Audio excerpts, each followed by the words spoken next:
The man is clearly a beggar. Yet he comes with a marriage certificate to find a beautiful CEO worth hundreds of millions. Zhang frowned at the sight, a look of disgust flashing across her face. Dressed in cheap, roadside goods, he looked like a rural bumpkin who had come from the countryside. Meeting her at such a low-end place like the Shaxian Hotel and leering at her with a sleazy smile, this annoying guy turned out to be her fiancé, and she almost vomited. Ever since she took over the CEO position 3 years ago, suitors had been as numerous as fish in a river. And now her family had found her someone like this. Isn't this just purely disgusting? Zhang suppressed her strong urge to vomit and looked at Chen Fan disdainfully, asking, "What do you do for a living? How much do you earn in a month? Do you have a house and a car?" She looked down on Chen Fan and asked these questions to provoke and undermine him, then naturally planned to break off the engagement. Suddenly, a voice came from the side. "Also, what is your education level? 985 or 211? My sister graduated from a 211 university." Chen Fan looked up and saw a tall, thin young man walking over, looking at him with a face full of disdain. Zhang introduced, "This is my brother Zhang Tao." Zhang Tao pulled his sister Zhang up with a look of disgust and said, "Sister, get up quickly. This kind of place is for lowly people. It's dirty everywhere. How can anyone sit here? Aren't you afraid of catching a virus?" After saying that, he glared at Chen Fan with dissatisfaction. "Are you sick? Inviting us to meet in this kind of broken place. Are you deliberately trying to annoy us? Just say your conditions. My sister is busy and doesn't have time to waste with someone like you." Hearing this, Chen Fan was stunned. He did not expect that the beautiful Zhang was actually a snob, and her brother was even more of a snob. Both siblings were not easy to get along with. "Well, I've lived in the mountains with my master since I was a child, and I only have a high school education. I just came to Shenzhen and haven't figured out what job to look for yet." Chen Fan hesitated for a moment and continued, "However, my master said that as long as I marry you, I won't have to worry about food and drink for the rest of my life. Don't worry, I'm not someone who just sits around doing nothing. I've learned medicine from my master for many years and can make money." To reassure them, Chen Fan added, "I even saved a person on the road yesterday, and this is the phone number he left me." The two siblings exchanged a glance, both revealing disdainful and contemptuous smiles. As they expected, this kid was just a rural person with nothing to his name, not even a decent job. He was simply the waste of all wastes. How could someone like him be qualified to fulfill a marriage contract? Zhang Tao sneered. All right. Your master told you that marrying my sister means you can eat and drink without worries. I'm telling you now, that's impossible. Our Zhang family never supports idle people. Even living off others requires qualifications. This waste has no education, no ability, and isn't even particularly good-looking. What right does he have? Besides, the Zhang family isn't without men. Would they invite a son-in-law to compete for their property? Zhang sneered. Your master is the barefoot doctor in the village, right? The biggest skill he has is to look at colds and fevers, and occasionally he kills people, right? Do you have a medical license? Upon hearing this, Chen Fan was taken aback and asked in return, "What is a medical license?" He then answered seriously, "I don't have a license, but my master's medical skills are very high. Many people come from far away to seek him out. Some even come by helicopter. Of course, my medical skills are not bad either." Zhang Tao couldn't help but laugh out loud after hearing this. Taking a helicopter to find your master for treatment. Ha, do you think your master is Hua Tuo reincarnated?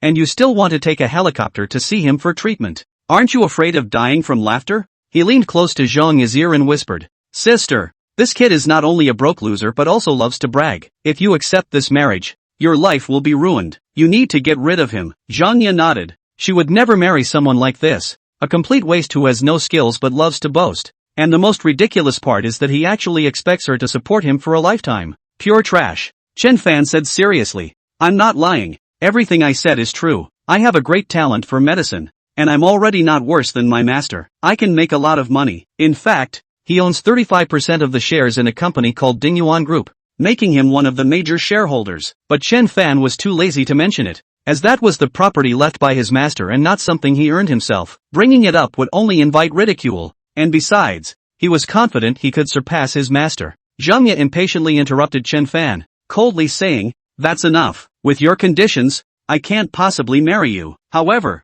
I can introduce a marriage proposal for you. Not only does she not want money, but she will also pay you. Do you want it?" Hearing this, Chen Fan frowned and asked, "Is there really such a good thing? Is she very ugly? About 1 meter 60 tall, and weighs 160? Zhang Tao immediately replied, "Of course not. She used to be very beautiful. The #1 beauty in the deep market. Unfortunately, She got a strange illness 3 years ago that couldn't be cured. Otherwise it wouldn't have come to you. But don't worry, it won't affect having children. And her family is very wealthy. If you marry her, you'll truly have no worries about food and drink for the rest of your life. Is there a strange disease that can make people ugly? Chen Fan was not interested in living off others, but he was very intrigued by this strange disease, as he had only seen it in medical books. Chen Fan frowned and looked at Zhang and her brother. Do you mean you want to break off the engagement? Zhang Tao scoffed disdainfully and said, Ha, can't you understand human language? My sister is a well-known beauty CEO in the Shenzhen market. Our Zhang Corporation went public last year with a market value of over 10 billion. What qualifications do you have to marry my sister? One must recognize their own position in life. Zhang Ye's face flashed with disdain as she said, I have many admirers, and any one of them is 100 or 1,000 times better than you. Even if I were blind, I wouldn't look at you. Chen Fan was silent for a moment before nodding. Breaking off the engagement is fine, but you must not regret it. This matter cannot be forced. And besides, he could see that the Zhang siblings considered themselves superior and looked down on him. The marriage was definitely off. Zhang Tao couldn't help but burst into laughter. As if he had heard the biggest joke. Take a look in the mirror. What do you have that we would regret? As if you have the right to make us regret. Immediately after, Zhang Ye took out a piece of paper and a pen, wrote down an address, and threw it on the table. This is that woman's address. Go if you want. Chen Fan picked up the note, sighed slightly, finished the beef noodles in his bowl, paid, and left. Looking at Chen Fan's back, Zhang Tao said with a smug smile, the old man is also confused. Almost ruining your life. Fortunately, this guy is ignorant and was easily fooled by our few words. Zhang Ye also sneered. This guy still wants to live off a woman. The Tang family has already piled up debts to treat Tang Wanru. Just right. Let this person from the countryside see how treacherous the big city can be. While she was speaking, the phone suddenly rang. Zhang Ye answered the call, and a deep voice came from the receiver. Have you seen Chen Fan? Bring him home first. I want to entertain him personally. Zhang Ye complained. Dad, I've already called off the engagement. Grandpa is so unreliable. He actually found me someone like this. Almost ruining me. Shut up. The other party shouted. How can you unilaterally break off the engagement? Do you know how much the old man paid to arrange this marriage? How is that possible? Zhang Ye's first reaction was disbelief. After a pause, she smiled and said, Dad, he's just a person from the countryside. Is it worth getting so angry? Anyway, I've already driven him away. Zhang Zhangguo on the other end of the phone sighed helplessly after hearing this. The events of that year were still fresh in his memory. The proud old man had been so deferential to that mysterious elder, obeying his every word, and had begged for a whole month to secure this marriage. If it hadn't been for the mysterious elder's intervention, the old man would have been poisoned back then, and there would be no Zhang family today. Although he was unclear about the identity of the mysterious elder, those who had once sought the elder's help were all prominent figures. He had to rectify this matter. Meanwhile, in the Tang family's villa, Lu Ziyu slammed the list of gifts heavily on the table and said coldly, the betrothal money and the 3 gold items add up to 15 million, not a single cent can be less. Return it immediately. Behind him stood 5 burly bodyguards, clearly not here for a friendly visit. The head of the Tang family, Tang Xinghua, and his wife, Zhang Qin, looked at this group of uninvited guests with difficulty. Tang Xinghua frowned and said, we calculated it. The betrothal gifts plus the 3 gold items totaled 10 million. Not 15 million. You calculated half too much. Zhang Qin quickly said, that's right, Xiao Yu. We can't come up with that much money now. Lu Ziyu slammed the table and said loudly, shut up. Is Xiao Yu what you call him? That ugly monster wasted 2 years of my time. Isn't this money? I'm just collecting a little more interest now. It's fine. I already anticipated that you wouldn't be able to come up with the money. So let's use the house to settle the debt. I brought them here to help you move. Get to it. With a wave of his hand, 5 bodyguards stepped forward, their fierce eyes fixed on Tang Xinghua and his wife. Seeing this, Tang Xinghua's face turned dark with anger. You ungrateful wretch. If it weren't for our Wanru back then, your family's shabby hotel would have gone bankrupt long ago. How could you have today's glory? Lu Ziyu shook his head disdainfully. Back then I was just playing along with her. Now that ugly monster is useless. I've been with her for 2 years, and she wouldn't even let me touch her. Always pretending with me. I say, her turning into an ugly monster is karma. She deserves it. Suddenly, with a bang, the door opened, and a tall and graceful figure rushed out. Her body was a perfect curve, but unfortunately, she had a crooked eye and a crooked nose, and her skin was as dark as soot, making her appearance quite ugly. This person was Tang Wanru, known as the most beautiful woman in the deep market. At 25 years old, she was the female CEO of the Tang Group and had once been rated by the media as the youngest female CEO. Unfortunately, All of this was 2 years ago. 2 years ago, after attending an event, Tang Wanru woke up with a strange illness, and her originally stunning face became crooked-eyed and crooked-nosed, with her skin turning dark and making her look nauseating. Tang Xinghua took her around to seek medical treatment, spending countless amounts of money and trying various therapies, but unfortunately, the results were minimal. The current situation of the Tang family is dire, on the brink of bankruptcy, with waves of debt collectors coming every day. Tang Wanru angrily pointed at Lu Ziyu and shouted, "Lu Ziyu, don't go too far, I helped you so much back then. The value has long exceeded 10 million. How dare you come to my house asking for money? If it weren't for my help, your family would have gone bankrupt and liquidated long ago. How could you have what you have today? Anyone can come to my house to collect debts, but you are the only one who cannot." This speech was righteous and imposing, and combined with her disgustingly ugly appearance, it instantly stunned Lu Ziyu. Lu Ziyu, who had just come to his senses, disdainfully mocked, "You got infected with a strange disease because you didn't take care of yourself, and now you're blaming me. It doesn't matter what you say, the bride price must be refunded. If you don't have money, then use the house to pay off the debt. It's more disgusting than a sow, just seeing you makes me want to vomit." This was a blatant humiliation. Tang Wanru trembled with anger, glaring at him, yet felt helpless and powerless. Over the past 2 years, they had spent all their money on medical treatment. If the house was used to pay off the debt, their family would have nowhere to live and would have to go out on the streets to beg. Just as the two sides were at a standstill, a young man dressed in shabby clothes and carrying a tattered bag walked in. "Hello, is this Tang Wanru's home?" Lu Ziyu scoffed and pointed at Tang Wanru, saying, "He, another debt collector has come. This ugly creature is Tang Wanru. I'm not here to collect debts, I'm here to marry a wife." Chen Fan interrupted him, looking at Tang Wanru behind him. "My name is Chen Fan. You must be Tang Wanru, right? I must be hearing things. This kid wants to marry this sow?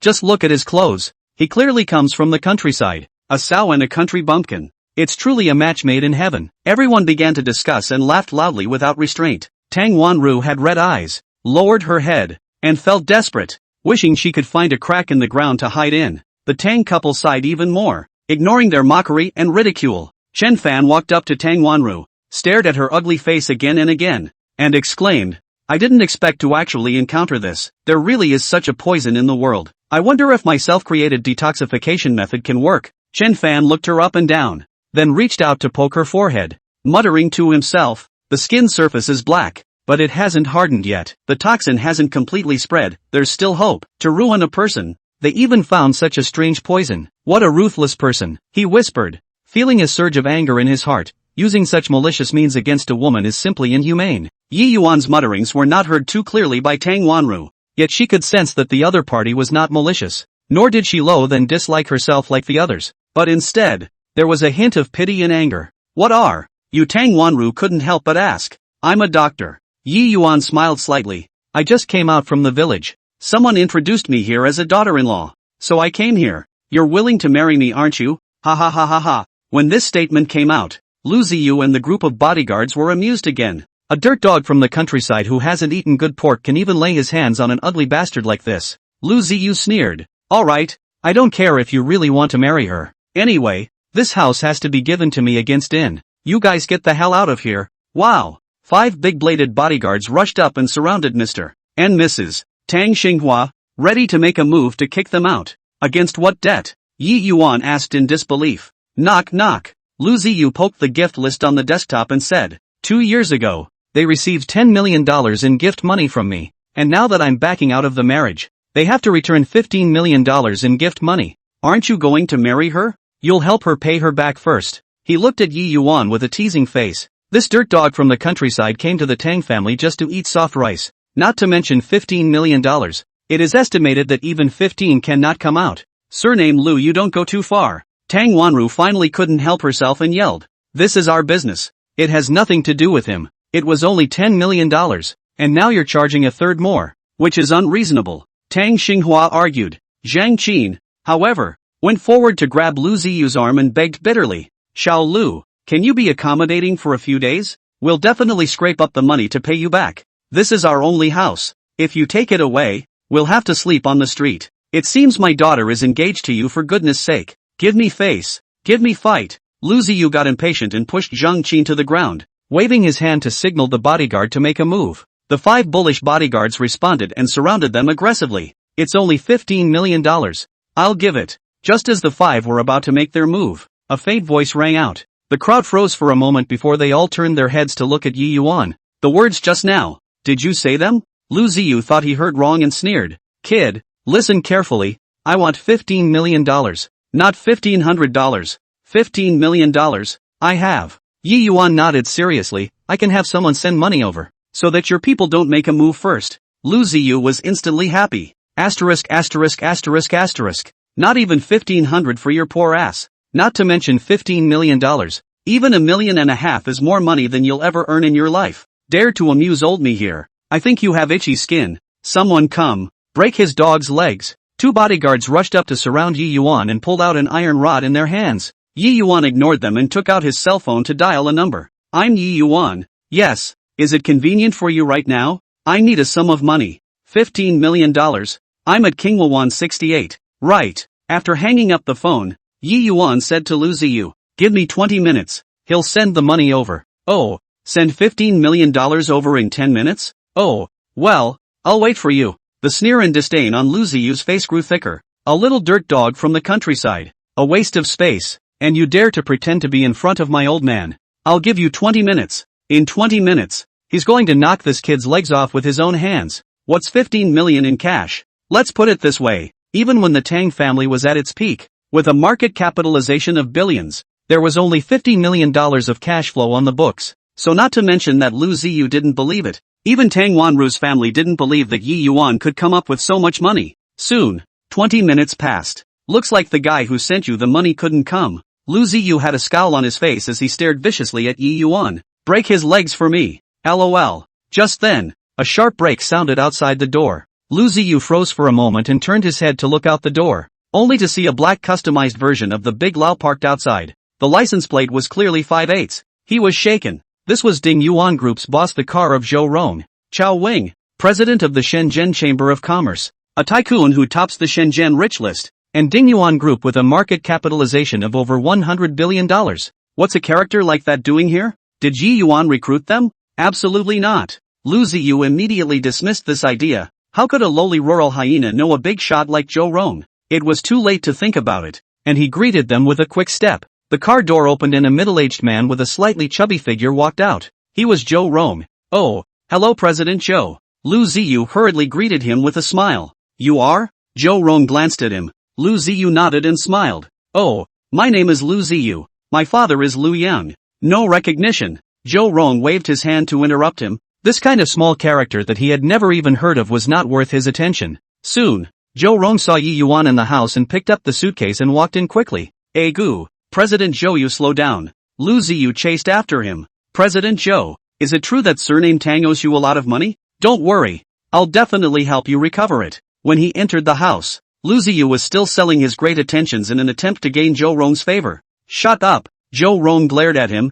placed the suitcase on the table, opened it, and took out a brand new check. Amidst the crowd's astonished gazes, Zhou Rong walked over to Yi Yuan and handed over the check with both hands, saying, Mr. Yi, this is the 15 million you asked for. Chapter 4. A dead silence. Everyone was staring in disbelief, completely dumbfounded. This shabbily dressed, dirt dog from the countryside. A phone call actually made the old boss of Ding Yuan Group personally send money over. Wouldn't have believed it if I hadn't seen it with my own eyes. Thanks. Yi Yuan took the check and turned his head to look at Lu Ziyu. Do you take checks? Ah. Lu Ziyu returned to his senses and subconsciously nodded. Collect. As soon as the words left his mouth and felt that it was inappropriate. This is Zhou Rong's money. He decisively shook his head. Do not receive. To take or not to take? Yi Yuan frowned. Are you worried that the check is fake? Oh, Mr. Yi, please rest assured. Zhou, never write blank checks. Zhou Rong smiled faintly, turned his head to look at Lu Ziyu, and said in a faint voice, if this gentleman is uneasy, I can accompany you to the bank. No, that's not what I meant. Lu Ziyu was terrified and quickly explained. I mean, I can't accept this money. Under Zhou Rong's powerful aura, Lu Ziyu was so frightened that he couldn't even complete his words. This is the president of the Chamber of Commerce. As long as Zhou Rong a phone call, seemingly scenery Lu immediately have to finish the calf. Do not bring overnight. He wouldn't dare take Zhou Rong's money even if he had 100 guts. I thought you said you wanted money? Yi Yuan frowned. You're not trying to sit on your hands, are you? No no no. Lu Ziyu was so anxious that he was sweating profusely, waving his hands and explaining, anyway, I can't accept this money. Snap. Yi Yuan stuffed the check into his hand and said, you're a strange person. You dared to just shout for money and now you don't want it. I don't have time to play with you. Hurry up and take the check and leave. Lu Ziyu stood awkwardly in place, neither receiving nor not receiving. Zhou Rong ignored him, looked at Yi Yuan with a smile and asked, Mr. Yi, I heard that you seem to be going to the Zhang family to propose marriage. Right. Why did you come here? Yi Yuan told the matter once more. I can't imagine that Zhang Jingguo would do such a stupid thing. Zhou Rong shook his head and said, Mr. Yi, I'm still in a bit of a hurry. I'll set up a banquet in the evening at the Flowing Clouds Pavilion to receive you, so we'll talk about it in more detail then. Yi Yuan was about to refuse, but Zhou Rong did not give him a chance to open his mouth and turned around to leave. Do you know Mr. Zhou well? Tang Wanru then came back to her senses and asked in surprise. Yi Yuan rolled his eyes and said half-truthfully, not familiar. I've seen the elders of his family once. These 1,500 are all consultation fees. So it is. Hearing this, Lu Ziyu was relieved, collected the check, didn't bother with Yi Yuan, and left with a group of bodyguards. Are you really willing to marry me? Tang Wanru suddenly asked. I'm so ugly. Don't you mind? What ails you? I can cure. Yi Yuan smiled. After you are cured, you can decide whether to marry or not. I don't like to force and blackmail people. You can cure my daughter? Tang Xinghua looked at Yi Yuan with a skeptical face. In these 2 years, we've visited hospitals at home and abroad, and we've spent all our money. There's nothing we can do. What can you do? Boy, don't you cheer us up. Zhang Qin also shook her head inside. Xiaoru's illness is hopeless. I don't know how to explain it. Let's just watch the healing. Yi Yuan pointed to the room and said to Tang Wanru, come into the room with me for an examination. With trepidation, Tang Wanru walked into the room. In the meantime, after Lu Ziyu left the Tang clan, he was the first to spread the news. Zhang's group, President's office. Sis, word has come out from Lu Ziyu's side that he's backed out of the marriage, and that some stupid kid is going to marry the Tang family's ugly girl. Zhang Tao was the first to tell his sister Zhanya the good news and laughed. Oh, that punk Yi Yuan really isn't a picky eater. He doesn't even mind an ugly bastard like Tang Wanru. No surprise. Zhanya, who was signing the contract, looked up with a sneer on her face. It's already difficult for rural people to get a wife, and this guy's family is poor, so it's good to have a woman to marry. Also, now the countryside is full of old bachelors, single for a long time, sows race sables. Ha ha ha ha. Ding dong. Just then, Zhanya's cell phone rang and a message popped up. Zhanya glanced at her cell phone, her complexion got grave, and said, Xiao Tao, you'll accompany me to a banquet in the evening. Now, go prepare a generous gift right away. Zhang Tao froze for a moment and asked, what banquet? Is it to meet some big shot? I just received news. It's President Zhou's reception banquet. The character he personally invited to the banquet is definitely not simple. Maybe it's a big shot from the capital. Zhanya analyzed. I've counted. In these 5 years, Zhou Rong has feasted but 6 times, and every time was an unimaginable big shot. This time, we must seize the opportunity. The more she talked, the more excited she became, and her eyes gave out. Zhang Tao frowned. But with our status and position, are we qualified to go in? Of course it doesn't qualify. Zhanya smiled smugly. But then again, I got someone to help. Wang Xingyu from the Wang family, remember? He's one of my suitors, and he's the one who told me the news. Oh, Star Ocean Group's Wang Xiao. Wasn't he Tang Wanru's escort in the past? Oh, you said it was before. Zhanya smiled smugly. Tang Wanru's reputation as the #1 beauty is already in the past. From now on, I'm the #1 beauty in Deep City. She was pleased with herself. Ever since she was a child, whether in school or in the business world, she had been overwhelmed by Tang Wanru, and had always been very unconvinced in her heart. Until 2 years ago, after Tang Wanru suddenly contracted a strange disease and became ugly. Zhanya's good days came when she replaced Tang Wanru's position and became the object of pursuit for many rich and powerful young men. Star Ocean Group is very powerful. Zhou Rong invited the Wang family over for this banquet as well. Zhanya smiled and explained. It just so happens that several elders of the Wang family have returned to their hometowns, allowing Wang Xingyu to show up for the banquet. Ha, it's really heaven's help. Sister, your tactics are awesome. Zhang Tao gave a thumbs up. I'll go prepare a thick gift. Tang family villa. Inside the room, Tang Wanru was coated with a layer of ointment, wrapped in a layer of gauze, and finally swallowed 2 antidotes. Half an hour passed quickly. and all she could feel was the difficult process of her face going from scarred and itchy to cool. During this time, a dark liquid kept oozing out of her face, and the fishy odor was so disgusting that the whole room smelled very bad. Almost. Sitting in front of the mirror, Yi Yuan removed the gauze from her face a little bit, and Tang Wanru stared nervously at the dressing mirror in front of her. A glimpse of long-lost white skin showed. The ugly dark skin disappeared. The crooked features were back to their original form. I'm not dreaming, am I? Looking at herself in the mirror, Tang Wanru covered her face incredulously, trembling with excitement and almost crying out. It was a day she had waited too long for. Chapter 5. Going to the reception. Yi Yuan. Suddenly, Tang Wanru, as if she could no longer restrain the raging emotions within her heart, violently jumped into Yi Yuan's arms. She hugged Yi Yuan tightly, as if she was afraid that if she let go, the savior in front of her would disappear. Tears instantly soaked Yi Yuan's clothes, and the hot temperature seemed to melt Yi Yuan's heart along with it. Yi Yuan, do you know what I've been through these days? Tang Wanru raised her tear-stained face, her eyes red and swollen, her voice choked. Ever since I got that weird disease, I've been the ugly one that people are afraid of. How much aggravation and pain have I endured when I walk down the street and people point their fingers at me, and all those who were once my friends have left me. Yi Yuan gently patted Tang Wanru's back, his heart filled with pity. It's all in the past, and everything will be fine. Tang Wanru nodded her head vigorously, as if she had made some sort of determination, and raised her head, looking straight into Yi Yuan's eyes. Yi Yuan, you saved me and gave me a new life. I have nothing to show for it. I'm willing to marry you and spend my whole life to repay your favor. Wow! Just then, there was the sound of light footsteps outside the room. The door was gently pushed open and Tang Xinghua and Zhang Qin walked in. Their gazes instantly landed on Tang Wanru's face. In an instant, the eyes of the two men were as wide as bronze bells. The expression first froze, then turned to shock, and finally blossomed into ecstasy. Wanru, your face! Zhang Qin excitedly rushed forward, hands trembling, cupped his daughter's face, carefully examined. In his eyes, he was full of disbelief. It's really good. Is this true? Tang Xinghua also walked quickly to his daughter's side. His eyes reddened and his voice trembled slightly. Child, you finally returned to normal. Thanks to Yi Yuan. He turned his head and looked at Yi Yuan, his eyes filled with gratitude. Mr. Yi, you are truly a great benefactor to our Tang family.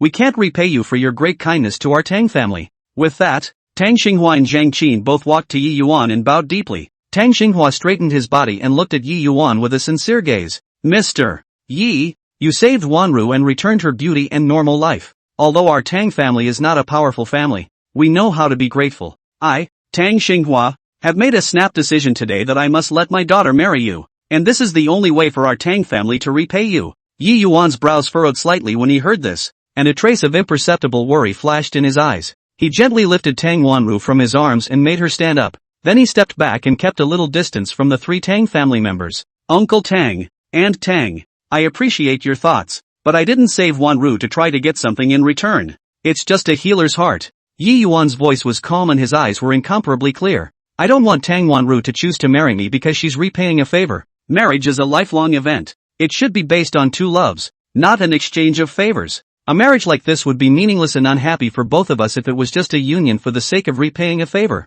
When Tang Wanru heard Yi Yuan's words, her heart tightened and a hint of loss flashed in her eyes. She walked forward and took Yi Yuan's hand. Yi Yuan, I know that you are an upright and kind person, but my feelings for you are more than just payback. In your healing of me, I saw your kindness and your great medical skill. Without realizing it, my heart has been taken over by you. I really want to marry you. It has nothing to do with favors. Tang Xinghua and Zhang Qin looked at each other with relief in their eyes. Tang Xinghua nodded slightly. Mr. Yi, it seems that we were narrow-minded. Since Wanru genuinely likes you, we also hope that you guys will have a good outcome. As for this matter of marriage, it is still up to you young people to decide for yourselves. We will never force it. Yi Yuan looked at Tang Wanru's determined eyes and a ripple spread in his heart. He gently held Tang Wanru's hand, and it was all in the air. At this time, noticing that it was getting late, Yi Yuan remembered something. Zhou Rong invited himself to the reception banquet. He frowned slightly, rubbing his temples gently with one hand. Alas, I didn't want to go to this hustle, but Zhou Rong did help me before, so if I didn't go, it would seem that I'm not close to my heart. Yi Yuan whispered softly to himself. After a moment, as if he had made up his mind, he turned to face the three Tang Wanru family members, intending to call them along. Wanru, aunt and uncle, a friend is throwing a reception for me tonight, and I'd like you to accompany me. When Tang Wanru and her parents heard this, a puzzled look appeared on their faces. Tang Wanru blinked those big soulful eyes and asked, "Going to a hotel for dinner? Why did you call on us?" Yi Yuan smiled and did not explain too much, just said, "You will know when you arrive. Trust me." Although Tang Wanru's heart was full of doubts, she nodded out of her trust in Yi Yuan. Then, after turning around and briefly cleaning up with his parents, he followed Yi Yuan out the door. They stopped a cab on the street and Yi Yuan reported the destination. "Master, go to Tianjia Hotel in Deep City." The cab driver glanced at them through the rearview mirror, a flash of surprise in his eyes, but didn't say anything more, and drove towards the hotel with a kick of the gas. Along the way, Tang Wanru's family of three looked out at the bustling street scene through the car window, but each had their own thoughts in mind. Tang Wanru sneaked glances at Yi Yuan from time to time, her heart filled with curiosity about this mysterious man. She thought to herself, what kind of friends does Yi Yuan have that he would receive him in such an upscale hotel? Soon, the cab stopped in front of the Tianjia Hotel. Tang Wanru's family of three got out of the car and looked up at the magnificent and luxurious hotel in front of them, and her heart couldn't help but ripple. The exterior of the hotel adopts a modern design style, with a tall glass curtain wall that glitters with dazzling light, like a sparkling crystal palace. The attendants at the door are dressed in neat uniforms, smiling and politely opening the door for every guest who enters or leaves. This is the Tianjia Hotel? Tang Xinggua's voice trembled slightly, and in his eyes there was both nostalgia for past glories and emotion for today's downfall. Yi Yuan smiled faintly and led them into the hotel. Inside the lobby, the huge crystal chandelier emitted a soft and bright light, illuminating the entire space, and the floor was paved with polished marble, reflecting people. The surrounding walls are hung with an expensive oil painting, which further emphasizes the elegant taste of the hotel. Suffice it to say that two words are everywhere here: luxury. Chapter 6: Who dares to disrespect Mr. Yi? With that, they walked straight to the elevator and Yi Yuan pressed the button for the 8th floor. Phew! The elevator slowly rose, and the heartbeats of Tang Wanru's family of three gradually accelerated, because they knew in their hearts that the person who could organize a banquet on the 8th floor of the Tianjia Grand Hotel was by no means an idle person. The moment the elevator doors opened, the sight before them shocked Tang Wanru's family of three even more. The spacious hallway is flanked by beautiful flowers and artwork, and the carpet is so soft and thick that footsteps are barely audible when you walk on it. And at the doorway of the banquet hall at the end of the corridor stood two bodyguards in black suits, their eyes cold and alert, watching everything around them. Yi Yuan led them towards the banquet hall, and when the bodyguards saw Yi Yuan, they immediately bowed respectfully. "Mr. Yi, you're here? Mr. Zhou has been waiting inside for a long time." Zhou Rong had greeted him long ago, and of course these bodyguards recognized Yi Yuan. When Tang Wanru's family heard the words, their hearts sank hard. "Mr. Zhou." They looked at each other, speechless. Yi Yuan smiled and nodded to the bodyguard before leading Tang Wanru's family into the banquet hall. Inside the banquet hall, it was brilliantly lit and lavishly decorated. Around them, on the couches, sat well-dressed people who were talking softly about something. That's a true picture of the upper class. Phew! Yi Yuan brought Tang Wanru's family and was about to seek a seat when two unholy figures blocked his way. Zhang and Zhang Tao, the siblings, stood arrogantly in front. They were dressed in pricey designer clothes and had contemptuous sneers on their faces. Zhang took the lead, spitting out words like poison arrows. "Yo, isn't this Yi Yuan? How can a poor boy like you be worthy of coming here?" What a laugh! Her voice was shrill and stood out in this otherwise elegant setting. Instantly, it attracted the attention of some of the surrounding guests. Tang Wanru's family stood behind Yi Yuan.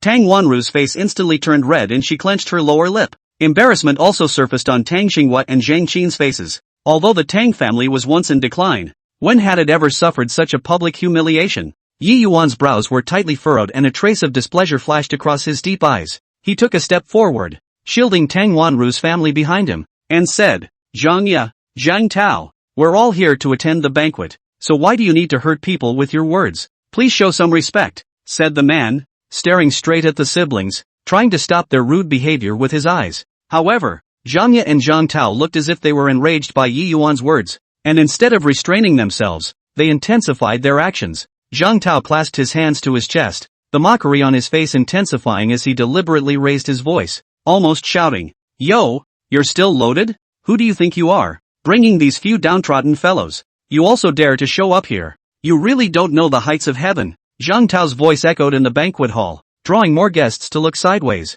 Some of the uninformed guests began to mingle and follow with gales of laughter, treating this as a free farce. Yi Yuan's eyes grew colder and colder as he scanned around the mocking faces. a nameless fire welling up in his heart. But he was also aware that losing his temper on such occasions would only make things worse, so he forced down the anger in his heart and tried his best to keep his voice steady. Zhang Tao, your behavior is really uneducated. We're here for a banquet, not to see you perform a farce, and if we keep up this unreasonable behavior, I don't mind letting you know what it means to be truly embarrassed. Zhang hummed disdainfully. Who are you scaring? You think you have that ability? Today, I'll let everyone see the true face of you, a poor boy with no background and no strength. After saying that, she even exaggeratedly twisted her waist and made a smug look. Tang Wanru couldn't hold back any longer and rushed out from behind Yi Yuan. Her eyes filled with tears as she pointed at Zhang and Zhang Tao. You guys are too much. We didn't provoke you, so why are you humiliating us like this? Zhang Tao sneered. Yo, you ugly bastard still has the face to come out and talk?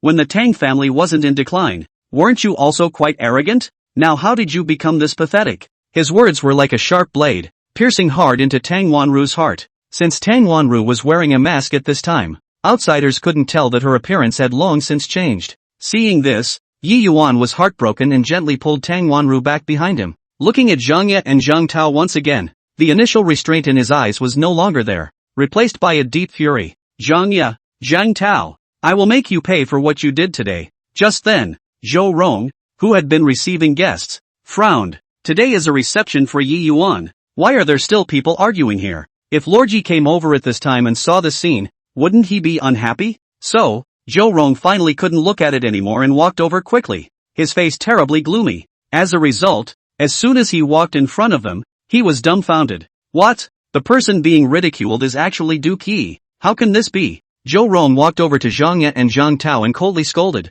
Enough! What are you two making a scene here? This is my banquet. It's not a place for you to be wild. Zhou Rong was the president of the Chamber of Commerce, which immediately caused Zhang and Zhang Tao to involuntarily shiver. Zhang, a woman with no eyesight, was still spitting. President Zhou, why are you protecting this brat? What favor did he give you exactly? Zhou Rong snorted coldly. This banquet is to receive Mr. Yi. If you guys dare to make trouble here again, don't blame me for not being polite. Boom! This statement immediately stirred up the entire room. Zhang and Zhang Tao, the two siblings, had their mouths open wide enough to stuff a duck egg in. Even if they died, they would never have imagined that Yi Yuan was Zhou Rong's guest of honor. What the hell is going on here? No, it can't be right. President Zhou, are you mistaken? The siblings were stuttering at this point. After looking at Yi Yuan for a moment, he still felt disbelief. There were also those VIPs who had previously fallen into a well and followed the jokes about Yi Yuan, and they couldn't wait to find a crack in the ground to drill into.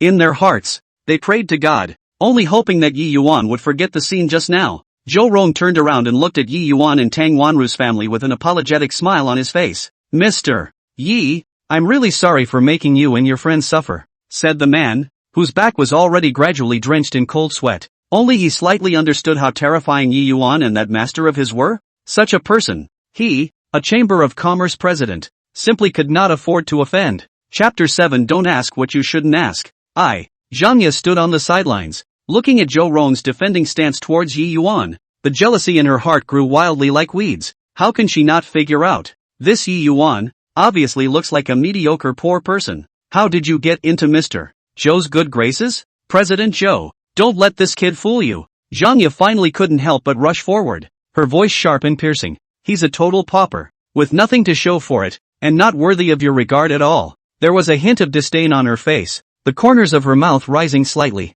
Seems to be feeling smug about having punctured a huge lie. Zhou Rong's face instantly sank, anger rising in his eyes. He had been in the business world for many years. What kind of people hadn't he seen? What kind of things hadn't he experienced? Now that he was being questioned about his vision so much by a hairy girl, how could he not be angry? Just as he was about to open his mouth to curse, he saw a figure walking hurriedly. The person who came was none other than Zhang's father, the current Zhang clan family member, Shen Guai. He took a few steps to walk in front of Zhang, his eyes filled with anger. Pop! A crisp slap rang out, and a red handprint immediately appeared on Zhang's cheek. She looked at her father with wide, unbelieving eyes, tears welling up in her eyes. I don't understand why my father is treating me like this. You unintelligent girl! Zhang Zhenguo roared, his voice echoing in the hall like a flood bell. Is Mr. Yi not something you can slander at will? Do you know what his status is? His chest rose and fell violently, obviously furious. Zhang covered her cheeks and said aggressively,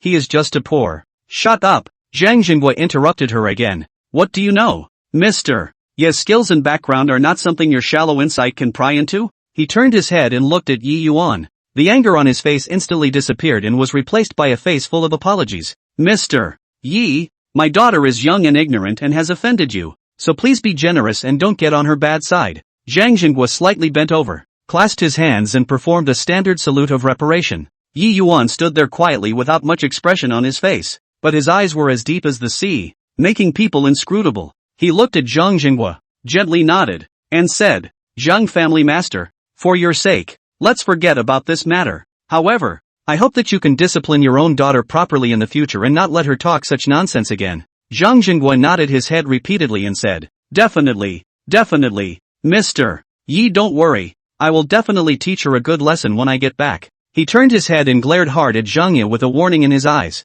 Zhangya lowered her head, tears flowing unceasingly, her heart filled with remorse. She knew that she had made a big mistake this time. Not only had she offended Yi Yuan, but she had also made her father lose face in front of everyone. Only, she didn't understand what was so remarkable about this Yi Yuan that he could make her father so revered. The hall was silent at this moment. Everyone watched this scene, and in their hearts, they were even more curious and in awe of Yi Yuan's identity. The person who could make Zhou Rong defend him so much and make Zhang Xingyu personally make amends was definitely not a simple character. Phew! Zhou Rong slightly sidestepped, with a respectful smile on his face, and made a towards Yi Yuan please gesture. The gesture, TSK, was as if he was greeting a king of incomparable honor. Mr. Yi, please take a seat. Zhou Rong's voice was low and powerful, echoing in the hall, drawing side glances from the crowd. Yi Yuan's expression was calm and the corners of his mouth rose slightly, revealing a faint smile. He turned around, extended his hand toward Tang Wanru and her parents,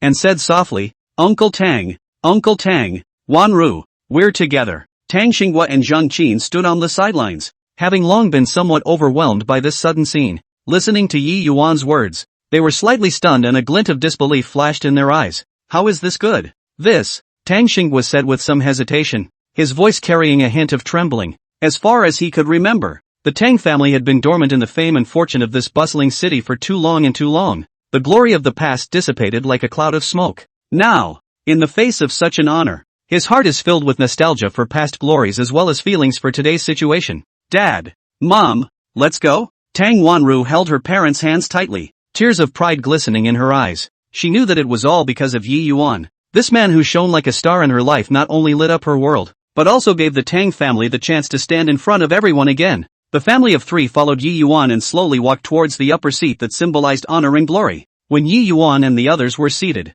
Zhou Rong cleared his throat and looked around with a solemn expression. In an instant, the entire banquet hall was so quiet that only the sound of people's slight breathing remained. Everyone, I'm hosting a banquet today to receive Mr. Yi. Boom! Zhou Rong's voice resounded through the hall like a flood bell. Every word was thrown down and exploded like a heavy bomb in the crowd. For a moment, the whole room roared. The crowd mingled, their eyes filled with astonishment. In this deep city's business circle, Zhou Rong's position was significant. A character who could make him receive the dust so solemnly was by no means an idle one. However, Yi Yuan's face was very unfamiliar to most people, which added to the mysterious color on him. President Zhou, I wonder which family's son this Mr. Yi is from? How could he make you go through so much trouble? A middle-aged man in a dark suit gathered his courage and asked, a hint of tentativeness in his voice. Zhou Rong's face instantly grimaced as he glared fiercely at the man. Confused. Is Mr. Yi's identity something you can just pry into? Do your own thing. Don't ask what you shouldn't.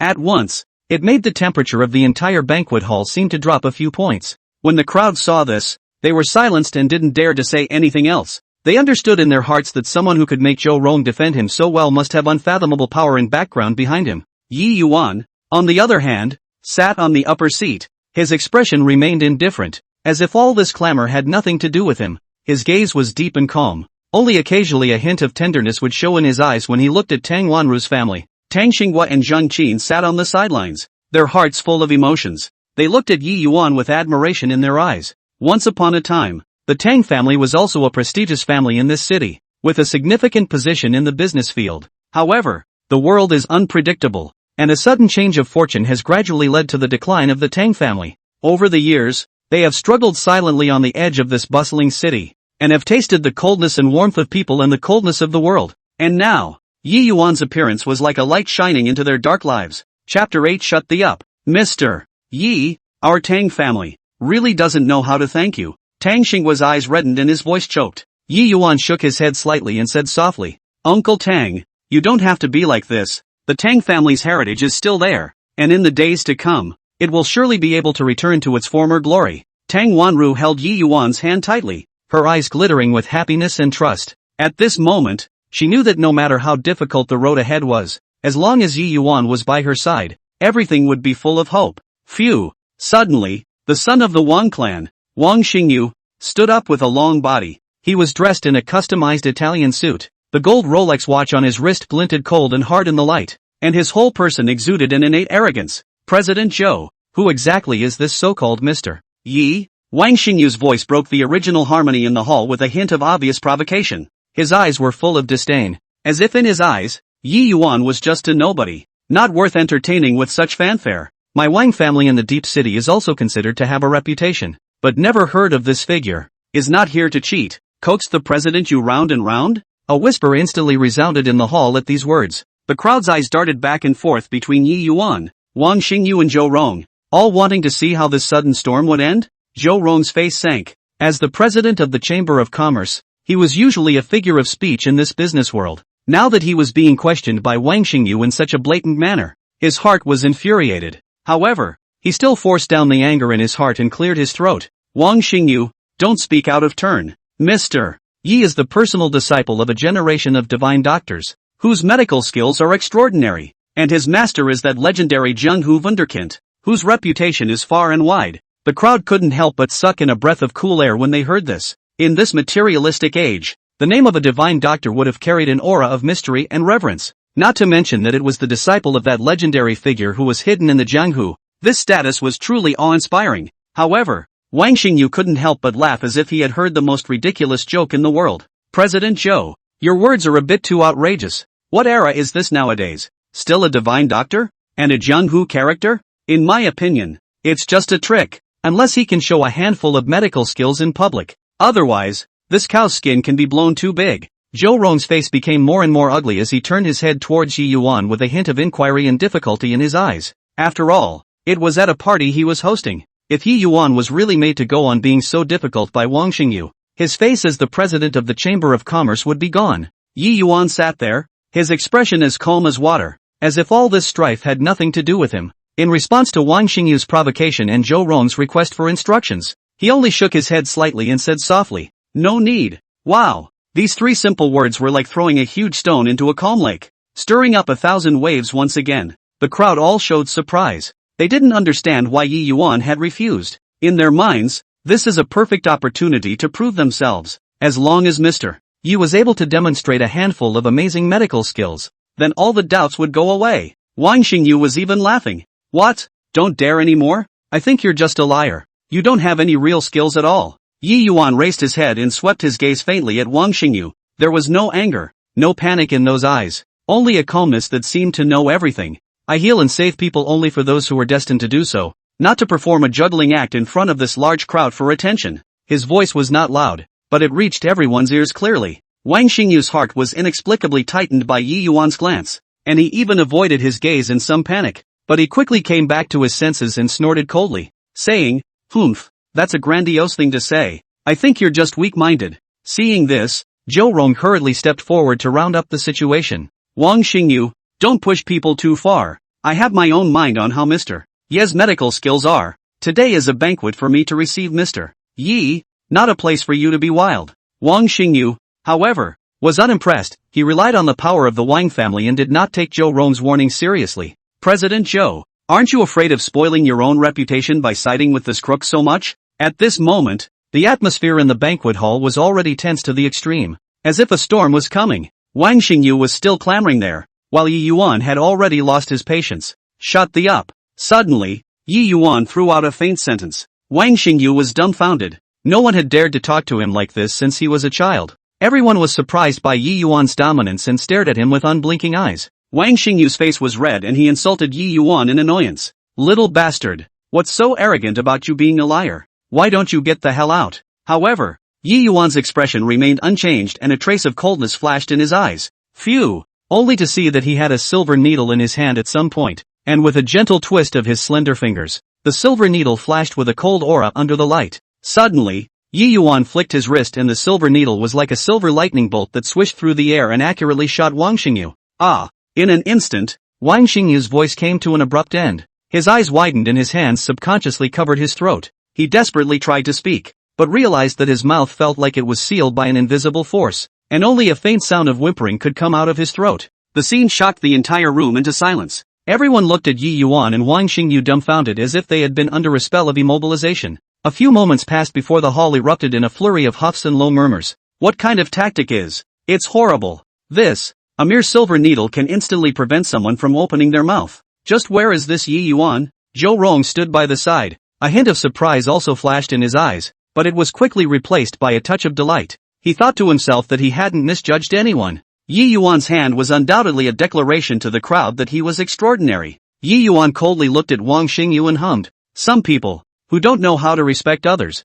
should learn how to shut up. After he said that, he gently raised his hand, and the silver needle flew back into his hand as if it had spirituality. Wang Xingyu's body began to tremble slightly, and the openness in his eyes had long disappeared, replaced by a deep fear. At this moment, he finally understood. The man in front of him, whom he despised, had unimaginable means. Chapter 9 Midday after heaven. Martial artist. Wang Xingyu sat there, shaking with anger. His face turned red. His eyes glared like copper bells as he stared at Yi Yuan with a deadly stare. In front of everyone, he was skillfully teased by Yi Yuan? This was undoubtedly a strange shame for him, who had always regarded himself as high and proud. It felt like a loss of face right here in front of everyone. Boy surnamed Yi, you damnable fellow, how dare you humiliate me like this? Wang Xingyu gritted his teeth and squeezed these words out from between his teeth. He turned his head and looked at a green-clothed middle-aged man beside him, a sinister glint flashing in his eyes. Confessorly, go and teach this brat who doesn't know the heights of heaven a good lesson.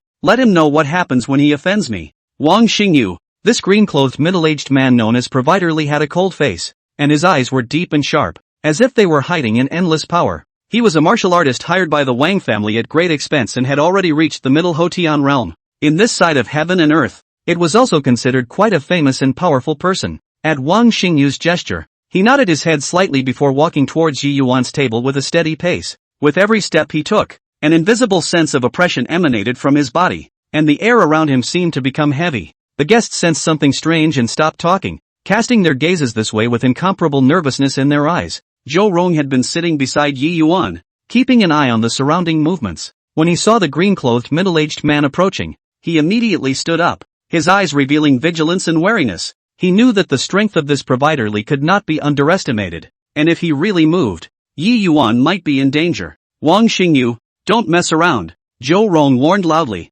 Mr. Yi is my Zhou Rong's honored guest. If you dare to disrespect him, you are my enemy. His eyes were fixed on Wang Xingyu without flinching, and he exuded a majestic aura of being a superior. When Wang Xingyu heard Zhou Rong's words, he first froze, then let out a piercing laugh. Ha ha ha, Zhou Rong, do you think I will be afraid of you? This kid is so arrogant. Today I will make sure he knows how powerful he is. His face was filled with mockery and disdain, as if he didn't even take Zhou Rong's warning into consideration. Although Zhou Rong was said to be the president of the Chamber of Commerce in Deep City, so what? As one of the four great families, the Wang family could completely disregard the Chamber of Commerce if they were really pissed off. What? You shrunken head turtle. If you're capable, you can have a few moves with my family's offerings. Wang Xingyu turned his head and mocked loudly at Yi Yuan. Wasn't he great just now? Why don't you dare to speak now? His eyes were full of provocation, wanting to provoke Yi Yuan and make him make a fool of himself in front of the crowd. Phew! Yi Yuan,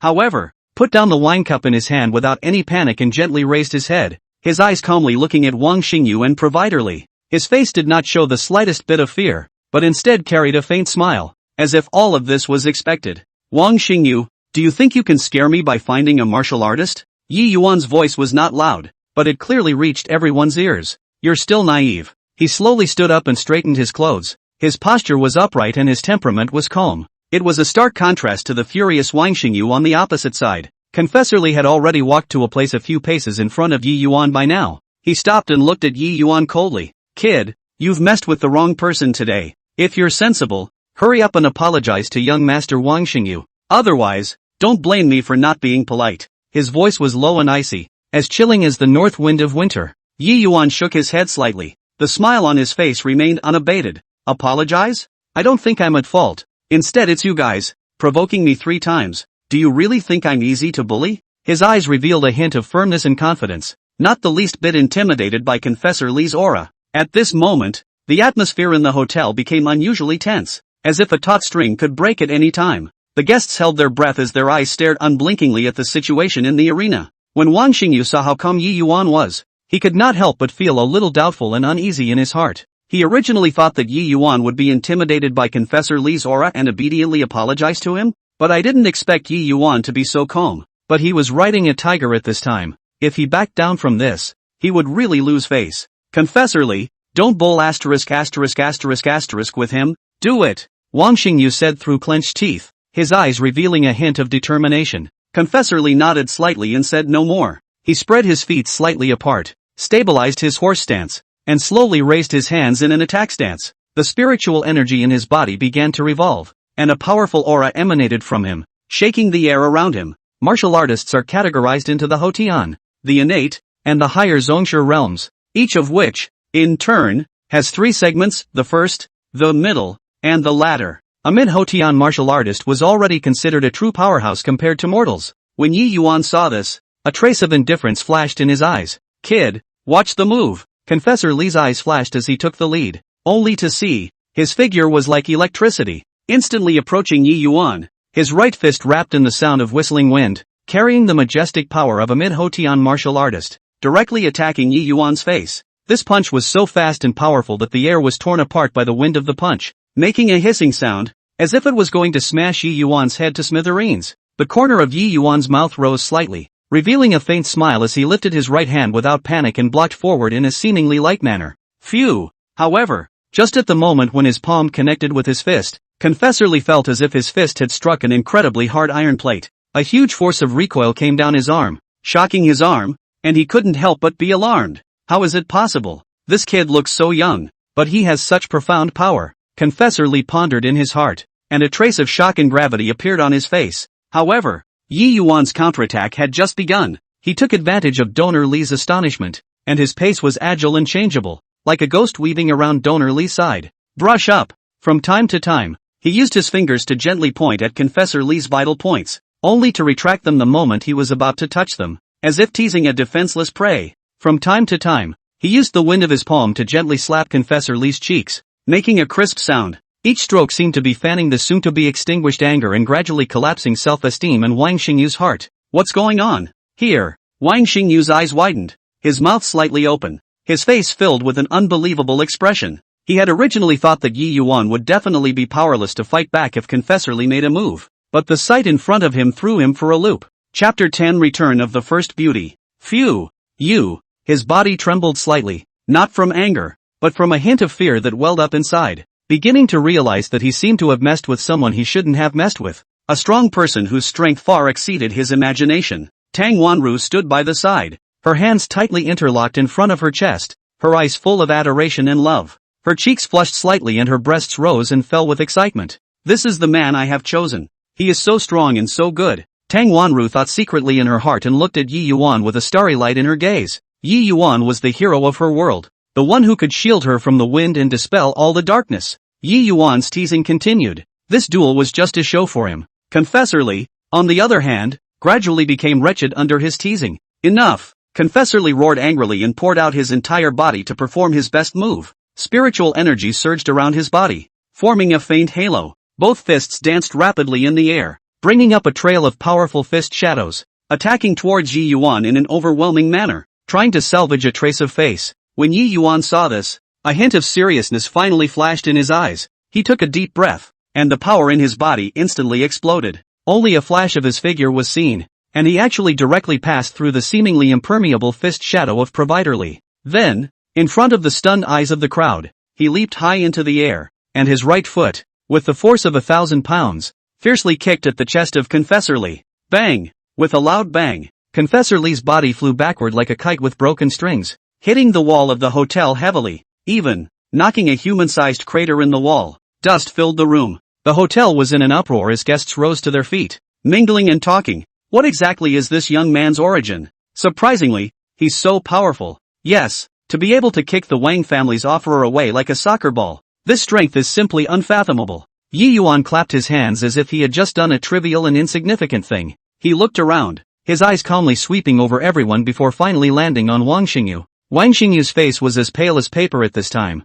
His legs were weak, and he was almost unsteady. His eyes were filled with fear and regret. Had he known that Yi Yuan was so powerful, he wouldn't dare to mess with him even if he had 100 guts. What do you want? You? Wang Xingyu asked in a trembling voice, his voice as small as a mosquito buzzing. Yi Yuan sneered. I didn't want to bother with you, but you provoked me 3 times. Today is just a small lesson for you. If there is a next time, don't blame me for not being polite. Wang Xingyu stood frozen in place, surrounded by a mess and the guests pointing and talking. He knew that he had completely planted himself today, and he was afraid that he would have to live under the shadow that Yi Yuan had brought to him in the future. However, just then, a few small but piercing mutterings broke the peace. You guys, Tang Wanru. This girl always covers up in her normal life. I heard that she's strangely ugly. I don't know where the luck came from, to have hugged Mr. Ye's thigh, and even got Mr. Ye's liking. This world is really unintelligible. Ha! A snarky voice came faintly,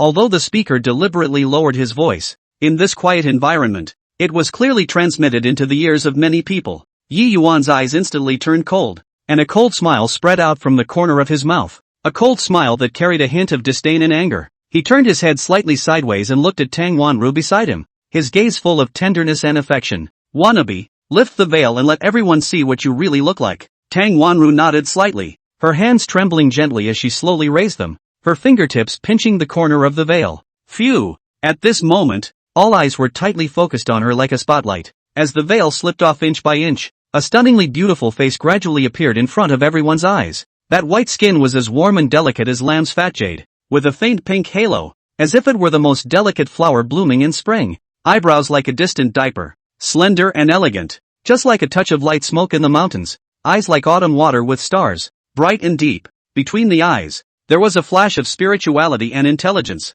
A strong nose with soft lines adds a touch of playfulness and elegance to the whole face. Wow! A huge clamor erupted from the crowd, with various complex emotions such as awe, envy, and remorse intertwined together, filling the entire hotel space. How is this possible? Tang Wanru is actually so beautiful. We've all been kept in the dark, so it turns out she's been hiding such a stunning face. Yi Yuan looked at the shocked expressions of the crowd and nodded his head slightly in satisfaction before saying loudly, Gentlemen, I will state the truth here today. Tang Wanru's face was poisoned before, victimized by a villain, and that's why she's been showing her face with a veil, suffering from grievances and misunderstandings. But fortunately, I am slightly versed in the art of healing, and after this period of careful treatment, I finally removed the toxins from her body, allowing her to regain her original appearance. His voice was powerful, echoing through the hotel, each word like a heavy hammer, hitting hard on the hearts of those who had once denigrated Tang Wanru. Tang Wanru stood on the sidelines, tears glistening in her eyes.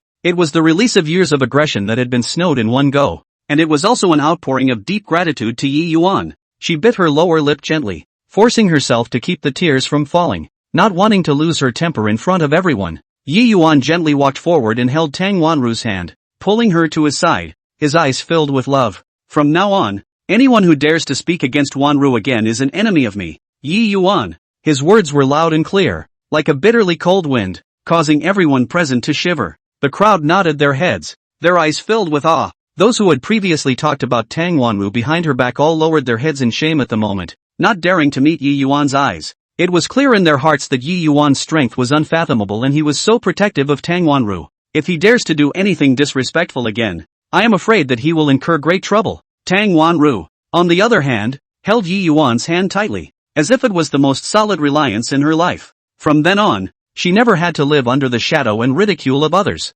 because she had Yi Yuan, the man who was willing to stand up for her and reveal all the truth. That Wang Xingyu's face, on the other hand, had long been hideously twisted. He loved beautiful women the most, and he loved to search for beautiful women in the world. It's fine if you can't compare to Yi Yuan in other aspects, but you can't even compare to him in this aspect? Simply depressed and wanting to vomit blood. Chapter 11. The Tang family's recycling favor. At the moment, the guests around the room were mingling and whispering. Some people felt that Wang Xingyu was too bossy, and some people were in the mindset of watching the show and looking forward to the further development of things. Under the gaze of the crowd, Yi Yuan finally slowly opened his mouth, and his voice was low but clearly spread throughout the entire banquet hall. Wang Xingyu, you're on the verge of death. Don't you realize that? Wow. When Wang Xingyu heard this, he was first stunned, then he laughed out loud. Although he knew that Yi Yuan was powerful, his own identity was here, so he would not let anyone talk freely. This bit of face, young Master Wang still wants it.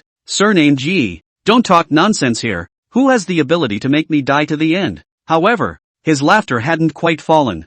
Yi Yuan's next words, however, were like a heavy bomb that instantly blew him away. You think you're hiding it well, but I know that you have an incurable disease. Yi Yuan's voice was icy cold, without a trace of emotion. When these words came out, the entire room was instantly quiet to the point of a pin drop. Everyone's gazes were like spotlights, shooting in unison at Wang Xingyu. Wang Xingyu's smile instantly froze on his face. His body began to tremble slightly and uncontrollably, and his face became as white as paper. This secret was a fear that he had always buried deep in his heart. A nightmare he dared not touch. He had wondered about his health countless times, all those inexplicable aches and pains, his growing mental weakness. Now that this secret was revealed by Yi Yuan in public, it was like a layer of shaming cloth being violently ripped off. You're full of... Wang Xingyu shouted hoarsely, trying to cover up his inner fear and despair with a roar, but his trembling voice betrayed him, and everyone could see he was flustered. Yi Yuan looked at him coldly and did not speak again. It was just that the abyss-like eyes seemed to be telling Wang Xingyu that everything he said was true.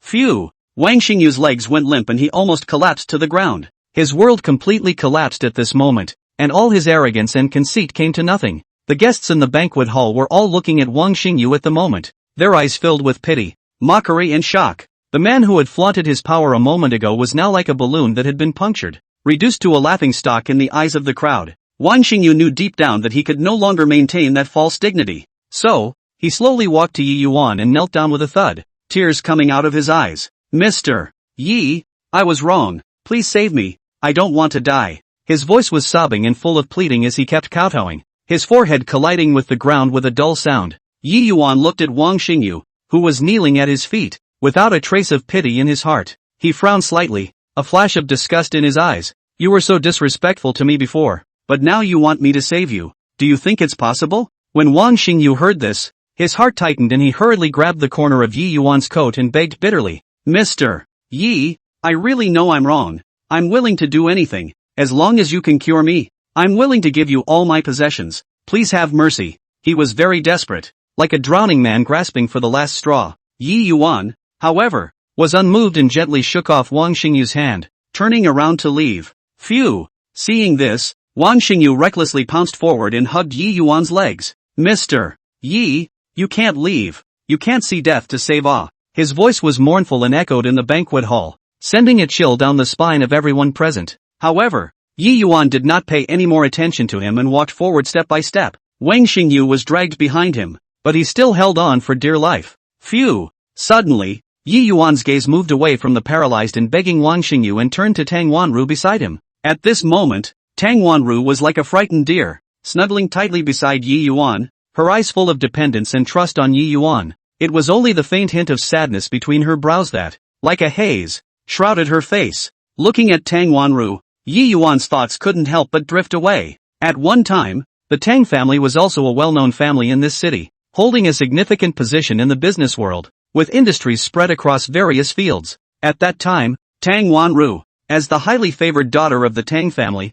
enjoyed the beauty of life without any worries. However, the trajectory of fate takes a dramatic turn without notice. A sudden business crisis swept over the Tang family like a storm, catching them off guard. In just a few months, the Tang family has fallen from the clouds to the bottom. The former glory no longer exists. Only the broken family business and heavy debts remain. Tang Wanru also in this change, from the attention of the golden girl, reduced to running around, worrying about the life of the downtrodden woman, recalling the past of the Tang family, and then looking at the pitiful Tang Wanru in front of him. Yi Yuan's heart was flooded with a burst of sourness. Tang Wanru had endured too much pain and pressure for the Tang family. Now that she had followed her without reservation, then what should she do for the Tang family no matter what? Thus, Yi Yuan turned slightly, cleared his throat, and his gaze was once again directed at Wang Xingyu. I can heal you. Yi Yuan's voice rang out in the banquet hall, breaking the whispers of the crowd. A spark of hope instantly ignited in Wang Xingyu's eyes, which were already desperate.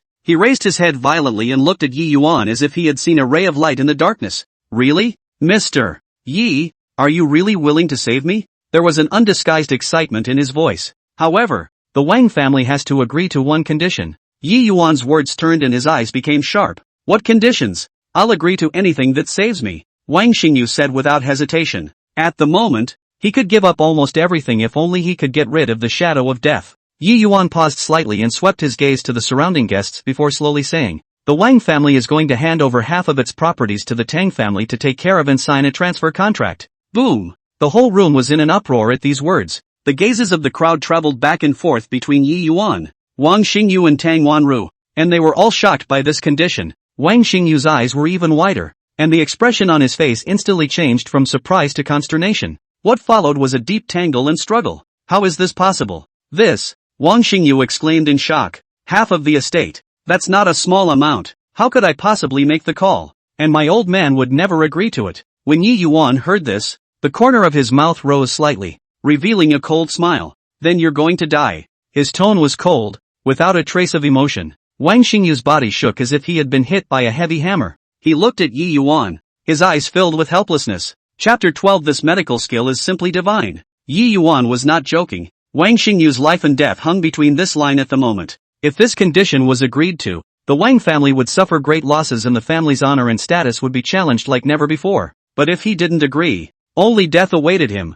At this critical moment of life and death decisions, Wang Xingyu's heart was in an extreme struggle. His mind kept going back to his past life. Those days of paper, the splendor and glory of the family, and the fear of facing death. Thinking about every night since I've been sick, when I've been sick and dying. Think of your vision and desire for the future. Time seemed to freeze at this moment, and the entire banquet hall was so quiet that you could hear a pin drop. Everyone was waiting for Wang Xingyu's decision. Finally, Wang Xingyu gritted his teeth and raised his head, his eyes revealing a hint of determination. I agree. His voice was weak, but full of determination. There was another gasp from the surrounding guests. They didn't expect that in the face of life and death, Wang Xingyu would ultimately choose to compromise? Yi Yuan looked at Wang Xingyu and nodded slightly. Very well, I hope you don't regret it, he said. Afterward, Yi Yuan turned to Tang Wanru and said softly, Wanru, this is a little something I did for you and the Tang family. Tears flashed in Tang Wanru's eyes as she held Yi Yuan's hand tightly and choked on her words.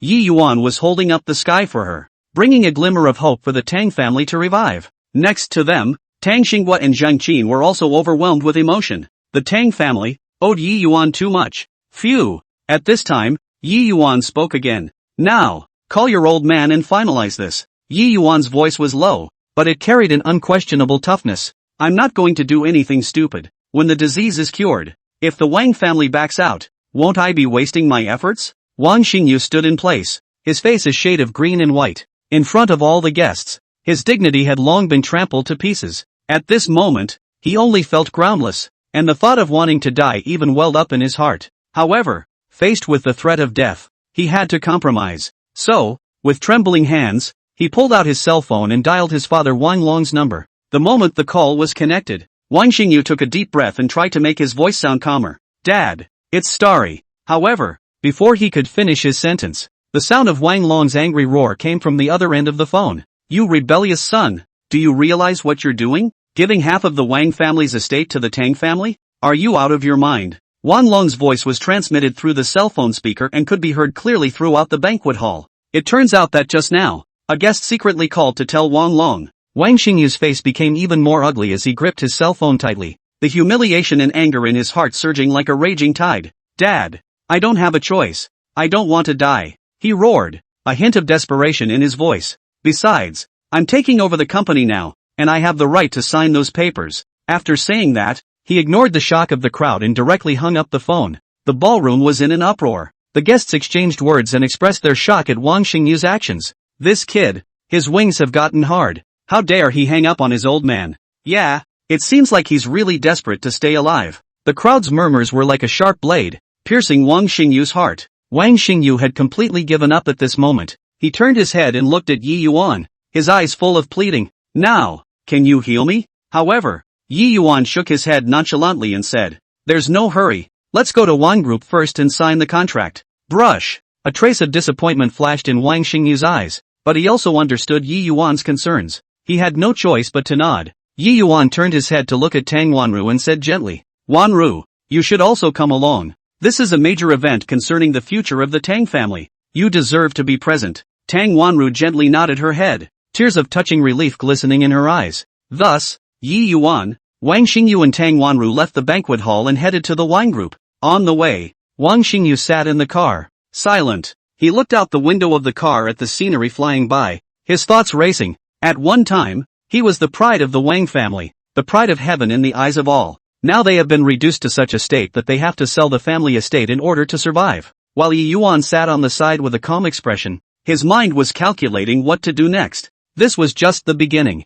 and there was still a long way to go in this game with the Wang family. As for Wang Xingyu's illness, he was fully confident that he could cure it, but only if the Wang family kept their promise. Tang Wanru, on the other hand, held Yi Yuan's hand tightly, her heart filled with gratitude for him. Without Yi Yuan, the Tang family might never be able to turn around. Now, Yi Yuan had not only stood up for her, but had also secured such a valuable opportunity for the Tang family. She could not repay this favor. Soon, they arrived at the Wang Group's headquarters building. The building towered over the city, emphasizing the Wang family's status and strength in the business world. However, at this moment, Wang Xingyu felt as if this building was a cage, trapping him in endless pain. The crowd arrived at the meeting room of the Wang Group. Wang Xingyu forced himself to endure the humiliation in his heart and ordered his men to prepare the transfer contract. In a short while, a contract was placed before the crowd. Wang Xingyu picked up the pen, but his hand trembled slightly, and there seemed to be a hint of a final struggle in his eyes. Yi Yuan, however, just looked at him silently, without the slightest faltering in his eyes. Finally, Wang Xingyu gritted his teeth and signed his name on the contract. Subsequently, Tang Wanru also picked up a pen and signed her name under Yi Yuan's encouragement. This moment meant that half of the Wang Group's industry would officially belong to the Tang family. After signing the contract, Yi Yuan put it away, looked at Wang Xingyu and said, "Alright, now we can talk about your illness." The spark of hope rekindled in Wang Xingyu's eyes as he said eagerly, "Mr. Yi, please, you must cure me." Yi Yuan nodded slightly and said, "Don't worry, since I promised you, I will definitely do it." Afterward, Yi Yuan had Wang Xingyu lie flat on the sofa in the conference room. He stood aside, his hands slowly raised, and he mouthed the words. Soon, a faint layer of light gradually rose from the palm, soft and warm, containing endless vitality. Yi Yuan slowly placed his hands on Wang Xingyu's body, and the light instantly enveloped Wang Xingyu's entire body. Wang Xingyu only felt a wave of warmth travel down Yi Yuan's palm and spread throughout his body, as if his originally weak body had been re-injected with strength. After a few moments, his face gradually became rosy and his breathing became steady. Simply, God. Chapter 13 Who gave you the nerve? But in the next moment, pust. Suddenly, Wang Xingyu's face suddenly changed. His throat tightened, and a mouthful of blood uncontrollably sprayed out of his mouth, splashing a shocking crimson on the ground. His body shook, his eyes filled with fear and despair. What the hell is going on here? Wang Xingyu's heart cried out madly. His emotions instantly collapsed, and the defense of his sanity completely collapsed. Phew! He fiercely stretched out his hand and pulled Yi Yuan's arm tightly as if he was grabbing a life-saving straw. Yi Yuan! Wang Xingyu shouted with a sobbing voice, his voice trembling terribly. What the hell? His eyes were rounded and he stared at Yi Yuan with a deadly stare, as if he wanted to find the answer in his eyes. I thought I was cured by you. Tears came to Wang Xingyu's eyes. Yi Yuan frowned as a hint of helplessness flashed in his eyes. He shook his head slowly, his gaze glazed over. I was careless. Yi Yuan's voice was low and hoarse. The cold in your body is too overbearing, much worse than I thought. I was indeed hasty just now, and thought I had gotten rid of it. When Wang Xingyu heard Yi Yuan's words, a wave of despair ran through his heart. His body went limp powerlessly, and if it wasn't for Yi Yuan holding him up, I'm afraid he would have fallen to the ground long ago. How could this be? Wang Xingyu muttered, his eyes filled with confusion and helplessness. After a few moments, Wang Xingyu looked like he had suddenly come back to his senses as he clutched Yi Yuan's arm with both hands and shook it vigorously. Mr. Yi, you must cure me. Wang Xingyu's eyes were filled with pleading. Please, I can't just fall down. His voice was close to a hiss. Yi Yuan raised his head and looked at Wang Xingyu with a calm gaze. Don't worry, I will cure you. Yi Yuan's tone was decisive, and there was a reassuring power in his eyes. After saying that, Yi Yuan slowly squatted down and took out a set of silver needles from the medicine box he had with him. Phew! The set of silver needles shimmered coolly in the moonlight, as if they carried traces of age. Tang Wanru had been standing on the sidelines, nervously following the developments. The moment she saw Yi Yuan take out the silver needle, she couldn't help but softly exclaim, surprisingly, he still knows how to use a silver needle. Her eyes were wide and surprise was written all over her face. This is a very old Chinese medicine technique, Tang Wanru murmured softly, her eyes filled with curiosity and admiration. The people around them also cast astonished gazes and exchanged murmurs. I didn't expect this gentleman to be well versed in this. Yeah, not many people know this ancient healing art anymore. Yi Yuan ignored the comments of the people around him as he stared intently at the silver needle in his hand. These silver needles seemed to have life in his hands, and were gently fiddled with as he scrutinized them for flaws. This set of silver needles was passed down to me from my master. Yi Yuan suddenly opened his mouth, his voice low and calm, as if he was recalling a distant past. It has followed me for many years and has cured countless difficult cases. A trace of reminiscence flashed in Yi Yuan's eyes, as if he had seen the days when he had once practiced medicine with his master to help the world. With that, Yi Yuan stood up and took a deep breath. His eyes became sharp and focused as if everything around him was no longer relevant to him. Next, I'm going to demonstrate a set of long-lost silver needle techniques. Yi Yuan's voice was not loud. The crowd couldn't help but suck in a breath of cold air as they listened. The long-lost method of silver needles. What a marvelous medical art that would be. Their gazes were firmly fixed on Yi Yuan, fearing that they would miss a single detail. Yi Yuan slowly walked to Wang Xingyu's side and made him lie flat on the ground. Gently adjust Wang Xingyu's posture so that he could relax as much as possible. Don't be nervous, it might sting a bit next, but you must bear it, Yi Yuan said softly, with a hint of appeasement in his voice. Wang Xingyu nodded slightly, trust in his eyes. I trust you, Yi Yuan. Yi Yuan nodded and took another deep breath. Phew. He stretched out his right hand and picked up a silver needle, turning it gently in his hand. The silver needle shimmered with a cold light in the moonlight, as if it was endowed with mysterious power. Yi Yuan's fingers danced nimbly, and the silver needles, like dragonflies pointing at water, quickly and accurately stabbed into Wang Xingyu's acupoints. With each puncture,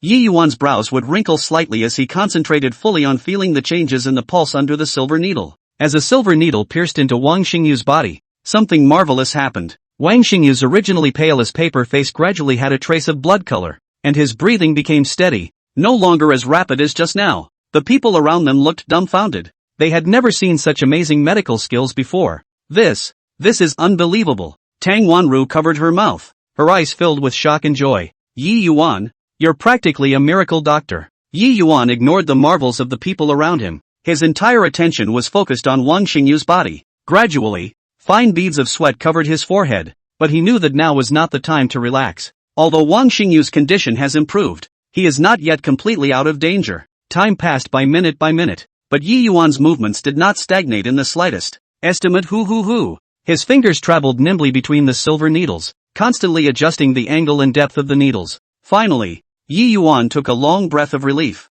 He slowly pulled out the last silver needle, a relieved smile on his face. Well, it's okay for now. Wang Xingyu slowly opened his eyes, tears of gratitude flashing in his eyes. Mr. Yi, thank you, Wang Xingyu cried. Yi Yuan walked to Wang Xingyu's side and said, remember, in the future, you must take care of your body and not let the cold invade again. Wang Xingyu nodded vigorously, his eyes filled with gratitude. Aha, I definitely will, Wang Xingyu said. Da. The crowd was still immersed in the marvel of Yi Yuan's marvelous hands, when a rush and cluttered footsteps came from far and near, breaking the short-lived calm. Wang Long, the head of the Wang family, barged in with large and aggressive strides. He was tall and sturdy, dressed in a long black robe with exquisite golden patterns embroidered on the collar and cuffs, highlighting his honorable status. At the moment, a face was red from anger. The veins on his forehead rippled like a small, angry snake. Adverse son, who gave you the guts? Wang Long's voice was like a flood bell,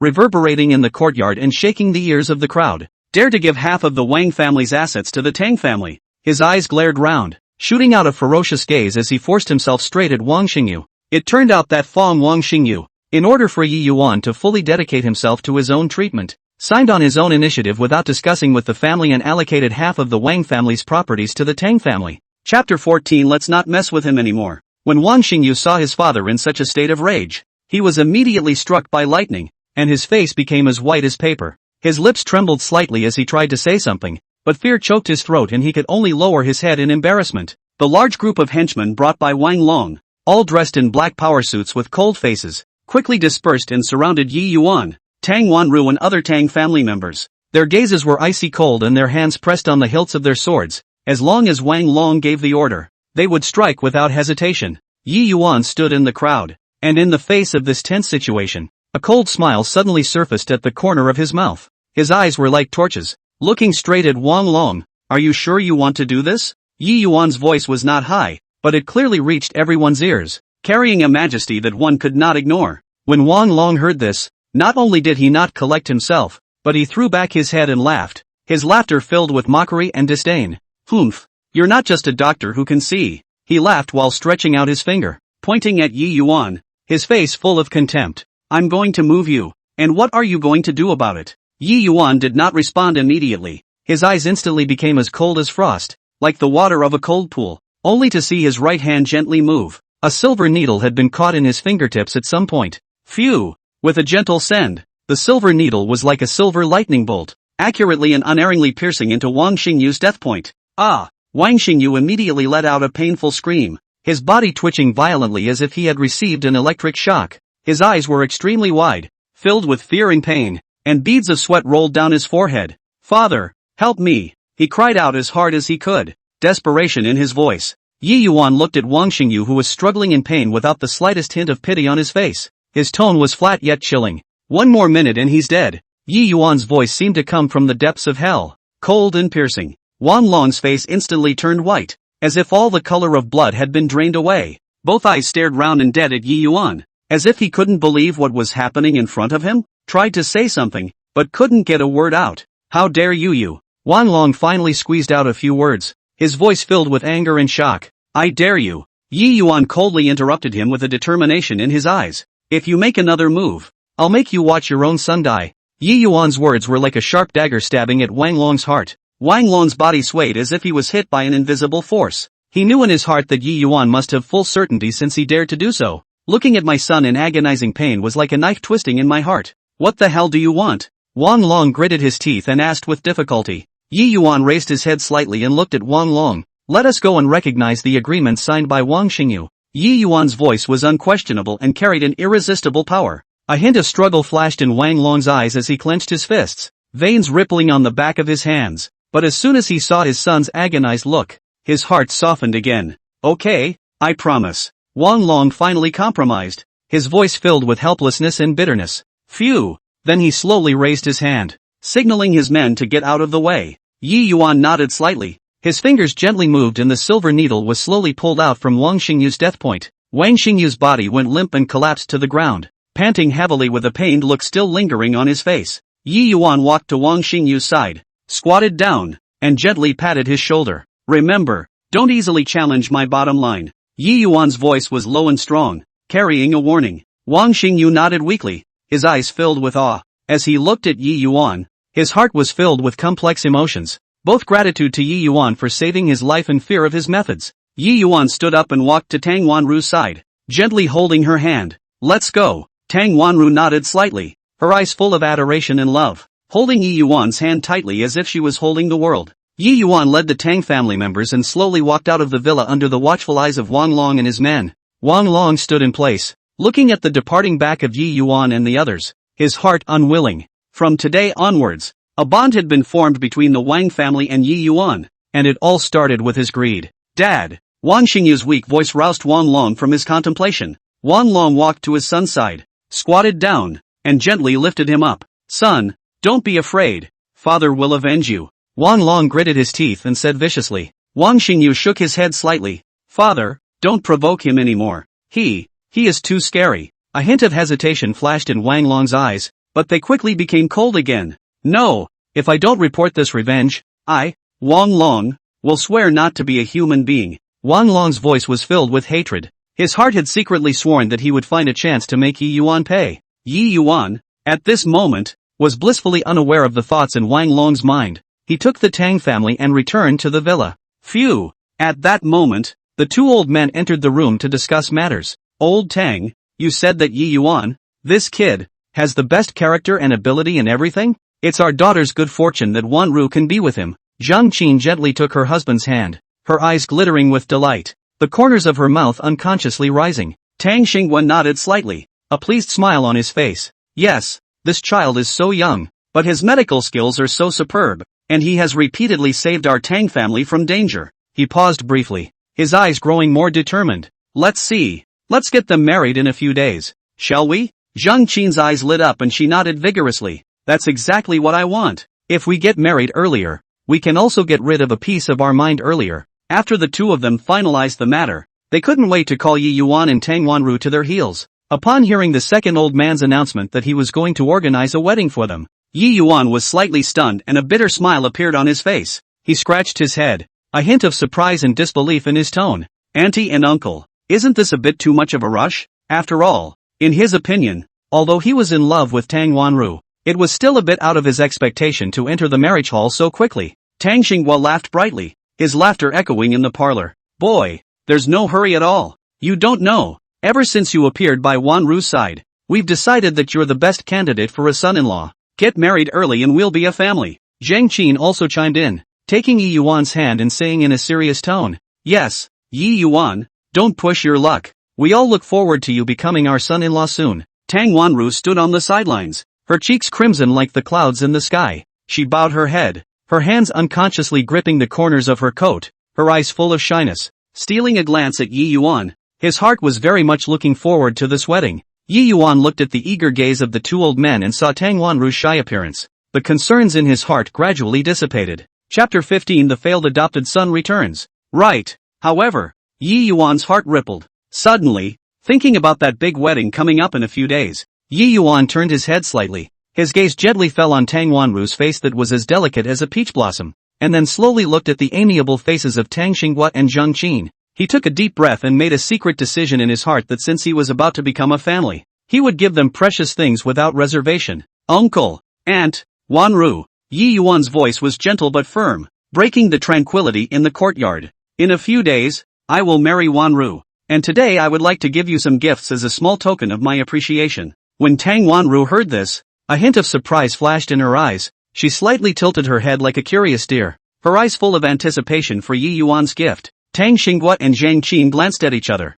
curiosity also showing in their eyes. They understood that Yi Yuan was by no means an ordinary person, and with his ability and insight, this gift must be extraordinary. Yi Yuan, you have the heart. It's just that there's no need to break the bank so much, Tang Xinghua said with a smile. Despite the politeness of his words, his eyes betrayed an inner curiosity. Yi Yuan gently shook his head with a mysterious smile on his face. Phew! He slowly reached out his hand and pulled out a delicate brocade box from his pocket. The brocade box was beautifully carved with patterns, and it shimmered faintly under the sunlight. He carefully opened the brocade box, and a worn jade pendant caught everyone's eyes. The jade pendant was turquoise in color, like a clear spring, emitting a soft and charming luster. The jade pendant was carved with a blooming lotus flower with delicate, lifelike petals, as if gently swaying in the breeze. Yi Yuan gently picked up the jade pendant and walked to Tang Wanru, his eyes full of deep feelings. Wanru, I carefully selected this jade pendant for you. It's not just a piece of jewelry, it's a spiritual object. Yi Yuan said gently, wearing it will not only keep you safe, but it will also allow you to get twice the result with half the effort when resting. Tang Wanru's eyes stared like two bright stars as she took the jade pendant with trembling hands, her eyes filled with emotion and surprise. Yi Yuan, this is too precious. Her voice was slightly choked and her eyes were slightly red. Yi Yuan gently put on the jade pendant for Tang Wanru. His fingers inadvertently touched her neck, and Tang Wanru's cheeks were instantly colored with a blush. She looked down at the jade pendant in front of her chest, feeling the silky coolness and warm texture, her heart filled with happiness. Subsequently, Yi Yuan pulled out two more compact cloth bags from his arms and handed them to Tang Xinghua and Zhang Qin respectively. Uncle and Auntie, although these two spirit stones are small, they contain powerful spiritual energy. When you wear them on your bodies, they can make your body and mind comfortable and prolong your lives. Yi Yuan explained with a smile. Tang Xinghua and Zhang Qin took the cloth bag and opened it curiously, only to see two spirit stones emitting a shimmering light lying quietly in it. They picked up the spirit stone and scrutinized it, feeling the slight warmth and strange power coming from it. This is amazing. Zhang Qin couldn't help but marvel, her eyes filled with shock and gratitude. Tang Xinghua also nodded his head uncontrollably, his eyes full of appreciation. Yi Yuan, this gift of yours is too valuable for us, Auntie and Uncle. This is a token of my appreciation. Yi Yuan said sincerely. Thank you for raising such a wonderful daughter as Wanru. It is the greatest honor of my life to be married to her. Tang Wanru could no longer suppress the emotion within her. She jumped into Yi Yuan's arms and tears came out of her eyes. Yi Yuan, thank you. She sobbed softly, her voice full of happiness and sweetness. Yi Yuan gently embraced Tang Wanru and tenderly stroked her hair. Silly, thanks for nothing. It's all I should have done, he said softly, his eyes full of love. Tang Xinghua and Zhang Qin looked at the two embracing each other, and a pleased smile appeared on their faces. They knew that their daughter had found someone worth committing her life to. Aha! Suddenly, Yi Yuan sensed something in his meditation and frowned. You guys stay here for now. I have to go out for something. After that, he left. After Yi Yu left, the villa was filled with the cozy atmosphere of an impending happy event. Tang Wanru and her parents, Tang Xinghua and Zhang Qin, are full of joy and are ready to go out and buy wedding supplies. The sun was shining through the windows, warming the house, and their faces were beaming with happiness. Just as Tang Wanru picked up her jacket and was about to step out of the house, there was a loud bang and the door was kicked open by a force of brute force. The sudden movement scared the three of them, their hearts hanging violently in their throats. Tang Wanru subconsciously hid behind her parents, her eyes wide with terror. Only a tall young man, staggering on his feet, drunkenly burst into the house. His face was red, his eyes were misty but fierce, his hair was disheveled like a bird's nest, his clothes were wrinkled, and he reeked of pungent alcohol. Tang Hanlin. Tang Xinghua was so shocked and angry that he blurted out. Tang Wanru and Zhang Qin couldn't help but suck in a breath of cold air even after seeing the visitor. Disgust and fear written all over their faces. Tang Hanlin wobbled to a standstill, viciously scanning the three people in the room, muttering, "Humph, you guys are living quite comfortably." Tang Xinghua forced down his anger and took a step forward, questioning, "Tang Hanlin, what are you doing here again? You're not welcome here. Get out." Tang Hanlin sneered and shook his head. "Roll? It's not that easy. I don't have money to spend now. You guys have to pay me." With that, he took a big step forward and reached out to grab Tang Xinghua's collar. Tang Xinghua steps to the side to avoid the pull of Tang Hanlin. "You unproductive thing. We've severed ties with you. Stop pestering." Tang Hanlin's eyes glared. "Severing relations? I don't care. I haven't spent enough of your Tang family's money." With that, he swung his fist violently and slammed it into a side table.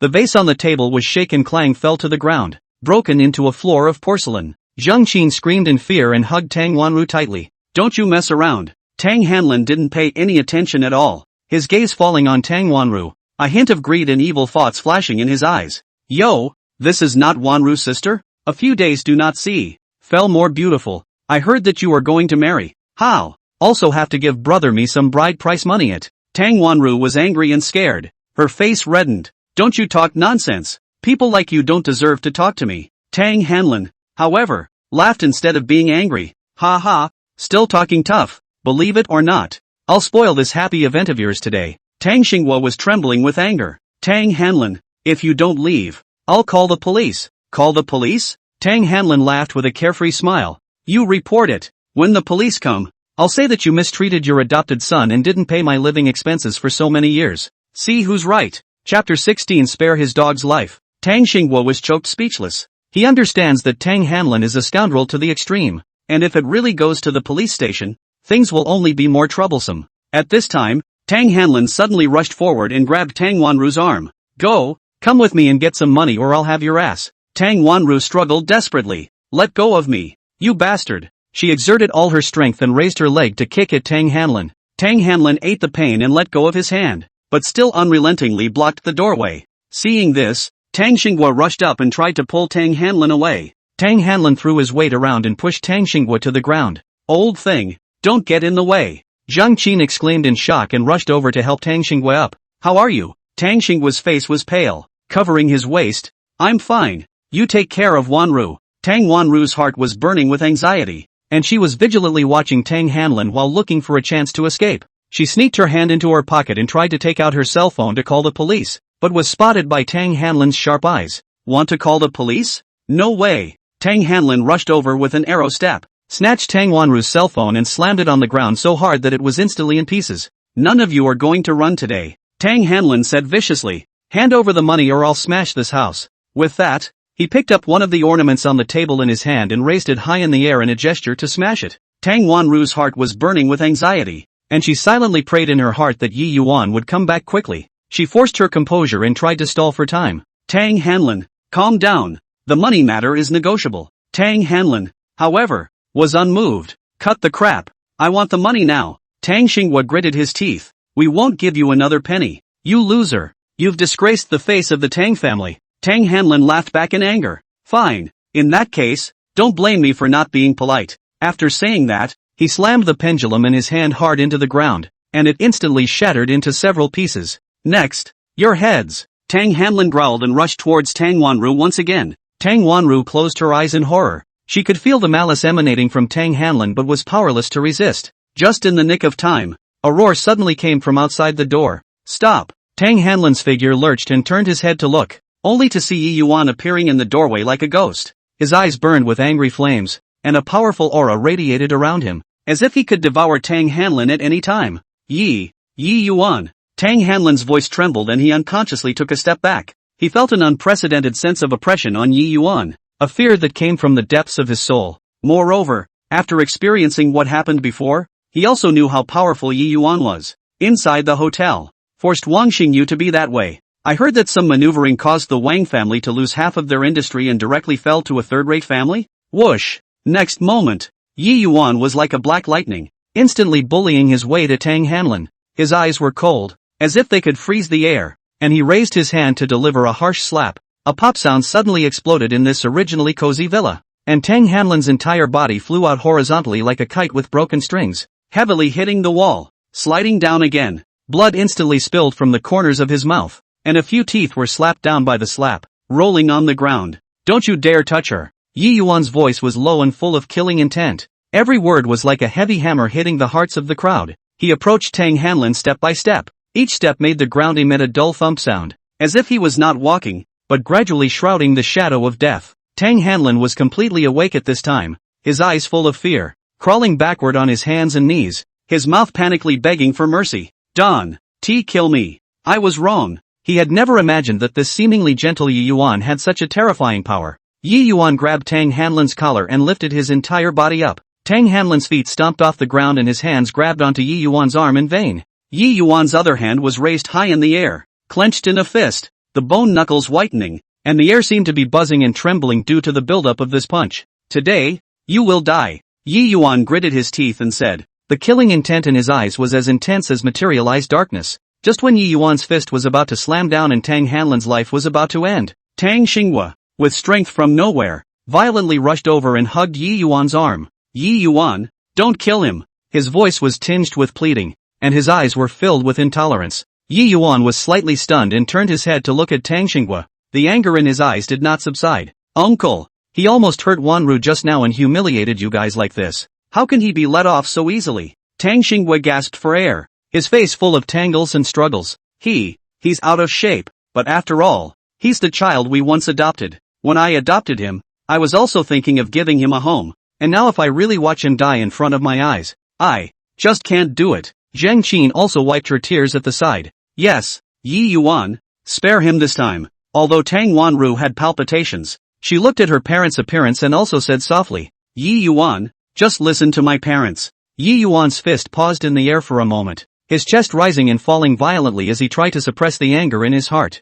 Phew! He slowly lowered his fists and threw Tang Hanlin to the ground with one hand. Tang Hanlin slumped on the ground, panting heavily. His eyes were filled with both the celebration of surviving the robbery and the deep fear of Yi Yuan. Yi Yuan looked at Tang Hanlin coldly. Today, for the sake of uncle and aunt, I will spare your life. If there's a next time, I will break you into pieces. Tang Hanlin nodded his head busily. Don't dare. Never again. Tang Xinghua walked forward inside as he looked at the wretched Tang Hanlin. Hanlin, go away. Don't come back in the future. Our Tang family has nothing more to do with you. Tang Hanlin, as if amnestied, rolled and crawled to his feet, stumbling toward the door. When he reached the door, he paused in his steps and turned back to give Yi Yuan a vicious look. The resentment in his eyes flickered and then disappeared in the crowd's line of sight. Yi Yuan looked at the direction Tang Hanlin left, his brows furrowed, and there was a vague uneasiness in his heart. People like Tang Hanlin wouldn't let go easily, but at the moment, he was more worried about the safety of Tang Wanru and her parents. Uncle, Aunt, Wanru, are you alright? Yi Yuan asked with concern. Tang Xinghua shook his head. We're fine, thanks to your timely return. Otherwise, Tang Wanru hugged Yi Yuan tightly. Yi Yuan, if it wasn't for you today, I really don't know what to do. Yi Yuan gently stroked Tang Wanru's hair. Don't be afraid. I'm here. I won't let anyone hurt you guys in the future. Chapter 17 The Miraculous Effects of the Spiritual Heart Pill. Phew. Then, Yi Yuan lightly arrived at the villa's basement. It was quiet and dim, and the walls around it were made of ancient masonry that smelled damp and old. In the basement, a bronze Dan furnace stood quietly, its body carved with mysterious runes that flickered faintly in the dim light. Yi Yuan's expression was grave as he slowly pulled out a pile of spirit herbs from his arms. These spirit herbs were the result of him spending several months trekking through the mountains and rivers in search of them. There is the clear windgrass with a glistening green body and feather-like leaves, which can stabilize the mind and purify the aura. The inflamed heart vine, which was shaped like a red snake and emitted a fiery aura, was the key to adding power to the Dan flame. There is also the moon dew flower, which emits an ethereal blue fluorescence, and its soft spiritual energy can harmonize the medicinal properties. He neatly arranged the spirit herbs on the stone table next to the Dan furnace, placing each one carefully as if he was treating the most precious treasures in the world. In this world, the cultivation realm was divided into 9 stages: Qi cultivation, foundation building, Jin Dan, Yuan, transforming into a god, returning to the void, merging, Mahayana, and crossing the threshold. Practicing Qi is the initial stage, absorbing the spiritual Qi of heaven and earth into the body and refining oneself. Foundation building, on the other hand, is to construct the foundation of spiritual energy in the body and stabilize the path of cultivation. At the Jin Dan stage, spiritual energy is condensed into a Dan, which possesses extraordinary power. Yuaning is like the second soul of the cultivator, which can go out of the body to fight. After transforming into a god,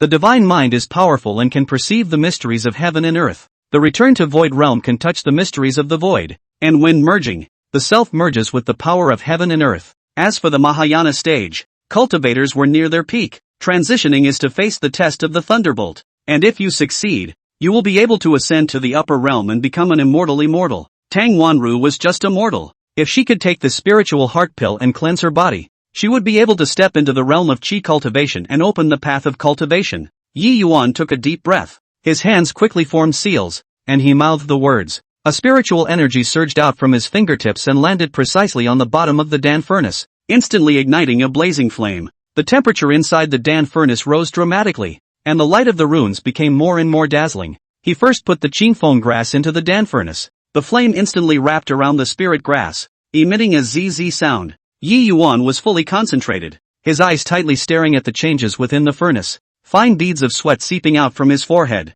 With the passage of time, the Qingfeng grass gradually transformed into a ball of green liquid that was suspended in the furnace. Next, the inflamed heart vine was thrown into the Dan furnace. In an instant, the flames rose violently high and the temperature soared. Yi Yuan was calm and collected, his hands constantly changing their seals and controlling the fire. The inferno heart vine rapidly melted under the high temperature, intermingling with the green liquid and emitting a fiery aura. Finally, Yi Yuan gently placed the moon dew flower into the Dan furnace. As soon as the moon dew flower came into contact with the mixed liquid, it immediately blossomed with an ethereal blue light, which spread rapidly and illuminated the entire Dan furnace. Yi Yuan frowned tightly, his hands danced rapidly, and his spiritual energy was continuously injected into the Dan furnace. The essence of the 3 types of spiritual herbs tumbled and fused violently within the furnace, emitting a strange light and a burst of medicinal fragrance. Yi Yuan didn't dare to slack off in the slightest and devoted himself to the refining process. His spiritual energy was running at a high speed within his body,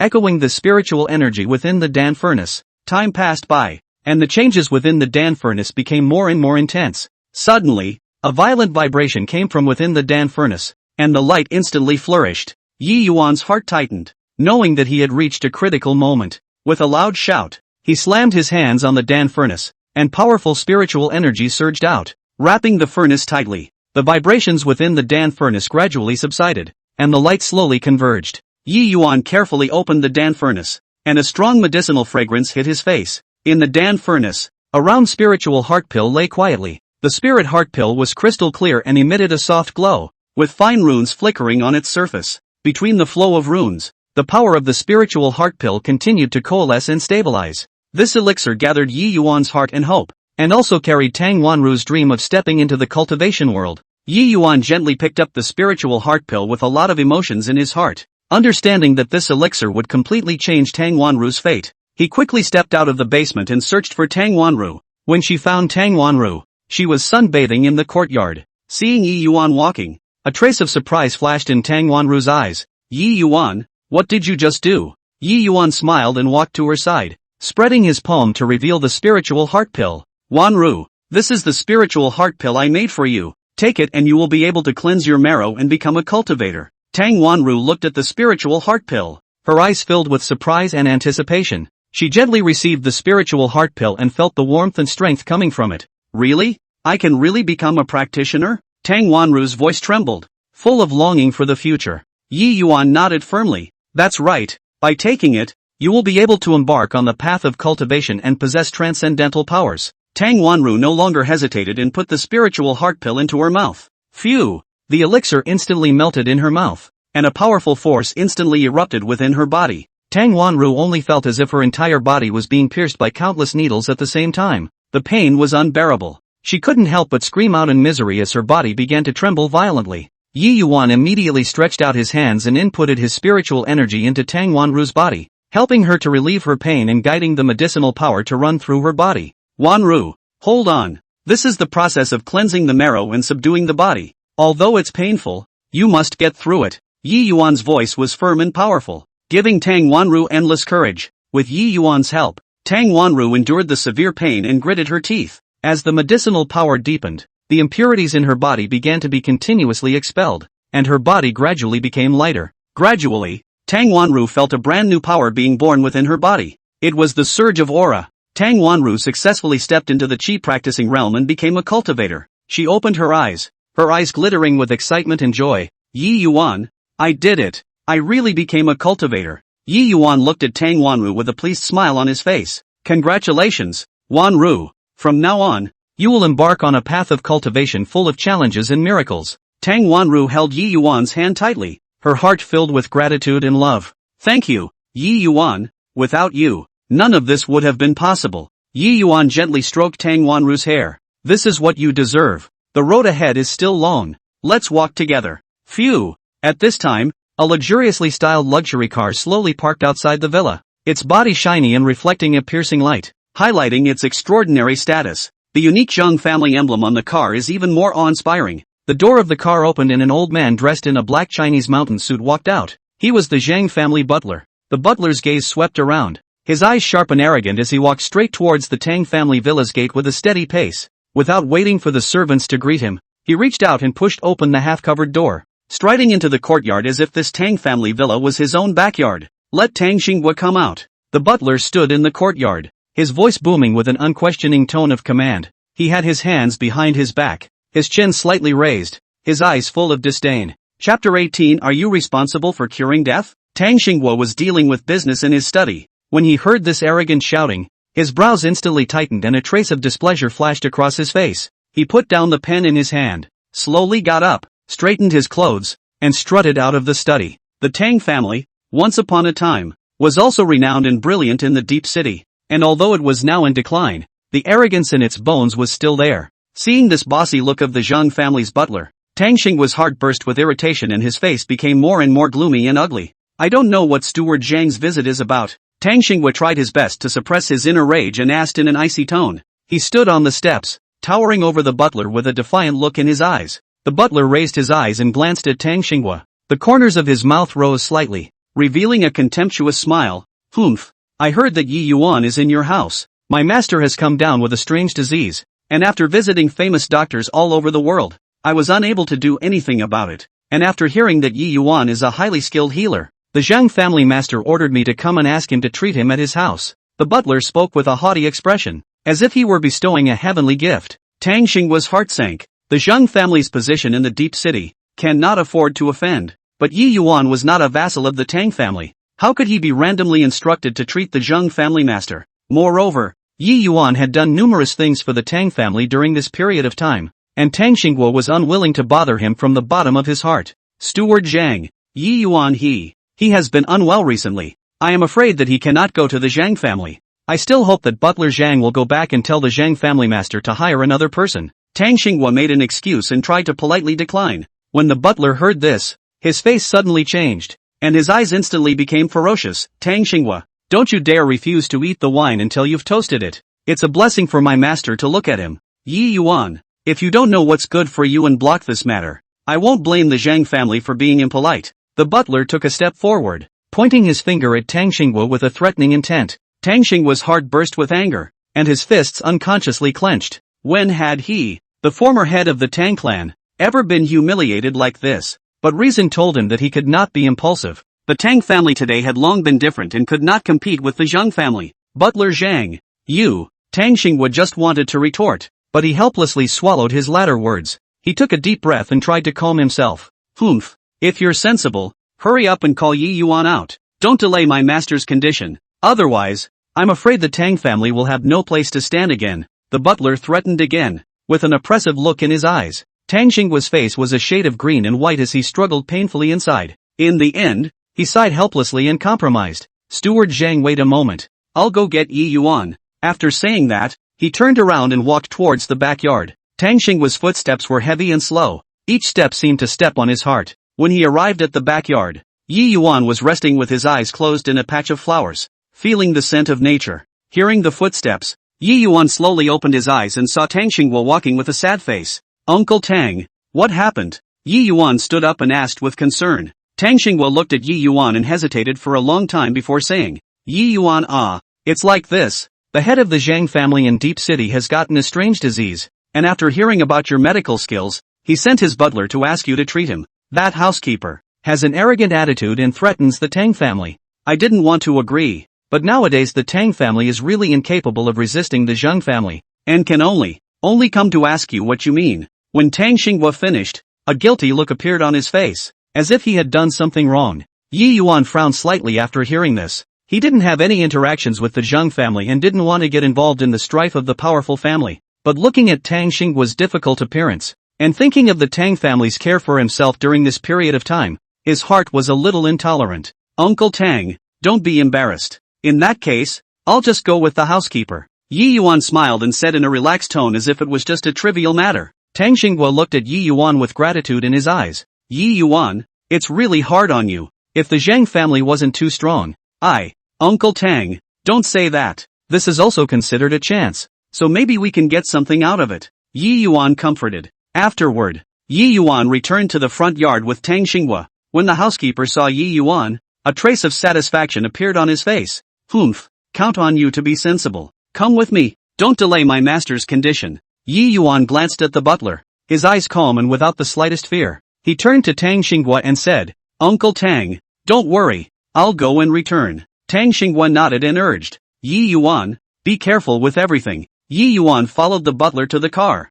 and the limousine slowly started and drove out of the Tang family villa. Tang Xingyu stood in the doorway, looking at the shadow of the distant car, his heart filled with worry. This time, Yi Yuan's trip to the Zhang family was unpredictable. The Zhang family had strange illness might be hiding many unknown dangers, but now, he could only pin his hopes on Yi Yuan and silently pray that everything would go well. Phew! Soon, the limousine steadily stopped in front of the imposing and extraordinary carved gates of the Zhang family's grand manor, and the two thick doors slowly opened to both sides, revealing the luxurious and exquisite scene inside the garden. Yi Yuan, along with housekeeper Zhang, walked along the cobblestone path. The neatly trimmed green plants on both sides, like well-trained soldiers, permeated with an inviolable majesty. Stepping into the depths of the manor, Yi Yuan was not at all shocked by the surrounding luxury and calmly spoke. After running around for a long time, I'm hungry, so let's arrange for some meals first. He looked bland, as if he was making a perfectly ordinary request. Butler Zhang's originally hurried footsteps came to an abrupt halt, as if he had heard some unbelievable words. He turned around violently, the fat on his face trembling slightly from anger, his eyes full of disbelief and rage. What do you mean by that? My master is in danger, and you still have the heart to eat? He took a step forward, an undisguised threat in his tone. Yi Yuan was not panicked. His gaze coldly met Butler Zhang's line of sight. Man is iron and rice is steel. If I don't eat and eat well, how can I have the strength to perform my medical skills? If you can't see the patient well due to lack of physical strength and cause the Zhang family master to suffer, will you be able to bear the responsibility? His voice was low but powerful, and every word was like a heavy hammer, striking at Butler Zhang's heart. Butler Zhang's eyes widened as he tried to retort, but he found his throat choked as if by something, and was momentarily speechless. He clenched his teeth and clenched his hands into fists, his joints whitening, obviously infuriated by Yi Yuan's words, but deeply aware that what Yi Yuan said was reasonable. After a few moments of stalemate, Butler Zhang glared fiercely at Yi Yuan, turned his head violently and shouted angrily at the subordinates waiting at the side. What are you waiting for? Why don't you go and prepare the meal? The subordinate trembled in fear and hurriedly retreated in a hurry. It did not take long before a sumptuous meal was placed in front of Yi Yuan. Delicacies are in abundance, and the aroma is tantalizing. Yi Yuan was not polite and settled into his seat and ate methodically. Butler Zhang watched from the sidelines, and although his heart was filled with anger and resentment, there was nothing he could do. Chapter 19 Auctioning Rootless Spirit Water. Yi Yuan picked up a piece of red-colored braised meat, put it into his mouth and gently chewed it for a few times, then frowned slightly. He put down his chopsticks, picked up the tea next to him, and took a sip of tea to clear his mouth. Steward Zhang. Yi Yuan slowly spoke. His voice was not loud, but it was exceptionally clear in this quiet banquet hall. This dish, it's really a bit poorly prepared. When housekeeper Zhang heard this, his heart thumped, but his face was still full of smiles, hurriedly stepped forward and said, Mr. Yi, I'm really sorry, it's because we didn't think it through.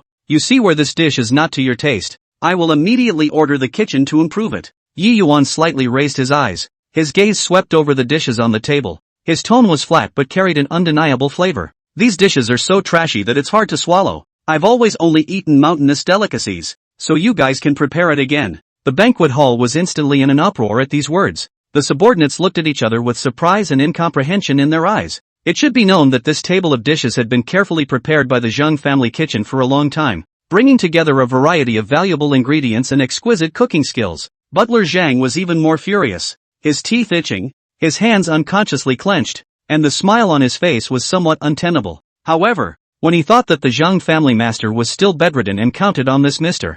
Yi Yuan in front of him to diagnose and cure him, Butler Zhang could only forcefully suppress the anger in his heart, squeezing out a smile that was worse than crying and said, Mr. Yi, rest his anger. It's our fault. This will be removed and redone. After saying that, he hurriedly waved his hand to signal his subordinates to remove the dishes from the table. The underlings moved quickly, and in no time at all, the table that had been filled with dishes was cleared. Housekeeper Zhang personally walked quickly towards the kitchen again, cursing Yi Yuan's trickiness in his heart as he walked, but there was nothing he could do about it. In the kitchen, the cooks were full of expectations that they would receive compliments from the guests when they saw Butler Zhang burst in angrily. What are you all waiting for? Butler Zhang loudly scolded. Hurry up and make a new table, with mountainous delicacies and seafood. Make sure to satisfy that Mr. Yi. The chefs were confused by this sudden order, but they didn't dare to ask more questions, so they could only start preparing the ingredients with their hands and feet. Sea cucumbers, abalone, shark fins and other precious ingredients were taken out of the storehouse one by one, and a fire blazed on the stove. The chefs showed their skills. Spatulas were flying up and down in the pots, and the whole kitchen was filled with a busy atmosphere. While in the banquet hall, Yi Yuan leaned on the back of his chair and closed his eyes, as if he did not care about what had just happened. Butler Zhang, on the other hand, stood on the side, looking in the direction of the kitchen from time to time, his heart anxious. I just hope the new dishes will be served soon to please this hard-to-serve Mr. Yi. After a long time, the kitchen door opened again, and the underlings came out in a line, carrying plates of carefully cooked delicacies in their hands. These dishes are even more beautifully plated and each one is like a work of art. Mr. Yi, the new dishes are ready. Please taste them, Butler Zhang said carefully. Yi Yuan slowly opened his eyes and looked at the dishes on the table. A trace of undetectable satisfaction flashed in his eyes. Phew! He picked up his chopsticks and began to savor it. Well, the sea cucumber was done quite well, with just the right amount of heat. Yi Yuan picked up a piece of sea cucumber and put it in his mouth,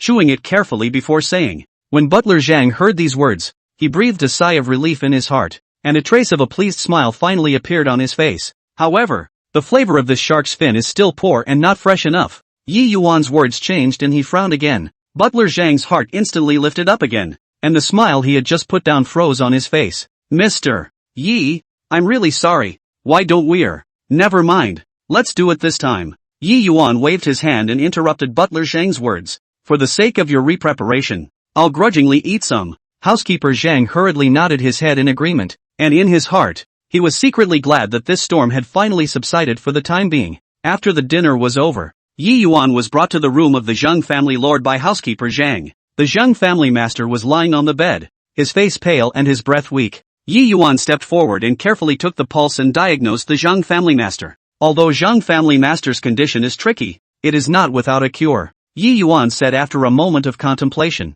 However, this healing process requires a great deal of energy and precious medicinal herbs, and requires your full cooperation. Butler Zhang hurriedly responded, stating that everything would be prepared according to Yi Yuan's requirements. After some discussions, Yi Yuan formulated a detailed treatment plan for the Zhang family master and then stayed in the Zhang family. Next, Yi Yuan continued to be a picky person. demanding extremely high standards in all aspects such as food and living environment. Although butler Zhang was dissatisfied in his heart, he could only fulfill his requests one by one for the sake of the Zhang family master's condition. As time passed, the Zhang family lord's condition gradually showed signs of improvement. Housekeeper Zhang watched as the Zhang family master's complexion got better day by day, and all his previous grievances against him gradually dissipated. Phew! At this time, Yi Yuan called butler Zhang aside and lowered his voice. To completely cure your family head's illness, you must find the legendary rootless spirit water. When butler Zhang heard this, he was dumbfounded and looked at Yi Yuan with wide eyes,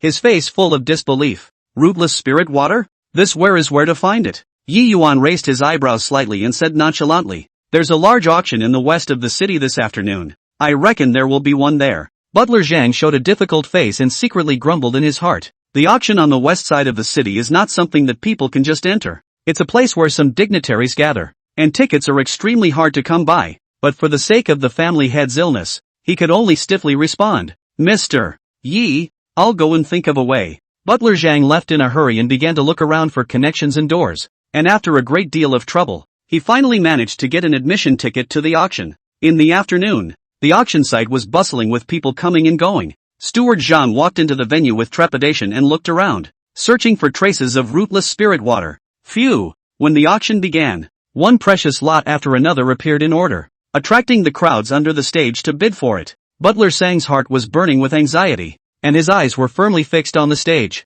fearing that he would miss the rootless spirit water. Finally, halfway through the auction, the host shouted, next, we will be auctioning a rare treasure, rootless spirit water. When butler Zhang heard this, he was instantly energized and sat up straight. Only an exquisite jade bottle was brought up to the stage, and the rootless spirit water contained in the bottle shimmered with a strange light under the illumination. The host began to introduce the miraculous effects of the rootless spirit water, and the audience was in an uproar. The crowd exchanged words, their eyes filled with greed and desire. Chapter 20 finally speaks human. Butler Zhang was secretly happy in his heart, but before he could be happy for too long, the bidding started, and the price skyrocketed, quickly exceeding his budget. Butler Zhang gritted his teeth and kept raising his card to raise the price, beads of sweat rolling down his forehead. The other bidders were not shy and kept competing with him. The price was getting higher and higher. Butler Zhang's hands began to tremble slightly, hesitating in his heart. After all, this price was far beyond his affordability. But when he thought of the family head's condition,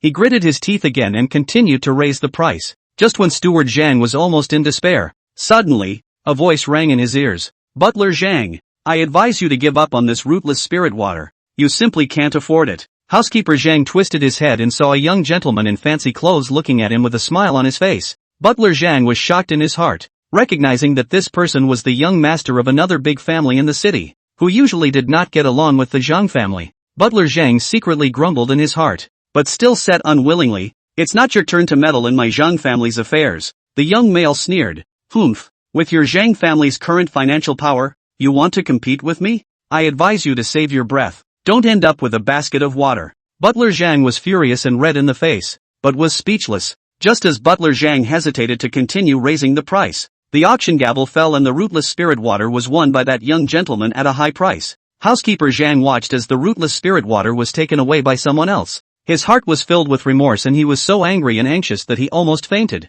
He walked out of the auction site in a state of disorientation, not knowing how to explain to Yi Yuan. After returning to the Zhang family, Housekeeper Zhang lowered his head, not daring to look Yi Yuan in the eyes, and stammered, Mr. Yi, I'm sorry for the rootless spirit water. It was auctioned away by someone else. Yi Yuan frowned as a hint of disappointment flashed in his eyes. What's going on? How come you can't even get this done? Butler Zhang hurriedly told Yi Yuan what happened at the auction. After Yi Yuan heard this, he pondered for a moment and slowly said, that's just it. You can't be blamed for this. However, this rootless spirit water is vital to the family head's illness. We must find a way to get our hands on it. Butler Zhang sighed helplessly. Mr. Yi, what should we do now? Yi Yuan paced back and forth in the room and suddenly stopped, a hint of determination flashing in his eyes. Since the auction won't work, we'll have to find another way. Go find out who that male who auctioned off the rootless spirit water is and where he lives, and we'll go steal the rootless spirit water back tonight.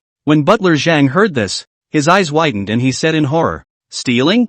How can this work? In case it's discovered, our Zhang family will be finished. Yi Yuan glanced at him and said indifferently, Don't worry, I have my own way. As long as we're careful, we won't be found out. And, for the sake of the head of the family's illness, it's the only thing we can do. Housekeeper Zhang hesitated for a moment, but finally nodded. Alright, Mr. Yi, I'll listen to you. As night fell, Yi Yuan and butler Zhang changed into their nightclothes and quietly arrived outside the young gentleman's mansion. Whoosh! Yi Yuan utilized his light power and easily climbed over the fence and entered the mansion. Butler Zhang, on the other hand, was looking out, his heart thumping with nervousness. Yi Yuan searched around the mansion and finally found the room where the rootless spirit water was stored. He carefully opened the door of the room and was about to go in to get the rootless spirit water. Suddenly, a dark shadow sprang out of the corner and lunged at him. Yi Yuan was shocked and hastily dodged sideways, and fixed his eyes on a ferocious mastiff. The mastiff barked furiously and lunged at Yi Yuan once again.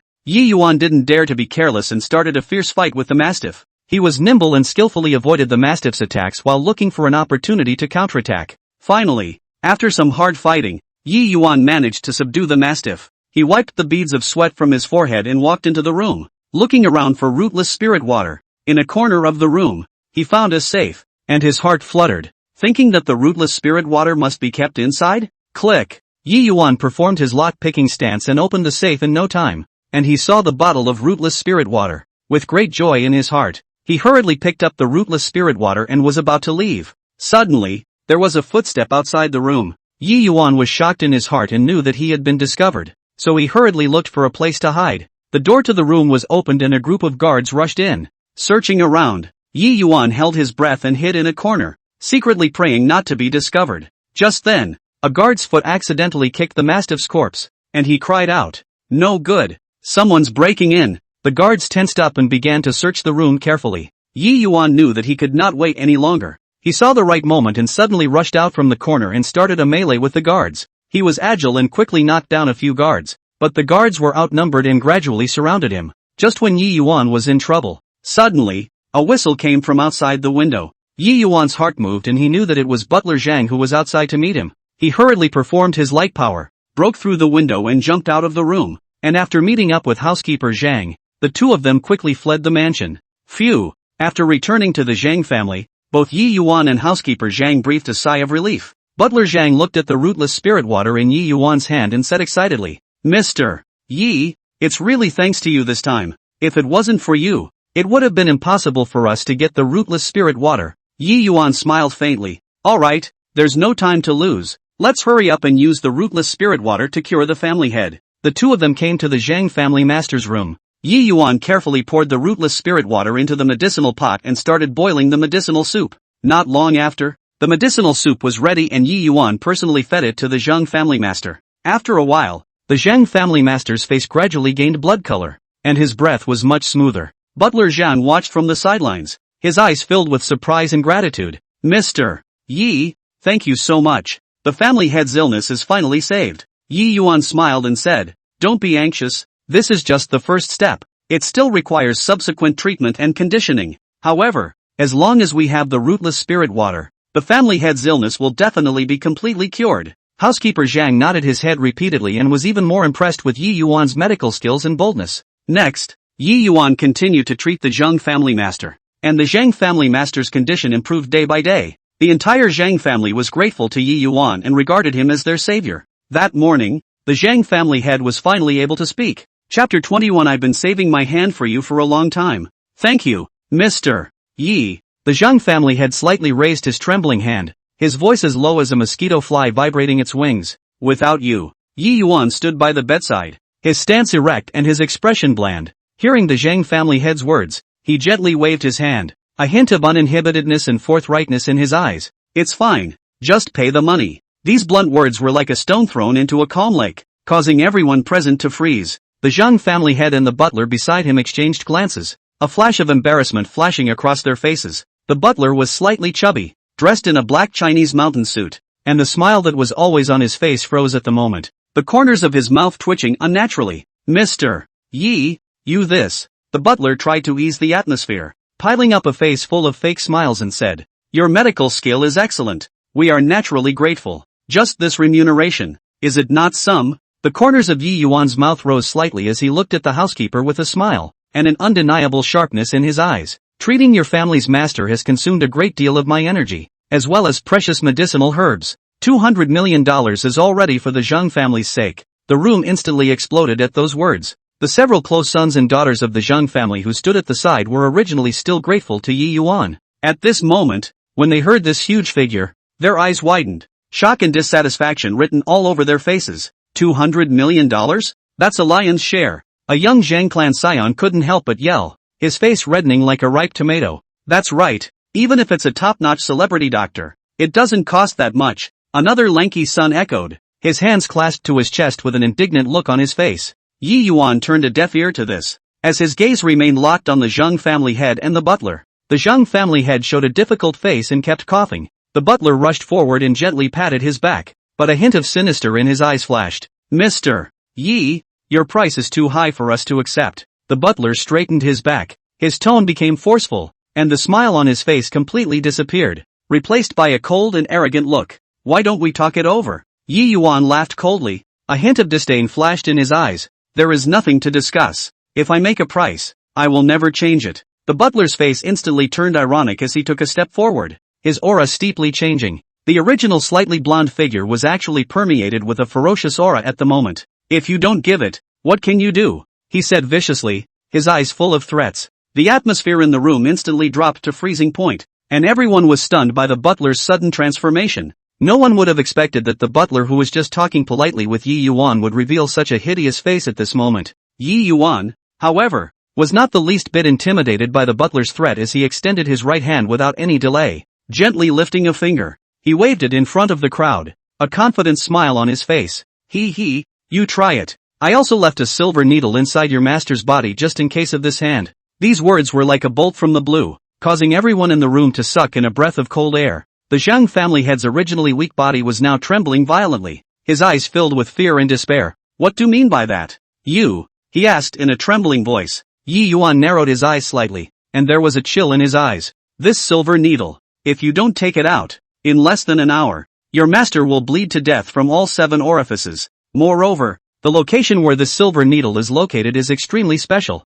and no one can take it except me." The butler's face turned white. How could he not expect that Yi Yuan had kept such a hand? He opened his mouth to say something, but realized that his throat felt like it was blocked by something, and he couldn't say a word. "Are you threatening us?" It was a long time before the butler squeezed out such a sentence, with a hint of trembling in his voice. Yi Yuan snorted coldly. "This is not a threat. This is a deal. I cure your master's disease and you pay me accordingly. Fair and reasonable." The Zhang family head raised his hand with difficulty, signaling the butler to stop talking. He looked at Yi Yuan, his eyes filled with helplessness and compromise. "Mr. Yi, I'll give this $200 million.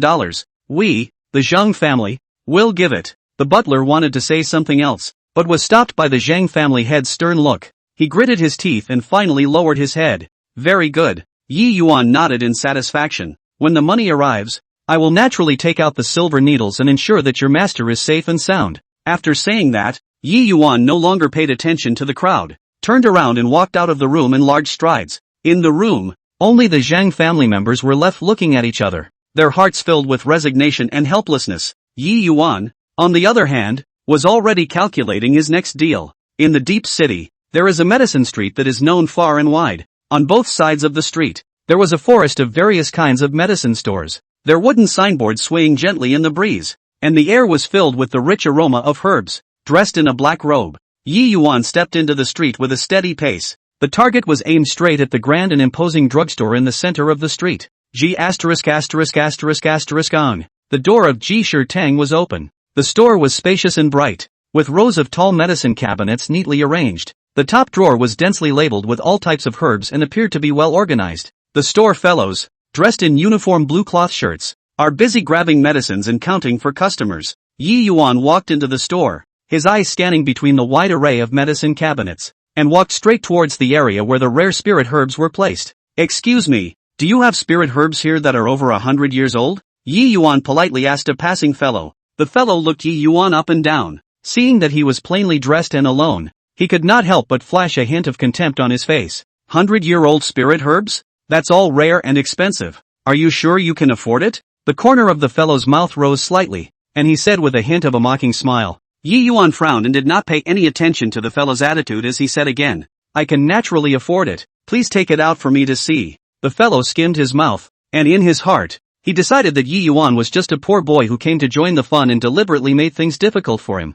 Humph. Want to see? Take 10,000 taels of silver out first to prove you're sincere. At this moment, the other fellows and customers in the store also noticed the movement over here and cast curious gazes. A middle-aged man in a gorgeous brocade robe walked out from a side of the elegant room and couldn't help but snort when he saw the confrontation between Yi Yuan and the fellow. Yo, with this appearance, you still want to buy 100 years of spirit herbs? Don't waste everyone's time here. The middle-aged man twirled his beard in his hand and said with an arrogant expression. Chapter 22 Refining the Longevity Enhancement Pill. Yi Yuan's expression was calm, but a hint of displeasure flashed in his eyes. He pulled out a crystal-clear jade pendant from his pocket and gently placed it on the counter. This jade pendant was warm and delicate, emitting a faint aura, and the ancient patterns carved on it showed its extraordinary origin. This jade pendant is worth far more than 10,000 taels of silver. Now, can you show me the spirit herbs? Yi Yuan's voice was not high, but it carried an unquestionable majesty. The fellow looked at the jade pendant on the counter.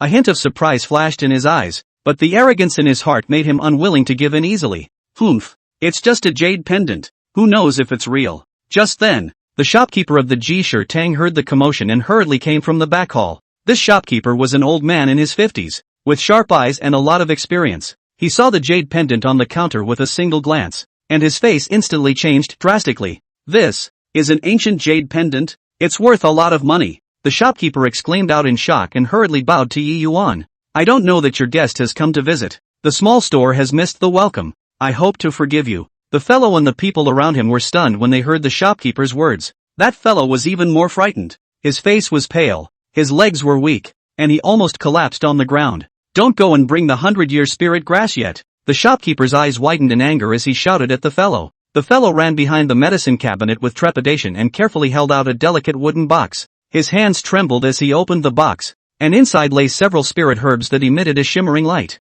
Each one exuded a rich aura, and the veins on the leaves were clearly visible, as if they contained the precipitation of years. Yi Yuan nodded slightly and carefully checked the quality of the spirit grass, then said, I want 5 plants. Name your price. The shopkeeper said respectfully. Your guest has a discerning eye. This 100-year-old spirit grass is worth 500,000 taels of silver per plant, 5 plants totaling 2.5 million taels. However, seeing as your guest has brought such a precious jade pendant, the small store is willing to give your guest a 90% discount, charging only 2,250,000 taels. Yi Yuan pulled out a silver ticket from his pocket and handed it to the shopkeeper. This is 3 million taels of silver tickets. The extra will be considered a reward for you. The shopkeeper received the silver ticket with both hands and was grateful. Thank you for your guest's generosity. The small store will definitely provide the best quality herbs for your guest in the future. The surrounding people were all impressed with Yi Yuan when they saw this scene. That arrogant middle-aged man also lowered his head in shame at this moment,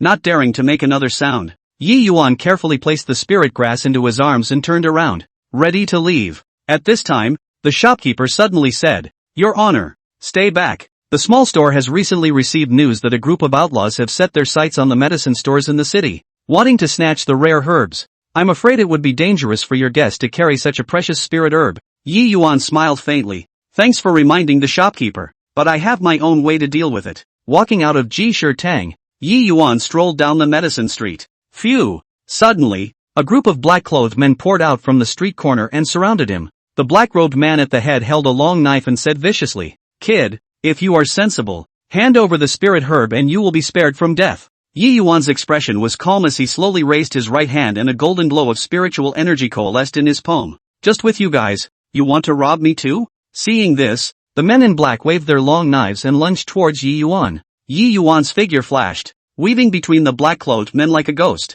His palms swung out like sharp blades, each attack striking the black-clothed man's vitals with precision. In the blink of an eye, the men in black fell to the ground, groaning in pain. Yi Yuan clapped his hands, glanced at the black-clothed man on the ground, and turned to leave. Phew! The night enveloped the Tang family villa, quiet and deep. Yi Yuan quietly crossed the courtyard like a ghost, the stone path under his feet glowing with a cool light in the moonlight. With an athletic stance, he walked straight towards the back of the villa, carrying the spirit herbs he had carefully selected from the medicine street. Coming to a hidden corner, Yi Yuan reached out and gently pressed his hand on the wall, and a secret door slowly opened, revealing a deep passageway leading underground. He picked his way down the stairs, and a stale yet faintly medicinal scent filled the chamber and hid him. The chamber was not large, and the surrounding walls were inlaid with night pearls that emitted a soft glow, illuminating the neatly arranged alchemy instruments inside the room. On an ancient stone table, an exquisite Dan furnace was placed. Yi Yuan carefully took out the spirit grass in his arms and placed it on the stone table.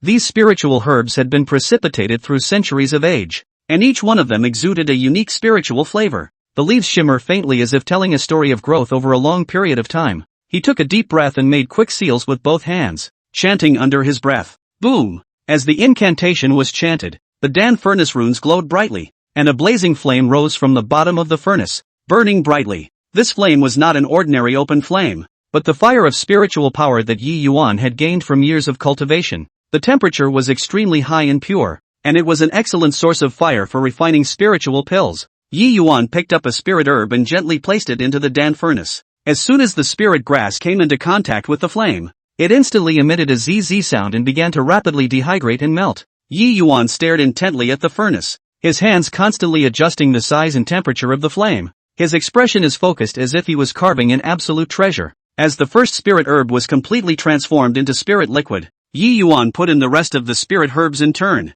The medicinal fragrance that permeated the secret room grew stronger and stronger, mixed with the blazing aura emanating from the spiritual flames, causing the entire space to become mysterious and fiery. Time passed by. Yi Yuan's forehead was covered with fine beads of sweat, but he was oblivious to it. Refining the life enhancement pill. It was an extremely complicated and dangerous process. A slight mistake. Not only the spirit grass was destroyed, but also could trigger the furnace to explode. However, he steadily advanced the refining steps with his exquisite alchemy skills and powerful mental strength. After a long ordeal, the spirit liquid in the Dan furnace gradually fused and coalesced, and began to take on the shape of an elixir. When Yi Yuan saw this, a trace of excitement flashed in his eyes. He knew deep down that the most crucial moment was coming. He once again made seals with both hands and increased the output of his spiritual energy, and the flames soared higher, completely wrapping the Dan furnace. Under the quenching of this high temperature, the spiritual energy within the elixir was continuously compressed and purified.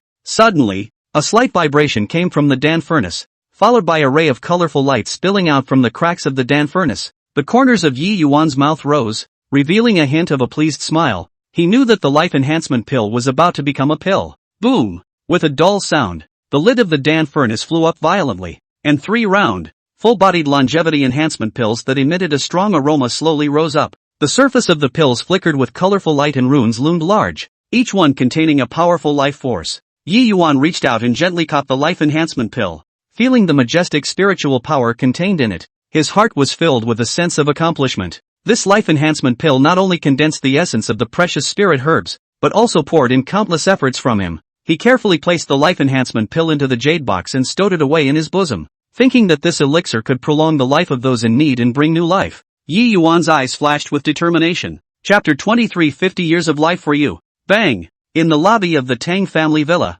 the silence was broken by a doorbell. The butler hurriedly went forward to open the door, and in a short while, he let a middle-aged man with a slightly rich figure in. This person was none other than Lu Xiangguan of the Lu family, a distant relative of the Tang family. Aya, Xinggui Gong, long time no see na.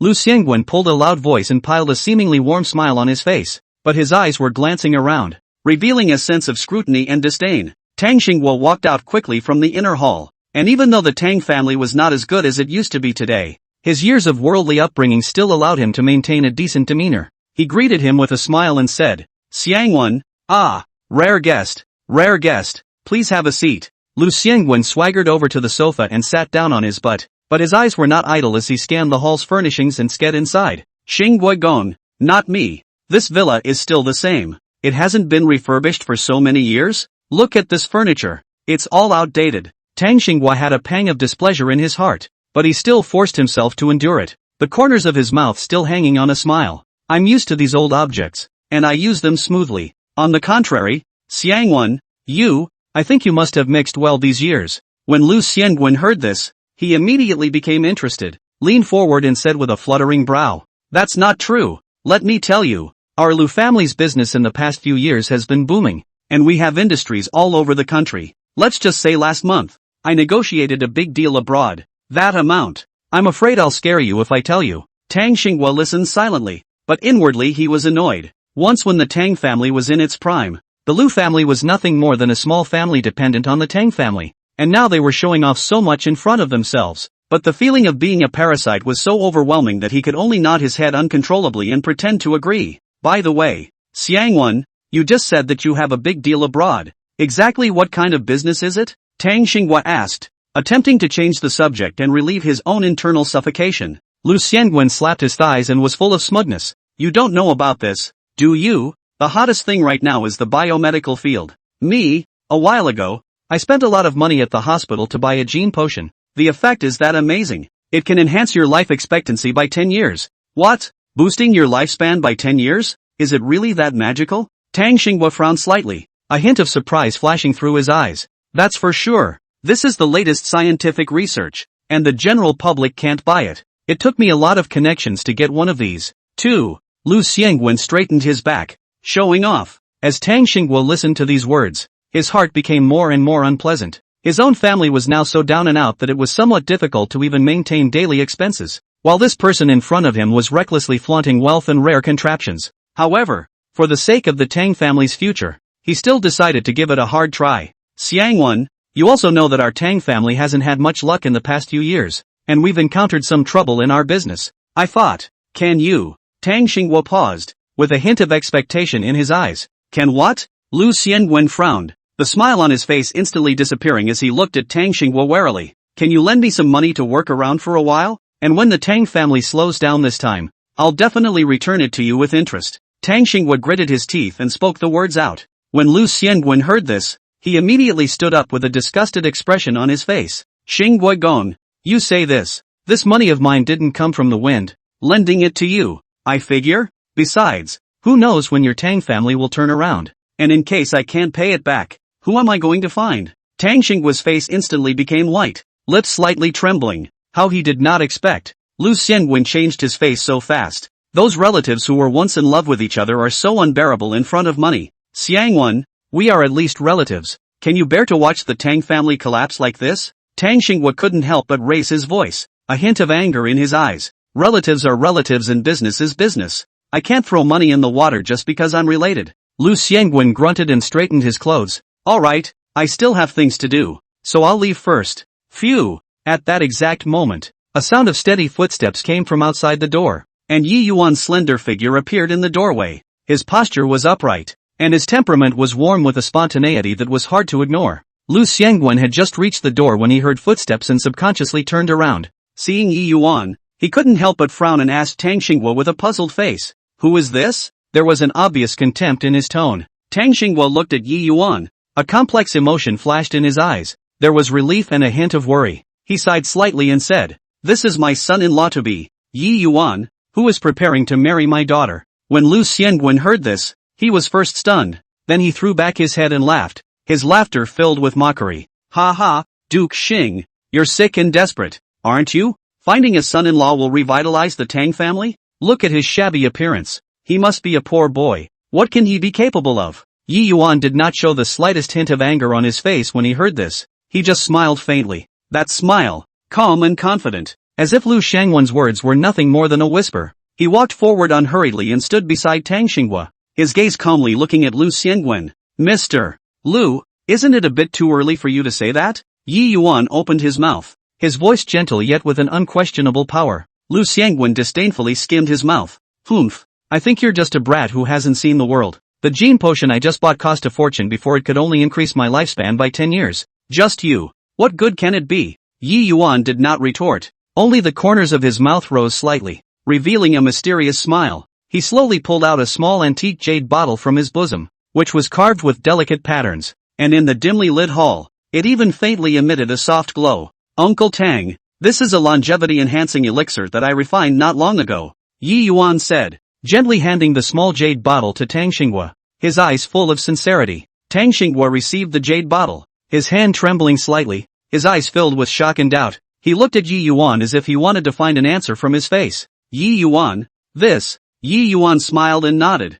explaining, Uncle, don't worry, this elixir was refined by my own hands and has been verified by me many times. After eating it, it can increase your lifespan by 50 years. This elixir is indeed that powerful, and 50 years is still said to be less. It mainly depends on how well the person absorbs it. At these words, both Tang Xinghua and Lu Xiangwen froze. Tang Xinghua was pleasantly surprised, while Lu Xiangwen was filled with disbelief and jealousy. Chapter 24. Get someone to beat this kid up. You're talking nonsense, Lu Xiangwen suddenly yelled. How can there be a pill that increases lifespan by 50 years? Do you think you're a god? This must be a fake. You're a liar. Yi Yuan remained unperturbed, and a faint hint of mockery flashed in his eyes. Mr. Lu, whether you believe it or not, it's all up to you. However, the efficacy of this elixir, Uncle Tang will know once he tries it. Saying this, Yi Yuan gently opened the jade bottle and a strange aroma instantly filled the air. The aroma was fresh and light and invigorating. Tang Xinghua took a deep breath,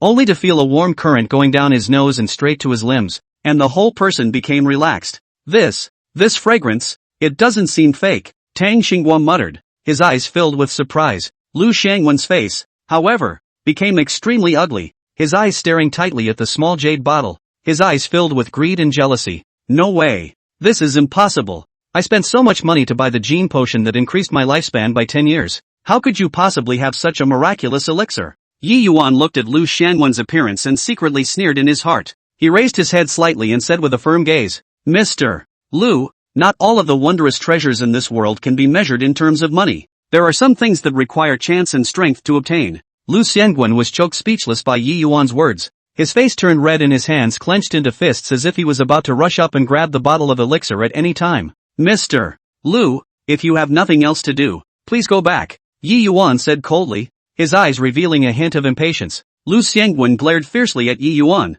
then looked at the small jade bottle in Tang Xinghua's hand, and finally turned away unwillingly. Before he left, he didn't forget to drop a harsh sentence. Just you wait, I won't let it go just like that. Yi Yuan looked at Lu Xiangwen's departing back and shook his head slightly. He turned around, looked at Tang Xinghua, and said, Uncle, I've made you laugh. You keep this elixir and find a suitable time to take it. Tang Xinghua held the small jade bottle tightly, his eyes slightly reddened. Yi Yuan, thank you. I didn't expect that you would be so capable. It's a blessing for my Tang family to have a son-in-law like you. Yi Yuan smiled humbly. Uncle, you are overstating it. Tang Wanru and I truly love each other, and I also hope to contribute to the Tang family. Over the years, the Tang family has experienced ups and downs, but I believe that as long as we work together, we will be able to revitalize the Tang family's glory. Tang Xinghua nodded heavily, the flame of hope rekindled in his eyes. Good.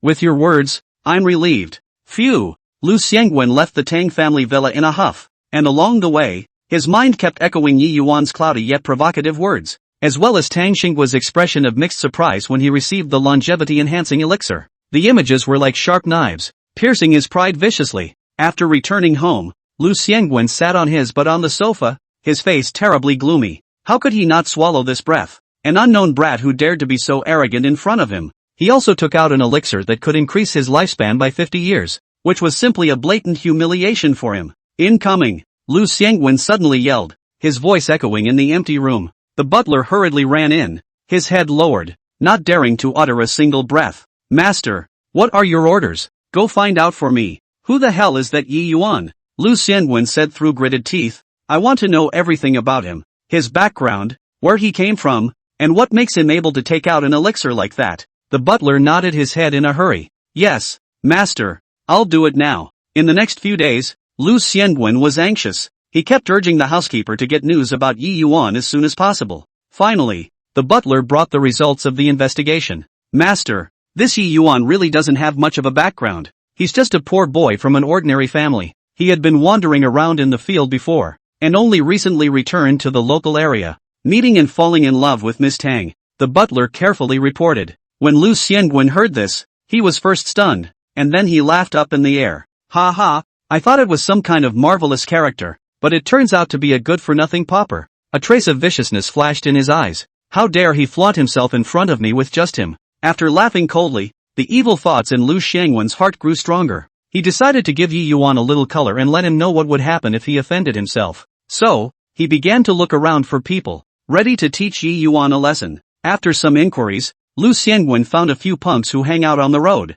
These people are usually idle and will do anything for money. You guys, listen up. Lu Xiangwen sat in a dimly lit bar and looked at the few punks in front of him and said coldly, I want you to teach a lesson to someone, and when it's done, you'll be rewarded. The leader of the group, a punk with dyed yellow hair, carried a hideous scar on his face. He bristled in disdain and asked, what kind of people? Such a big deal. A trace of disgust flashed in Lu Xiangwen's eyes, but he still forced himself to say, "A kid named Yi Yuan. He often comes in and out of the Tang family villa. You guys keep watch outside the villa for me, and when he comes out at night, beat him up hard so that he knows what happens when he offends me." Hearing this, the yellow-haired punk hemmed and hawed. "Fine, as long as the money is in place, anything is fine." Lu Xiangwen pulled out a thick stack of banknotes from his pocket and threw them on the table. "This is the deposit, and there will be more after it's done." The yellow-haired gangster's eyes lit up, and he quickly reached out and grabbed the money in his hand. "Don't worry, Boss Lu, this is on us." So, the yellow-haired gangster took a few of his men and started squatting outside the Tang family villa. They hid in the nearby corners during the day, while at night they kept a close eye on the gate of the villa, just waiting for Yi Yuan to appear. Finally, one dark night, the opportunity came. Yi Yuan and Tang Wanru finished dinner in the villa and were ready to go out for a walk. They walked out of the villa gates, hand in hand, talking and laughing. When the yellow-haired punk and the others saw Yi Yuan come out, they immediately became excited. They quietly followed, and when no one was around, the yellow-haired punk suddenly shouted, "Kid, stop right there." Yi Yuan and Tang Wanru were startled by the sudden sound. They stopped and turned around to see a few vicious punks circling towards them. Tang Wanru was so scared that she turned pale and pulled Yi Yuan's arm tightly. "Yi Yuan, what's going on?" Yi Yuan gently patted her hand, signaling her not to be afraid. He looked at the punks in front of him and asked coldly, "Who are you people? Why are you stopping us?" Chapter 25. So he's the one behind the scenes? You're messing with the wrong people. The red-haired punk stepped forward and clasped his hands to his chest. "Today, we're here to teach you a good lesson." The surrounding gangsters followed suit, each shaking their fists and assuming a stance to strike. Tang Wanru stood beside Yi Yuan. Seeing this battle, she was so frightened that her face instantly turned pale and her body trembled slightly. Yi Yuan, what'o do?" Tang Wanru's voice carried a sobbing tone as she subconsciously hid behind Yi Yuan. Yi Yuan gently patted Tang Wanru's hand and comforted. "Don't be afraid. Stand behind me and don't move." After saying that, Yi Yuan looked firmly at the group of punks with a fearless aura in his eyes. "Just with you guys, you want to teach me a lesson?" Yi Yuan said coldly, his tone filled with disdain. The red-haired gangster was enraged by Yi Yuan's attitude and roared, "Brothers, give it to me. Beat them to death." In an instant, all the gangsters swarmed up like hungry wolves and surrounded Yi Yuan. Yi Yuan, however, did not panic, took a deep breath and bent his legs slightly, assuming a welcoming stance. The first punk who rushed up, waved his fist and smashed it towards Yi Yuan's head. Yi Yuan's eyes flinched and his body quickly dodged sideways, while his arm probed out like lightning and accurately struck the punk's abdomen. "Ah!" The punk screamed miserably, covering his stomach and bending over in pain. Before the other punks could react, Yi Yuan had already taken the initiative and rushed into the group of punks. He had a flexible stance and punched with a powerful force in every blow. There were two more gangsters coming from the left and right sides. Yi Yuan did not dodge but went in, took an arrow step forward, raised his knee violently and pushed it against the chest of the left gangster. At the same time, his right hand clenched his fist and slammed it hard on the right punk's chin. This series of actions was done in one go, and the two gangsters were instantly knocked to the ground, lying on the ground and moaning in pain. Seeing this, the red-haired punk was shocked and furious. He drew a dagger from his waist and viciously stabbed at Yi Yuan. Yi Yuan's eyes chilled as he keenly caught the red-haired punk's movements and his body quickly retreated a step backward to avoid the dagger's attack. Immediately afterward,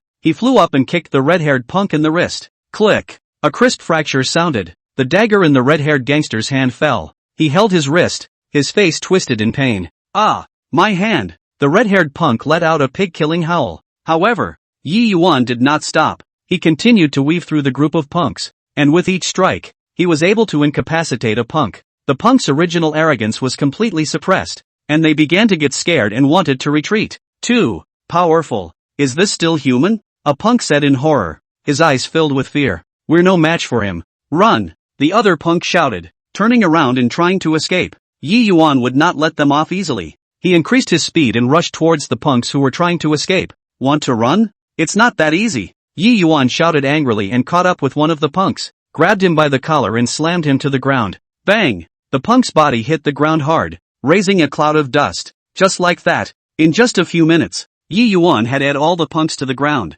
Groaning punks lay strewn across the street, some of them covering their broken arms, others clutching their injured legs in agonizing pain. Tang Wanru cautiously poked her head out from behind Yi Yuan and was stunned when she saw the scene in front of her. "Yi Yuan, how are you so powerful?" Tang Wanru stammered as she asked, her eyes filled with surprise and admiration. Yi Yuan patted the dust on his body, turned around, smiled and said to Tang Wanru, "It's alright, don't be afraid." After saying that, Yi Yuan took out his cell phone and dialed the number. "Hello, is this an official? There is someone here who intends to hurt someone, and now he has been subdued by me, so please come over and deal with it," Yi Yuan said into the phone. After hanging up the phone, Yi Yuan walked over to the red-haired punks, squatted down, and said coldly, "In the future, don't let me see you guys do anything wrong again. This time is just a lesson for you, and if there is a next time, the consequences will be much worse." The red-headed punk was in cold sweat from the pain and nodded his head. Yes, we won't dare to do it again."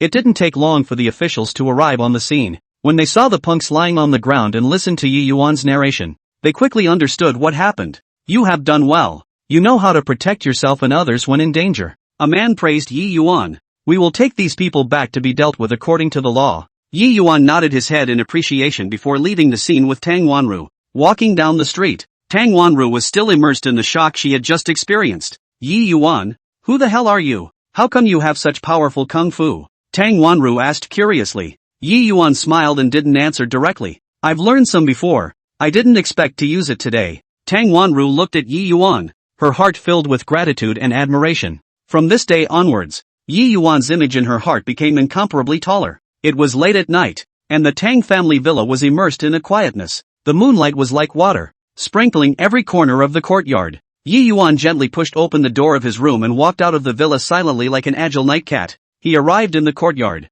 stopped for a moment, and looked up at the moonlit night sky. He then snapped his fingers softly, the crisp sound standing out in the stillness of the night. Instantly, several black shadows sprang out of the grass, quickly converging in front of Yi Yuan like ghosts. These black shadows were athletic and sharp-eyed, kneeling on one knee and moving in a neat and tidy manner. "My lord." They lowered their voices and said in unison, their voices low but with a sense of awe. Yi Yuan nodded slightly, his gaze sweeping over them. "Get up. During the day today, a group of punks came to trouble me." Yi Yuan's voice was low and cold. "You guys go and find out for me who actually instructed them to come." "Yes, lord." The black shadows led the order and once again transformed into several black shadows, disappearing into the night, so fast that one would almost think it was an illusion. Yi Yuan looked in the direction they left and a chill flashed in his eyes. "If you dare to touch me, you'll have to pay the price," he muttered, his tone dripping with unquestionable majesty. Yi Yuan paced back and forth in the courtyard, the moonlight stretching his silhouette to a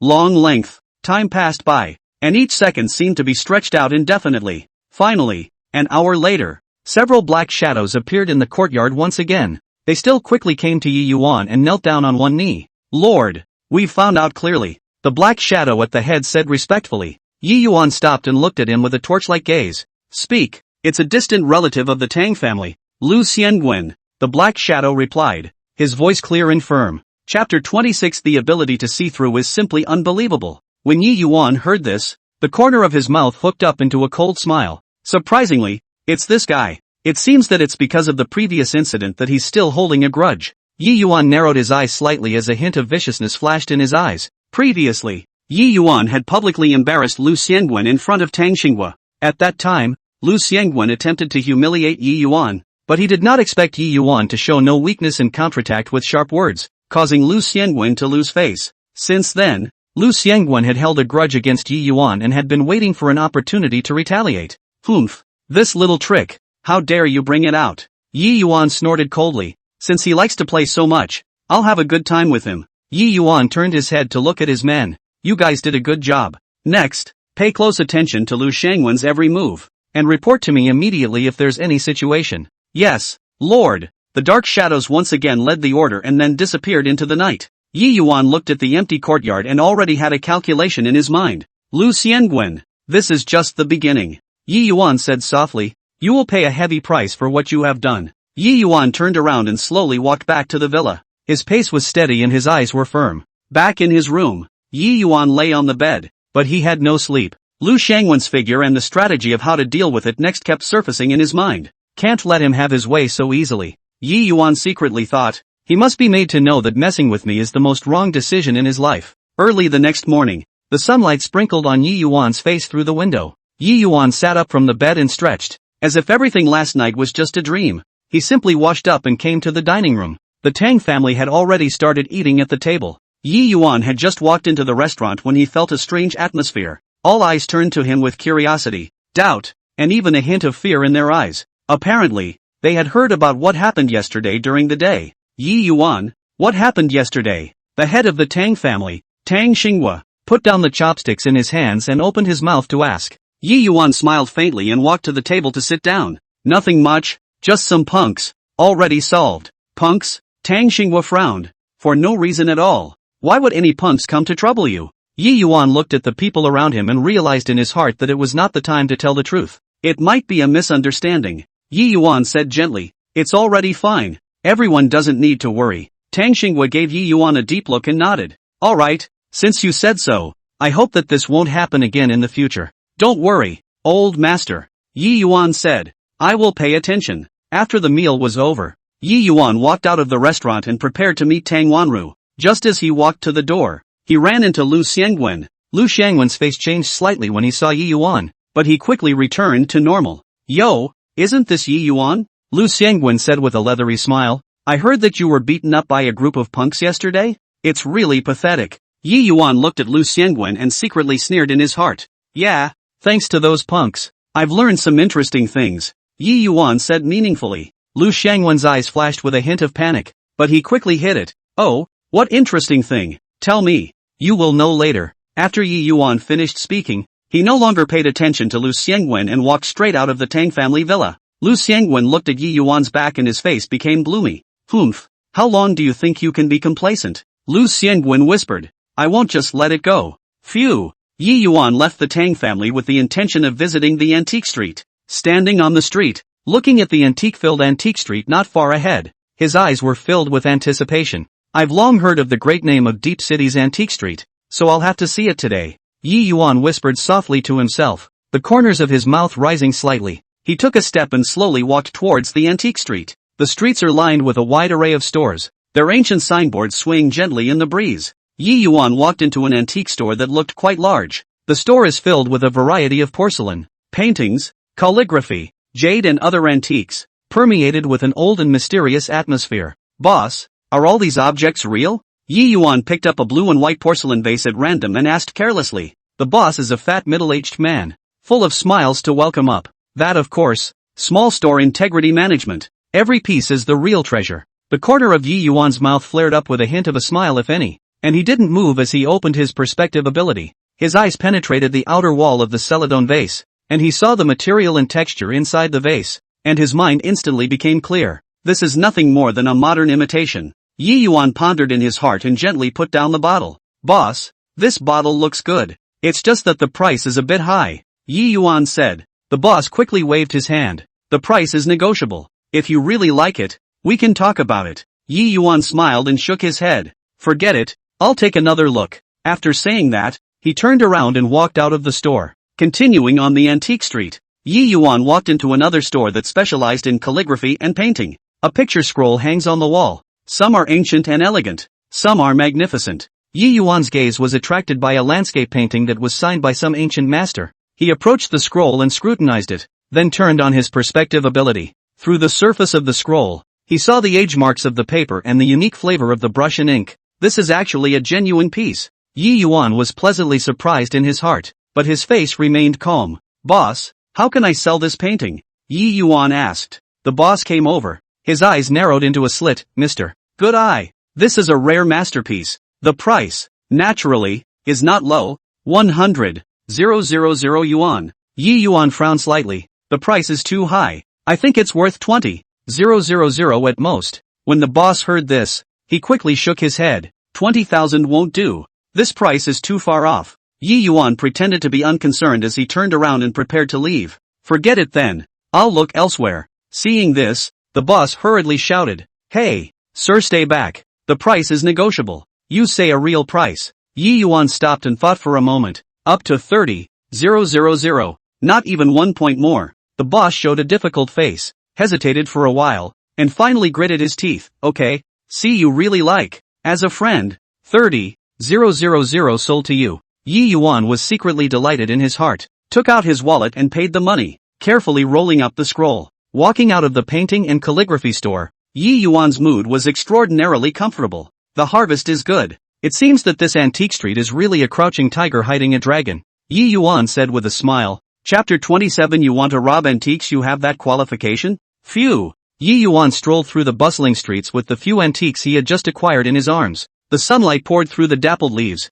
reflecting a warm yellow on his shoulders. On both sides of the street, the stores are lined up, and the sounds of hawking, talking and laughing are intertwined, forming a lively picture of the marketplace. Yi Yuan appeared to be leisurely enjoying the scenery around him, but in fact, his mind was sharp and he was always keeping an eye on everything around him. As he walked, his brows furrowed slightly as a strange feeling crept into his heart. He subconsciously slowed his pace, his gaze sweeping behind him seemingly without thought. It was in that moment that he caught a couple of sneaky figures, always keeping a short distance from him. Yi Yuan realized in his heart that he was being followed. He secretly thought that someone might have taken a fancy to a couple of antiques he had just bought. These antiques are not valuable, but they are also considered precious, and will inevitably attract the coveting of some people with bad intentions. The corner of Yi Yuan's mouth rose slightly, revealing a cold smile. He had a calculation in his mind, but on the surface, he did not move and continued to walk forward. He pretended not to notice the difference, but his steps gradually turned toward a narrow alley.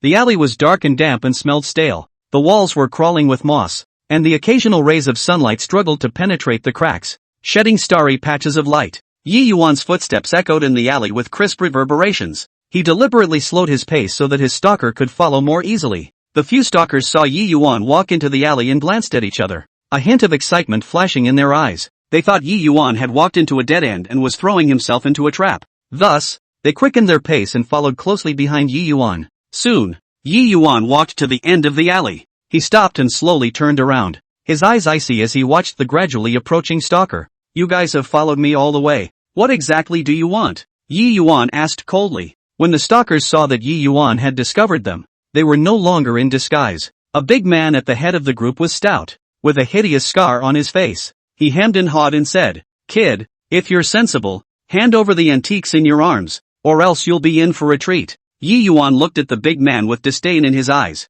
"With just a few of you, you want to snatch my antiques?" Yi Yuan mocked. When the big man heard this, his face sank as he said, "Kid, don't refuse to drink until you've been punished. If you don't hand over the antique today, you don't want to leave here alive." Yi Yuan ignored the big man's threat as he gently placed the antique on the ground aside. "If you want an antique, then come and get it yourself," Yi Yuan said. When the big man saw how calm Yi Yuan was, he couldn't help but feel a little puzzled in his heart. However, he still waved his hand and rushed towards Yi Yuan with his men. Yi Yuan did not panic as he dodged the big man's attack with a flash of his body. Then, he quickly struck out and punched the big man in the stomach. The big man screamed miserably and fell to the ground, covering his stomach. The other stalkers saw this and gathered around. Yi Yuan weaved freely through the crowd as his punches and kicks rained down on the stalkers. Within moments, the stalkers were on the ground, groaning in pain. Yi Yuan walked up to the big man, squatted down and said, "Don't hit me in the future, or it won't be so simple next time."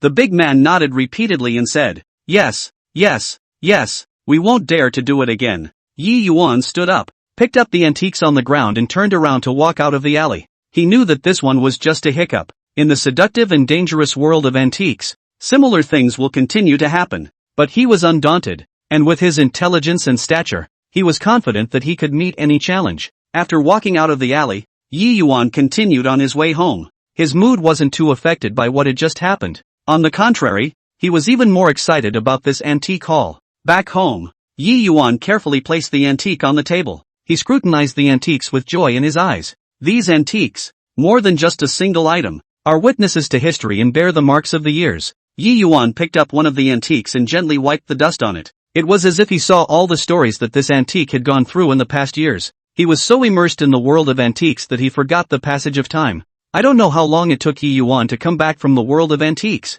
He decided to keep the antiques in a good collection so that they would continue to be passed on. Just then, Yi Yuan's cell phone suddenly rang. He picked up his cell phone and saw that it was an unfamiliar number. Yi Yuan hesitated for a moment, but still picked up the phone. "Hello, is this Mr. Yi Yuan?" A low voice came from the other end of the phone. "I am. Which one are you?" Yi Yuan asked. "I'm the one who's interested in your antiques," the other said. Yi Yuan's heart tightened as he asked vigilantly, "How do you know my number? What do you want?" The other party laughed and said, "Don't be nervous, I have no ill intentions. I just want to make a deal with you." Yi Yuan frowned and said, "What kind of deal?" The other person said, I'm willing to pay a high price for those antiques you just got. Yi Yuan's heart stirred as he listened. He knew that although these antiques were precious, the collection meant more to him. However, if the price offered by the other party was attractive enough, it was not impossible for him to consider it. How much are you offering? Yi Yuan asked. The other party was silent for a while and said, $5 million. This price is high enough. Yi Yuan was shocked in his heart. $5 million. This was indeed a very high price. Still, he didn't say yes right away. I need to think about it, Yi Yuan said. The other party said, okay, I'll give you 3 days. After 3 days, I will contact you again. After that, the other party hung up. Yi Yuan put down his cell phone and fell into deep thought. He wondered why this mysterious man was so interested in his antiques. I don't know if this deal is reliable either, but he knew he had to be cautious. In the next 3 days, Yi Yuan had been thinking about this issue. On the one hand, he didn't want to miss this opportunity to make money, but on the other hand, he was worried that there was some kind of conspiracy hidden behind this deal. Finally, the 3 days were up. Yi Yuan's cell phone rang again. It's the same strange number. Yi Yuan took a deep breath and picked up the phone. Hey, Mr. Yi Yuan, how's the consideration going? The other party asked. Yi Yuan was silent for a while and said, I can consider selling the antique to you, but I need to know your identity and the exact manner of the transaction. Chapter 28 Clues to the Mystery Buyer. The other party smiled and said, you don't need to know my identity. As for the method of transaction, I will meet you in a safe place and pay with one hand and deliver with the other. Yi Yuan frowned and said, this is too hasty. How can I trust you? The other person said, you can bring a couple of friends with you, so you should feel better. Yi Yuan thought for a moment and said, alright, then where do we meet? The other said, tomorrow night at 8 o'clock, at the abandoned factory in the center of town. Yi Yuan's heart tightened. Abandoned factories, that was a very dangerous place, but he agreed. Okay, I'll be on time, Yi Yuan said. After hanging up the phone, Yi Yuan began to prepare for tomorrow's deal. He got a couple of trusted friends and explained the situation to them. His friends advised him to be careful. After all, it was a big deal and the location of the deal was dangerous. Yi Yuan nodded and said, I know, I'll be careful. The next night, Yi Yuan brought his friends to the abandoned factory in the city center. The factory was dark and the silence was frightening. Yi Yuan and his friends carefully walked into the factory. Suddenly, a bright light came and shook their eyes. Mr. Yi Yuan, you're finally here. A voice came from the darkness. Yi Yuan narrowed his eyes and looked towards the source of the sound. Just a tall man standing next to a black sedan. The man's face was covered with a mask that made it impossible to see his face. You're the one who wants to buy my antiques? Yi Yuan asked. The man nodded and said, that's right, did you bring the stuff? Yi Yuan took out the antique from his bag and said, brought it? Where's the money? The man clapped his hands and several of his men got out of the car, carrying a box. The man opens the box, which is filled with cash. $5 million. Every cent, the man said. Yi Yuan looked at the money in the box and then at the man. He hesitated, but stepped forward and handed the man the antique. The man took the antique and looked at it carefully, a satisfied smile on his face. Not bad, it's the real thing, the man said. With that, the man turned and prepared to leave. Yi Yuan suddenly shouted, wait! The man stopped and asked, what else? Yi Yuan said, I want to know, why are you so interested in these antiques? The man smiled and said, that's something you don't need to know. With that, the man got into his car and took off. Yi Yuan looked at the man's departing back and his heart was filled with doubts. He didn't know who this man really was or what his purpose was in buying these antiques, but he knew the deal was done. He and his friends took the money and left the abandoned factory. Back home, Yi Yuan lay on his bed, unable to sleep for a long time. His mind kept drifting back to the man. He knew that the appearance of this mysterious man might bring some changes in his life. Early the next morning, the sunlight gently sprinkled on Yi Yuan's face through the cracks in the window. Yi Yuan slowly woke up from his sleep. All the details of that mysterious deal last night were still circling in his mind. He rolled over and sat up, his eyes falling on the empty chest in the corner that had once held antiques, and he couldn't help but feel a twinge of complexity in his heart. What kind of person is it that wants those antiques so desperately? Yi Yuan whispered to himself, his brows furrowed as he tried to search for even a hint of useful clues from his memories. Yi Yuan knows that the water in this line of antiques is very deep, and there may be unknown secrets hidden behind every piece of collection. He decided that he would first visit an old friend with extensive connections in the antique world, Chen Lao. Chen Lao has a deep accumulation in antique identification and industry information collection, and may be able to help him solve the doubts in his mind. After Yi Yuan simply washed up, he hurriedly left the house and headed to Elder Chen's residence. Along the way, Yi Yuan repeatedly recalled the scene when he traded with the mysterious buyer, and every detail and sentence kept replaying in his mind. Finally, Yi Yuan arrived at Chen Lao's quaint little courtyard located in the old city center. Knocking gently on the aged wooden door, a crisp doorbell echoed through the yard. Coming. Chen Lao's familiar and loud voice came from inside the house. Not long after, the door slowly opened and Chen Lao's amiable face appeared in front of Yi Yuan's eyes. Little Yi, what brings you here? Come in. Chen Lao greeted warmly with a smile on his face. Yi Yuan followed Chen Lao into the courtyard, which was filled with all kinds of strange-shaped stones and wood carvings, as if it was a small antique showroom. The two of them sat down at the stone table in the courtyard, and Elder Chen made a cup of steaming tea for Yi Yuan. Say, little Yi, you must have come to me today for something, right? Elder Chen asked with a smile, his gaze keenly looking at Yi Yuan. Yi Yuan did not beat around the bush and told Elder Chen about last night's experience. Elder Chen's face gradually became grave as he listened. Little Yi, I'm afraid your deal this time is not that simple. Elder Chen put down his teacup and said with a serious expression. Yi Yuan's heart tightened and he asked, Elder Chen, do you know something? Elder Chen nodded and said, recently, I've heard that a mysterious force has appeared on the black market of antiques, and they are searching around for specific antiques. Specific antiques? Yi Yuan asked doubtfully. That's right, as far as I know, they seem to be looking for a set of antique artifacts that can open a certain mysterious treasure. Elder Chen lowered his voice and said. Yi Yuan was startled in his heart as he remembered that among the antiques he had sold, there was a strangely shaped bronze tripod with strange patterns carved all over it. Elder Chen, do you think it could be related to the bronze tripod I sold? Yi Yuan asked. Elder Chen pondered for a moment and said, it's very likely. The lines on that bronze tripod might be the key clue to opening the treasure. Yi Yuan realized the seriousness of the matter as he said, Elder Chen, then what should I do now? Elder Chen patted Yi Yuan's shoulder and said, don't panic yet. Although this mysterious force is acting strangely, it is currently not a direct threat to you. However, you have to be careful. Next, try to avoid acting alone and protect yourself. Elder Chen continued to exhort. Yi Yuan nodded and said, I know, Elder Chen. Thank you for the reminder. After coming out of Chen Lao's house, Yi Yuan's mood became heavy. He hadn't expected that one of his ordinary antique transactions would involve such a complicated matter. Yi Yuan decided to investigate the abandoned factory first to see if he could find some clues about the mysterious buyer. Chapter 29 Destroy all the fake antiques. By the afternoon, the blazing sunlight poured unobstructed into the earth, and a dry heat filled the air. Yi Yuan drove the slightly worn jeep slowly towards the abandoned factory in the suburbs. The wheels raised dust along the way, as if to tell of the impending unrest. As he got closer and closer to the abandoned factory, Yi Yuan's heartbeat unconsciously sped up. He gripped the steering wheel tightly, his eyes revealing determination and resolve. Finally, to the abandoned factory on the outskirts. The abandoned factory looked dilapidated with age, with splintered walls and broken windows. The surrounding area was barren and dead, as if forgotten by the world. Yi Yuan carefully parked his car a little away from the factory so as not to attract attention. He gingerly got out of the car and closed the door, trying not to make a sound. Then, catatonic, he dived toward the interior of the factory. With each step, he was extra cautious, his eyes looking around warily. As soon as he got close to the factory, he heard noisy voices coming from inside. There was the roar of machines and the sound of people talking.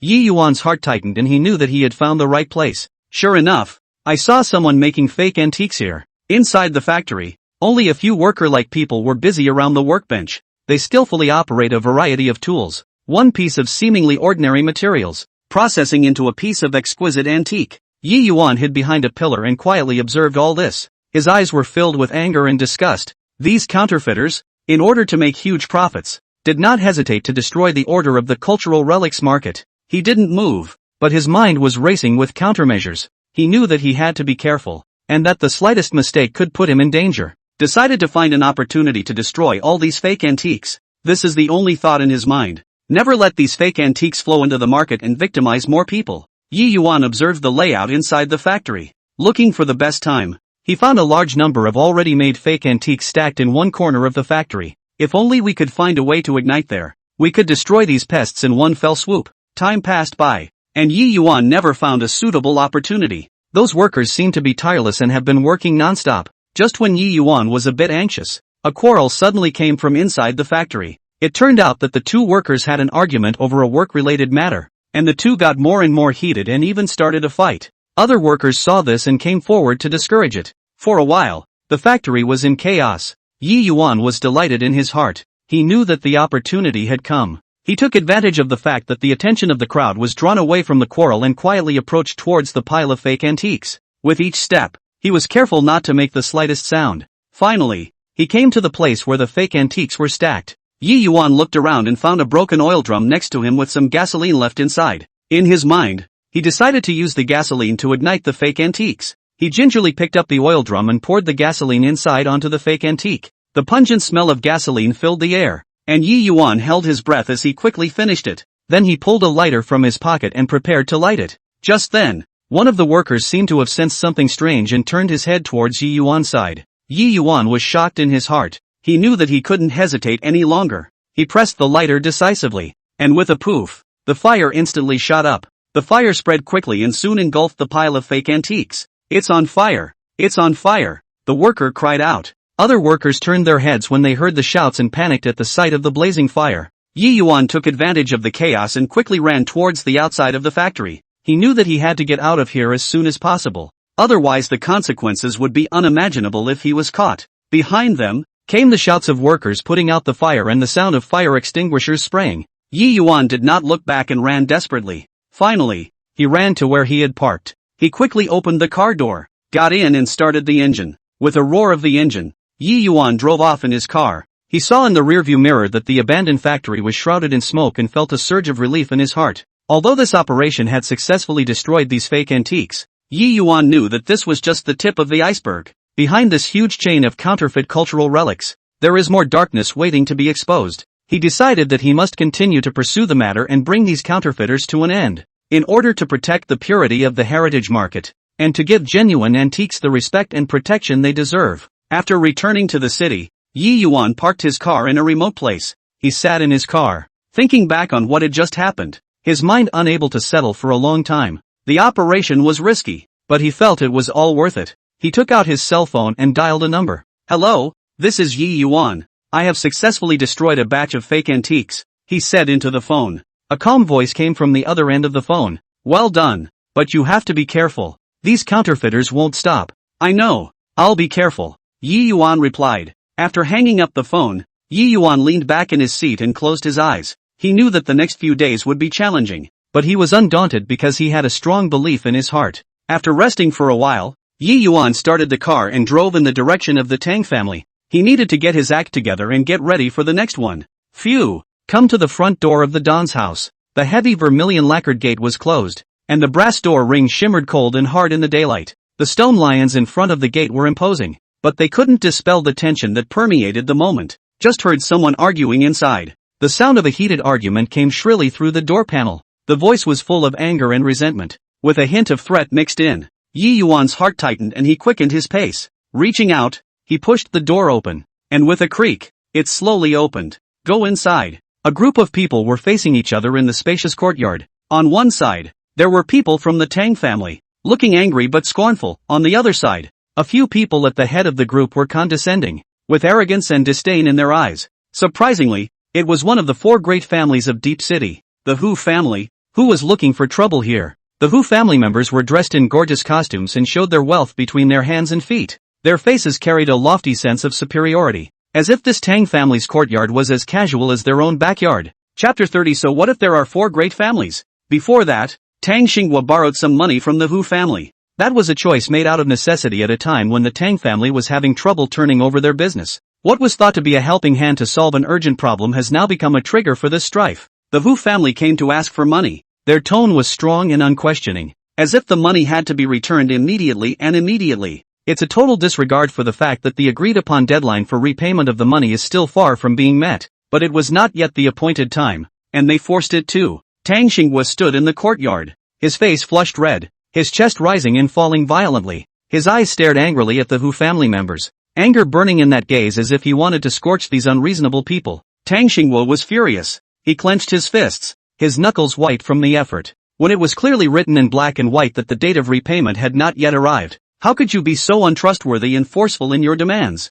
Tang Xinghua roared, his voice echoing in the courtyard. The man at the head of the Hu family sneered. "Humph, Tang Xinghua, don't give us a face. We want money now. You'll have to give it, or else you'll be in for it." His tone was filled with threats. Just as the two sides were at a standstill, the atmosphere was tense. The Tang family's household servants all looked tense, their hands unconsciously clenched, ready to deal with any conflict that might erupt. The women of the Tang family, on the other hand, hid on the sidelines, their faces showing horror. At the critical time, Yi Yuan appeared. Yi Yuan walked steadily into the courtyard from the gate. His footsteps were unhurried but seemed to carry an invisible aura. His eyes swept over the crowd and finally landed on Tang Xinggua's angry and helpless face. "What happened?" he asked, his voice calm yet with a reassuring power. Tang Xinggu saw it and a glimmer of hope flashed in his eyes. "Yi Yuan, you've come just in time. This Hu family is too much. It's not even time to pay back the money and they're here to force the debt." Yi Yuan frowned slightly and looked at the Hu clan's crowd.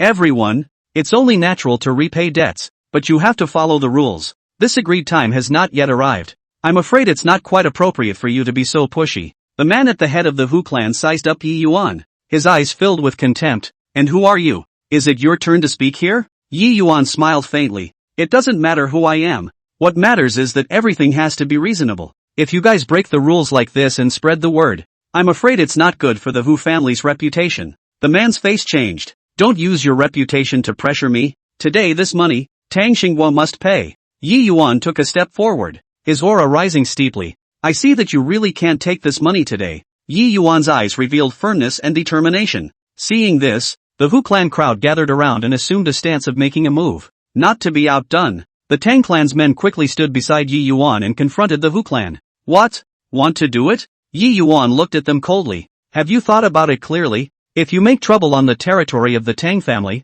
can you afford the consequences?" The leader of the Hu family hesitated. He knew that making a move in the Tang family would cause a lot of trouble even if he could take advantage of it, but it felt bad to lose face by just slipping away. "Humph, I'll let you guys off the hook for today, but this money, you have to prepare it as soon as possible, or it won't be so easy next time." The man dropped a harsh sentence and turned around to leave with the Hu clan crowd. Looking at their departing backs, Tang Xinggu breathed a long sigh of relief. "Yi Yuan, thanks to you coming. Otherwise I really don't know what to do today." Yi Yuan smiled and waved his hand. "Uncle Tang, no need to be polite. This is just a show of hands. However, the Hu family has suffered a loss this time, and will definitely not take it lying down, so you still need to make more preparations." Tang Xinggu nodded. "I understand. I was careless this time. I didn't expect the Hu family to be so rogue." Yi Yuan accompanied Tang Xinggu into the house and sat down to discuss in detail the ways to deal with the Hu family. The sunlight that poured through the windows could not dispel the gloom of the impending crisis.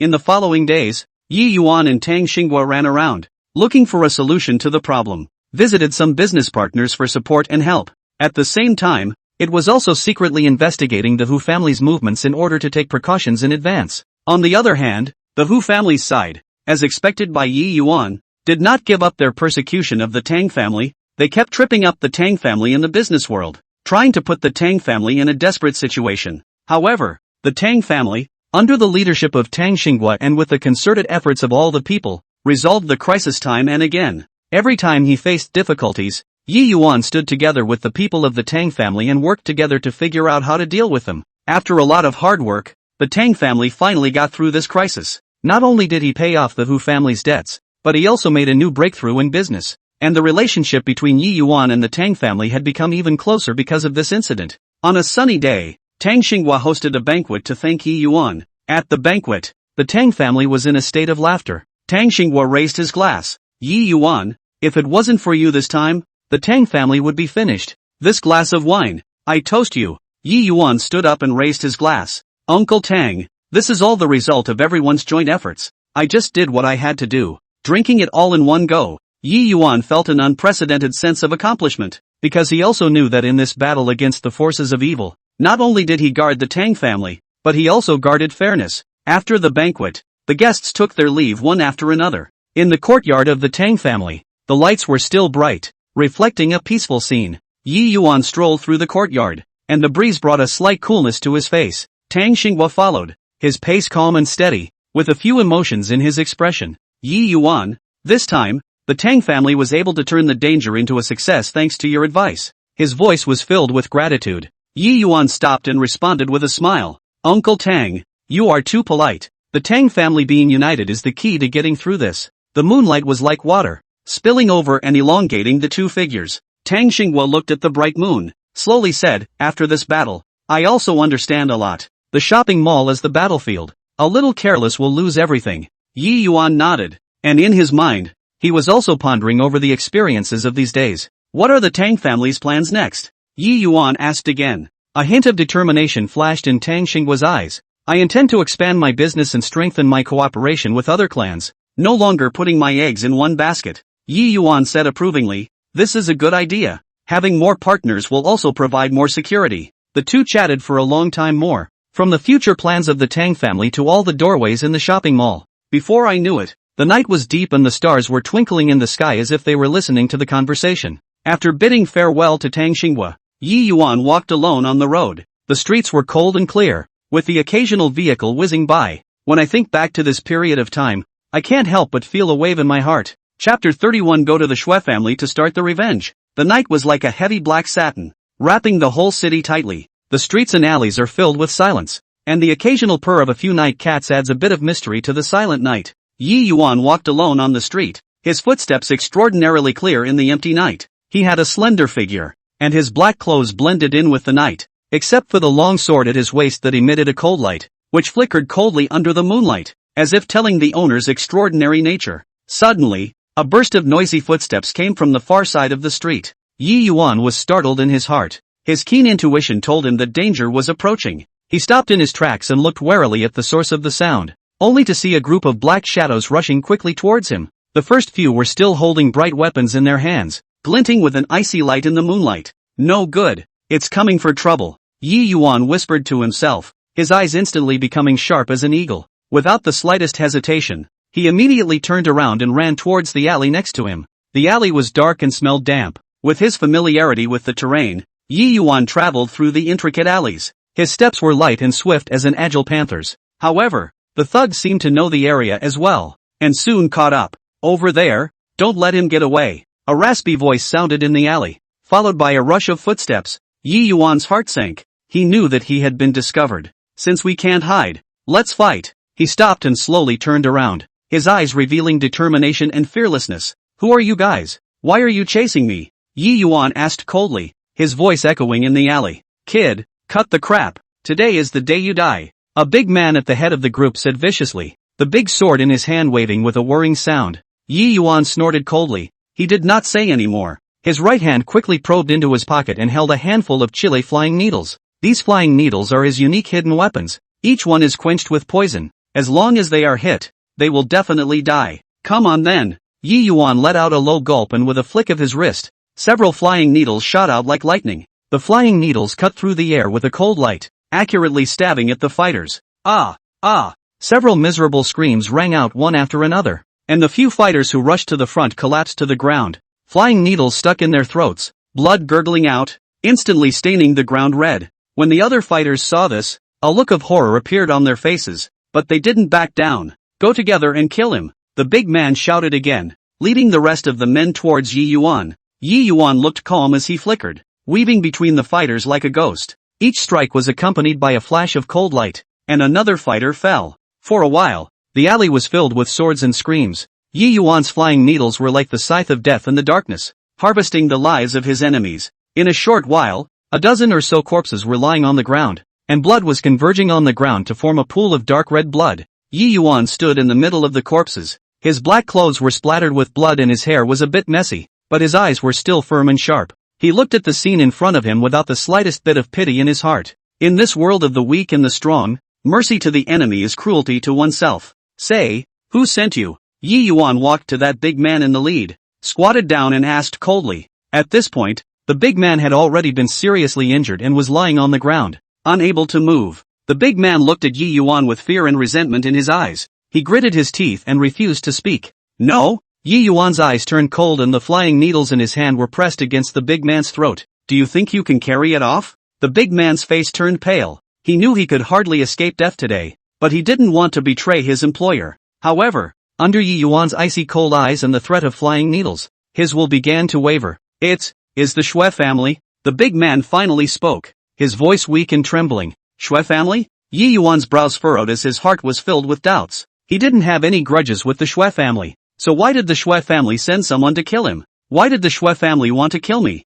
Yi Yuan continued to ask. I don't know. we just follow orders, the big man said. Yi Yuan stood up, his heart filled with anger. No matter what the Shui family's purpose was, they dared to send someone to kill him. He would definitely get this debt back. You can die, Yi Yuan said coldly. The flying needles in his hand gently stabbed, and a stream of blood gushed out from the big man's throat. His eyes went wide with endless fear and resignation and slowly closed. Yi Yuan looked at the corpse on the ground and took a deep breath. He knew that this matter wouldn't end here, and since the Shui family had already made their move, they wouldn't let it go. But he wasn't afraid. He would take the initiative and find out why the Shui family was dealing with him and make the Shui family pay for their actions. The night, still deep, Yi Yuan turned around and disappeared into the dark alley with a firm step. His figure looked so lonely in the moonlight, yet so determined, as if declaring to the world that he would not be defeated by any difficulty. Phew, the night was as thick as ink, and Yi Yuan was alone, striding towards the Shui family residence.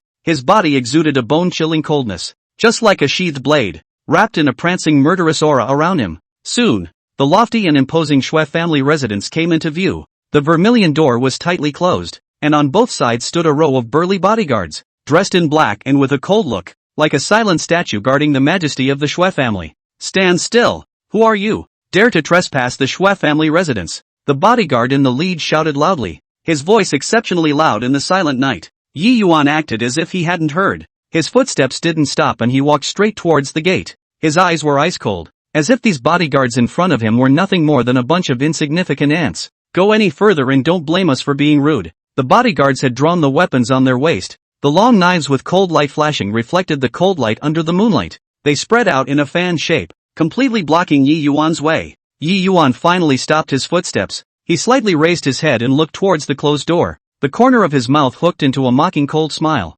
Shui family, today is your end, he murmured in a low voice, which was soft, but it was permeated with endless killing intent. As soon as the words left his mouth, Yi Yuan's right hand quickly probed into his pocket and gripped a handful of silver needles that shone with a cold light. These silver needles, the sharp instruments of his vengeance, each carried his anger and determination. Chapter 32 The Big Four come out. Kill! Yi Yuan shouted lowly. His wrist flicked violently, and several silver needles shot out like lightning. The silver needles cut through the air with a chilling light, carrying a stern aura and accurately stabbing at those bodyguards. Ah! Ah! Several miserable screams rang out one after another, and the few bodyguards who rushed at the front fell to the ground. They had silver needles stuck in their throats, and blood gurgled out, instantly staining the ground. When the other bodyguards saw this, a look of horror appeared on their faces, but they were after all the Shui family's hand-picked guards, and they quickly calmed down. Everyone be careful, this kid knows concealed weapons. The bodyguard in the lead shouted loudly while waving his long knife in an attempt to fend off Yi Yuan's attack. Yi Yuan, however, did not give them a chance to catch their breath as he flickered, weaving between the bodyguards like a ghost. Each strike was accompanied by a flash of cold light, and another bodyguard fell. For a while, shouts and screams were intertwined, breaking the tranquility of the night. Yi Yuan's silver needles were like the scythe of death in the darkness, mercilessly harvesting the lives of his enemies. How is possible? How is he so powerful? This, one of the bodyguards said in horror, a tremor in his voice. Don't panic, come together, there are more of us. I don't believe we can't deal with him, another bodyguard shouted, trying to boost his morale. However, their resistance seemed so powerless in front of Yi Yuan. Yi Yuan's flying needle technique was out of this world, and he freely traveled through the crowd as if he was in no man's land. Humph, just with you guys, you want to stop me? Yi Yuan snorted coldly as the silver needles in his hand shot out again. This time, his target was the bodyguard at the head of the group. The silver needle cut through the night sky like a meteor, stabbing straight into the bodyguard's chest. The bodyguard's eyes widened as he tried to dodge, but realized he couldn't move at all. Poof! The silver needle pierced into the bodyguard's chest with pinpoint accuracy, and his body shook for a moment as he slowly collapsed to the ground. Big brother! The other bodyguards exclaimed out in shock when they saw this. Their morale was instantly low, and their faces were filled with fear and despair. All go to hell! A cold light flashed in Yi Yuan's eyes and the silver needles in his hands shot out like a torrential rain. This round of attack, like a wild wind sweeping away the leaves, knocked down all the remaining bodyguards. In the blink of an eye, a dozen corpses lay strewn across the ground, and blood gathered into a dark red pool on the ground. Yi Yuan stood in the middle of the corpses. His black clothes were splattered with blood and his hair was a bit messy, but his eyes were still firm and sharp. Shui family, I'm coming. Yi Yuan looked at the closed door and said coldly. Step by step, he walked towards the gate, each step firm and strong, as if he was announcing his arrival to the Shui family. Arriving in front of the gate, Yi Yuan frowned slightly as he raised his hand and gently pushed. The door slowly opened and an eerie aura came over the room. Creak. Yi Yuan took a deep breath and stepped into the Shui family residence. The mansion was silent, with only the moonlight spilling onto the ground, reflecting his lonely but determined figure. The real challenge had just begun, and the Shui clan's experts were probably waiting for him in the dark. But he was undaunted, with only one belief in his heart: revenge. Whoosh! Yi Yuan stepped into the Shui family residence. His footsteps were steady, his gaze was like a torch, and the murderous aura emanating from his body blended with the eerie atmosphere within the residence. The moonlight was like water, but the fire of revenge burning in his heart could not be dispelled. Who is it that dares to trespass into my Shui family? A violent shout came from the depths of the mansion, resounding all around like a flood bell, shaking the air slightly. Yi Yuan stopped at the sound and narrowed his eyes, looking vigilantly at the source of the sound, only to see a black shadow leaping down from above the pavilion like lightning, landing steadily in front of Yi Yuan. The visitor was tall and sturdy, with a black robe that fluttered in the wind. His face was cold, and his eyes were filled with an innate majesty and dominance. This person was none other than the Shui family's top expert, ancient martial grandmaster Shui Zhentian. You're Yi Yuan? Shui Zhentian looked Yi Yuan up and down with disdain in his eyes. So young? How dare you be so bold as to come to my Shui clan to spread wildness? Yi Yuan laughed coldly and looked straight into Shui Zhentian's eyes without fear. The Shui family sent people after me for no reason. This account, I will definitely ask for an explanation today. Saying, who do you think you are? In my Shui family? It's not your turn to be reckless. Shui Zhentian shouted angrily. His aura around him climbed steeply. A powerful sense of oppression came towards Yi Yuan. Yi Yuan only felt his breathing stagnate, but he clenched his teeth, utilized the true qi in his body, and hardened himself to carry the pressure. Then let's see what happens underhand. Yi Yuan drank lowly and took the lead. With a flash of his body, he rushed towards Shui Zhentian like a ghost, his right fist wrapped in a strong wind, directly hitting Shui Zhentian's chest. Shui Zhentian didn't panic and easily dodged Yi Yuan's attack by gently sidestepping. Is that all you got? Shui Zhentian taunted, while stretching out his right hand and grabbing Yi Yuan's wrist like a hawk catching a rabbit. Yi Yuan was shocked. He did not expect Shui Zhentian to be so fast. He hastily drew back his right hand and took a few steps backward. Humph! Want to run? Shui Zhentian snorted coldly, tapping the ground with his feet and chasing after him like a shadow. His hands danced rapidly and a palm shadow pressed towards Yi Yuan like a mountain. Yi Yuan dodged left and right, narrowly escaping. Each of Shui Zhentian's moves contained a powerful force, and as long as one was struck, they were bound to either die or be injured. This Shui Zhentian is worthy of being an ancient martial grandmaster. His strength is truly terrifying. Yi Yuan secretly marveled in his heart, but he did not have the slightest intention of retreating. He took a deep breath and operated the true qi in his body, preparing to launch a counterattack. Drink! Yi Yuan shouted, and the true qi in his body rushed up like a raging tide. His eyes instantly turned red, and a berserk aura emanated from his body. Watch the move! Yi Yuan fiercely stepped forward and his right fist blasted out with an unrelenting momentum. This fist contains all his power. The air in the fist wind agitation issued ZZ sound. Shui Zhentian's face changed slightly as he felt the power of this punch. He didn't dare to be careless and hastily mobilized his true qi, condensing a qi shield in front of his body. Boom! With a loud bang, Yi Yuan's fist slammed heavily on the air shield. The powerful impact caused the qi shield to tremble violently, and Shui Zhentian was also shaken backward a few steps by the force. Somewhat interesting. Shui Zhentian stabilized his stance, a hint of surprise flashing in his eyes. However, do you think you can defeat me with this? As soon as Shui Zhentian's words fell, a dazzling light suddenly bloomed from his body. His aura climbed once again, reaching a new height. This is... Yi Yuan was shocked as he felt an unprecedented pressure. This is my best move. Today, I'll let you see the true strength of an ancient martial grandmaster. Shui Zhentian roared and charged towards Yi Yuan.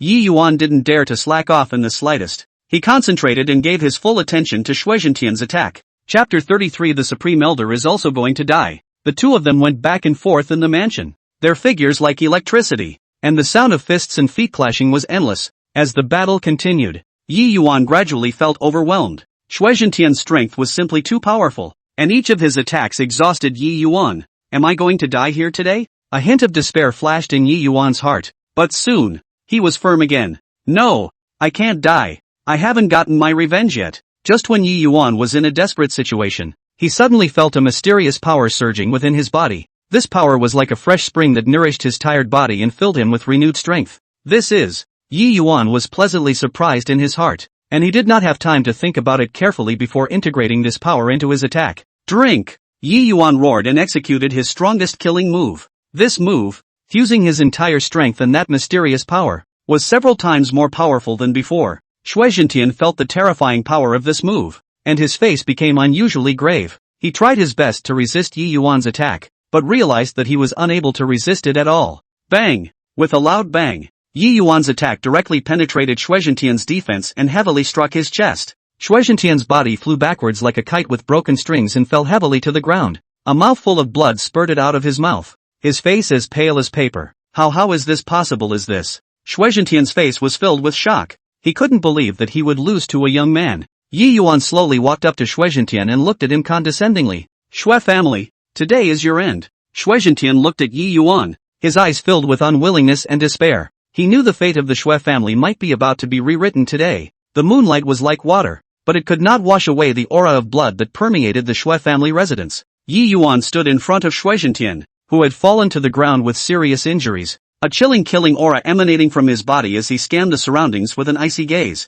Yi Yuan, don't be crazy! A bellowing cry broke the short-lived calm, and immediately after, 4 figures shot like ghosts from all directions, surrounding Yi Yuan. Yi Yuan frowned slightly and fixed his eyes on him, only to see 4 big, burly and aggressive men trapping him in the center in a 4-cornered position. These 4 people, precisely the 4 great Vajra raised by the Shui family, each with high martial arts skills, are also well known in the Jianghu. Kid, hurting my master, today is the day you die. The King Kong on the left had a face full of crossmeat. A wolf tooth stick in his hand waved with a whirring sound, and said viciously. Yi Yuan snorted coldly, his eyes filled with disdain. Just with the 4 of you, you want to leave me behind? Humph. Big talk. The Vajra on the right held a long sword, its light flashing. Brothers, go together and avenge the master. As soon as the words fell, the 4 great Vajra attacked at the same time. The Vajra on the left swung his wolf toothstick and smashed down towards Yi Yuan's head with the force of 1,000 pounds. The Vajra on the right swung his sword and stabbed straight,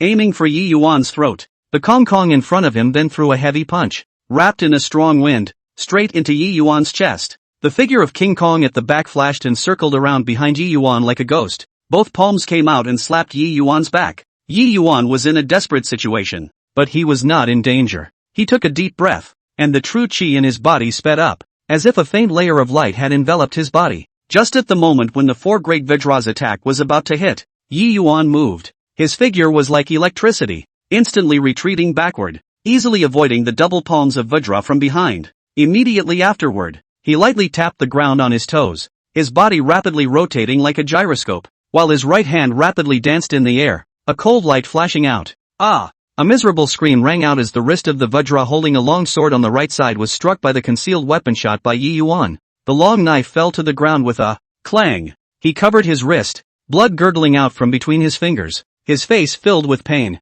Be careful, he can use hidden weapons, King Kong on the left loudly warned, while waving his wolf toothstick in an attempt to disrupt Yi Yuan's rhythm. Yi Yuan, however, did not give him a chance to catch his breath, as he flashed like a ghost to the front of King Kong. At this time, the front Kong, his fist had not yet retracted, and the gateway was wide open. A cold light flashed in Yi Yuan's eyes, and his right fist, with a strong wind, heavily smashed on his chin. With a sound, the jaw of King Kong in front of him was directly broken, and his body flew backward, falling heavily on the ground, unconscious. Click. You boy. Seeing this, the King Kong on the left was shocked and furious. The wolf tooth stick in his hand danced even more frantically, launching round after round of attacks towards Yi Yuan. Yi Yuan dodged left and right, easily avoiding the attack of the wolf toothstick. When he saw the right moment, his figure suddenly turned and came behind the left Vajra. Then, he raised his right foot and kicked King Kong hard in the back. Pooh! A mouthful of blood spurted out of the left Vajra's mouth, and his body flung forward, falling heavily to the ground. At this point, only the Vajra in the back was still standing. He looked at his 3 companions who had fallen to the ground with fear in his heart. Who are you really? He asked in a shaky voice. Yi Yuan looked at him coldly without answering. He slowly raised his right hand, and a handful of cold, shining silver needles appeared in his hand. No, don't! Rear Vajra shouted in horror, turning around and trying to escape. Yi Yuan, however, would not give him this opportunity. He flicked his wrist and several silver needles shot out like lightning. The silver needles cut through the air with a cold light, accurately stabbing at the rear Vajra. Ah! A miserable scream rang out, and the body of the rear Vajra froze, then slowly collapsed. His body was covered with silver needles, and blood stained the ground. Yi Yuan stood in the middle of the corpses of the 4 great Vajra. His black clothes were splattered with blood and his hair was a bit messy, but his eyes were still firm and sharp. He glanced at Shui Zhentian, who was lying on the ground, then walked step by step towards the depths of the Shui family residence. Shui family, this is just the beginning, Yi Yuan murmured in a low voice. His voice was filled with endless killing intent. There were many more experts from the Shui clan, but he was undaunted. There was only one belief in his heart, to completely destroy the Shui family and avenge himself. The moonlight sprinkled on Yi Yuan's body, reflecting his lonely but determined figure. His footsteps were steady and strong, as if he was declaring to the world that no one could stop him on his path of vengeance. Yi Yuan stepped over the corpses of the 4 great Vajra, the fishy red blood haloed under his feet. His figure looked more and more lonely and cold under the moonlight, and he pressed forward towards the depths of the Shui family residence. Along the way, the wind whimpered as if it was wailing for the Shui family's impending doom. Finally, in the most secluded courtyard of the mansion, Yi Yuan found the Shui family's supreme elder. Chapter 30 For the strength of the Shui family's head. This old man, who was usually high and mighty, controlling the Shui family's power of life and death, was currently sitting on a stone chair in the courtyard, a long robe with no wind, but his eyes were permeated with a trace of panic that was hard to hide. Yi Yuan, how dare you? How dare you break into my Shui family and kill my clan members? The supreme elder forced himself to be calm, but his voice trembled slightly as he tried to use his majesty to drink away the Shura-like avenger in front of him. Yi Yuan stepped in step by step, each step slow and heavy, as if stepping on the destiny of the Shui family's people. His eyes were covered in blood, and he stared at the supreme elder with a deadly gaze that seemed to be able to scorch a person. The Shui family killed me for no reason. Today is your retribution. Yi Yuan said word by word, his voice low but filled with endless hatred. Humph, you think killing a few juniors will be able to help me? The supreme elder snorted coldly as a faint layer of true chi glow surged around his body, showing his profound power. Yi Yuan, however, was not moved. He sneered, his right hand slowly raised in the air, and at some point in his hand, there was a cold and shining dagger. This dagger was about to become the final weapon of his vengeance. Do it, let's see how much you can do, the supreme elder provoked,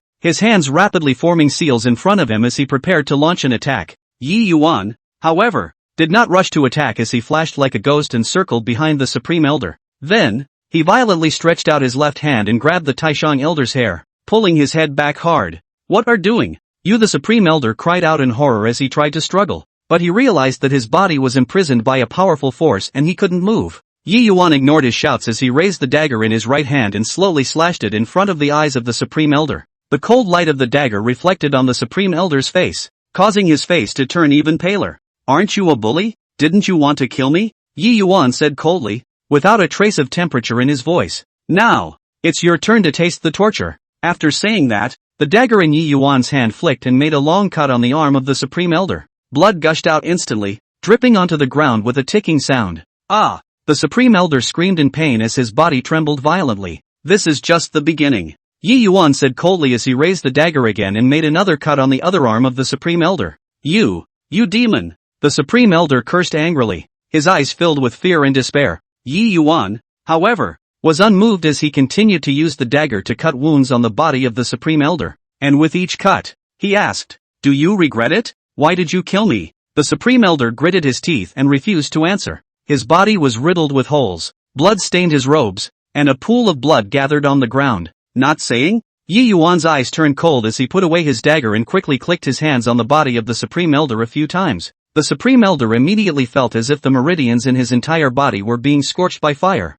and the pain was unbearable. Ah, I say, the supreme elder finally couldn't stand it anymore and shouted, "It's because you obtained that ancient divine artifact, and the Shui family wants it for themselves. Sure enough, it's for it." Yi Yuan snorted coldly. The matter of him getting the ancient artifact had been very secretive, but he didn't expect that he was still known by the Shui family and had incurred the trouble of killing himself as a result. It's too late for that, Yi Yuan said coldly as he raised his dagger once again. This time, his target was the throat of the supreme elder. "No, don't kill me," the supreme elder cried out in terror, his eyes filled with pleading. Yi Yuan, however, did not have the slightest bit of mercy. His hand did not tremble in the slightest, and the dagger stabbed straight into the throat of the supreme elder. But the dagger didn't penetrate the supreme elder's throat, and blood gushed out. The eyes of the supreme elder were wide with endless fear and unwillingness as they slowly closed. Yi Yuan let go of his hand and the body of the Supreme Elder slowly collapsed, falling heavily on the ground.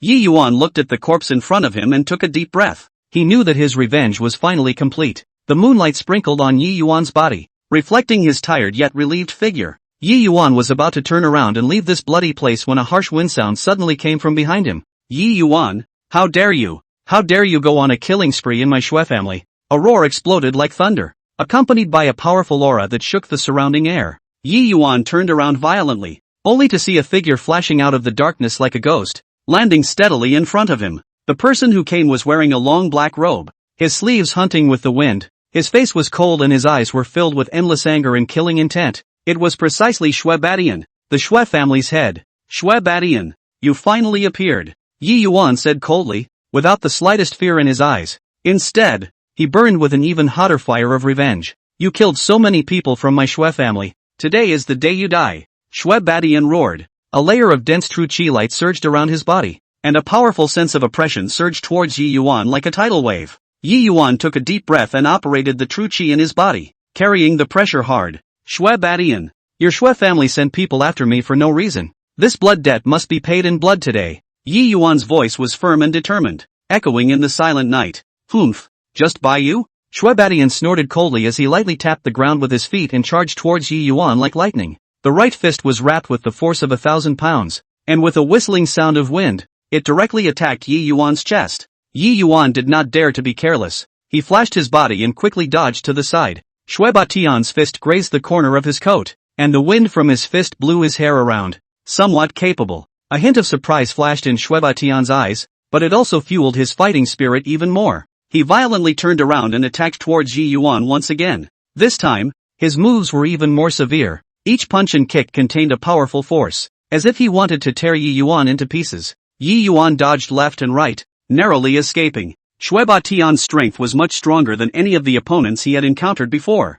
and he had to go all out in order to have a slight chance of winning. Yi Yuan fiercely stepped forward. His right fist blasted out with an unrelenting momentum. This punch had gathered all of his strength, and the air was agitated by the wind of his fist, making a ZZ sound. Good timing. Seeing this, Shui Badian, instead of retreating, met him. He similarly swung out a fist and clashed heavily with Yi Yuan's fist. Boom! There was a loud bang, and the powerful impact caused both of them to take a few steps backward at the same time. Chapter 35. How can we let go of such a treasure trove? Boom! This open space where Yi Yuan and Shui Batian were confronting each other seemed to have become an invisible battlefield at the moment, and the air seemed to be distorted by the two men's auras. Shui Batian's face was full of crossflesh, hideous due to his anger, a pair of big copper bell eyes glaring at Yi Yuan, and the rough breath coming out of his mouth seemed to be carrying anger. Yi Yuan's face was cold. His eyes were like cold stars. He looked straight at Shui Badian without any fear, and his body was slightly leaning forward, just like a cheetah that was ready to strike. Right at this moment of saber rattling, Yi Yuan moved. His hand reached into his arms like lightning, moving so fast it was almost impossible to see. With that, Yi Yuan took out the silver needle. The silver needle glittered with a cold, chilling light in the moonlight, as if it carried a deadly aura. Yi Yuan's fingers gently twisted the silver needle and adjusted the angle, his eyes revealing concentration and confidence. Immediately after that, he flicked his wrist and used flying needles. The silver needles were like meteors catching the moon, with a sharp whistling sound, cutting through the night sky. That speed, fast beyond imagination. The air even came from the snort sound. Shui Baotian's pupils suddenly shrunk, and for the first time, a look of horror appeared on his face. He tried to dodge, but found that his body moved sluggishly as if it was immobilized. The first silver needle accurately pierced his shoulder, and Shui Baotian stifled a grunt as his body swayed. Before he could react, a second silver needle followed and stabbed him in the thigh. Shui Baotian's legs went weak and he almost fell to his knees. He gritted his teeth, beads of sweat rolling down his forehead, his face filled with pain and resignation. However, Yi Yuan did not give him a chance to catch his breath as silver needles continued to shoot out like rain. Shui Baotian could only barely raise his arm to fend it off, and several more wounds were instantly added to his arm, with blood oozing out. Shui Baotian couldn't fight, and a flash of panic flashed in his eyes. He knew that if he continued like this, he would only die, so he turned violently, and, with all his might, ducked inside the house. Yi Yuan looked at Shui Batian's fleeing back and frowned slightly, his eyes revealing a hint of vigilance. He knew that Shui Batian wouldn't be subdued so easily. There might be some kind of conspiracy hidden inside this house. Yi Yuan cautiously approached the house. His footsteps were placed extremely lightly. Each step seemed to be a test. When he came to the door, he stopped and listened with his ear to the movement inside the house. Only Shui Batian's ragged panting could be heard from inside. Along with some slight shifting sounds, Yi Yuan took a deep breath and slowly pushed open the door. The door's shaft creaked, which sounded harsh in the stillness of the night. A pungent odor of medicine filled the room, and the dim light made it difficult to see around. Yi Yuan squinted his eyes and tried to adjust to the light inside the room. Suddenly, a black shadow rushed out from the corner, extremely fast. Yi Yuan reacted quickly and easily dodged the blow with one side of his body. Through the faint light, he could see that it turned out to be a vicious dog released by Shui Batian. The vicious dog opened its bloody mouth, revealing its sharp fangs, and barked furiously at Yi Yuan. Yi Yuan's eyes flinched as the silver needles in his hand flew out once again. The silver needle accurately pierced the vicious dog's neck, and the vicious dog whimpered and collapsed on the ground, twitching a few times and then ceasing to move. Yi Yuan, don't be complacent. Today is the day you die. Shui Baishan's voice came from the depths of the room with a hint of madness. Yi Yuan ignored him and continued walking towards the house. Suddenly, his feet became empty and Yi Yuan screamed in his heart that he had fallen into a trap. The bottom of the trap was covered with sharp bamboo sticks, and Yi Yuan barely managed to avoid them with a flip in the air. Still, his arm was cut by a bamboo stick and blood flowed out. Ha ha, Yi Yuan, you also have today. Shui Baishan's laughter came from the top of his head in triumph. Yi Yuan looked up and saw that Shui Batian was standing at the edge of the trap, looking down at him. Shui Batian, do you think you can trap me like this? Yi Yuan said coldly. Shui Batian sneered. It's not that easy to get out of this trap, so you'll be good and wait for death down there. After saying that, he turned around and prepared to leave. Right at this moment, Yi Yuan suddenly exerted his strength, grabbing the edge of the trap with both hands and bracing himself. His body was like a black lightning bolt, leaping out of the trap. Seeing this, Shui Batian's face changed drastically and he turned around to run. How could Yi Yuan let him escape easily? He chased after him in a few arrow steps. At the entrance of a room, Yi Yuan finally caught up with Shui Batian. He reached out and grabbed Shui Batian's collar and threw him hard against the wall. Shui Batian, your end has come. Yi Yuan's eyes flickered with rage as the silver needle in his hand was pressed against Shui Baishan's throat. Shui Batian looked at Yi Yuan in horror, his body trembling unceasingly. Yi Yuan, spare me. I won't dare to do it again. It's too late to beg for mercy now. Yi Yuan's voice was cold and piercing. Just as Yi Yuan was about to make his move, a woman's voice came out from the room. Yi Yuan, don't kill him. Yi Yuan was slightly stunned and turned his head to look, only to see a ragged woman walking out of the room. Her face was streaked with tears and her eyes revealed pleading. Who are you? Why are you trying to stop me? Yi Yuan asked suspiciously. The woman walked to Yi Yuan and knelt down with a thud. Please let him go. He is my husband and we have children. Yi Yuan's hand trembled slightly as he looked at the woman in front of him, the anger in his heart gradually calming down. He thought of his family in the warm times. Fine, I can spare his life, but he must pay for what he did. Yi Yuan put away the silver needle and said coldly. Shui Batian was as if he had been pardoned and collapsed to the ground,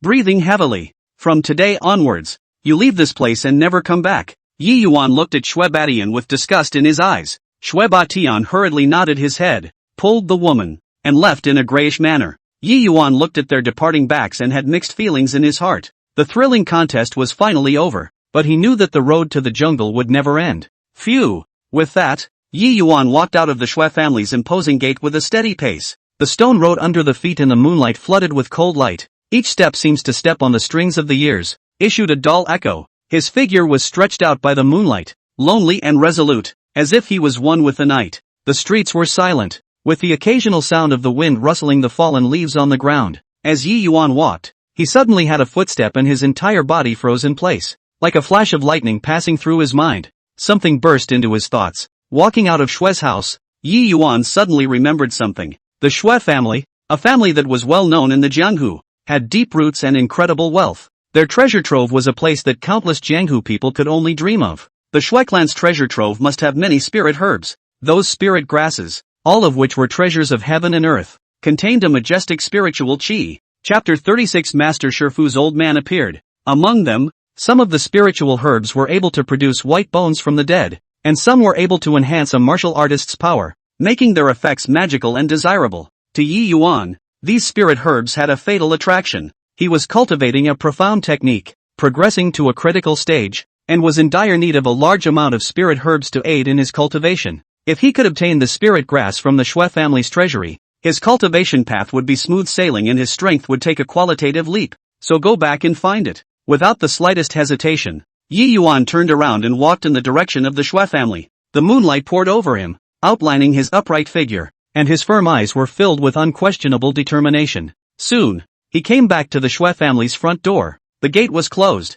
and the two guards at the entrance stood silently like two statues. Yi Yuan hid in the shadows and observed the situation around him. He knew that it was never easy to enter the Shui family's treasury, and he had to be careful. The eyes of the guards were like torches, constantly scanning around, and no breeze could escape their eyes. Yi Yuan took a deep breath and adjusted himself. His body was like a wisp of green smoke, lightly approaching towards the courtyard wall, tapping his toes on the ground. With the help of the shadows of the courtyard wall, he silently tumbled over the wall. After entering the Shui family, Yi Yuan carefully moved forward. Each step was taken extremely slowly, fearing to make the slightest sound. He was familiar with the layout of the Shui family and knew that the treasure vault was located in the deepest part of the family. Along the way, he avoided the patrolling houseguards and skillfully used the wigwams and trees as cover. Finally, he arrived at the courtyard where the treasury was located. The courtyard was filled with a mysterious aura, surrounded by all sorts of exotic treasures that glittered tantalizingly in the moonlight. The door to the treasure vault was tightly closed,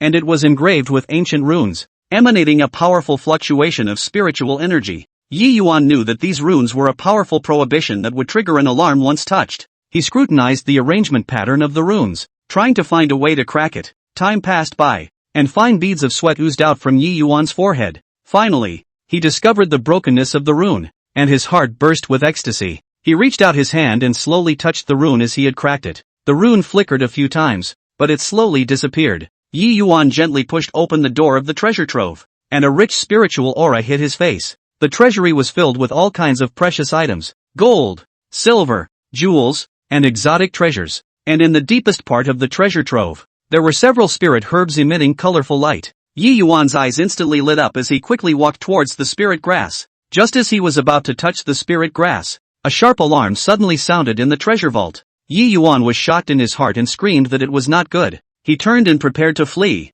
only to find that his retreat had been blocked. Shui Zhentian, the Shui family's family head, appeared before him with a group of family members, his face carrying anger and mockery. Yi Yuan, I knew you would come back. I didn't expect you to have the guts to dare to break into my Shui family's treasury, Shui Zhentian said coldly. Yi Yuan's face was grave and he clenched his fists tightly as he pondered over the countermeasures in his mind. Shui Zhentian, don't be complacent. Since I'm here today, I won't leave easily, Yi Yuan said without fear. Shui Zhentian sneered. Humph, you think you still have a chance? Today is the day you die. After he finished speaking, he waved his hand, and the household servants came towards Yi Yuan like a tidal wave. Yi Yuan's figure flickered and avoided the attacks of the houseguests. He cast his own stance, and for a while, the treasure trove flickered with light and overflowed with spiritual energy. Yi Yuan engaged in a fierce battle with the houseguards, his figure weaving through the crowd like a ghost. Although Yi Yuan was highly powerful, there were so many household servants that he gradually became a bit overwhelmed.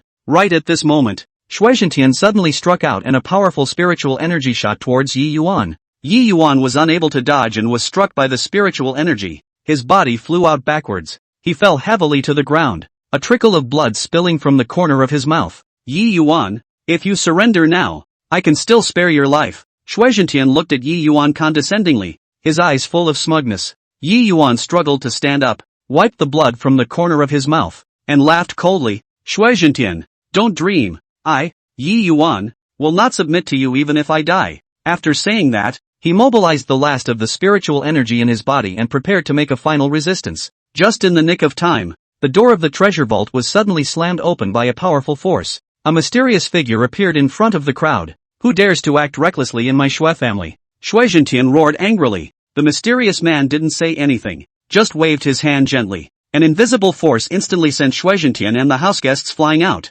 landing heavily on the ground. Yi Yuan looked at the mysterious man, his heart filled with doubt and surprise. The mysterious man slowly walked to Yi Yuan and took off the mask on his face. Master! Yi Yuan shouted in surprise. The visitor was none other than Yi Yuan's master, the mysterious and unpredictable supreme expert in the Jianghu. Padawan, Master is late. Master smiled. Yi Yuan's heart was moved and his eyes were slightly moist. Master, what brings you here? Yi Yuan asked. Master looked at Yi Yuan, his eyes filled with love. Master calculated that you were in trouble, so he rushed here to save you. After saying that, Master led Yi Yuan away from the Shui clan's treasury. The moment he left, Yi Yuan glanced back at the Shui family and secretly swore in his heart that he would not be a human being until this revenge was carried out. After returning to his residence, Yi Yuan began to cultivate in seclusion with the help of his master. Phew! Yi Yuan slowly sat on top of the futon and took a deep breath, calming the waves within his heart. He took out from his arms the spirit herbs he had gained from his adventures in the Shui clan's treasury, which were in various forms. Some are emerald green, with crystal dewdrops glistening on the leaves, as if they contain endless vitality. Some of them emitted colorful light, with wisps of aura constantly escaping, like fantastic ribbons of color. Yi Yuan picked up one of the most precious spirit grasses and gently placed it on the tip of his nose and sniffed it. A fresh aroma instantly penetrated his heart and lungs, revitalizing his spirit. He carefully put the spirit herb into his mouth and slowly chewed it. The spirit herb melted in his mouth and turned into a warm stream that flowed down his throat and into his abdomen. In an instant, Yi Yuan only felt a majestic power explode in his body, as if it was a raging sea wave after wave impacting his meridians. His eyes were tightly closed, his forehead covered with fine beads of sweat, and a pained look on his face. The force was so powerful that he had to channel it with all his might, and if he was not careful, his meridians would be broken. Yi Yuan operated his internal gongfu, using his mind to control his qi, trying to introduce this force into the correct vein. His consciousness sank into his body as if he were in a dark ocean, surrounded by endless waves. He manipulated that newborn power and slowly traveled through his meridians. Every time he passed by, he could feel his meridians trembling slightly under the impact of the power. Chapter 37 Dong Chuanqiu's 70th birthday. After 10 hours. These 10 hours in Yi Yuan's case, every moment was spent engaging and fusing with the power within his body. In the secret room, the aura was dense and filled with the unique fragrance of spirit grass. Yi Yuan's body was surrounded by a faint halo of light, and sweat had long since soaked through his clothes and stuck to his lean spine. He closed his eyes tightly, his brow furrowing and soothing at times. Inside his body, the power of the spirit grass was like a raging wave, constantly impacting his damaged meridians. Each surge of power was accompanied by a drilling pain. However, Yi Yuan clenched his teeth tightly, veins rippling on his forehead, and forced himself to endure. His hands were clenched into fists, knuckles white, nails embedded deep in his palms. Finally, he felt the power of all the spirit herbs in his body gradually tame and merge perfectly with his own spirit power. Yi Yuan took a long breath and slowly opened his eyes. A hint of delight flashed in his eyes. Finally, he had absorbed the power of all the spirit herbs in his body. He felt the spirit energy filling his body, and his damaged meridians had been repaired as if they were in the beginning. His injuries fully recovered. Yi Yuan stood up and moved his muscles, making a crackling sound. He raised his hand and pushed open the door to the chamber, and a rush of fresh air hit him, then walked out of the underground chamber. Beyond the secret room was a lush bamboo forest, its leaves rustling in the breeze. Yi Yuan took a deep breath of the air with bamboo fragrance and felt the vitality of the outside world. He proceeded along the winding path, and it was not long before he saw the familiar figure. Saw the master. The master was dressed in a long green robe, his sleeves fluttering in the wind, his white hair pale but hale and hearty. With his hands behind his back and a faint smile on his face, he quietly watched Yi Yuan walk towards him. Master! Yi Yuan called out respectfully, his voice carrying the joy of a life after a robbery. Master nodded slightly, his gaze filled with concern and relief. Come, I'll take you to a birthday dinner. Master spoke, his tone relaxed and mysterious. Yi Yuan was slightly stunned, his heart filled with doubts. His own birthday had long passed. Could it be Master's birthday? But he had never heard Master mention it. Master! Whose birthday is it today? Yi Yuan couldn't help but ask. Master, however, just smiled without saying anything and sold the story. Yi Yuan also stopped asking questions and followed his master's footsteps, leaving this quiet bamboo forest. They traveled all the way to the bustling deep city. The streets are bustling with traffic and pedestrians. Yi Yuan followed behind his master, weaving through the bustling crowd. The curiosity of this birthday meal grew stronger in my mind. It turns out that the biggest real estate boss in Shenzhen, Dong Chuanqiu, is celebrating his 70th birthday today. The Dong mansion was decorated with lights, limousines parked in front of the door, and a steady stream of guests. The household servants at the entrance were dressed in uniform and greeted every guest with smiles on their faces. The master led Yi Yuan straight towards the gate, and when the house guards at the entrance saw this, they immediately stepped forward to stop them. Both of you, please stay. Do you have an invitation? The housekeeper asked politely. Unperturbed, Master pulled out an ancient jade pendant from his bosom and handed it over. The family man took the jade pendant and scrutinized it, his face instantly becoming respectful. So it's an honored guest. Please come in, Please come in. The housekeeper hurriedly sidestepped and made way. Yi Yuan secretly marveled in his heart. He did not expect this jade pendant of his master to have such a great effect. Walking into the Dong mansion, it was even more of a luxurious scene inside. The courtyard was filled with banquets and a wide array of delicacies. The air was filled with laughter and the aroma of wine and food as guests talked and laughed in groups. Master led Yi Yuan to the main table, where Dong Chuanqiu was sitting on the main seat, accepting the congratulations of the crowd. He was 70 years old, but his face was rosy and his eyes were shrewd and majestic. Brother Dong, congratulations on your 70th birthday. Master walked forward and said with a smile. When Dong Chuanqiu saw his master, he immediately stood up and greeted him with a smile on his face. Ha ha, you're finally here. I thought you had something to do today and couldn't make it, Dong Chuanqiu said enthusiastically. After the two exchanged pleasantries, Dong Chuanqiu's gaze fell on Yi Yuan. This one is? Dong Chuanqiu asked. This is my disciple, Yi Yuan. Master introduced. The later generations are fearful, and at a glance, they have an extraordinary temperament, Dong Chuanqiu complimented. Yi Yuan hurriedly arched his hand and saluted. Elder Dong is too kind. The crowd then took their seats. During the banquet, Yi Yuan saw Dong Chuanqiu's influence in the deep city. Celebrities from all walks of life came to toast, their words full of compliments. On the other hand, the master and Dong Chuanqiu conversed a few words from time to time, recalling bits and pieces of the past. Yi Yuan sat quietly on the sidelines, listening to their conversation, and in his heart, he gained a little more understanding of this mysterious master. After 3 rounds of wine, the food is over. Dong Chuanqiu stood up and cleared his throat. Dear friends and family, I'm grateful to all of you for the honor of coming to my 70th birthday today. I, Dong Chuanqiu, could not have gotten to where I am today without everyone's support, Dong Chuanqiu said. The crowd applauded and expressed their blessings. Here, I have one more thing to announce, Dong Chuanqiu continued, a hint of smugness flashing in his eyes. The crowd fell silent and looked at him curiously. I decided to hand over some of the industries under my name to my grandson, Dong Yifei, to take care of, Dong Chuanqiu said. As soon as the words fell, a murmur rang out from the crowd. Some marveled at Dong Yifei's good fortune, while others were secretly speculating about Dong Chuanqiu's intentions. At that moment, a young man stood up, and it was none other than Dong Yifei. He was dressed in a designer suit. His hair was meticulously combed, and he had a confident smile on his face. Thank you for your trust, Grandpa. I will definitely not fail you, Dong Yifei said. Yi Yuan looked at Dong Yifei and couldn't help but feel a complex emotion welling up in his heart. Also a young man, Dong Yifei was born with wealth and status unattainable by ordinary people. He himself, on the other hand, could only pursue the path of cultivation with great difficulty. However, Yi Yuan was not jealous. He knew that everyone had their own path in life, and his goal was to continuously break through on the path of cultivation and pursue a higher realm. After the banquet was over, Master brought Yi Yuan to leave the Dong mansion. Walking on the road back to the bamboo forest, Yi Yuan's mood could not be calmed for a long time.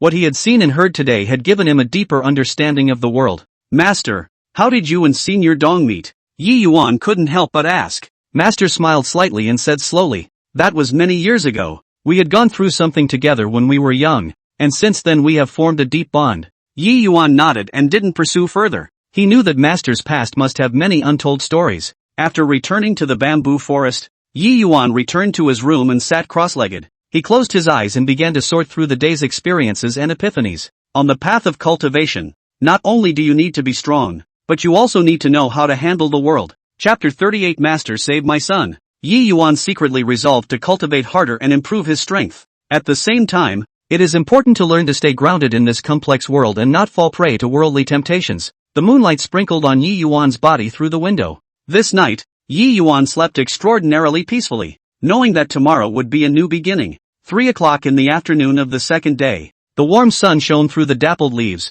spilling light and shadows on the ground. A gentle breeze carries the unique freshness of the bamboo forest. Yi Yuan was practicing in front of the bamboo house, a faint glow of spiritual energy lingering around him. He closed his eyes tightly and immersed himself in the operation of his spiritual energy, fine beads of sweat slightly seeping out from his forehead. Master, on the other hand, was at a stone table not far away, leisurely sipping tea, the tea light in his hand rising with curls of heat. Suddenly, a shrill cell phone ringing broke the silence. Master put down the tea in his hand and pulled his cell phone out of his pocket. A look at the screen and a flash of surprise crossed his face. The caller ID is Dong Chuanqiu. After a slight hesitation, Master pressed the answer button. Hey, brother Dong, why did you suddenly remember to call me? Master's tone was relaxed. with a few smiles. However, the voice on the other end of the line was anxious. "Old man, help! You have to save my son." Dong Chuanxiu's voice was tinged with sobs and filled with despair. Master's face instantly became grave, and the corners of his mouth, which had been slightly raised, pursed into a straight line. "Take it easy. Speak slowly. What happened?" Master asked in a hurry. "My son suddenly fell into a coma, and it's no use looking for a lot of doctors. They all say there's nothing they can do." Dong Chuanxiu cried. "I've been thinking about it, and you're the only one who can do it, so you must save him." His voice nearly collapsed. Master was silent for a moment and spoke. "Okay, I'll be right over." After hanging up the phone, Master turned to look at Yi Yuan, who was cultivating. "Yi Yuan, pack up and come with me." Master's voice was undeniable. Yi Yuan slowly opened his eyes, and the spiritual light in his eyes gradually dissipated. He stood up, patted the dust on his body, and asked suspiciously, "Master, where is this going?" "Dong Chuanxiu's son is sick and in critical condition. Let's go take a look." Master explains simply. Yi Yuan nodded slightly without asking any more questions and quickly walked into the bamboo house to pack his things. In a short while, the master and disciples set off on their way to the Dong family. Along the way, Yi Yuan sat in the back seat of the car, his heart filled with curiosity and worry. Curious as to what kind of disease could make the Dong family so helpless. "The concern is that I don't know if I can help." Master drove intently, his eyes firm and fixed on the road ahead. The atmosphere in the car was stagnant, with only the roar of the engine. Soon, they arrived at the luxurious mansion of the Dong family. The family guards at the entrance had been waiting for a long time, and when they saw Master and Yi Yuan, they immediately came forward to greet them. "Two honored guests, I can finally expect you to come." The master is almost mad with anxiety, the housekeeper said with an anxious face. Master and Yi Yuan did not say much and followed the family man into the mansion with quick steps. Through the long corridor came a spacious bedroom. The family man gently pushed open the door of the room, and a depressing odor came over him. Dong Chuanxiu was sitting on the edge of the bed, holding his son's hand tightly, his face full of tears. When he saw his master and Yi Yuan come in, he immediately stood up and quickly greeted them. "Old fellow, you've finally come. Save my son." Dong Chuanxiu pulled at his master's hand, his voice trembling. Master walked over to the bedside and carefully observed Dong Chuanxiu's son's face. Only his face was as pale as paper, bloodless, and his brows were furrowed as if he was suffering great pain. Master reached out and put his hand on his wrist and began to take his pulse. Yi Yuan stood aside, quietly looking at his master, his heart filled with admiration. He knew that his master was an excellent healer and would be able to find out the cause of the disease. After a few moments, Master withdrew his hand, his face growing more and more grave. "His illness is a little tricky," Master said slowly. Dong Chuanxiu's eyes instantly dimmed and he flopped to his knees. "Old fellow, please, you must save him. He's my lifeblood." Dong Chuanxiu was in tears. The master hurriedly picked up Dong Chuanxiu and comforted him. "Brother Dong, don't be anxious for now. I'll do my best." Yi Yuan walked up and asked softly, "Master, what's wrong with him?" Master pondered for a moment and said, "The meridians in his body are disorganized, and his aura is retrograde, as if it has been impacted by a powerful force." Yi Yuan frowned slightly and pondered in his heart. "Master, could it be that someone deliberately harmed him?" Yi Yuan raised his own speculation. Master glanced at Yi Yuan and nodded. "This possibility cannot be ruled out." Hearing this, Dong Chuanxiu's eyes widened in anger as he roared, "Who in the world is so cruel as to dare to lay hands on my son? If I find out, I'll make him pay." The master waved his hand and said, "The first order of business is to cure him first." After saying that, Master pulled out an ancient pill box from his bosom, and when he opened it, inside were several pills that emitted a shimmering light. "Let him take this elixir first to stabilize his condition." Master picked up an elixir and handed it to Dong Chuanxiu. Dong Chuanxiu carefully received the elixir and fed it to his son. After a while, Dong Chuanxiu's son's countenance seemed to have improved a bit, and his brows gradually stretched out. "It's working! It's working!" Dong Chuanxiu shouted excitedly. Master nodded slightly and said, "This only stabilizes the condition for the time being,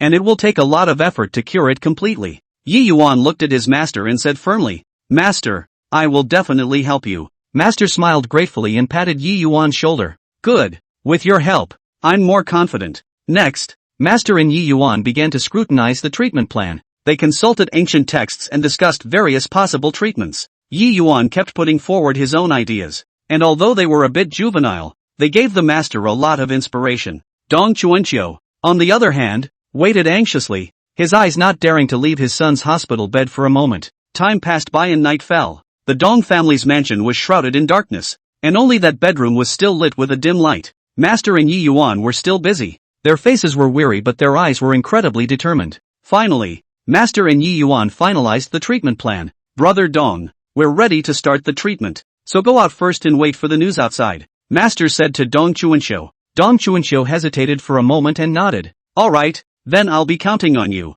When he finished, he slowly walked out of the bedroom, closing the door softly behind him. Master and Yi Yuan took a deep breath and began to treat Dong Chuanxiu's son. They exerted their spiritual energy and carefully combed through his disordered meridians. Every movement was precise and cautious, not daring to make the slightest mistake. Chapter 39 Master Shifu surprisingly disappeared again. Whoosh! Yi Yuan was fully concentrated, matching every command of his master. Sweat slid down his forehead and dripped onto the floor, but he was oblivious. As time passed, Dong Chuanxiu's son's condition gradually improved. His face gradually regained its rosy color and his breathing became steady. Master and Yi Yuan finally breathed a sigh of relief, and a pleased smile appeared on their faces. Master, we did it, Yi Yuan said excitedly. Master nodded, his face full of fatigue but with joy.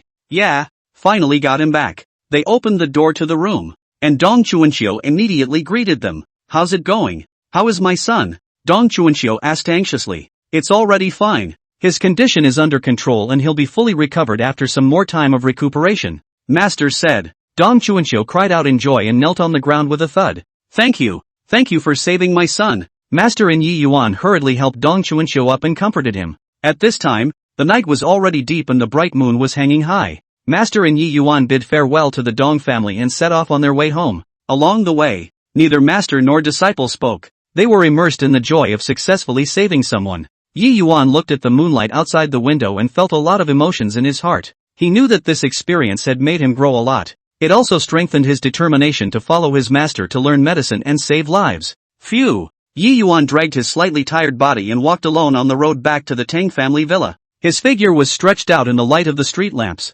and he looked a little forlorn. Along the way, the hustle and bustle of the day seemed to be left behind, leaving only the sound of his own footsteps, extraordinarily clear in the stillness of the night. Finally, the familiar silhouette of the Tang family villa appeared before his eyes. The iron gate exuded a cold, hard luster under the dim light. Yi Yuan raised his hand and pushed open the gate and walked into the courtyard. The air was filled with a faint scent of flowers, which relaxed his mood a little. He had just walked into the villa's lobby and hadn't even had time to sit down and take a sip of water when a sharp ringing of the phone suddenly broke the quiet of the house. Yi Yuan frowned and pulled out his cell phone from his pocket. The screen displayed an unfamiliar number. Hello, may I ask if this is Divine Dr. Yi Yuan Yi? A voice with a crying tone came from the other end of the phone, trembling a little with anxiety. I am. You are? Yi Yuan subconsciously sat up straight as a bad feeling surged in his heart. I'm Dong Chuanxiu, Boss Dong's secretary. Boss Dong suddenly fell ill. It seems like a stroke. The situation is particularly critical. Can you save him?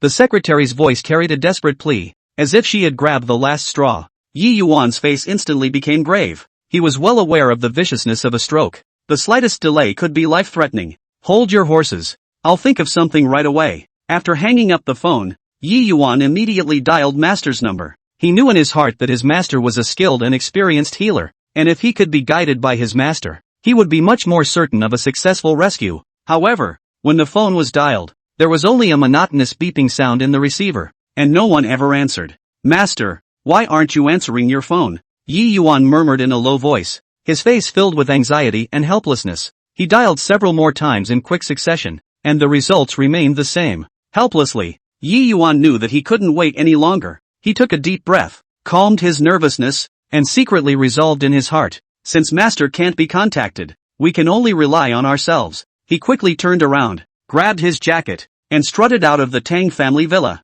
The night is getting deeper and deeper. There are very few pedestrians on the road, and occasionally a vehicle speeds by, bringing up a whistling wind. Yi Yuan stood on the side of the road and raised his hand to stop a cab. Master, go to the Dong family. Please hurry up, Yi Yuan said eagerly as soon as he got into the car. The cab sped through the night, the view out the window flying by like a phantom. Yi Yuan sat in the back seat with his brows furrowed, his mind constantly recalling the medical knowledge he had learned and thinking about the best plan to deal with the stroke. Soon, the cab stopped at the entrance of the Dong family mansion. Yi Yuan paid the money and hurriedly got out. The door of Dong's house was open, and inside it was brightly lit, with bursts of panicked footsteps and anxious cries coming from time to time. Yi Yuan walked quickly into the house, and the secretary was already waiting at the door. Seeing Yi Yuan, The secretary was like seeing a savior and hurriedly greeted him. Dr. Yi, you're finally here. Boss Dong is upstairs. His condition is very bad. Please come with me. Yi Yuan followed the secretary and jogged all the way up the stairs. Pushing open the bedroom door, a depressing odor hit the room. Dong Chuanqiu lying on the bed, pale as paper, eyes closed tightly, the corners of the mouth slightly askew. Aside from the family members and medical staff gathered around the bedside, looking anxious, Yi Yuan quickly walked over to the bedside, bent down, and carefully observed Dong Chuanqiu's symptoms. He reached out and put his hand on Dong Chuanqiu's wrist, feeling his weak and disorganized pulse. The situation is more serious than I thought. Yi Yuan secretly pondered in his mind as fine beads of sweat oozed out from his forehead, but he knew that he couldn't panic at the moment and had to respond calmly. He straightened up and said to those around him, "Don't panic for a moment. Everyone be quiet and make some room for me." The crowd hurriedly retreated to the side and nervously looked at Yi Yuan. Yi Yuan took a deep breath and began to perform his medical skills. He first applied the method of acupuncture and moxibustion, took out the silver needles, found the right points, and skillfully pierced them. Each stitch fell with his focus and determination. These needles can temporarily unblock the meridians and alleviate the condition,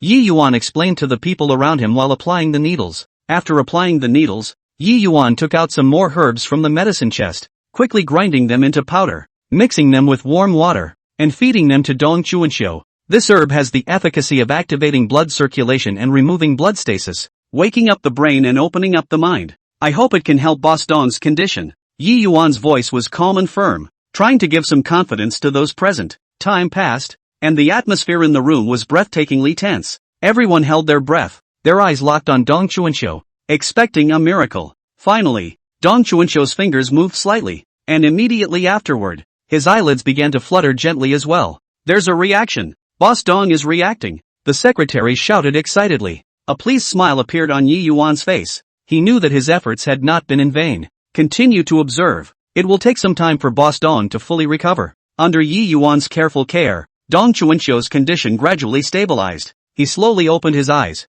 still a little dazed in his eyes, but out of a life-threatening situation. Chapter 40. Who really changed the medicine? The people of the Dong family gathered around, their eyes filled with gratitude. Divine Dr. Yi, thank you so much. If it weren't for you, we really don't know what to do. Dong Chuanqiu's family members pulled Yi Yuan's hand, their voices choked with emotion. Yi Yuan smiled and shook his head, saying, "This is what I should do, as long as Boss Dong is fine." By this time, the sky outside the window was already white with the color of fish, and a new day was approaching. Yi Yuan dragged his tired body out of Dong's house. The early morning sunlight sprinkled on him, bringing a hint of warmth. Although he hadn't slept all night, his heart was filled with a sense of accomplishment. He knows that as a healer, it is his mission to save lives, regardless of the difficulties and challenges he encounters. He will go on without hesitation and use his medical skills to bring hope to as many people as possible. Phew! Soon, Yi Yuan dragged his tired yet relieved body out of Dong Chuanqiu's hospital room. He had just succeeded in stabilizing Dong Chuanqiu's condition, and his weariness from a night of sleeplessness was washed away a bit by this small sense of accomplishment. The thought of finally being able to breathe a sigh of relief made his steps a little easier. But before Yi Yuan could walk out of the gate of the Dong family, a rush and panicked footsteps came from behind him. Divine Dr. Yi, it's not good. Boss Dong Yi, his condition has worsened again. The secretary's voice was tinged with sobs that stung in the silence of the morning. Yi Yuan's face instantly became grave as he violently turned around and quickly walked towards the ward. The moment he pushed open the door to the hospital room, an ominous aura hit him. Only Dong Chuanqiu was seen lying on the bed, his face as paper, his breathing rapid and weak, his condition even worse than before. Yi Yuan quickly came to the bedside and reached out to take Dong Chuanqiu's pulse, his brows getting tighter and tighter. His mind raced, pondering the cause of his deteriorating condition. But for a moment he was clueless. What the hell is going on here? I've obviously got it under control, Yi Yuan whispered to himself, his heart filled with doubts and anxiety. Just then, Dong Chuanqiu's son, Dong Yu, burst in angrily. His eyes were red, anger and grief written all over his face. Yi Yuan, didn't you say that my father is already fine? What's going on here? Is it because your medical skills are not good enough to harm my dad? Dong Yu's voice was close to a growl, echoing in the hospital room.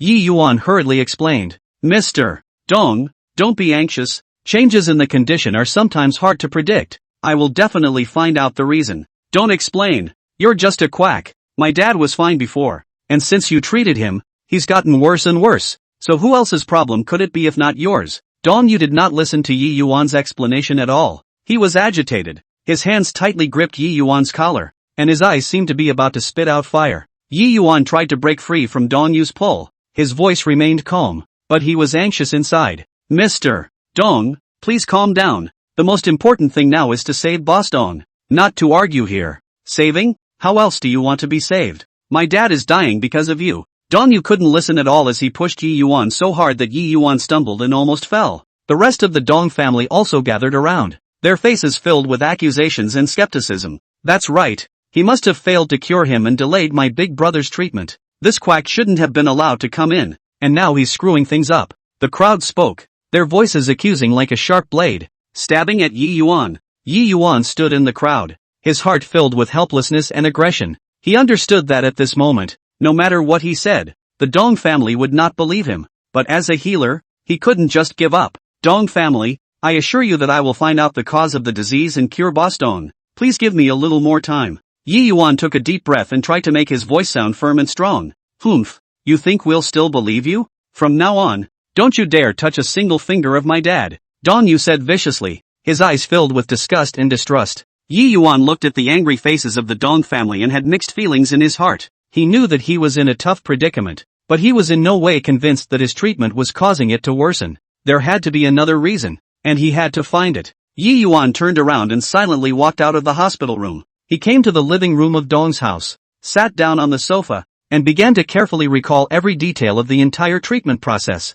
from diagnosing the condition to administering the needles and medicines. He thought about each step over and over again, trying to find that key point that he had overlooked. Time passed by minute by minute. Yi Yuan was immersed in his own thoughts, and everything in the outside world seemed to have nothing to do with him. His eyes were firm and focused, not letting go of any possible clue. Suddenly, Yi Yuan had a flash of light in his mind. He recalled that when he was administering Dong Chuanqiu's medicine, the color of the potion seemed to be a bit darker than usual. At the time he hadn't cared, thinking it was the light, but now it seemed highly likely that was the problem. Yi Yuan quickly got up and walked towards the pharmacy. He's going to go over those drugs and find out the real reason for the deterioration. In the pharmacy, Yi Yuan scrutinized every drug. Finally, he found a bottle of potion with the label replaced. He opened the bottle, sniffed the odor inside, and his face instantly became gloomy. Sure enough, someone tampered with the medication, Yi Yuan said in a low voice, his heart both angry and relieved. Angry that someone would dare to set him up at a critical moment, and relieved that the cause of his deteriorating condition has finally been found. Yi Yuan took the bottle of medicine and once again came in front of the Dong family's crowd. Dong family, I've found the reason for the deterioration of my condition. It's not that there's a problem with my medical skills, but that someone has tampered with the medication. Yi Yuan raised the medicine bottle in his hand, his voice firm and strong. The Dong family froze when they heard this. They looked at each other with shock and doubt in their eyes. You're saying someone tampered with the medication? How is that possible? Dong Yu's voice was a little less angry and a little more skeptical. That's just the way it is. The original ingredients of this bottle of medicine were replaced, contrary to the prescription I gave to Boss Dong, and that's why the condition worsened. Yi Yuan explained in detail, his eyes firmly looking at the Dong family. The Dong family began to whisper, and the expressions on their faces gradually changed from anger to guilt. Dong Yu's face also became a bit ugly as he realized that he had wrongly blamed Yi Yuan. Divine Dr. Yi, I'm sorry, we misjudged you. Dong Yu walked forward, his head lowered, a hint of guilt in his voice. Yi Yuan looked at the Dong family and the aggression in his heart gradually dissipated. Now is not the time to apologize. The priority is to hurry up and retreat Boss Dong. Yi Yuan's voice was filled with a healer's bearing. Chapter 41 Terrifying Silver Needle Technique. Yi Yuan stood in front of Mr. Dong Chuanqiu's sickbed with a focused and grave expression, carefully examining Dong Chuanqiu's face and tongue, trying to capture the latest changes in the condition in every nuance. After much deliberation, he slowly spoke. Although Mr. Dong's condition has been recurring, it is not without a turnaround. I have decided to try again, this time with the silver needle method. After saying that, Yi Yuan gently turned around and took out an ancient cloth bag from his accompanying medicine box, and gently unfolded it with a gentle movement, revealing a row of silver needles of even thickness and glittering with a cold light. When the Dong family heard this, they instantly gathered around, their eyes filled with concern and anticipation. Dong Chuanqiu's wife's eyes are red, hands tightly interlocked, slightly trembling, seems to be silently praying for her husband's early recovery. His son, Dong Yu, was so nervous that his forehead was covered with fine beads of sweat, and his gaze was locked onto the silver needle in Yi Yuan's hand. Not daring to move away for a moment, Dr. Yi, you must save my father. He is the backbone of our family. Dong Yu's voice carried a hint of trembling, his tone full of pleading. Yi Yuan nodded slightly and gave him a reassuring look, signaling him to rest assured. Yi Yuan slowly stretched out his hand and picked up a silver needle, carefully examining it under the lamplight to ensure that it was flawless. His eyes revealed a determination and confidence, as if declaring his resolve to the disease. He then carefully wiped the silver needle with an alcohol cotton ball and sterilized it, taking every action meticulously. Dong Yu watched Yi Yuan's movements from the sidelines, his hands unconsciously clenching his fists, his knuckles whitening from the exertion. His breathing became rapid and his eyes stared at Yi Yuan without blinking,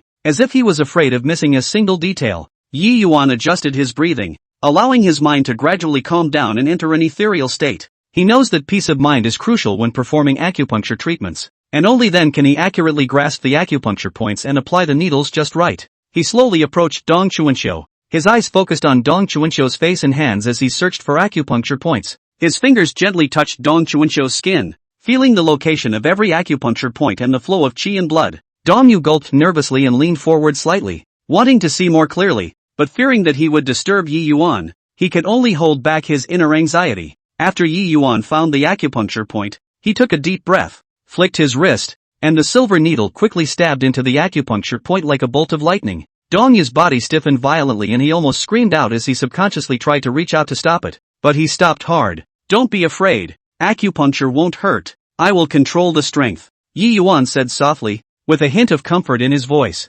Dong Yu nodded his head vigorously, trying to calm himself down, but his eyes were still filled with worry. Yi Yuan's fingers gently turned on the silver needle, adjusting the angle and depth of the needle. Each movement was extremely cautious. His gaze was always firmly fixed on the silver needle and Dong Chuanxiu's expression, adjusting the strength of the needle application according to Dong Chuanxiu's reaction. Dong Chuanxiu's brow furrowed slightly, and Dong Yu's heart instantly rose into his throat as he nervously asked, "Father, how are you? Does it hurt a lot?" Dong Chuanxiu shook his head slightly and said softly, "It doesn't hurt. Don't worry," Yi Yuan explained while applying the needles. "This is a normal reaction," indicating that the silver needles have stimulated the acupoints and the qi and blood are gradually flowing. Only then did Dong Yu let go of his heart a little, but his eyes remained firmly fixed on Dong Chuanxiu's face, afraid of missing any subtle change. During the process of applying the needles, Yi Yuan also observed Dong Chuanxiu's pulse from time to time, adjusting the silver needle's technique according to the changes in the pulse. Fine beads of sweat were also oozing from his forehead,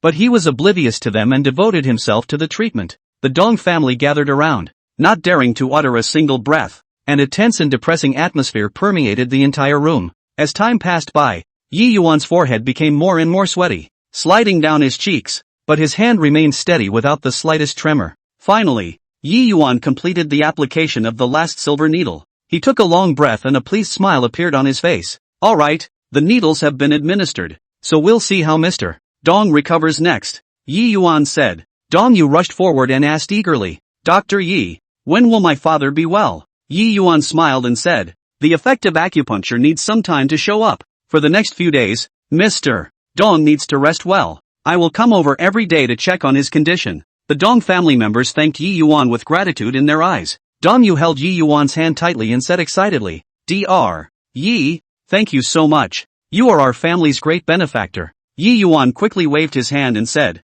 "This is all what I should do. Saving lives and helping people is the duty of a healer." In the following days, Yi Yuan would come to the Dong family on time every day to check Dong Chuanxiu's condition and adjust the treatment plan. The Dong family also followed Yi Yuan's instructions and carefully took care of Dong Chuanxiu. Dong Chuanxiu's condition gradually improved, and his mental state became better and better. Dong Yu watched his father recover day by day, his heart filled with joy and gratitude. He admired Yi Yuan's medical skills even more and had a deeper understanding of Chinese medicine. After a period of treatment, Dong Chuanxiu finally recovered completely. The Dong family had organized a grand banquet to thank Yi Yuan and invited their friends and family to celebrate with Yi Yuan. At the banquet, Dong Chuanxiu held Yi Yuan's hand tightly with tears of gratitude in his eyes. "Dr. Yi, it was you who gave me a second life. I will never forget this favor for the rest of my life." Yi Yuan smiled and said, "Mr. Dong, you are too kind. I feel very gratified to see you recover." Dong Yu also stepped forward and toasted Yi Yuan. "Dr. Yi, if you need any help in the future, just ask. Our Dong family will do our best." Yi Yuan took the wine cup and drank it all in one go, his heart filled with a sense of accomplishment. This healing experience not only brought Dong Chuanxiu back to health, but also allowed Yi Yuan to form a deep bond with the Dong family. Yi Yuan knew that as a healer, his mission was to save lives and relieve pain for patients. As long as no one in the world suffered from the pain of disease, he was comforted. He will also continue to work hard and study his medical skills to bring health and hope to more people with his own hands. As for the Dong family, they would always remember this favor from Yi Yuan, and in the days to come, they would do what they could to help those in need, just like Yi Yuan. Chapter 42. Where did these killers come from? Yi Yuan had just come out of the Dong family, and his mood was still immersed in the joy of Mr. Dong Chuanqiu's complete recovery. The corners of his mouth unconsciously rose as he walked, contemplating his next plans for his medical journey. Suddenly, a sharp ringing of his cell phone broke his thoughts. He pulled out his cell phone, and the screen showed an unfamiliar number with the attribution showing local. He hesitated, but pressed the answer button. Hello, may I ask who is it? Yi Yuan asked politely. A low and deliberately muted voice came from the other end of the phone. Is it Yi Yuan? You go to Warehouse 9 in the north of the city immediately now. There is something important for you. Doubts arose in Yi Yuan's mind. He did not recognize the owner of this voice and could not think of anything important that would be going on in Warehouse 9 in the north of the city. Who are you? What the hell's the matter? Can you speak more clearly? Yi Yuan pursued. The other party, however, did not answer his question, but only repeated. You'll know when you come. It concerns something you care very much about. Don't ask so many questions, and hurry over. With that, the phone hung up. Yi Yuan stood in place, his brows tightly locked, a vague feeling of uneasiness in his heart. But curiosity in the phrase, "it's about something you care a lot about," still drove him to go to Warehouse 9 in the north of the city to find out what was going on. He stopped a cab, told the driver his destination, and fell into deep thought. Along the way, his mind kept speculating about what he would encounter there, whether it was a patient in need of urgent medical attention, or something else. Soon the cab arrived at Warehouse 9 in the north of the city. Yi Yuan paid the fare and got out of the car. Looking at the slightly dilapidated warehouse in front of him, there was silence all around. Only the rustling sound of the wind blowing over the discarded items. The door to the warehouse was half hidden, giving off a hint of mystery. Yi Yuan took a deep breath and slowly walked towards the warehouse door. He pushed the door open and cautiously stepped inside. The warehouse was dimly lit and smelled stale. Suddenly, he heard a light footstep coming from all directions. Yi Yuan was startled in his heart and immediately became alert. Before he could react, a group of people rushed out of the darkness and surrounded him. Each of these people held sharp blades, and their eyes revealed ferocious killing intent. Yi Yuan instantly realized that he had stepped into the trap of a group of people. He was secretly annoyed at how he had trusted that mysterious phone call so easily, but at this point it was too late for regrets. He had to find a way to deal with the crisis at hand. Who are you people? Why are you framing me? Yi Yuan questioned loudly. The leader, a man wearing a black mask, sneered. You don't need to know who we are. Today is the day you die. After saying that, he waved his hand and the group of killers rushed towards Yi Yuan. Yi Yuan looked at the killers rushing over, but he did not have the slightest fear in his heart. He laughed coldly and murmured in his mind, "Think I'm just an ordinary healer?" He quickly pulled the bag of silver needles he carried from his arms. With a movement of his fingers, several silver needles appeared in his hand. In this life and death situation, his superb medical skills and agile hands, which he had practiced over the years, came into play. With a flick of his wrist, silver needles shot out like lightning. The few killers who rushed at the front were shot with silver needles before they had time to react. They let out screams of agony and fell to the ground. In Yi Yuan's hands, these silver needles were no longer a tool for healing the sick and saving people, but at this moment, they could likewise kill people. When the other killers saw this, they couldn't help but stop in their tracks, a hint of fear in their eyes. They didn't expect that this seemingly weak healer would have such powerful hands. Don't be afraid, everyone. He's just one person. Together, kill him, the leader of the killers shouted. Under his urging, the killers gathered their courage once again and rushed towards Yi Yuan. Yi Yuan did not panic as he dodged the attacks of the killers while looking for an opportunity to fire the silver needles. With every strike, a killer must fall. His figure traveled freely through the group of killers like a ghost. The warehouse echoed with the screams of the killers and the sounds of clashing weapons. Yi Yuan was clear in his mind that going on like this was not a solution. He had to find out the mastermind behind this group of people as soon as possible in order to completely solve the problem. As he fought, he observed the situation around him. Suddenly, he realized that there was a man in the corner of the warehouse secretly observing the battle. Although that person was also wearing a mask, Yi Yuan could sense that he was the key person in this conspiracy. Yi Yuan had an idea in his mind. He deliberately revealed a break to lure the killers closer. Then he turned violently and sprinted toward that corner. The killers thought he was going to run away and gave chase. Yi Yuan came to that corner and directly pounced towards the person who was secretly observing. That person obviously did not expect Yi Yuan to suddenly attack him, and in a moment of panic, he was caught by Yi Yuan. "Say, who instructed you?" Yi Yuan roared. The man struggled desperately, but was unable to escape under Yi Yuan's powerful strength. "I don't know. I was just following orders." The man shuddered. Yi Yuan was furious in his heart and increased the strength of his hand. "You better tell the truth, or you won't want to leave here alive today." Just then, the remaining killers also surrounding Yi Yuan and the people he had captured once again. "Let him go or we'll kill you," the killers shouted. Yi Yuan looked at the killers around him and secretly screamed in his heart. He knew that he was now in a dilemma. If the man was not released, the assassins would surely attack him without a second thought. But if you let go, you might break the trail. Just as he hesitated, he suddenly felt the body of the man he had grabbed move.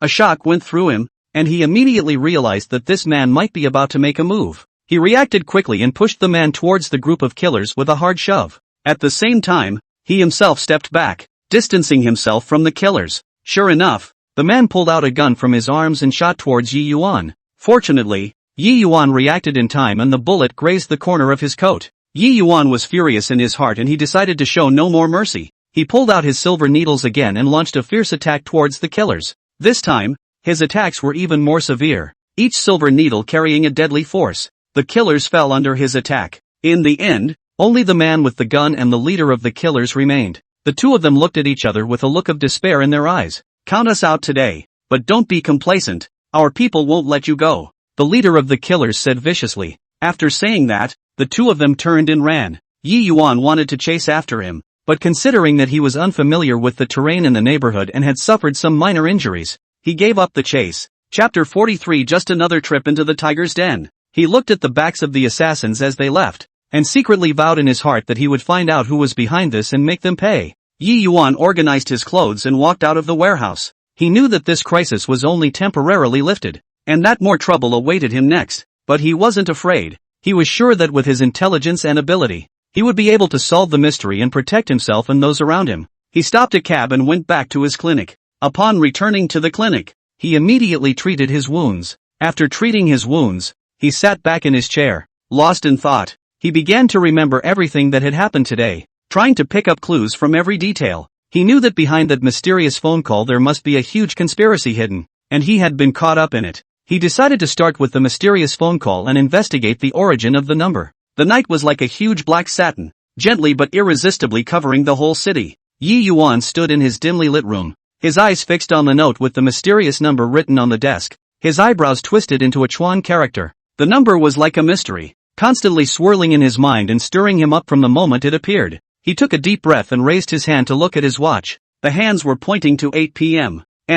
It was time to make his move. Yi Yuan put on a black trench coat, pressed the brim of his hat low, and walked out of the house quickly. On the street, vehicles were flowing and pedestrians were in a hurry. No one noticed the young man in a hurry. Yi Yuan arrived at the telephone exchange, which was brightly lit, with staff members busily shuttling between various instruments. He walked straight towards a rather competent-looking staff member wearing glasses and cleared his throat, trying to sound as calm as possible. "Hello, I would like to ask you to help me check the source of this number," Yi Yuan said and handed over the note. The staff member took the note, glanced at it, and a look of embarrassment appeared on his face. "Sir, this belongs to the customer's private information. Without special authorization, we can't disclose it freely," the staff politely refused. Yi Yuan's heart tightened, but he was prepared for this. Pulling out a thick envelope from his pocket and quietly stuffing it into the hands of the staff. "Please also be accommodating. This matter is very important to me," Yi Yuan said in a low voice. The staff member hesitated,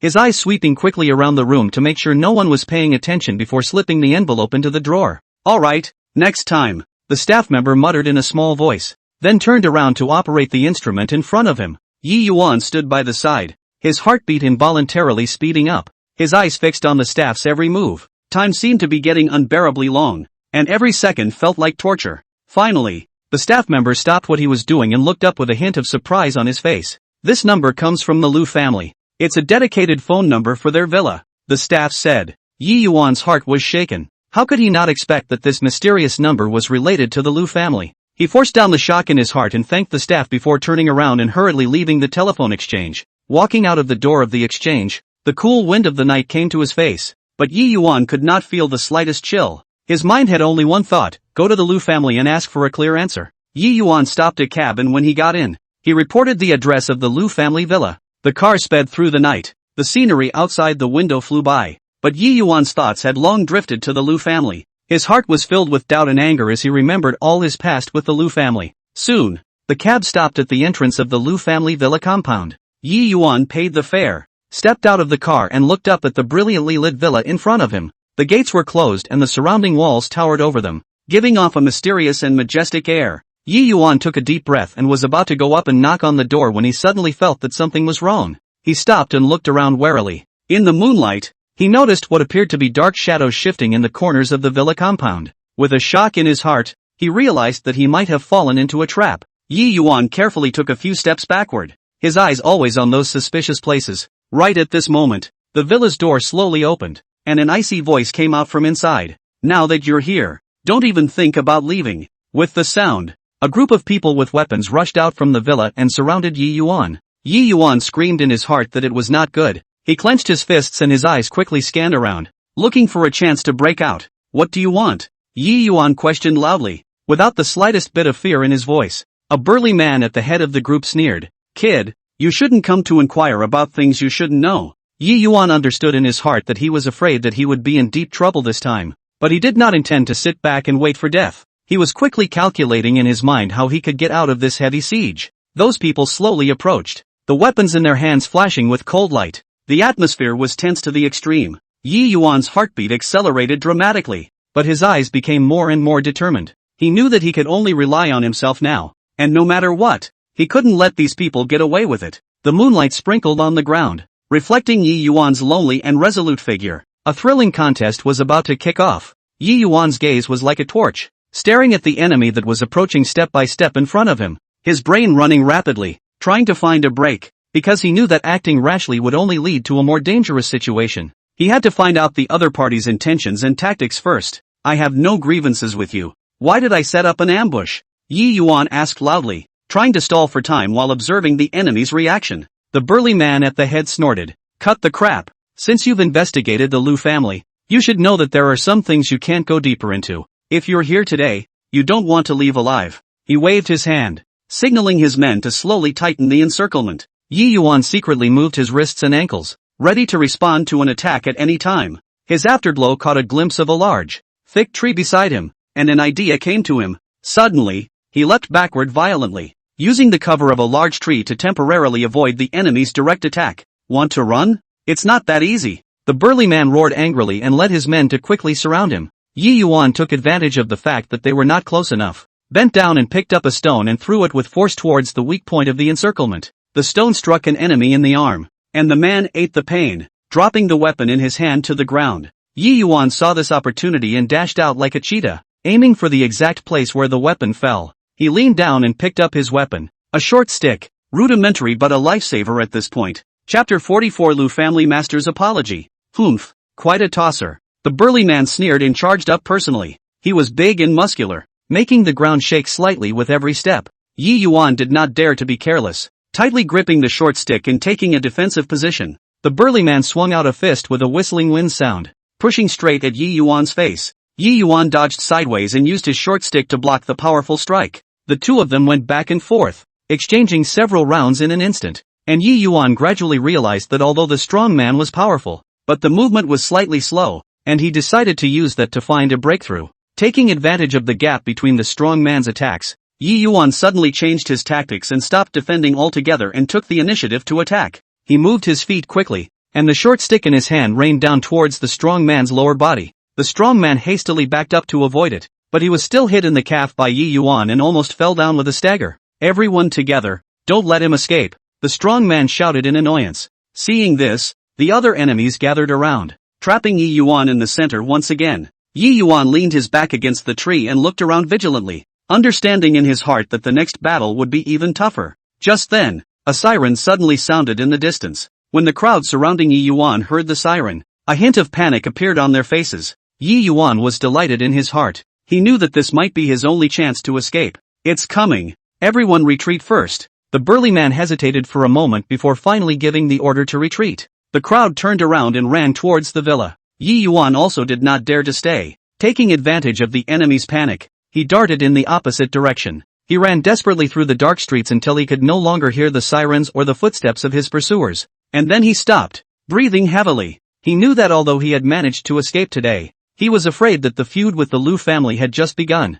Yi Yuan found a hidden corner and took a short rest to calm his violent heartbeat. He looked at the brightly lit city in the distance and swore in his heart that he would find out the secret behind the Lu family and never give up easily. After resting for a few moments, Yi Yuan straightened his clothes and walked in the direction of his home. Along the way, he contemplated today's encounter, and the suspicion of the Lu family grew stronger in his heart. He decided to go home first and plan his next move, never letting the Lu family have their way easily. Back home, Yi Yuan turned on the lights and sat down on the sofa tiredly. He pulled the slip of paper with the mysterious number from his pocket and looked at it, his eyes revealing determination and resolve. The road ahead was full of unknowns and dangers, but he was ready for the coming Lu family. The next day, it arrived. The early morning sunlight passed through the light curtains and sprinkled a golden color in Yi Yuan's room. Yi Yuan slowly turned awake from his sleep. Last night's thrilling escape was still fresh in his mind. He rubbed his somewhat sore temples and sat up, thinking back to the crisis in the Lu family's villa compound last night. His brows unconsciously furrowed, his heart filled with suspicion and vigilance towards the Lu family. After washing up, Yi Yuan sat down at the dining table and simply ate his breakfast, while his mind kept pondering what the Lu family's every move was all about. Just then, the cell phone rang suddenly, breaking the silence in the room. Yi Yuan picked up his cell phone and saw an unfamiliar number, hesitated for a while, but still pressed the answer button. Hello, is this Mr. Yi Yuan? A gentle middle-aged man's voice came from the other end of the phone. I am. Which one are you? Yi Yuan asked warily. I am the butler of the Lu family. Master Lu asked me to call you, wanting to invite you to the Lu family for a midday meal at noon today, specially to make amends to you for last night's misunderstanding. The butler's tone was very sincere. Yi Yuan was shocked in his heart and an incredulous look appeared on his face. How could he not expect that the Lu family would suddenly invite him to dinner to make amends? Reparation? You were the ones who set up the ambush last night, and now you're talking about making amends. What kind of show is this? Yi Yuan could not help but mutter in his heart.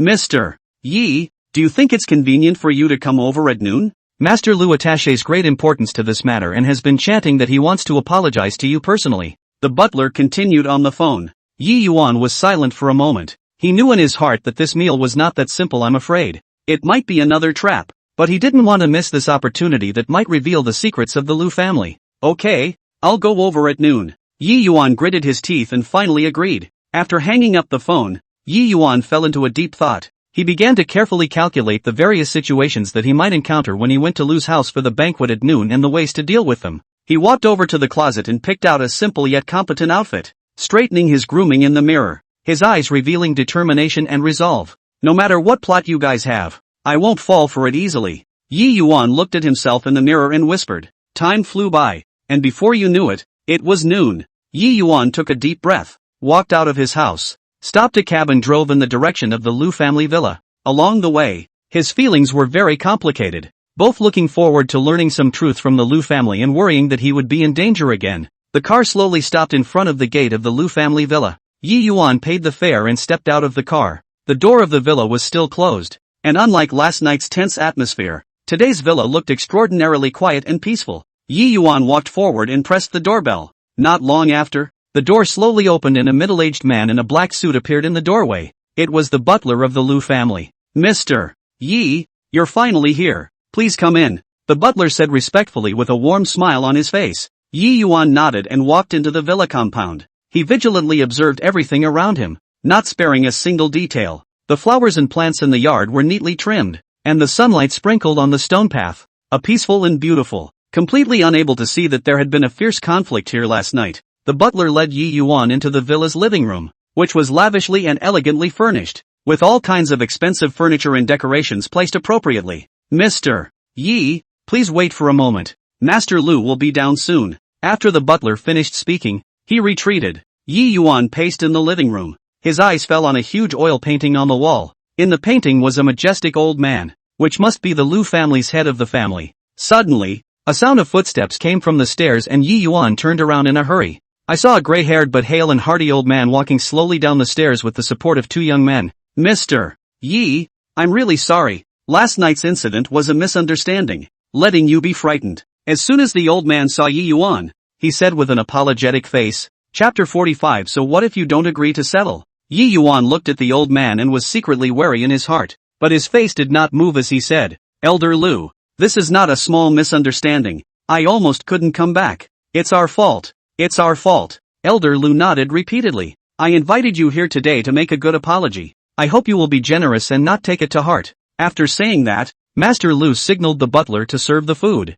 In no time at all, a sumptuous meal filled the table. Mr. Yi, please take a seat and try our family chef's handiwork. Master Lu warmly greeted Yi Yuan. Yi Yuan hesitated for a moment, but still sat down, his hand always in his pocket, holding a small alarm tightly. Just in case, Master Lu, I'm afraid that you've gone to such lengths to invite me for dinner, not just to make amends, right? Yi Yuan spoke while observing Master Lu's expression. Master Lu smiled. Mr. Yi is really quick. Then I'll be straightforward. There are some things that knowing too much is not good for everyone. As long as you don't trace that number anymore, today's matter will be written off. And in the future, if you have any needs, our Lu family will never be ambiguous. Yi Yuan sneered in his heart. He knew that the Lu family must have another purpose. Elder Lu, there are some truths that I have to find out, and they can't be dismissed with a meal. Yi Yuan said without flinching. Elder Lu's face changed slightly. A trace of displeasure flashed in his eyes, but he quickly returned to smiling.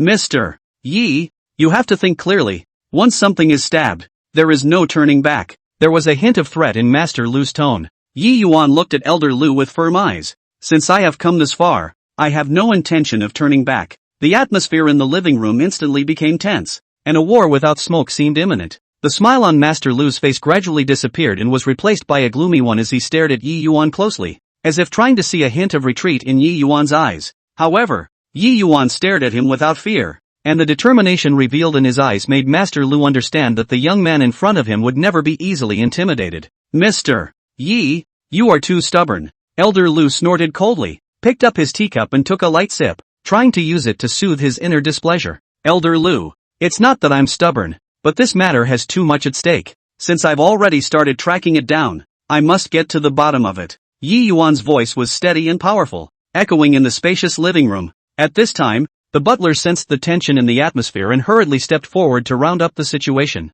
Everyone take it easy, eat first, and talk slowly about what's going on. With that, he added tea to Yi Yuan and Master Lu respectively. Yi Yuan ignored the butler's good intentions. His gaze never left Elder Lu. Master Lu, I'll ask again. What the hell is going on with that number? Why did you guys set an ambush on me? Master Lu put down his teacup and leaned on the back of his chair, and after a moment of silence, he said, Mr. Yi, since you're so persistent, I won't hide anything from you. That number involves some of our Lu family's business secrets, and we don't want to be known by outsiders, so that's why we came up with this plan. Business secrets? Yi Yuan frowned, his heart filled with skepticism. What could a phone number have to do with a trade secret? Master Lu, do you think I would believe that? Master Lu's eyes flickered. Believe it or not, this is the truth. As long as you don't pursue it any further, we can pay you a handsome sum that will guarantee you food and clothing for the rest of your life. Yi Yuan sneered. Master Lu, I am not someone who can be bought with money.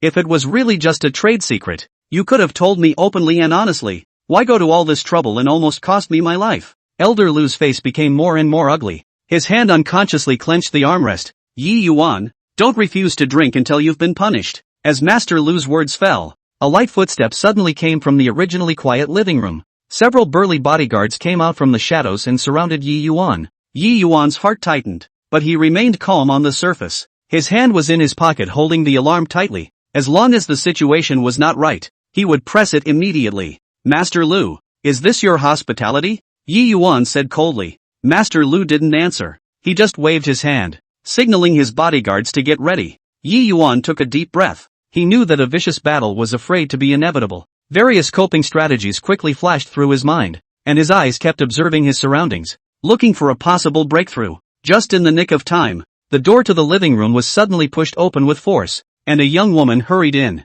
Grandpa, what are you doing? The woman's voice was crisp and anxious. Her gaze fell on the surrounded Yi Yuan. A hint of surprise flashed in her eyes. Master Lu's face changed slightly when he saw the woman. Yao Yao, why have you come back? There's no business for you here. You go back to your room first. The woman known as Yao Yao, however, did not listen to Master Lu's words. She walked over to Yi Yuan and shielded him. Grandpa, you can't hurt him. Elder Lu's face became very ugly. Yao Yao, don't be ridiculous. This person has been tracking down our Lu family's secrets. He can't stay. Yao Yao turned her head and looked at Yi Yuan. Her eyes were filled with complex emotions. Yi Yuan, go away. It's too dangerous here. Yi Yuan looked at Yao Yao, his heart filled with doubts, but at the moment he didn't have time to think. He knew that this might be his only chance to get out. Okay, I'll go first, but this won't end there. Yi Yuan looked deeply at Elder Lu, then slowly walked towards the door under the cover of Yao Yao. The bodyguards wanted to stop them,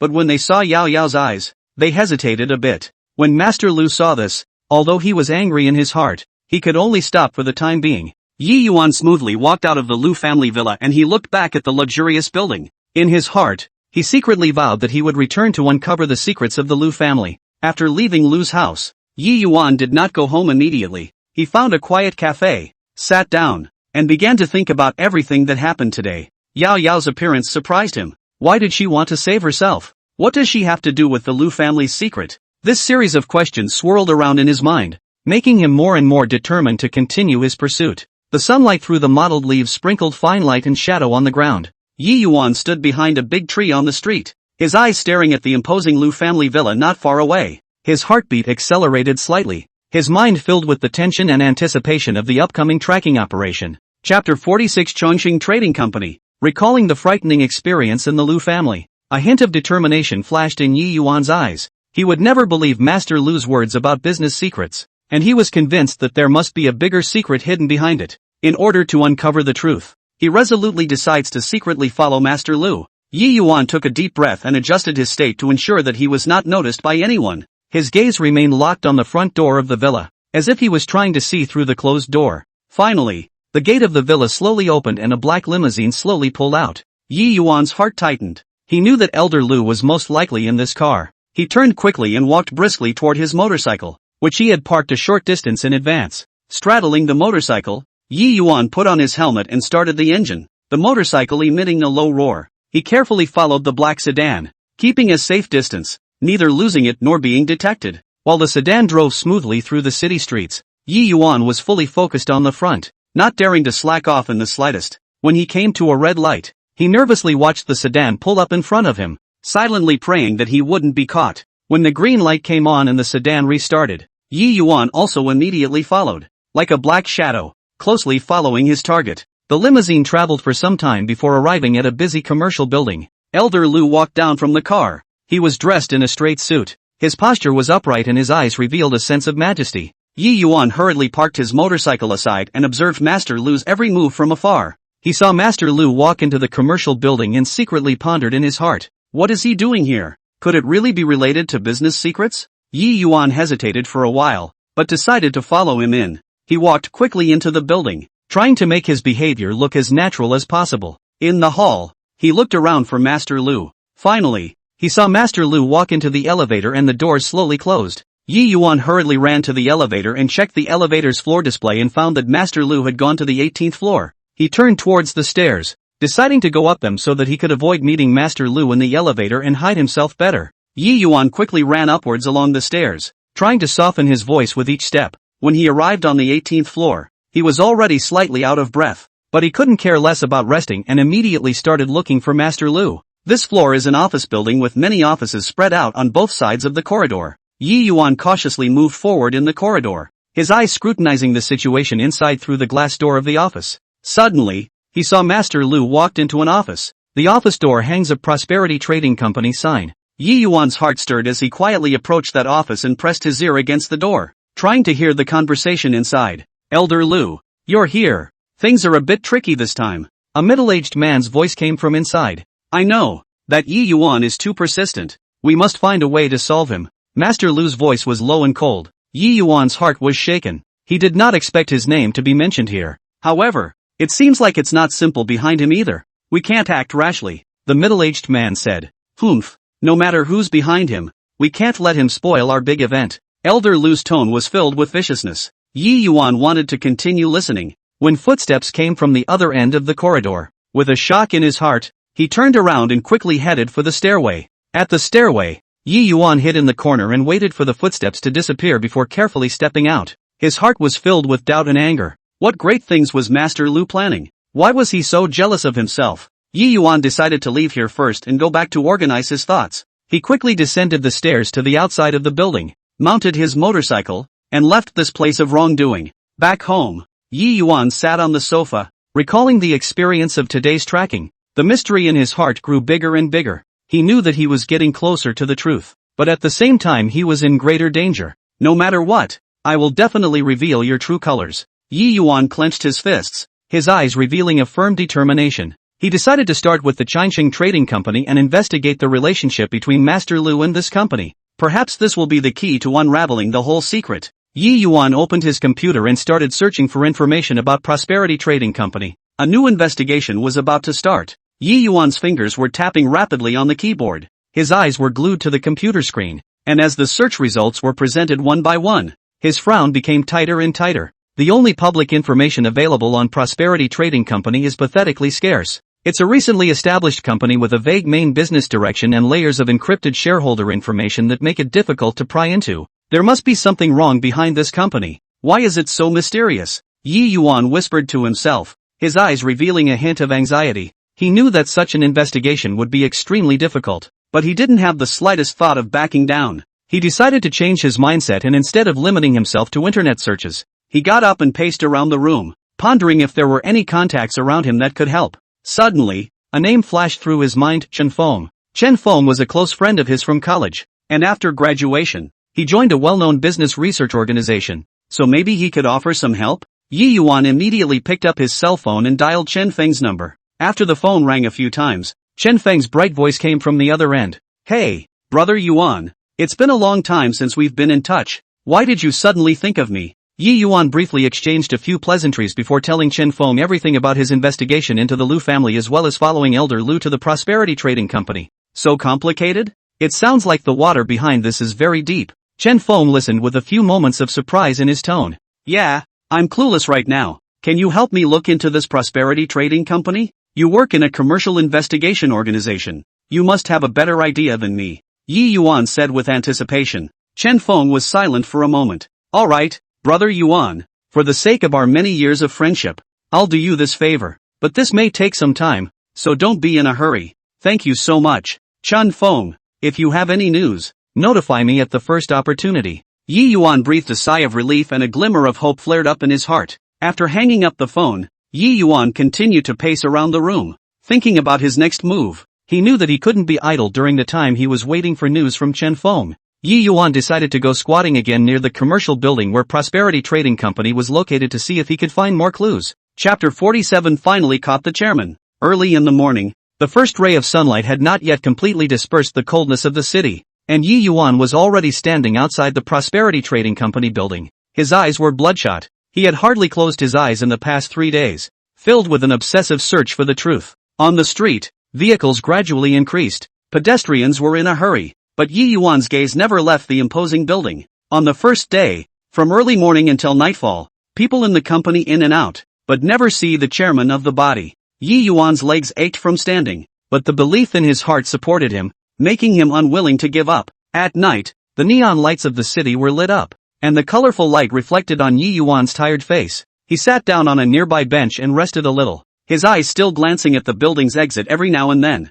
The next day, just after dawn, Yi Yuan returned to his old position outside the building. People passing by gave strange looks. The young man who had kept watch here for 2 days in a row had aroused their curiosity. Yi Yuan completely ignored these gazes. His world at the moment only had that door where he might walk out of the chairman. On this day, there was still no waiting for the person he wanted to see, and disappointment came over him again and again like a tidal wave. However, Yi Yuan gritted his teeth and secretly vowed that he would never leave until he found the answer. On the third day, Yi Yuan's body and spirit had reached their limits, but his eyes became more and more determined. The door to the building slowly swung open as the sun hung high in the sky, shedding its blazing rays. Yi Yuan instantly straightened his body, his eyes tightly staring at the doorway, his heartbeat involuntarily speeding up. Finally, that familiar figure appeared. It was the chairman of Prosperity Trading Company. Yi Yuan rushed up without hesitation and grabbed the chairman before he could react. What the hell is your Prosperity Trading Company up to? Is it making false accounts? Yi Yuan loudly forced the question. The chairman's face suddenly changed, and the bodyguards beside him immediately reacted and quickly surrounded him. Who are you? How dare you make trouble here? The bodyguards shouted angrily. Yi Yuan did not flinch as he stared at the chairman's eyes, hoping to find a clue to the truth in his expression. However, before he could continue to pursue the matter, the senior bodyguard beside the chairman had already struck out. The senior bodyguard had an athletic figure, and in one sharp movement, he clasped Yi Yuan's hands behind his back. Yi Yuan struggled but was unable to break free from the bodyguard's strong bonds. Let go of me. You guys have a weak heart, don't you? Yi Yuan shouted angrily. However, the bodyguards were unmoved and escorted Yi Yuan to quickly leave the square in front of the building. Yi Yuan was brought into a dimly lit room. The door was closed with a and he was plunged into darkness. Bang! The room was filled with a damp odor, and the cold walls around it sent a chill down Yi Yuan's spine. He fumbled around the room, trying in vain to find a way out. Yi Yuan leaned against the wall, his heart full of resentment. The opportunity he had found with great difficulty had been destroyed just like this. He began to think about what kind of secret was hidden behind this and why the chairman and bodyguards were so afraid of his questioning. Could it be that Prosperity Trading Company is really cooking the books, and that there is a deeper conspiracy behind it? The more Yi Yuan thought about it, the more he felt that it was not simple. He decided that he must find a way to escape and continue to track down the truth. A little bit of time passed, and Yi Yuan didn't know how long he had stayed in this room. He was hungry and thirsty, and the weakness of his body had slowed his thinking a bit. But whenever he thought of those who might be kept in the dark, of justice that might be trampled on, he was filled with strength again. Suddenly, there was a sound of footsteps coming from outside the door, and Yi Yuan was immediately alerted. Standing up and staring at the door was opened and a strong light shot in. Yi Yuan subconsciously squinted his eyes. Kid, you'd better be honest and stop trying to track down anything, a bodyguard said viciously. Yi Yuan didn't say anything, just looked back at him with firm eyes. You think you can easily find out what's wrong with our company? Too naive. The other bodyguard also sneered. Yi Yuan snorted coldly. If you have done something wrong, don't think you can escape punishment. I will definitely find out the truth. The bodyguards were enraged by Yi Yuan's words and rushed up to punch and kick him. Yi Yuan curled up on the ground, enduring the pain, but the belief in his heart never wavered. When the bodyguards finished venting and left, Yi Yuan struggled to get up and used his clothes to wipe away the blood at the corner of his mouth. He searched the room for anything he could use, even if there was only a glimmer of hope of escape. Finally, in the corner of the room, he found a rusty iron bar, a little worn, but perhaps a tool for his escape. Yi Yuan gripped the iron rod tightly and prayed silently in his heart, hoping that he could find a chance to leave this place as soon as possible and continue his investigation. He knew that the next road would be harder, but he was ready for anything for the truth. In this dark room, Yi Yuan's determination was like a burning flame that got hotter and hotter. In the darkness,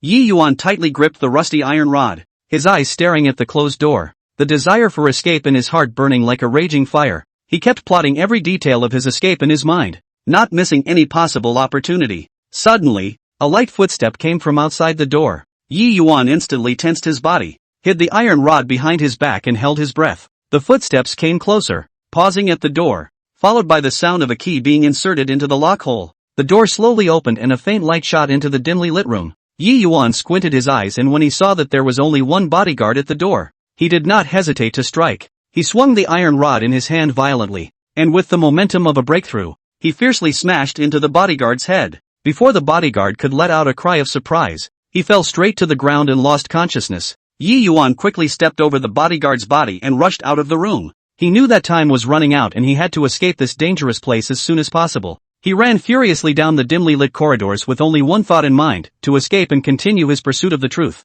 However, without running far, noisy footsteps and shouts came from the front. Obviously, his escape had been discovered. Yi Yuan ducked into a corner and nervously thought about countermeasures. He understood that a head-on conflict would not be favorable to him, and he had to find a way to get rid of these trackers. Just then, he touched a few special flying needles in his pocket, a concealed weapon he always carried with him for defense, which might come in handy at this moment. Yi Yuan took a deep breath to calm himself down and carefully listened to the direction and distance of the footsteps. Chapter 48 Ghostly as a Shadow Assassin. As the tracking bodyguards drew closer, he suddenly flashed out from around the corner, the flying needles in his hands shooting out like lightning. The first flying needle accurately hit the throat of the bodyguard at the front, and the bodyguard stared wide-eyed, covering his throat and slowly collapsing. The other bodyguards were startled by the sudden attack and stopped in their tracks, looking around warily. Yi Yuan took advantage of their panic and shot out a few more flying needles, which carried a powerful aura, and instantly several more bodyguards were hit by the needles and fell to the ground.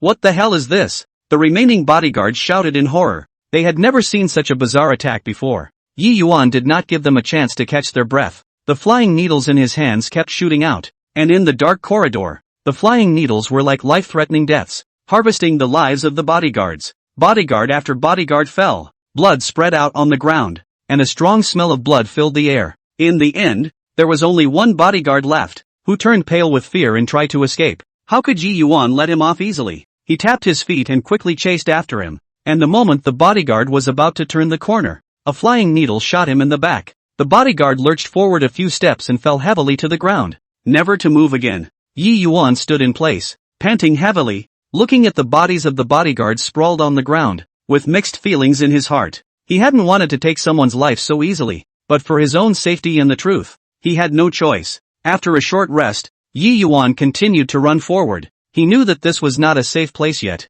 He had to leave the sphere of influence of Prosperity Trading Company as soon as possible. He made his way down the stairs, careful with each step, alert for any other enemies. Finally, he reached the ground floor of the building, and through the window he saw the street outside, where freedom seemed to be at hand. Yi Yuan quietly opened the door and observed the surroundings to make sure there was no danger before quickly rushing out. He ran desperately through the streets, the building behind him fading away, not daring to linger for fear of further pursuers. Running for a long time, he didn't slow down until he was sure no one was catching up. Yi Yuan leaned against a tree on the street and closed his eyes tiredly. Too many things had happened this day, and his body and mind had suffered immensely, but he knew that he couldn't just fall down. The secrets of the Prosperity Trading Company had yet to be uncovered, and he was on a mission to fight for justice. After resting for a few moments, Yi Yuan straightened his clothes, put the flying needles back into his pocket, and began to think about his next step. He needed to find a safe place to properly analyze the current situation,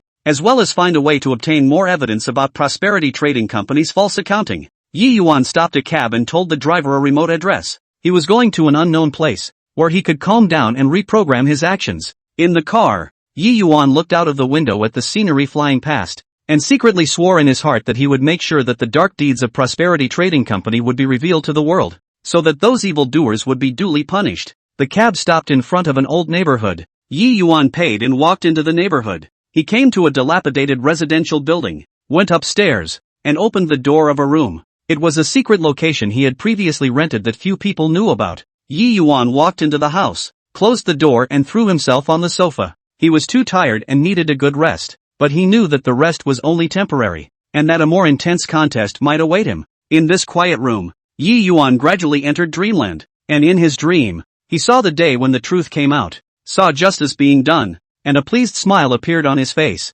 Late at night, everything is silent, and outside the windows of the old residential building, there is only the occasional sound of a distant vehicle driving by. Yi Yuan sank into a deep sleep on the slightly worn-out sofa. The day's escape and fierce battle had left him extremely tired both physically and mentally. Moonlight poured through the cracks in the mottled curtains, spilling over his scarred face and outlining his resolute yet haggard profile. Suddenly, an extremely subtle sound came from the window, like a feather gently falling. Yi Yuan subconsciously frowned in his sleep, and his sharp intuition, honed in the midst of danger, caused him to be gently awakened from the edge of slumber. Immediately after that, the window was pushed open noiselessly, and a black shadow quickly flashed into the room like a ghost. The sharp blade in his hand that flashed with cold light pushed straight to Yi Yuan's throat. Yi Yuan snapped his eyes open and rolled sideways in the nick of time, dodging the fatal blow. The assassin obviously did not expect Yi Yuan to react in such a short period of time, and the dagger in his hand stabbed empty. Who? Yi Yuan let out a low gulp, his voice carrying the raspiness and anger of someone who had just woken up from sleep.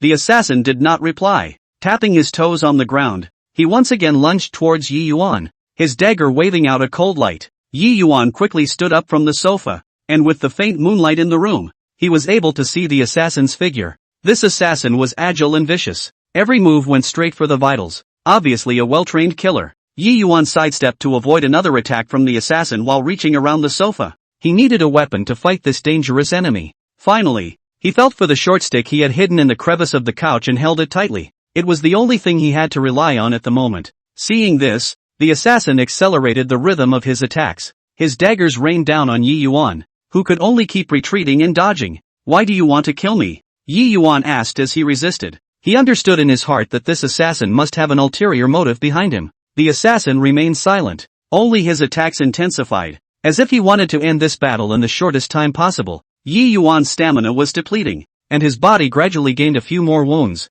with blood staining his clothes red, but he didn't retreat in the slightest. His eyes revealed determination and unyieldingness. He could never die here like this. In a fierce exchange, Yi Yuan saw a break in the assassin's game and swung his short stick to ruthlessly smash the assassin's wrist. The assassin suffered pain and the dagger in his hand fell to the ground, but he didn't panic in the slightest and quickly drew out the other dagger at his waist and continued his attack. Yi Yuan knew that he would lose sooner or later if this continued, and had to find a way to turn the situation around. As he circled the assassin, he surveyed the interior of the room, looking for something he could use. Suddenly, he saw a vase on the table and an idea came to him. Yi Yuan deliberately sold a break to lure the assassin closer, and the moment the assassin swung his sword, he violently overturned the table and the vase flew towards the assassin. The assassin instinctively dodged, and Yi Yuan took the opportunity to rush forward, and his short stick ruthlessly smashed into the assassin's shoulder. The assassin stifled a grunt and took a few steps back. Yi Yuan did not give him a chance to catch his breath and continued to attack.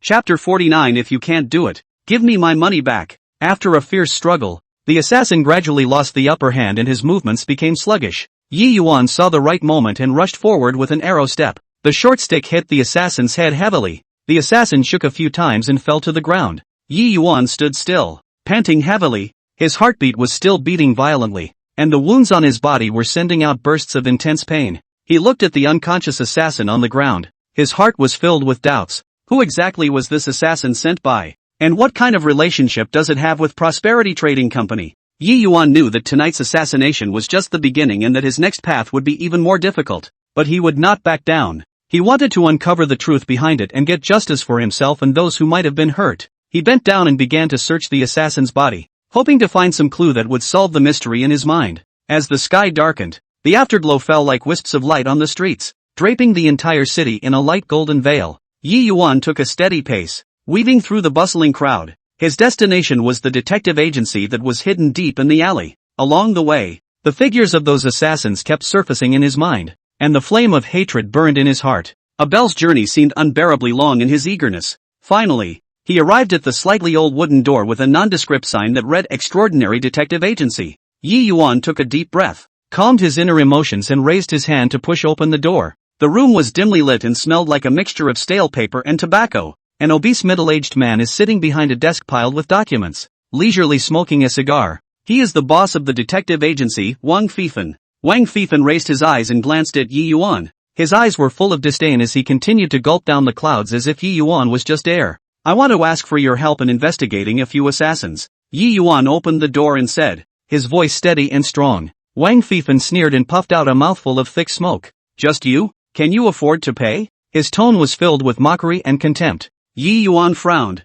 He did not expect to be treated like this, but for the sake of investigating the assassin, he decided to endure for now. Money is not a problem, as long as you can help me find them, Yi Yuan said, pulling out a thick stack of banknotes from his arms and placing them on the table. A hint of greed flashed in Wang Xingyu's eyes, but he quickly regained that haughty look. With just these? It's not enough. The anger in Yi Yuan's heart began to burn. He forced down his anger. Then how much do you want? Wang Fan exhaled a smoke ring and said slowly, with this small body of yours, what kind of powerful assassin can you mess with? Don't waste my time. Yi Yuan couldn't hold back any longer. His eyes instantly became sharp as an eagle, and a powerful aura emanated from his body. It seems that you won't take it seriously until I give you some color, Yi Yuan said coldly. As soon as the words fell, Yi Yuan's body flashed like a black lightning bolt and instantly disappeared in the same place. Wang Xingyu only felt a blur before his eyes, and before he could react, Yi Yuan had already appeared behind him. How did you do it?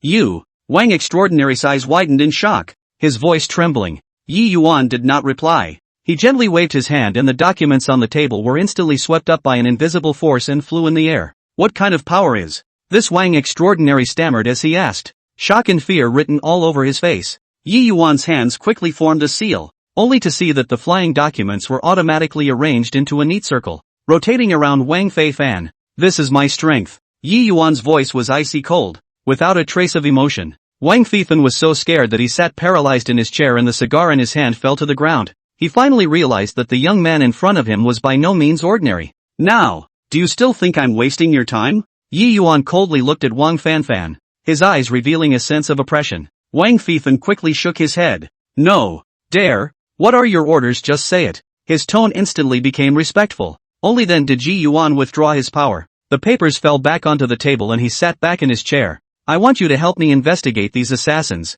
With that, he took out a piece of paper with the general appearance of several assassins drawn on it. Wang Fan took the paper and looked at it carefully. Okay, I will do my best. There was a hint of ingratiation in his voice. Remember, I want to get news of them as soon as possible. Yi Yuan's eyes revealed a hint of urgency. If I find out that you are perfunctory, you know the consequences. Wang Xingyu nodded his head hurriedly.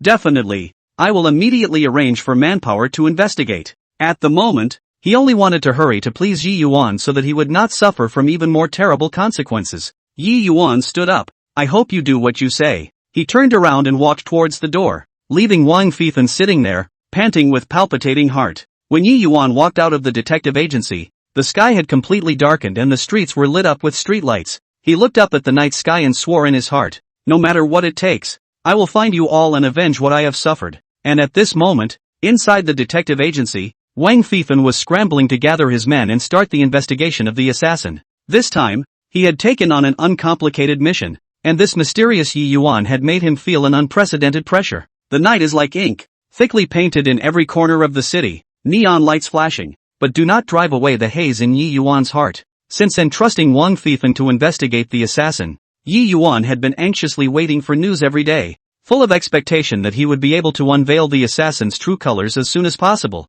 so that the truth would be revealed to the world. However, as the days passed by, Wang Xingyu's side was as silent as death. With no movement, Yi Yuan finally couldn't hold down the anxiety in his heart and once again came to the detective agency that was hidden deep in the alley. Pushing open the slightly old wooden door, the familiar smell of stale paper mixed with tobacco still permeated the house. Wang Xingyu, how's the investigation going? Yi Yuan's voice broke the silence in the room with a hint of eagerness and anticipation. Wang Xingyu slowly raised his head from behind his desk, his eyes dodging and a hint of embarrassment on his face. Well, it is still under investigation. There are no clues for the time being. Wang Xingyu stammered and said. His voice was filled with emptiness. Yi Yuan's brows instantly furrowed into a Chuan character, and a sense of foreboding surged in his heart. It's been so long and you still haven't found out? Yi Yuan's tone carried a hint of anger and skepticism. Chapter 50. The assassins were accidentally exposed. I'm really sorry. The assassin this time is too cunning. We've done our best, Wang Fan said as he wiped the cold sweat that broke out on his forehead. Yi Yuan looked at Wang Xing's appearance, and the anger in his heart grew stronger. I see that you didn't even bother to check, Yi Yuan said angrily. Since you couldn't find out, return the money to me. When Wang Fan heard this, his face instantly turned white, and a hint of panic flashed in his eyes. This money has already been partially spent. It can't be refunded that much. Wang Xingyu tried to find an excuse to shrug it off. Spent out? Where did the flowers go? Yi Yuan took a few steps forward, his gaze fixed on Wang Xingyu as if he wanted to see through him. Wang Xingyu was a bit flustered by Yi Yuan's gaze. He lowered his head, not daring to look directly into Yi Yuan's eyes. Anyway, it's just spent and can't be refunded. Wang Xing's voice was getting smaller and smaller, but it was permeated with a sense of stubbornness. The anger in Yi Yuan's heart was completely ignited and his eyes flashed with rage. Wang Xingyu, don't do it out of respect. Yi Yuan's voice was cold and piercing, as if it was a cold wind from hell. I really can't back out. Wang Xingyu gritted his teeth and seemed to have made a great determination. Yi Yuan snorted coldly and a powerful aura emanated from his body. It seems like you really don't want to retreat, Yi Yuan said. His hands slowly raised, and an invisible force converged in his palms. Wang Fan felt the strong pressure emanating from Yi Yuan's body, and his legs began to tremble slightly. What do you want? Wang Extraordinary asked in horror, his voice filled with fear. Yi Yuan did not reply. His eyes revealed a hint of determination. As the power in Yi Yuan's hands continued to converge, the air around him seemed to have been frozen, and an air of tension permeated the entire detective office. You don't mess around. This place is about rules. Wang Xingyu tried to use it to threaten Yi Yuan, but his voice was trembling with fear. Talking about rules? You take money and don't do anything. This is what a society with the rule of law does. Yi Yuan sneered. Today, if you don't return the money to me, don't blame me for not being polite. Wang Xingyu looked at Yi Yuan's determined eyes and knew that if he didn't withdraw the money today, he was afraid that he would have a hard time making a good end. Good. I retreat. Wang Xingyu said in a hurry, his voice carrying a hint of helplessness and despair. Saying that, with trembling hands, Wang Xingyu opened the desk drawer and took out a stack of banknotes from it. This is the rest of the money. It's all returned to you. Wang Xingyu handed the money to Yi Yuan. His eyes filled with unwillingness. Yi Yuan received the money and coldly glanced at Wang Xingyu. I hope you won't do this kind of pitiful thing again in the future. After saying that, Yi Yuan turned around and walked towards the door. His silhouette appeared extraordinarily tall under the light. Wang Xingyu sat paralyzed in his chair, looking at Yi Yuan's departing back, his heart filled with remorse and fear. He knew that if he hadn't softened up in time today, he was afraid that the consequences would be unimaginable. Yi Yuan, on the other hand, had no joy in his heart when he took the lost and found money. He knew that he still had to rely on himself if he wanted to investigate the truth about the assassin. In a world filled with darkness and the unknown, he must rely on his own strength to pursue that glimmer of truth.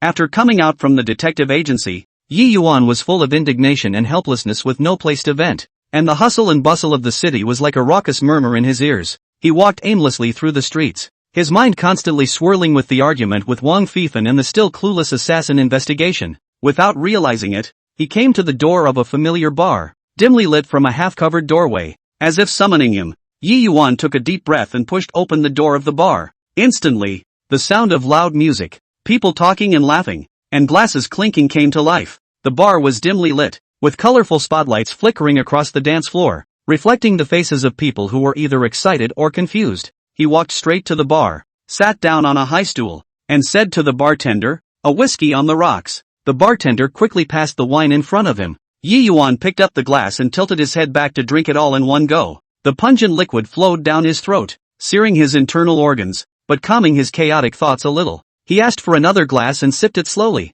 his eyes staring vacantly at the crowd on the dance floor. Glass after glass, the alcohol began to work its way through his system, and he gradually became a little more aware. Just then, his afterglow caught a glimpse of a few figures in the corner, and the familiar silhouette sobered him up a few moments. His heart beat steeply faster, an unspeakable excitement and nervousness surging through him. Yes, that's the assassin he's been chasing so hard. Yi Yuan clenched his fists, his nails deeply embedded in his palms, the hatred in his heart burning up like a blazing fire. He resisted the urge to rush up immediately and tried to calm himself down, watching their every move carefully. The few assassins did not seem to notice Yi Yuan's presence as they sat around a table, drinking and talking in low voices with smug smiles on their faces from time to time. Yi Yuan secretly gritted his teeth in his heart. "Finally, I found you guys. Today is your end." He quietly got up from the high stool, trying not to attract their attention, and then slowly approached in their direction. With each step closer, his heartbeat became more and more violent, and his hands were already secretly gathering power. Just as he was about to approach them, one of the assassins seemed to sense something and suddenly raised his head to look at him. Yi Yuan was shocked in his heart, but he didn't retreat. Instead, he stared straight into the other party's eyes, which were filled with anger and killing intent. The assassin sensed something strange and stood up, looking at Yi Yuan vigilantly. "Who are you? What do you want?" one of the assassins asked viciously. Yi Yuan sneered. "You guys don't remember me? But I am impressed with you guys." His voice was low and cold, permeated with an endless chill. The assassins glanced at each other and seemed to remember something, with a hint of panic on their faces. "So it's you. You're actually still alive?" the other assassin said, with a hint of surprise and resignation in his tone. "Today, none of you will be able to escape," Yi Yuan said angrily, his aura around him climbing steeply. The assassins were not willing to show any weakness, and they took up their fighting stance, and a tense atmosphere of saber rattling filled the air. The people around them sensed the difference and stepped back to make room for them. The music continued,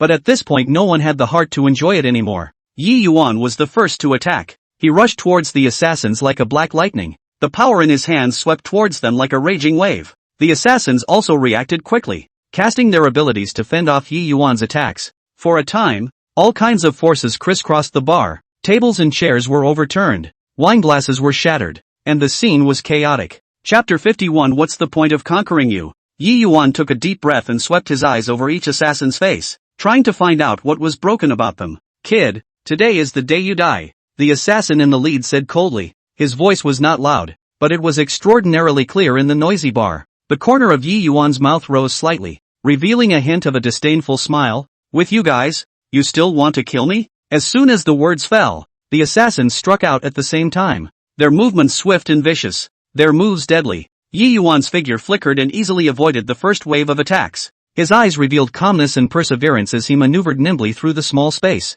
"Both sides, you and I." A time, the bar tables and chairs flying, people screamed and fled in all directions. The originally lively bar instantly messed up. Yi Yuan dealt with the attacks of the assassins while observing his surroundings. He realized that the back door of the bar was an excellent breakthrough. In the next moment, Yi Yuan pretended to be undefeated and stumbled on his feet, a look of panic on his face. He turned and ran toward the back door of the bar, as fast as a frightened cheetah. Seeing this, the assassins immediately chased after Yi Yuan, thinking that Yi Yuan was at his wit's end and was making a final struggle. "Don't let him get away," the lead assassin shouted, his voice filled with excitement and eagerness. Yi Yuan ran to the back door and pushed that door open with force. Outside was a dimly lit alley filled with a damp smell. Without the slightest hesitation, he rushed into the alley. The assassins followed closely behind, and their footsteps echoed in the alley, making it seem particularly eerie. Yi Yuan turned left and right in the alleys, trying to shake off the assassins. However, the assassins were experienced and always followed him closely.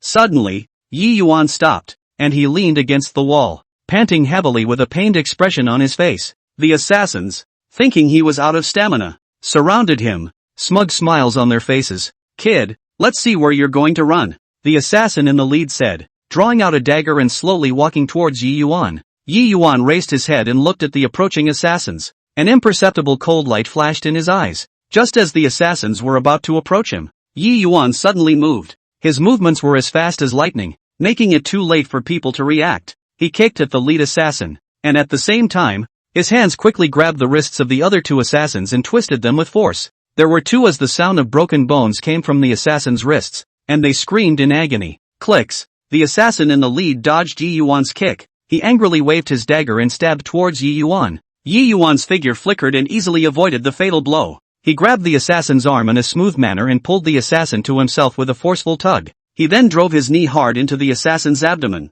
and the assassin suddenly foamed at the mouth and fell to the ground. Seeing this, the other assassins retreated with a look of horror on their faces. They did not expect that Yi Yuan, who seemed to have been unbeatable, would still have such a strong fighting force. Yi Yuan looked at the remaining assassins and said coldly, "Who else wants to come and try?" The assassins looked at each other with hesitation and fear in their eyes. They knew that they had met a tough opponent today. Suddenly, one of the assassins turned and ran, and the others followed suit. Yi Yuan did not go after them. He looked at the fleeing assassins and a cold smile appeared at the corner of his mouth. He straightened his clothes and slowly walked out of the alley. The street outside was already crowded with people watching. When people saw Yi Yuan walking out unharmed, they cast gazes of surprise and admiration. The dim light of the morning had just sprinkled on the streets of the city when Yi Yuan had already gotten up. He stood in front of the window, his eyes gazing off into the distance through the dappled shadows of the trees. Last night, he stayed up all night, thinking over and over in his mind the plan to take over the Black Forest gang.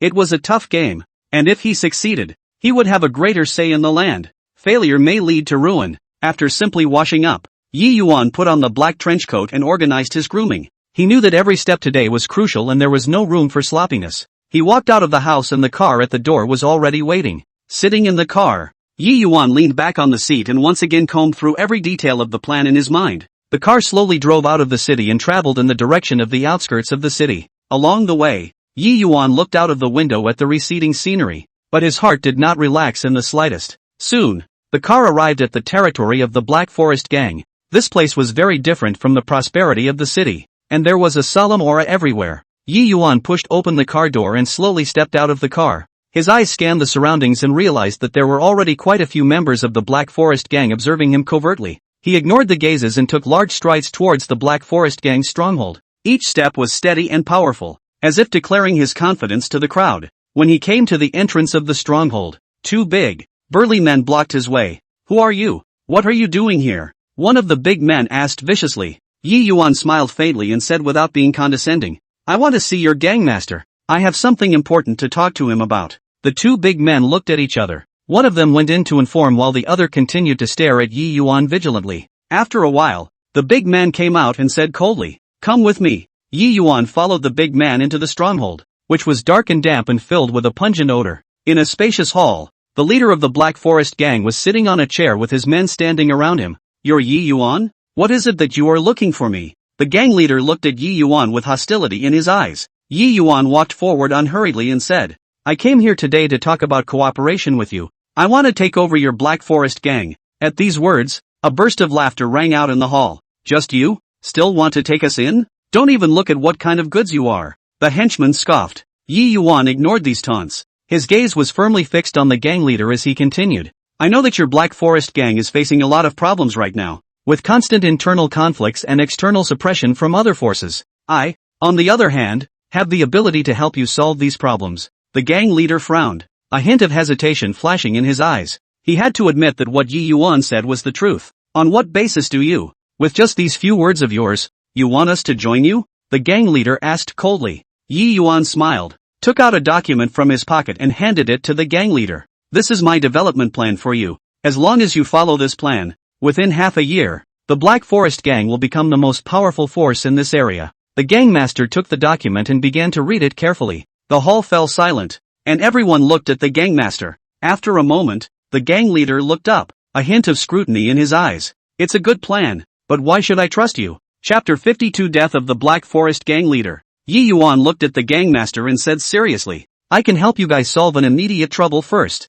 I heard that there is a small gang that has been working against you recently. I can help you uproot them. The gang leader pondered for a moment and said, okay, if you can do that, I'll reconsider your offer. Yi Yuan nodded and turned around, ready to leave. Wait for my good news. Walking out of the stronghold, Yi Yuan took a deep breath. He knew that this was only the first step, and there were even tougher challenges waiting for him behind. Back in the city, Yi Yuan immediately started to investigate the small gang that was working against the Black Forest gang. He used all his contacts and resources to gather information about this small gang. After a few days of hard work, Yi Yuan finally grasped every move of this small gang. He formulated a detailed plan of action and prepared to deal them a fatal blow. On the night of the operation, Yi Yuan took his men and quietly infiltrated the small gang's stronghold. They acted quickly and cooperated well, quickly taking control of the situation. Before the members of the small gang could react, they were all subdued by Yi Yuan's men. Yi Yuan looked at the small gang leader who was tied to the ground and said coldly,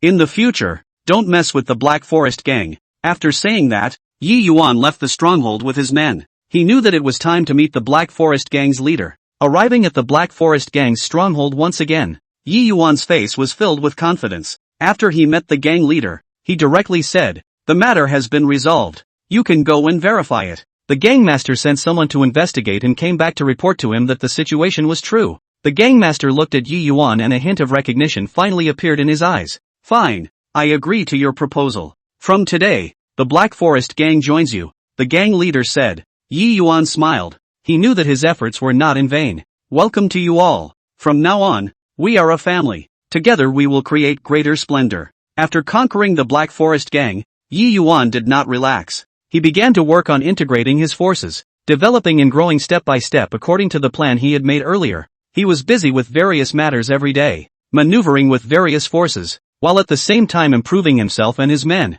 It was supposed to be a quiet and pleasant afternoon as the sunlight poured through the dappled foliage and onto the city streets. Yi Yuan was dealing with the gang's affairs in his office, the pen in his hand moving quickly over the documents. Suddenly, a sharp knock on the door broke the silence in the room. Yi Yuan frowned, put down the pen in his hand and said, come in. His right-hand man, Chang, hurriedly walked in with an anxious look on his face. Boss, it's not good. The Black Forest gang leader has been killed. Yi Yuan stood up violently. A trace of shock flashed in his eyes. What? When did this happen? His voice unconsciously raised a few points. Just now. Word has spread, Chang said under his breath. Yi Yuan's brows were tightly furrowed into a Chuan character. The Black Forest gang had just been incorporated into his organization and the gang leader was killed. There must be a big conspiracy behind this. Let's go. Let's go to the scene, Yi Yuan said and quickly walked out of the office, with Chang following closely behind. They quickly got into the car, which sped towards the Black Forest gang's stronghold like an arrow off a string. Along the way, various thoughts kept flashing through Yi Yuan's mind. Just who was so bold as to dare to lay hands on the Black Forest gang leader at this time? Soon, they arrived at the Black Forest gang stronghold. The scene was chaotic, and the members of the Black Forest gang all looked sad and angry. Some were even crying. Yi Yuan walked into the gang leader's room, only to see the Black Forest gang leader collapsed in a pool of blood, with multiple stab wounds on his body. The scene was very gruesome. Yi Yuan crouched down and carefully observed the body and the traces around it, trying to find some clues. Boss, look at this, Chang said, pointing to a bloodstained dagger on the ground. Yi Yuan picked up the dagger and scrutinized it. The hilt of the dagger was engraved with a strange symbol that he had never seen before. Take a picture of this symbol. Go check and see if anyone recognizes it. Yi Yuan handed the dagger to Chang and said with a grave expression. At this moment, A member of the Black Forest gang came over and said with a trembling voice, "Boss Yi, we don't even know what to do. You must find the murderer and avenge our gang leader." Yi Yuan nodded and comforted. "Don't worry, I will definitely find out the truth and give you an explanation." After coming out from the scene, Yi Yuan returned to his secret stronghold and gathered all his wise and capable men. "Everyone, what are your views on this matter?" Yi Yuan sat on the main seat and swept his gaze over the crowd. The henchmen voiced their opinions, some saying it was the work of a rival gang, others saying there was betrayal from within. Yi Yuan quietly listened without speaking as he analyzed every possibility in his mind. "I think we first need to figure out where this symbol came from," Chang said as he held up the photo taken of the symbol. Yi Yuan nodded. "That's right. This is the most important clue at the moment." "Ah, Chang. You send more manpower to inquire at various intelligence points." "Yes, boss." Ah Chang led the way. For the next few days, Yi Yuan and his men ran around, investigating every possible clue. They visited countless people in the Jianghu and questioned various well-informed people, but all came up empty-handed.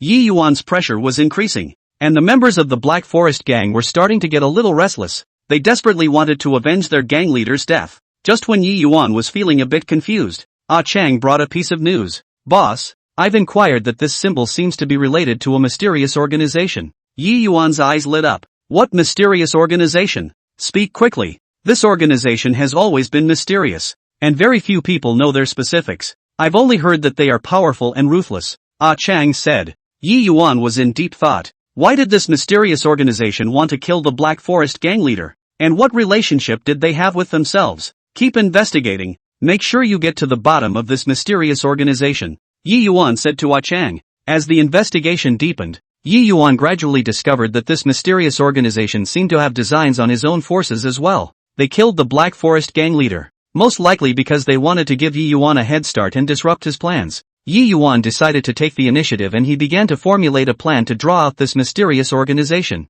He deliberately put out some false news, saying that he was out of his depth with the affairs of the Black Forest gang and was ready to give up. The news quickly spread, and Yi Yuan knew that the mysterious organization must be closely watching his every move. Sure enough, it wasn't long before Yi Yuan received an anonymous invitation to meet him at an abandoned factory. Yi Yuan knew that this was most likely a trap from the mysterious organization, but he did not hesitate for a second and decided to go to the appointment. "Boss, this is too dangerous. It might be a trap," Ah Chang said worriedly. Chapter 53 Underground Boxing comes to dominate. "I know, but this is our chance to find out the truth. You guys follow the plan, ambush around and wait for my signal," Yi Yuan said firmly. At the appointed time, Yi Yuan arrived at the abandoned factory alone. The factory smelled of decay, and the silence around it was creepy. "Come out, I'm already here," Yi Yuan said loudly, his voice echoing in the empty factory. Suddenly, a group of black-clothed men came out from all directions and surrounded Yi Yuan.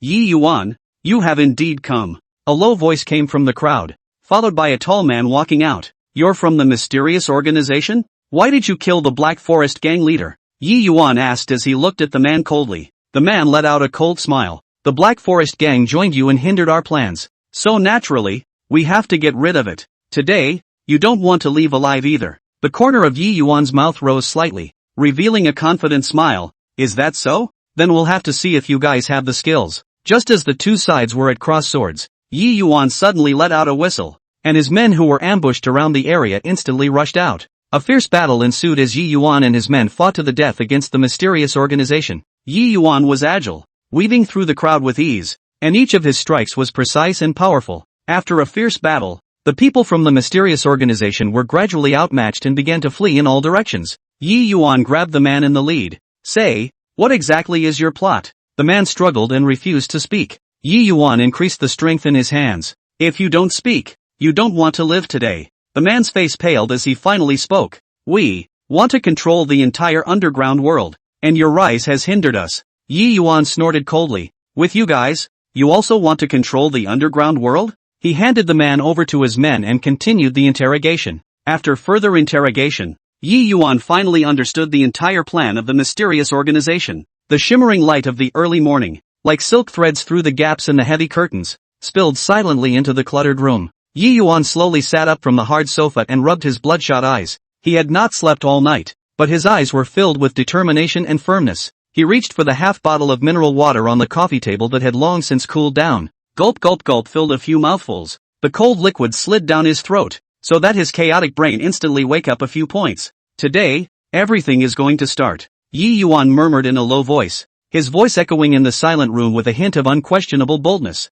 He stood up, moved his somewhat stiffened muscles, and walked toward the suitcase in the corner that was piled high with tattered clothing. Rummaging through a washed-out black tank top and a pair of wrinkled sweatpants, he quickly changed into them. After briefly organizing himself, Yi Yuan took a deep breath, pushed open the door, and took a big step towards the unknown challenge. The streets of the city were filled with traffic and clamor. Yi Yuan mingled in the crowd, looking hurried, but his eyes were vigilantly observing everything around him. He turned into a dimly lit alley with potholes and sewage flowing beneath his feet. The air was filled with a putrid odor that was nauseating. Yi Yuan, however, did not care and quickened his pace. At the end of the alley, there was a rusty iron door, half hidden. Yi Yuan stopped and once again confirmed that no one was around before slowly pushing open the iron door. Behind the door was a narrow flight of stairs that extended downward, filling the room with a damp, musty odor. Yi Yuan took a deep breath, stabilized his mind and walked downward step by step. As he went deeper, there was a faint cacophony of voices and agitated shouts.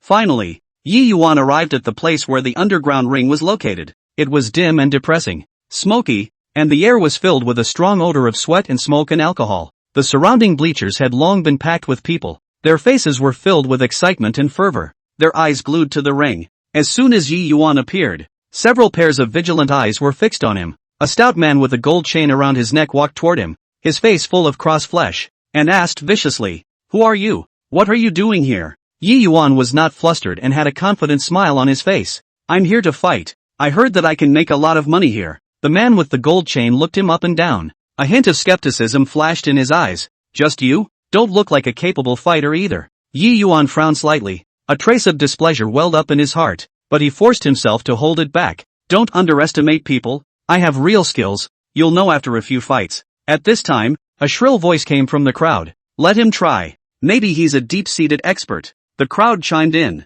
and the man with the gold chain hesitated for a moment before finally nodding. "All right, then I'll give you a chance. But don't renege on your debt if you lose." The corner of Yi Yuan's mouth rose slightly, revealing an imperceptible cold smile. "Don't worry, I won't lose." Under the gaze of the crowd, Yi Yuan walked up to the ring. The ring was not big, surrounded by worn-out ropes, and the ground was covered in mottled blood. He moved his wrists and ankles, doing simple warm-ups while his eyes searched the crowd, trying to find the core of the underground forces. Not long after, his opponent also stepped into the ring. It was a tall, burly man with bulging muscles and fierce eyes. "Kid, don't let me make you cry later," the opponent said provocatively, a contemptuous smile on his face. Yi Yuan ignored him and just stood there quietly, his eyes as calm as water, but in his heart, he was calculating his countermeasures. The referee stepped forward, briefly announced the rules, and stepped back. With the sound of a whistle, the game began. The opponent was the first to attack, rushing up with an arrow step and swinging a ferocious straight punch,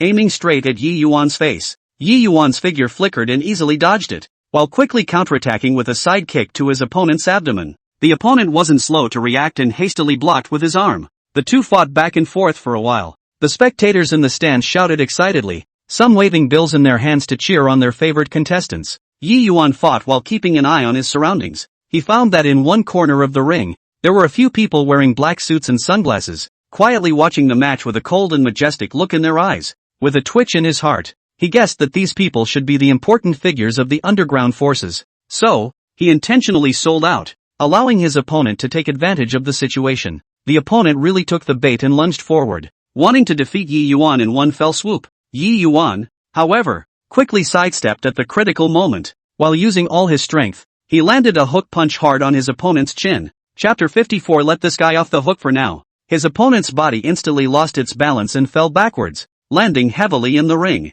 The referee rushed over and counted the seconds. 1, 2, 3. When the count reached 10, the opponent still didn't stand up. "The match is over. Blue wins," the referee announced loudly. A burst of cheers and applause erupted from the stands. Yi Yuan stood in the ring with a victorious smile on his face, but his eyes once again looked at the few black-clothed men. One of the men in black nodded slightly, seemingly satisfied with Yi Yuan's performance. After the match was over, the man with the gold chain walked over again. The attitude on his face was obviously much better. "Kid, I didn't think you really had it in you. If you still want to fight in the ring in the future, come find me." Yi Yuan smiled and nodded. "Yeah, I'll be sure to do so when I have the chance." In the course of chatting with the man with the gold chain, Yi Yuan learned that the man in black was one of the leaders of the underground forces named Zhao Xiong. He made a mental note of it, thinking that he must find a chance to get close to Zhao Xiong and obtain more information. After coming out of the underground ring, Yi Yuan did not leave immediately. He hid in the shadows and observed those who came out of the ring.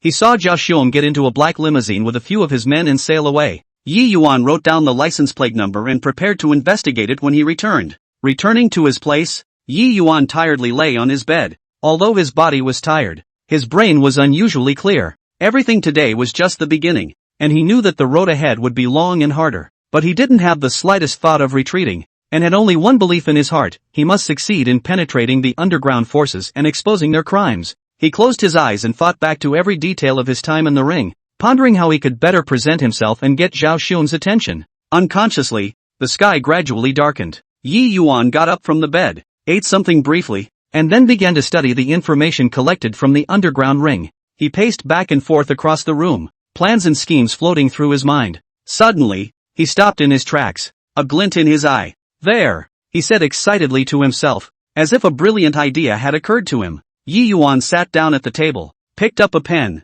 and began to write down his plan on the paper. He wrote carefully, sparing no detail, as if he were painting a grand blueprint. After writing it, he double-checked it to make sure there weren't any holes. Looking at the plan in his hand, a confident smile appeared on Yi Yuan's face. "Zhao Xiong, just wait, I will soon expose your true colors to the sunlight," he whispered, his voice filled with determination and resolve. Outside the window, the night shrouded the entire city with brilliant lights. Yi Yuan knew that behind this prosperity, countless darkness and sins were hidden, and he, in turn, will be the one to break the darkness. Yi Yuan studied the plan over and over again, going through each step in his mind countless times until he confirmed that there were no flaws. He got up and walked over to the window, looking out at the traffic and silently planning every step in his mind to maneuver around the underground forces. Early the next morning, Yi Yuan left the house early and headed to a mixed bar in the city. He knew that this was a place frequented by members of the underground forces and a key place for him to further approach his target.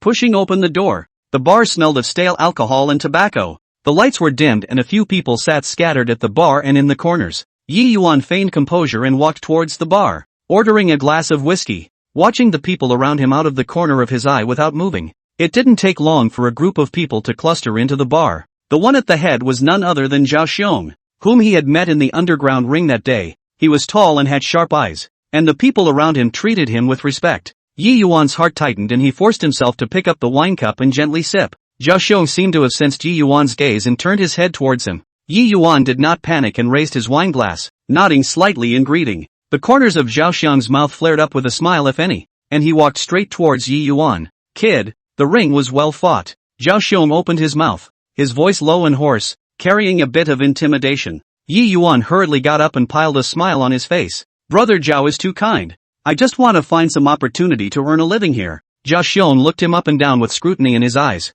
"Oh, it's that simple?" Yi Yuan's heart sank, but he still maintained his composure. "Really, Brother Zhao, I've been practicing boxing since I was a kid, and I'm thinking of making a name for myself here with this skill." Zhao Xiong was silent for a moment, then suddenly laughed out loud. "Okay, a bit of fun. Follow me in the future. There will be no shortage of benefits for you." Yi Yuan was secretly happy in his heart, but on the surface, he pretended to be flattered. "Really, Brother Zhao? Thank you so much." After that, Yi Yuan officially became one of Zhao Xiong's men. He followed Zhao Xiong to all kinds of parties, in and out of all kinds of hidden places, and gradually figured out part of the mode of operation of this underground force. One day, Zhao Xiong called Yi Yuan to his side with a serious look. "There's an important deal tonight. You're coming with me. Remember, don't mess it up for me." Yi Yuan was flabbergasted in his heart, knowing that this was an excellent opportunity to gain a deeper understanding of the core secrets of the underground forces. He nodded his head vigorously.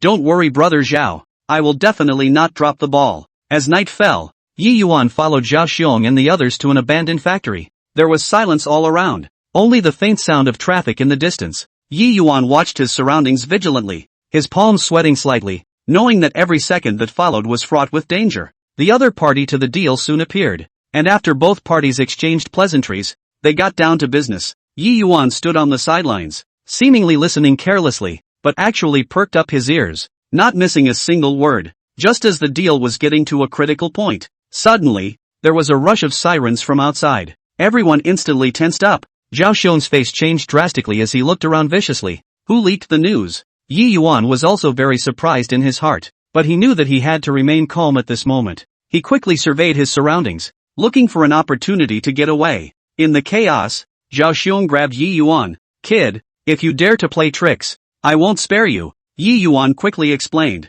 Brother Zhao, how could I? It must be someone else. Zhao Xiong was half convinced, pulling Yi Yuan and running towards the back door of the factory. The sound of the flute at the back was getting closer and closer, and Yi Yuan's heartbeat was getting faster and faster. Finally, they escaped through the back door and got into the car. Zhao Xiong pressed the gas pedal to the floor and the car sped away. Under such circumstances, if Yi Yuan wanted to chase out, the difficulty was also very high and the risk factor was too high, so he could only give up. Chapter 55. The path to breakthrough is too difficult. The afterglow of the setting sun gently sprinkled down on the roof of the Tang family villa like a golden veil, gilding the magnificent building with a layer of warm color, making it emanate majesty and mystery in its quietness. Yi Yuan dragged his slightly tired body and slowly stepped into the door of the villa. Along the way, his thoughts were tangled up like a mess, and the scenes from the day when he had sparred with the others kept surfacing in his mind. Those thrilling moments and his own inadequacies loomed over him like a shadow. That's why you need to be stronger to have a bigger bottom line.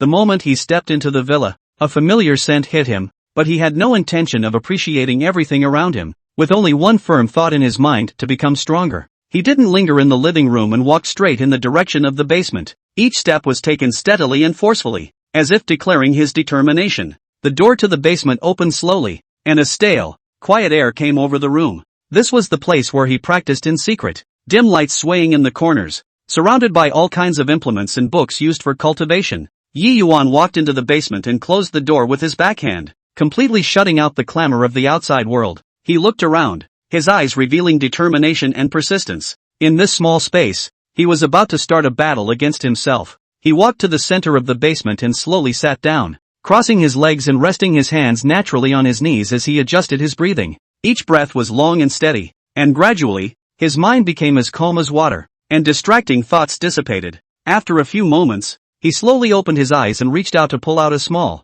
delicate bottle from his pocket. The bottles contained precious pills that he had painstakingly saved up during the day, each of which contained a powerful energy. He gently opened the cap of the bottle, and a strong medicinal fragrance instantly filled the entire basement. He poured out an elixir and placed it in his hand, scrutinizing it carefully. The elixir was round and full, and the surface shimmered with a shimmering light, as if it was telling of its extraordinary nature. This is the key to a breakthrough. It must succeed, he murmured in a low voice, his eyes revealing a hint of nervousness and anticipation. Afterward, he placed the elixir into his mouth and slowly swallowed it. The elixir slid down his throat, and a hot current instantly spread through his body. He could feel the power of the elixir rushing through his body, like countless active little snakes, impacting every corner of his body. He closed his eyes and concentrated on directing the force, letting it follow the meridian routes he was familiar with. As the power ran, his body trembled slightly, and fine beads of sweat oozed from his forehead. What a powerful medicinal power!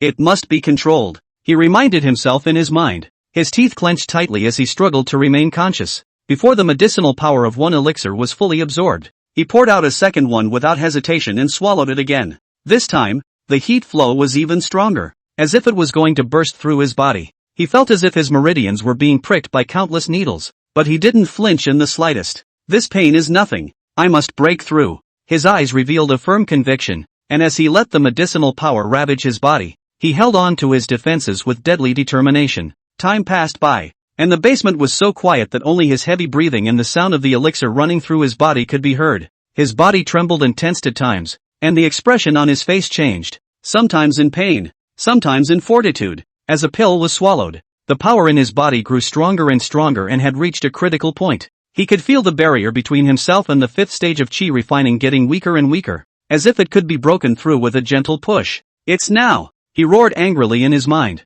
and with all his strength, he launched a final assault on the barrier. A faint halo glowed around his body, a sign that his power was about to explode. Under the impact of the powerful force, a crack finally appeared in that barrier. He saw hope, and a strong fighting spirit surged in his heart as he continued to increase his strength and impacted with all his might. The cracks grew bigger and bigger, and finally, the barrier was completely broken through. Boom! An unprecedented power surged through his body, and he managed to break through to the fifth stage of chi refining. He slowly opened his eyes, excitement shining in his eyes. His heart was filled with a sense of accomplishment as he felt the power surging within him. This increase in power made him feel that all the effort was worth it. He stood up and moved his body, feeling lighter and more powerful than before. He clenched his fists so tightly that the whistling of his punches seemed to be felt in the air. As of today, I'm not the same person I was before, he said confidently, his voice echoing through the basement. He stepped out of the basement, and by now the night had fully fallen, and the moonlight spilled over the courtyard of the villa,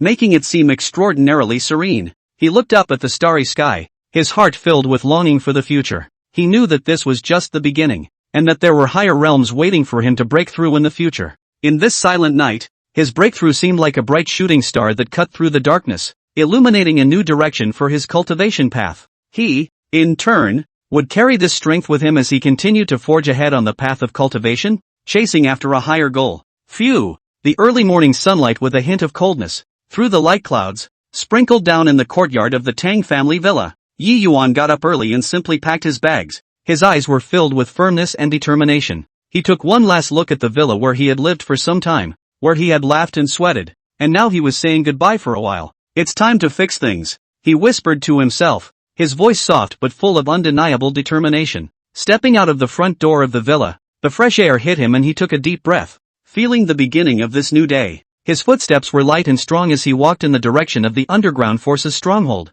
Along the way, pedestrians were in a hurry and vehicles were flowing, but he had no time to care about them. As they approached the area where the underground forces were operating, the atmosphere around them gradually became depressing and eerie. Most of the stores on both sides of the street kept their doors closed, and occasionally a few people in a hurry passed by with a wary look in their eyes. Yi Yuan slowed down his pace and moved forward carefully. He knew that this place was full of dangers and any carelessness could get him into trouble. Finally, he arrived near a stronghold of the underground forces. It was a dilapidated warehouse, and a rotting odor permeated the surroundings. He hid in the shadows, quietly observing the movements around the warehouse. Chapter 56 Redo with Zhao Xiong. There were a few gang members patrolling back and forth in front of the warehouse. They looked alert and looked around from time to time. Yi Yuan waited patiently, looking for the best time. Just then, two gang members walked out of the warehouse, chatting as they did so. Have you heard? That Zhao Xiong guy has been hiding deep lately, one of the skinny gang members said.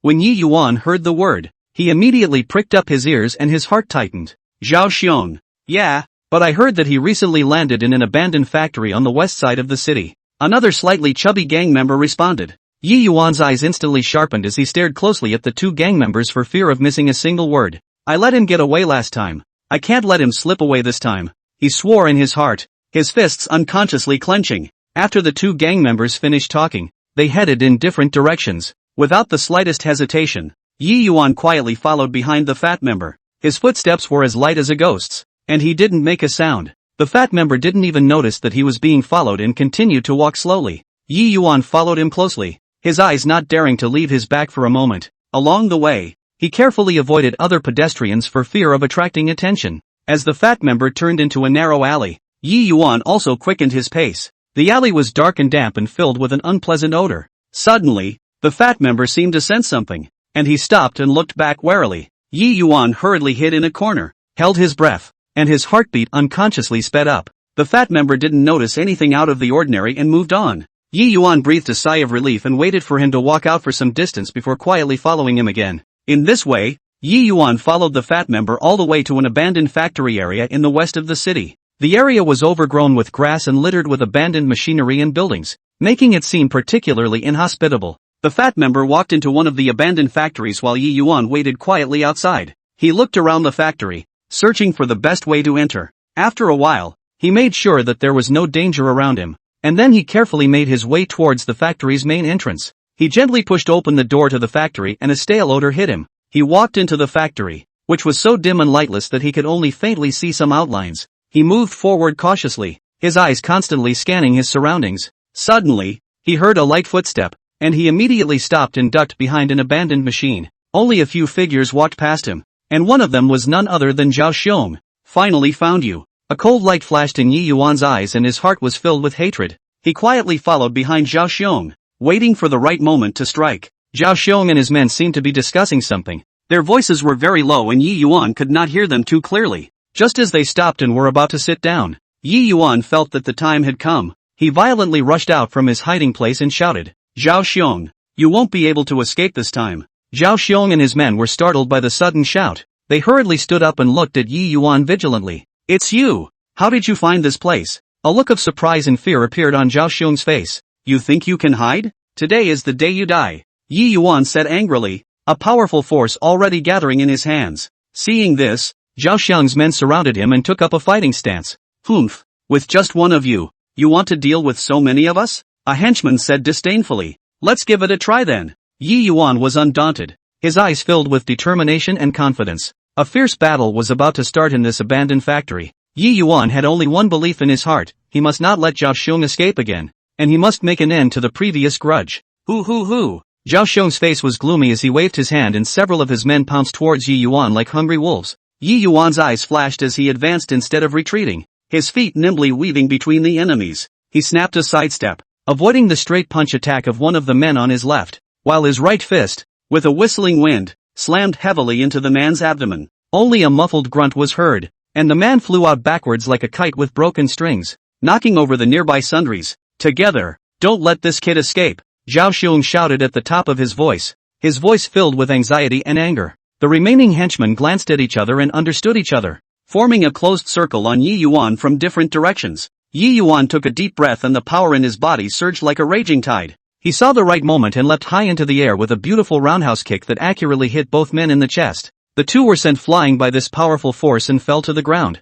rolling around in pain, losing the ability to fight again for a while. Is that all you've got? Yi Yuan looked at Zhao Xiong contemptuously, the corner of his mouth curling up in a mocking arc. Zhao Xiong's face became more and more ugly. Fine beads of sweat emerged on his forehead. He knew that Yi Yuan's strength far exceeded his imagination, but at this time, it was difficult to ride the tiger, so he could only continue. Don't be complacent. You won't be able to leave alive if you come today, Zhao Xiong said while secretly drawing a dagger from his waist. His eyes flashed as he looked for the moment when Yi Yuan turned around and violently rushed over, his dagger stabbing straight into Yi Yuan's back. Yi Yuan looked like he had eyes behind him and quickly sidestepped in the nick of time. The dagger grazed his shirt, bringing up a cold breeze. Yi Yuan smoothly grabbed Zhao Xiong's wrist and twisted it with force. With a click, Zhao Xiong's wrist heard the sound of misplaced bones. He screamed miserably and his dagger fell to the ground. What do you want? Zhao Xiong looked at Yi Yuan in shock, his voice carrying a hint of trembling. Yi Yuan looked at him coldly without the slightest bit of pity in his eyes.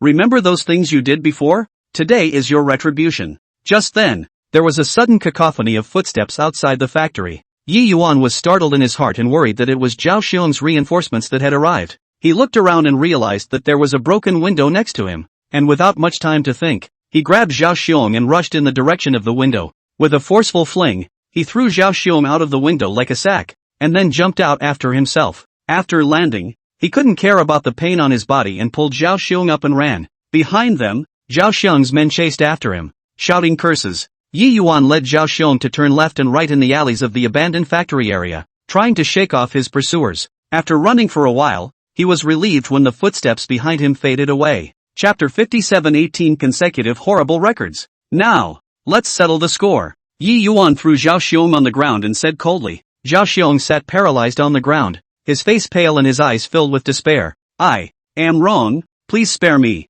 Zhao Xiong began to beg for mercy. His voice was tinged with a sobbing tone. Yi Yuan looked at him in this manner, but the anger in his heart did not diminish at all. Do you think that a single apology can make up for the faults you have committed? Yi Yuan crouched down, looked straight into Zhao Xiong's eyes and said word by word. Zhao Xiong lowered his head, not daring to look directly at Yi Yuan's gaze. He knew that he was in for it today. Yi Yuan stood up and took a deep breath, ready to make an end. Just then, a siren suddenly came from the distance. Yi Yuan's heart tightened. He knew that he couldn't stay here for much longer. He glanced at Zhao Xiong and said coldly, I'll let you go today. Next time I come across you, you won't be so lucky. After saying that, he turned around and quickly disappeared at the end of the alley. Zhao Xiong sat paralyzed on the ground, looking at Yi Yuan's direction of departure with mixed feelings in his heart. He knew that his nightmare was far from over, and Yi Yuan was like a life-suppressing ghost that would appear at any time, giving him no peace for the rest of his life. The sunlight through the mottled leaves sprinkled the ground of broken gold. The streets were bustling with people in a hurry, immersed in their respective life trajectories. Yi Yuan, dressed in a black sportswear, with a steady and firm pace, was towards the hidden corner of the city walking underground boxing arena. The afternoon of the second day carried the characteristic laziness and heat of the afternoon. Yi Yuan did not have the slightest slackness in his heart. His eyes were as sharp as eagles, revealing a ruthlessness that would not stop until he reached his goal. For today's challenge, he had been looking forward to it for a long time, and the blood in his body was boiling, as if he was cheering for the upcoming battle. He passed through a narrow, dimly lit alley that reeked of dampness and decay. At the end of the alley, an inconspicuous iron door was tightly closed, as if it was cut off from all the noise of the outside world. Yi Yuan raised his hand and knocked a specific rhythm on the iron door, and not long after, the door slowly opened with a CRE, and a wave of heat wrapped in the noisy sounds of people came.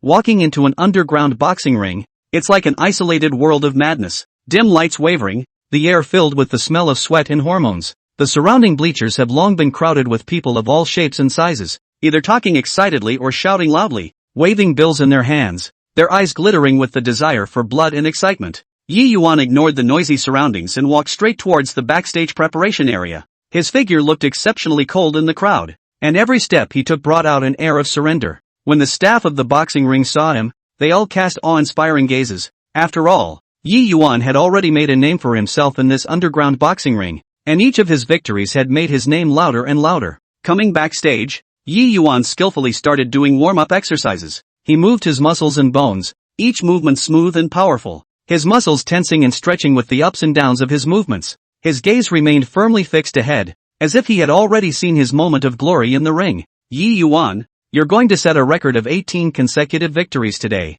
Are you under pressure? A staff member came over with a smile and handed him a bottle of water. Yi Yuan took the water and took a sip. The corners of his mouth rose slightly, revealing a confident smile. Pressure? Doesn't exist. I came here to win. His voice was low and powerful, filled with the desire to win.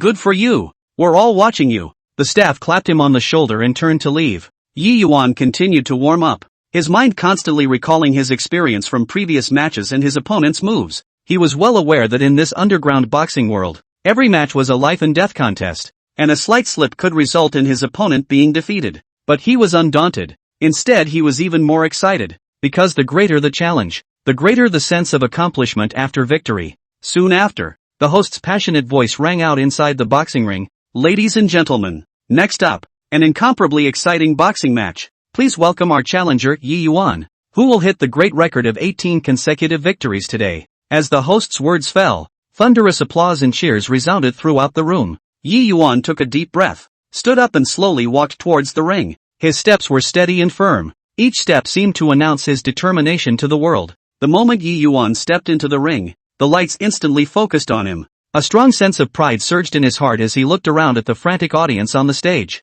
He clenched his fists and felt the friction between the gloves and his skin. That familiar touch made him even more excited. Yi Yuan! Yi Yuan! The crowd chanted his name, their voices rising and falling as if they were going to overturn the entire boxing ring. Yi Yuan lifted his head slightly, a glint in his eyes as he waved his hand at the audience, signaling everyone to be quiet. The whole place fell silent. Everyone held their breath and waited for the match to begin. At this moment, his opponent also stepped into the ring. This was a big man with a stout figure, muscular and with a ferocious look in his eyes. He looked at Yi Yuan with a disdainful sneer at the corner of his mouth, seemingly not putting Yi Yuan in his eyes. Yi Yuan could not help but feel a surge of anger in his heart when he saw his opponent's expression. He secretly vowed in his heart that he would make this opponent pay for his contempt. The referee walked up to the ring, stood between the two men, and said seriously, "Both contestants, listen up. There is only one rule for the match. To knock out the opponent or make the opponent voluntarily admit defeat. During the match,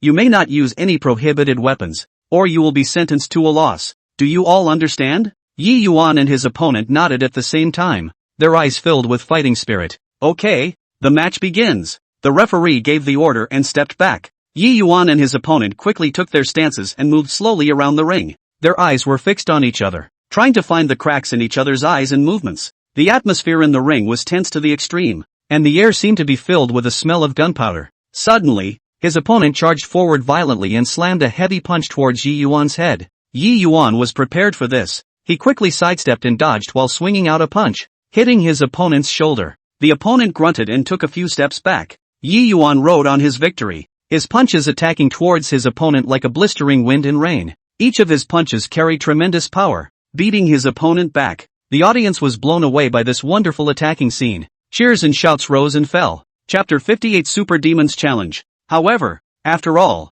his opponent was also battle-hardened, and he quickly adjusted his state and started to counterattack. With his strong body, he continuously launched himself at Yi Yuan. Yi Yuan, on the other hand, nimbly dodged his opponent's attacks while looking for a chance to counterattack. The match entered a white-hot stage, with both sides going back and forth without giving in to each other. Yi Yuan's physical strength gradually declined, but his eyes became more and more determined. He knew that he could not lose. This match was not only to set a record, but also to prove his strength. During an intense sparring session, Yi Yuan finally found a break in his opponent. He leapt up and landed a vicious uppercut on his opponent's chin. The opponent's body instantly lost balance and fell backwards. With a thud, his opponent fell heavily into the ring and never got up. The entire arena was abuzz as the audience wildly cheered Yi Yuan's name. Yi Yuan stood in the ring and raised his hands high, enjoying the joy of this victory. He knew that he had succeeded. He had set a record of 18 consecutive victories and became a legend in this underground boxing world. Yi Yuan stood in the ring, enjoying the mountainous cheers of the audience, sweat constantly sliding down his cheeks, glistening under the light. His chest was rising and falling violently. His eyes were full of pride and excitement after the victory. The record of 18 consecutive victories had already been securely pocketed by him. Right at this moment, a sudden commotion came from the entrance of the ring. The crowd automatically parted, and a tall and sturdy figure slowly walked in. His steps were steady and powerful, and each step seemed to step on the hearts of the crowd, emitting a dull sound. This person was the rumored Super Demon King. He exuded a chilling aura. His broad shoulders and thick arms seemed to contain infinite power. His face wore a hideous mask, revealing only a pair of icy eyes that coldly scanned Yi Yuan in the ring. Yi Yuan. The Demon King's voice was low and hoarse, as if it came from hell, echoing throughout the boxing ring. I want to fight you in a top-level duel. His words were simple and direct, yet full of provocation and disdain. Yi Yuan was slightly stunned when he heard this, and then the corners of his mouth rose,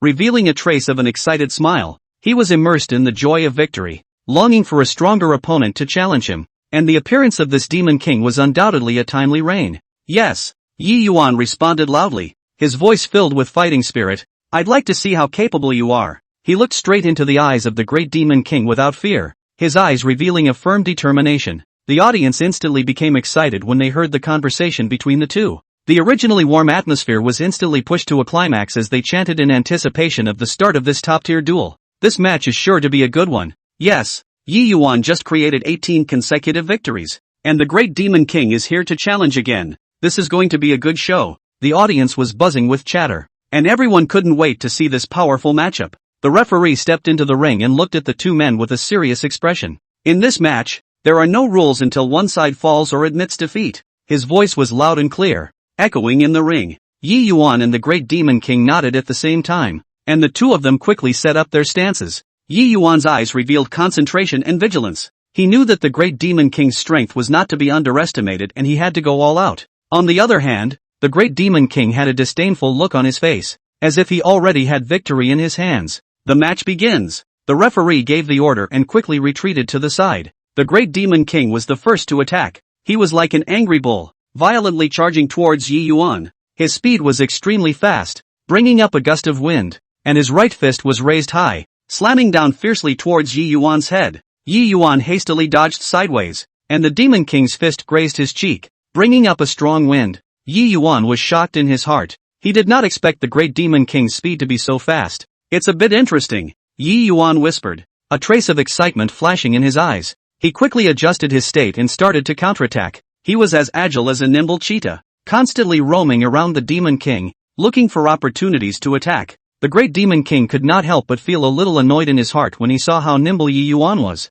He increased the strength and speed of his attacks, and his punches all went towards Yi Yuan's vitals. His punches were fierce and powerful. Each punch carried a huge amount of power, as if he wanted to punch Yi Yuan to death. Yi Yuan, however, did not panic and dodged the Demon King's attacks time and time again with his excellent reflexes and flexible stance. At the same time, he was constantly searching for the great Demon King's breaks.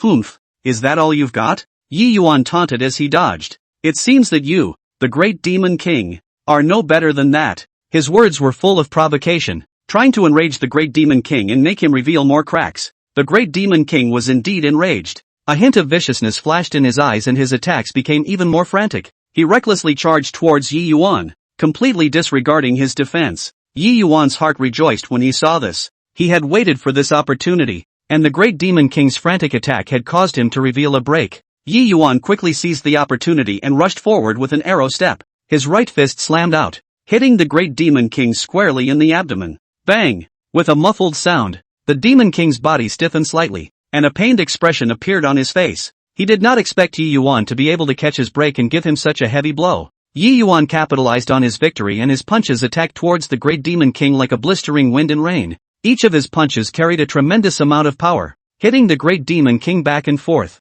A look of panic appeared on the Great Demon King's face. He did not expect that he would be in such a passive situation. How is it possible? The Great Demon King muttered, his eyes filled with fear and unwillingness. How could I lose to you? His voice became smaller and smaller, and his body began to falter. Finally, under Yi Yuan's frenzied attack, the Great Demon King could no longer support himself and collapsed on the ring with a. His body was motionless, as if he had lost all his strength. Thud! The entire arena fell silent as everyone couldn't believe their eyes. Yi Yuan had actually hanged the Super Demon King and won this top duel. Yi Yuan! Yi Yuan! I don't know who took the lead in shouting, followed by the entire audience frantically shouting Yi Yuan's name. Their voices resounded throughout the boxing arena, as if they were about to topple the roof. Yi Yuan stood in the ring, raising his hands high and enjoying the joy of this victory. His face was filled with a confident smile and his eyes were filled with pride. He knew that he had once again created a miracle and had become the true king of this underground boxing world. Chapter 59. The Taoist priest also wants to come to be famous. After the match, Yi Yuan returned backstage and slowly took off the sweat-soaked gloves. His hands trembled slightly, the result of exhaustion after a long and intense battle, but his eyes shone with contentment. After becoming the #1 underground boxing champion, Yi Yuan's life changed dramatically. With his generous bonus, he bought a villa in the suburbs. It was a European-style building with a white facade that shone softly in the sunlight. The villa was surrounded by greenery and a tranquil environment, a stark contrast to the hustle and bustle of the underground boxing ring. After Yi Yuan moved into the villa, he had thought that he would be able to live a peaceful life and enjoy the hard-won results. However, things were far less simple than he had imagined. On the first day of his stay, he was approached by a man who claimed to be a boxing champion. Yi Yuan, I'm Zhang Mang. I heard that you became the #1 underground boxing champion. I'm not convinced. I'm here to challenge you today. Zhang Mang stood at the entrance of the villa and shouted. Yi Yuan frowned as he looked at the stout and arrogant man in front of him. His heart was somewhat helpless. I don't want to fight anymore. Please go back. Yi Yuan said calmly. He really just wanted to rest and enjoy this rare tranquility. Humph. If you don't dare to accept the challenge, don't be the #1 underground boxing champion. Zhang Mang taunted, his face filled with disdain. The anger in Yi Yuan's heart flared up slightly, but he held it back and said again, I don't want to fight. Go away. You are cowardly. You don't even deserve this title. Zhang Mang remained unforgiving, his voice getting louder and louder. Yi Yuan took a deep breath. He knew that if he didn't solve this person in front of him, he was afraid that he wouldn't have any peace in the future. Fine. Since you are insistent, then let's do it. A hint of determination flashed in Yi Yuan's eyes as he decided to fight quickly. The two came to the backyard of the villa, which was open and just right for a temporary battlefield. Zhang Mang was the first to attack as he violently rushed forward and slammed a heavy punch towards Yi Yuan's face. Yi Yuan did not panic and dodged sideways, easily dodging the strike. Immediately after, he quickly countered with a nice hook to Zhang Mang's midsection.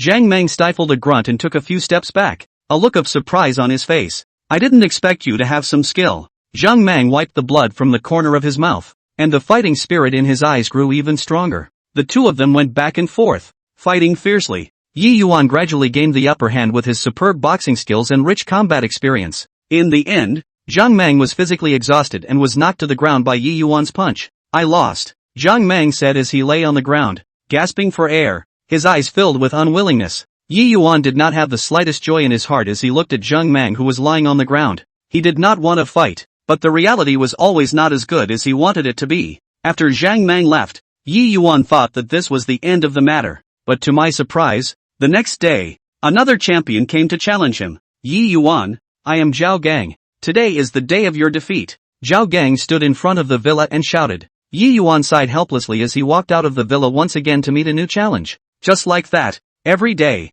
a boxing champion came to challenge him. Yi Yuan's life was disrupted by these endless challenges, and he felt physically and mentally exhausted. Can't I have a moment of peace? Yi Yuan sighed secretly in his heart as he began to miss those days when he was not famous. One day, an old man came to Yi Yuan's villa. Young man, I know you're tired of these challenges, the old man said with a smile, his eyes revealing an insightful wisdom. Yi Yuan looked at the old man with some doubts in his heart. You are? I am the guardian of this suburb, and I can help you with these troubles, the old man said mysteriously. Really? What solutions do you have? A glimmer of hope flashed in Yi Yuan's eyes. He was too eager to get rid of these endless challenges. I will place a barrier around your villa so that only those you allow can enter, the old man said. Yi Yuan was overjoyed upon hearing this. That's really great. Thank you. The old man began to cast spells, only to see his hands waving and his mouth chanting. Not long after, an invisible barrier enveloped the entire villa. Since then, no boxing champion could easily break into Yi Yuan's villa to challenge him.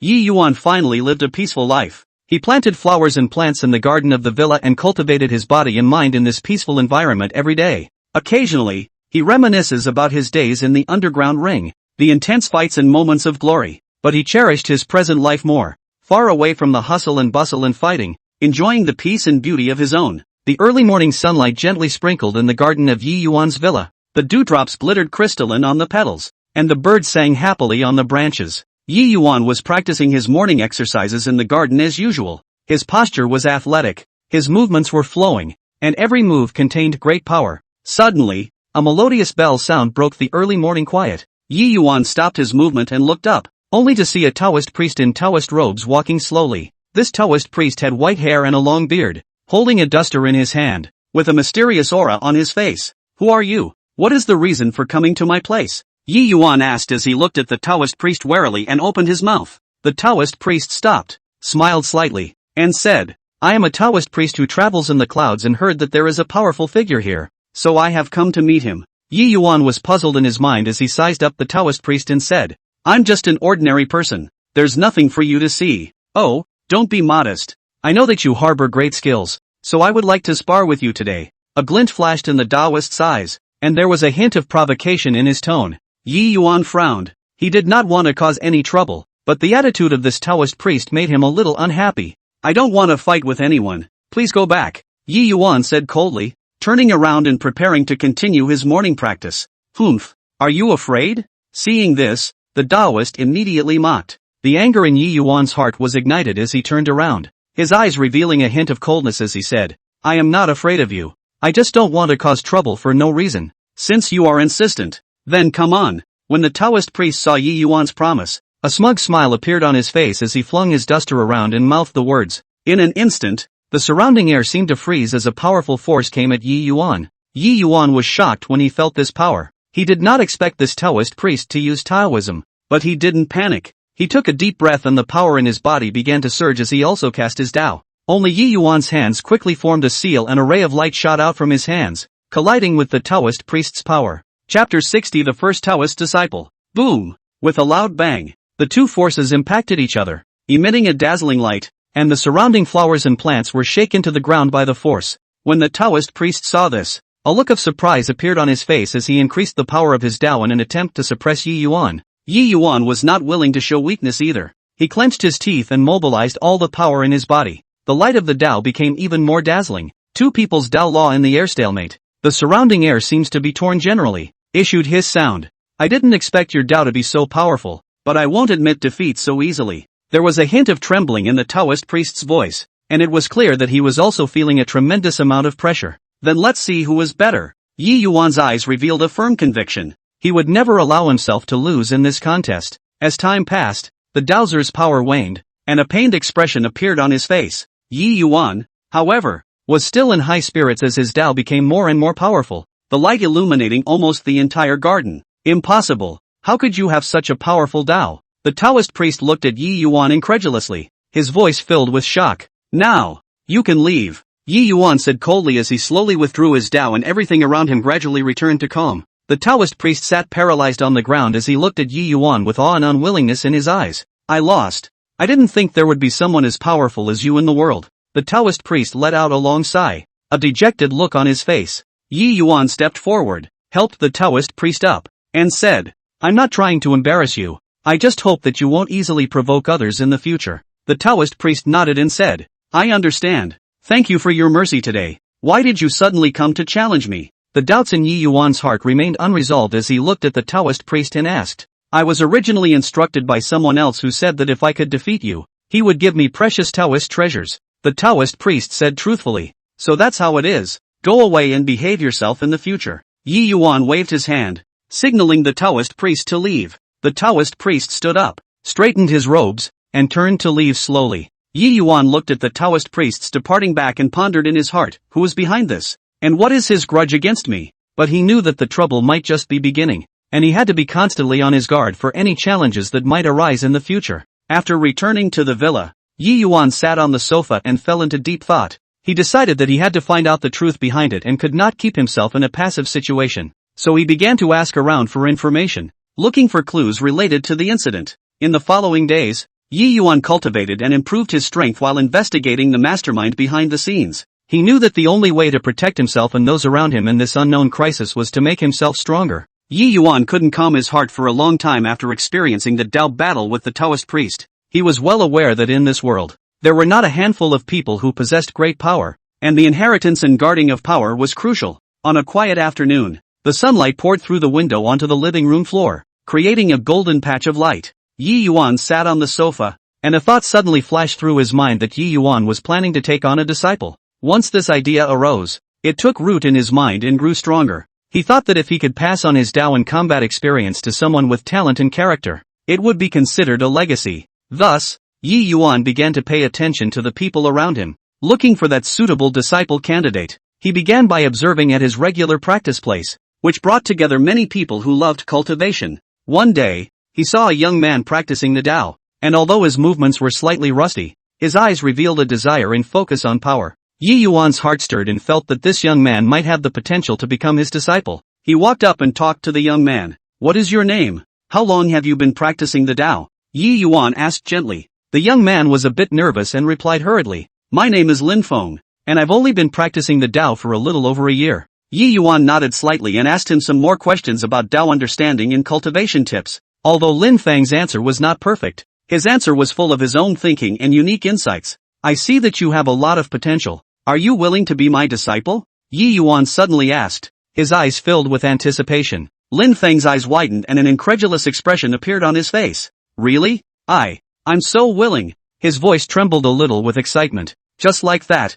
Lin Feng became Yi Yuan's disciple. Yi Yuan began to teach Lin Feng attentively, starting from the most basic theoretical knowledge of the Tao. The cultivation of Tao magic should first focus on inner calmness and concentration. Only with a calm state of mind can you better control your power, Yi Yuan said seriously. Lin Feng sat on the sidelines, listening with full attention, and recording the highlights in his hands from time to time. Then, Yi Yuan began to demonstrate some basic Tao movements, each move clear and concise. "Look, this hand seal formation must be accurate in order to channel the correct power." Yi Yuan demonstrated and explained at the same time. Lin Feng followed Yi Yuan's teachings and tried his best to imitate, although he always made mistakes at first, but he was undeterred and practiced over and over again. During the process of cultivation, Yi Yuan would also constantly encourage Lin Feng. "Doing well, keep up the good work. As long as you keep going, you'll definitely make great progress." As time passed, Lin Feng's level of Taoism improved significantly. He began to try some more advanced Tao techniques,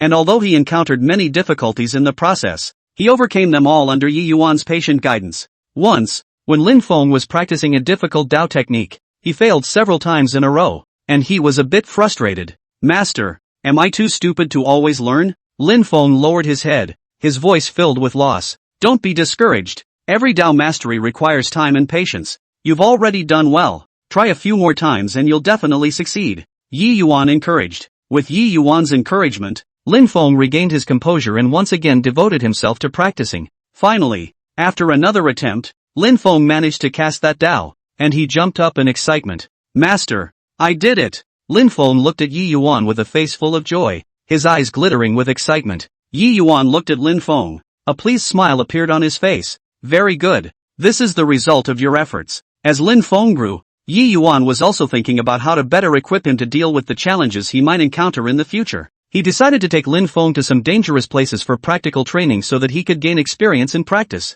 Chapter 61 Deep Mountain Demon Killing Exercise. The sunlight was just right, sprinkling the small courtyard with warmth. Yi Yuan and Lin Feng, master and disciple, had just finished their midday meal. The dishes were still on the table, and the aroma of the meal had not completely dissipated. "Lin Feng, pack up, let's go to the deep mountains." Yi Yuan put down the dishes in his hands and looked at Lin Feng with a few expectations in his eyes. When Lin Feng heard this, he immediately got energized, quickly got up and responded. Alright, master. I've been looking forward to this day for a long time. The kid looks positively positive at the moment. After saying that, Lin Feng neatly packed up the dishes and ran into the room, rummaged for his own sword, and carefully wiped the sword, which glittered with a cold light in the sunlight. Yi Yuan, on the other hand, came to the weapon rack and took down his own Xian iron heavy sword, weighing it a few times and feeling the familiar weight. The two of them got ready and walked out of the small courtyard side by side. Along the way, Lin Feng excitedly asked questions,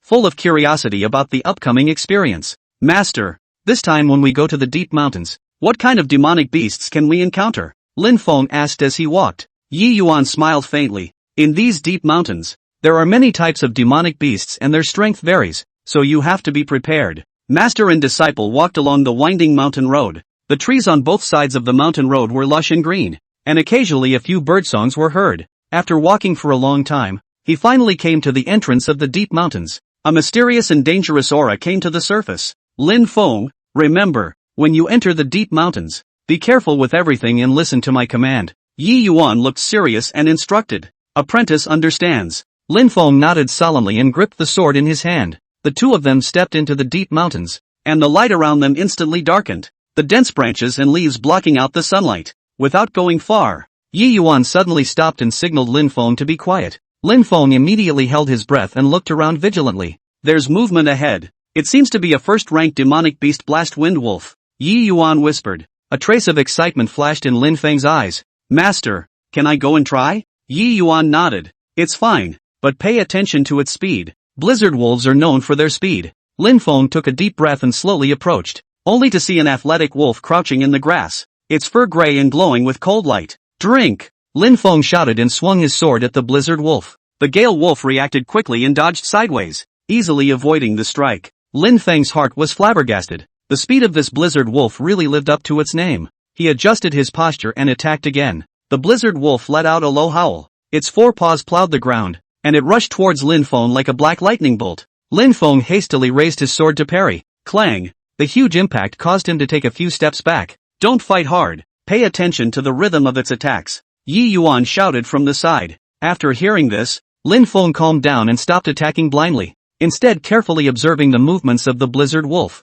He only saw the blizzard wolf crouching on the ground with its front paws, making a gesture to pounce again. Lin Feng's mind moved and predicted its route. Just at the moment when the blizzard wolf lunged, Lin Feng dodged sideways while swinging his sword to slash at its side. Ow! The blizzard wolf let out a miserable cry as a wound appeared on its body and blood flowed out. Good job! Ride the wave of victory! Yi Yuan encouraged loudly. Lin Feng's morale was boosted and he charged at the blizzard wolf once again, the sword in his hand waving with a tiger-like grip. Although the blast wolf was injured, it still resisted, dodging Lin Feng's attacks again and again. We can't drag this out any longer. Lin Feng thought in his mind as he concentrated and injected his spiritual energy into his sword. Wind-breaking sword technique wind blade. Lin Feng shouted and a powerful sword chi shot out from his sword. The blizzard wolf couldn't dodge and was hit by the sword chi, falling to the ground and no longer moving. I did it, master! Lin Feng shouted excitedly, his face beaming with victory. Yi Yuan walked up and nodded in satisfaction. Not bad. You can kill a first-ranked demonic beast alone on your first try. There is progress. Lin Feng scratched his head and said with some embarrassment, thanks to master's guidance. The two continued to go deeper into the mountains, and the further in they went, the stronger the strength of the demonic beasts they encountered. Soon, they encountered another second-ranked demonic beast, the flaming bear. This bear was huge and exuded a blazing aura all over its body. Lin Feng, this flame bear is not easy to deal with. You have to be careful of its flame attacks, Yi Yuan reminded. Lin Feng took a deep breath. Master, I'll do my best. Seeing the two of them, the flaming bear let out a roar and slapped the ground with both of its palms, stirring up a cloud of dust. Lin Feng was the first to attack. His figure flashed and he circled around behind the flaming bear and swung his sword to stab. The flaming bear reacted quickly, turned around and slapped him. Lin Feng jumped away in a hurry and the bear's palm grazed the corner of his coat. That was close. Lin Feng shouted in his heart. He didn't dare to be careless and looked for an opportunity to attack again.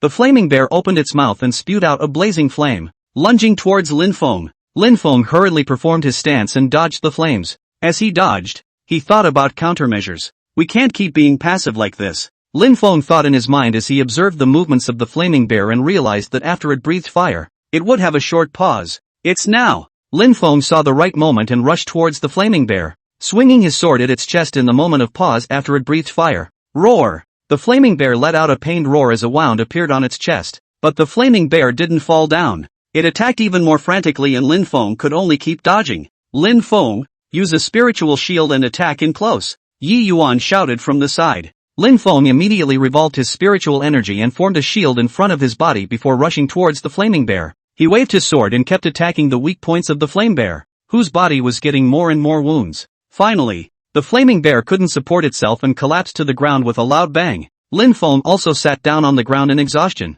panting heavily. Master, I did it, Lin Feng said tiredly but excitedly. Yi Yuan walked forward and helped Lin Feng up. You did well. This experience has helped you improve your strength. Lin Feng stood up and looked deeper into the mountains, fighting spirit in his eyes. Master, let's continue. I still want to become stronger. Yi Yuan smiled gratefully. Good. Let's move on and take your strength to the next level. Master and disciple once again embarked on a journey. In these deep mountains, Lin Feng's strength would be further refined, and their adventure had just begun. Master and disciple continued to go deeper into the deep mountains. The silence around them was a bit eerie, with a few low chirps of unknown beasts coming from time to time. Lin Feng's eyes were filled with anticipation of the unknown, holding his sword tightly as he followed behind Yi Yuan. Suddenly, a strong fishy odor drifted with the wind. Yi Yuan was shocked in his heart and quickly reached out to signal Lin Feng to stop. Chapter 62 A Thousand Sorrows into the Heart. Lin Feng, be careful, there are powerful demonic beasts approaching. Yi Yuan lowered his voice and said with a grave expression. Lin Feng was immediately alert, gripping the hilt of his sword tightly, the sword trembling slightly, a reflection of his inner tension. Master, what kind of demonic beast is it? Lin Feng gulped, his voice involuntarily trembling a little, before Yi Yuan could reply. A deafening roar resounded through the mountains and the trees trembled. A huge bear demon slowly walked out from the dense forest. It was more than 2 people tall, covered with black coarse hair. 2 long fangs pierced out from the corner of its mouth, glowing with a cold and chilling light. This is a bear demon. Yi Yuan's face suddenly changed. He had never seen such a terrifying bear demon before. He was afraid that his strength was far beyond imagination. Lin Feng was so scared that his face turned pale and his legs were slightly weak, but he still managed to hold on to his position. Lin Feng, find a chance to run away later. Don't mind me, Yi Yuan whispered to Lin Feng while quietly gripping the shin iron heavy sword in his hand. The bear demon's eyes flashed with a bloodthirsty light as it stared at the 2 men dead on, approaching step by step. Ow! The bear demon suddenly let out a roar and violently pounced towards Lin Feng. Lin Feng couldn't react enough and was swept by the bear demon's huge claw. His entire body flew out and fell heavily on the ground. Lin Feng. Yi Yuan was so anxious when he saw this that he rushed towards the bear demon without any regard. The bear demon, however, didn't care about Yi Yuan at all and opened its bloody mouth, swallowing Lin Feng in one gulp. No, Yi Yuan let out a desperate roar, his eyes instantly covered in blood, the grief and anger in his heart reaching its peak. You sinful animal, take your life. Yi Yuan wielded his shin iron heavy sword and rushed towards the bear demon with endless hatred. The bear demon was enraged by Yi Yuan's attack and swung its huge claws towards Yi Yuan. Yi Yuan's figure flickered and skillfully avoided the bear demon's attack while swinging his sword to slash at the bear demon's leg. Clang! With a loud sound, the shin iron heavy sword slashed at the bear demon's leg, but only left a shallow mark. The bear demon ate the pain and attacked Yi Yuan even more frantically, his huge bear paws falling like rain. Yi Yuan dodged left and right, looking for a break in the bear demon. There was only one thought in his mind, to avenge Lin Feng. Ah! Yi Yuan shouted, injecting his entire body's spiritual energy into the shin iron heavy sword and attacking the bear demon with all his strength. Although the bear demon was powerful, it gradually showed its fatigue under Yi Yuan's life-threatening attacks. Yi Yuan seized the moment and leapt up, raising the shin iron heavy sword high in the air. Die! Yi Yuan roared, stabbing his sword fiercely into the bear demon's head. The bear demon subconsciously tried to dodge, but it was still a step too slow, and the shin iron heavy sword pierced its left eye. Ow! The bear demon let out a painful scream and struggled frantically. Yi Yuan took the opportunity to attack continuously, his sword stabbing at the bear demon's vitals. There were more and more wounds on the bear demon's body, and blood dyed its fur red. Today is the day you die. Yi Yuan's eyes flashed with hatred as he swung his shin iron heavy sword once again. This time, he used all his strength to slash at the bear demon's neck with his sword. Ka-ching! The bear demon's neck was chopped off, the huge head rolled aside, and his body fell to the ground with a loud crash. Yi Yuan looked at the dead bear demon and slowly put down the sword in his hand. His legs went limp and he sat down on the ground. Lin Feng, master has avenged you. Yi Yuan muttered as tears came to his eyes. He remembered the little moments he had spent with Lin Feng, this diligent and studious disciple, who had been so cruelly eaten by the bear demon. Yi Yuan slowly stood up and dragged his heavy steps to the bear demon. He wanted to find Lin Feng's remains. He endured his grief and rummaged through the bear demon's belly, finally finding Lin Feng's body. Lin Feng's body was already crippled, and Yi Yuan's tears blurred his eyes once again. Lin Feng, master will definitely bury you properly. Yi Yuan held Lin Feng's body and walked out of the deep mountain step by step. Along the way, Yi Yuan's heart was filled with self-blame. If he could have been stronger, if he could have protected Lin Feng, none of this would have happened. After returning to the small courtyard, Yi Yuan dug a grave for Lin Feng in the open space behind the courtyard.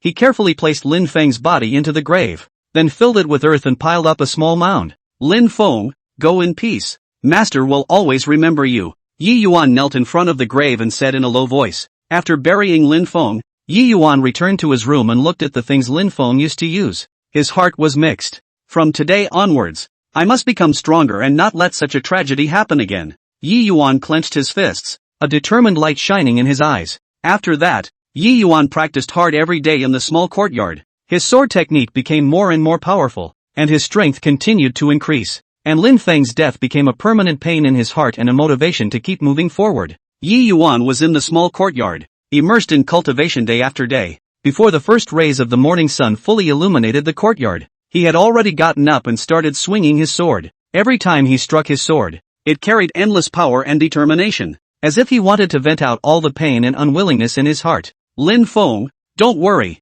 master will definitely become stronger. Yi Yuan muttered as he wielded his Xian iron heavy sword. Sweat drenched his shirt and kept sliding down his cheeks, dripping onto the ground at his feet. In between practicing, Yi Yuan would sit in front of Lin Feng's grave for a long time. Lin Feng, master misses you so much. If you were still around, you would have discussed sword arts with me. Yi Yuan's voice was low and full of longing. He would recall Lin Feng's appearance when he first started. That youthful, energetic teenager who was passionate about cultivation. You are always so diligent, getting up early every day and following me to carefully learn every move and style. A faint smile appeared on Yi Yuan's face. As time passed, Yi Yuan's swordsmanship became more and more exquisite, and his reputation gradually spread in the Jianghu. But Yi Yuan did not care about this. He only had one goal in mind, and that was to make himself strong enough to guard those important things and not let the tragedy repeat itself. One day, Yi Yuan was practicing when he suddenly heard a sharp knock on the door. He dropped the sword in his hand and walked quickly to the door, opening it to see a strange young man. You are? Yi Yuan looked at the other party suspiciously. The young man respectfully bowed and said, Senior Yi, my name is Li Xian. I have heard of your great name and have come to pay a visit. Yi Yuan frowned slightly. What is it that you are looking for me for? Li Xian raised his head, a determined light flashing in his eyes. I want to worship you as my master and learn swordplay. Yi Yuan's heart shook as Lin Feng's figure flashed in his mind. Why do you want to worship me? Yi Yuan asked. Li Xian said seriously, I've heard of your deeds and know that you are a truly strong man. Please. Yi Yuan listened and fell into deep thought. Chapter 63 The Terrifying Acceptance Test. Yi Yuan stood in the middle of the courtyard with his arms folded, gazing into the distance with a grave expression. Li Xian's request was still echoing in his ears, and he had waited repeatedly over the past 2 days, and was very torn inside. Li Xian is a rare and good seedling, with excellent roots and bones, and an unusual enthusiasm for martial arts. But the matter of accepting an apprentice is related to the inheritance, and should not be done hastily. This child is a makeable talent, yet if he is not sharpened, it will be difficult to become a great man. Yi Yuan whispered to himself, his brows slightly furrowed. He knew very well that the path of martial arts was full of hardships and challenges, and that without tenacity and sufficient strength, even if one had talent,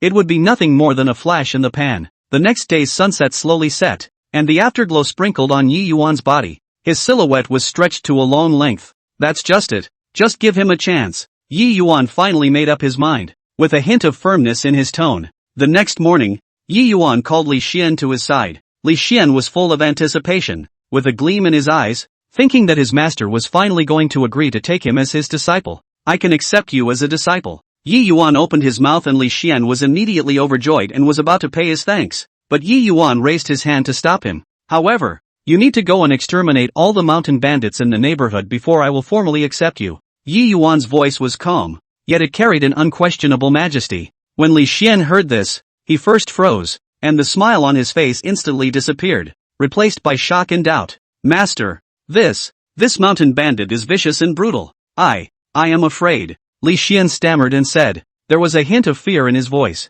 If you don't even have this courage, how can you talk about the path of martial arts? Yi Yuan's gaze was like a torch as he stared at Li Xian. Li Xian lowered his head, struggling greatly in his heart. He understood that his master's words made sense, but the mountain bandits were not weak, and this mission was undoubtedly a huge challenge for him. I'll give you a month's time. After a month, if you complete the task, I'll take you in. After Yi Yuan finished speaking, he turned around and left, leaving Li Xian standing alone. Li Xian looked at Yi Yuan's departing back and had mixed feelings in his heart. He returned to his residence and began to think carefully about how to accomplish this daunting task. He was well aware that with his current strength, the chances of winning a direct head-on battle with the mountain bandits were slim. Thus, he decided to scout the mountain bandits first. The next day, Li Xian disguised himself and came near the mountain forest where the mountain thieves frequented. He watched carefully, not daring to make a single sound. After a few days of observation, he found that the mountain bandits were divided into several small forces,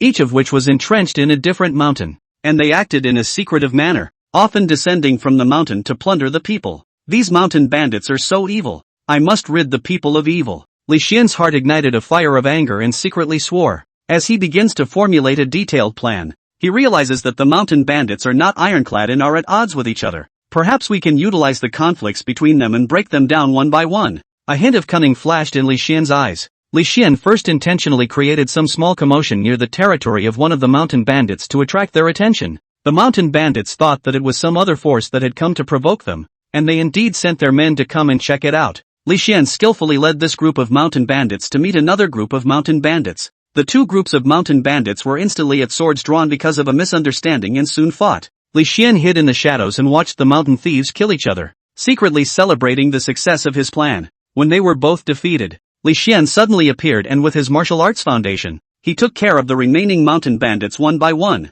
The first battle was a success, and Li Xian's confidence increased. However, he knew that this was only a small group of mountain bandits, and there were more powerful forces waiting for him. In the following days, Li Xian kept searching for the weaknesses of the mountain bandits, and he realized that although the bandits were fierce, they lacked discipline and cooperation. So he began to lay traps in the mountains and forests, using the terrain to his advantage against the mountain bandits. Once, Li Xian learned that a group of mountain bandits were going to come down the mountain to plunder, and he set up heavy traps in advance on the path they must take. When the mountain bandits entered the trap area, they were in a mess. Li Xian took advantage of the opportunity to kill and fight the mountain bandits fiercely. This battle was exceptionally difficult, and Li Xian was injured in many places, but with his tenacious will, he eventually repelled this group of mountain bandits. After many battles, Li Xian's strength was rising, and his combat experience was getting richer and richer. However, there was still one most powerful force of mountain bandits yet to be resolved.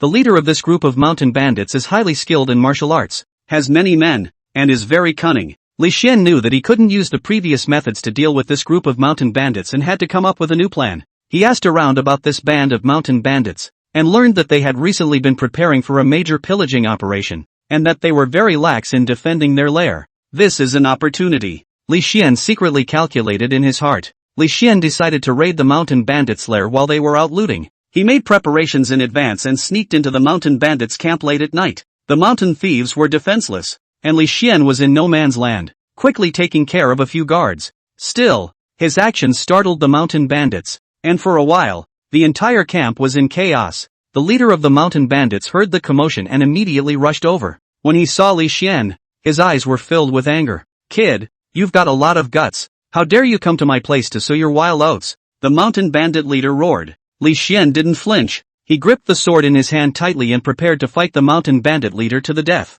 The two of them fought back and forth in a fierce battle. With the combat experience and tenacious fighting spirit that he had accumulated during this period of time, Li Xian fought the mountain bandit leader. Just when Li Xian was about to lose his support, he suddenly remembered the martial arts essentials that his master usually taught him, and his mind was enlightened. He executed a set of exquisite sword techniques and instantly turned the tide of the battle. The mountain bandit leader was gradually outmatched and was eventually defeated by Li Xian. After resolving this most powerful force of mountain bandits, Li Xian finally completed the task Yi Yuan had given him. A month's time had come and gone, Li Xian returned to Yi Yuan's residence with a tired yet excited mood. When Yi Yuan saw Li Xian, a pleased smile appeared on his face. "You did it," Yi Yuan said. With a hint of appreciation in his tone, Li Xian knelt down on one knee. "Master, I have completed my mission. Please accept me as your disciple." Yi Yuan walked forward and helped Li Xian up. "From today onwards, you are my disciple." Li Xian was so excited that he was in tears.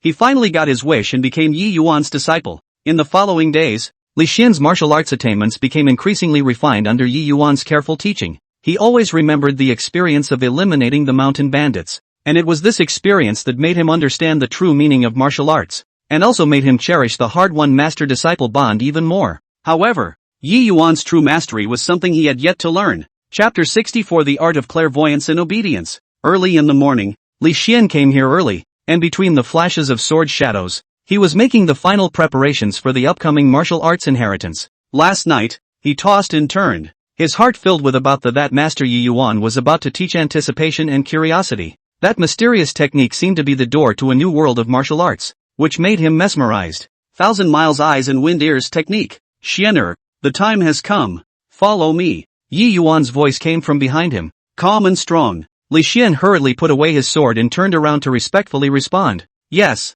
Master." Side by side, the two walked into a quiet secret room, which was filled with a faint scent of sandalwood. An ancient scroll hung on the wall, seemingly telling stories of martial arts from long ago. This Thousand Miles Eyes and Wind Ears is not a simple supernormal ability, but a set of mastery that combines mental techniques, gong methods and unique skills. Yi Yuan slowly spoke, his voice echoing in the secret room. Li Xian held his breath and gathered his breath, listening with all his concentration for fear of missing a single word. It's heart method. Pay attention to the heart without distractions. Focus and concentration. By guiding the breath with the intention, the breath will pass through the heavenly eyes, so as to be able to perceive. If the breath passes through the ears, then one will be able to hear the sound for thousands of miles. Yi Yuan spoke while slowly gesturing the hand signals that guided the operation of the breath. Li Xian watched intently, remembering every movement by heart, then followed his master's example and slowly mobilized the breath in his body. At first, the breath did not run smoothly through his meridians, and he felt a slight swelling and pain. Don't be in a hurry. Calm down and feel the flow of breath. Don't forcefully guide it. Seeing this, Yi Yuan gently reminded. Li Xian took a deep breath and endeavored to calm his mind like a calm lake that did not produce a single ripple. Gradually, the breath began to follow his command and flow smoothly through his meridians. Very good. Keep it up. Yi Yuan nodded, a hint of approval in his eyes. The next step was the teaching of the gong methods. Yi Yuan explained in detail the essentials and effects of each stance, as well as how to perfectly combine the mental techniques with the gong methods. This first style, named Looking Through Autumn Waters, uses qi to gather in both eyes, instantly enhancing the eyesight, so that even a mosquito miles away can be seen clearly. Yi Yuan said. His figure flashed and he instantly performed this style. Li Xian only felt a blur in front of his eyes as his master's figure became blurred, and when he fixed his eyes on it, he realized that his master was already standing at the other end of the chamber. His eyes were like torches, as if he could see through everything. Come on, you try, Yi Yuan said. Li Xian took a deep breath, and as his master had taught him, he gathered his breath in his eyes, then fiercely looked forward. At first, the scene in front of him did not change much, but as he kept adjusting his breath, gradually, he realized that the things around him became clearer, and he could even see the tiny textures on the walls. Master, I seem to have sensed something, Li Xian said excitedly. Not bad, keep practicing. After you become skillful, your eyesight will improve even more, Yi Yuan encouraged. Then, Yi Yuan taught the style of, which allowed the practitioner to concentrate his breath in both ears, thus enhancing his hearing, listening to the waves with the wind. When you perform this style, the sound of the wind, rain, insects, and even the whispers of people in the distance can all clearly reach your ears, Yi Yuan said. Li Xian followed his master's teachings and introduced his breath into both ears. At first, he only heard a buzzing sound and couldn't distinguish anything. Don't be in a hurry. Feel it slowly and let the breath merge with your sense of hearing, Yi Yuan patiently instructed. Li Xian quieted his mind and tried again. This time, he gradually heard the chirping of birds outside the chamber and could even hear the sound of a stream flowing in the distance. Master, I heard it. I really heard it. Li Xian was so excited that he almost jumped up. However, Yi Yuan said with a serious look on his face, this is only a preliminary mastery. In order to truly skillfully utilize the Thousand Miles Eyes and shun wind ears, one still needs to go through a long period of hard practice. Moreover, This gong method is extremely powerful and must not be abused. Otherwise it will not only damage oneself, but may also invite calamity. Li Xian hurriedly nodded his head. My disciple has remembered my master's teachings. In the following time, Li Xian devoted himself to the practice of. He woke up early every day and practiced in the mountains and forests, 1,000 miles eyes and wind ears seeing through the autumn water, observing birds and beasts in the distance. At night, he practiced in a quiet place listening to the wind and the waves, listening to the sounds of nature. After a few days of hard practice, Li Zuanof's mastery became more and more skillful. Not only could he easily see the scenery miles away, he could also clearly hear the conversations of people in the distance. 1,000 miles eyes and wind ears. One day, while practicing in the mountains, Li Xian suddenly heard a faint cry for help. He used listening to the wind and waves to carefully identify the source of the sound, and realized that the sound was coming from the other side of the mountain. He immediately performed the look through autumn water and looked towards the direction of the sound, only to see a little girl accidentally falling into a mountain stream, struggling desperately in the water. Li Xian did not have time to think more, and immediately performed light power, darting toward the direction of the mountain stream, with the he ability of, quickly found the little girl and saved her on the shore. 1,000 miles eyes and wind ears. The little girl's parents were grateful to Li Xian, while Li Xian smiled and said, "This is what I should do." This incident has made Li Xian deeply appreciate the power of, and at the same time, he also understands the truth of the master's saying that it should not be abused. 1,000 miles eyes and wind ears.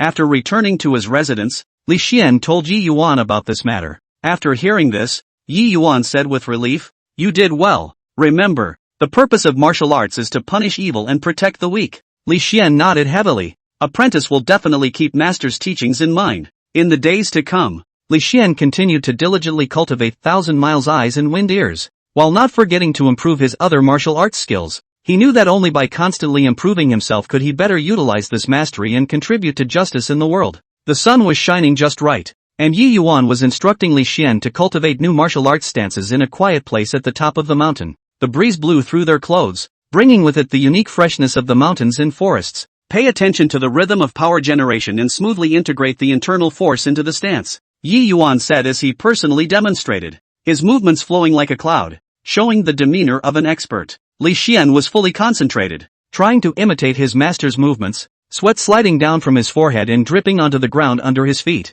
Just then, a rush of footsteps broke the tranquility. Yi Yuan and Li Xian turned their heads to look at the same time, only to see a Tang family subordinate running over in a panic, his face filled with anxiety. By the looks of it, I guess something big happened? Chapter 65 Tang Wanru actually had an accident? Prince Yi, it's not good, the subordinate cried out before he could run to the front. Yi Yuan's heart tightened as a bad feeling surged to his heart. He quickly stepped forward to meet him and asked, "What is the matter that is so panicky?" "Missy is sick," the subordinate gasped and said almost with a crying voice. When Yi Yuan heard these words, he was struck by lightning and froze. Tang Wanru was his fiancée, and in his heart, Wanru had an important position. What's going on? What the hell is going on? Yi Yuan eagerly pursued, his voice trembling a little. The subordinate wiped the sweat on his forehead and said, "I'm not sure, but the young miss suddenly started a high fever and fell unconscious, and the doctors in the mansion were all at their wits' end." Yi Yuan's brows were tightly furrowed together and his heart was burning with anxiety. How could he not have expected that in a good place? How could Wanru suddenly become so seriously ill? At this moment, Yi Yuan couldn't help but feel a hint of depression in his heart. What in the world is Tang Wanru's father, Tang Xinghua, doing? His own daughter is sick like this. Can't he think of more ways? Master, did something big happen? Li Xian walked forward and asked with concern. Yi Yuan looked at Li Xian and said, "Xianer, follow me down the mountain. Your master mother is sick." Although Li Xian was not quite sure of the specifics, seeing that his master was in such a hurry, he also knew that the matter was not trivial, and he hurriedly nodded his head and responded, "Yes, master." The two of them immediately packed up their things, exerted their light power, and flew in the direction of the Tang family. Along the way, Yi Yuan's heart was burning with anxiety. The pace of his feet became faster and faster, itching to fly to Tang Wanru's side immediately. Li Xian followed closely behind, secretly marveling in his heart at the height of his master's lightness. He also didn't dare to slack off in the slightest, fully utilizing what he had learned in trying to keep up with Yi Yuan's speed. In a short while, they arrived at the Tang family residence. At this moment, the Tang family was in a state of panic, with underlings coming in and out, looking panicked. Yi Yuan walked straight towards Tang Wanru's room. Along the way, he kept asking about Tang Wanru's condition, but all the answers he got made him more and more worried. Finally, He arrived at the door of Tang Wanru's room. Pushing open the door, a strong smell of medicine hit his face. Tang Wanru lay quietly on the bed, her face as pale as paper and bloodless, her forehead rolled hot, bean-sized beads of sweat constantly rolling down her face. Yi Yuan quickly walked to the bedside, held Tang Wanru's hand and softly called out, Wanru, Wanru, wake up. However, Tang Wanru remained unconscious without any response. Da Fu, where is Da Fu? Yi Yuan turned his head to the subordinate at the side and asked loudly, Yi Gongzi, the doctor has already come. But, the subordinate showed a difficult face, wanting to speak. But what? There was a hint of anger in Yi Yuan's voice. The doctor said that Missy's illness is very strange, and they can't do anything about it. The subordinate lowered his head and whispered. Yi Yuan's heart was filled with anger and helplessness. How could he have never imagined that the Tang family could not even cure his eldest daughter's illness? Master, I've heard that there is a divine doctor nearby. Perhaps he can cure Master Mother's illness, Li Xian said from the side. When Yi Yuan heard this, a glimmer of hope flashed in his eyes as he hurriedly asked, where is that divine doctor? It's in a small town not far from here, and I have heard that he has excellent medical skills and has cured many difficult cases. Li Xian said, good, Xianer, follow me to invite this divine doctor. Yi Yuan said and was about to turn around and leave. Prince Yi, this matter must not be done. At this moment, a voice came from the doorway. Yi Yuan turned his head to look, only to see Tang Xingyu walking in. His face was full of fatigue and worry, but at this moment, he stopped Yi Yuan from going to ask the divine doctor. Uncle Tang, why not? Are you just going to stand by and watch Wanru be like this? Yi Yuan's tone carried a hint of questioning. Tang Xingyu sighed and said, Mr. Yi, you don't know. That divine doctor has an odd temperament and easily refuses to come out of the mountain. Moreover, he has had some issues with our Tang family. I'm afraid, no matter what the beef is, as long as he can cure Wanru's disease, I'm willing to give it a try. Yi Yuan said firmly. Tang Xingyu looked at Yi Yuan. A trace of emotion appeared in his eyes as he nodded and said, in that case, Sir Yi take care of everything. Yi Yuan and Li Xian immediately set off in the direction of the town. Along the way, they did not stop hoofing it, with only one thought in their mind, and that was to find the divine doctor as soon as possible and cure Tang Wanru's illness. Finally, they arrived in the town. Under Li Xian's guidance, they found the divine doctor's residence. It was a small, simple courtyard, surrounded by various herbs. Yi Yuan walked up and knocked on the courtyard door. Not long after, the door slowly opened and an old man with white hair appeared in front of them. The old man's eyes were sharp as he sized up Yi Yuan and Li Xian. Who are you people? What do you want with the old man? The old man's voice was low and hoarse. Yi Yuan hurriedly stepped forward and said respectfully, my name is Yi Yuan. I have heard that Senior has excellent medical skills and I have come to beg Senior to save my fiancée. After hearing this, the old man's face changed slightly as he said, you're from the Tang clan? Yi Yuan's heart tightened and he knew that the old man really had a beef with the Tang family. But at this moment he couldn't care less. He hurriedly said, Senior, I don't have any relationship with the Tang family. I just want to save my fiancée. I still hope that Senior will be able to help. The old man was silent for a moment and said, you guys go back. The old man won't make a move. After saying that, he was about to close the door. Seeing this, Yi Yuan hurriedly blocked the door with his hand and said, Elder, please, as long as you can cure her, I'll do whatever you want me to do. The old man looked at Yi Yuan with a hint of hesitation in his eyes. At this time, Li Xian also stepped forward and said, Senior, my master and my mother have a deep relationship. If my mother has a long or short, my master he still hopes that Senior will be merciful. The old man sighed and said, that's just it. For the sake of your sincere feelings, I'll take a trip. Upon hearing this, Yi Yuan and Li Xian were overjoyed and hurriedly thanked the old man. The three of them immediately got up and rushed towards the Tang family. After returning to the Tang family, the divine doctor immediately diagnosed Tang Wanru. He carefully took Tang Wanru's pulse and looked at her tongue, and his face became very grave. This disease, said the divine doctor, desiring to speak. Senior, how exactly? Yi Yuan asked anxiously. This disease is very tricky. It's a rare poison that has penetrated deep into the bone marrow. The divine doctor said. Poisoned? How can it be poisoned? Yi Yuan's heart was filled with doubts. I'm not sure about the specifics, but this poison is very difficult to solve, and I need some time to formulate the antidote. The divine doctor said. Yi Yuan was slightly relieved after hearing this. As long as there was a way, there was still hope.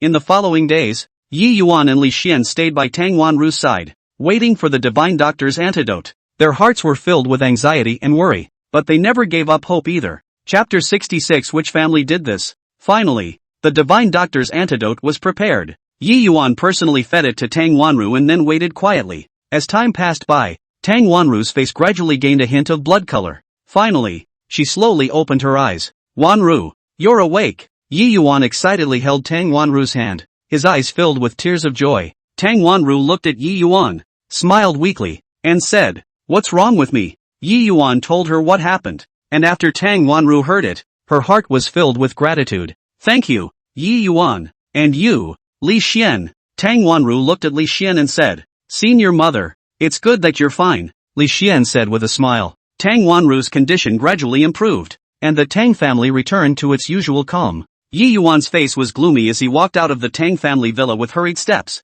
His figure was elongated under the light outside the villa. His fists were clenched, his bones were white, and the anger in his heart was burning. Daring to drug Wanru. "I'd like to see which family that doesn't want to die," Yi Yuan roared in a low voice. His voice was filled with endless coldness. The night in the deep city was filled with lights and traffic. The streets were bustling with pedestrians, but all this had nothing to do with Yi Yuan. There was only anger in his eyes and only one thought in his mind, to find out who was behind this. Yi Yuan raised his hand to beckon a cab. "Master, go to Chinatown." His voice was low and firm. Chinatown was the place where the forces of various families in Deep City were intertwined, and it was also the most well-informed place. Yi Yuan knew deep down that in order to find out something, this was the best place to go. The cab stopped at the entrance of Chinatown. Yi Yuan paid the money and strided into this exotic street. The stores on both sides of the street were full of colorful and flashing signboards, but Yi Yuan was not interested in appreciating them. He went straight to a called tea house, which is a place where people from the Jianghu gather,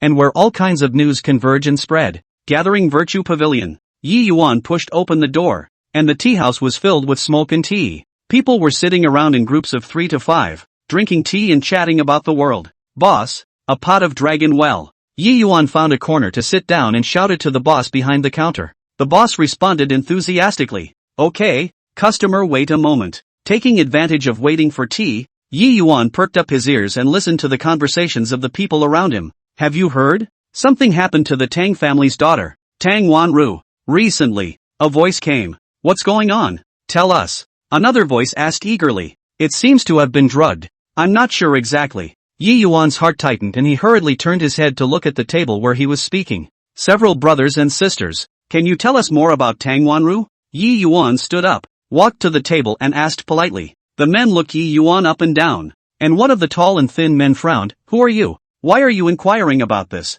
Yi Yuan smiled faintly and pulled out a stack of bills from his pocket, placing it on the table. "A little something. I hope a few of you won't be stingy." When the tall and thin man saw the money, his eyes lit up and he quickly said, Hey, seeing as you're so uptight, I'll tell you, I heard that the one who drugged it was the Wang family, but I can't guarantee whether it's true or not." "Wang family?" Yi Yuan secretly made a note in his heart. "Thank you, several people." After saying that, he turned around and left the tea house. Walking out of the tea house, Yi Yuan already had a direction in his mind. He stopped a car and drove towards the Wang family's residence. The Wang family residence was located in the eastern suburb of Deep City and was an imposing manor. Yi Yuan stood outside the manor, looking at the towering walls and closed gates, calculating in his mind how to get in. "Who are you, kid? What are you doing sneaking around here?" Suddenly, a voice came from behind. Yi Yuan turned around and saw several people dressed in black walking towards him, their eyes filled with vigilance. "I'm looking for your family head.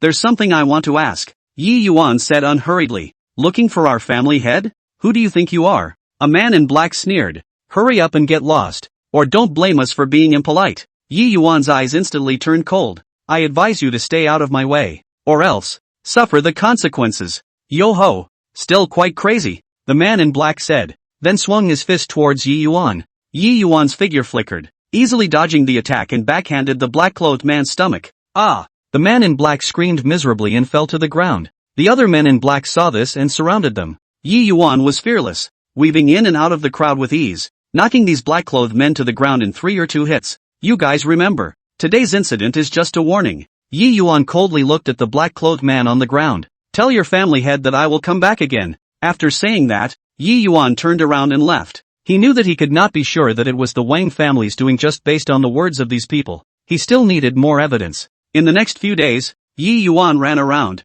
visiting various families in the deep city, looking for clues. He did not spare any detail, even if it was just a hint of a trace. He wanted to find out. Finally, in a chance encounter, Yi Yuan learned from a mysterious person that it was not the Wang family that had administered the drug, but someone else. Who the hell is it? Yi Yuan asked anxiously. It's the Lin family. The mysterious man lowered his voice and said, the Lin family has always coveted the Tang family's industry, and this time, they want to throw the Tang family into chaos by drugging Tang Wanru, and then take advantage of the situation. Lin family? Yi Yuan gritted his teeth. Fine. I'd like to see how capable you are. Yi Yuan did not immediately go to settle the score with the Lin family. He knew that it was not the right time yet. He needed to collect more evidence to leave the Lin family speechless. A few more days passed, and Yi Yuan finally gathered enough evidence to prove that it was the Lin family that had administered the drug. Lin family, your good days are over. Yi Yuan held the evidence, his heart filled with anger and determination.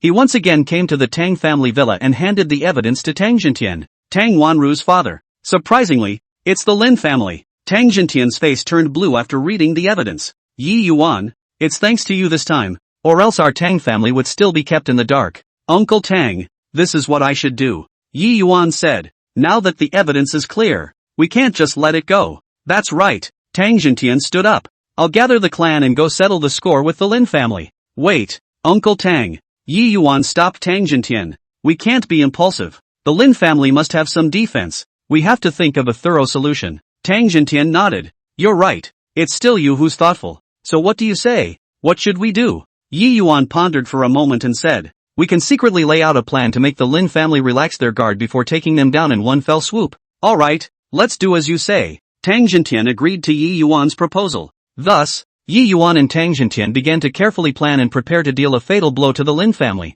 making them pay for what they had done. Chapter 67 Lu Family Power Distribution Map. Yi Yuan and Tang Jintian were locked in the study, discussing every detail carefully over the huge map of the distribution of forces in Deep City. The light was dim, reflecting their serious faces. Yi Yuan, the Lin family has a piece of warehouse in the west of the city, which is stocked with their family's important goods. If we can do something there, we can definitely disrupt them. Tang Jintian pointed at a point on the map, a shrewd light flashing in his eyes. Yi Yuan stroked his chin and pondered for a moment before saying, Uncle Tang, this is indeed a good place. However, the Lin family must have placed heavy guards around the warehouse. We have to think of a clever way to blend in. The two discussed for a long time more and finally finalized a detailed set of plans. Tang Jintian immediately summoned the elite of the Tang family, and in the hidden basement, he spelled out the plan. This time, we'll make sure that the Lin family pays a heavy price for their evil deeds. Tang Jintian's voice was firm and powerful, echoing in the basement. The people led the order and started to make preparations in a tight manner.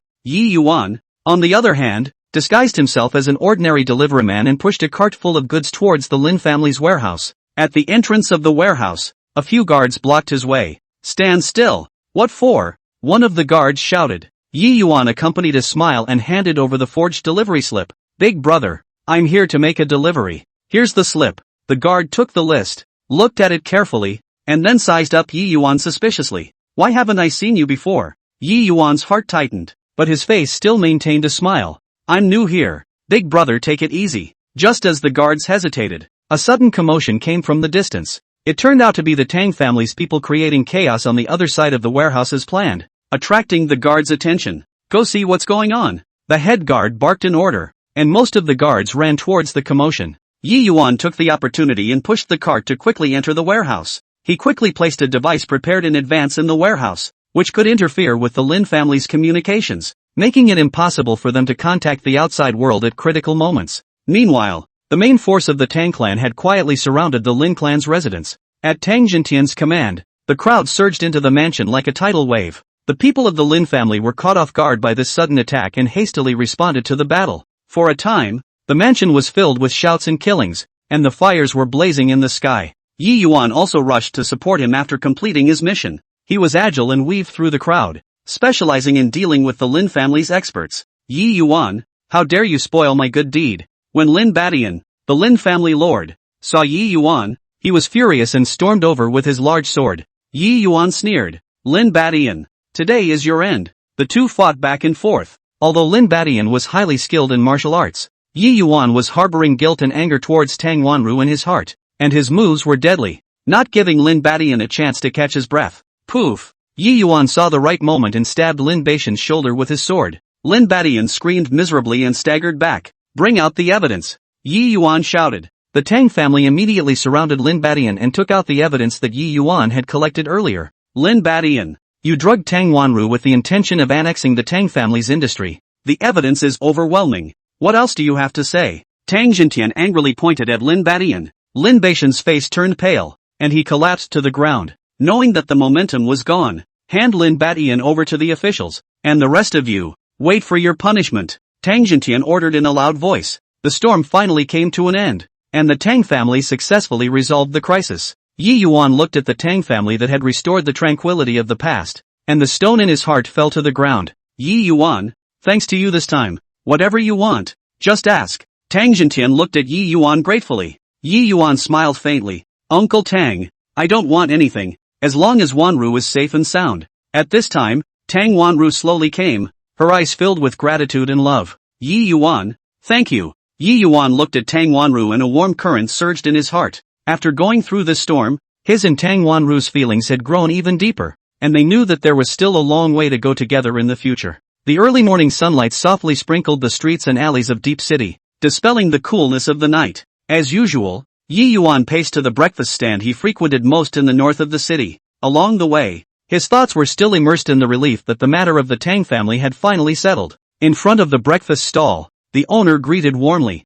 Little Yi, as usual? Yi Yuan nodded with a smile. Yes, Uncle Li, have a bowl of hot wontons. In between waiting for the wontons to be served, Yi Yuan casually listened to the idle chatter of the surrounding diners. Have you heard? The Lu family seems to have gotten into big trouble recently. A man in a work uniform lowered his voice and said, what trouble can there be? Their family also has a reputation in this deep city. Another person picked up the conversation. I can hear that they were involved in drugging the Tang family's daughter, and now the Tang family is looking for them to settle the score. Yi Yuan's ears instantly perked up and the chopsticks in his hands stopped in midair. How could he not expect that this seemingly calm deep city was hiding such a big secret, and that the Lu family was involved in it? Uncle Li, I'll pack this wonton. Yi Yuan quickly took out money, paid the bill and hurriedly left with his breakfast. He was anxious at the moment and only wanted to figure out the truth of the matter immediately. Back at his residence, Yi Yuan casually placed his breakfast on the table and began to go around collecting information about the Lu family.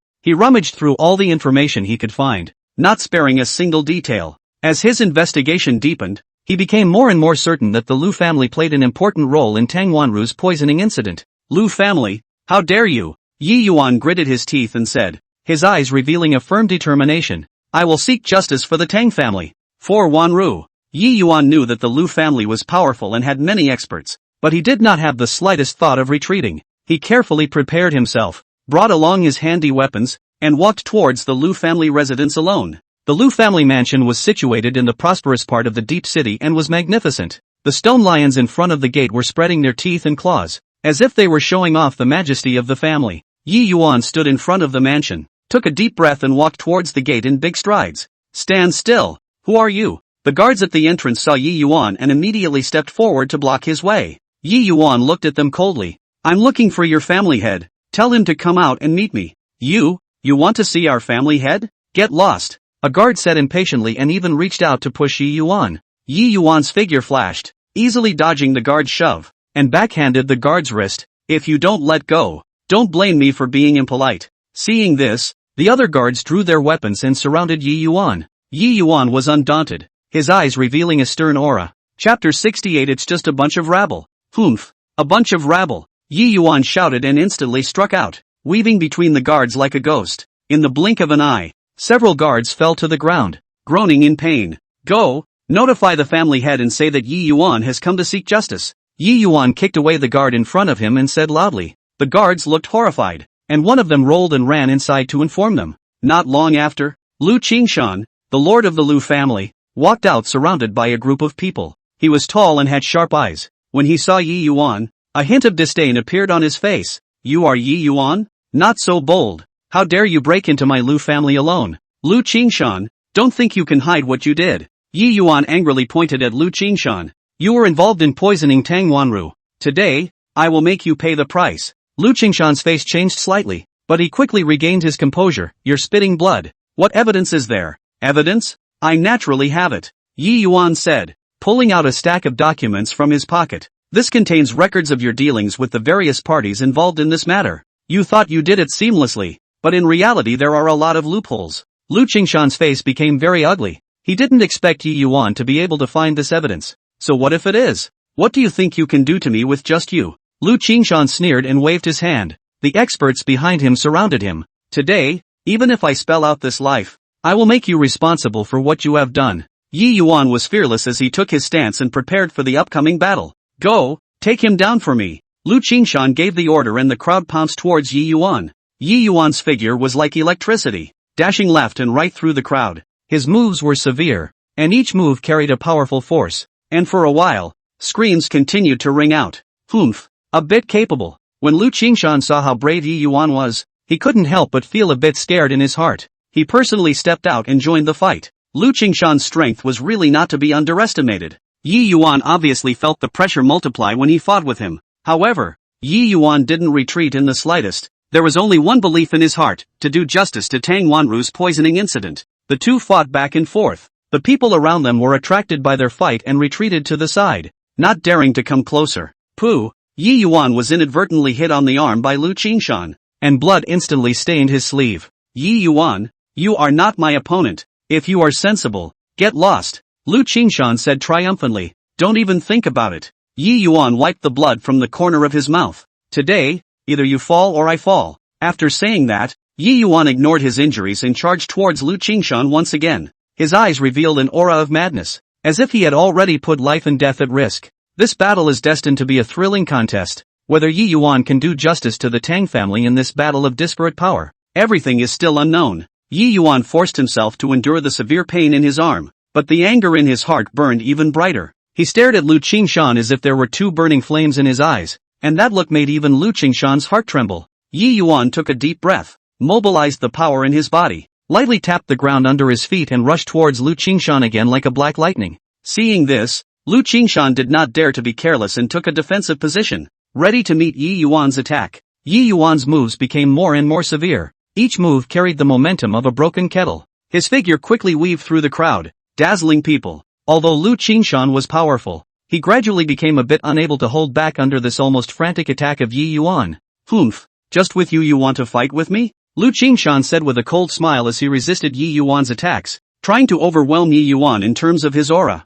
Lu Qingshan, you have done a lot of evil. Today is the day of your death. Yi Yuan roared. The weapon in his hand swung faster. A cold light flashed as if it was going to tear the air around him. Just as the two were fighting, Lu Qingshan suddenly made a sideways turn to avoid Yi Yuan's attack, while at the same time, he drew a dagger from his waist and stabbed towards Yi Yuan's chest. Yi Yuan was unable to react and could only use his arm to block. Pooh! The dagger stabbed into Yi Yuan's arm. Blood gushed out once again and Yi Yuan stifled a grunt and took a few steps back. Ha ha, aren't you great? Now you're still not going to die in my hands. Lu Qingshan looked at the injured Yi Yuan and laughed triumphantly. Yi Yuan gritted his teeth and looked at his injured arm. The unwillingness in his heart grew stronger. He knew that he couldn't just fall down like this. For the sake of the Tang family, for the sake of Tang Wanru, he had to persevere. Yi Yuan endured the pain and rushed towards Lu Qingshan again. His eyes were filled with determination, as if he had already put life and death at risk. Lu Qingshan was a little intimidated when he saw how desperate Yi Yuan was, but he knew that he couldn't back down. Once he did, he would be seized by Yi Yuan. The two fought together again. This time, Yi Yuan's attacks were even more frantic. He ignored his injuries and attacked towards Lu Qingshan's vitals with every move. Lu Qingshan was shocked by Yi Yuan's aura and could only keep retreating, looking for opportunities to counterattack. Right at this moment, Yi Yuan suddenly discovered a break in Lu Qingshan. He was delighted in his heart and did not hesitate to launch a fatal strike. He leapt up high and the weapon in his hand carried a powerful force as it slashed towards the top of Lu Qingshan's head. Lu Qingshan's eyes widened in horror and he wanted to dodge but it was too late. He could only raise his arm and try to fend off Yi Yuan's attack with his dagger. Ka-ching! A crisp ringing sound came out as the dagger in Lu Qingshan's hand was split in half by Yi Yuan's weapon, while Yi Yuan's weapon continued to slash towards Lu Qingshan's head. No! Lu Qingshan shouted in despair. Just when Yi Yuan's weapon was about to hit Lu Qingshan, a figure suddenly rushed out from the side and blocked Lu Qingshan's body. Put! Yi Yuan's weapon pierced into the figure's body and blood splashed Yi Yuan's face. Yi Yuan looked at the person in front of him in shock. It was Lu Ruoxue, Lu Qingshan's daughter. Ruoxue! Lu Qingshan cried out in grief and hugged Lu Ruoxue. Father! Lu Ruoxue's voice was weak. She looked at Lu Qingshan, her eyes full of reluctance. Don't do bad things anymore. After saying that, her eyes slowly closed, and her body gradually lost its strength. Lu Qingshan hugged Lu Ruoshua's body and was overwhelmed with grief. He looked at Yi Yuan with hatred in his eyes. You killed my daughter. I want you to pay for your life. Yi Yuan looked at the dead Lu Ruoshua and his heart was filled with guilt. He did not expect that such a turn of events would occur. As he looked at the grieving Lu Qingshan, the anger in his heart gradually dissipated and was replaced by a trace of pity. Lu Qingshan, stop. Yi Yuan's voice was low. If this continues, it will only cause more people to be hurt. Lu Qingshan looked at Yi Yuan. The hatred in his eyes was gradually replaced by pain. He hugged Lu Ruoshua's corpse and slowly knelt on the ground, crying loudly. Chapter 69. It's too late to admit you're wrong. Phew. Yi Yuan's gaze was like a torch, coldly gazing at Lu Qingshan in front of him, his body exuding a compelling aura, as if it could freeze the air. As for Lu Qingshan, his face was piled up with shock and panic, and bean-sized beads of sweat slid down his cheeks, wetting the lapel of his chest. Yi Yuan, I was wrong. Lu Qingshan suddenly kneeled down with his voice trembled with a crying tone. His appearance was like a scared bird. Thud. He clasped his hands together and kept bowing on his chest, his body shivering with the movement. I have eyes that do not recognize MT, Tai, and have offended you. A great God. I hope that you will be generous and spare me this time. Yi Yuan frowned slightly. The vigilance in his eyes did not decrease by half due to Lu Qingshan's show of weakness. He slightly sidestepped. The long sword in his hand gently shook, and the cold light flashed, as if warning Lu Qingshan of something. Humph. An apology and you want to settle things? What do you take me, Yi Yuan, for? When Lu Qingshan heard this, his body trembled even more, and he hurriedly raised his head, his eyes filled with pleading. Sir Yi, I know that apologizing alone is far from enough. I would like to take out compensation to show my sincerity. As he spoke, he secretly raised his eyes to observe Yi Yuan's expression. Oh, what compensation can you come up with? Yi Yuan's voice was still cold, without a trace of temperature. He took a slight step forward, and the aura on his body became more and more oppressive, causing Lu Qingshan to nearly suffocate. I have quite a few precious spirit stones hidden in the basement. Those are all extremely high-grade spirit stones that are worth a fortune. Lu Qingshan said hurriedly, a hint of imperceptible cunning flashing in his eyes. I'll go fetch it and offer it to Lord Yi. I only beg you to spare my life. Yi Yuan's heart stirred. Spirit stones had a great attraction to cultivators. However, he was cautious by nature and did not agree immediately, but pondered for a moment and said, Yuan, go fetch it first. If it is half false, don't blame me for showing no mercy. Lu Qingshan was like being pardoned. He hurriedly got up from the ground and nodded his head,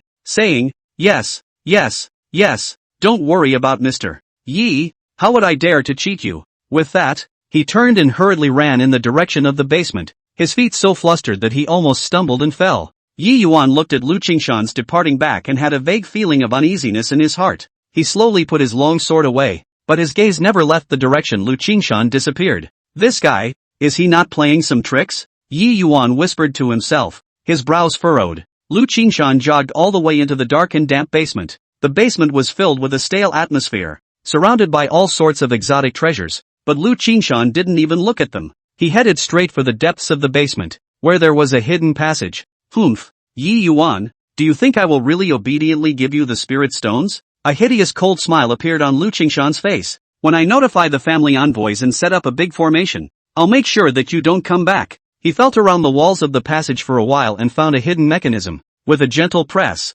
the wall slowly opened, revealing a narrow passage that could only accommodate one person to pass through. Lu Qingshan carefully drilled in. The passageway was filled with a putrid odor, making him frown. After walking along the passage for a while, Lu Qingshan arrived in a secret room. In the secret room, an old man with white hair was resting with his eyes closed, a powerful aura emanating from his body. Lord Confessor, it's not good. Lu Qingshan rushed forward and knelt in front of the old man with a thud. The old man slowly opened his eyes, a hint of displeasure flashing in his eyes. What's the matter with such panic? What a scandal! Lu Qingshan hurriedly told what happened, adding fuel to the fire and describing Yi Yuan's arrogance and dominance. Humph, little brat, how dare you spread your wildness in my Lu family's territory? When the old man heard this, his eyes widened in anger, and the aura on his body steeply increased. Qingshan, you did the right thing. Stabilize him first. I'll gather the other offerings and set up a big formation to capture him in one fell swoop. Lu Qingshan was delighted in his heart and quickly said, Thank you, Lord Provider. As long as I can get rid of Yi Yuan, my Lu family will be able to rest easy. The old man nodded and raised his hand to draw a few rays of light in the void. which transformed into a rune and flew in all directions. Notify the other offerings to come here quickly without fail, the old man said in a deep voice, his voice filled with unquestionable majesty. Lu Qingshan stood up with a smug smile on his face. Yi Yuan, your time to die has come, and at this time, Yi Yuan waited patiently outside the basement. He sensed something strange in the atmosphere around him, and there seemed to be an air of danger in the air. Something's not right. This Lu Qingshan has gone for so long and hasn't come back. I'm afraid there's really something wrong. Yi Yuan pondered in his heart. The long sword in his hand was once again gripped tightly. He carefully walked towards the entrance of the basement, taking every step with extreme caution. Just as he stepped into the basement, an eerie aura came over him, causing him to shiver. Humph, there really is something fishy. Yi Yuan snorted coldly, a hint of determination flashing in his eyes. He utilized his spiritual energy, a faint light glowing around him as he vigilantly observed the movements around him. In the secret room of the basement, Lu Qingshan and the old man were nervously setting up a large formation. The old man's hands quickly made seals, and a rune flew out from his hands, blending into the surrounding walls and ground. This grand formation is my Lu family's ancestral killing formation. Once it is activated, no matter if he is a great Luo golden immortal, he will not be able to escape, the old man said proudly. Lu Qingshan's eyes flashed with excitement. Lord Provider, I'm relying on you this time. When I get rid of Yi Yuan, I'll thank you heavily. The old man waved his hand. This is for the sake of my Lu family. No need to talk too much. Set up the formation first. As the runes continued to be incorporated, the basement gradually glowed with a layer of eerie light. The light grew more and more intense, forming a huge spell formation that enveloped the entire basement. Alright, just wait for Yi Yuan to come in. A hint of killing intent flashed in the old man's eyes. Lu Qingshan hurriedly ran to the entrance of the basement and shouted, Mr. Yi, come in quickly, the spirit stones are all ready. His voice echoed eerily in the empty basement. The vigilance in Yi Yuan's heart was at its peak, but he was so skillful and bold that he decided to find out what was going on. He took a deep breath and steadily walked towards the depths of the basement, stepping extremely calmly with each step. Lu Qingshan, you better not pull any tricks, otherwise, you will die without a burial place. Yi Yuan's voice resounded in the basement with a powerful deterrent. Lu Qingshan's heart trembled, but thinking of the big formation that was about to be unleashed, he forced himself to be calm again. Sir Yi, don't worry, how would I dare to cheat you? As he spoke, he secretly retreated back into the secret room and waited with the old man for Yi Yuan's arrival. Chapter 70 The Spirit-Devouring Python. In the middle of the spell formation, Yi Yuan finally stepped into the range of the spell formation, and he immediately felt a strong pressure coming over him. Not good. We've been tricked. Yi Yuan cried out in his heart and hurriedly turned around to try to exit, but at that moment, the spell formation had already been activated, and a light flashed, completely blocking the entrance to the basement. Yi Yuan, you won't be able to escape today. Lu Qingshan rushed out from the secret room, his face full of smugness. You think you can count against me? Yi Yuan coldly smiled as the long sword in his hand swung out a sword chi. Humph, under my Lu family's killing formation, you are nothing more than an ant. The old man walked out as well, his aura incomparably powerful. Yi Yuan's gaze was firm and fearless. Let's give it a try then. It's not certain who the deer will die. Yi Yuan's gaze was like electricity as he quickly scanned the surroundings, trying to find the breaks in the grand formation. He knew that calmness was the only thing he could rely on in this time of crisis. The long sword in his hand trembled slightly, its body buzzing as if declaring its wariness to the enemy. Just with you guys, you also want to trap me? The corner of Yi Yuan's mouth rose slightly, revealing a disdainful sneer. This smile was like a frosty blade on a cold night, causing Lu Qingshan and the old man's hearts to flinch. Seeing this,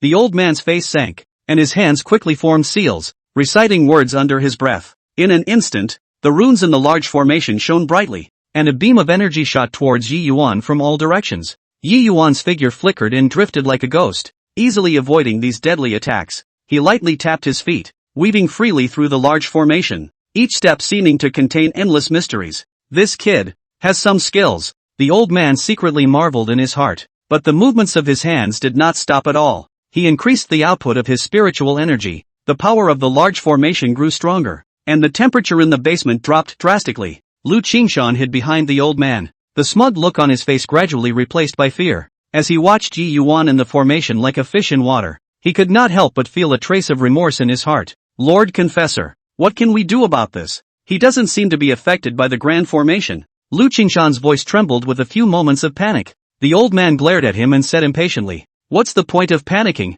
This formation is incredibly subtle. He just hasn't found a way to break it for the time being. Yi Yuan dodged the attacks while observing the operating pattern of the grand formation. It was clear in his mind that avoidance was not a permanent solution and that he must take the initiative. Suddenly, Yi Yuan's figure lurched and stood in the center of the big formation. He took a deep breath, and the spiritual energy around him surged wildly, forming a huge spiritual energy vortex. Humph, let's see how long you can last. Seeing this, a trace of viciousness flashed in the old man's eyes as he once again strengthened the attack of the grand formation. Countless runes converged into a powerful torrent of energy, surging towards Yi Yuan. Yi Yuan, however, was not the least bit afraid as he shouted and swung the long sword in his hand violently. A brilliant sword light cut through the darkness and collided head-on with that energy torrent. Boom! With a loud bang, a violent roar echoed through the basement. The powerful impact shook the surrounding walls rustling, and some stones fell off. Yi Yuan was shaken back a few steps by the force, but he quickly stabilized himself.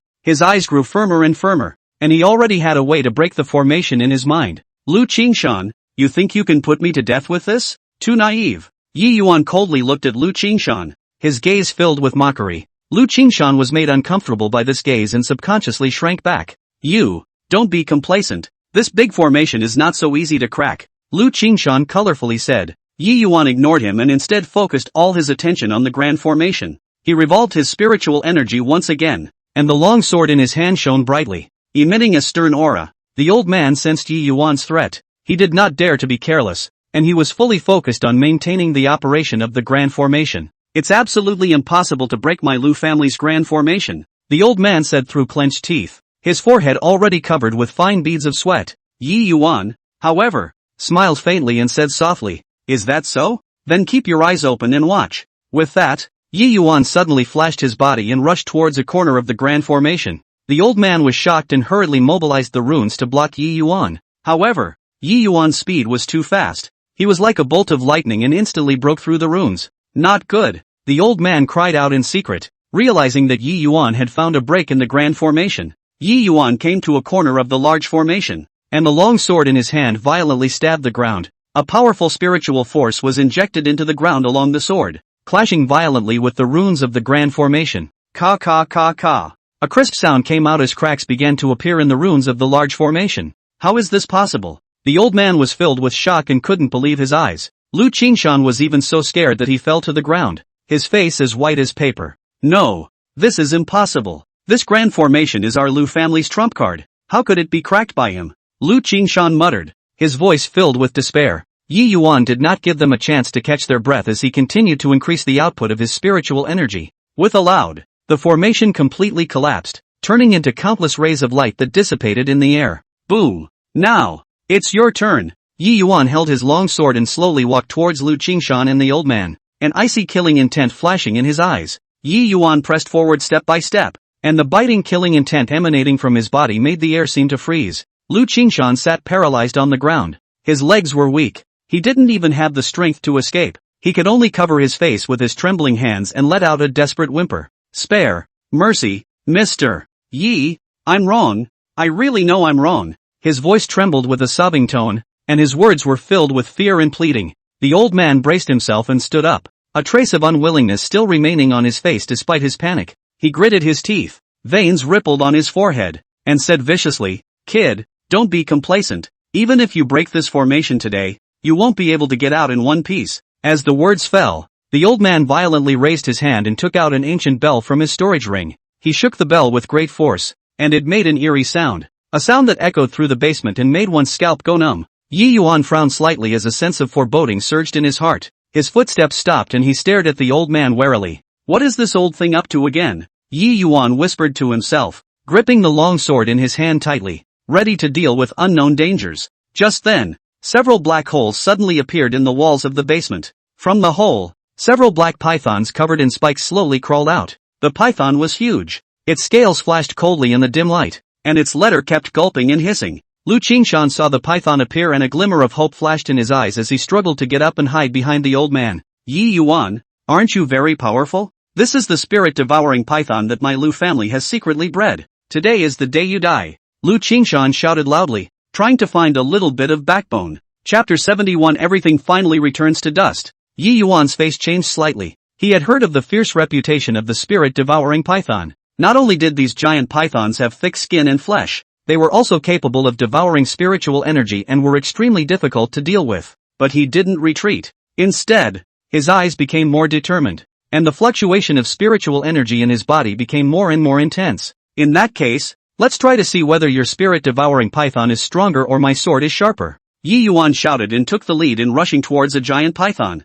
Such a speed was super fast, and there were not many people in the entire martial arts community who could match it. His figure was like electricity, and the long sword in his hand drew a splendid arc, cutting towards the giant python with a powerful sword chi. Sensing the threat, the giant python violently raised its head, opened its bloody mouth, and spewed out a black poisonous mist. Yi Yuan hastily sidestepped to avoid it, and the poisonous mist grazed the corner of his coat, corroding a scorched black. Humph, is that all you've got? Yi Yuan snorted coldly and took advantage of the gap in the python's attack to bully his way up. The long sword in his hand swung rapidly, a sword chi stabbing at the python like a sharp blade. The scales on the python's body were hit by the sword chi, emitting a clanking sound, but only left a few shallow traces. When the old man saw this, a smug smile appeared on his face. Ha ha, Yi Yuan, you're wasting your efforts. The scales of the spirit-devouring python are as solid as a rock. Your attacks can't hurt them at all. Yi Yuan ignored the old man's taunts as he carefully observed the python's movements,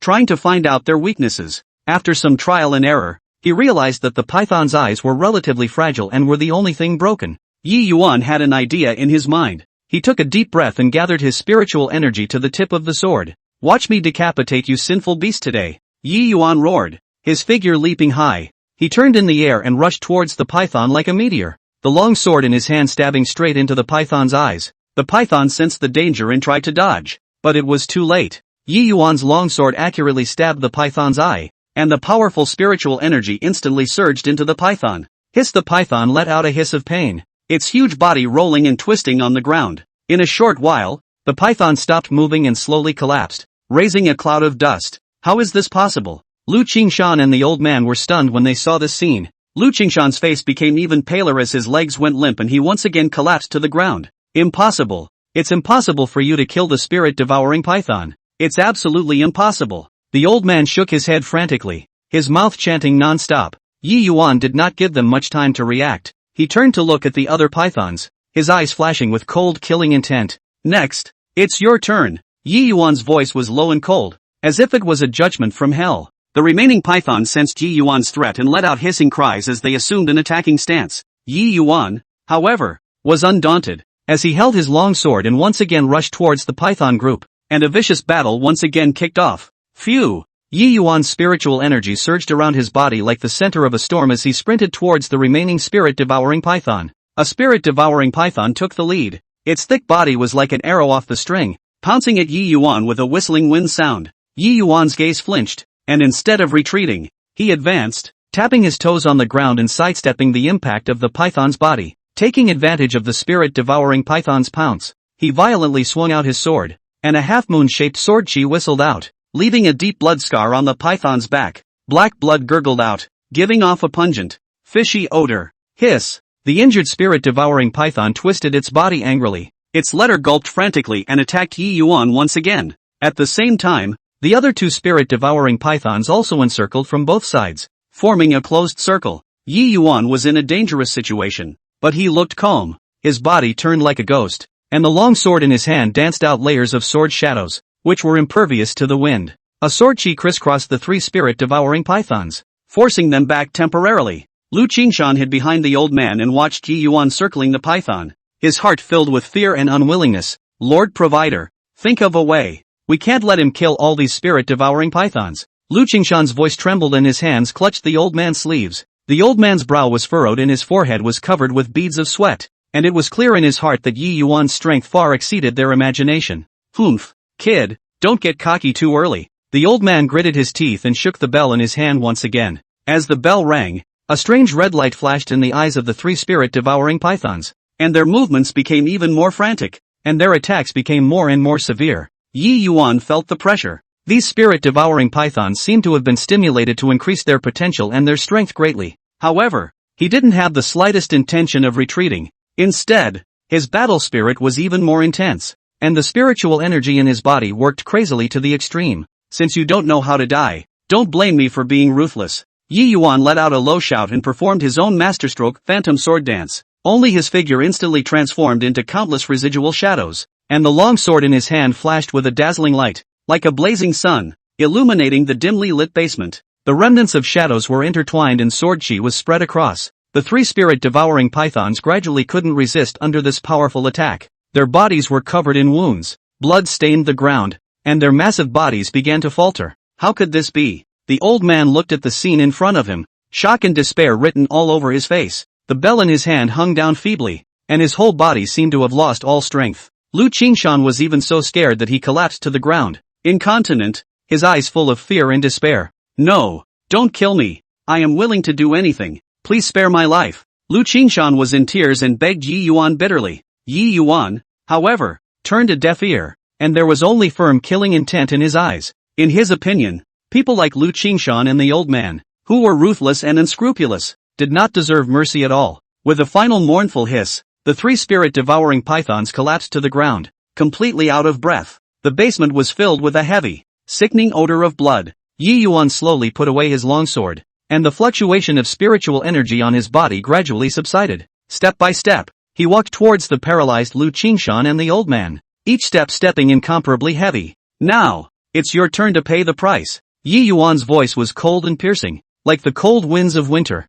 causing the souls of Lu Qingshan and the old man to tremble. Yi Yuan arrived in front of Lu Qingshan and the old man and looked at them condescendingly, without a trace of pity in his eyes. Lu Qingshan was so scared that he was twitching all over, constantly kowtowing. His forehead soon swelled up with a big bag, his voice with a sobbing tone. Mr. Yi, please, spare my life. I would like to give you all of my fortune. I would do anything to be a cow or a horse. Although the old man was also terrified, he still forced himself to be calm and gritted his teeth. Kid, you dare to kill me? My Lu family has a huge power. If you kill me, the entire family will not let you go. Chapter 72. Another family looking for death? Yi Yuan sneered. Threatening me? You think it's still useful to say that now? You secretly counted on me in the first place. You should have thought that there would be such a day. After saying that, Yi Yuan's spiritual energy gathered in his hands and formed a shining ball of energy. No! Lu Qingshan shouted in despair, but Yi Yuan did not hesitate for a second and slammed the energy ball at the two. Boom! With a loud bang, dust flew in the basement and Lu Qingshan and the old man were instantly engulfed in energy and turned into flying dust. Yi Yuan patted the dust on his body and turned around to walk out of the basement. The sunlight poured over him, dispelling the gloom of the basement, and he breathed a long sigh of relief. This feud had finally come to an end, and he would continue to embark on his own path of cultivation. Phew! The night was like ink, thickly splashed in every corner of the city. Yi Yuan's figure just stepped out from the heavy door of the Lu family villa and was hidden in the darkness. His footsteps were steady and firm. The clothes on his body still retained traces of the fierce battle just now, and the faint odor of blood wafted through the air if anything. Suddenly, a subtle yet neat footsteps came from all directions, breaking the silence of the night. Yi Yuan was aghast in his heart and stopped. His gaze was like a torch as he scanned the surroundings vigilantly, only to see a group of black-clothed men emerge from the shadows like ghosts and surround him. The moonlight sprinkled on their icy blades, reflecting a cold, chilling light. Who are you people? Yi Yuan's voice was low and powerful, echoing in the silent night as if it carried an invisible deterrent. The black-robed man in the lead smiled coldly, his voice hoarse and full of hatred. Yi Yuan, you exterminated the entire Lu family. Today is the day of your death. We are sent by the Qi family to avenge the Lu family. His words were filled with anger and determination, as if Yi Yuan was already a dead soul under his sword. When Yi Yuan heard this, the corner of his mouth rose slightly, revealing a disdainful sneer. Just with you guys, you also want to kill me? The Qi family is so bold to provoke me for the sake of the Lu family. His eyes were filled with confidence and dominance, facing the heavy encirclement without the slightest fear. The leader of the black-clothed men's eyes widened in anger, and with a wave of the long blade in his hand, he shouted, "Go, kill him!" With his order, the black-clothed men surged towards Yi Yuan like a tidal wave. The sharp blades in their hands flashed with cold light, stabbing Yi Yuan's vitals. Yi Yuan's figure flickered like a black lightning, instantly disappearing from the spot.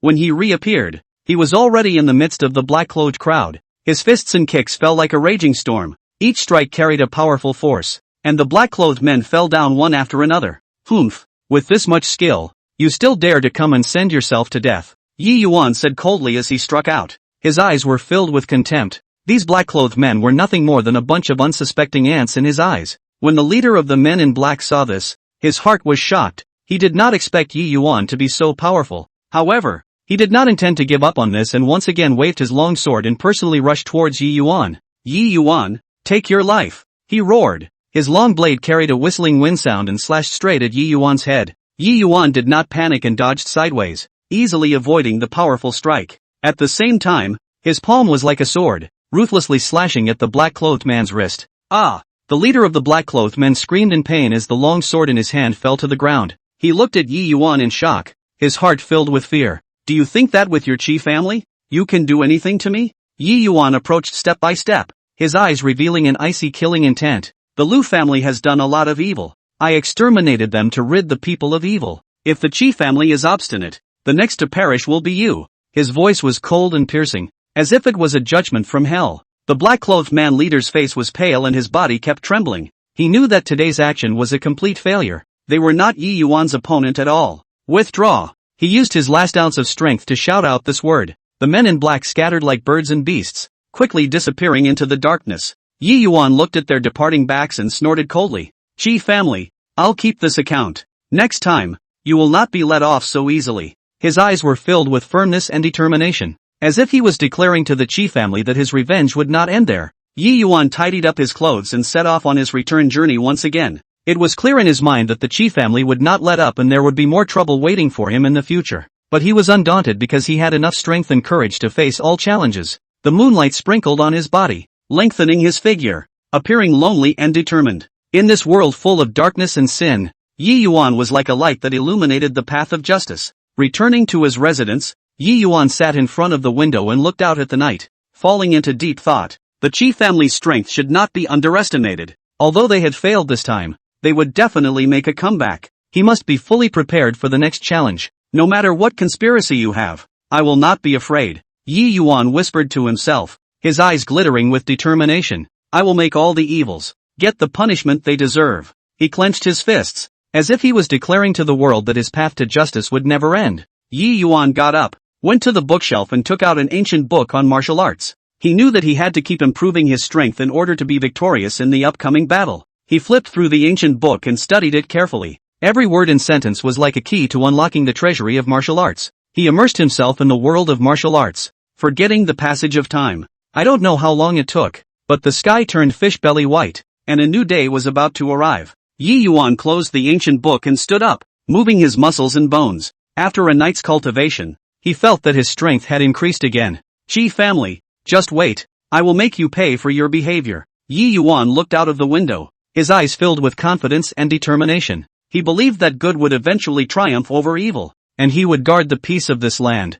Phew! Yi Yuan returned to the quiet courtyard hidden deep in the mountains, surrounded by ancient trees and lush greenery. Occasionally a few crisp bird songs broke the tranquility. He knew that the Qi family would not let himself go easily, and the only way to deal with all crises was through strength. And now, cultivating the art of harmonization as well as practicing the technique of picking leaves and flying flowers was the key to improving his strength. He slowly walked into the stone room that was specially used for seclusion. A faint aura of antiquity permeated the room, and the walls were engraved with martial arts marks left behind by previous generations, as if telling of the vicissitudes of the ages. Yi Yuan took a deep breath, slowly closed his eyes and sat cross-legged on the futon in the stone room. The cultivation mantra of the art of harmonization began to emerge in his mind, each word as profound as a brand. Chapter 73 The Art of Picking Leaves and Flying Flowers. Heaven and earth are furnaces. Everything is copper. Yin and yang are charcoal. And creation is work. He murmured softly, his voice echoing within the stone room, as if he were conversing with heaven and earth.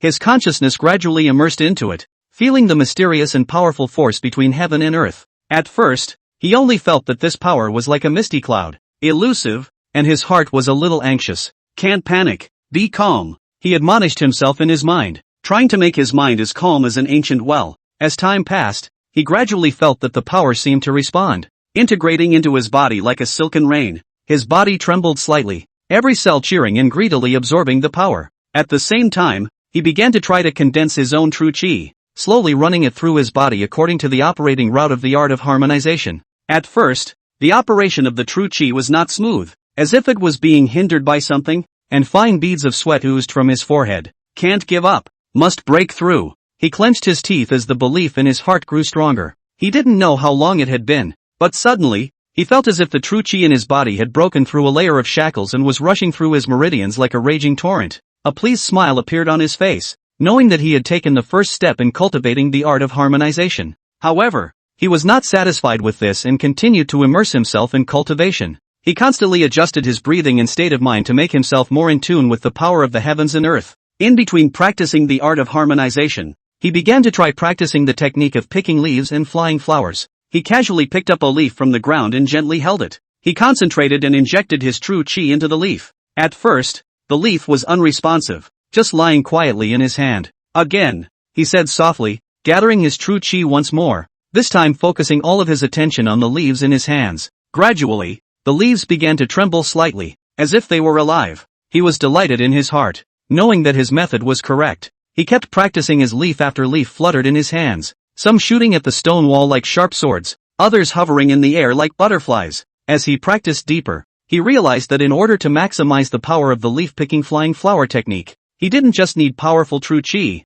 but also precise control and keen perception. So, he began to close his eyes and control the flight path of the leaves with his perception. At first, he would always deviate, and the leaves would either be off-target or underpowered. Don't rush, take your time, he kept reassuring himself in his mind, trying again and again. Finally, after countless failures, he succeeded. He casually picked a leaf, gently flicked, the leaf like lightning shot to a distant boulder. Poof sound, deeply embedded in the boulder. A big smile appeared on his face, and in this moment, he felt his growth and progress. However, he didn't let that stop him. He knew that there was still a long way to go before he was truly powerful. He once again returned to the cultivation of the art of harmonization, and this time, he began to try to fuse the art of harmonization with the technique of picking leaves and flying flowers. He introduced the power of heaven and earth into his body and then released it through the technique of picking leaves and flying flowers. At first, the fusion between the two did not go smoothly, and he even felt that his body was somewhat unable to withstand the powerful force.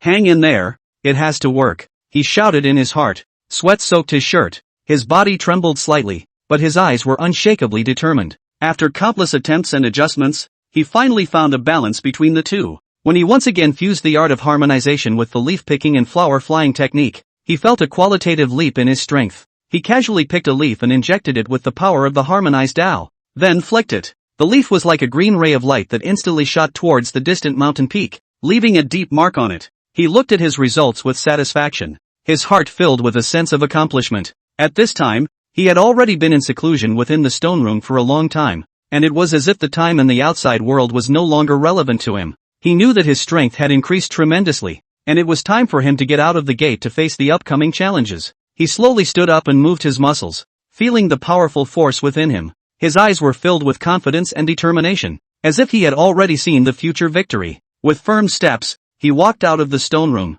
The sunlight poured over him, and he took a deep breath of fresh air, feeling the beauty of nature. Chi family, I'm coming, he said softly, his voice filled with unquestionable determination. He knew that many difficulties and challenges awaited him ahead, but he was undaunted because he had become strong enough. The early morning sunlight, piercing through the light clouds, shone on the earth, but Yi Yuan's mood was like the sky before a storm, terribly gloomy. He stood in his small courtyard, an austere aura emanating from his body, carefully arranging his clothes, every movement calm and powerful, as if he were performing a solemn ceremony. He reached out and picked up the long sword that had accompanied him for many years and gently drew it out, the cold light of the sword flickering and reflecting his cold face. Today, it is the time for the Qi family to repay their blood debt, Yi Yuan whispered to himself. His voice was low and firm. The hatred contained in it was like a raging undercurrent that made people shiver. After saying that, he sheathed his long sword and took a big step out of the small courtyard, his figure quickly disappearing on the winding mountain road.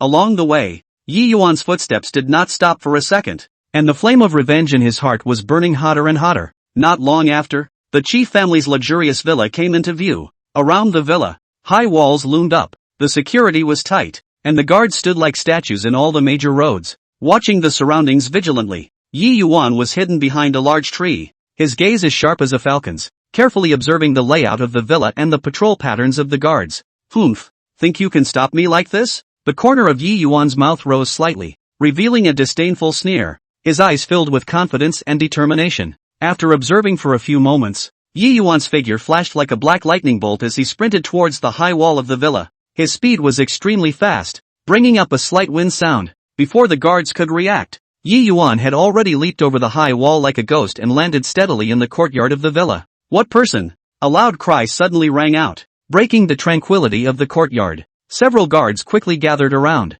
the weapons in their hands flashing with a cold light. Yi Yuan looked calm and drew out his long sword without any panic. The cold light on the sword was particularly harsh in the sunlight. Chapter 74. The Qi clan's old ancestor, Qi Long, had come out of the gate. I am Yi Yuan, and I have come here today to take the Qi family's life and avenge the Lu family. Yi Yuan's voice was as loud as a flood bell, reverberating in the courtyard, full of intimidation. When the guards heard Yi Yuan's name, their faces instantly turned white. They knew Yi Yuan's power, and a trace of fear could not help but well up in their hearts. Go, kill him. The guard in the lead forced down the fear in his heart, waved the long sword in his hand and took the lead in rushing towards Yi Yuan. Yi Yuan snorted coldly. His footsteps flicked and his figure evaded the guard's attack like a flowing cloud. At the same time, the long sword in his hand flicked and a sword chi shot out like a rainbow. Ah! The guard screamed miserably as he was struck by the sword chi and fell to the ground struggling in pain. When the other guards saw this, their hearts were even more horrified. But as guards of the Qi family,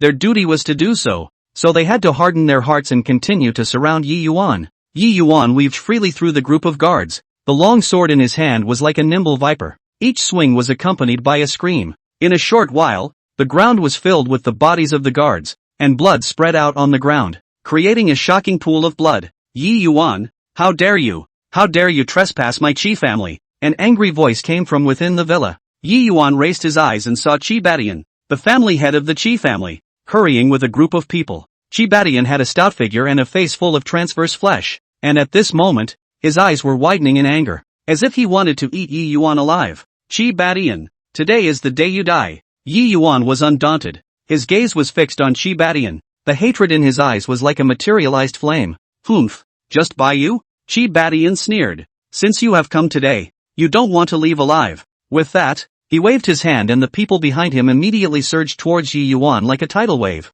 Yi Yuan took a deep breath. The true qi in his body rapidly revolved, and it was as if an invisible aura enveloped his body. He waved his long sword and rushed into the crowd, and for a while, swords and shadows flashed, and shouts of killing shook the sky. Qi Badian was also not willing to show weakness and joined the battle himself. He wielded a heavy sword, and each swing carried a whistling sound of wind and was incredibly powerful. Yi Yuan and Qi Badian fought as a group. Both of them were extremely powerful, and for a while, it was difficult to distinguish between them. Yi Yuan, you think you can defeat me? Qi Badian roared as he attacked. The power of my Qi family is not something you can shake. Qi Badian, you have done a lot of evil. Today is your retribution. Yi Yuan did not flinch and responded to Qi Badian's attacks while looking for his breaks. The battle entered a white-hot stage, and several wounds gradually appeared on Yi Yuan's body, but his eyes became more and more determined, and his belief in revenge supported him to continue fighting. Suddenly, Yi Yuan discovered a break in Qi Badian's game, and with a joy in his heart, he did not hesitate to unleash the fatal strike. Die! Yi Yuan shouted, the long sword in his hand stabbing at Qi Badian's chest like lightning. Qi Badian was unable to dodge and was stabbed by the long sword. His eyes widened and an incredulous look appeared on his face. How possible is this? Qi Badian muttered as his body slowly collapsed. With Qi Badian's fall, the rest of the Qi family was in chaos. Yi Yuan took the opportunity to go on a killing spree, decapitating the Qi family one by one. After a long time, the battle finally ended. Yi Yuan stood in the courtyard of the Qi family's villa, surrounded by dead silence, with only the corpses and blood on the ground proving the intense battle just now. Finally, it's over. Yi Yuan took a long breath and a relieved smile appeared on his face. In his heart, the hatred that had been pent up for a long time was finally released. Yi Yuan had just stepped out of the courtyard of the Qi family villa that was full of blood and death. The sunlight sprinkled on his blood-stained clothes, but it could not drive away the murderous aura that lingered around him. His footsteps were slightly heavy, but in his heart,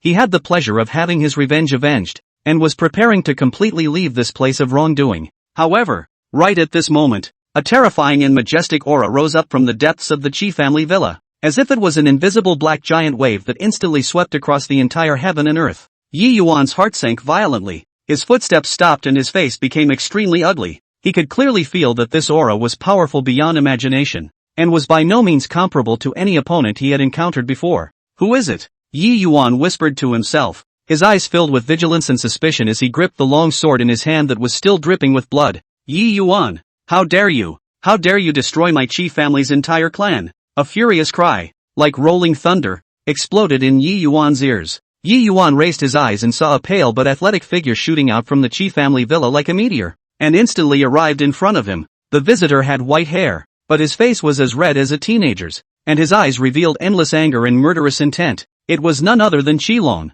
the old ancestor of the Qi family. You are the old ancestor of the Qi family? Yi Yuan took a deep breath and tried to calm himself down. His gaze fixed on Qilong, trying to find a crack in his eyes. Not bad. Today is the day you die. Qilong roared angrily. His body flashed and rushed towards Yi Yuan like a ghost. Yi Yuan was flabbergasted and did not dare to be the slightest bit careless. He hastily waved his longsword to fend off Qilong's attack. Clang! A loud sound, like a flood bell ringing, shook Yi Yuan's arm, and his long sword almost came out of his hand. He looked at Qilong incredulously, his heart filled with shock. This old fellow, how is he so powerful? Yi Yuan screamed in his heart. He had never encountered such a powerful opponent before. Every time he fought with Qilong, he felt a force that was hard to resist. Qilong attacked like a tidal wave. Each punch and kick carried a destructive aura. Yi Yuan could only barely parry and retreat. Humph, just with you. You also want to fight against me? Qilong sneered, his eyes filled with contempt.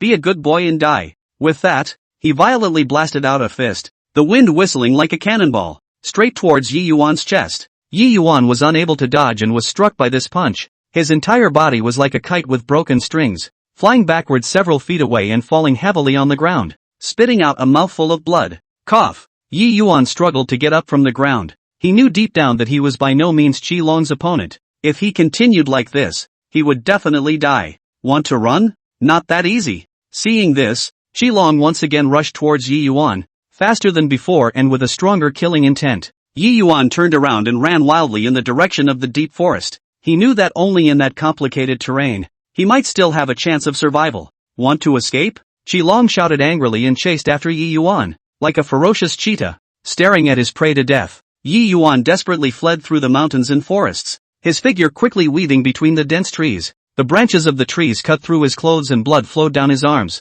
but he was oblivious to it. Chapter 75 Set fire to an entire mountain. Humph, let's see where you can run to. Qilong's voice sounded behind him, like a demon's whisper, causing the fear in Yi Yuan's heart to grow stronger. Yi Yuan did not dare to turn back. He just ran forward as hard as he could. His breathing was rapid, his heartbeat was like thunder, and every step was extremely heavy. Suddenly, a turbulent river appeared in front of Yi Yuan, blocking his way. His heart tightened and he hesitated for a moment, but with Qilong's scent behind him getting closer and closer, he couldn't think too much and leapt into the river. The cold river water instantly drowned him, and Yi Yuan struggled desperately in the water. Swimming towards the opposite bank, Qilong chased after him to the riverside. Looking at the turbulent river, his face was horribly gloomy. Humph, trying to hide in the water. Let's see how I'll pull you out. He roared angrily and slammed his palm into the river. Boom! The river was lifted by Qilong's palm force into a huge wave several feet high, and the river water poured back as if it was going to overturn the entire river. Yi Yuan felt this powerful force in the water and was horrified in his heart. He desperately sped up and finally swam to the other side. After disembarking, Yi Yuan could not catch his breath and continued to run deeper into the mountain forest. His stamina was about to run out, but the desire to survive made him grit his teeth and hold on. Qilong also quickly crossed the river and continued to chase Yi Yuan. He only had one goal in his eyes, and that was Yi Yuan's life. Yi Yuan made 7 turns in the mountains and forests, utilizing the complicated terrain in an attempt to get away from Qilong's pursuit. His legs were as heavy as lead, but he did not dare to stop. Finally, Yi Yuan found a hidden cave and he drilled in without hesitation. He hid deep in the cave and held his breath, silently praying in his heart that Qilong would not discover him. Qilong chased him to the vicinity of the cave and searched around for Yi Yuan. His gaze lingered at the entrance of the cave for a moment, and Yi Yuan's heart was in his throat. Humph, must be hiding around here. I'll see how long you can hide. Qilong snorted coldly and began to search carefully around the cave. The blazing sun was high in the sky. The sunlight mercilessly sprinkled amongst these mountains and forests. Qilong with his men had been searching for several hours on this mountain. All of you look carefully for me. That Yi Yuan is definitely hiding in this neighborhood. Qilong pulled his voice and roared. His forehead was filled with beads of sweat that slid down his cheeks. His eyes were bloodshot and penetrated with a fierce energy as he paced back and forth in the mountains, not missing a single corner. Big brother, it's been a long time searching. Could that Yi Yuan have run away a long time ago? A henchman came to Qilong's side and said cautiously. Qilong turned his head violently and glared at him. Run? He's seriously injured. Where can he run to? I must find him out today no matter what I say. The henchman shrank in fear at his glare and hurriedly lowered his head. continuing to rummage through the bushes. Time passed by, and Qilong's patience was gradually worn out. Damn! Where the hell is this Yi Yuan hiding? Qilong slammed his fist on the tree trunk beside him, and a few pieces of bark were shaken off. In the entire mountain forest, apart from the rustling sound of the wind blowing the leaves, it was the sound of Qilong and the others cursing in footsteps. Big brother, we really can't find it. This mountain is so big, it's not a solution for us to keep searching like this. Another henchman complained. Qilong stood in place, gasping for air, the anger in his heart burning hotter and hotter. Suddenly, his eyes rolled and a sinister smile appeared on his face. Since we can't find him, let's burn this entire mountain. I don't believe he can still hide, Qilong said viciously. The henchman listened with amazement. Big brother, if this burns the mountain, the movement is not small, a henchman said worriedly. What are you afraid of? As long as I can force that Yi Yuan kid out of me, even if I attract the government, I'm not afraid, Qilong said with a wave of his hand, full of concern. As soon as he said he would do it, Qilong took his men and began to go around collecting dry wood and dead grass, preparing to light a fire. And at this moment, Yi Yuan was hiding in a hidden cave. The cave was dark and damp, and a faint musty odor permeated it. Yi Yuan leaned against the cave wall, his face as pale as paper, with a trace of blood hanging from the corner of his mouth. His body was covered in wounds. The blood had dried and stuck to his clothes. Cough. Yi Yuan couldn't help but cough a few times. Each cough was as if he was going to cough his lungs out. With great difficulty, he pulled a small pill bottle out of his pocket, poured out a few pills, put them in his mouth, and swallowed with difficulty. Qilong, you bastard, when I am healed, I will make you pay. Yi Yuan gritted his teeth and cursed in a low voice. He knew that Qilong would definitely not stop and was searching around outside for him. Yi Yuan endured the pain of his wounds and ran his energy to heal his wounds. His hands were placed on his knees, palms up, and he slowly closed his eyes, trying to mobilize the true qi in his body. However, every time he just made a stroke of luck, a sharp pain came from his wound, causing him to interrupt. No, I can't fall down like this. I must live and avenge my brothers. Yi Yuan secretly swore in his heart. Outside the cave, Qilong and the others had already prepared dry firewood and dry grass. Light the fire. Qilong gave the order, and his men lit the torches in their hands and threw them at the pile of dry firewood. In an instant, a blazing fire burned, the flames spreading quickly and burning deeper into the mountain forest. Rolls of smoke rose up and a pungent odor filled the air. Ha ha, Yi Yuan, let's see where you can run this time. Qilong looked at the burning mountains and laughed triumphantly. The fire grew hotter and hotter, and the animals in the mountains fled in all directions, uttering miserable cries. Yi Yuan was in the cave and also smelled the pungent smell of smoke. With a shock in his heart, he realized that Qilong might have actually burned the mountain. This madman, Yi Yuan said angrily, and at the same time, he was worried about his own situation. He braced himself and walked to the entrance of the cave opening and looked out, only to see the fire and smoke outside. The whole mountain forest was enveloped in fire. Looks like I have to find a way to get out of here, Yi Yuan thought in his heart, but his injuries were too severe and it was very difficult for him to move. Yi Yuan paced anxiously in the cave, thinking about countermeasures. Suddenly, he noticed a narrow passage in the corner of the cave. This might be a way out. A glimmer of hope flared up in Yi Yuan's heart as he walked towards the passageway. The passage was pitch black and out of reach. Yi Yuan groped his way forward, and from time to time, the sound of stones rolling came from under his feet. After walking for a while, Yi Yuan realized that the passage was getting narrower and narrower, almost only allowing one person to pass through. Whatever, get out first. Yi Yuan gritted his teeth and continued to walk forward. At this time, Qilong and the others were still outside the mountain forest, waiting for Yi Yuan to be forced out by the fire. Big brother, why hasn't this Yi Yuan come out yet? It can't be that he was burned to death inside, right? A henchman asked. Qilong frowned. Impossible. He must still be alive. Wait a little longer. Chapter 76 The Strange Encounter of the Thousand-Year Erasure. While Qilong and the others waited anxiously, Yi Yuan trudged forward through the narrow passageway. His clothes were cut by the rocks on the sides of the passage, and several more wounds were added to his body. But Yi Yuan did not give up. He only had one belief in his heart, to live and take revenge. Finally, Yi Yuan saw a glimmer of light ahead. Exit! Yi Yuan shouted excitedly, quickening his pace. As he stepped out of the passage, he found himself on the other side of the mountain. Qilong, you wait, I will definitely get this debt back. Yi Yuan looked at the burning mountains and forests with hatred in his eyes. Then, dragging his injured body, he disappeared into the depths of the mountain forest step by step, and Qilong was still on the other side of the mountain, oblivious to the fact that Yi Yuan had escaped. He was still waiting for the moment when Yi Yuan was forced out by the fire, but unbeknownst to him, Yi Yuan had already secretly sworn in his heart that he would make him pay a heavy price for what he did today. Yi Yuan dragged his bruised and battered body as he trudged through the mountains and forests. His feet stumbled. Each step felt like he was stepping on the edge of a knife, and the drilling pain spread from the soles of his feet to his entire body. I can't fall down. Must find a way to heal my injuries. Yi Yuan gritted his teeth and kept cheering himself up in his mind. After walking for an unknown period of time, Yi Yuan arrived at a quiet and deep valley. The valley was filled with a light layer of mist, like a dream, as if it was a fairyland on earth. This is. Yi Yuan raised his head, his eyes full of surprise, and his footsteps unconsciously stopped. He slowly walked into the valley, only to see lush and vibrant flowers and trees all around him. Suddenly, a strange glow attracted Yi Yuan's attention. Next to a huge rock in the valley, there grew a lingji plant that emitted a soft glow throughout its body. The rasher is uniquely shaped, with an umbrella cover like a bright moon, and a golden halo that shimmers around the edges. Could this be the deep mountain millennium Ganoderma? Yi Yuan was shocked in his heart and an incredulous look appeared on his face. He had read about the 1,000-year-old lingji in an ancient book, and it was said that this lingji possessed miraculous effects that could not only cure all diseases, but also dramatically increase the cultivator's power. Yi Yuan carefully approached the lingji, squatted down and scrutinized it.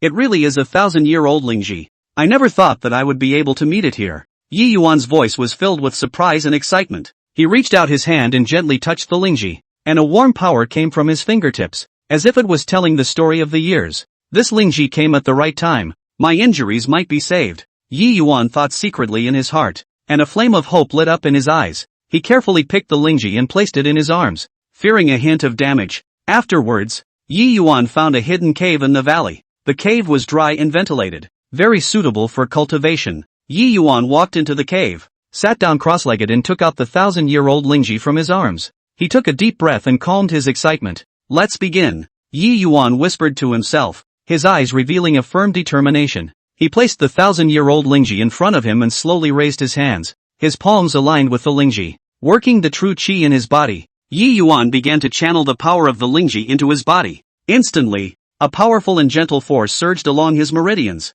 like the warmth of a spring day, moisturizing every cell of his body. Yi Yuan only felt warmth all over his body, and his previous injuries seemed to be gradually alleviated by this power. The efficacy of this 1,000-year lingji is truly miraculous. Yi Yuan secretly marveled in his heart, and at the same time, he increased the speed of his true qi. As time passed, the power of the 1,000-year Ganoderma was continuously absorbed by Yi Yuan. His face gradually regained its rosy color, and the wounds on his body were healing at a speed visible to the naked eye. Yi Yuan was immersed in his cultivation, unaware of the changes in the outside world. It was as if his consciousness had become one with the surrounding heaven and earth, focusing only on the flow and enhancement of the power within his body. However, cultivation is not always easy. When Yi Yuan had absorbed half of it, a strong repulsive force suddenly surged within his body. Not good. Yi Yuan's heart was startled as fine beads of sweat broke out on his forehead. He clenched his teeth and tried to control the power in his body, trying to suppress the repulsive force. Can't give up.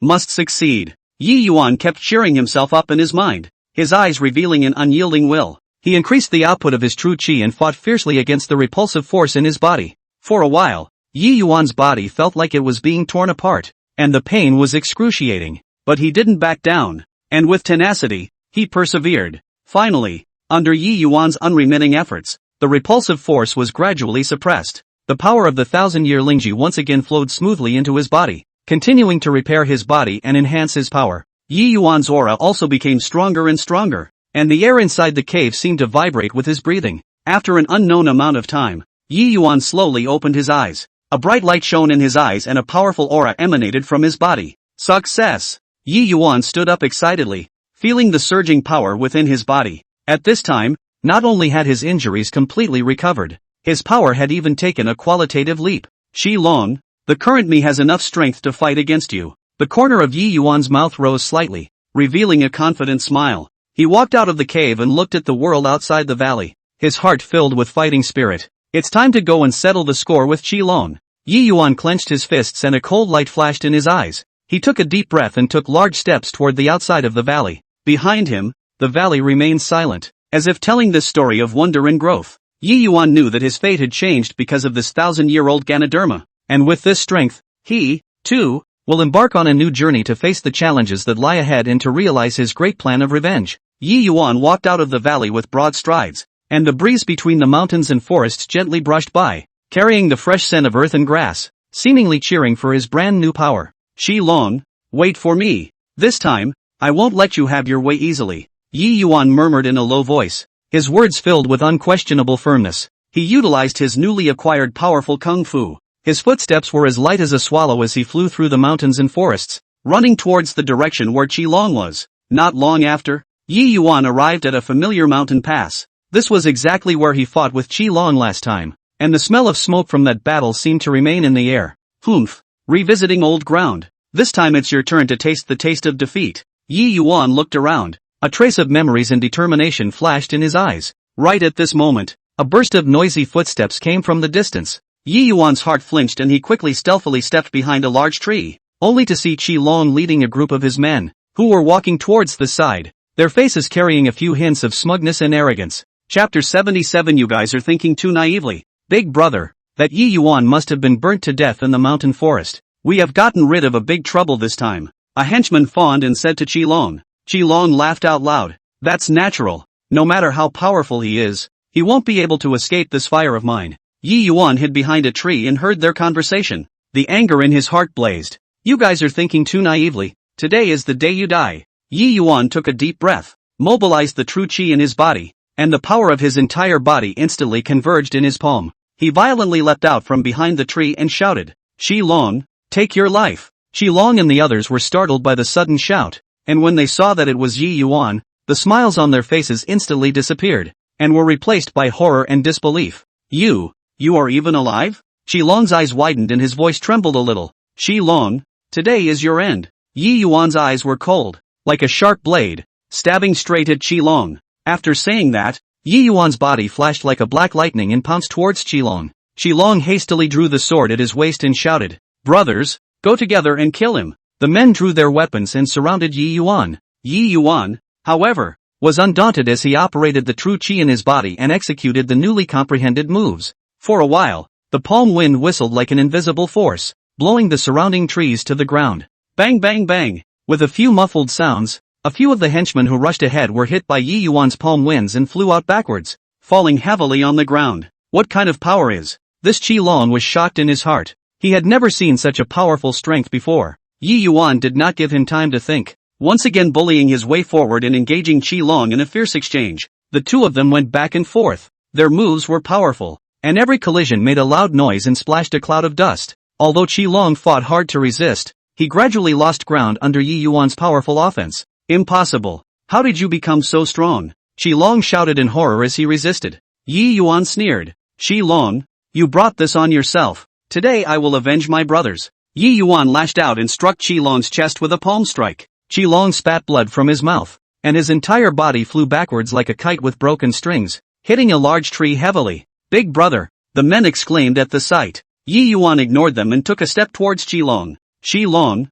die! Yi Yuan raised his palm high. Powerful true qi condensed in the center of his palm as he prepared to deliver a fatal blow to Qi Long. Qi Long looked at Yi Yuan with fear and despair in his eyes. No! Don't kill me! Too late! Yi Yuan's voice was cold and merciless as his palm fell violently. With a miserable scream, Qi Long fell to the ground, never breathing again. Yi Yuan looked at Qi Long's corpse, and the hatred in his heart was finally relieved a little. Brothers, I have avenged you, Yi Yuan muttered, tears glistening in his eyes. At this point, Qi Long's men saw that the momentum was gone and fell to their knees begging for mercy. Warrior, spare our lives. We were all forced by Qi Long. Please spare us. Yi Yuan looked at them with a pang of disgust in his heart. I will spare your lives today, so behave yourselves in the future. After saying that, Yi Yuan turned around and left, his silhouette looking exceptionally tall in the afterglow of the setting sun. Yi Yuan knew that this was just a small episode in his life, and there were more challenges waiting for him in the future. But he was undaunted because he possessed great strength and strong faith.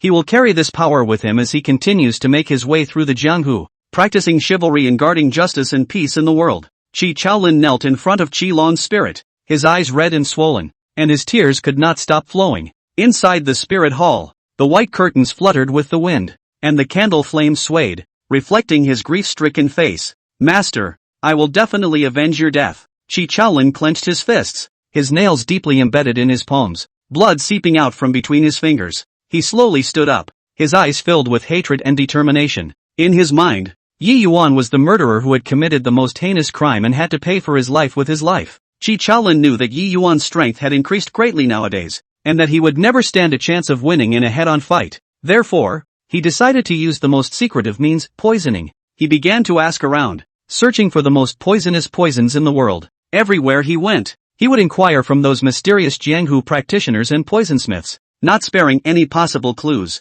"Excuse me, do you have the most powerful poison here?" Chi Chaolin walked into a shady pharmacy and lowered his voice to ask. The owner of the pharmacy raised his head and narrowed his eyes as he sized him up. "What do you need the poison for? It's not something you can just sell." Chi Chaolin gritted his teeth. "I want to deal with an enemy. As long as you can give me the most poisonous poison, the price is not a problem." The boss hesitated for a moment, but finally took out a delicate little bottle from under the counter. "This is soul-breaking scatter. Colorless and tasteless. Just a little bit of it can poison someone to death in a moment." Chi Chaolin's eyes lit up and he hastily took the bottle. "Thanks a lot. I'll pay any amount of money." With the soul-breaking scatter, Chi Chaolin started to look around for Yi Yuan's traces. He traveled through various towns and villages, not sparing any place where Yi Yuan might appear. Finally, in a bustling town, Chi Chaolin inquired about Yi Yuan. Someone said that Yi Yuan would land at an inn in the town recently. Chi Chaolin was delighted in his heart and immediately rushed to that inn. He found a hidden place to lurk near the inn and waited for Yi Yuan to appear.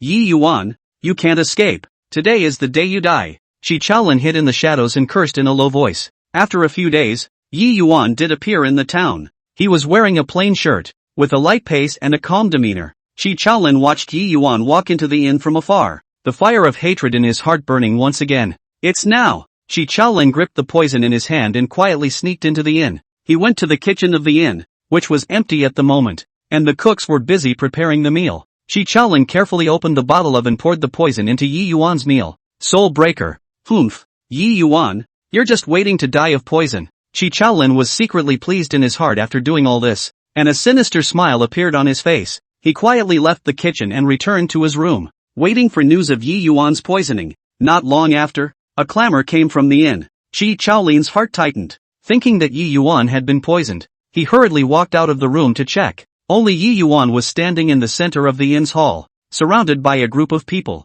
"Don't panic everyone, it's just that the meal was poisoned." Yi Yuan's voice was calm and strong, and his eyes revealed a hint of vigilance. Chi Chaolin was shocked in his heart. He didn't expect Yi Yuan to discover that the meal was poisonous so quickly. Chapter 78 The Resurgent Clan. Who on earth is so vicious as to poison the meal? A guest said angrily. "I will definitely find out the truth," Yi Yuan said, his gaze scanning through the crowd. Chi Chaolin was apprehensive in his heart. He tried his best to keep himself calm and not be discovered by Yi Yuan. Yi Yuan began to investigate carefully. He questioned everyone in the inn and checked every corner of the kitchen. Finally, he found the footprints and some remnants of poison left by Chi Chaolin in a corner of the kitchen. "It seems that someone is deliberately targeting me," Yi Yuan thought secretly in his heart. He had already guessed that it might be Qi Long's people who came to take revenge. Yi Yuan followed the clues and quickly found Chi Chaolin's room. "Chi Chaolin, I know it's you. Come out." Yi Yuan stood in front of the room door and said loudly. Chi Chaolin was shocked in his heart.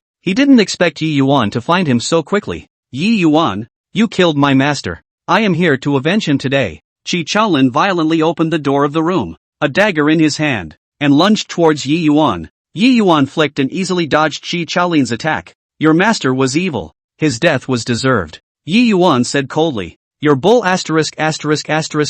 ting me." Chi Chaolin shouted angrily as he waved his dagger once again and attacked towards Yi Yuan. Yi Yuan's figure flashed, and in a few rounds, he restrained Chi Chaolin. "Chi Chaolin, stop being obsessed." Yi Yuan looked at Chi Chaolin without a trace of pity in his eyes. "I won't let you go." Chi Chaolin struggled, his eyes filled with hatred. Yi Yuan sighed. "In that case, I won't show any mercy." He handed Chi Chaolin over to the authorities to face the law. After handling all this, Yi Yuan walked out of the inn and looked at the distant sky. When will the grudges of the rivers and lakes end? Yi Yuan felt a lot of emotions in his heart. Boom! It was cloudy, with heavy lead gray clouds pressing down over the Qi family villa, as if even the air had become oppressive and dull. In the villa's hall, the atmosphere was so stagnant that it was almost suffocating. A group of Qi family clansmen were converging here. Their faces were written with anger and unwillingness, and the flames of vengeance burned in every single one of their eyes. The old ancestor died too tragically. That brat Yi Yuan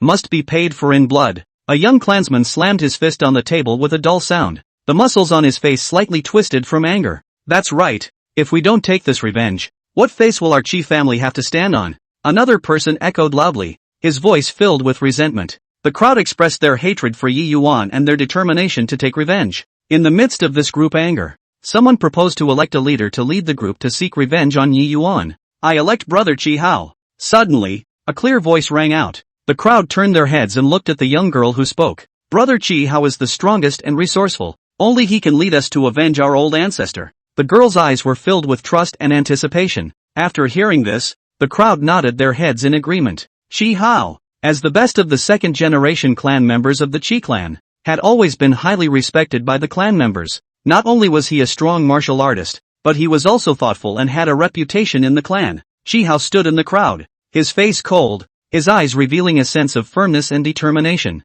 He raised his head slightly, scanned the crowd, and slowly spoke. Since everyone trusts me so much, then I will take up this responsibility. This trip to seek Yi Yuan's revenge is bound to be difficult, but I, Qi Hao, swear that even if I put my life on the line, I will make Yi Yuan pay. Brother Qi Hao, we all listen to you. The crowd chanted in unison, their voices resounding throughout the hall. Thus, with the unanimous election of all the people, Qi Hao became the boss of this revenge operation. He began to methodically arrange things and formulate a detailed revenge plan. We'll first send someone to spy on Yi Yuan's whereabouts and make sure to figure out his exact location, Qi Hao said calmly. Then, we'll formulate a corresponding battle strategy based on his situation. Yes, Brother Qi Hao. A few clansmen led the way and quickly launched an investigation. At the same time, Qi Hao began to organize special training for his clansmen to enhance everyone's strength. He knew very well that Yi Yuan was by no means an idle person, and if he wanted to take revenge, he had to be strong enough. In the training ground of the Qi family villa, the clansmen practiced hard day and night. Sweat soaked through their clothes. There was only one belief in their hearts, and that was to avenge the old ancestor and make Yi Yuan pay for his blood. At this moment, Yi Yuan, who was far away in the deep mountains, was concentrating on his cultivation. He did not know that the remnants of the Qi family had resurfaced and a huge crisis was quietly approaching him. Deep in the mountains, it was quiet and peaceful. Yi Yuan sat cross-legged on top of a huge rock, surrounded by a rich spiritual qi. His eyes were tightly closed, his breath was calm and steady, and he was fully immersed in cultivation. In this place far away from the hustle and bustle of the world, Yi Yuan forgot about all the worries and strife, and all he had in his mind was the pursuit and exploration of the martial way. He constantly sensed the mysteries of heaven and earth, trying to break through his own limits and enhance his strength. However, Yi Yuan did not realize that the danger was approaching step by step. The Qi family's revenge team, led by Qi Hao, was fully prepared. They could set off at any time and launch a deadly attack on Yi Yuan. Time passed day by day, and the Qi family's revenge plan was in full swing. Yi Yuan, on the other hand, was still practicing in the deep mountains, oblivious to the impending crisis. Finally, the clansmen who had poked around for news returned. They brought Yi Yuan's whereabouts, and when Qi Hao was informed, a cold light flashed in his eyes. All right, let's get ready to go. At Qi Hao's command, the Qi family's revenge team moved quickly. They packed their bags, brought their weapons, and marched off in a great hurry in the direction of the deep mountains. A thrilling battle for revenge is about to begin in the midst of these peaceful deep mountains. Will Yi Yuan be able to survive this crisis? And how will he deal with the crazy revenge of the Qi family? Everything is still unknown. The Qi family members, harboring the burning fury of revenge, stepped into the mysterious and deep mountains. Between the mountains and the forests, the fog filled the humid air with the smell of rotting leaves mixed with soil, and the sound of the fallen leaves under their feet was rustling, as if whispering unknown secrets. Qi Hao walked at the forefront of the group, his brows tightly locked, his eyes revealing nervousness and vigilance, and in his hand, he tightly gripped a sharp longsword, its body reflecting an icy cold light. The image of his old ancestor's tragic death kept surfacing in his mind. The thought of revenge became stronger and stronger, and he secretly vowed in his heart that he would make Yi Yuan pay for his blood. Everyone be careful. That Yi Yuan guy is definitely not easy to deal with. Qi Hao lowered his voice and urged the clansmen behind him. The people nodded their heads and moved forward cautiously, each step filled with caution for fear of alerting the enemy hidden in the shadows. Chapter 79. What on earth is there to be afraid of? As they went deeper into the forest, the atmosphere around them became more and more bizarre. Suddenly, a gust of wind blew by, and the branches of the trees rubbed against each other, emitting a crunching sound, as if countless pairs of eyes were peering at them in the darkness. A young clan member was so scared that his face turned pale, his body trembled slightly, and his voice said with a hint of trembling, "Brother Chi Hao, how do I feel that this place is eerie and weirdly scary?" Chi Hao glared at him and said sternly, "What are you afraid of? We're here to take revenge, not to be cowards." The young clansman hurriedly lowered his head, not daring to say another word. Right at this moment, Chi Hao was keenly aware of a faint fluctuation of breath in front of him. His heart tightened and he immediately made a silent gesture, signaling the crowd to stop. The crowd held their breath and slowly approached forward. Through the dense branches and leaves, they finally saw Yi Yuan. At this moment, Yi Yuan was quietly sitting on top of a huge rock, his eyes tightly closed, and a mysterious aura was emanating around him. Beside him, aura was like silk, constantly converging, as if it was merging with the surrounding nature. "That's him, Yi Yuan," a clan member shouted excitedly, his voice filled with anger and hatred. Yi Yuan slowly opened his eyes, his gaze calmly looking towards the Qi family crowd. There was not the slightest bit of panic in his eyes, as if he had expected them to come. "You guys are finally here," Yi Yuan said indifferently. His voice echoed in the mountains and forests, but it was as loud as a flood bell.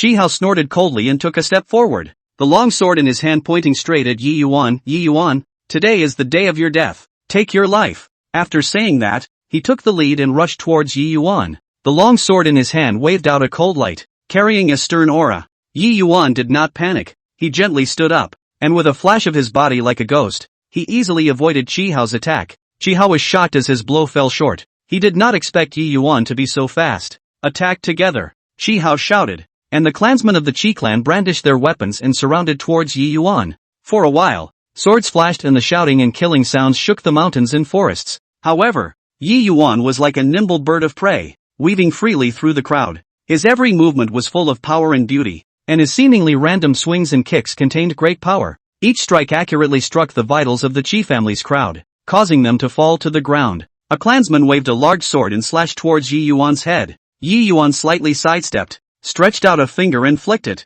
and the clansman flew out backwards like a kite with broken strings, spraying a mouthful of blood from his mouth. How is possible this? The hearts of the Qi family were filled with shock and fear. They didn't expect Yi Yuan's strength to be so powerful. They themselves were as unbeatable as a mole cricket in front of him. Chi Hao's heart was even more filled with unwillingness. He clenched his teeth and used all his strength to continuously attack Yi Yuan. However, no matter how hard he tried, he was unable to touch the corner of Yi Yuan's clothes. "Ah!" Chi Hao roared angrily as he gathered his entire body's strength on his sword and launched a final attack towards Yi Yuan. This sword carried all his anger and despair, as if it was going to split the entire world apart. Yi Yuan watched as Chi Hao rushed over, and a trace of pity flashed in his eyes. He gently raised his hand, palm forward, and pushed it against Chi Hao's sword. Bang! With a loud bang, Chi Hao's body flew backwards like a cannonball, crashing heavily into a large tree. The large tree shook violently, and countless branches and leaves drifted down. When the Qi family members saw this,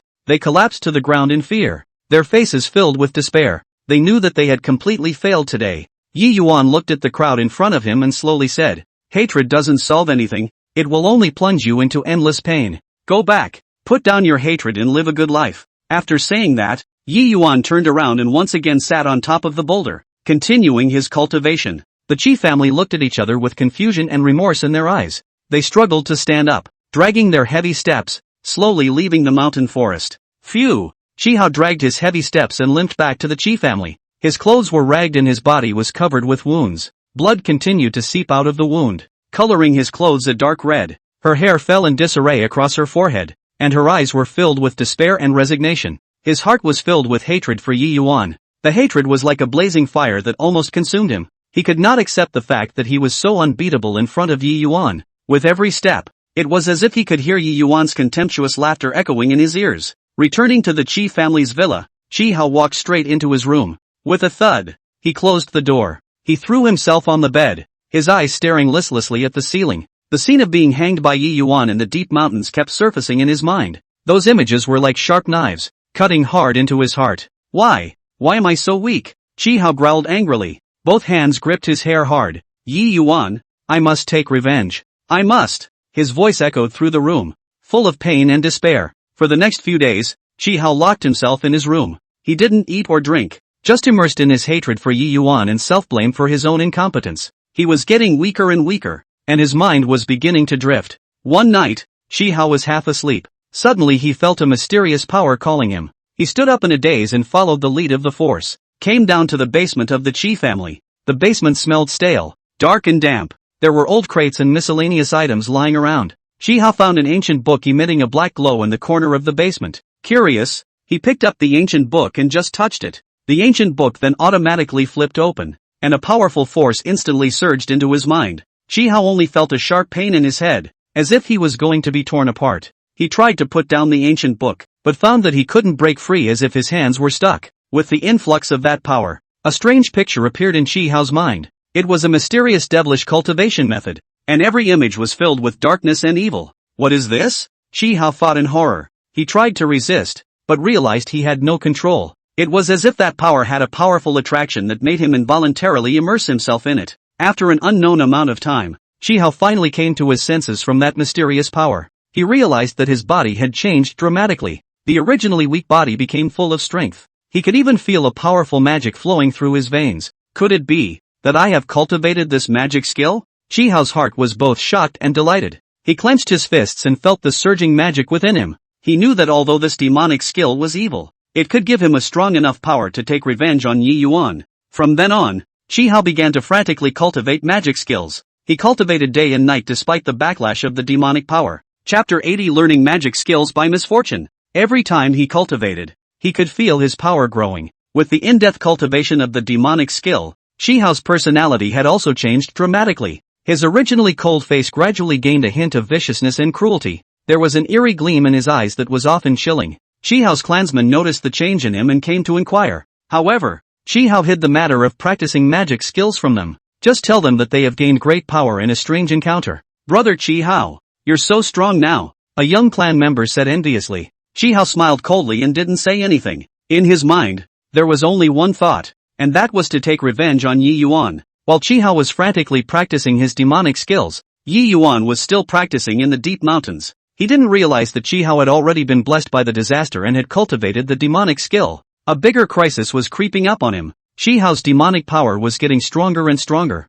and he felt that he had enough strength to challenge Yi Yuan. Thus, he once again gathered the clansmen of the Qi family and prepared to launch a second revenge on Yi Yuan. This time, I will make sure Yi Yuan dies in my hands, Qi Hao said loudly as he stood in the hall of the Qi family. There was murderous intent in his eyes. The clansmen looked at Qi Hao with both awe and worry in their hearts. They knew that Qi Hao's strength was not what it used to be. However, they also sensed that Qi Hao had an additional aura that scared people. Brother Qi Hao, have you really decided? An older clan member asked cautiously. Decided, Qi Hao said without hesitation. This time, no one can stop me from taking revenge. Thus, under Qi Hao's leadership, the clansmen of the Qi clan once again stepped into that deep mountain. Their figures weaved through the mountains and forests, approaching Yi Yuan's direction. Yi Yuan, on the other hand, was still quietly practicing, oblivious to the impending danger. Qi Hao stood in the Qi clan's martial arts practicing ground, a cold aura emanating from his body. He slowly raised his head and looked towards the deep firmament,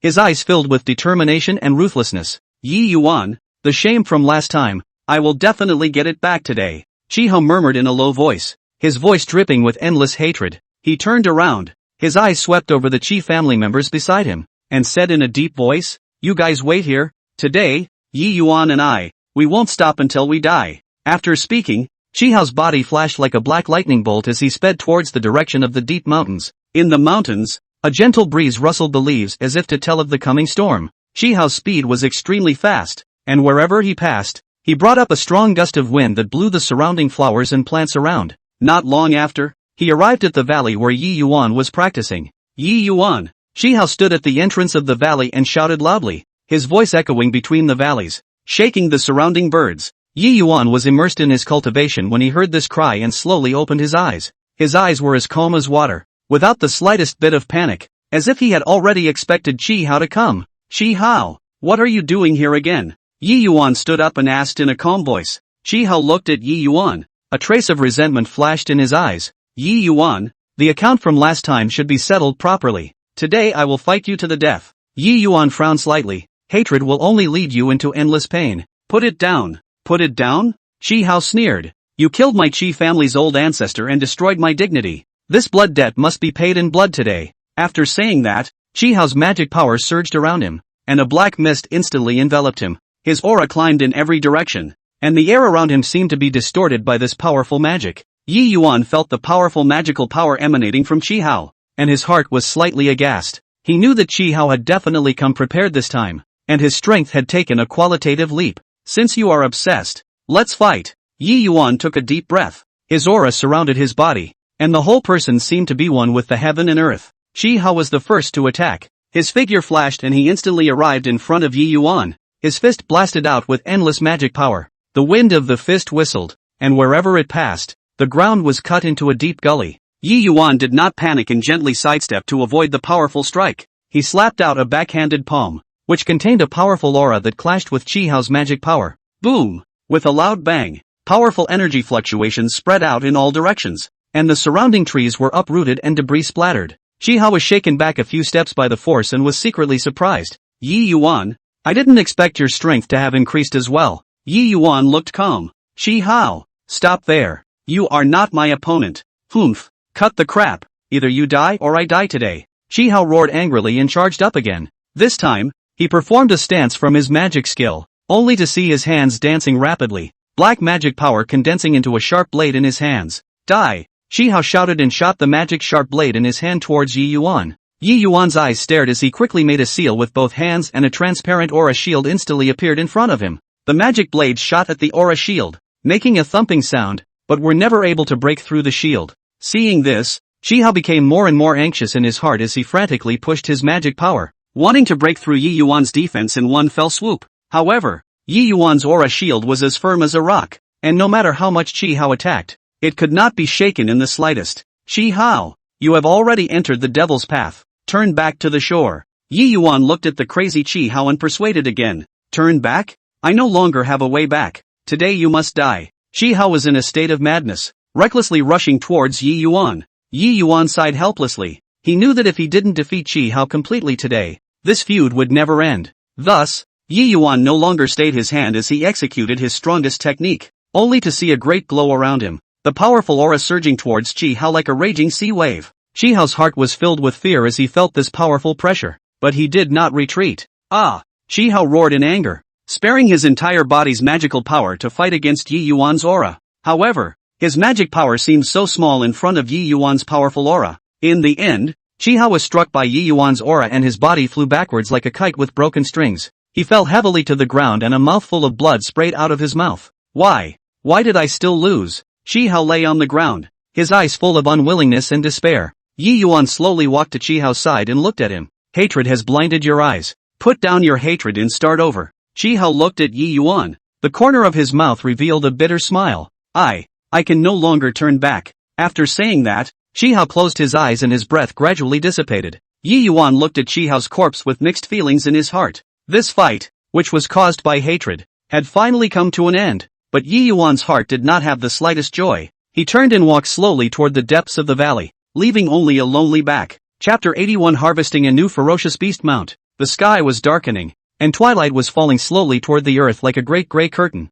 Yi Yuan's figure appeared particularly firm on the winding mountain road. His footsteps were light and agile. Each step raised a small piece of dust. Half a bell later, he finally stepped into the mysterious and dangerous deep mountains. The mountains and forests were filled with a moist scent, mixed with the fresh scent of earth and grass. Yi Yuan took a deep breath and felt this unique flavor of nature, while at the same time vigilantly observing his surroundings. Suddenly, a low and agonizing roar came from not far away, and it sounded as if it came from the depths of hell, full of anger and despair. Yi Yuan was startled in his heart. He immediately stopped his steps, the muscles of his entire body tensed up, and he gripped the hilt of his sword tightly in his hand. He cautiously approached towards the source of the sound, taking every step with extreme caution for fear of alerting the dangers hidden in the shadows. As the distance drew closer, Yi Yuan finally got a good look at the thing that was making the sound, a huge beast. This ferocious beast was more than 2 people tall and was covered in black scales, each of which flashed with an icy cold light. Its claws were as sharp as knives,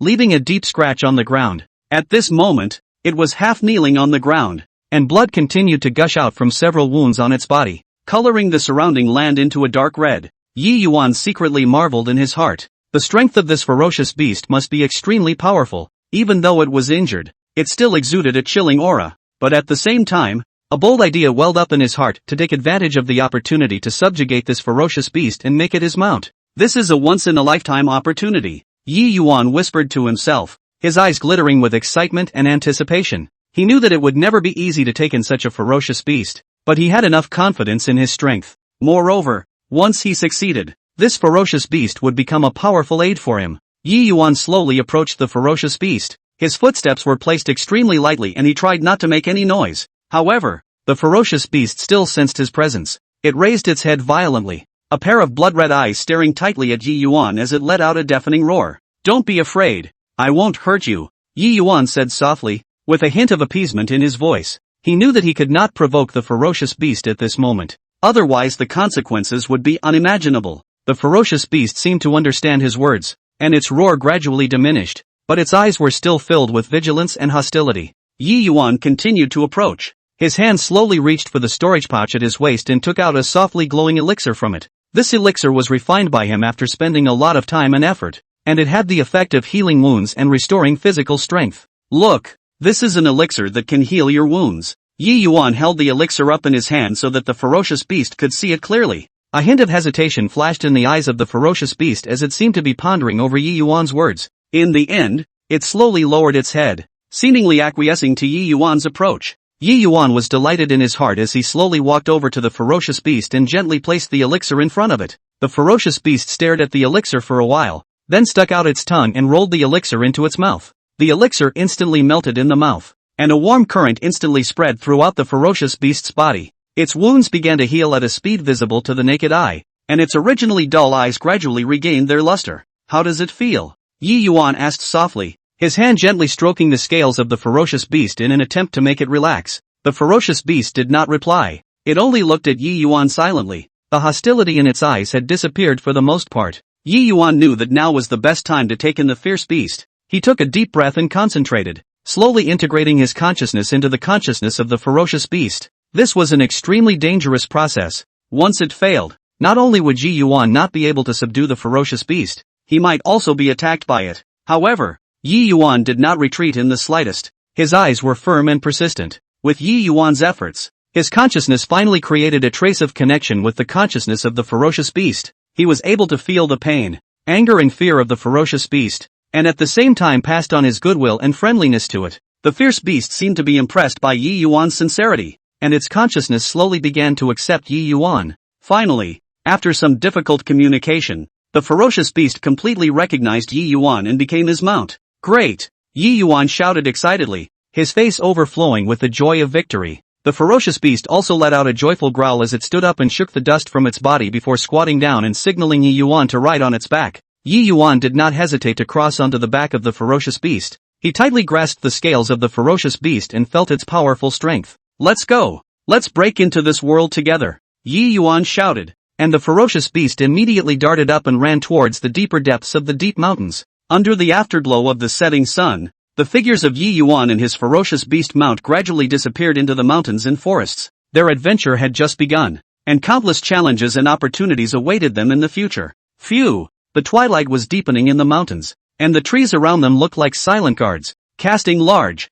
heavy shadows. Yi Yuan rode the newly acquired ferocious beast and sped along the winding mountain road. The wind whistled in his ears. His heart was filled with excitement and pride. Although this ferocious beast had not fully recovered its strength, it still ran swiftly and fiercely, and every step made the earth tremble. "Ha ha, with you here, this mountain forest is nothing more than that." Yi Yuan laughed out loud and patted the neck of the ferocious beast, which seemed to understand his words and let out a low growl, speeding up a few more points. However, the calm did not last long. Suddenly, a deafening roar came from the front, and that voice seemed to carry endless anger and majesty, shaking the leaves of the surrounding trees to fall. Yi Yuan fiercely strangled the reins, and the ferocious beast came to a halt. Its body tensed up, the scales on its entire body stood up, and it let out a vigilant hiss. "It seems that we are in trouble." Yi Yuan narrowed his eyes and stared tightly ahead. He could feel that a powerful and dangerous aura was rapidly approaching. Not long after, a huge ferocious beast appeared in their field of vision.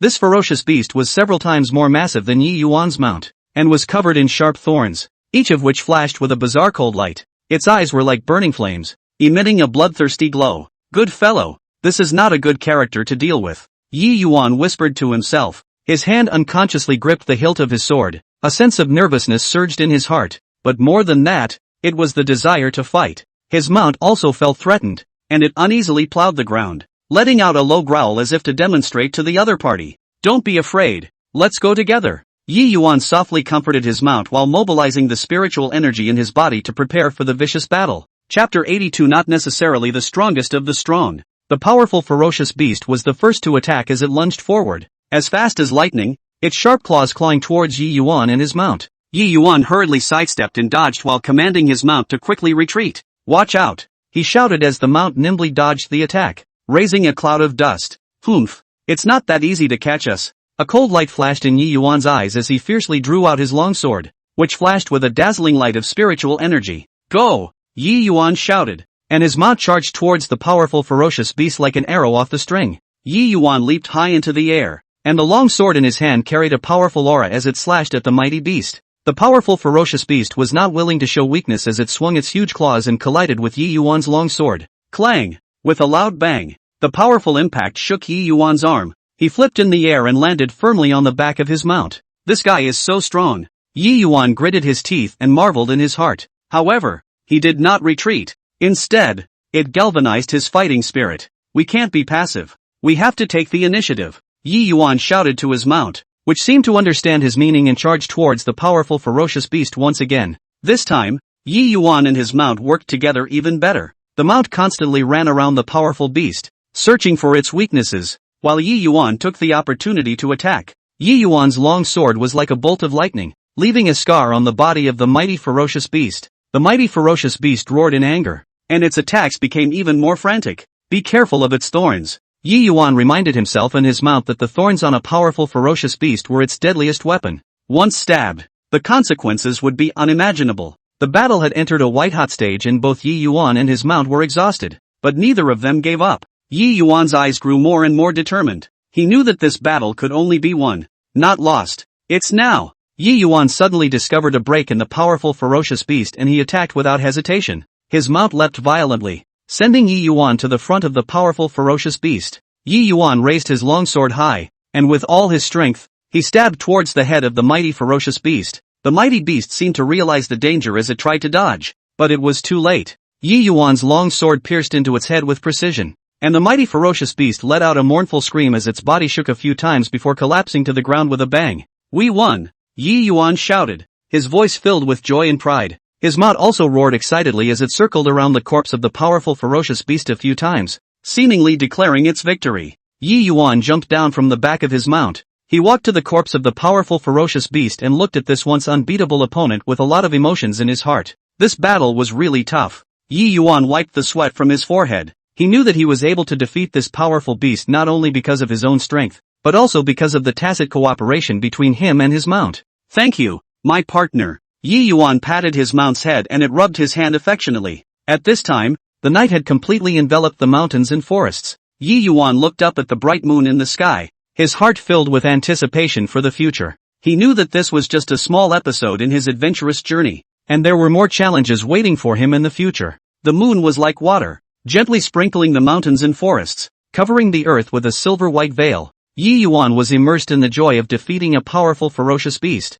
and his mount rubbed his arm affectionately, seemingly sharing in the joy of this victory. Ha ha, tonight is really enjoyable. Yi Yuan laughed out loud, stroked his mount's head, and prepared to pack his bag and continue on his way. Just then, a sound of footsteps came from the distance, breaking the silence of the mountain forest. Yi Yuan raised his head alertly, his hand unconsciously gripping the hilt of his sword, his gaze fixed on the direction from which the sound came, only to see an old man in a Taoist robe walking slowly. Under the moonlight, his figure appeared somewhat mysterious. The old man's face carried a hint of displeasure as he walked straight towards Yi Yuan. Young man, return my mount. The old man's voice was low and strong, carrying an undeniable tone. Yi Yuan was slightly stunned. A puzzled look appeared on his face. Your mount? Taoist? I'm afraid you're mistaken. This is the one I just took in. The Taoist snorted coldly. Humph, you ignorant brat. This ferocious beast was obviously raised by me. A few days ago it ran away in greed and was injured. I didn't expect it to be picked up by you.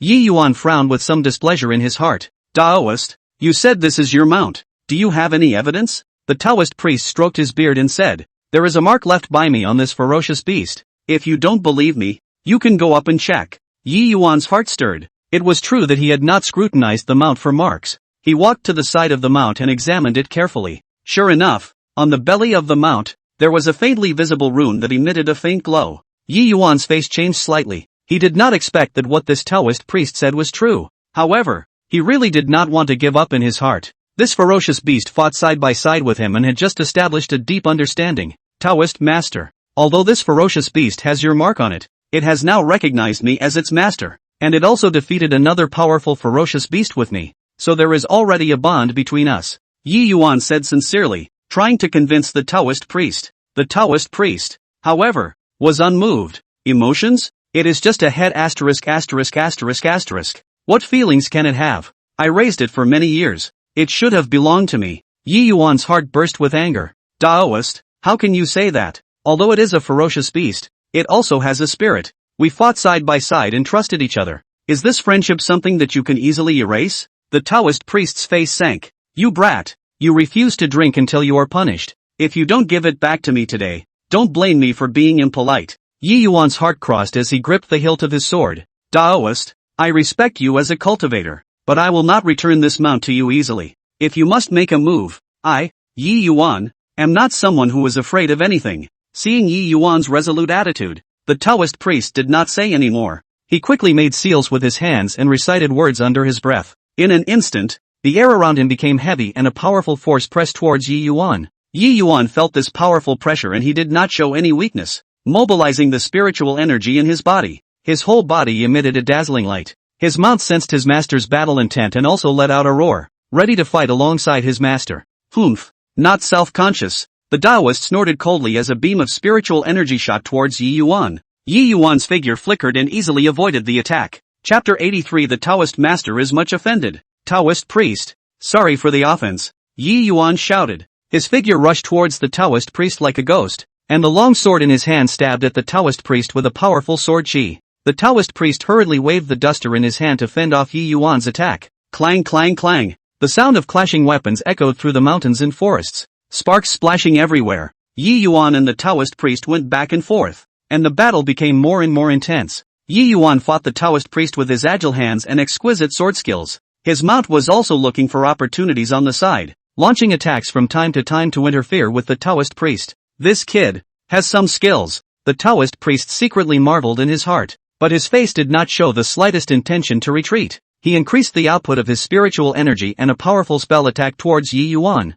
Yi Yuan dodged the Taoist priest's attacks while looking for a break in him. He knew that the Taoist priest's strength was far above his, so if he did not look for opportunities, he was afraid that it would be difficult to win. It's now. Yi Yuan suddenly realized a crack in the Taoist priest and he attacked without hesitation. His figure rushed towards the Taoist priest like lightning, and the long sword in his hand stabbed straight towards the Taoist priest's chest. The Taoist priest's face changed drastically. He hastily dodged sideways, but he was still cut on his arm by Yi Yuan's long sword. You! The Taoist priest looked at Yi Yuan angrily, anger flashing in his eyes. Yi Yuan took the opportunity to take a few steps back and distance himself from the Taoist priest. He gasped for air and looked at the Taoist priest warily. Taoist priest, let's stop here. This mount has a deep bond with me, so please fulfill us. The Taoist priest covered his injured arm as the anger in his heart gradually subsided. He looked at Yi Yuan and his mount and could not help but feel some emotions in his heart. Just, the Taoist priest let out a long sigh. It seems that this and you do have a destiny.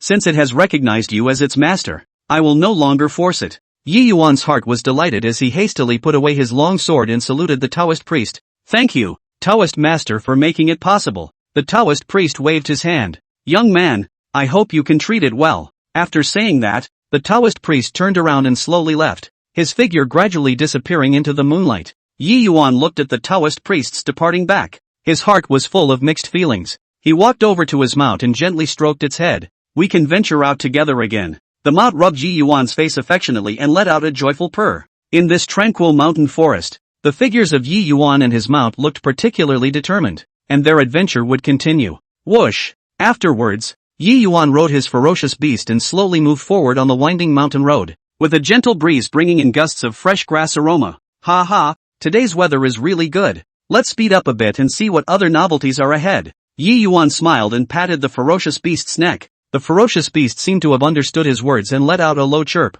its pace becoming more brisk. As it walked, the ferocious beast suddenly stopped and its nose kept sniffing as if it had smelled something tantalizing. Yi Yuan followed its gaze, only to see a cluster of brightly colored wild fruits on the side of the road, red and attractive under the sunlight. What? You want to eat those fruits? Yi Yuan asked with a smile, and the ferocious beast shook its head excitedly before slowly approaching the clump of wild fruits. Yi Yuan did not think much about it. He knew that most of the wild fruits in this mountain forest were edible, so he let the ferocious beast eat them. The ferocious beast ate the wild fruits in large mouthfuls, and in a short while, the ground was covered with the remnants of the fruits. However, it wasn't long before the ferocious beast suddenly let out a low cry of pain and its body began to shake. Its eyes filled with pain and confusion. What's wrong? Yi Yuan was startled in his heart. He hurriedly jumped off the back of the ferocious beast and walked to its side. He only saw that some black liquid was oozing out from the corners of the fierce beast's mouth, and the fur on its body had become disorganized. Not good. Are you poisoned?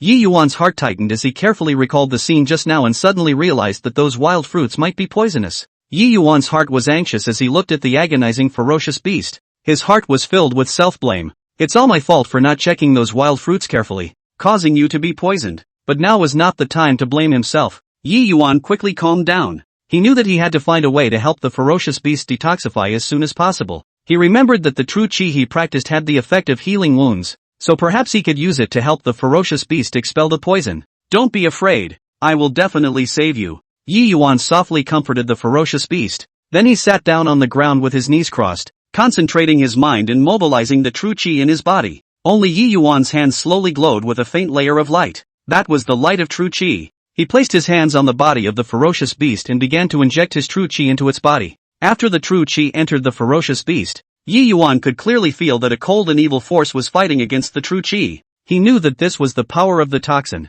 Humph. Let's see how I'll force you out. Yi Yuan clenched his teeth and increased the output of his true qi. His forehead was covered with beads of sweat and his body was trembling slightly, but his eyes were incomparably determined. Under Yi Yuan's efforts, the toxins in the ferocious beast's body began to be slowly forced out by the true qi. Its body no longer shook and the black liquid at the corner of its mouth gradually decreased. However, the toxin was very tenacious and Yi Yuan's true qi was depleting faster and faster. No! I can't give up! Yi Yuan roared in his heart. He knew that if he gave up, the ferocious beast's life would be in danger. Just when Yi Yuan was about to lose his grip, he suddenly felt that the toxin in the ferocious beast seemed to have loosened a bit. He was delighted in his heart and hurriedly took the opportunity to increase the output of his true qi. Finally, under Yi Yuan's tireless efforts, the last trace of toxin was successfully forced out of the ferocious beast's body. The ferocious beast let out a joyful low chirp. Its eyes regained their usual brightness and its body became powerful. Great! You're fine! Yi Yuan excitedly hugged the neck of the ferocious beast,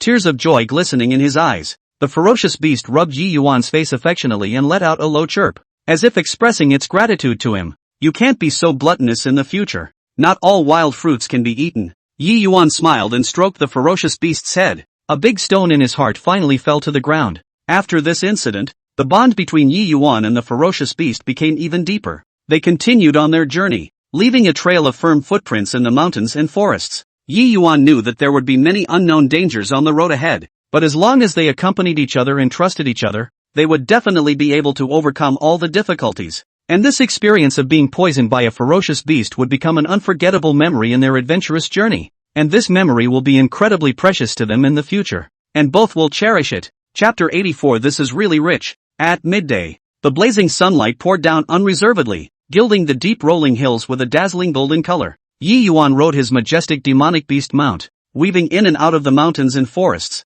The demonic beast's athletic stance was like black lightning, flashing through the dense branches and leaves. Yi Yuan's eyes were as sharp as an eagle as he searched for traces of spirit fruits in the mountains and forests. He knew very well that these spirit fruits could not only enhance his cultivation, but could also be exchanged for lucrative cultivation resources. I must find more spirit fruits this time and go back to cultivate properly, Yi Yuan thought secretly in his heart, his eyes revealing a firm determination. Suddenly, a breeze brushed by, bringing with it a strange fruity fragrance. Yi Yuan's nose inhaled and his eyes instantly lit up. This is the flavor of the spirit fruit, Yi Yuan said excitedly, a surprised smile on his face. He immediately drove the demonic beast to run towards the direction where the fruit fragrance came from. The demonic beast was extremely fast, and in a short while, it arrived in front of a mountain. Yi Yuan looked up and was stunned by the sight in front of him. He only saw that the entire mountain was densely covered with spirit fruits. Red, yellow, purple, all kinds of colors of spirit fruits glittering with attractive light under the sunlight.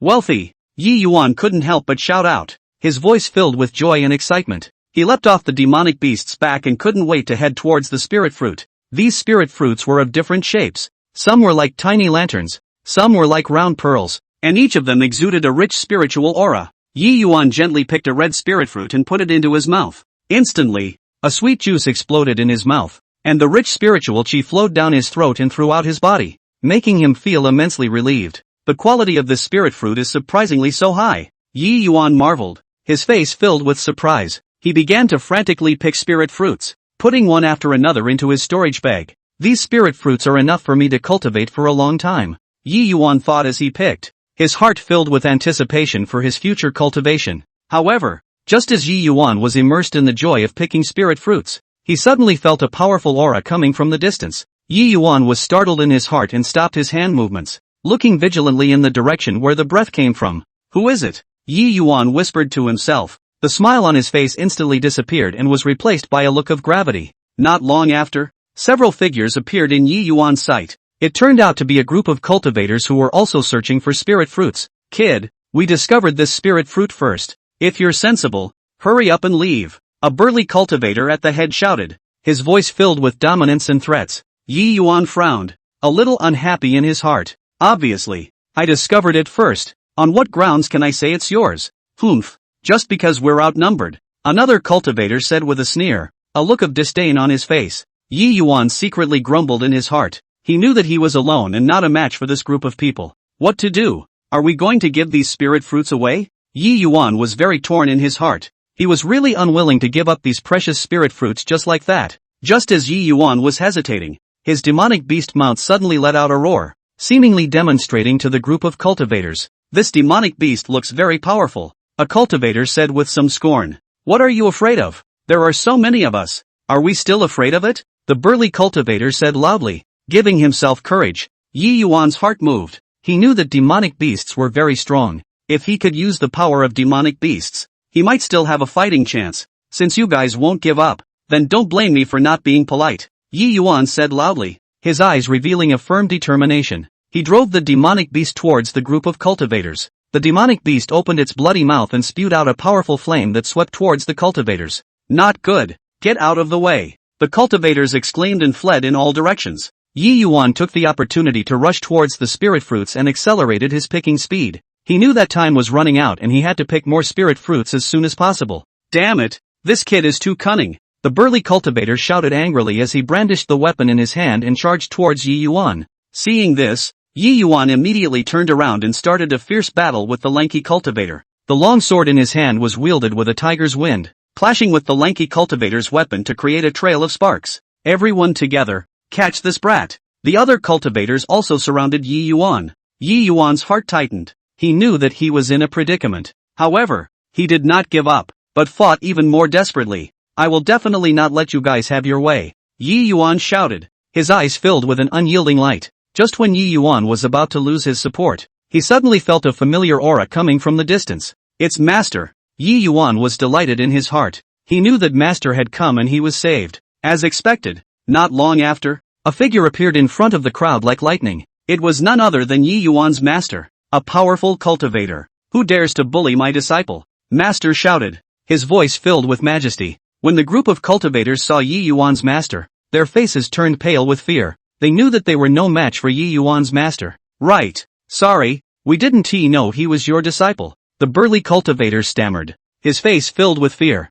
Humph, I'll let you guys off this time. Next time you dare to bully my disciple, you'll never be spared, Master said coldly. The group of cultivators turned around and fled as if they had been pardoned. Yi Yuan looked at his master, his heart filled with gratitude. Master, thank you, silly child. What's the point of being polite with Master? Master smiled and said, however, your harvest this time is not small. Yes, Master, I found this spirit fruit mountain, and the spirit fruits inside are all of very high quality. Yi Yuan said excitedly, this is a good place. You have to make good use of these spirit fruits to raise your cultivation level, Master instructed.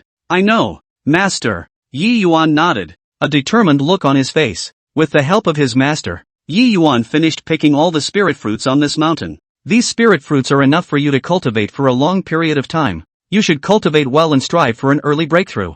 Master said, I definitely will. Master, Yi Yuan said, his heart filled with anticipation for the future. Saying goodbye to his master, Yi Yuan rode the demonic beast and set off on his way home with a full harvest. He knew that his cultivation path would turn a new page. The early morning sunlight, as usual, gently sprinkled in Yi Yuan's small courtyard where he was practicing. But today's tranquility was broken by a burst of hurried and heavy footsteps. Yi Yuan, something big is wrong. The fellow disciple was filled with panic as he rushed into the courtyard, his voice tinged with trembling and sadness. Chapter 85. Who says this stuff is yours? Yi Yuan was concentrating on his cultivation when he was interrupted by this sudden shout. He turned around violently and an ominous premonition surged in his heart. What's wrong? So flustered, Yi Yuan frowned and looked at his senior brother with anxiety in his tone. Master, he was murdered, Shifu cried out with a sobbing voice in grief. These words were like a bolt from the blue, instantly hitting Yi Yuan. His body shook violently.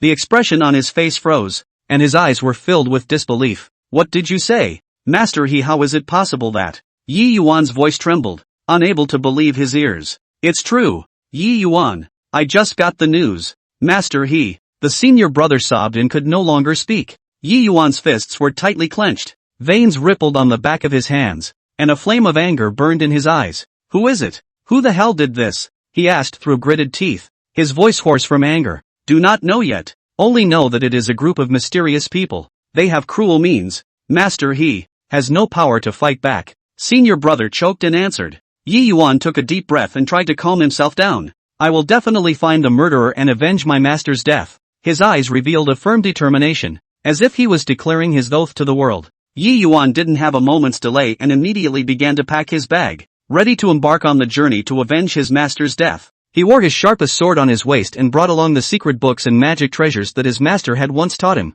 Yi Yuan, you must be careful. That group of mysterious people are powerful. Senior brother looked at Yi Yuan worriedly, wanting to say something. Don't worry, I will be fine. Yi Yuan patted his senior brother's shoulder. I will definitely seek justice for master. Yi Yuan left his master's school and embarked on the bewildering path of seeking revenge. He asked around for information, not sparing any possible clue. He traveled through the busy towns and inquired about the mysterious man from those Jianghu people. He went deep into the shadowy alleys and talked to those characters of the 3 religions and 9 schools. Excuse me, have you ever heard of a group of mysterious people who may have had a recent history of hurting people? Yi Yuan stopped a passerby and asked politely. The passerby shook his head in bewilderment. I've never heard of it. Ask elsewhere. Yi Yuan was not discouraged and continued to move forward. He came to a tavern, which was bustling with people coming and going. Gentlemen, I'd like to inquire if anything strange has happened recently, such as the appearance of a group of mysterious people. Yi Yuan said loudly, drawing the attention of the crowd. Mystic? Never heard of them. However, there was a murder outside the city a few days ago. I don't know if it has anything to do with what you're talking about. A big man took a sip of wine and said vaguely. Yi Yuan's heart stirred. Can you tell me more about it? The big man poured another mouthful of wine and said, I also heard it from others. There was a lone warrior outside the city who was killed by a group of men in black. The means were quite brutal. Yi Yuan frowned, feeling that this was somewhat similar to his master's death. Do you know where those men in black went? He asked eagerly. I'm not sure about that. The big man shook his head. Yi Yuan thanked the big man and continued to look for clues. He followed the direction provided by the big man and arrived at the place of the incident outside the city. The place was a mess, with traces of the fight and dried blood still remaining on the ground. Yi Yuan scrutinized every detail, trying to find some useful clues from it. The fluctuation of spiritual energy here is strange. It seems that the strength of the murderer is indeed extraordinary. Yi Yuan muttered to himself, his brows furrowed. Just as Yi Yuan was concentrating on searching for clues, he suddenly felt a powerful aura coming from behind. He quickly turned around and drew his sword. Who? Come out! Yi Yuan shouted, his eyes filled with vigilance. Only a few black-clothed men slowly walked out from the shadows, their faces covered with black cloths, only revealing a pair of icy eyes. Are you Yi Yuan? The black-robed man in the lead asked coldly. It's me. Who are you guys? What's the connection with my master's death? Yi Yuan stared at them without fear, the sword in his hand trembling slightly, a surge of anger and battle intent. Since you know, don't blame us for being ruthless, the man in black said and violently lunged at Yi Yuan. Yi Yuan immediately met the battle, as he waved his sword and engaged in a fierce battle with the man in black. His sword technique was severe, and every move carried anger and determination. You bastards, suffer! Yi Yuan roared. The sword in his hand was like a cold light, slicing through the air. The men in black were also not willing to show weakness. They cooperated well and attacked Yi Yuan from different directions. For a while, swords flashed, and shouts of killing echoed in this silent wilderness. Although Yi Yuan's strength was not bad, there were so many black-clothed people that he gradually felt a little overwhelmed. Am I going to die here today? No, I haven't avenged my master yet. I can't die. Yi Yuan thought in his heart and exerted his last ounce of strength to unleash the stance that his master had imparted to him. Cloud-breaking sword technique. Yi Yuan shouted. The sword in his hand erupted with a powerful sword chi like a bolt of lightning, rushing towards the man in black. Ah! The black-clothed men let out a miserable scream as they were hit by the sword chi and fell to the ground. Yi Yuan did not feel the slightest joy in his heart as he looked at the fallen man in black. Say, who instructed you? He walked to the leading black-clothed man and asked coldly. The man in black turned pale and looked at Yi Yuan with fear in his eyes. I can't say it. If I say it, our whole family will die. If you don't say it, you have to die now. Yi Yuan said angrily, the sword in his hand resting against the black-clothed man's neck. The black-clothed man hesitated for a moment and finally spoke. It is the lord of the Qingfeng walled city, and he has a grudge against your master. Qingfeng walled city? Yi Yuan memorized the name in his mind. Good. I will definitely go and settle the score with him. After saying that, Yi Yuan turned around and left, heading towards the direction of Qingfeng walled city. He knew that the real challenge was still ahead, but he was undaunted because he only had one belief in his heart: to avenge his master. Phew! The night was like ink, thickly spread on the earth. Only this mountain forest where the Qingfeng walled city was located vaguely penetrated a trace of eerie silence. Yi Yuan was dressed in black, like a ghost in the darkness of the night, sneaking quietly to the outskirts of Qingfeng walled city. His eyes were cold and piercing, flickering with a cold aura under the moonlight. Each step fell silently, yet it seemed to carry the force of 1,000 pounds. Qingfeng walled city, today is your end. Yi Yuan whispered to himself. His voice was low and firm, like a pronouncement from hell. He slowly drew out the sword at his waist, the sword's cold light flashing, outlining an icy arc in the night. Master, my disciple will avenge you this time. Yi Yuan tilted his head and looked into the night sky, his eyes filled with thoughts of his master and firm determination. On the outskirts of the Qingfeng walled city, a few guards were chatting idly. It's so late, there shouldn't be anything going on, a guard said with a yawn. Chapter 86: Revenge for killing his teacher in the clear wind walled city. What can there be? Who dares to mess with this Qingfeng walled city? The other guard responded full of concern. However, before their words could fall, a black shadow crossed like lightning. Yi Yuan's figure flashed and he had already arrived in front of them. SH. A guard had just uttered half a syllable when Yi Yuan's sword stabbed out like a blistering wind and rain, instantly penetrating his chest. Warm blood splattered on Yi Yuan's face, but he was oblivious to it, with only endless killing intent in his eyes. Enemy attack! Another guard yelled in alarm, trying to blow the alarm. Yi Yuan would not give him a chance. His toes tapped on the ground. Like a ghost, he bullied his way up. The sword in his hand crossed. The cold light flashed. The guard's head flew up high. The sprayed blood drew a piercing line of blood in the night sky. Humph! Just with you guys. You want to stop me? Yi Yuan snorted coldly, shook off the blood on his sword and continued to go deeper towards the fortress. His figure traveled through the darkness, and every time he passed by, screams rang out. Those minions patrolling were like fragile straws under Yi Yuan's sword, falling down one after another. What's going on? Where did the enemy come from? The minions inside the fortress heard the commotion and ran out in panic. Without the slightest hesitation, Yi Yuan rushed into the crowd, the sword in his hand waving densely. All of you villains, give me a burial, he roared, his voice echoing within the fortress. For a while, swords flashed and blood dyed the ground red. Yi Yuan's swordsmanship was so powerful that every move carried a deadly power. Who hell is this? How is it so powerful?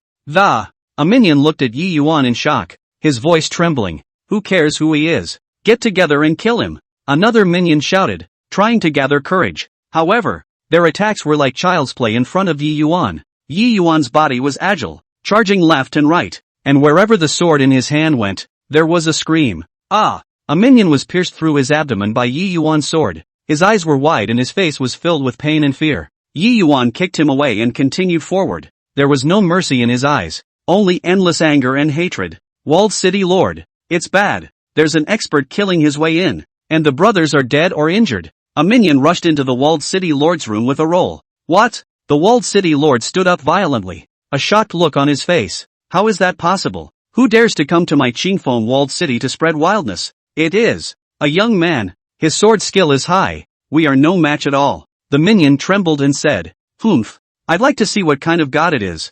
The walled city lord snorted coldly, picked up his weapon, and rushed out with a group of his men. Yi Yuan had already killed his way to the core area of Qingfeng walled city at this time. He was drenched in blood, just like a devil god descending to the world. All of you villains, suffer death. Yi Yuan looked at the walled city lord and the minions who rushed out and roared once again. When the walled city lord saw Yi Yuan, a hint of surprise flashed in his eyes. Are you the one who came to pick a fight? He asked coldly. That's right, I am here to avenge my master. Yi Yuan said loudly. Today is when your Qingfeng walled city will be destroyed. Just you? The walled city lord smiled disdainfully. I'd like to see how capable you are. After saying that, the walled city lord took the lead and rushed up. The large sword in his hand waved with a tiger-like wind and slashed towards Yi Yuan. Yi Yuan did not panic. His figure flashed and easily avoided the walled lord's attack. Then, with a shake of the sword in his hand, he stabbed at the walled lord's throat. The walled city lord hastily parried with his sword, and with a clang,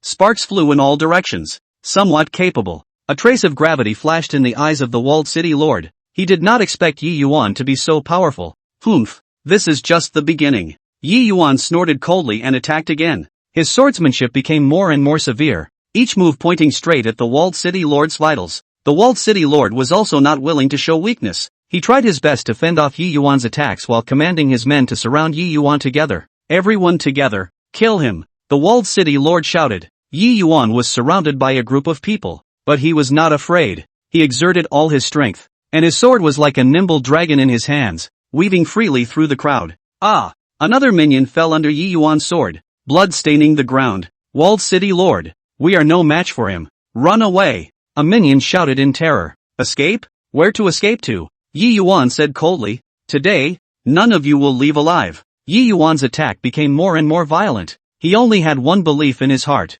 and that was to avenge his master's death. Under his frantic attack, the minions of Qingfeng walled city fell down one after another, and the walled city master gradually showed his defeat. No way. The walled city lord looked at Yi Yuan in shock. How could he not expect that he would lose in the hands of a young man? Die! Yi Yuan shouted. The sword in his hand was raised high before he violently stabbed at the walled city lord's chest. Ah! The walled city lord let out a miserable scream as his body slowly collapsed. His eyes were filled with unwillingness and fear, but nothing could be undone. Yi Yuan looked at the collapsed walled city lord, and the hatred in his heart was finally given a hint of venting. Master, my disciple has avenged you, he muttered, a hint of tears rising in his eyes. Yi Yuan stood in the Qingfeng walled city that was filled with blood, the sword in his hand still dripping with blood, falling drop by drop on the ground under his feet. His chest rose and fell violently, gasping for air as his eyes slowly swept over this place that had been baptized by war. The bodies of the people of Qingfeng village were lying all around. Some of them were staring with wide eyes, dead in peace. Some of them were in different places. Their blood had long dried up. Yi Yuan did not have a trace of pleasure in his heart. All he had was endless frustration. He knew that even if he killed these people, Master would never come back. Senior brother, we are late. A familiar voice came and Yi Yuan turned his head to see his fellow senior brothers rush in. They were filled with shock as they looked at the tragic situation in front of them. Yi Yuan, you, eldest senior brother walked forward, wanting to speak. Yi Yuan put away his sword and slowly said, I have avenged my master's death. His voice was hoarse and carried a bit of fatigue. The senior brothers gathered around and patted his shoulder as a sign of comfort. Come on, let's go back to the division together, eldest senior brother said. Yi Yuan took one last look at this place that filled him with hatred and turned around to embark on his return journey with his master and brothers. Along the way, he was silent. His master's voice and smile constantly surfaced in his mind. Returning to the division, Yi Yuan informed the sect leader about the Qingfeng walled city in a nutshell. The sect leader let out a long sigh. When will injustice be avenged? Even though you have avenged your death, you have killed too much. It's better to go to the back of the mountain for a period of time of closed-door introspection. Yi Yuan nodded silently. He knew that the sect leader was doing it for his good. Coming to the back of the mountain, he looked at the familiar retreat cave with mixed feelings in his heart. Walking into the cave and sitting down on his knees, Yi Yuan closed his eyes. He began to reflect on his actions. Although he had avenged his master, his hands were also stained with blood. He decided to utilize this period of seclusion to purify his mind, so that he could walk the path of cultivation more firmly and live up to his master's teachings. Chapter 87. The Xia family also began to jump out. Phew! Subsequently, in the claustrophobic cultivation chamber, the candle flame swayed and the light and shadows danced recklessly on the walls, reflecting Yi Yuan's fully concentrated face. This seclusion was for 10 whole days. During these 10 days, Yi Yuan immersed himself in the world of Gongfu, without any distractions, and went all out to break through his limits. Sweat continued to slide down his cheeks, wetting the futon underneath him, but he acted as if he didn't realize it, and his breath flowed around him, sometimes like the surface of a calm lake, sometimes like raging waves. As the last trace of spiritual energy returned to its place, Yi Yuan slowly opened his eyes, and a sharp light flashed in his eyes, as if he could see into everything in the world. As he felt the surging power within his body, the corners of his mouth rose slightly, revealing a pleased smile. These 10 days of seclusion had caused his strength to take a qualitative leap. Yi Yuan stood up and stretched his muscles and bones with a crackling sound. Afterward, he packed his bag and prepared to leave this place of seclusion. Walking out of the secret room, the sunlight outside was extraordinarily harsh. Yi Yuan squinted his eyes and adapted for a while. He took a deep breath of fresh air, which was perfumed with the scent of earth and grass. After a short rest, Yi Yuan set off on his way back to Deep City. Along the way, he had a lot of thoughts about what he was going to do when he returned to Deep City. The moment he stepped into the Deep City, the familiar hustle and bustle hit him. The streets were bustling with traffic and pedestrians. However, before Yi Yuan could feel this familiarity properly, he heard a shocking news. The top family of the Deep City, the Xia family, had put out harsh words to him, asking him to go to the Xia family's villa to die. Upon hearing this news, Yi Yuan was first stunned, then the corner of his mouth hooked into a cold smile. He secretly pondered in his heart that the Xia family had eaten bear heart and leopard guts. How dare they provoke like this? He didn't have any deep hatred with the Xia family. He only had some minor friction with the Xia family's children in some previous occasions, and he didn't expect the Xia family to be so vindictive. Yi Yuan was not intimidated by the Xia family's harsh words. On the contrary, a fighting spirit was ignited in his heart. He decided that he would take a trip to the Xia family villa to see what the Xia family was capable of. He didn't immediately head to the Xia family villa, but first returned to his own residence. He needed to know more about the Xia family. Knowing the enemy and knowing himself was the only way to fight 100 battles. After returning to his residence, Yi Yuan immediately contacted his intelligence network. Soon, detailed information about the Xia family was placed in front of him. It turned out that the Xia family had recently suffered some setbacks in their business and suffered heavy losses. They suspected that it was all behind Yi Yuan's back, which was why they held a grudge against him. Yi Yuan could not help but feel amused in his heart after reading the intelligence. He had nothing to do with the Xia family's business, and the Xia family had even settled the score on his head. However, he also understood that the Xia family, as the top family in the Deep City, had huge power and extensive connections, and could not be taken lightly. Yi Yuan began to carefully study the layout and defense mechanisms of the Xia family villa. He collected the architectural drawings and security information of the Xia family villa through various channels. He found that the Xia family villa was heavily guarded. Not only were there numerous bodyguards patrolling day and night, but advanced surveillance equipment and defense systems were also installed. However, these did not make Yi Yuan flinch. With his wisdom and strength, he formulated a detailed response plan. Yi Yuan knew that if he wanted to enter the Xia family villa, it was not a wise choice to break in head-on. He decided to start with the weaknesses of the Xia family villa to find a breakthrough. After some analysis, he found that there was a loophole in the underground drainage system of the Xia family villa. Although the loophole was small, it was enough of a passageway into the villa for the agile man. Yi Yuan began to make preparations for entering the Xia family villa. He purchased some necessary equipment such as night vision devices and climbing tools. At the same time, he had also disguised himself a bit, changing his appearance and temperament so that he wouldn't be easily recognized by the Xia family. After everything was ready, Yi Yuan set off towards the Xia family villa under the cover of night. Like a black shadow, he quickly traveled through the streets of the city. Along the way, he skillfully avoided all sorts of surveillance and patrol personnel. Soon, he arrived in the vicinity of the Xia family's villa. He lurked in the shadows, observing the movements within the villa. The only thing that could be seen was that the villa was brightly lit, and the bodyguards were patrolling all corners of the house. Being extremely vigilant, Yi Yuan patiently waited for the right moment and finally, he spotted a gap in the patrol. He acted quickly and utilized his climbing tools to go over the fence of the Xia family villa. After entering the villa, Yi Yuan carefully approached towards the entrance of the underground drainage system. With his excellent stealth skills, he managed to avoid wave after wave of patrols. Finally, he found the entrance to the underground drainage system. He turned on his night vision device and followed the narrow passageway towards the interior of the villa. The passageway was dark and damp and filled with a pungent odor. Yi Yuan forced himself to endure the discomfort and quickly moved forward. After some fumbling, he finally entered the interior of the Xia family villa through the underground drainage system. He hid in a corner and observed his surroundings. He only saw that the Xia family's people were discussing how to deal with him in the hall, their faces filled with scowls. Yi Yuan took a deep breath and slowly stood up. He knew that the real challenge was about to begin. With firm steps, he walked towards the hall,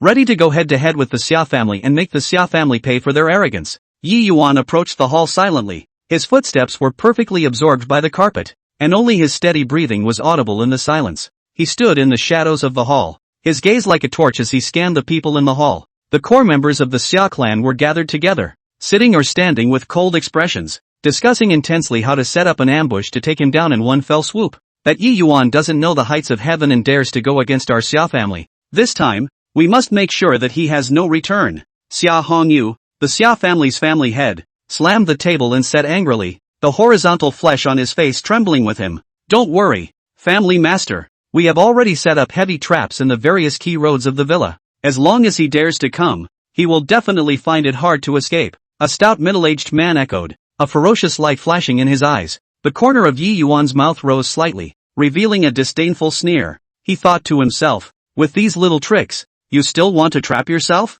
It is too naive. He no longer hid his whereabouts and slowly took his steps into the hall. With his appearance, the hall instantly quieted down, and everyone's gazes were cast towards him in unison. Yi Yuan, you really dare to come? When Xia Hongyu saw Yi Yuan, he was first stunned, and then he angrily roared, Xia family master, with such a big battle, if I don't come, won't I be giving you too little face? Yi Yuan said nonchalantly, his tone filled with flirtation. Chapter 88 Negotiations on Fate. Humph, since you're here, you don't want to leave alive. Xia Hongyu waved his hand and the surrounding bodyguards immediately surrounded Yi Yuan. Yi Yuan was calm, not the least bit intimidated by the battle in front of him. He scanned the surrounding bodyguards and a hint of coldness flashed in his eyes. With you people, you still can't keep me. Yi Yuan said indifferently. His voice was not loud, but it was full of confidence. Seeing this, Xia Hongyu's heart was enraged as he glared at an old man beside him. The old man understood and immediately stepped forward, his hands quickly forming seals. Instantly, a powerful fluctuation of spiritual energy emanated from the old man and swept towards Yi Yuan. Yi Yuan's face changed slightly when he felt the oppression of this spiritual energy. He knew that this old man was the Xia family's envoy, and his strength was not to be underestimated, but he didn't retreat. Instead, he stimulated the spiritual energy in his body to fight against it. Somewhat capable. However, this is not enough. Yi Yuan shouted as his spiritual energy exploded around him, forming a powerful spiritual barrier that blocked the old man's attack. When the old man saw this, he was shocked. He did not expect Yi Yuan to be so powerful. He was not willing to stop there and attacked again. This time, his attack was even more violent, and his spiritual energy surged towards Yi Yuan like a raging tide. Yi Yuan also did not dare to be careless. He concentrated his mind and dealt with the old man's attacks with all his might. While the two were exchanging fierce blows, Xia Hongyu commanded the other bodyguards to attack together. For a while, all kinds of attacks came towards Yi Yuan, with swords and swords. Yi Yuan weaved freely through the attacks as he skillfully dodged attack after attack with his agility and great strength. As he dodged, he looked for a chance to counterattack. Finally, he found a break in the old man's attack. A glint flashed in Yi Yuan's eyes as he seized this break and violently launched an attack. A powerful beam of spiritual energy shot out from his hand and directly hit the old man. The old man screamed miserably and flew backwards, landing heavily on the ground and spitting out blood. Confessor! Xia Hongyu was shocked when he saw that the old man was injured. He did not expect Yi Yuan to be so powerful that he injured the Xia family's confessor in one move. Xia family master, it's your turn now. After Yi Yuan finished off the old man, his gaze turned to Xia Hongyu and said coldly. A wave of fear ran through Xia Hongyu's heart, but as the Xia family's family head, he could not show cowardice in front of the crowd. He hardened his head and prepared to fight Yi Yuan to the death. Just then, a voice came from outside. Stop! The crowd followed the voice and saw an old man with white hair walk in. Grandpa! Xia Hongyu immediately shouted when he saw the old man, his eyes filled with surprise. This old man was none other than the old master of the Xia family, the true power holder of the Xia family. He had always stayed hidden behind the scenes and rarely asked about the family's affairs. All retire. Old Master Xia waved his hand, and everyone retreated. Yi Yuan, I heard that you have some misunderstandings with my Xia family, so why don't you sit down and talk today? Old Master Xia looked at Yi Yuan and said in a calm tone. Yi Yuan looked at Old Master Xia and was secretly wary in his heart. He did not know what medicine Old Master Xia's gourd was selling, but he still nodded and said, Good, since Old Master has this pleasure, Mr. Yi will accompany him. Thus, Yi Yuan and Old Master Xia sat down on the sofa in the hall and began a negotiation that concerned the fate of the two families. Whoosh! Elder Master Xia raised his hand to signal, and immediately a servant gently served 2 cups of steaming fragrant tea, the aroma of the tea curling up and spreading between the two. Yi Yuan, Old Me has heard of your great name for a long time, and I have always been quite appreciative of your strength and persona. Old Master Xia lifted his teacup and gently took a sip, his gaze gently looking at Yi Yuan through the rim of the teacup. Yi Yuan frowned slightly, secretly pondering in his heart. What was the purpose of this Old Master Xia's compliments? As soon as he came up, he didn't move and responded. Old Master is too kind. I just don't know what are your plans for this conversation today. Old Master Xia put down his teacup, and his expression became serious. To be honest, this time, the family's children have offended Xian nephew, all due to misunderstanding. My Xia family has been based in the deep city for many years, and naturally understands the reasoning that it is better to resolve grievances than to tie them up. Yi Yuan sneered. Misunderstanding? The Xia clan previously put out words for me to come and die. This kind of misunderstanding is not small. Old Master Xia let out a long sigh. Alas, it's Hongyu who is confused. Hearing that the business is frustrated, they are desperate for help, wrongly pointing the finger at Xian nephew. Now that the old man has found out the truth, this matter has nothing to do with you. I hope that Xian nephew has a large number of adults. Do not want to be involved with my Xia family. Yi Yuan pondered for a moment. He knew that the Xia family's forces in the deep city were intertwined. If he could turn a war into a peace, it would have many benefits for him to act in the future. However, he could not easily let go of this opportunity, and had to make the Xia family pay some price. Since Old Master said so, Mr. Yi is not an unreasonable person. It's just that this misunderstanding has gotten so big, the Xia family has to give me an explanation. Yi Yuan stared at Old Master Xia with a burning gaze. Old Master Xia nodded his head slightly. That is how it should be. I would like to publicly apologize to Xian nephew on behalf of the Xia family, and in the future business dealings, provide many facilities for Xian nephew. I wonder what Xian nephew would like to do. Yi Yuan secretly measured in his heart. Although this condition has sincerity, but it is not enough. After a little thought, he said, a public apology is a must. And as for business facilitation, I hope that the Xia family can transfer the shares of an industry in their name that is vital to me, so as to quell the anger in my heart. At these words, Xia Hongyu couldn't help but jump out. Don't go too far. That's one of our Xia family's core industries. How can it be easily transferred to you? Old Master Xia glared at Xia Hongyu, and although Xia Hongyu was full of resentment, he shut his mouth. Old Master Xia looked at Yi Yuan again. A hint of struggle flashed in his eyes. Xian nephew, this condition is a bit harsh. Can we change it? Yi Yuan was unmoved. Old Master, since I proposed it, I naturally did so after careful consideration. The Xia family humiliated me like that before. This request is not excessive. If Old Master finds it difficult, then I'm afraid that today's conflict will really be over. Old Master Xia was silent for a long time, and finally gritted his teeth. Good, I promise you. But Xian nephew also need to promise me. This matter is over. In the future the two families' well water does not offend river water. Yi Yuan was secretly pleased in his heart, but on his face, he remained composed. Don't worry, Old Master. As long as the Xia family keeps its promise, Mr. Yi will naturally not pursue this matter any further. Subsequently, the two sides quickly drew up the relevant agreements. The Xia family on the spot promised to arrange a public apology as soon as possible, and proceed with the transfer of industrial shares. When everything was settled, Yi Yuan got up and prepared to leave. When he reached the door, he looked back at the Xia family crowd and said, I hope that the Xia family won't go back on their words, otherwise, they won't be so nice next time. After saying that, he walked out of the Xia family villa in large strides. The night was deep, the moonlight was like water, and Yi Yuan's figure quickly disappeared into the night. Chapter 89 Divine Artifacts within Spirit Abyss Valley. And inside the Xia family villa, everyone was looking at each other, and the atmosphere was so oppressive that people could not breathe. Father, just cheapen that brat? Xia Hongyu asked with a face full of unwillingness. Old Master Xia wearily waved his hand. That's all. This is our Xia family's fault first. In the future, be more careful, and don't cause this kind of trouble again. The Xia family members nodded their heads. The storm seemed to have died down, but no one knew what kind of waves would be set off in the dark currents of the deep city. Yi Yuan returned to his own residence without the slightest relaxation in his heart. He knew that this battle with the Xia family was just the beginning, and the road ahead was still long. Phew! Yi Yuan returned to his residence, and just as he stepped into the room, a familiar scent hit him. He was slightly stunned and quickly turned around, only to see a figure slowly walk out of the darkness. Who? Yi Yuan shouted in a low voice. his spiritual energy around his body instantly revolving as he prepared for battle. "It's me, Feng," the figure said softly, while raising his hand to turn on the room's lights. The lights came on and Yi Yuan saw the visitor. It was his good friend Ah Feng from many years ago. Ah Feng was slim and had a few tired eyes, but when he saw Yi Yuan, he still revealed a warm smile. "Ah Feng, what brings you here?" Yi Yuan put away his spiritual energy, quickly stepped forward and gave Feng a hug. Ah Feng patted Yi Yuan's back and said with a bitter smile, "I came here this time because I have something urgent to ask for your help."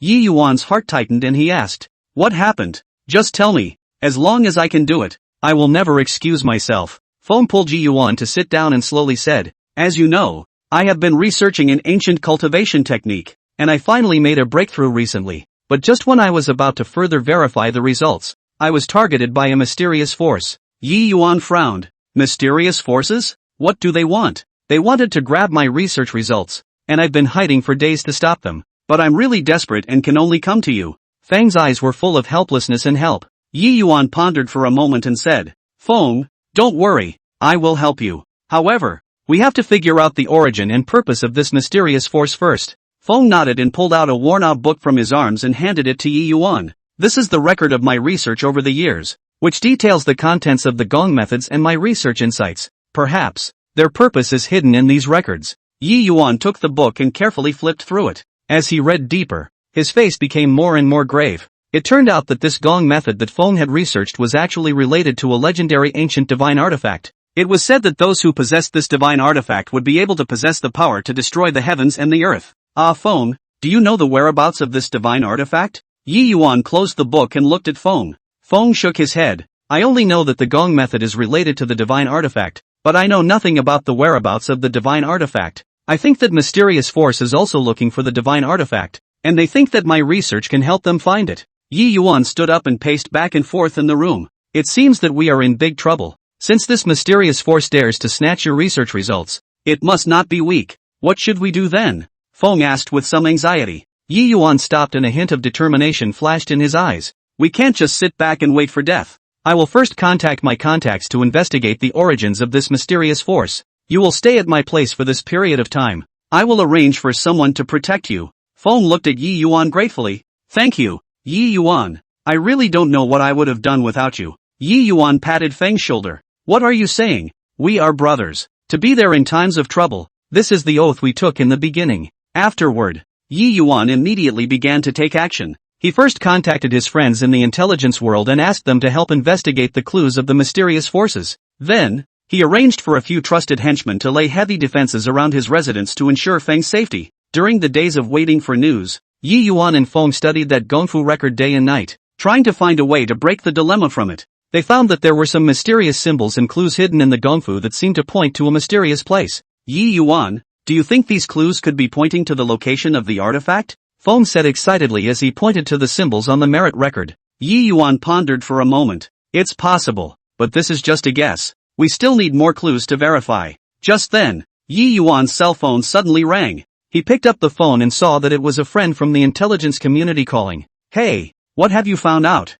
Yi Yuan asked eagerly. A friend's voice came from the other end of the phone. "Yi Yuan, I've found out. That mysterious force is an ancient organization that has been secretly searching for ancient artifacts and has existed for hundreds of years. Moreover, their forces are spread all over the place and are very huge." Yi Yuan's heart sank. "Then do you know their current movements? They also seem to have sensed that you're investigating them and have moved on. From what I've been told, they'll be coming after you and your friends soon."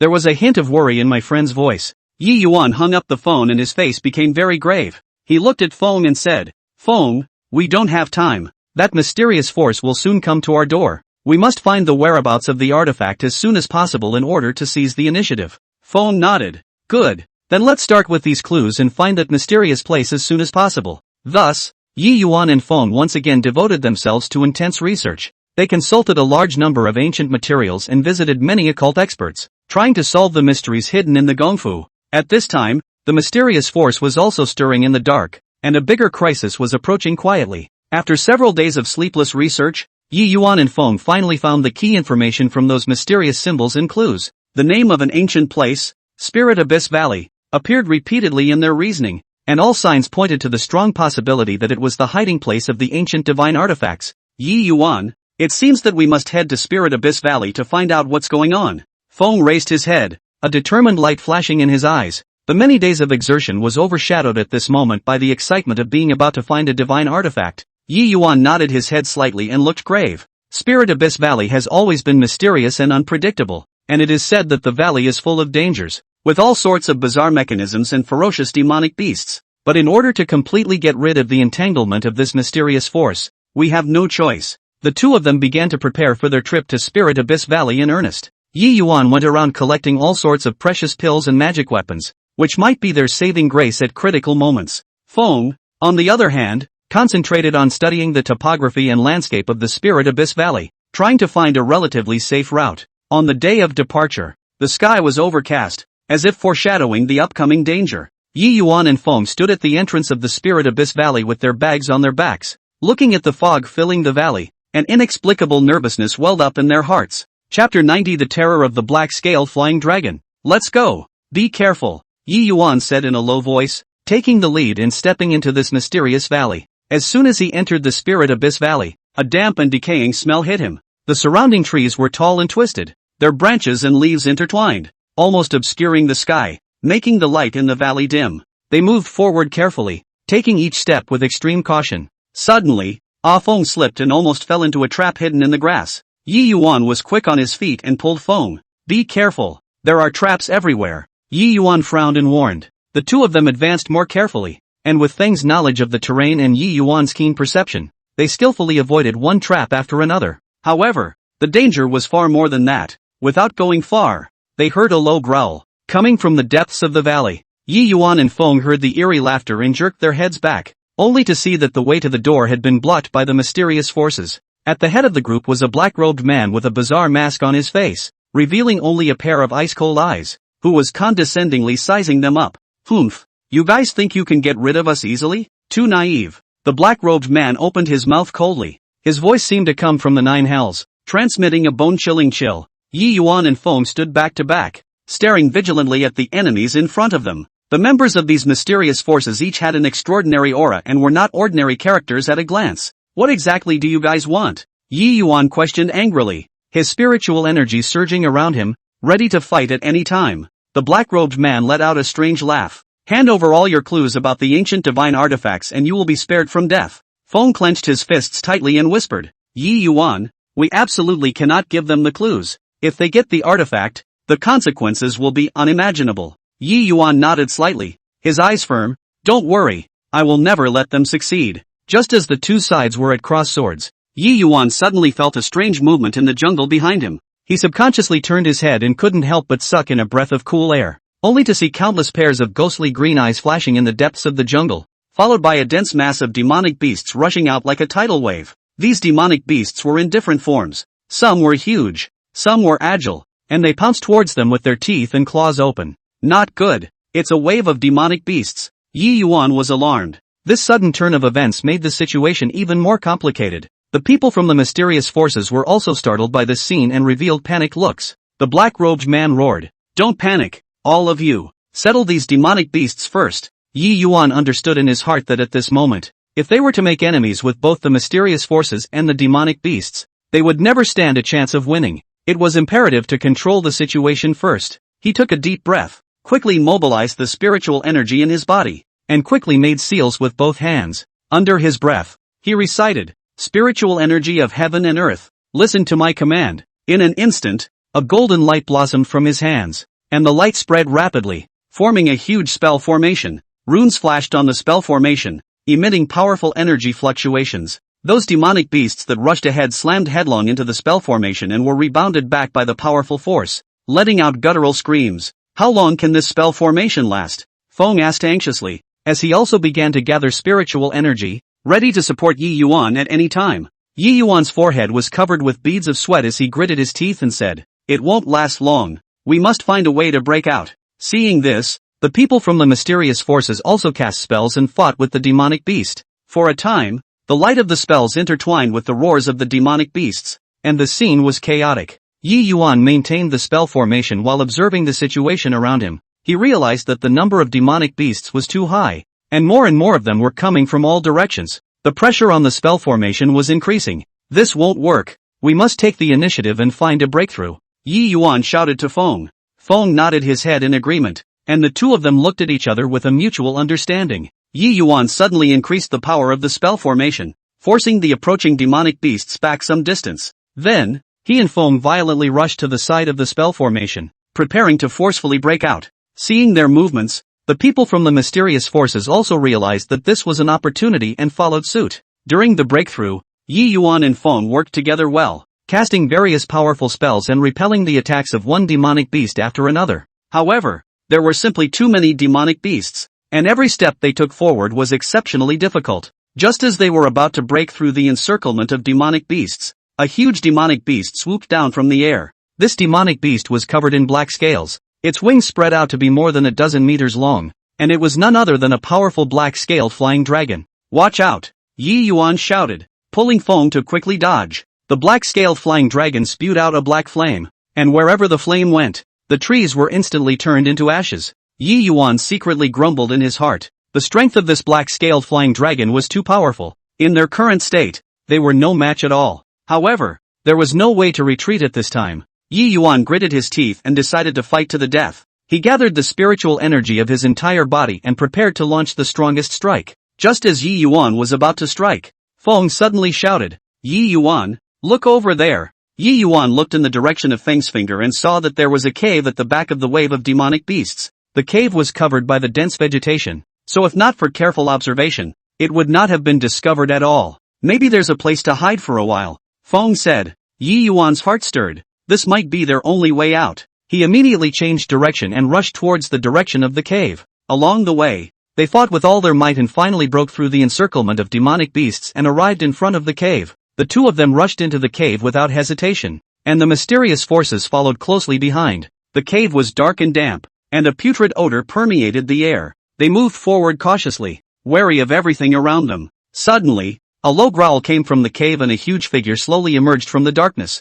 The huge figure gradually became clearer. It was actually a demonic beast with an even larger figure. It exuded a rotten aura. Its eyes flickered with a ghostly red light, and its sharp fangs flickered with a cold light in the darkness. "What kind of demonic beast is this? How come I've never seen it before?" The black-robed man's voice carried a hint of panic. Even though he was the leader of a mysterious force, he couldn't help but feel fear in the face of such a bizarre and powerful unknown demonic beast. Yi Yuan and Feng were equally vigilant as they stared at the mysterious demonic beast in front of them. Yi Yuan whispered, "No matter what it is, we must deal with it carefully now." The demonic beast seemed to be enraged by the intruder and let out a deafening roar that shook the stone walls of the cave with rustling dust. It lunged at the crowd, its huge claws carrying the sound of whistling wind. Yi Yuan quickly reacted. He gathered his spiritual energy in his palm, forming a spiritual shield, blocking the first wave of the demonic beast's attack. Feng, on the other hand, took the opportunity to go around to the side of the demonic beast, and with a flash of light from the magic weapon in his hand,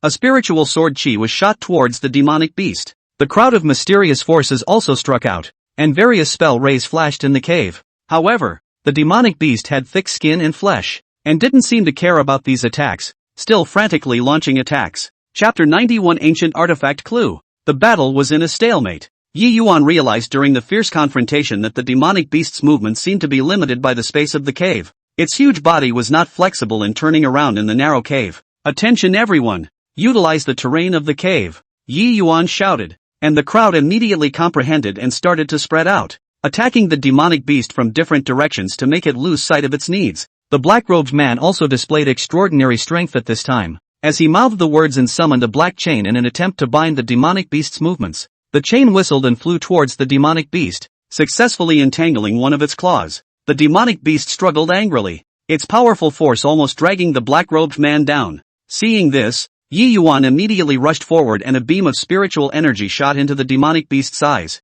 attracting its attention and reducing the pressure on the black-robed man. Just as the crowd was in the middle of a fierce battle with the demonic beasts, Feng suddenly realized that there were some strange symbols on the walls of the cave. He took advantage of the lull in the fighting to get closer to check them out and realized that the symbols seemed to be related to the clues of the ancient artifacts. "Yi Yuan, these symbols could be the key," Feng shouted. Yi Yuan's heart was delighted when he heard this, but at this moment, the battle was raging, so he could not be distracted from his research. He could only shout, "Write it down first, wait until we settle this demonic beast." As the battle continued, the crowd gradually gained the upper hand. the demonic beast gradually lost its stamina under the crowd's siege, and multiple wounds appeared on its body. Finally, under one of Yi Yuan's powerful attacks, the demonic beast collapsed to the ground, losing its ability to resist. The crowd breathed a sigh of relief and sat down on the floor, exhausted, but they knew that the danger had not been completely lifted. Yi Yuan and Feng immediately came to the wall and carefully studied the symbols.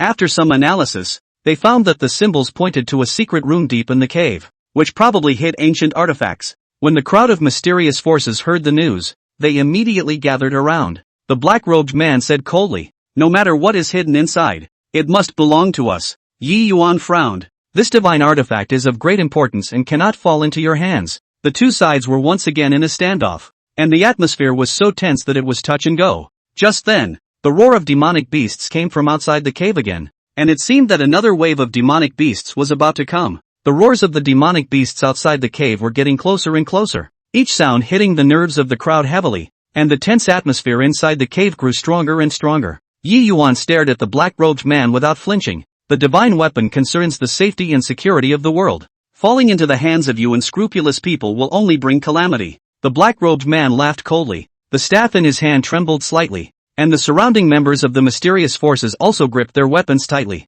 their spiritual energy surging out of their bodies as they assumed a fighting stance. "Humph, speaking in a grandiose manner, whoever gets this divine artifact first will be the one who owns it." Speaking from strength, Feng stood beside Yi Yuan and whispered, "Yi Yuan, don't be impulsive for now. There are still demonic beasts outside. We have to think of a well-thought-out solution." Yi Yuan took a deep breath and nodded his head slightly. He knew in his heart that if he went to war with the mysterious forces at this moment, it would only put both sides in a desperate situation. Just as the people were at a standstill, the commotion outside the cave grew louder and louder, and the ground began to vibrate slightly, as if 1,000 armies were rushing in. The black-robed man's complexion was aghast. A hint of hesitation flashed in his eyes. He turned his head to look at the cave entrance, and then looked at Yi Yuan, obviously also weighing the pros and cons. Yi Yuan took the opportunity to say, "Now is not the time for infighting. Let's join hands to repel the demonic beasts outside before discussing about the divine artifact. How about it?" The black-robed man was silent for a moment,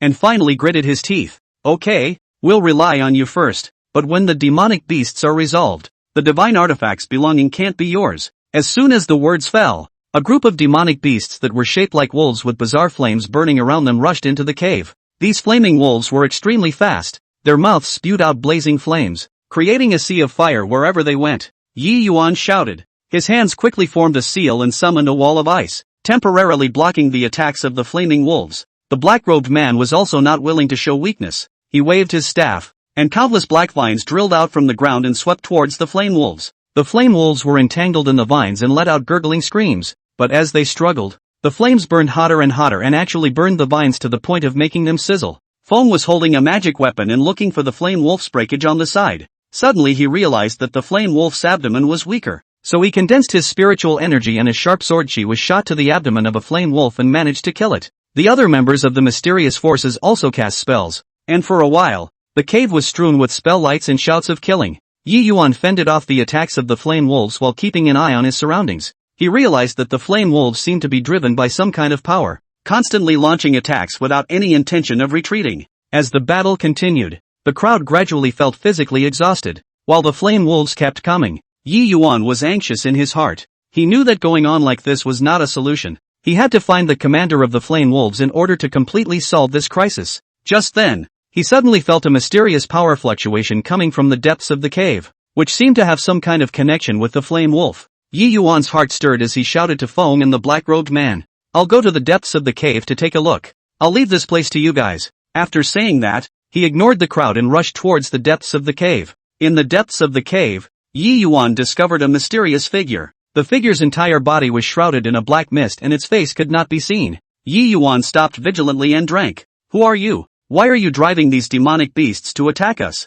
The mysterious figure let out an eerie laugh. "It doesn't matter who I am. What matters is that none of you will leave here alive. The ancient artifact is destined to be mine." After saying that, the mysterious figure waved his hands and another group of flaming wolves pounced towards Yi Yuan. Yi Yuan did not retreat. He exerted all his strength and fought fiercely with the flame wolf. During the battle, he gradually realized that the mysterious figure's power was not invincible, and as long as he found its weakness, he would have a chance to defeat him. After a bitter battle, Yi Yuan finally found the mysterious figure's crack. He condensed his entire body's spiritual energy and sent out a powerful attack that directly hit the mysterious figure. The mysterious figure let out a miserable scream as the black mist gradually dissipated, revealing a fierce-looking old man. The old man collapsed on the ground, his breath dying. You even. Yi Yuan walked forward and said coldly, for your own selfish desires, driving demonic beasts to brutalize living beings, you deserve what you get. After resolving the old man, Yi Yuan quickly returned to the cave.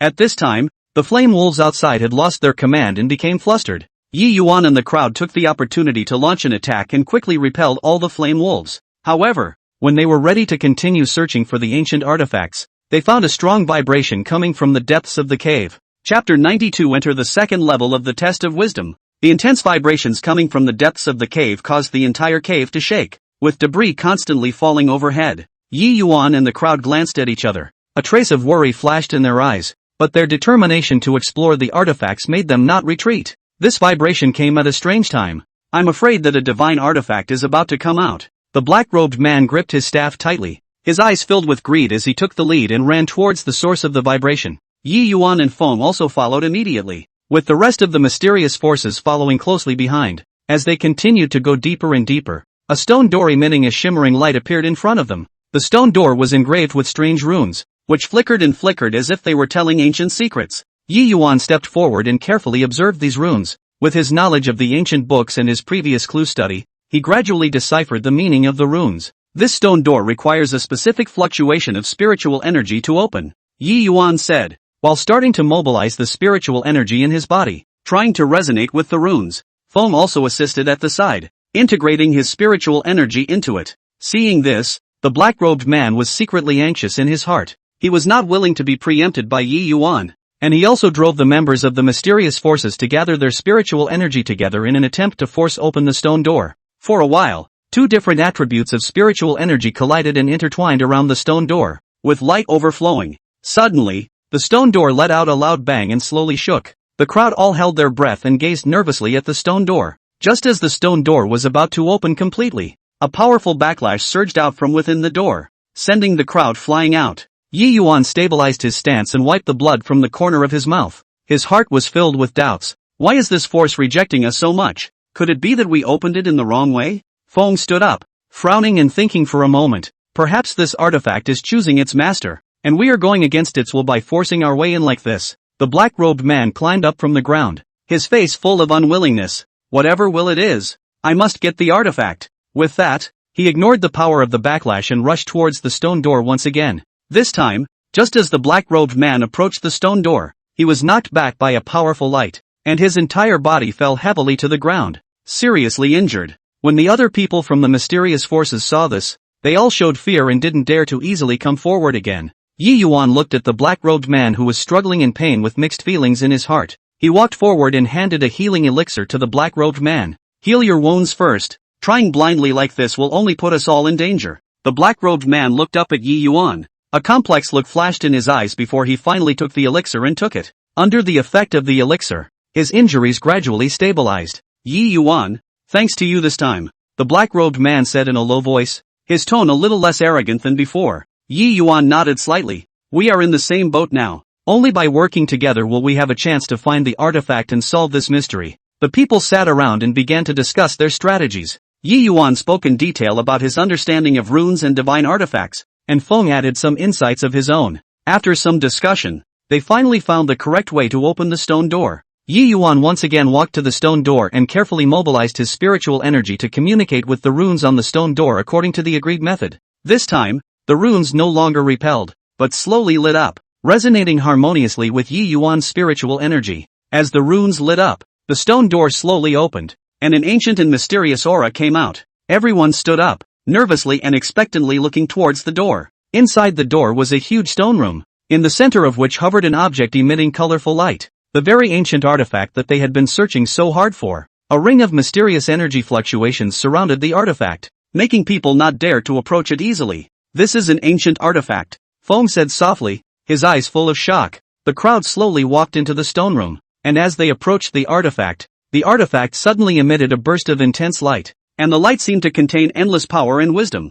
Yi Yuan's heart stirred as he sensed that the artifact was sending some kind of message to him, as if it was summoning him. Just as Yi Yuan was about to reach out and touch the divine artifact, a group of illusory figures suddenly appeared on the walls of the stone chamber. These figures were none other than the ancient powerhouses that had once guarded the divine artifact, and their voices echoed in the stone room. If you want to obtain the power of the divine artifact, you must pass our test and prove your strength and character. The voice of the ancient powerhouse echoed in the stone room for a long time, carrying an unquestionable majesty. Yi Yuan took a deep breath, stepped forward and said aloud, I am willing to undergo the test. Feng followed closely behind and said firmly, I also join. The black-robed man hesitated for a moment, gritted his teeth, and stepped forward as well. Seeing this, the other people from the mysterious forces were apprehensive, but under the leader's leadership, they all stiffened their heads and expressed their willingness to undergo the test as well. A light flashed, and the crowd was transported to a strange space. The place was filled with clouds and mist, with floating boulders under their feet and surrounded by a bottomless abyss. The figure of the first ancient powerhouse emerged. He held a long spear, the tip of the spear pointing straight at Yi Yuan. The first level, a test of strength. Take 3 moves from me. If you can resist, you will be considered to have passed. As the words fell, the long spear stabbed like lightning, carrying an aura of opening mountains and cracking rocks. Yi Yuan did not dare to be careless, quickly condensed his spiritual energy and formed a spiritual shield in front of his body. With a loud, the lance stabbed on the shield. The powerful impact shook Yi Yuan's arms, and his feet made 2 deep marks on the floating boulder. Bang! The second move came immediately after. The lance carried a spinning force that tore through the air. Yi Yuan exerted all his strength, attacking against attack. A sword chi of spiritual energy chopped at the long spear. The two collided with an ear-piercing sound, and spiritual energy overflowed in all directions. In the third move, the ancient powerhouse bellowed. The long spear's light flourished. The shadow of the spear was heavy and enveloped Yi Yuan. Yi Yuan clenched his teeth, mobilized all the spiritual energy in his body and cast his most powerful defensive spell. The light dissipated, and although Yi Yuan's face was pale and blood spilled from the corners of his mouth, he still stood steadily in place. Not bad, passed. The ancient powerhouse nodded slightly, his gaze turning to Feng. Feng took a deep breath and rose to the challenge. With his nimble stance and subtle spells, he skillfully avoided the attacks of the ancient powerhouse and gave counterattacks at critical moments. In the end, he also successfully passed the test. When it was the black-robed man's turn, a hint of nervousness flashed in his eyes. The ancient powerhouse's lance stabbed at him, and the black-robed man waved his staff, summoning a black barrier. However, the first move made his barrier crack. With the second move, the barrier shattered and he was swept by the aftermath of the lance, falling to the ground. The other people from the mysterious forces saw this and retreated, but the black-robed man gritted his teeth and climbed up, shouting, again! With his persistence, he barely managed to resist a few more moves, and although he didn't completely pass the test, the ancient powerhouse was impressed by his tenacity and gave him the chance to continue. After the first level, the crowd took a short break and then came the second level, the test of wits. Chapter 93. The second level of the mysterious cave. Yi Yuan stood at the second level of the mysterious space. An ancient and mysterious aura permeated the surroundings. The test of wisdom level in front of him emitted a profound blue light, and the runes flickered as if they were telling the secrets of the ages. This level should have been about solving the puzzles and finding the path to the next level by virtue of wisdom. But Yi Yuan was frowning, and his inner irritation was like a tidal wave. He already lacked patience for these winding tests, and at this moment, he felt that these puzzles were even more tedious. How long will this take to unravel? Yi Yuan muttered in a low voice, the hostility in his heart getting heavier and heavier. Suddenly, he waved his hand violently, and the surging spiritual energy in his body surged out like a dike-breaking flood, forming a powerful shockwave. Boom! With a loud bang, the spiritual energy directly impacted on the wisdom test barrier. The sturdy barrier instantly trembled, the flickering runes began to dim, and the surrounding space shook. No! The mysterious man's voice came from the distance, filled with anger and shock. However, Yi Yuan did not stop. A hint of madness flashed in his eyes. He mobilized his spiritual energy again. His hands quickly formed seals, and a beam of spiritual energy shot towards the barrier like a sharp arrow.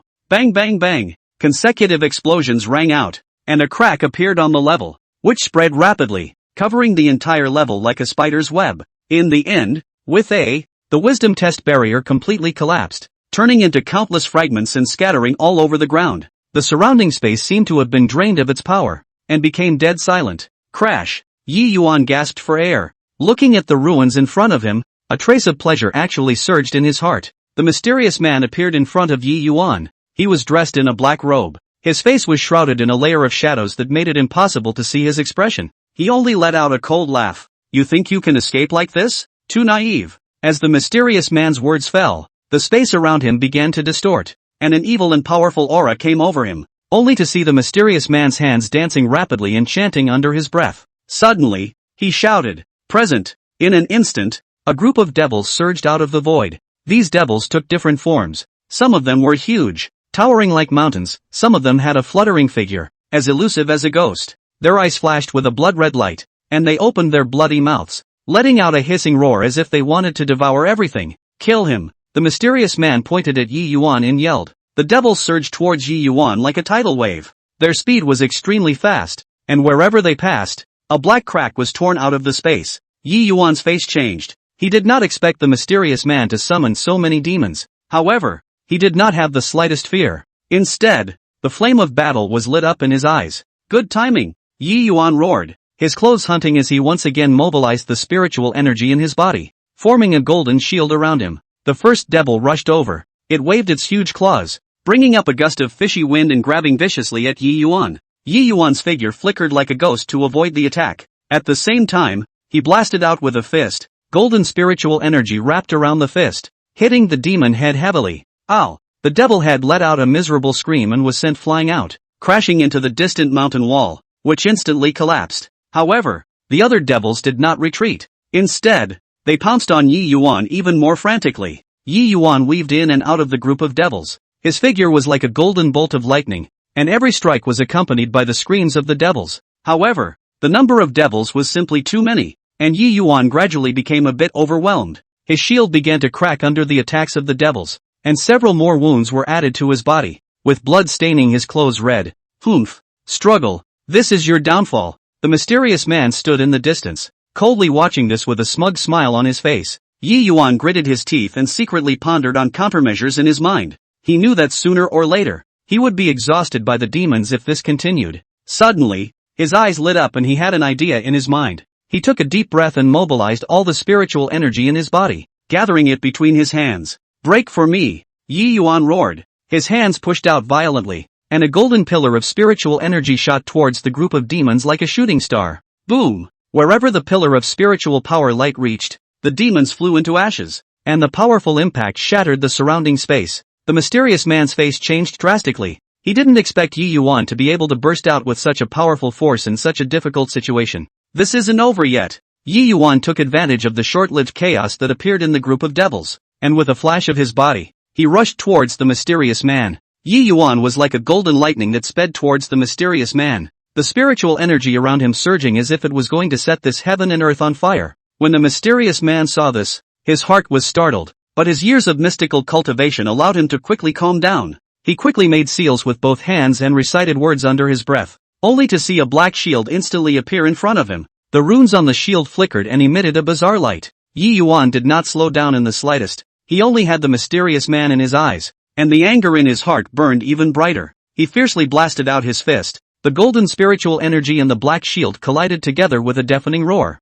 The space around him instantly distorted, and the powerful impact swept the surrounding sand and rocks up into the sky. Humph! Just with you want to break through my defense? The mysterious man sneered, a hint of disdain revealed in his eyes. Yi Yuan ignored the mysterious man's taunts. He mobilized his spiritual energy once again. His feet violently stomped on the ground, and his entire body rushed towards the shield like a cannonball. His fists landed on the shield like rain. Each punch carried a powerful force, and the runes on the shield began to flicker erratically, as if it could break at any time. The mystic's heart tightened as he increased the output of his spiritual power, trying to stabilize the shield. However, Yi Yuan's attacks were becoming more and more violent, and he felt that his spiritual energy was rapidly depleting, and he was somewhat overwhelmed. It can't go on like this. The mysterious man thought secretly in his mind as he decided to take the initiative. The mysterious man's hands quickly changed seals, only to see several black vines suddenly appear behind him. The vines were full of sharp thorns, and they swiftly jerked towards Yi Yuan. Yi Yuan sensed the danger and he dodged sideways to avoid the attack of the vines. However, the vines followed him like a shadow and kept attacking him. Yi Yuan dodged the attacks of the vines while searching for the mysterious man's cracks. Suddenly, Yi Yuan realized that there was a short pause in the attack of a vine. He was delighted and immediately seized this opportunity. He leapt up violently, and a golden spiritual power longsword coalesced in his hand, slashing fiercely at the vine. Ka-ching! With a crunching sound, the vine was chopped off, and black liquid flowed out from the break, emitting a pungent odor. When the mysterious man saw this, his face became even more ugly. He knew that Yi Yuan was not easy to deal with and had to use his full strength. The mysterious man raised his hands high in the air and recited an ancient incantation under his breath. As he recited the incantation, the space around him began to vibrate violently, and a huge black vortex appeared in the sky, which emitted an endless dark aura. What is this? Yi Yuan's heart was startled as he felt an unprecedented danger. Chapter 94. A pack of mad beasts in the fire. Suddenly, countless black flames surged out from the black vortex, and the flames were like a pack of crazy beasts as they pounced towards Yi Yuan. Yi Yuan hastily waved his spiritual power longsword in an attempt to ward off the black flames. However, the temperature of the black flames was extremely high, and the moment the spiritual power longsword came into contact with the flames, it unexpectedly began to melt. Yi Yuan was horrified. He quickly retreated and at the same time mobilized his spiritual energy to form a defensive barrier in front of him. The black flames hit the defense barrier, emitting a ZZ sound. The defense barrier began to crack, and could be broken by the flames at any time. Yi Yuan gritted his teeth and continuously injected spiritual energy to maintain the defense barrier. He knew that once the defense barrier was broken through, he would be in a place of no return. Just as Yi Yuan was struggling to support himself, he suddenly felt a mysterious force surging within his body. This force was getting stronger and seemed to be breaking through his body. This is... Yi Yuan's heart was filled with doubts, but he couldn't think about it in time. He could only allow this power to surge. Suddenly, a dazzling light erupted from Yi Yuan's body, and in the light, his figure gradually became blurred. When the light disappeared, Yi Yuan had turned into a giant covered in golden light, his body emitting a powerful aura as if he was a war god from the ancient times. Yi Yuan, who had turned into a giant, was surrounded by a chilling golden light that was as dazzling as the sun, dispersing the surrounding darkness by a few points. He looked down at his hands, feeling the surging power within him. The corners of his mouth rose slightly, revealing a confident smile. Now, it's my turn to fight back. Yi Yuan's voice resounded throughout the space like a flood bell, shaking the surrounding devils. When the mysterious man saw the change in Yi Yuan, a look of shock appeared on his face, but he quickly regained his composure and secretly pondered in his mind on how to deal with it. Yi Yuan did not give the mysterious man too much time to think. He took big steps forward. Each step made the ground tremble, and then violently blasted his fist towards the mysterious man. This punch contained endless power, and the surrounding air was compressed into substance, forming an airwave visible to the naked eye that swept toward the mysterious man. The mysterious man's face changed drastically as he hurriedly mobilized his entire body's spiritual energy and formed a thick black shield in front of him. Boom! Yi Yuan's fist smashed heavily on the shield with a deafening roar. The powerful impact caused the mysterious man to retreat back and countless cracks appeared on the shield. How is that possible? How did he suddenly become so powerful? The mystic's heart was filled with shock and doubt, but at this point, there was no more time for him to think. Yi Yuan rode on his victory as he raised his fist once again, ready to launch the next round of attack. The mysterious man, on the other hand, gritted his teeth and tried his best to maintain the shield. Bean-sized beads of sweat rolled down on his forehead, just when Yi Yuan's fist was about to fall again. A hint of viciousness suddenly flashed in the mysterious man's eyes as he violently bit his tongue and sprayed out a mouthful of blood. The blood turned into a blood mist in the air, which quickly spread out and enveloped the mysterious man. Yi Yuan's fist passed through the blood mist, but it hit empty. Where is the person? Yi Yuan's heart was startled as he looked around vigilantly, only to find that the mysterious man had disappeared without a trace. Suddenly, Yi Yuan felt a powerful force coming from behind. He could not think too much and quickly turned around and blocked the blow with his arm. Bang! Yi Yuan was sent flying out by this force, arcing through the air and landing heavily on the ground. Yi Yuan struggled to stand up, and he saw that the mysterious man was standing not far away with a wry smile on his face. Humph, you think you can defeat me just like that? Too naive, the mysterious man said coldly, his voice filled with mockery. Yi Yuan wiped the blood from the corner of his mouth. A hint of anger flashed in his eyes. Don't be complacent, today is the day you die. After saying that, Yi Yuan mobilized the power in his body once again. The golden light became even more dazzling. A circle of golden runes appeared around his body. The runes shone with a mysterious light as if they were telling ancient secrets. When the mysterious man saw the runes on Yi Yuan's body, his face became even more ugly,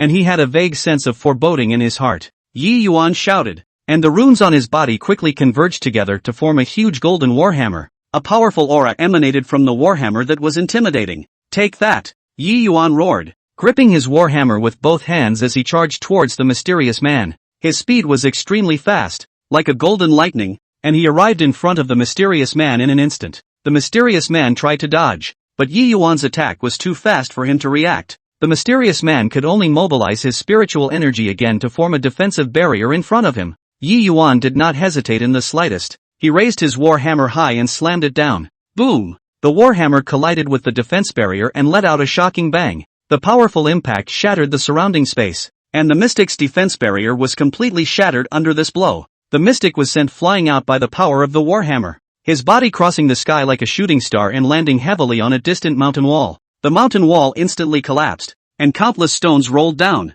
burying the mysterious man. Yi Yuan gasped for air and looked at the ruins in front of him, the anger in his heart gradually calming down. He knew that the battle was not over yet, and the mysterious man was definitely still alive. However, he believed that as long as he did not give up, he would definitely be able to defeat the mysterious man completely. Yi Yuan slowly walked towards the mountain wall that had been collapsed by the power of the warhammer. Rubble and dust filled the air around him, but his gaze was locked tightly on the pile of ruins without the slightest bit of slackening. "Humph, I don't believe you can dodge this," Yi Yuan whispered to himself with an undeniable firmness in his voice. Just as Yi Yuan was approaching the mountain wall, a violent vibration suddenly came from the ruins, and countless stones were shaken out by a powerful force, splashing in all directions. Yi Yuan was startled in his heart and quickly retreated, while once again gripping the golden warhammer in his hand and vigilantly watching the ruins, only to see a black figure rise up from the ruins. It was none other than Mystic. At this moment, his clothes were ragged, his hair was messy, and his face was full of wretchedness, but his eyes were flashing with a crazy light. "Yi Yuan, don't be too complacent," the mysterious man hissed, his voice filled with anger and unwillingness. Yi Yuan sneered. "By now, you still don't admit defeat?" The mysterious man didn't reply as he danced his hands quickly and mouthed the words. As he moved, the space around him began to distort once again, and an even more powerful dark force surged out of the void, wrapping him tightly. Yi Yuan couldn't help but feel a sense of awe in his heart when he sensed the power of this dark force. He knew that the mysterious man was about to put his best foot forward. In that case, let's see whose power is stronger. Yi Yuan took a deep breath and mobilized the golden power in his body once again. The light on the golden warhammer became more and more dazzling. The runes flickered and jumped, seemingly responding to Yi Yuan's battle intent. The mysterious man shouted fiercely, and the dark power pounced towards Yi Yuan like a raging tide. Wherever the dark power went, everything was swallowed up, and the surrounding space seemed to be shrouded in a dark abyss. Chapter 95. Dark forces are so weird. Yi Yuan was undaunted as he wielded his golden warhammer and met that dark force. The golden light and the dark power collided in midair, emitting a deafening roar, and the powerful energy fluctuation caused a huge crack to appear on the surrounding ground. Yi Yuan and the mysterious man fiercely exchanged blows in a storm of energy, and every collision caused the heavens and earth to tremble. Yi Yuan blocked the mysterious man's attacks time and time again with the great strength granted by the mysterious power in his body, but the mysterious man's dark power also caused him to feel great pressure. "We can't continue with this stalemate," Yi Yuan thought secretly in his heart as he decided to take the initiative and look for the mysterious man's breaks. Yi Yuan leapt up violently. The golden warhammer in his hand was raised high and smashed fiercely towards the mystic. Seeing this, the mystic hastily mobilized his darkness power and formed a sturdy darkness shield in front of his body. Boom! The golden warhammer smashed heavily on the dark shield, which trembled violently and a crack appeared. The mystic's arms went numb from the powerful force, and his body began to falter. Yi Yuan seized this opportunity and attacked again. His figure weaved through the darkness like a ghost, and his golden warhammer landed on the mystic's dark shield like rain. Each strike carried a powerful force, causing the mystic's shield to crack more and more, and it could shatter at any time. The mysterious man was horrified in his heart, and he knew that he had reached a desperate situation, but he wasn't willing to fail like this. He gritted his teeth and mobilized the last of the dark power in his body, preparing for a final struggle. The mysterious man violently pushed his hands forward and the dark power shot towards Yi Yuan like a black lightning. Yi Yuan was unable to dodge and was struck by the dark power. His entire body was sent flying out and fell heavily on the ground. Cough! Yi Yuan struggled to stand up, a trace of blood spilling out from the corner of his mouth. His eyes, however, remained firm, without the slightest intention to retreat. "Mystic, is this the best you can do?" Yi Yuan wiped the blood from the corner of his mouth and said coldly. The mysterious man looked at Yi Yuan and a hint of despair flashed in his eyes. He knew that he could no longer defeat Yi Yuan. "Yi Yuan, you wait, I will settle this score with you sooner or later." The mysterious man finished with hatred and turned around to try to flee. "Want to run? Not that easy." A cold light flashed in Yi Yuan's eyes as he once again mobilized the golden power in his body and chased after the mysterious man. Yi Yuan was like a golden meteor, chasing after the mysterious man in the direction he fled. The golden light emanating from his body pierced through the darkness, illuminating the path of the mysterious man's escape. Want to escape? You won't be able to fly even with your wings today. Yi Yuan's voice echoed in this chaotic space, filled with unquestionable majesty. The mysterious man desperately fled. His figure fluttered like a ghost in the darkness, but Yi Yuan's tracking followed him like a shadow. The mysterious man kept changing directions, trying to get rid of Yi Yuan's pursuit, but found that no matter what, he could not shake off the golden aura that was tightly locked onto him. Damn it! Why is this guy following so closely? The mysterious man cursed in his heart, his forehead covered in beads of anxious sweat. Yi Yuan chased after him while mobilizing his spiritual energy. The golden war hammer once again appeared in his hand, the light growing stronger with his anger. Today is your end. Suffer! Yi Yuan roared and threw the war hammer in his hand towards the mysterious man with vigor. The golden war hammer brought with it the sound of whistling wind, shooting towards the mystic like a golden cannonball. The mystic turned back in horror, looking at the rapidly approaching war hammer as he desperately mobilized the remaining darkness power in his body in an attempt to coalesce a defensive barrier. Boom! The war hammer smashed heavily on the dark shield that the mystic had temporarily condensed. The shield instantly shattered and the powerful impact sent the mystic flying out, his body tumbling in midair like a kite with broken strings, finally falling heavily onto a barren land. Yi Yuan instantly arrived in front of the mysterious man and looked at him condescendingly, his eyes full of victory. You've lost. Obediently bind your hands. The mysterious man struggled to get up from the ground. Unwillingness was written all over his face, yet he was powerless to resist. Yi Yuan, don't be complacent. Even if I fall into your hands today, my companions won't let you go. The mysterious man threatened viciously. Yi Yuan sneered. Will I be afraid of your so-called companions? Feel free to use whatever tricks you have. I'll take them. Seeing that the threat was useless, the mysterious man suddenly revealed a wry smile. In that case, let's die together. With that, his body began to tremble violently, the dark power within his body surging wildly, as if a huge explosion was brewing. Yi Yuan was shocked in his heart. He realized that the mysterious man wanted to blow himself up, but it was too late to escape at this point. Humph! Wanting to pull me along for the funeral? Not so easy. Yi Yuan gritted his teeth and mobilized all the golden power in his body, forming an impenetrable golden shield in front of him.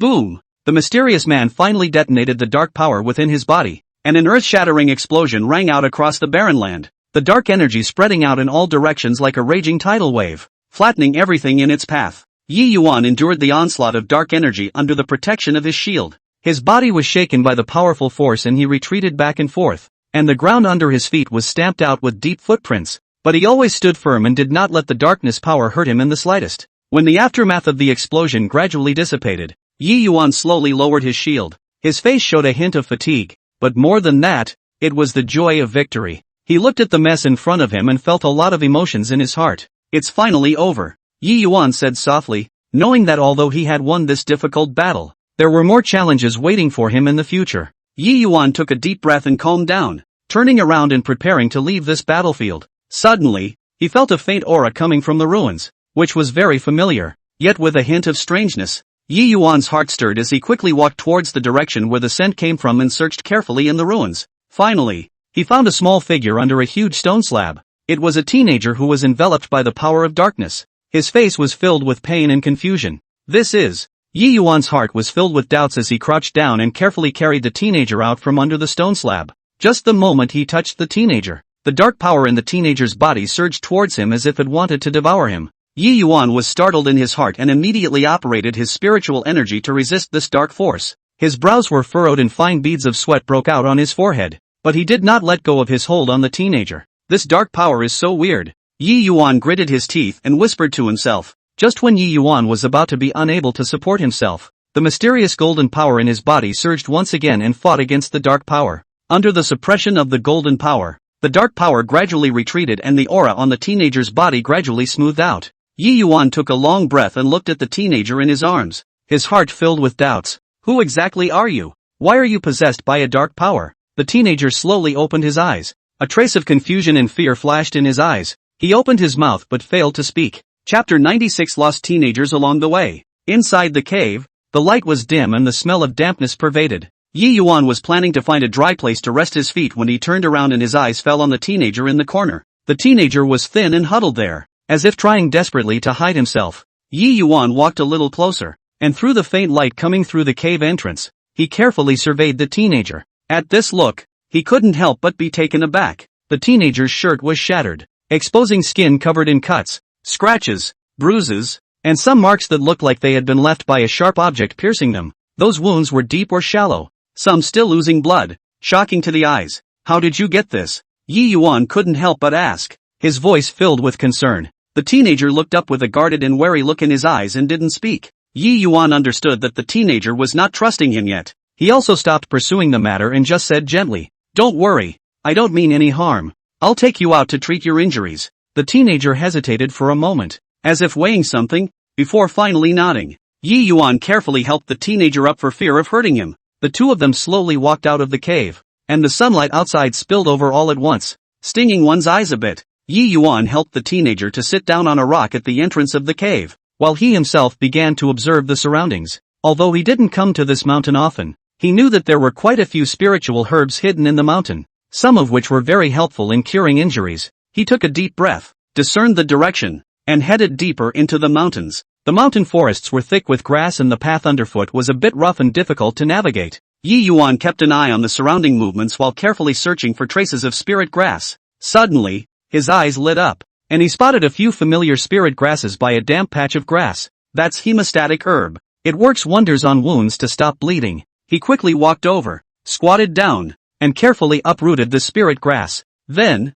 he continued searching, and in a short while, he found a few more rejuvenation grasses that could promote wound healing. Yi Yuan carefully put away the spirit grass he found and quickly walked back to where the teenager was. The teenager was still sitting there, and a hint of anticipation flashed in his eyes when he saw Yi Yuan return. Yi Yuan walked over to the teenager and placed the spirit herbs on the ground. These spirit herbs can help you heal your injuries. It might hurt a little, so bear with it. The teenager nodded softly and didn't say anything. Yi Yuan first picked up the hemostatic grass, put it in his mouth and chewed it, then put it on the teenager's wounds that were still bleeding. As soon as the hemostatic grass touched the wound, the teenager's body trembled slightly, and a look of pain appeared on his face. Bear with it, it'll be over soon. Yi Yuan softly comforted. After a while, the bleeding gradually stopped. Yi Yuan picked up the rejuvenation herb again, chewed it similarly, and carefully applied it to the teenager's wound. The medicinal power of the rejuvenation herb began to take effect, and a cool sensation came from the teenager's wound,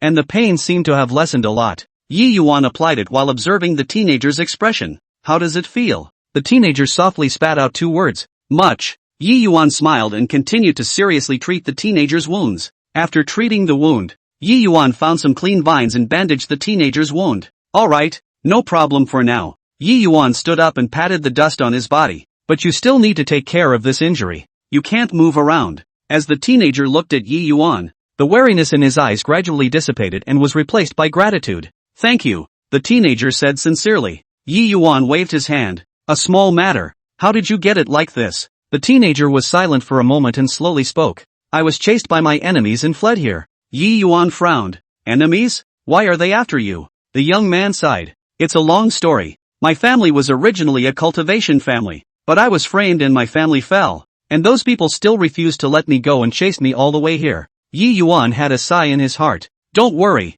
In this mountain, they won't be able to find you for a while. Wait for you to get better, then make plans. The young man nodded. Thank you for taking me in. When I recover from my injuries, I will repay your kindness. Yi Yuan smiled. There's no need to be so polite. We are all cultivators. It's only right to help each other. Since then, Yi Yuan would come to visit the teenager every day, bring him some food, and would help him change his medicine. The teenager's injuries gradually improved under Yi Yuan's careful care. The two of them also gradually became familiar with each other, chatting together from time to time and sharing each other's cultivation experience. Yi Yuan realized that although the teenager was not very old, he was extremely talented in cultivation and had a deep understanding of cultivation. The teenager also admired Yi Yuan. He felt that Yi Yuan was not only skilled in medicine, he was also kind and upright. As the days passed, the teenager's injuries finally fully recovered. He stood up and moved his muscles, a long-lost smile on his face. My injuries are all healed thanks to you. The teenager looked at Yi Yuan gratefully.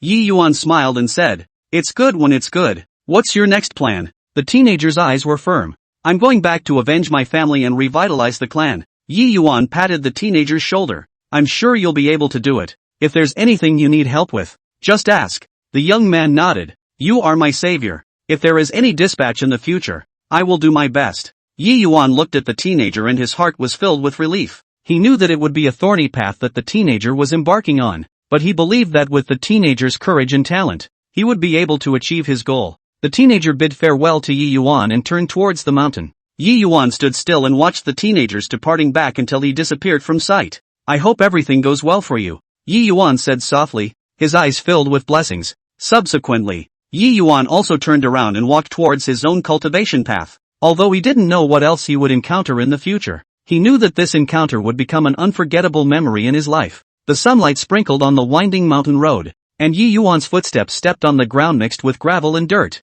making a subtle rustling sound. Each step carried with it the anticipation of the view from the top of the mountain, and sweat slid down his cheeks and soaked his shirt. Along the way, the wind whistled in his ears as if urging him to pick up the pace. The wildflowers on the side of the road bloomed uncontrollably and colorfully, but Yi Yuan was not interested in appreciating them at the moment. Finally, the outline of that mountain top became clearer and clearer, and the excitement in Yi Yuan's heart grew stronger and stronger. When the last step was taken onto the flat ground at the top of the hill, the sky opened up in front of us. The mountains are rolling in the distance, and the sea of clouds is tumbling and surging between the mountains. Like a dream, Yi Yuan took a deep breath, and the air was filled with a fresh, refreshing aroma of grass and trees. Being mesmerized by the beauty, Yi Yuan relaxed his entire body's vigilance. Suddenly, a sound of breaking wind came from behind, harsh and urgent. There was no time to think. Yi Yuan's body instinctively tried to dodge. Chapter 97. The black hand behind it is the Zhang family as well, but the attack came too fast,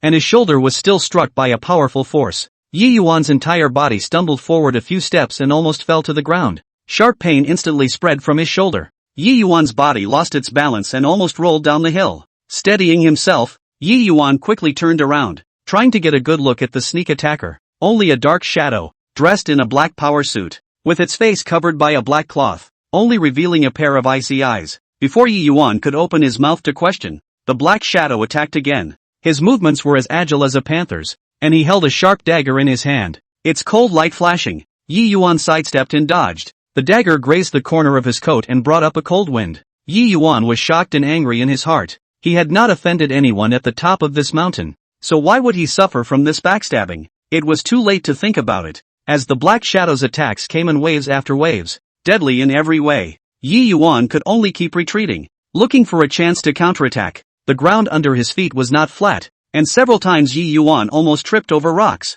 In his panic, Yi Yuan realized that there was a huge rock at the edge of the mountaintop that might serve as a cover. Seeing the right moment, Yi Yuan quickly ran towards the rock. The black shadow was in hot pursuit, his eyes revealing a determination to kill. Ducking behind a rock, Yi Yuan began to quickly think of countermeasures. Not being armed, the situation was unfavorable against an enemy armed with sharp blades. At this time, Yi Yuan noticed a few fist-sized stones on the ground that could perhaps be used as weapons. Bending down to pick up a stone, Yi Yuan held it tightly in his hand, waiting for the black shadow to get close. Yi Yuan violently peeked out from behind the rock and slammed the stone towards his head. The dark figure reacted quickly, sidestepping the stone. But this also bought Yi Yuan some time. He took advantage of the situation to pick up a few more stones and smashed them continuously towards the black shadow. The black shadow was disrupted by this sudden attack and could only keep dodging. Taking advantage of the gap between his evasions, Yi Yuan decided to take the initiative. Yi Yuan shouted and charged towards the black shadow.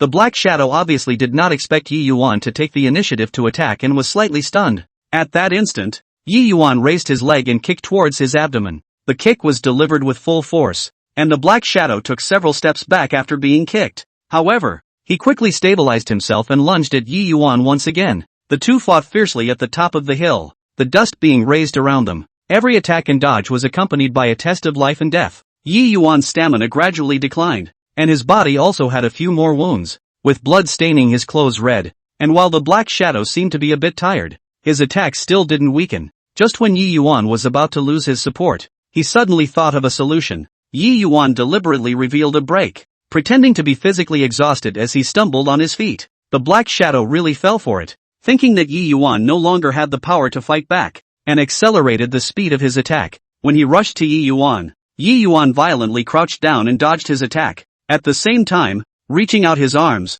he wrapped them around his legs and pulled hard. The The dark figure lost its balance and the whole thing fell forward. Yi Yuan took the opportunity to stand up and kick towards his head. The kick hit its target squarely, and the black shadow's body went limp and fell to the ground. Yi Yuan panted heavily and looked at the black shadow lying on the ground. The tension and fear in his heart gradually dissipating. Walked forward and removed the black cloth from his face. Seeing his face, Yi Yuan froze. Surprisingly, it was a complete stranger. Yi Yuan didn't understand why he had to sneak attack himself. What kind of deep hatred was there between them? Yi Yuan crouched down and felt around his body, hoping to find some clues. In his arms, Yi Yuan found an unsigned letter. When he opened the letter, it read, "Be sure to take care of him when he reaches the top of the mountain, and there will be a big reward after the deed is done." After reading the letter, the doubts in Yi Yuan's heart became heavier. Who wants him dead? And for what purpose? Yi Yuan put the letter away and decided to take his time to investigate after going down the mountain, looking at the beautiful view of the mountain top in front of him. At this time, Yi Yuan no longer had the heart to appreciate it. This sudden sneak attack gave Yi Yuan a new understanding of this seemingly peaceful world. Gathering his emotions and dragging his injured body, Yi Yuan walked towards the mountain step by step. With every step, Yi Yuan pondered over the hidden conspiracy behind this. Yi Yuan did not know what would await him, but he knew that he had to find out the truth and could not let this backstabber get away with it. The world below the mountain was still prosperous and lively, but Yi Yuan's heart was filled with gloom. This life and death battle at the top of the mountain was just the beginning, and Yi Yuan would be embarking on a path full of unknowns and dangers. After escaping from death on the mountaintop, the flame of doubt and anger in Yi Yuan's heart burned day and night. He returned to his abode and briefly tended to his wounds, but his mind was not on his injuries. The words were like a sharp knife in his heart. Must be resolved in that mysterious letter. He knew that if he didn't uncover the black hand behind him, there would be no peace in the days to come. Thus, Yi Yuan began the difficult road of investigation. He started with the body of the sneak attacker, scrutinizing every feature on the body. There were no obvious birthmarks or special markings on the body, and the clothing was plain black power suits. However, at the neckline, Yi Yuan found an extremely inconspicuous silk thread embroidery that was a small, almost unrecognizable pattern. He carefully cut the piece of fabric and put it away, intending to find a connoisseur to identify it. Yi Yuan again remembered the mountaintop where the attack took place. Perhaps there were still some clues left there. He returned to the top of the hill once more, ignoring the pain of his wounds, and searched the area where the fierce battle had taken place. Inch by inch, in a rocky crevice he found a fragment of clothing, the same color and texture as the sneak attacker's clothing. More crucially, there was also the déjà vu silk thread embroidery on the edge of the fragment. It seems highly likely that the embroidery pattern is a sign of the power behind the curtain. Yi Yuan knew deep down that it was difficult to decipher the secret of this pattern with only his own insight. He thought of an old man in the city, who was said to be very knowledgeable and knew all types of family crests and power markings like the back of his hand. Yi Yuan hurried to the old man's home with the fabric and fragments. The old man took the fabric, put on his old glasses and scrutinized it for a long time. His brows were sometimes furrowed, sometimes stretched, and finally he slowly spoke. This pattern, although I have not seen the exact same one, its stitching and style have similarities to some of the Zhang family's emblems. Yi Yuan was shocked in his heart. Zhang family? That was a powerful family in the city. But this resemblance alone is not enough to conclude that it was the Zhang family that did it. Yi Yuan decided to start by checking the movements of the Zhang family's personnel. He began to secretly observe the vicinity of the Zhang family residence for a few days, but found nothing. Just when he was almost about to give up, he finally noticed a glimmer of something. Chapter 98 The Man in Black in the Broken Temple. He saw a butler-like person from the Zhang family walk out of the mansion in a hurry and enter a remote tavern. Yi Yuan quietly followed him in and chose a hidden spot to sit down. He pricked up his ears and listened to the steward and the tavern keeper's conversation. Although the voice was low, Yi Yuan still captured a few key words. How did that go last time? The tavern owner asked in a low voice. Alas, something went wrong, and that boy's life was too big to be solved. The butler replied with a chagrined face. Yi Yuan's heart tightened. He knew that it was highly likely that they were talking about themselves. But with just these few conversations, it is not possible to sit on the Zhang family's crimes. Yi Yuan decided to take the risk of sneaking into the Zhang family residence to look for more direct evidence. Late at night, the moon was dark and the wind was high. Yi Yuan exerted his light power and silently went over the courtyard wall of the Zhang family. He traveled carefully through the mansion, avoiding the patrolling household guards. Finally, he came to a room that looked like a study. Through a crack in the window, he saw candlelight flickering inside the room, and a member of the Zhang clan was sitting at the table, flipping through some papers. Yi Yuan held his breath, gently pushed open the window, and tumbled in. The man seemed to notice something and jerked his head up. Yi Yuan did not have time to think about it and quickly struck out, nudging his acupoints. Don't make a sound or I'll take your life. Yi Yuan lowered his voice and threatened. The man nodded in horror. Yi Yuan began to rummage around the house and finally, in a drawer, he found a ledger. There are some strange entries in the ledger, one of which reads, Hilltop Mission, several fees. Yi Yuan was delighted in his heart. He knew that this was most likely the evidence of assigning someone to sneak up on him. He also found a secret letter next to the ledger, which described in detail the assassination plan against himself, and where it fell. It was clearly stamped with the seal of the Zhang family. Now, the evidence is overwhelming. Yi Yuan collected the account book and the secret letter, unlocked the man's acupoints, and then quickly left the Zhang family residence. Back home, Yi Yuan looked at the evidence in his hands, and the anger in his heart reached its peak. He didn't understand that he had no grudge against the Zhang family, so why would they do this to him? Yi Yuan decided that he would find the Zhang family's current family members and ask them about it face to face. With the evidence in hand, he came to the front of the Zhang family's residence and demanded to see the Zhang family's master. Seeing that he was so aggressive, the house guards did not dare to stop him and rushed in to inform him. Not long after, Zhang Tianba, the master of the Zhang family, walked out. Are you Yi Yuan? What is it that you are looking for me? Zhang Tianba asked with an arrogant face. Yi Yuan snorted coldly and threw the account book and secret letter in front of him. Zhang Tianba, look at what this is. Why did your Zhang family send someone to sneak attack me? Zhang Tianba picked up the account book and secret letter, and his face instantly turned pale. This must be a misunderstanding. He was still trying to weasel his way out of it. Misunderstanding? The evidence is overwhelming and you still want to deny it? Yi Yuan said angrily. Zhang Tianba was silent for a moment and finally sighed. That's just it. Since you found out, I won't hide it from you. It was someone who offered a high price for us to get rid of you. Who is it? Yi Yuan asked after him. I don't know. That person has been contacting us through an intermediary, and we've never seen his true colors. Zhang Tianba said helplessly.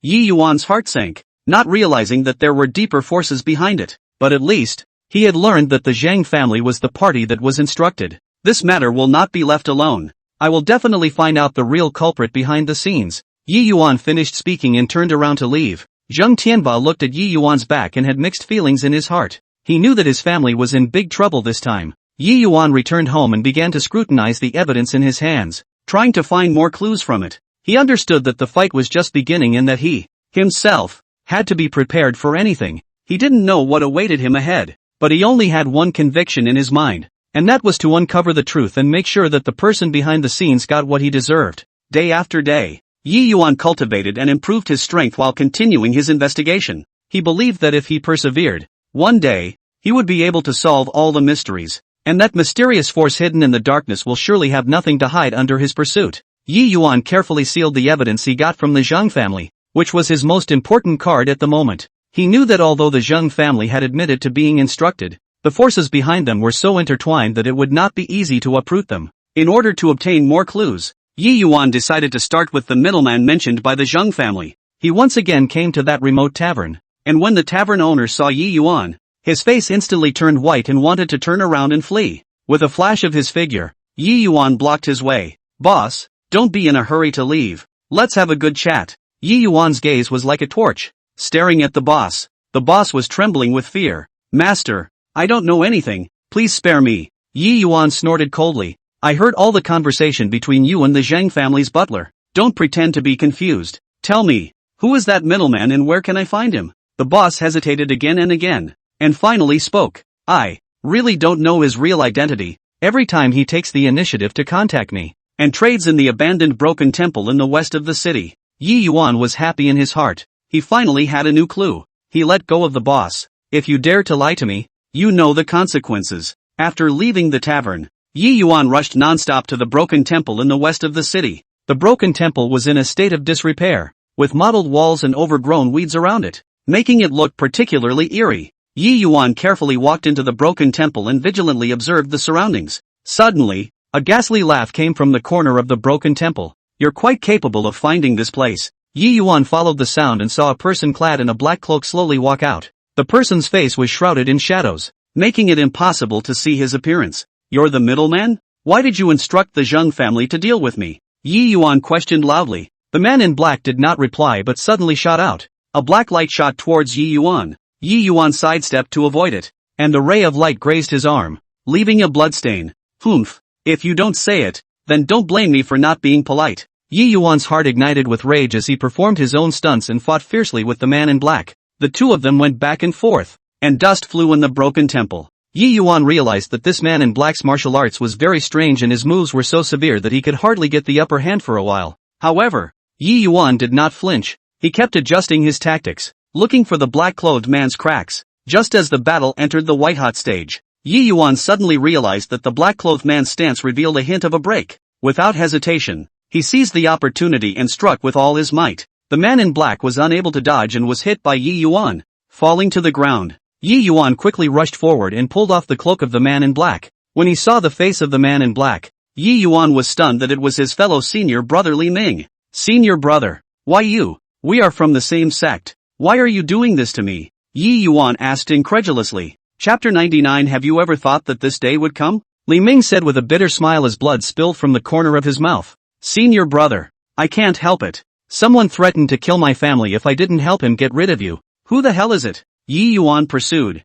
Li Ming hesitated for a moment, but finally spoke out a name. It's Wang Hu of the Wang clan. He covets your secret cultivation book and wants to keep it for himself. The mystery in Yi Yuan's heart was finally solved, and he looked at the injured Li Ming with mixed feelings in his heart. Senior brother, you're confused. Yi Yuan decided that he would go to Wang Hu to get an explanation. He handed Li Ming over to the officials to be disposed of. Then, he organized his clothes and walked in the direction of the Wang family. Along the way, the anger in Yi Yuan's heart burned hotter and hotter. He secretly swore that he would make Wang Hu pay for what he had done. When Yi Yuan arrived at the Wang family residence, Wang Hu had already gotten the news and led a group of family members to wait at the entrance. Yi Yuan, you really have guts to come to the door, Wang Hu said with an arrogant face. Yi Yuan looked at him coldly. Wang Hu, today is the day you die. After saying that, Yi Yuan leaped and rushed towards Wang Hu. A new battle was about to kick off. Humph, kid, do you think you can spread your wildness in my Wang mansion and still come back in one piece?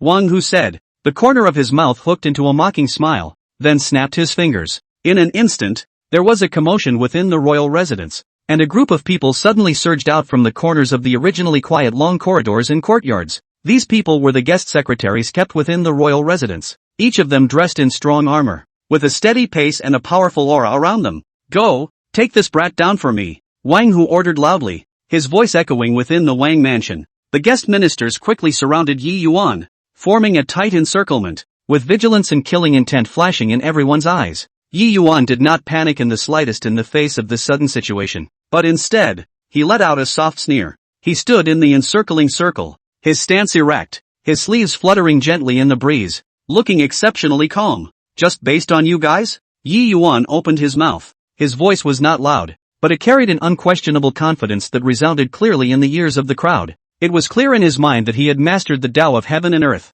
which was a powerful force above ordinary martial arts. The Tao of heaven and earth contained the laws and mysteries of all things in the universe, and once mastered, one could borrow the power of heaven and earth for one's own use. Yi Yuan slightly closed his eyes and felt the flow of auras in the surrounding heaven and earth. As if those auras were summoned by some kind of call, they began to converge towards him. When the guest ministers saw this, their hearts were shocked. They had never seen such a strange sight before. Don't just stand there. Do it! One of the guest ministers shouted, taking the lead and swinging out a fist with a whistling wind sound towards Yi Yuan's face. This punch was full of power, and if it was struck, ordinary people were afraid that they would fall unconscious on the spot. However, Yi Yuan was not panicked, as he flicked his side and easily dodged the powerful strike. Immediately afterward, he stretched out a finger and gently pointed it at the guest minister. A seemingly random point contained a powerful force of heaven and earth. An invisible force shot out from Yi Yuan's fingertips and instantly struck the guest minister. The Hakai only felt a mountainous force come crashing down on him,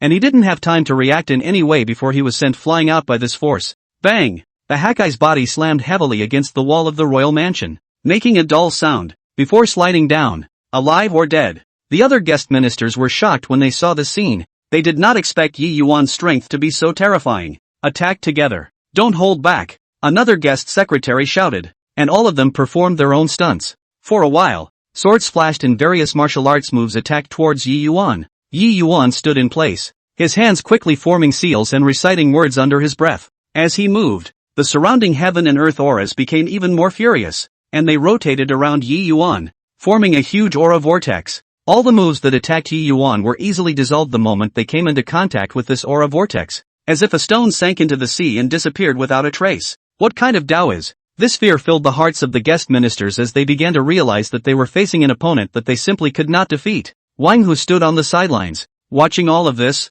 his face becoming extremely ugly. Impossible. How could he be so strong? Wang, who whispered to himself, his eyes filled with shock and unwillingness. He originally thought that with the power of the many guest ministers of the royal family, it would be easy to take down Yi Yuan, but now it seemed that he had really underestimated Yi Yuan. Yi Yuan slowly opened his eyes, and a strange light flashed in his eyes, which seemed to contain endless power. Your attacks, they are too weak, Yi Yuan said coldly, with a hint of mockery in his voice. He took a step forward, and with every step he took, the surrounding heaven and earth aura surged with him. The guest ministers unconsciously retreated backward as they felt this powerful pressure. Today, none of you will be able to leave. Yi Yuan's voice resounded once again, echoing within the royal mansion like a flood bell. He raised his hands upwards, and the sky was suddenly covered in dark clouds, and the originally clear sky instantly became dim and lightless. A bolt of lightning traveled through the clouds, emitting a dazzling light as if the end of the world was imminent. What going to do?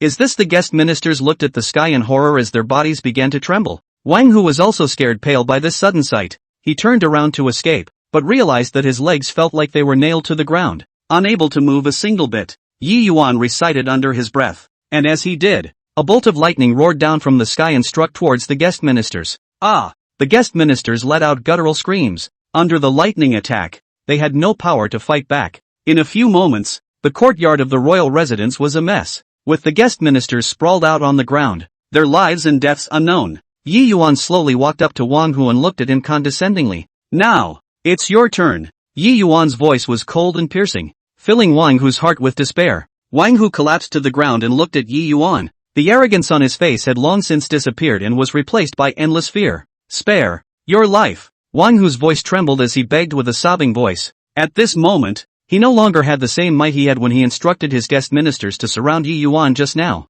Yi Yuan looked at the wretched Wang Hu without the slightest bit of pity in his eyes. He who had mastered the Tao of heaven and earth had long since not been a weakling who could be bullied at will by these worldly dignitaries. Back then, when you were relying on the power of the royal family to act recklessly, did you ever think that there would be today? Yi Yuan spoke coldly, his voice full of condemnation of Wang Hu's past misdeeds. Chapter 100. Wang Hu thoroughly knew it was wrong. Wang Hu desperately shook his head. Snot and tears flowed down together. I'm wrong. I'm really wrong. Please be generous and let me live. Yi Yuan frowned slightly as he recalled all the scenes of Wang Hu's misdeeds, the suffering of those innocent people, one by one, all due to Wang Hu's greed and tyranny. The sins you have committed cannot be cancelled out with a single plea for forgiveness, Yi Yuan said as a ball of energy composed of heaven and earth aura slowly condensed in his hand. This ball of energy emitted a dazzling light. The air around it twisted and distorted due to its presence, and the powerful force contained within it was enough to instantly turn Wang Hu into ashes. Wang Hu looked at the energy ball in Yi Yuan's hand and was terrified to the extreme as he crawled backward on his hands and knees,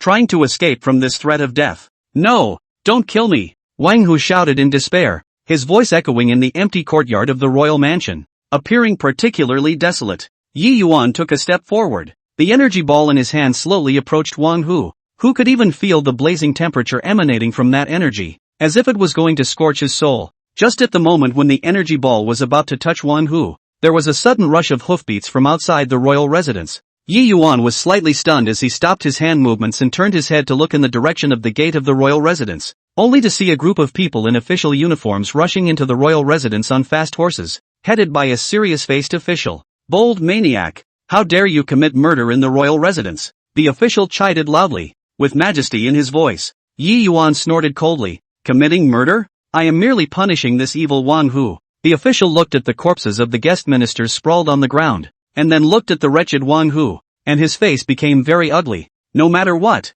you have violated the law by injuring someone within the king's residence. Come back to the court with me to be tried. The official did not budge. His tone was strong. Yi Yuan laughed coldly in his heart. He mastered the Tao of heaven and earth. Would he put this small law in his eyes? But at this moment, he did not want to get into too much trouble for no reason. Fine, I'll go with you, but I will definitely reveal all the crimes of this Wang Hu, Yi Yuan said, putting away the energy ball in his hand. The official waved his hand and two yamen came forward and escorted Wang Hu and Yi Yuan separately. On the way to the courthouse, Yi Yuan pondered in his mind. He knew that he was afraid that this would be the beginning of another trouble, but he was not afraid. When he arrived at the yamen, Yi Yuan was brought above the hall. The official was sitting high on the main seat. The yamen on both sides were holding water and fire sticks. The atmosphere was serious. "Who is in the hall? Give your name," the official asked loudly as he slapped the shocking wood. "I am Yi Yuan, a grasshopper." Yi Yuan replied in an unassuming manner. "Why did you hurt someone in the royal residence? Tell me the truth." The official continued the interrogation. Yi Yuan took a deep breath and began to tell all of Wang Hu's evil deeds one by one. From forcibly occupying people's land to bullying the weak and small, piles and pieces. Listening to the crowd in the hall shocked, Wang Hu was on the side, his head lowered, not daring to say anything. He knew that every single thing Yi Yuan said was the truth. After hearing this, the official's face became very grave. He did not expect Wang Hu to commit so many crimes. "Wang Hu, can this be true?" The official looked at Wang Hu and asked sternly. Wang Hu was so scared that he was trembling. He knew that at this moment it would be useless to sophistry. He could only cry and admit, "My lord, I'm guilty. I deserve to die." The official pondered for a moment. Although he was clear that Wang Hu had committed many crimes, it was also a fact that Yi Yuan had injured someone in the royal residence, and it was difficult to make a decision for a while. Just then, the steward of the king's house hurriedly arrived, and he whispered a few words in the official's ear. The official's face changed slightly, and then he looked at Yi Yuan with a hint of complexity in his eyes. "Yi Yuan, although you punished the wicked, but after all, you violated the law and should have been severely punished. However, remembering that you have merit in exposing Wang Hu's crimes, you will be sentenced lightly." The official finally made his verdict. Yi Yuan understood in his heart that there might be a factor behind the operation of the royal family, but he did not want to dwell on it too much. Walking out of the courthouse, Yi Yuan looked at the sky and felt a lot of emotions in his heart. He knew that it was difficult to completely eradicate the evil in this world, but as long as he grasped the Tao of heaven and earth, he would do everything he could to guard the fairness and justice in the world. Yi Yuan walked slowly into the city with a calm and steady pace. After experiencing the turmoil in the royal residence, his state of mind became more and more peaceful, yet he also carried a few expectations for the future. The streets are bustling with crowds of people, and the sounds of hawking, talking and laughing are intertwined to form a lively picture of the marketplace. Yi Yuan's eyes scanned the streets and alleys, and he already had a decision in his mind to open a martial arts school. He knew that the heaven and earth Tao and martial arts techniques he had mastered should not only be used for personal honor and disgrace struggles, but could also be passed down and carried forward to cultivate more capable people. Soon, Yi Yuan found a suitable site. It was a spacious compound with green bricks and tiles, ancient and rustic. With his own hands, he made some arrangements for the martial arts hall, wiping down the weapon racks, placing the practicing stones. Every detail was carefully handled. It wasn't long before a brand new martial arts center was unveiled in the city. With the three big words hanging high above the lintel, the brush strokes strong and powerful. Yuan Wutang. The news spread quickly within the city as if it had grown wings. Various clans moved after hearing about this. The Wang family, as a great clan within the city, the family head Wang Changyi was the first to sit down. "I heard that Yi Yuan opened a martial arts school, and it is said that he fought all the guest ministers alone in the Wang Fu, and his strength is extraordinary." Wang Changyi sat in the family council hall and said with a gloomy expression, "Father, why don't we send our clan's children there? Maybe they can learn some real skills." Wang Changyi's eldest son, Wang Mingxian, proposed. Wang Changyi nodded slightly, a trace of thought flashed in his eyes. "Well, that's exactly what I'm thinking. For this Yi Yuan to be so capable, I'm sure there must be something unique about his martial arts." Meanwhile, the Li family was also discussing the matter. Yi Yuan's martial arts school? Is he really that powerful? Li Hongye, the head of the Li family, asked with a frown. "1,000 times true, father. I saw him with my own eyes as he put on a great show of power in the royal residence, and those royal guest ministers were unbeatable in front of him." Li Yifeng, the second son of the Li family, said, "Since that's the case, we can't lag behind. Send all the younger generation of the clan over there so that they can have a good experience." Li Hongye made a decision. Other clans heard about the Wang and Li family's move and followed suit. For a while, Yi Yuan's martial arts center was full of people. "Master Yi, my little boy is in your hands. I hope you will teach him more," a parent with a child said with a face full of anticipation. "Don't worry, I will do my best to teach them the way of martial arts." Yi Yuan responded with a smile and a firmness in his eyes. In this way, the sons and daughters of various families gathered at the martial arts center. These sons and daughters were of different ages. Some were young and youthful, their eyes full of longing for martial arts. Some were slightly more mature, with a bit of perseverance. Yi Yuan stood on the martial arts training ground of the martial arts center. Looking at these vigorous young people in front of him, A sense of responsibility welled up in his heart. From today onwards, you are disciples of the Far Martial Hall. In this martial arts hall, not only do you have to learn martial arts, but you also have to learn how to be a human being, Yi Yuan said loudly, his voice echoing in the martial arts practicing ground. Chapter 101 Little Zhao Tianba dares to be arrogant? Yes, Master Yi. The disciples responded in unison, their voices loud and full of vigor. Yi Yuan began to teach them the basics of martial arts,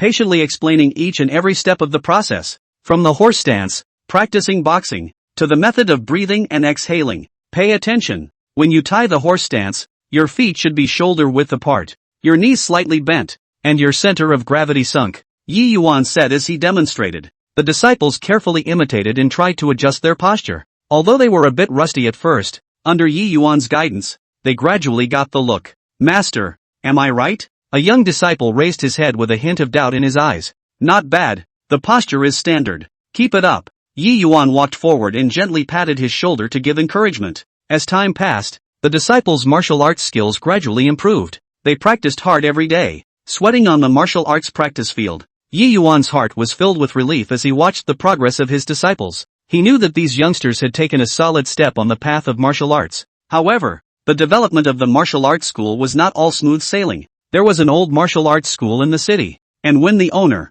Zhao Tianba, heard that Yi Yuan's martial arts school was so hot, his heart was filled with jealousy. This Yi Yuan, who is just a first-timer kid, has robbed my business, Zhao Tianba said with a gloomy face as he sat on the unique chair of his martial arts center. Pavilion Master, why don't we think of a way to give them some color? One of Zhao Tianba's men said fawningly from the side. Humph, let's see what happens first. If he continues to steal my thunder like this, don't blame me for not being polite. A hint of ruthlessness flashed in Zhao Tianba's eyes. Yi Yuan did not know what was in Zhao Tianba's mind as he remained focused on teaching his disciples. From time to time, he told his disciples about the mysteries of the Tao of heaven and earth, hoping that they could realize the true meaning of martial arts from it. The Tao of heaven and earth emphasizes conforming to nature and borrowing strength. When you guys are practicing martial arts, you should also learn to sense nature and become one with heaven and earth. Yi Yuan sat at the edge of the martial arts practicing ground and said to his disciples in a serious manner. The disciples sat around him and listened with great interest,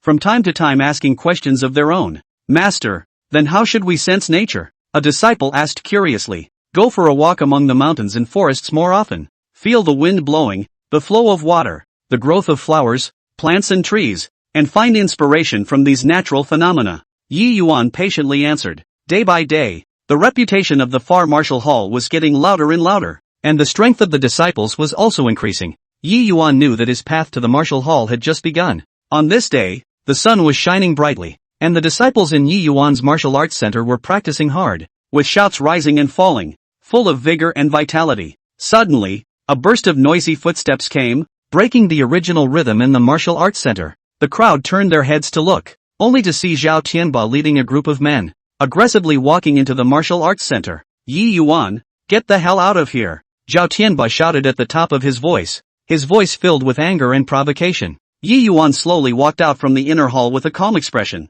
his gaze faintly sweeping over Zhao Tianba's group. Zhao Tianba, what is your intention? Yi Yuan's voice was unhurried, yet it carried a majesty that one could not underestimate. Humph, what do you mean? You robbed my business. Today I'll let you know who's in charge in this city. Zhao Tianba's face was filled with anger as he said viciously. It was already clear in Yi Yuan's mind that this Zhao Tianba had come to kick the tutelage. He frowned slightly as a trace of displeasure flashed in his eyes. Doing business is about fair competition. I have not done anything improper, so don't be unreasonable. Yi Yuan responded coldly. Cut the crap. Today either you shut down this martial arts center or you fight me. Zhao Tianba did not listen to Yi Yuan's explanation in the slightest. His attitude was strong. Yi Yuan looked at Zhao Tianba's arrogant appearance, and the anger in his heart gradually flared up. He did not want to cause trouble, but Zhao Tianba was so aggressive that he could not just back down. Good. Since you are adamant about this, then it will be as you wish, Yi Yuan said, taking a step forward. His aura around him changed abruptly. When Zhao Tianba saw this, his heart was slightly flabbergasted, but he was riding a tiger at the moment, so he could only go for it. Brothers, go for me. Let this brat know how powerful we are. Zhao Tianba shouted and took the lead in charging towards Yi Yuan. His men followed suit, and for a while, the winds of the fists whistled and various moves attacked towards Yi Yuan. Yi Yuan stood in place, not panicking, his hands danced rapidly, executing exquisite martial arts moves. His movements were like flowing water, seemingly random but precisely defusing every attack. Humph, that's all you've got? Yi Yuan snorted coldly, his eyes filled with disdain. Zhao Tianba was furious in his heart, and he exerted all of his best stunts. However, in front of Yi Yuan, his attack was like child's play. With a flash, Yi Yuan easily dodged Zhao Tianba's attack and slapped a palm on his chest with his backhand. Bang! Zhao Tianba's body flew backward several meters like a kite with broken strings and fell heavily to the ground. Pavilion Master! His men exclaimed at the sight and rushed over to help him up. Zhao Tianba struggled to stand up, a trace of blood spilling from the corner of his mouth, his face filled with shock and unwillingness. How is this possible? This, he murmured in a low voice, unable to believe that he was so easily defeated by Yi Yuan. Yi Yuan looked at the wretched Zhao Tianba and did not have the slightest bit of pity in his heart. Since you have been defeated, you should hurry up and leave. Don't want to spread your wildness here again, Yi Yuan said coldly. Although Zhao Tianba had a million grievances in his heart, he was also clear that he was not Yi Yuan's opponent. Humph, you wait for me. This matter is not over. Zhao Tianba put down a harsh word and led his men to prepare to leave. Want to leave? It's not that easy. Yi Yuan suddenly opened his mouth, a hint of irresistible power in his voice. Zhao Tianba was startled in his heart and stopped, turning his head to look at Yi Yuan. You humiliated my martial arts school and injured my disciples, and you want to just walk away? Yi Yuan said, slowly walking towards Zhao Tianba. Zhao Tianba was scared in his heart and subconsciously took a few steps back. What more do you want? He asked in a shaky voice. Yi Yuan walked up to Zhao Tianba and looked at him condescendingly. Today, I will let you know the consequences of provoking my martial arts school. With that, Yi Yuan reached out his hand and gently cupped Zhao Tianba's chin, lifting his head up. If you dare to make trouble in the future, it won't be so simple next time. Yi Yuan's voice was cold and piercing, causing Zhao Tianba to tremble. Afterward, Yi Yuan threw Zhao Tianba out with a violent fling. Zhao Tianba fell to the ground once again, looking very wretched. Scram! Yi Yuan bellowed, his voice echoing in the martial arts center. Zhao Tianba didn't dare to stay any longer. He struggled to stand up and left the martial arts center with his men in ashes. Chapter 102. A quick battle is the only way to go. The disciples in the martial arts center gathered around, their faces filled with admiration and excitement. Master, you are too good. Yes, Master, Zhao Tianba is simply unbeatable in front of you. The disciples spoke to each other, their admiration for Yi Yuan overflowing. Yi Yuan looked at his disciples with a pleased smile on his face. You must remember that the path of martial arts is not only to strengthen your body, but also to guard justice. Yes, Master, the disciples responded in unison, their voices loud and firm. After this battle, Yi Yuan's martial arts school became famous, and more people came to him, wanting to worship under him. Zhao Tianba, on the other hand, had completely curbed his arrogance and didn't dare to provoke him easily anymore. The sunlight warmly sprinkled on the lapis lazuli steps of the martial arts center, reflecting a golden color. Recently, Yi Yuan's exquisite martial arts demonstrated at the martial arts hall was like a whirlwind that quickly spread throughout the town. After a few more days, the entrance of the martial arts center was bustling with activity as a large group of people gathered in a bustling manner, each with eagerness and anticipation in their eyes. Is Master Yi here? We've come here specifically to learn from the master. A young scion shouted at the top of his lungs, his voice carrying a bit of urgency. Yes, yes, yes, I heard that Master Yi is highly skilled in martial arts. We all want to follow you to learn Kung Fu. In the crowd, some people chimed in and others nodded their heads. The atmosphere was as warm as a burning flame. Yi Yuan stepped out from the martial arts center and frowned slightly as he looked at the dense crowd in front of him. With his usual gentle smile on his face, he clasped his hands and saluted the crowd. Mr. Yi appreciates the good intentions of all my friends. It's just that I have limited energy alone and I really can't take in so many people. Yi Yuan's voice was calm and powerful, echoing above the crowd. As soon as the crowd heard this, a look of disappointment appeared on their faces, and a buzz of murmurs rang out from the scene. Master Yi, just do us a favor and accept us. We really want to learn martial arts. A skinny teenager, with pleading in his eyes, stepped forward and said. Yi Yuan shook his head helplessly and patiently explained. Practicing martial arts is by no means an overnight task. It requires careful teaching.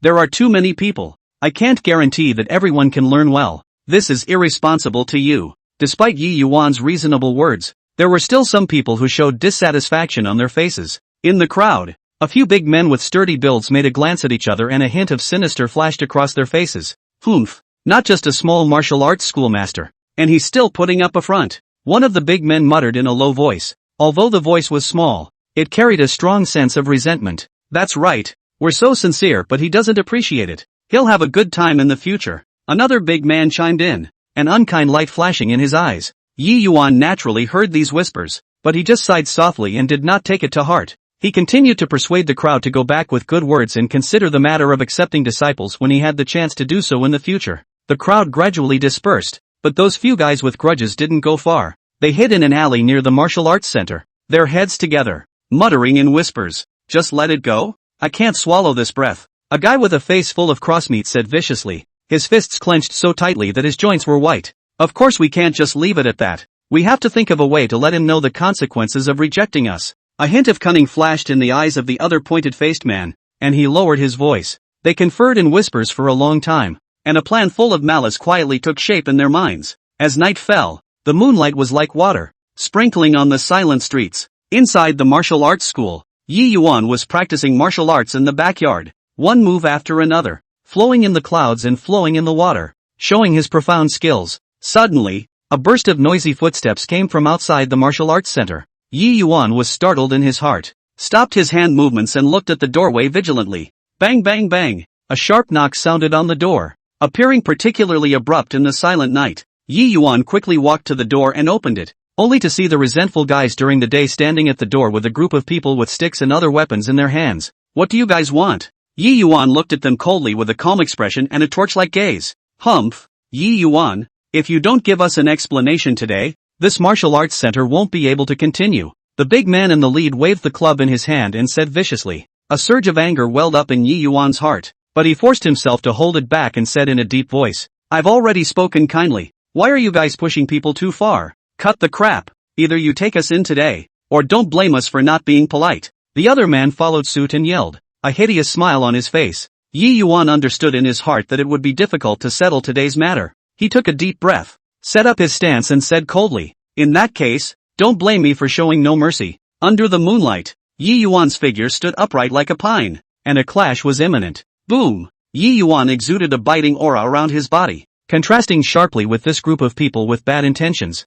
Seeing this, the big man in the lead took the lead and raised his club high, violently slashing down towards Yi Yuan's head, the wind whistling and carrying a complete viciousness. Yi Yuan was not panicked. His body slightly sidestepped and easily avoided the powerful strike. His movements were smooth and natural, as if he had only gently moved his body, but skillfully dodged the attack. Taking advantage of this gap, Yi Yuan smoothly turned to the side, his right hand probed out like lightning, accurately grabbing the big man's wrist. With a little force, the big man cried out in pain. The stick in his hand fell to the ground with a clang. With this much skill, how dare you come to cause trouble? Yi Yuan said coldly, a hint of disdain in his voice. The other people were shocked when they saw the big man leading them instantly defeated, but they did not retreat due to the large number of people. They glanced at each other and immediately swarmed up, attacking towards Yi Yuan from different directions. The sticks and clubs came down in unison, and for a while, the air seemed to be cut through, emitting sharp whistling sounds. Yi Yuan's gaze was like electricity as he swiftly swept his surroundings. His body was like a nimble swimming fish as he maneuvered freely through the crowd. Every strike was accompanied by a muffled grunt or the sound of a weapon hitting the ground. His moves were simple and powerful, without the slightest bit of flourish, and each strike struck the vitals, leaving his opponents defenseless. A tall and thin man saw Yi Yuan's opening and swung the iron bar in his hand, smashing it fiercely towards his back. Yi Yuan seemed to have sensed the attack from behind. At the moment when the iron bar was about to hit him, he violently turned around, and at the same time raised his left leg and kicked the wrist of the tall skinny man in a lightning-fast manner. Only heard a click. A sharp pain came from the tall thin man's wrist, and the iron bar also came out of his hand. Ah, my hand! The tall, skinny man screamed miserably and fell to the ground clutching his injured wrist, rolling around in pain. However, the others did not back down because of the injuries of their companions. Instead, they attacked even more frantically. Yi Yuan's brows furrowed slightly. He knew that these people had been overwhelmed by resentment and would not stop easily. He took a deep breath and decided to fight quickly. Chapter 103 So we'll see? Yi Yuan performed his famous technique, flying cloud steps, only to see his figure instantly become blurred, moving quickly through the crowd like a ghost. Every time he appeared, an enemy would fall. In the blink of an eye, several more people were knocked to the ground by Yi Yuan, and they lay on the ground, moaning in pain, losing the ability to fight again. The big man leading the group saw that the situation was not good, and a wave of fear welled up in his heart. He did not expect Yi Yuan's strength to be so powerful. He originally thought that the number of people would be able to take advantage of him, but now it seemed that he was completely out of his depth. He gritted his teeth and tried to sneak away. Yi Yuan naturally would not let him escape easily. His gaze locked onto the big man like a cheetah locking onto its prey. The moment the big man turned around, Yi Yuan lashed out, rushed forward with an arrow step, reached out and grabbed the big man's collar, lifting him up. Want to go? It's not that easy, Yi Yuan said coldly, his voice filled with majesty. The big man looked at Yi Yuan in horror. The arrogance on his face had long disappeared without a trace, replaced by deep fear. Spare my life, I know I'm wrong, he stammered, with a crying tone in his voice. Yi Yuan looked at the wretched fellow in front of him with a pang of disgust in his heart. With a cold snort, he threw the big man on the ground and said, "Today's matter is a lesson for you. If you dare to come and cause trouble again, don't blame me for being merciless." The crowd nodded, struggled to get up from the ground, helped each other, and slipped away. Yi Yuan looked at their departing backs and sighed slightly. He knew that a person who practiced martial arts should not only have a high level of martial arts, but also have a forgiving heart. In this conflict today, although he had the upper hand, he did not want to make too many grudges as a result. The night, once again, had returned to calm, and the martial arts hall looked particularly tranquil under the moonlight. Yi Yuan turned around and walked into the martial arts center. He knew that there would be more challenges waiting for him in the days to come, but he was undaunted because he had a determined heart and a high level of martial arts. The early morning sunlight had just sprinkled on the eaves of the martial arts center, gilding the ancient and simple building with a layer of gold. Yi Yuan, as usual, was instructing his disciples to practice kung fu, one move after another, strong and powerful, showing the style of a master. Just then, a rush of footsteps came from outside the martial arts center. Yi Yuan and the disciples stopped their movements and turned their heads to look, only to see a woman wearing a light blue long dress hurriedly enter the martial arts center. She was frowning tightly and looked anxious. It was none other than Yi Yuan's fiancée, Tang Wanru. Wanru, what are you doing here? What happened? When Yi Yuan saw this, a bad premonition surged in his heart and he hurriedly greeted him and asked. Tang Wanru said with tears in her eyes and a sobbing voice, "Yi Yuan, the Tang family villa was blown up with explosives." What? Yi Yuan heard this and a shocked look appeared on his face. How could he not expect that such a thing would happen? How could this happen? Is the person alright? He asked eagerly. The people are all fine. It's just that the villa was blown up in a mess, Tang Wanru said, unable to hold back her tears. We suspect the Kai family did it. Yi Yuan's face instantly turned grim as a chill was revealed in his eyes. The Kai family? Why are they doing this? Yi Yuan asked coldly. It's not because of business competition. Tang Wanru wiped her tears and said angrily. Over the years, the Tang family has grown better and better in the shopping mall, and the Kai family has been harboring a grudge, so it must be because they did this heartless thing in order to retaliate. Yi Yuan's heart was burning with anger after hearing this. He hated this kind of unscrupulous person the most, not to mention, this matter also involved his fiancée and her family. Wanru, don't worry, I will definitely give you and the Tang family an explanation for this matter, Yi Yuan said firmly. After saying that, Yi Yuan turned to look at the disciples of the martial arts school behind him. Brothers, the Tang family has suffered a great calamity. We can't just sit back and do nothing, Yi Yuan said loudly, his voice echoing within the martial arts center. Come with me to the Kai family, and demand an explanation. Yes, the disciples of the martial arts school answered in unison, their voices loud and full of fighting spirit. They were all carefully selected and trained by Yi Yuan. Not only were they strong in martial arts, but they were also sentimental and righteous. Upon hearing their master's call, they did not hesitate to step forward, willing to follow their master to stand up for the Tang family. Soon after, Yi Yuan led the disciples of the martial arts school and walked towards the direction of the Kai family with great vigor. Along the way, they walked at a firm pace and with an imposing manner, causing passers-by to glance at them. In a short while, they arrived in front of the Kai family's gate. Yi Yuan looked up at the luxurious villa in front of him and the anger in his heart burned once again. He walked forward and knocked hard on the Kai family's gate. Bang! Bang! Bang! The knock on the door was loud in the still air. After a while, the gate slowly opened and a stout man walked out. A hint of surprise appeared on his face when he saw Yi Yuan and the disciples of the martial arts school, but he quickly regained his composure. Who are you people? What are you doing here in the Kai family? The man asked coldly. Let the head of the Kai family come out, Yi Yuan said without any fear, his voice carrying a sense of majesty. I'm going to ask him why he blew up the Tang family villa. The man's face changed slightly when he heard this, but he still forced himself to remain calm and said, What are you babbling about? How could our Kai family do such a thing? Stop pretending. Yi Yuan snorted coldly. Your Kai family is the most suspected for the bombing of the Tang family villa. Today, you must give me a reasonable explanation. Otherwise, don't blame me for not being polite. The man saw Yi Yuan's tough attitude and knew that he was afraid that today's matter would not end well.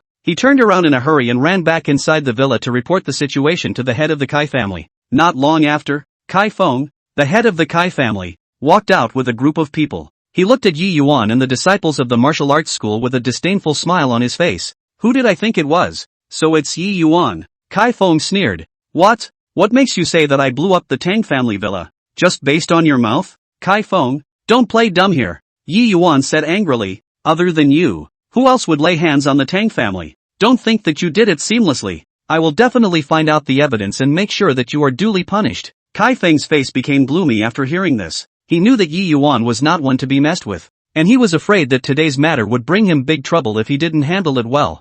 Humph! Don't spit blood here, Kai Feng said viciously. I'm telling you, this matter has nothing to do with my Kai family. If you make trouble here again, don't blame me for not being polite. Good. Since you won't admit it, then we'll see. Yi Yuan said coldly. I will definitely find out what happened, and at that time, let's see how you can still deny it. After saying that, Yi Yuan turned to the disciples of the martial arts school and said, Let's go. Chapter 104 How can I escape when I have ironclad evidence? The disciples of the martial arts school turned around neatly and followed Yi Yuan as he left the Kai family. Their silhouettes gradually disappeared at the end of the street, but their aura seemed to remain at the entrance of the Kai clan, causing an uneasy feeling to well up in the hearts of Kai Feng and the others. After Yi Yuan left the Kai family with the disciples of the martial arts school, he did not return to the martial arts school directly. He knew that this matter was of great importance, and he had to find out the evidence as soon as possible to clear the Tang family's name. Master, we're just leaving? Just let those bastards from the Kai clan go? A young disciple said with a face full of resentment and indignation. Yi Yuan stopped and looked at the disciples with a firm gaze. Of course we won't just let it go. Since the Kai family dared to do it, they don't want to easily escape punishment. But right now, we need to calm down and think long and hard. But, Master, where should we start checking? Another disciple asked with a confused look on his face. Yi Yuan pondered for a moment and slowly said, Since the Kai family dared to use explosives to blow up the Tang family villa, they would definitely not be unprepared. Let's go to the Tang family villa first and take a look. We might be able to find some clues. The crowd nodded and then headed to the Tang family villa. When they arrived, there were ruins in front of them, with charred walls and broken bricks and tiles scattered all over the place, and the pungent smell of smoke still filled the air. Yi Yuan and the disciples carefully searched through the rubble, not sparing any corner. Suddenly, Yi Yuan found a strange metal fragment under a pile of rubble. He picked up the fragment and scrutinized it carefully, finding some strange symbols engraved on it. Master, what is this? A disciple asked curiously. Yi Yuan frowned and shook his head. I'm not sure, but these symbols don't look like ordinary markings. Maybe they are related to explosives. Just then, Tang Wanru walked over. She looked at the fragment in Yi Yuan's hand and a hint of surprise flashed in her eyes. This seems like I've seen it somewhere. You've seen it? Yi Yuan hurriedly asked. Where have I seen it? Tang Wanru tried to recall, and after a moment said, A while ago, I went to a business party and saw a similar pattern on one of the Kai family's bodyguards. I thought it was strange at the time, but I didn't pay much attention to it. Yi Yuan was delighted when he heard this. He knew that this fragment was probably the key evidence. It seems that this matter is connected to the Kai family. Yi Yuan said coldly, We must find more evidence as soon as possible so that the Kai family has nothing to say. Afterward, Yi Yuan and the disciples continued to search through the ruins and found some more clues related to the explosives. They also visited the surrounding neighbors and asked if anyone had seen any suspicious persons or vehicles. After a lot of hard work, they finally had enough evidence to prove that the Kai family was behind the bombing of the Tang family's villa.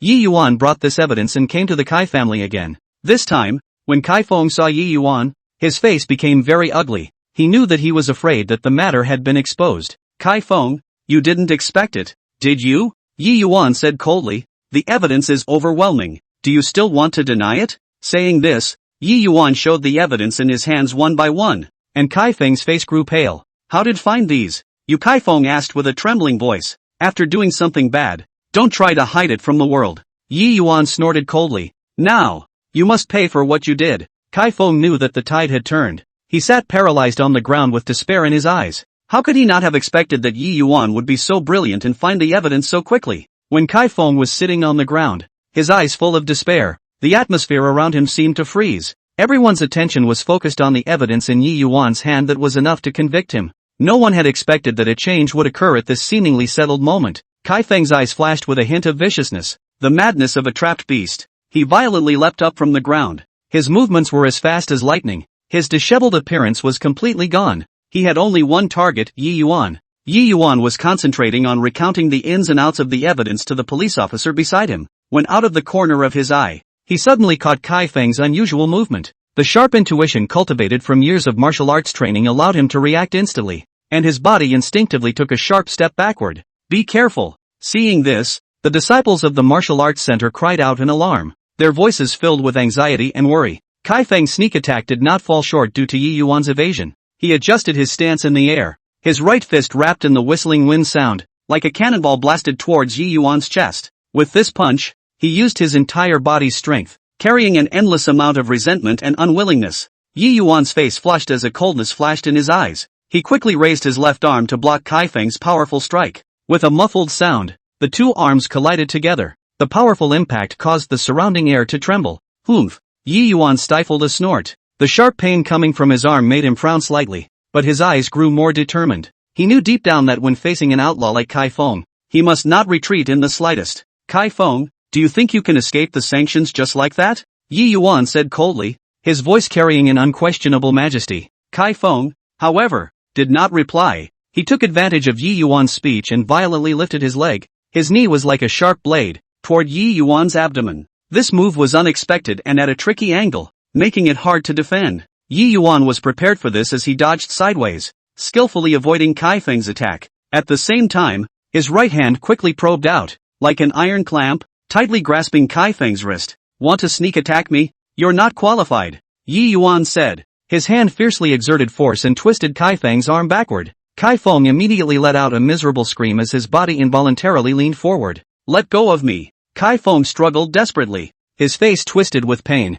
Don't waste your efforts, Yi Yuan said coldly. You won't be able to escape today. However, Kai Feng was not willing to be captured. He suddenly lowered his head and bit towards Yi Yuan's arm. Yi Yuan was shocked when he saw this. He did not expect Kai Feng to be so unscrupulous. Yi Yuan quickly loosened his hand and took a few steps backward. Kai Feng took the opportunity to break free from his bonds, his eyes filled with madness and despair like a wounded beast. None of you will have a good time. Kai Feng roared and lunged towards Yi Yuan once again. This time, he disregarded everything and was in a complete stance of dying together. Yi Yuan took a deep breath and adjusted himself. His eyes were firmly fixed on Kai Feng, not sparing any of his movements. The moment Kai Feng was about to pounce in front of him, Yi Yuan suddenly sidestepped while lifting his right leg. A powerful whip kick swiped towards Kai Feng's head. Chapter 105. So what if I give you a month? Splat! This leg solidly smacked Kai Feng's face, and Kai Feng's body flew out backwards like a kite with broken strings, landing heavily on the ground. Cough! Kai Feng lay on the ground,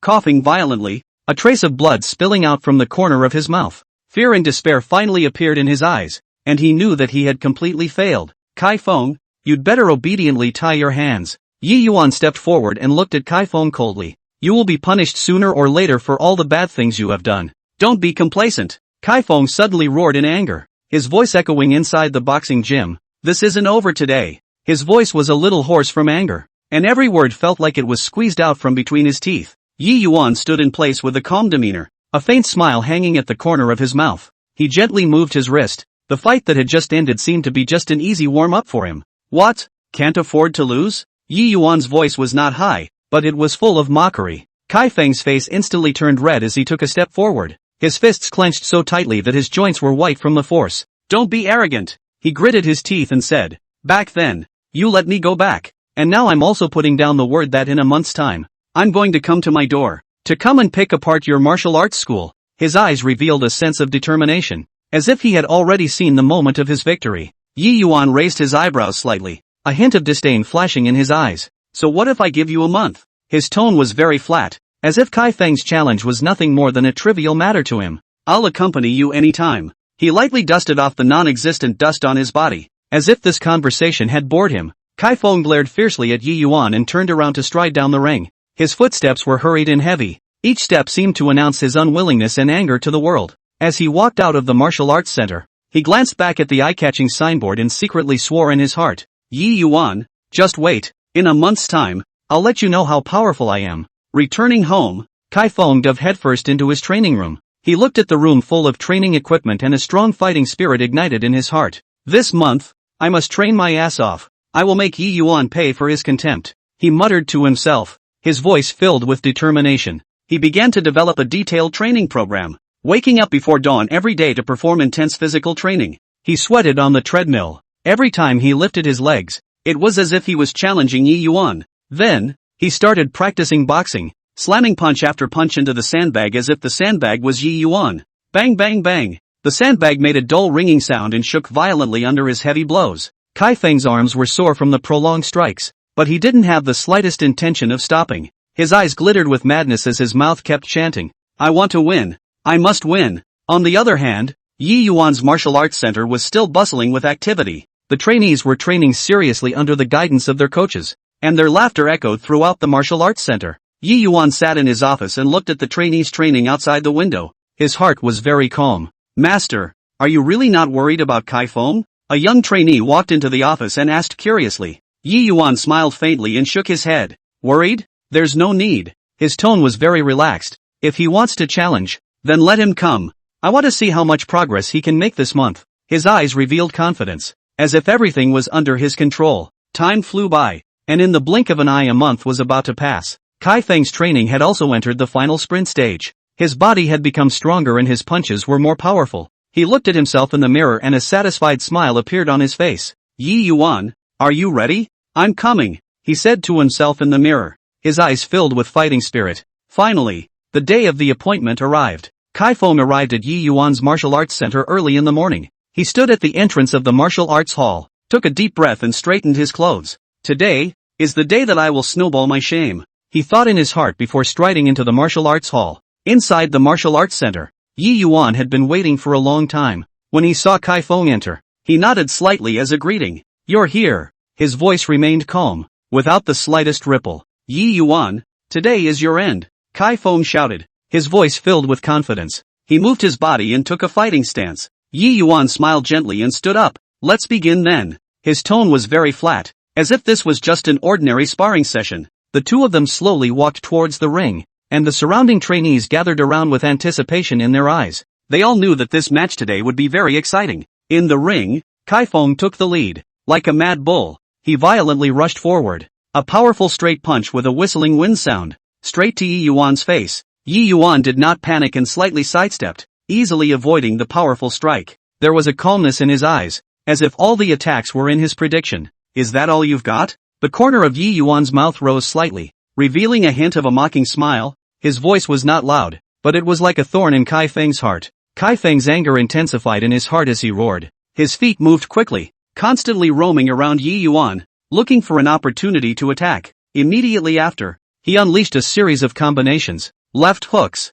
right swinging punches, punches that generated wind. Yi Yuan's body was agile, weaving freely through the dense attacks. Each dodge was just right, as if he had formed a marvelous tacit understanding with Kai Feng's attacks. Humph, you think you can defeat me just like that? Yi Yuan snorted coldly. Seeing the gap between Kai Feng's attacks, he suddenly struck. His movements were as fast as lightning as he swept a whip leg swiftly towards Kai Feng's waist. Kai Feng was unable to dodge and was hit hard by this leg, his body staggering back a few steps. He gritted his teeth and forced himself to endure the pain in his waist as a hint of shock appeared in his eyes. He did not expect that after a month of desperate training, he was still so unbeatable in front of Yi Yuan. What? It doesn't work? Yi Yuan looked at Kai Feng with a faint smile on his face, but that smile was incomparably harsh in Kai Feng's eyes. Impossible. I haven't lost yet, Kai Feng roared, charging up again. This time, his attacks were even more frantic, completely disregarding his own defense in a desperate stance. Yi Yuan looked at the frantic Kai Feng and frowned slightly. He knew that Kai Feng had already messed up, but he didn't want to end this fight so easily. He wanted to make Kai Feng completely convinced. Chapter 106. This kid is unbeatable when it comes to alcohol. Yi Yuan started to take the initiative to attack. His moves were simple but powerful. Each strike accurately hit Kai Feng's weak points. Kai Feng gradually became a bit unable to fight. Pain was constantly coming from his body, and his movements were becoming more and more sluggish. You are not my opponent. Give up, Yi Yuan said while attacking, with a hint of helplessness in his tone. No, I won't give up. Kai Feng was still struggling to hold on, and although his eyes were filled with pain, the strength to not give up was still strong. However, the gap in strength could not be bridged after all. Yi Yuan saw the right moment and did a beautiful roundhouse kick, directly knocking Kai Feng to the ground. Kai Feng was lying on the ground, Panting heavily, his eyes filled with confusion and loss, the pride and confidence in his heart instantly collapsed as he looked at Yi Yuan standing in front of him. You lost. Yi Yuan looked at Kai Feng and said indifferently. His voice was calm, but it was like a heavy hammer that hit Kai Feng's heart hard. The surrounding trainees let out a gasp as they admired Yi Yuan's strength. Master is too powerful. Yeah, Kai Feng is no match at all. The trainees' comments reached Kai Feng's ears, making his heart even harder. Kai Feng slowly stood up. His eyes no longer had the anger and unwillingness from before. Instead, he had a deep admiration in his eyes. Yi Yuan, you won. I am convinced. His voice was a bit hoarse, but it was full of sincerity. Yi Yuan walked forward and patted Kai Feng's shoulder. Actually, your strength isn't bad. You're just too impatient. Martial arts. It's not just a contest of strength. It's also a cultivation of the state of mind. There was a hint of teaching in his tone. Kai Feng nodded thoughtfully. Thank you, Yi Yuan. I understood a lot today. He looked at Yi Yuan with gratitude in his eyes. Since then, Kai Feng often came to Yi Yuan's martial arts school and asked Yi Yuan to teach him martial arts techniques. He was no longer the hostile challenger, but had become Yi Yuan's friend and student. Under Yi Yuan's guidance, Kai Feng's martial arts level had improved greatly. He also gradually understood the true meaning of martial arts, no longer just pursuing power and victory, but focusing more on the cultivation of the mind and self-improvement. As for Yi Yuan's martial arts school, because of this match, its reputation had become even louder. More and more people came to the school, hoping to learn martial arts under Yi Yuan's guidance. Yi Yuan also taught as seriously as ever, imparting his martial arts philosophy and techniques to each and every student. In this martial arts school full of sweat and passion, the story continued, and this experience between Yi Yuan and Kai Feng became a legend that everyone talked about. The early morning sunlight, like broken gold, sprinkled down the streets and alleys of the city, and the commercial buildings in the east of the city stood in this warm light, highlighting the strong strength of the Morong group. Chairman Morong, the man who had turned the tide in the shopping mall, was currently sitting in his spacious and bright office, playing with an expensive fountain pen in his hand, a playful smile hanging at the corner of his mouth. I heard that Yi Yuan, his business ability is good, but his drinking capacity seems to be not good. Chairman Morong whispered softly to himself. A hint of cunning flashed in his eyes. In his opinion, the shopping mall is like a battlefield, and the amount of alcohol is sometimes an important weapon. If he can take Yi Yuan down on the drinking table, he may be able to gain the upper hand in the subsequent cooperation negotiations. So, Chairman Morong picked up the phone and dialed Yi Yuan's number. Hello, is this Yi Yuan? I'm Chairman Morong of City East. Ah, are you free tonight? Let's have a meal together and have a few drinks on the way. His voice was so enthusiastic that it was hard to refuse. Yi Yuan received the call and was slightly stunned. He did not have a deep relationship with Chairman Morong. The other party suddenly invited him and specially mentioned the wine sparring. The intention of this was self-evident. However, Yi Yuan has an unconquerable energy in his bones. The corner of his mouth rose, showing a hint of confident smile. Chairman Morong invited me. Then I will definitely go to the appointment.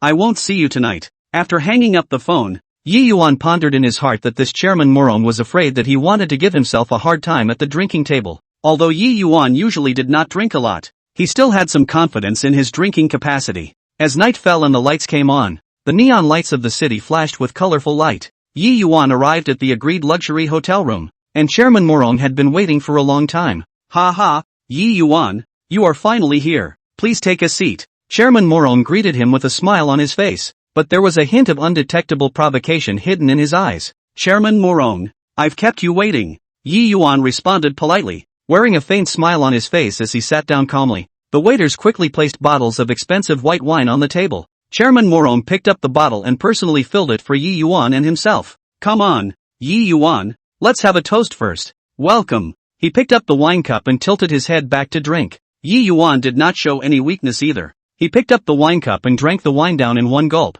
The spicy liquid flowed down his throat, but Yi Yuan did not change his face, as if this wine was nothing more than an ordinary drink for him. Good. Refreshing. A trace of surprise flashed in Chairman Morong's eyes, but he quickly returned to normal and poured 2 more glasses of wine. Yi Yuan, I heard that you have strong business skills. I appreciate you. Come on, let's drink another glass. He once again drank it all in one go. Yi Yuan continued to deal with the situation easily, drinking one glass after another, always keeping a smile on his face. As more and more wine was drunk, the atmosphere in the private room gradually became warm, but within this warmth, there was a hint of tension. Chairman Morong looked at Yi Yuan and was secretly surprised in his heart. He had thought that Yi Yuan could not hold his liquor and a few cups of wine would be able to pour him down, but he did not expect Yi Yuan to be so capable of drinking. His forehead started to sweat slightly and he could not help but feel a little anxious in his heart. Yi Yuan, your drinking capacity is really deep, Chairman Morong said with a strong smile and poured himself another glass of wine.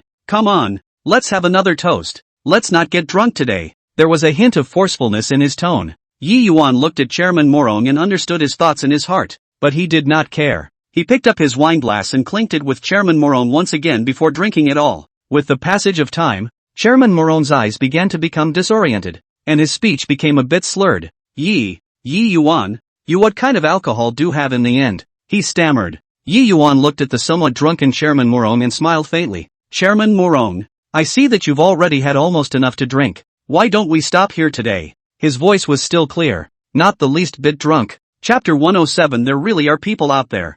No, I can still drink. Chairman Morong is still trying to be brave, but his body cannot help but shake. Yi Yuan shook his head helplessly as he called the waiter and arranged to send Chairman Morong back home. The next day, Chairman Morong came to his senses and recalled last night's events. His face burned. He didn't expect that he had wanted to give Yi Yuan a downward spiral, but instead, he was easily dealt with by Yi Yuan, and he almost got drunk and made a fool of himself. However, Chairman Morong was also an open-minded person, and he admired Yi Yuan's capacity for alcohol and his character. He decided to treat Yi Yuan with more sincerity and respect in his future cooperation with him. As for Yi Yuan, after this spelling incident, his reputation in the business circle has become a few more points louder, and everyone knows that this Yi Yuan, not only is his business ability strong, but his drinking capacity is also admirable. The sunlight poured through the huge floor-to-ceiling windows, spilling over the spacious office area of Morong Group and illuminating every busy figure. Chairman Morong, sitting behind his imposing desk,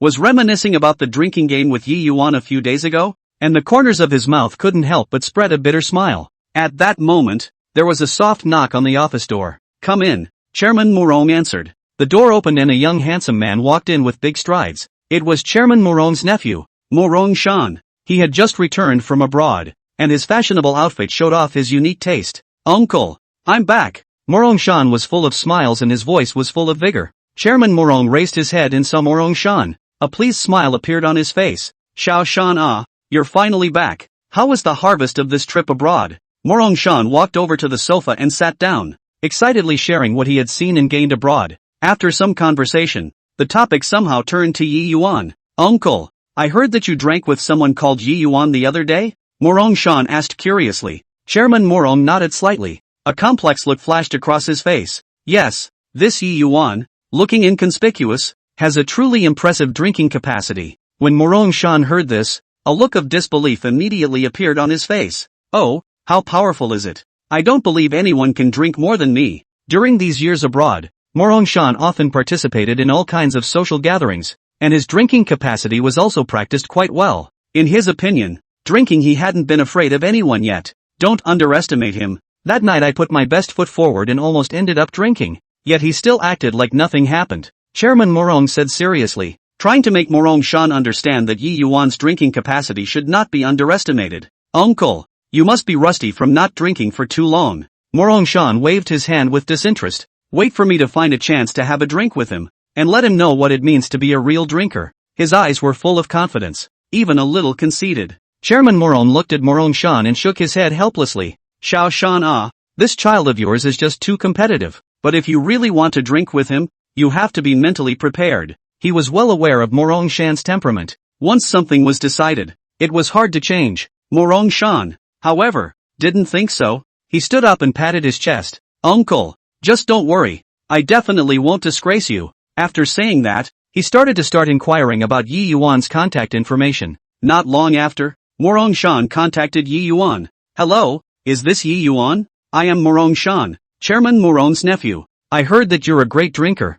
I want to find a time to spar with you. There was a hint of provocation in Morong Shan's tone. Yi Yuan received the call and frowned slightly. He did not expect that the matter of his powerful drinking would reach Morong Shan's ears and cause him to challenge him. However, Yi Yuan didn't like to back down in his bones. The corner of his mouth rose, revealing a hint of a smile. Fine, since you want to compare, let's find a time. The two agreed on a time and place, at a well-known bar in the city center. On the day of the appointment, Yi Yuan arrived at the bar on time. The lights in the bar were flashing. The music was deafening. And people were partying on the dance floor. Yi Yuan saw Morong Shan sitting in the corner at a glance. He was talking and laughing with a few friends. You are Yi Yuan? Morong Shan saw Yi Yuan approaching and stood up, looking him up and down. That's right. I am Yi Yuan. Yi Yuan responded with a smile and a calmness in his eyes. Good. Since we're here, let's get started. With a wave of Morong Shan's hand, the waiter served several bottles of high-count foreign wines. Morong Shan picked up a bottle of wine, opened it directly and poured a glass each for himself and Yi Yuan. Come on, let's drink this first. After saying that, he tilted his head and drank the wine in the cup in one go. Yi Yuan did not hesitate and picked up the wine cup, drinking it all in the same gulp. The spicy liquor slid across his throat, but Yi Yuan did not change his face. Not bad, a bit of skill. A trace of surprise flashed in Morong Shan's eyes, but then he regained his confidence. Again, he poured 2 more glasses of wine. In this way, one glass after another, the two of them went back and forth, not giving way to each other. The people in the bar gradually noticed them and gathered around to watch and cheer them on. As he drank more and more wine, Morong Shan's face began to turn red and his eyes became a bit disoriented, but he still refused to admit defeat and kept pouring wine. Morong Shan, you've already drunk quite a lot. Why don't we stop here today? Yi Yuan looked at the somewhat drunken Morong Shan and kindly reminded him. No way. I can still drink. Morong Shan shouted, his voice already somewhat slurred. You don't want to win me. Yi Yuan shook his head helplessly. He knew that Morong Shan had already drunk too much, but his competitive spirit made him refuse to stop. After a few more drinks, Morong Shan finally couldn't support himself and his body went limp, collapsing on the sofa. His friends rushed to gather around and asked him about his condition with concern. Yi Yuan looked at the drunken Morong Shan without the slightest bit of complacency in his heart. He walked to Morong Shan's side and said to his friends, take care of him. Drinking should still be done in moderation. After saying that, Yi Yuan turned around and left the bar. This drinking game had made Morong Shan understand that there were people outside of people, and there was a sky outside of the sky, while Yi Yuan still maintained his low profile and humility. The next day, Morong Shan woke up leisurely. The headache from his hangover made him groan. Thinking back to last night's events, he was filled with shame. He knew that he was too conceited and decided to apologize to Yi Yuan. Morong Shan dialed Yi Yuan and said sincerely, Yi Yuan, I was wrong. I was too reckless yesterday. Yi Yuan mildly responded, it's alright, drinking is meant to be a pastime. Don't take it to heart. Morong Shan was touched by Yi Yuan's open-mindedness, and the two became friends thereafter. Morong Shan is no longer blindly strong. Under the influence of Yi Yuan, he learns to be calm and introverted, and the two occasionally meet for a drink and share life moments. And a good story of bonding over wine spreads in the circle. Chapter 108. That's outdated of you. The next day, the early morning sunlight looked like it had been rubbed and sparsely sprinkled across the small yard, casting a light golden color over everything in the yard. Phew! Yi Yuan stretched his waist and walked out of the house, ready to start a new day of cultivation. He had been living in seclusion in this peaceful little mountain village for a long time, practicing Taoism with the birdsong every day. His days were simple and fulfilling. Yi Yuan! Yi Yuan! A familiar loud voice came from outside the courtyard door, and Yi Yuan knew as soon as he heard it that it was Morong Shan who had come. This Morong Shan was a famous hunter from the neighboring village, with a bold personality, and ever since he had befriended Yi Yuan, he often came to him to drink and chat. Brother Morong, you are really early. Yi Yuan smiled as he opened the courtyard door and welcomed Morong Shan in. Ha ha, this is not thinking of you. By the way, looking for you to ask for a drink. Morong Shan walked into the courtyard with a big grin, and at a glance, he saw the cultivation paraphernalia laid out in the courtyard. Yi Yuan, are you starting your cultivation again? Morong Shan asked curiously. Exactly. The sunlight is just right today. It is most suitable for cultivation. Yi Yuan replied with a smile. Brother Morong, you sit for a while. I'll go get the wine. Yi Yuan turned around and went into the house to get some wine, while Morong Shan looked around the courtyard. Suddenly, he saw Yi Yuan begin to cultivate the Tao, only to see Yi Yuan's hands rapidly forming seals. The air around him seemed to have subtle changes with his movements, and some fine rays of light flickered and jumped around him. Morong Shan's eyes went straight as he watched, his mouth wide open, completely mesmerized by the sight before him. He stood there motionless, afraid of missing a single detail. TSK, this is too amazing. Morong Shan couldn't help but marvel, his eyes staring at Yi Yuan without blinking. Yi Yuan was immersed in his cultivation and did not notice Morong Shan's reaction. After a while, he finished the round of cultivation and slowly opened his eyes before realizing that Morong Shan was looking at him with a shocked expression. Yi Yuan, What kind of skill was this just now? It's so powerful. Shan asked impatiently, his eyes filled with curiosity and envy. This is the Tao method. Through practicing it you can control the power of nature, strengthen your body and even prolong your life. Yi Yuan patiently explained. The way? Can I learn it?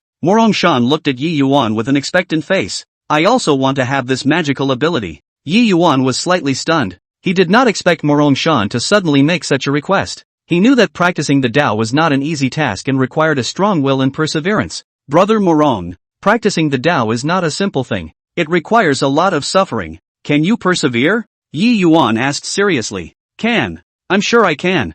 Shan replied without hesitation. I've suffered nothing while hunting. I'm not afraid of this. Yi Yuan looked at Shan's determined eyes and his heart was somewhat moved. He thought for a moment and said, since Brother Morong has this determination, then I will teach you some basic initiation methods. But you have to remember that the road of cultivation is long and you must not give up halfway. Great. Thank you, Yi Yuan. Shan jumped up excitedly, his face beaming with joy. Thus, Yi Yuan began to explain to Shan the basics of practicing Taoism, from the method of breathing and exhaling to how to perceive the natural forces around him. Shan listened very attentively and asked some questions from time to time, which Yi Yuan patiently answered one by one. Come, Brother Morong, follow the method I taught you and try to feel the air around you first, Yi Yuan said. Shan closed his eyes and followed Yi Yuan's instructions, breathing slowly and trying to feel the air around him. At first, he couldn't feel anything and was a little anxious in his heart. Don't be anxious, Brother Morong. Relax your mind and take your time, Yi Yuan encouraged from the side. After a while, Shan finally felt a breeze gently brush his cheeks, and a thrill ran through him. I felt it, Yi Yuan. I feel it.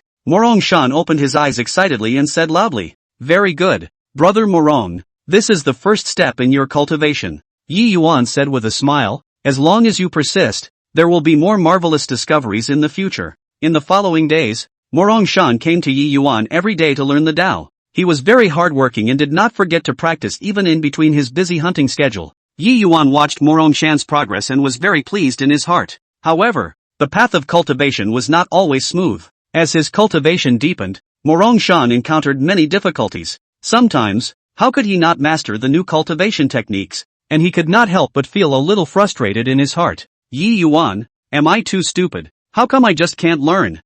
Shan was a bit lost. Brother Morong, don't be discouraged. Cultivation is meant to be a process of constant sharpening, and it's normal to encounter difficulties. As long as you don't give up, you will succeed one day, Yi Yuan patiently encouraged. With Yi Yuan's encouragement and help, Shan gradually overcame his difficulties and his cultivation became smoother and smoother. He could feel his body becoming stronger and stronger, and his control over the natural forces around him was becoming more and more skillful. As time passed, Shan's understanding of the Tao became deeper and deeper. He no longer just practiced for the sake of pursuing magical abilities, but also realized the true meaning of life in his practice. He began to cherish everything around him more and live in harmony with nature. The friendship between Yi Yuan and Shan also became deeper during this common cultivation process. They discussed the insights of cultivation together and faced the joys and sorrows of life together. In this quiet little mountain village, their story continues, writing a legend that belongs to them. The sky was dark, and the ink clouds churned like waves,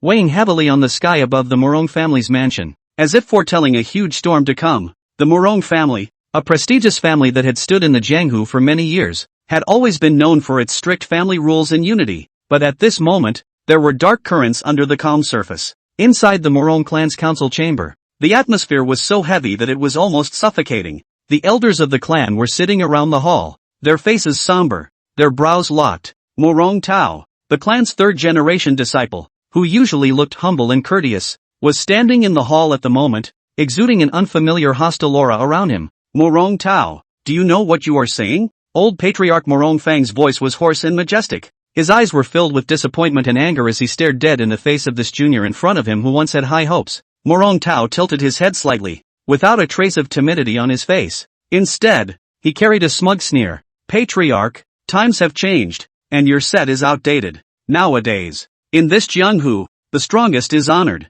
I have the ability to lead the family to a more glorious future. This patriarchal seat, it should be me. Chapter 109. Yi Yuan stepped in to calm the scene. The several elders beside the old patriarch heard this and immediately opened their eyes angrily. How dare you? One of the elders stood up violently, pointing his finger at Morong Tao. Shaking with anger, You rebellious son! For your own selfish desires, how dare you say such treacherous words? Morong Tao, however, was unperturbed as he gently waved his hand, only to see the door of the council chamber slowly pushed open, and a group of strangers dressed in black power suits fishtailed into the room. These people had cold gazes and exuded a strong murderous aura. They were not good people at first glance. You guys, even colluded with outsiders. Another elder shouted in horror, his voice filled with shock and anger. The corner of Morong Tao's mouth rose, revealing a hint of a disdainful smile. Those who accomplish great things don't bother with small details. These are my carefully selected helpers. They will help me ascend to the position of patriarch.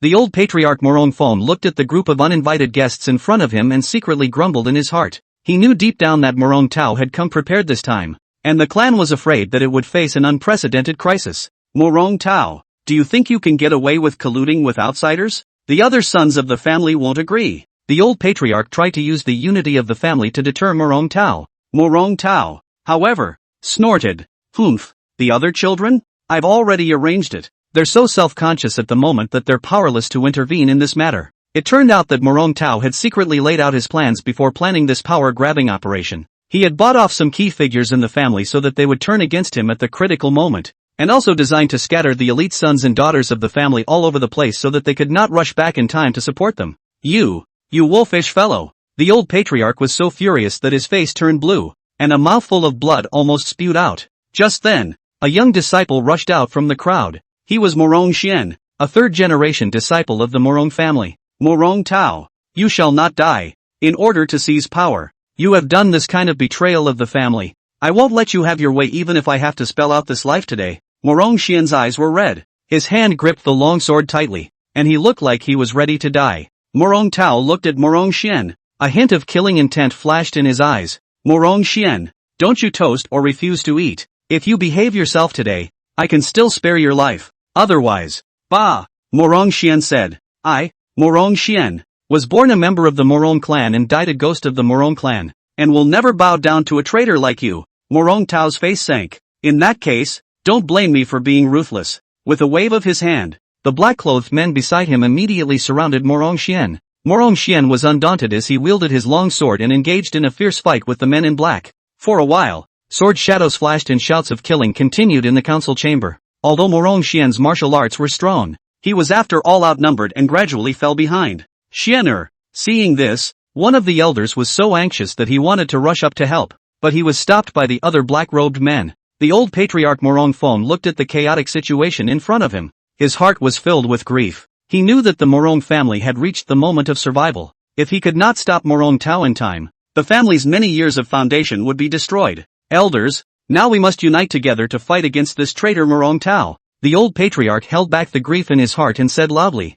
The elders nodded their heads. They knew deep down that there was no way back at this moment. The only way was to fight with their backs to the wall. Thus, they also drew their weapons and joined the battle. However, the black-clothed men brought by Morong Tao were strong and they had prepared for this. The situation was extremely unfavorable for the Morong family's people in this battle. The battle became more and more intense. Many people from both sides were injured and fell, and blood dyed the floor of the council hall red. The people of the Morong family were struggling to hold on. They only had one belief in their hearts, and that was to guard the dignity and honor of the family. Morong Tao, on the other hand, was watching coldly from the sidelines with a smug smile on his face, as if everything was under his control. Just when the Morong family's people were about to lose their support, suddenly, a rush of footsteps came from outside. Da-da-da-da. The sound of hurried footsteps came from far and near. The crowd followed the sound, only to see Morong Shan windily bursting in. He exuded the wild scent of the mountains and forests. His face still flushed from the rush,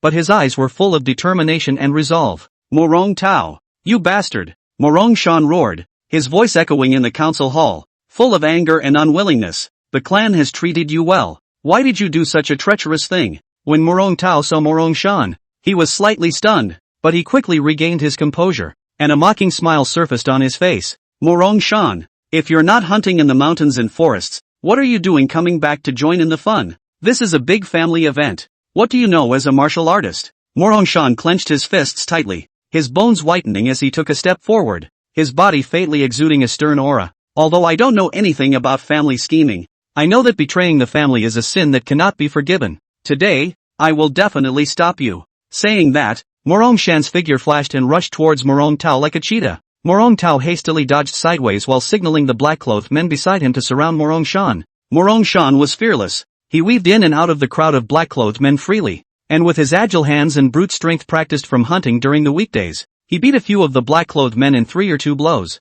Each of his strikes was tigerish, punching the black-clothed man back and forth. I didn't expect you, a hunter, to have a few skills. Morong Tao's face was grim. A trace of viciousness flashed in his eyes. But, with you, you still want to stop me? It's simply delusional. After saying that, Morong Tao personally struck out. His martial arts skills were obviously higher than those men in black. His moves were harsh and deadly. Morong Shan gradually felt the strain after a few rounds of fighting with him, but he still gritted his teeth and persisted without the slightest intention of retreating. Morong Shan, don't try to be brave. Obediently tie your hands and maybe I can still leave you alive, Morong Tao said with a cold smile while attacking. Dream on. Morong Shan roared in rage and launched an attack with all his might. His eyes burned with rage as if he wanted to devour Morong Tao. Just as the two sides were in a stalemate, Yi Yuan's figure appeared at the entrance of the council chamber. He was dressed in white and looked calm, yet he seemed to carry an invisible power. When Morong Shan saw Yi Yuan, a trace of surprise flashed in his eyes.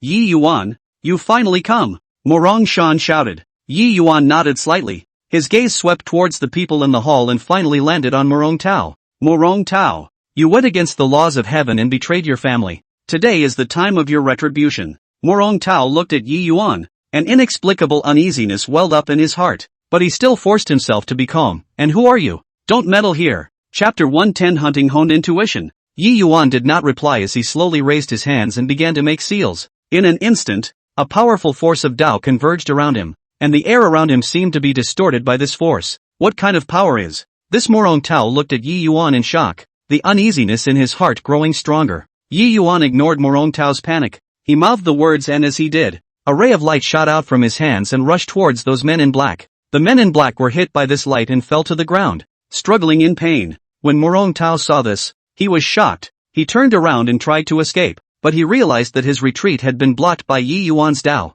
Morong Tao, you can't escape, Yi Yuan said coldly, without a trace of emotion in his voice. Morong Shan took the opportunity to attack. He rushed forward with an arrow step and slammed his fist hard on Morong Tao's face. Morong Tao fell to the ground from the punch, a trace of blood spilling from the corner of his mouth. You.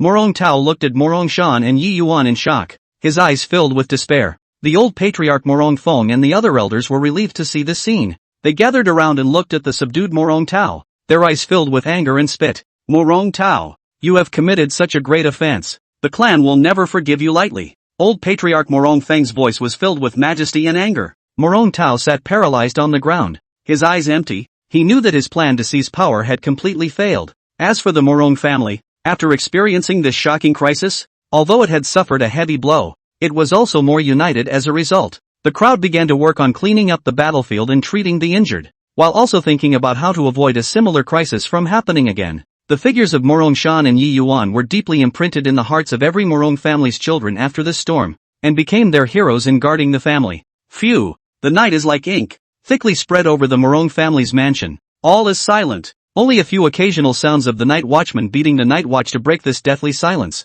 The thrilling power-grabbing storm in the daytime seemed to have subsided, and the Morong family's people were all exhausted after the bitter battles and thrills, and went to sleep early, thinking that the danger was already far away. But they didn't know that an even bigger crisis was quietly approaching. Morong Tao was imprisoned in the family's dungeon. His eyes were covered in blood, staring at the walls of the cell with a deadly stare, the resentment in his heart burning like a blazing fire. Humph, wanting to trap me so easily. Never, he murmured in a low voice, his voice filled with resentment and viciousness. Just then, a light footstep came from outside the cell. Morong Tao raised his head alertly. A dark shadow quietly appeared at the door of the cell. He was athletic and agile, obviously a well-trained expert. Master, we have come to your rescue, the dark shadow said in a lowered voice. A hideous smile appeared on Morong Tao's face. Very well, you guys came at the right time. Tonight is the end of the Morong family. It turned out that Morong Tao secretly raised a group of dead soldiers outside. These dead soldiers are loyal to him, just waiting for his order. They will carry out the mission regardless. And tonight is the moment of his revenge. The dead soldiers silently sneaked into the Morong family's mansion, and they were like ghosts as they traveled through the darkness. Each one of them held sharp blades, their eyes revealing cold killing intent. The first to suffer were the guards of the mansion. who were killed by the dead soldiers with a single move before they could raise the alarm. Blood flowed under the moonlight, the bodies of the guards fell silently, and the entire mansion was shrouded in an atmosphere of terror. The dead soldiers continued to go deeper, heading in the direction of the dungeon. Their goal was clear, to rescue Morong Tao and then bloodily wash the Morong family. At this moment, in one of the Morong family's courtyards, Morong Shan was tossing and turning, finding it difficult to sleep. The battle in the daytime had filled his heart with uneasiness, always feeling that things would not end so easily. Suddenly, he heard a slight movement, like someone moving quickly on the roof. Morong Shan was instantly alert. He quickly got up and picked up the weapon that was placed beside the bed. Could it be Morong Tao's remaining party? He secretly guessed in his heart as a bad premonition surged through his mind. Morong Shan carefully walked out of the room, and with his keen sense of hearing and intuition practiced through years of hunting, he chased after the direction from which the sound came. Under the moonlight, he saw several black shadows running in the direction of the dungeon. Not good. Morong Shan's heart was startled. He realized that something bad was happening and immediately shouted, "There's an enemy attacking! Everyone get up!" His shout was exceptionally loud in the silent night, instantly breaking the tranquility of the mansion. The Morong family's sons and daughters woke up from their sleep. They quickly grabbed their weapons and rushed to the place of the incident. The dead soldiers heard Morong Shan shout and accelerated their speed. They soon arrived in front of the dungeon and started a fierce fight with the soldiers guarding the dungeon. These dead soldiers were highly skilled in martial arts and were so fierce that the guards gradually couldn't withstand them. "Quick! Open the cell door!" The leader of the dead soldiers shouted to his companions. Just as they were about to open the cell door, Morong Shan arrived. "You bastards! Don't even think about taking Morong Tao away!" he roared, charging at the dead soldiers like an enraged lion. The addition of Morong Shan changed the situation, and his bravery caused the dead soldiers to panic a bit for a moment. But the dead soldiers were well trained after all, and quickly adjusted their tactics to surround Morong Shan. Morong Shan was fearless as he wielded the weapons in his hands and fought to the death with the dead soldiers. Each of his moves and styles carried great power, and the dead soldiers were knocked back by him. However, there were too many dead soldiers, and Morong Shan gradually felt overwhelmed. Just as he was about to lose his support, the other children of the Morong clan arrived in droves. They saw Morong Shan being surrounded and immediately joined the fight. For a while, the sounds of shouting and killing and clashing of weapons were intertwined, and the entire front of the dungeon was plunged into a melee. Although the Morong family's children were numerous, the dead soldiers were all skilled in martial arts, and the battle was caught in a stalemate. At this time, Yi Yuan was also awakened by the commotion outside. He walked out of the room and saw the chaos inside the mansion and immediately understood what had happened.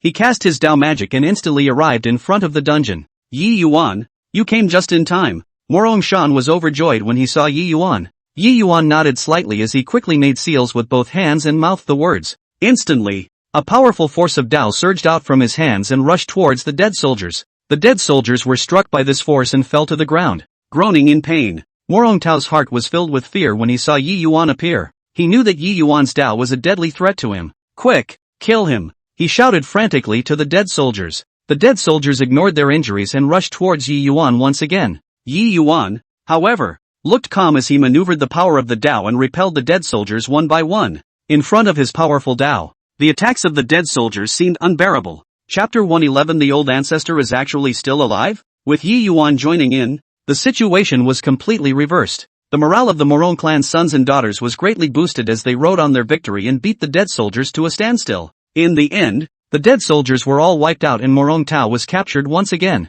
He sat paralyzed on the ground with despair in his eyes, knowing that his last hope was dashed. The Morong family's crowd looked at the tragic situation in front of them, and their hearts were filled with emotion. This sudden crisis had made them more deeply realize the importance of the unity and strength of the family. Looking at the Morong family in ruins, the ruins of the wall and the slanting sunlight looks particularly bleak. The former glory has long gone, leaving only this devastated scene. The cracks on the broken wall seem to be the relentless claw marks of the years, deeply embedded in them, telling of the tragic catastrophe that had been suffered. The dilapidated house was askew, ready to collapse in the breeze and raise a cloud of dust, the last struggle of the family's destruction. The floor was strewn with all sorts of detritus, broken china, rotting wood, and a few vaguely recognizable family artifacts, all now dusty and unattended. The clan is pretty much dead too. Corpses were lying in the ruins. Some of them were so disfigured that it was difficult to recognize their identities, and what was once a vivid life had now been turned into a cold shell. The blood had long since dried,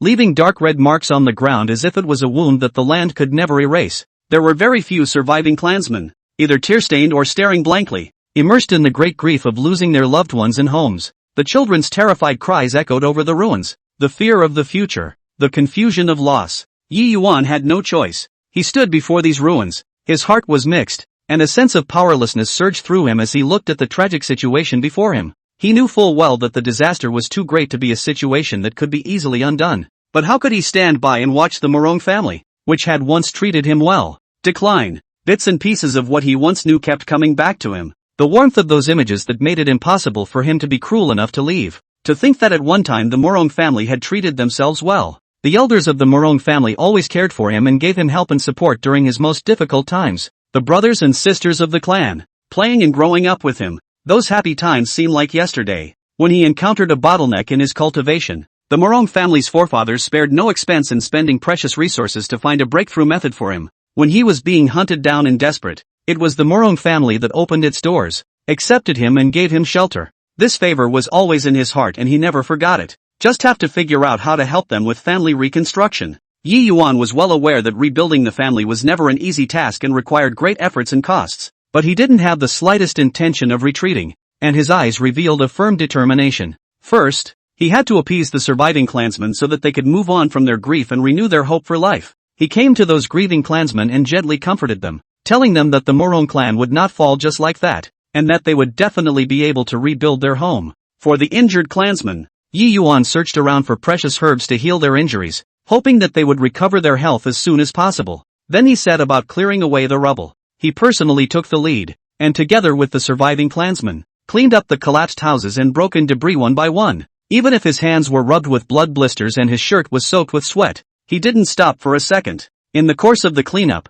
they discover some buried family treasures that may be important capital for rebuilding the family. Then, Yi Yuan decided to go out and look for allies. He embarked on a long journey, traveling across mountains and rivers to visit the powers that had once been friends with the Morong family. Everywhere he went, he spoke sincerely about what had happened to the Morong family, hoping to get their support and help. Some forces were impressed by his sincerity and were willing to lend a helping hand by providing some supplies and manpower, but there were some forces that, out of self-interest, ignored his request. Yi Yuan was not discouraged as he continued to move forward, looking for more opportunities. In the process of searching for allies, Yi Yuan also did not forget to collect various cultivation resources. He went deep into dangerous secret realms and fought against powerful demonic beasts just to obtain precious pills, magic treasures and techniques. These resources would not only enhance their own strength, but also provide better cultivation conditions for the younger generation of the Morong family. After returning to the Morong clan, Yi Yuan began to organize the younger generation of the clan for cultivation.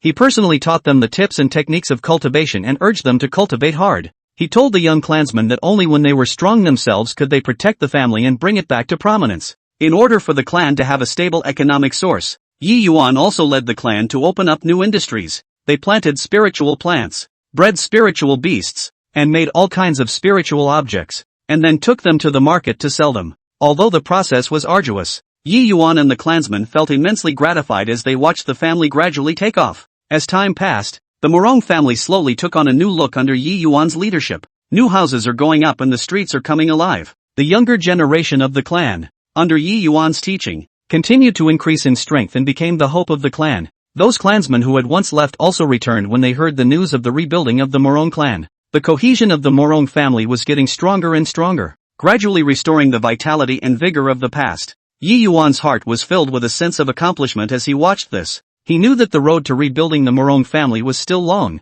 but he firmly believed that as long as everyone worked together, he would be able to make the Morong family stand once again between this heaven and earth, and renew the family's glorious chapter. Suddenly, the Morong clan's old ancestor from 200 years ago, Morong Cheng, appeared. A bright light broke through the gray sky, resembling a star falling to earth. Where the light dissipated, an old man dressed in a simple robe appeared. He had white hair, but was hale and hearty, and his eyes were filled with the depth and wisdom precipitated by the years. This person was Morong Cheng. On that face that had gone through many vicissitudes of life, but at this moment, it carried a few moments of surprise and relief. His gaze slowly swept over the Morong family that was being rebuilt, and finally landed on the busy Yi Yuan. Morong Cheng's figure fluttered gently in the breeze, his robes hunting, and his appearance seemed to carry an invisible pressure that made the air around him tremble. The surviving Morong clan clansmen were first stunned when they saw the old ancestor's sudden appearance, and then they knelt down, their eyes filled with awe and excitement. Old ancestor,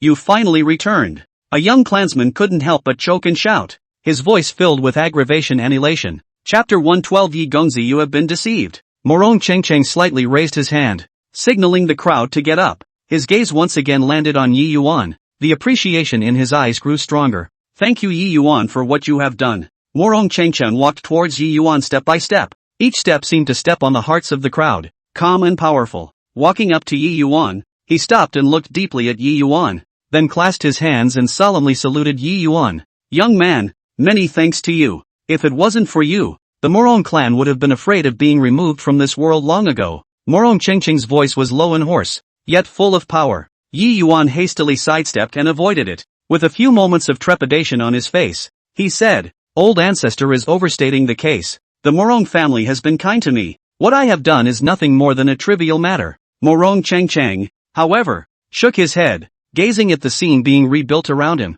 and lamented, this action of yours is saving the entire Morong family. Is it not insignificant? The surrounding clansmen also chimed in, expressing their gratitude to Yi Yuan. If it wasn't for Mr. Yi, we wouldn't know what to do. Yes, Mr. Yi is a great benefactor of our Morong family. These words made Yi Yuan a little embarrassed. He scratched his head and said, don't say that everyone. We are a family. We should have supported each other. Morong Chengcheng looked at Yi Yuan's appearance. His heart was even more satisfied. He knew that it was rare to find a young man with such character. Gave him an elixir. After Morong Chengcheng finished saying his words of gratitude, he slowly raised his hand, and in his palm, an elixir emitting a soft glow slowly emerged. The elixir was round and full, with mysterious runes flowing on its surface, and a rich spiritual aura that lifted one's spirit when one smelled it. The surrounding clansmen couldn't help but let out a gasp when they saw this elixir. Could this be the legendary spirit-gathering god pill? It seems like it really is. It's said that this elixir can help people break through the bottleneck of cultivation, and its efficacy is miraculous. The crowd's murmurings reached Yi Yuan's ears, and he could not help but be a little surprised. Looking at the pill in Morong Chengcheng's hand, he did not know what to do for a moment. This Dan is called the spirit-gathering divine Dan, which I obtained by chance in my early years. Morong Chengcheng slowly said, now, I am gifting it to you in the hope that it will help you further on your cultivation path. Yi Yuan quickly waved his hand and refused. Old ancestor, this is too expensive. I can't accept it. Morong Chengcheng, however, insisted on giving the elixir to Yi Yuan as he said, your kindness to the Morong family is not comparable to this one elixir. If it wasn't for you, it would be useless to keep this elixir in my hands. Yi Yuan saw Morong Chengcheng's resolute attitude and knew that it would seem pretentious to push back any further. So he accepted the elixir with both hands and said, then I will be as respectful as I can be. Thank you, old ancestor. Morong Chengcheng watched Yi Yuan accept the elixir. A pleased smile appeared on his face as he said, make good use of this elixir. With your talent and character, you will be able to make a name for yourself in this cultivation world in the future. Yi Yuan carefully put away the elixir and secretly vowed in his heart that he would cultivate well and live up to Morong Chengcheng's expectations. After collecting the pills, Yi Yuan once again thanked Morong Chengcheng before saying, old ancestor, now that the family is rebuilding, there are still many matters that need to be dealt with. I wonder if you have any orders? Morong Chengcheng pondered for a moment and said, the matter of rebuilding the family. Although I have been away for many years, I know a little about it. Next, I will confer with you together, and strive to restore the family to its former glory as soon as possible. Yi Yuan was overjoyed after hearing this. With the addition of Morong Chengcheng, the old ancestor, the speed of the family's reconstruction would definitely be greatly accelerated. Thus, Yi Yuan and Morong Chengcheng began to discuss the plan for the reconstruction of the family together. They began with a detailed compendium of the family's existing resources, including human, material and financial resources. With his rich reading and experience, Morong Chengcheng offered many valuable suggestions. For example, in terms of industrial development, he suggested expanding the types of cultivation of spiritual plants and increasing the cultivation of some rare spiritual plants in order to increase the family's economic income. In terms of the distribution of cultivation resources, he also gave a reasonable plan to ensure that the younger generation of the clan would all be able to obtain good cultivation conditions. For the clan's defense system, Morong Chengcheng even personally guided them. He drew detailed drawings of defense spell formations for the clansmen to arrange according to the drawings. Under the joint efforts of Morong Chengcheng and Yi Yuan, the reconstruction of the Morong family was progressing very smoothly. New buildings continued to be erected, the streets became more spacious and cleaner, and the family's industries grew more prosperous. The younger generation of the clan's strength increased rapidly under the favorable cultivation environment. As for Yi Yuan, after receiving the spirit-gathering divine pill gifted by Morong Changchang, he also began to cultivate in seclusion. He entered the secret room that the clan had specially prepared for him, took the spirit-gathering god pill, and began to impact his cultivation bottleneck with all his might. The medicinal power of the elixir slowly dispersed within him, turning into a powerful force that impacted his meridians. Yi Yuan clenched his teeth and endured the pain caused by the medicinal power, channeling the power with all his might. Time passed day by day, and Yi Yuan's cultivation had entered a critical moment. In the outside world, the Morong family, under the leadership of Morong Changchang, was still carrying out the reconstruction work in an organized manner. Finally, on the 10th day of Yi Yuan's seclusion, a loud bang came from the secret room. A powerful aura erupted from the chamber and shot up into the sky. Morong Changchang sensed the aura and a pleased smile appeared on his face. He knew that Yi Yuan had successfully broken through. Yi Yuan slowly walked out of the secret room. At this time, his breath was more calm and steady, and there were more confidence and determination in his eyes. He looked at the refreshed Morong family in front of him and his heart was filled with emotion. Morong Changchang walked forward and said, "Congratulations on your successful breakthrough." Yi Yuan hurriedly thanked Morong Changchang and said, "Thanks to old ancestors' spirit-gathering divine pill. Otherwise it would have been difficult for me to make such a smooth breakthrough." Morong Changchang waved his hand and said, "This is all due to your own efforts. Next, we have to continue to work hard to make the Morong clan the top power in this cultivation world." Yi Yuan nodded heavily and stood side by side with Morong Changchang, looking into the distance. Under their leadership, the Morong family will surely move towards a more glorious tomorrow. In the evening, the night covered the world like a huge black satin, gently but irresistibly. The moonlight was like water, quietly sprinkled on the rebuilt mansion of the Morong family, adding a bit of quietness and softness to this place that had been revitalized after trials and tribulations. The mansion was lit up with lights and laughter to celebrating the gradual restoration of the Morong family's former vitality under the leadership of Yi Yuan and Morong Changchang. People's faces were filled with joy and longing for the future after the calamity. Chapter 113: The Path to the Secret Realm. The table was laden with sumptuous food, the rich aroma of which filled the air and stimulated the taste buds. The beautiful wine swirled in the glass, reflecting a warm glow as if telling a beautiful story of family revival. Yi Yuan went to the underground warehouse in the north of the city. Alone, he walked briskly in the direction of the north of the city. The moonlight elongated his figure, casting a long shadow on the ground. Occasionally the night breeze blew through the streets with a hint of coolness, but it did not affect Yi Yuan's good mood at all. His heart was filled with gratitude for everyone and anticipation for the celebratory dinner. Wanting to add a unique surprise to this special occasion, the underground warehouse in the north of the city, hidden in a darkness, was surrounded by an air of mystery. Yi Yuan skillfully opened the door of the warehouse, and a stale odor hit his face. He walked into the warehouse, which was filled with various miscellaneous items, the outlines of which were faintly visible in the dim light. Took some of his treasured spiritual herbs. Yi Yuan carefully took out an exquisite box in a corner of the warehouse. When he opened the box,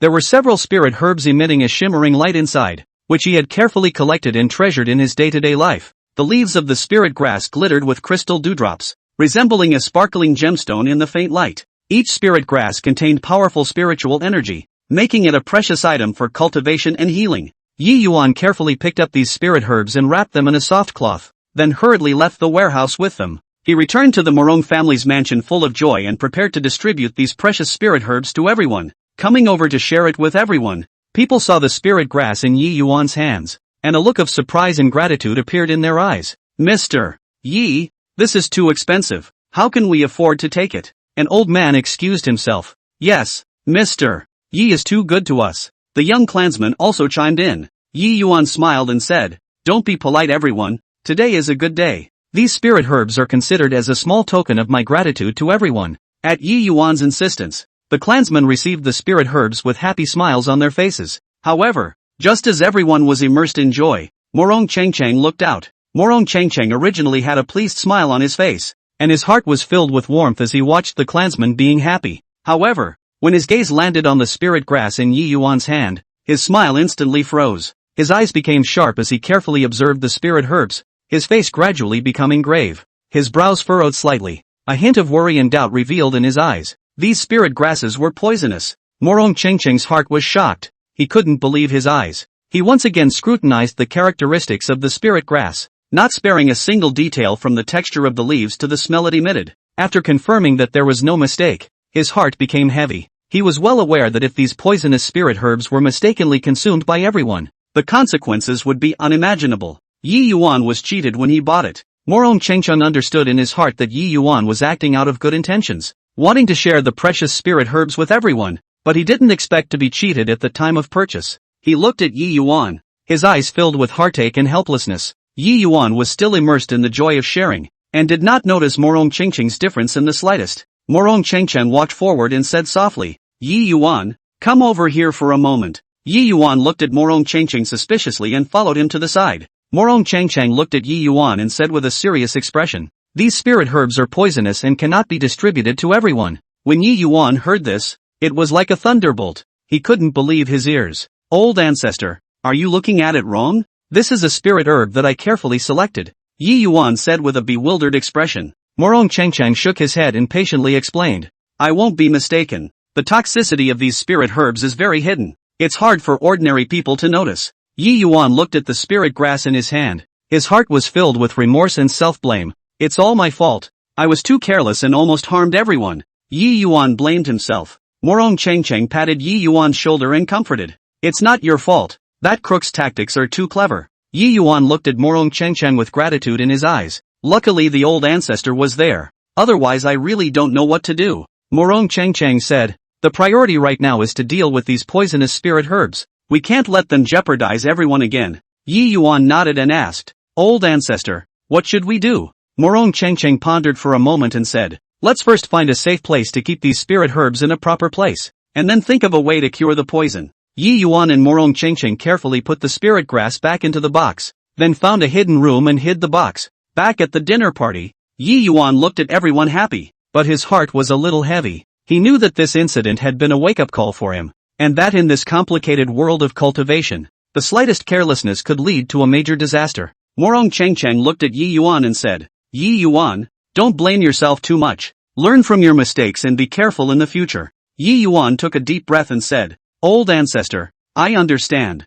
In order not to affect everyone's mood, Yi Yuan and Morong Chengcheng decided not to tell everyone about the poisonous spirit grass for the time being. The dinner continued and the laughter still echoed through the mansion. However, Yi Yuan's heart secretly vowed to find out the person who deceived him and make him pay for his behavior. In the following days, Yi Yuan and Morong Chengcheng began to look around for the antidote to the poison. They had consulted a large number of ancient books and visited many seniors in the cultivation world, but had never found an effective antidote to the poison. Yi Yuan was a little anxious in his heart. He was worried that these poisonous spirit herbs would remain a hidden danger. Just when they were feeling desperate, Yi Yuan stumbled upon a clue in an ancient tome. A mysterious herb is recorded in the canonical texts, which is said to be able to cure 100 poisons. Yi Yuan and Morong Chengcheng saw this clue and a glimmer of hope lit up in their hearts. They decided to follow the records in the canonical books and went in search of this mysterious herb. After some inquiries, they learned that this herb grew in an extremely dangerous secret realm. That secret realm was filled with all sorts of powerful demonic beasts and mysterious traps,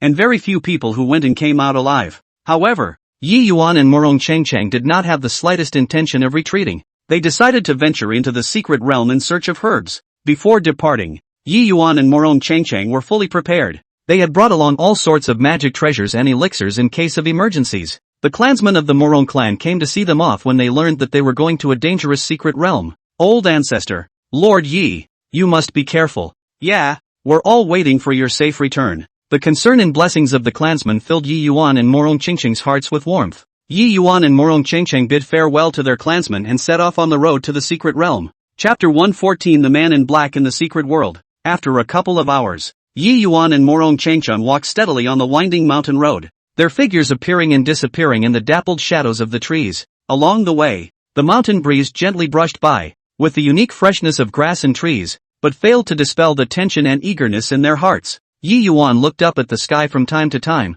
estimating the time, his brows slightly furrowed, obviously a little worried about the passage of time. Morong Chengcheng, on the other hand, followed closely behind Yi Yuan, his eyes keenly scanning the surroundings, not sparing any possible clues. Yi Yuan and Morong Chengcheng arrived at Easy Mountain. This mountain towered over the clouds and mist, as if it were a reclusive highlander, full of mystery. At the foot of the mountain, a clear stream gurgled by. The stream crashed against the rocks, making a crisp and pleasant sound, seemingly playing in natural music. However, the two of them were not interested in enjoying the view and had only one firm goal in mind: to find the adversity hidden in the mountains. The path to the mountain was rugged, covered with gravel and thorns, and every step required caution. Their shirts were cut a few times by thorns, but they didn't care and continued to climb upwards with determination. They have until sunset to find the adversity hidden in the mountains. Time is running out and every minute is precious. Yi Yuan knew that after sunset, the environment in the mountains would become more dangerous and the difficulty of finding the adversity would greatly increase. Morong Changchang took down a small compass from his waist. The pointer on the compass swayed gently as he tried to use the power of the compass to find the direction of the adversity. Yi Yuan, on the other hand, relied on his keen perception to capture the unique scent that adversity might emanate in the air. Along the way, they encountered many forks in the road, and every choice was crucial. If they made the wrong one, they could waste a lot of time. Yi Yuan and Morong Changchang discussed with each other, carefully analyzing the possibilities of each path before making a decision. As they walked, they came to a thick bamboo forest. In the bamboo forest, the bamboos are so tall and dense that it is difficult for the sunlight to penetrate the gaps in the bamboo leaves and spill down. There was silence all around, only the rustling sound of the breeze as it blew through the bamboo leaves. Suddenly, Morong Changcheng stopped in his tracks as he felt what seemed to be a strange fluctuation in the air. Yi Yuan also sensed this. His eyes became even more vigilant, and his hand tightly gripped his sword. They cautiously moved forward in the bamboo forest, taking every step with extreme caution for fear of alerting the dangers hidden in the shadows. Just then, a huge bamboo rat scurried past them, frightening Morong Changcheng slightly. Yi Yuan softly comforted, "Don't be afraid, it's just a bamboo rat." Moving on, they came to another steep cliff. The bottom of the cliff was deep and cloudy, giving it a mysterious and dangerous feel. Morong Changcheng probed his head and looked downward. Yi Yuan, on the other hand, scrutinized the edge of the cliff, trying to find if there was a path to the bottom. He noticed some rocks jutting out from the side of the cliff, perhaps with the help of which he could slowly descend to the bottom of the cliff. He told Morong Changcheng about this idea, and although Morong Changcheng was a bit scared, he still nodded in agreement. They carefully climbed slowly down the rocky cliffside, each step requiring full concentration, and the slightest misstep could send them plunging into the abyss. It was hard to get down to the bottom of the cliff, and they realized that there was something else here. A huge cave appeared in front of their eyes. The entrance of the cave was covered by some vines, and it would be hard to find it if they didn't look closely. Yi Yuan and Morong Changcheng glanced at each other with a hint of excitement in their eyes. They carefully plucked through the vines and stepped into the cave. The cave was dark, damp and filled with a putrid odor. They took out their pre-prepared torches and lit them to illuminate the path ahead. The walls of the cave were carved with strange symbols and patterns that seemed to hide some kind of mysterious message. Yi Yuan and Morong Changcheng advanced while carefully observing the symbols and patterns, trying to find clues related to the adversary from them. As they walked, they heard a low growl from up ahead. Yi Yuan and Morong Changcheng immediately stopped their steps, and their faces became very grave. Yi Yuan gripped the sword in his hand while Morong Changcheng drew a dagger from his waist. They slowly approached forward, and through the faint light of the fire, they saw a huge magical beast lying in front of them. This magical beast was huge, its entire body covered in black scales, and its pair of blood-red eyes flashed ferociously in the darkness. Yi Yuan and Morong Changcheng were well aware of the danger of this magical beast. They did not dare to act rashly. Instead, they searched for a strategy to deal with it at the same place. Suddenly, the demonic beast seemed to have sensed their presence, and it sprang to its feet, letting out a deafening roar as it charged towards them. Yi Yuan and Morong Changcheng quickly dodged to both sides before simultaneously launching an attack on the magical beast. Yi Yuan's sword flashed with a cold light and Morong Changcheng's dagger was also incredibly sharp as they engaged in a fierce battle with the magical beasts. During the battle, Yi Yuan and Morong Changcheng worked well together as they covered each other and searched for the weaknesses of the magical beasts. After some hard fighting, they finally found a break in the wraith, and Yi Yuan stabbed the wraith's vitals with his sword, and the wraith fell to the ground with a loud crash. After resolving the magical beasts, they moved on. The cave gets deeper and the path gets rougher. Suddenly, a stone door appeared in front of them, which was engraved with complex runes. Yi Yuan and Morong Changcheng walked to the stone door and carefully studied the runes. They realized that the runes seemed to be an ancient code, and only by cracking the code could they open the stone door. Yi Yuan and Morong Changcheng began to recall the symbols and patterns they had seen in the cave earlier, trying to find clues to crack the code. After some thinking, Yi Yuan finally discovered the pattern between the runes, and he gently tapped on the stone door a few times according to the pattern, only to hear the stone door slowly opened, and a powerful aura came from inside the door. Creak! Yi Yuan and Morong Changcheng exchanged glances before striding into the stone door. Inside the door was a huge space surrounded by all sorts of exotic treasures. In the middle of the space, there was a vortex emitting a mysterious light, and the vortex seemed to hide endless mysteries. Yi Yuan and Morong Changcheng walked forward excitedly. knowing that this vortex was most likely the adversity that they had been searching for so hard. Just as they were about to approach the vortex, suddenly, a dark shadow flashed behind them. Yi Yuan and Morong Changcheng hurriedly turned around, only to see a mysterious person appear in front of them. The mysterious man's entire body was shrouded in black robes, making it impossible to see his face. The mysterious man said coldly, "This is not the place for you to come. If you are sensible, you should leave." Chapter 115. One of the rumored 5 heavenly beasts. Yi Yuan said without any fear, "We have come here with great difficulty to find the adversary. You will never try to stop us." The mystic let out a sneer before launching himself at them. Yi Yuan and Morong Changcheng immediately started a battle with the mysterious man, who was so powerful that they had trouble resisting for a while. However, Yi Yuan and Morong Changcheng did not back down. They encouraged each other and played their strongest. In the midst of the fierce battle, Yi Yuan suddenly discovered a break in the mysterious man. He seized the opportunity and stabbed the mysterious man with his sword. The mysterious man was unable to dodge and was stabbed in the shoulder by Yi Yuan. He let out a painful scream before turning around and escaping. Yi Yuan and Morong Changcheng did not go after them either. Their target was the adversary, not this mysterious person. They came to the vortex again, ready to enter the adversary. Yi Yuan took a deep breath before taking the lead and stepping into the vortex. Morong Changcheng followed closely behind and also walked into the vortex. In the vortex, they felt a powerful force that pulled their bodies continuously, as if it wanted to tear them into pieces. But they clenched their teeth and tried to resist the force with their strong will. After an unknown amount of time, they finally made it through the vortex and into the adversary. The adversary was flickering with light and filled with all sorts of magical scenery as Yi Yuan and Morong Changcheng looked around excitedly. Subsequently, one of the rumored 5 heavenly beasts appeared in the secret realm. It was a chaotic and hazy space, filled with a mysterious mist, and everything was permeated with unknown dangers. Suddenly, a deafening roar broke the silence, and the shadow of a beast with a huge body slowly emerged. It was surrounded by an eerie glow, its scales glittering with a cold luster, each piece like a hard shield. The huge claws stepped on the ground with a dull sound, bringing up a cloud of dust. Its eyes were like burning flames, shooting out fiery rays of light as if it could see through everything. Yi Yuan stood still with a grave expression. His heartbeat couldn't help but speed up, but his eyes were filled with determination. He gripped the weapon in his hand tightly. It was a sword that glowed with a cold light, and its body was engraved with ancient runes. The sword trembled slightly, as if echoing the power that its owner was about to explode. Yi Yuan made a great display of power and killed the 5 heavenly beasts in seconds. Yi Yuan took a deep breath and mobilized the spiritual energy in his body, and a layer of golden light glowed around him. His eyes became sharp as eagles, locking onto the 5 heavenly beasts' vitals. With his feet lightly tapping the ground, his entire body shot towards the 5 heavenly beasts like an arrow off the string. The sword in his hand swung out a powerful sword chi, cutting through the air and emitting a sharp whine. The 5 heavenly beasts seemed to have sensed the danger and let out a roar, waving their huge claws in an attempt to fend it off. However, Yi Yuan's speed was so fast that its movements seemed to slow down a beat in Yi Yuan's eyes. Yi Yuan shuttled between its attacks like a ghost and instantly arrived in front of it. The precious sword stabbed out without hesitation, accurately piercing into the heart of the 5 heavenly beast. The 5 heavenly beast's body stiffened violently, and the light in its eyes quickly dimmed. The huge body slowly collapsed, raising a cloud of dust and bringing up a strong gust of air. Yi Yuan steadily landed on the ground and sheathed his sword, but there was no hint of relaxation on his face.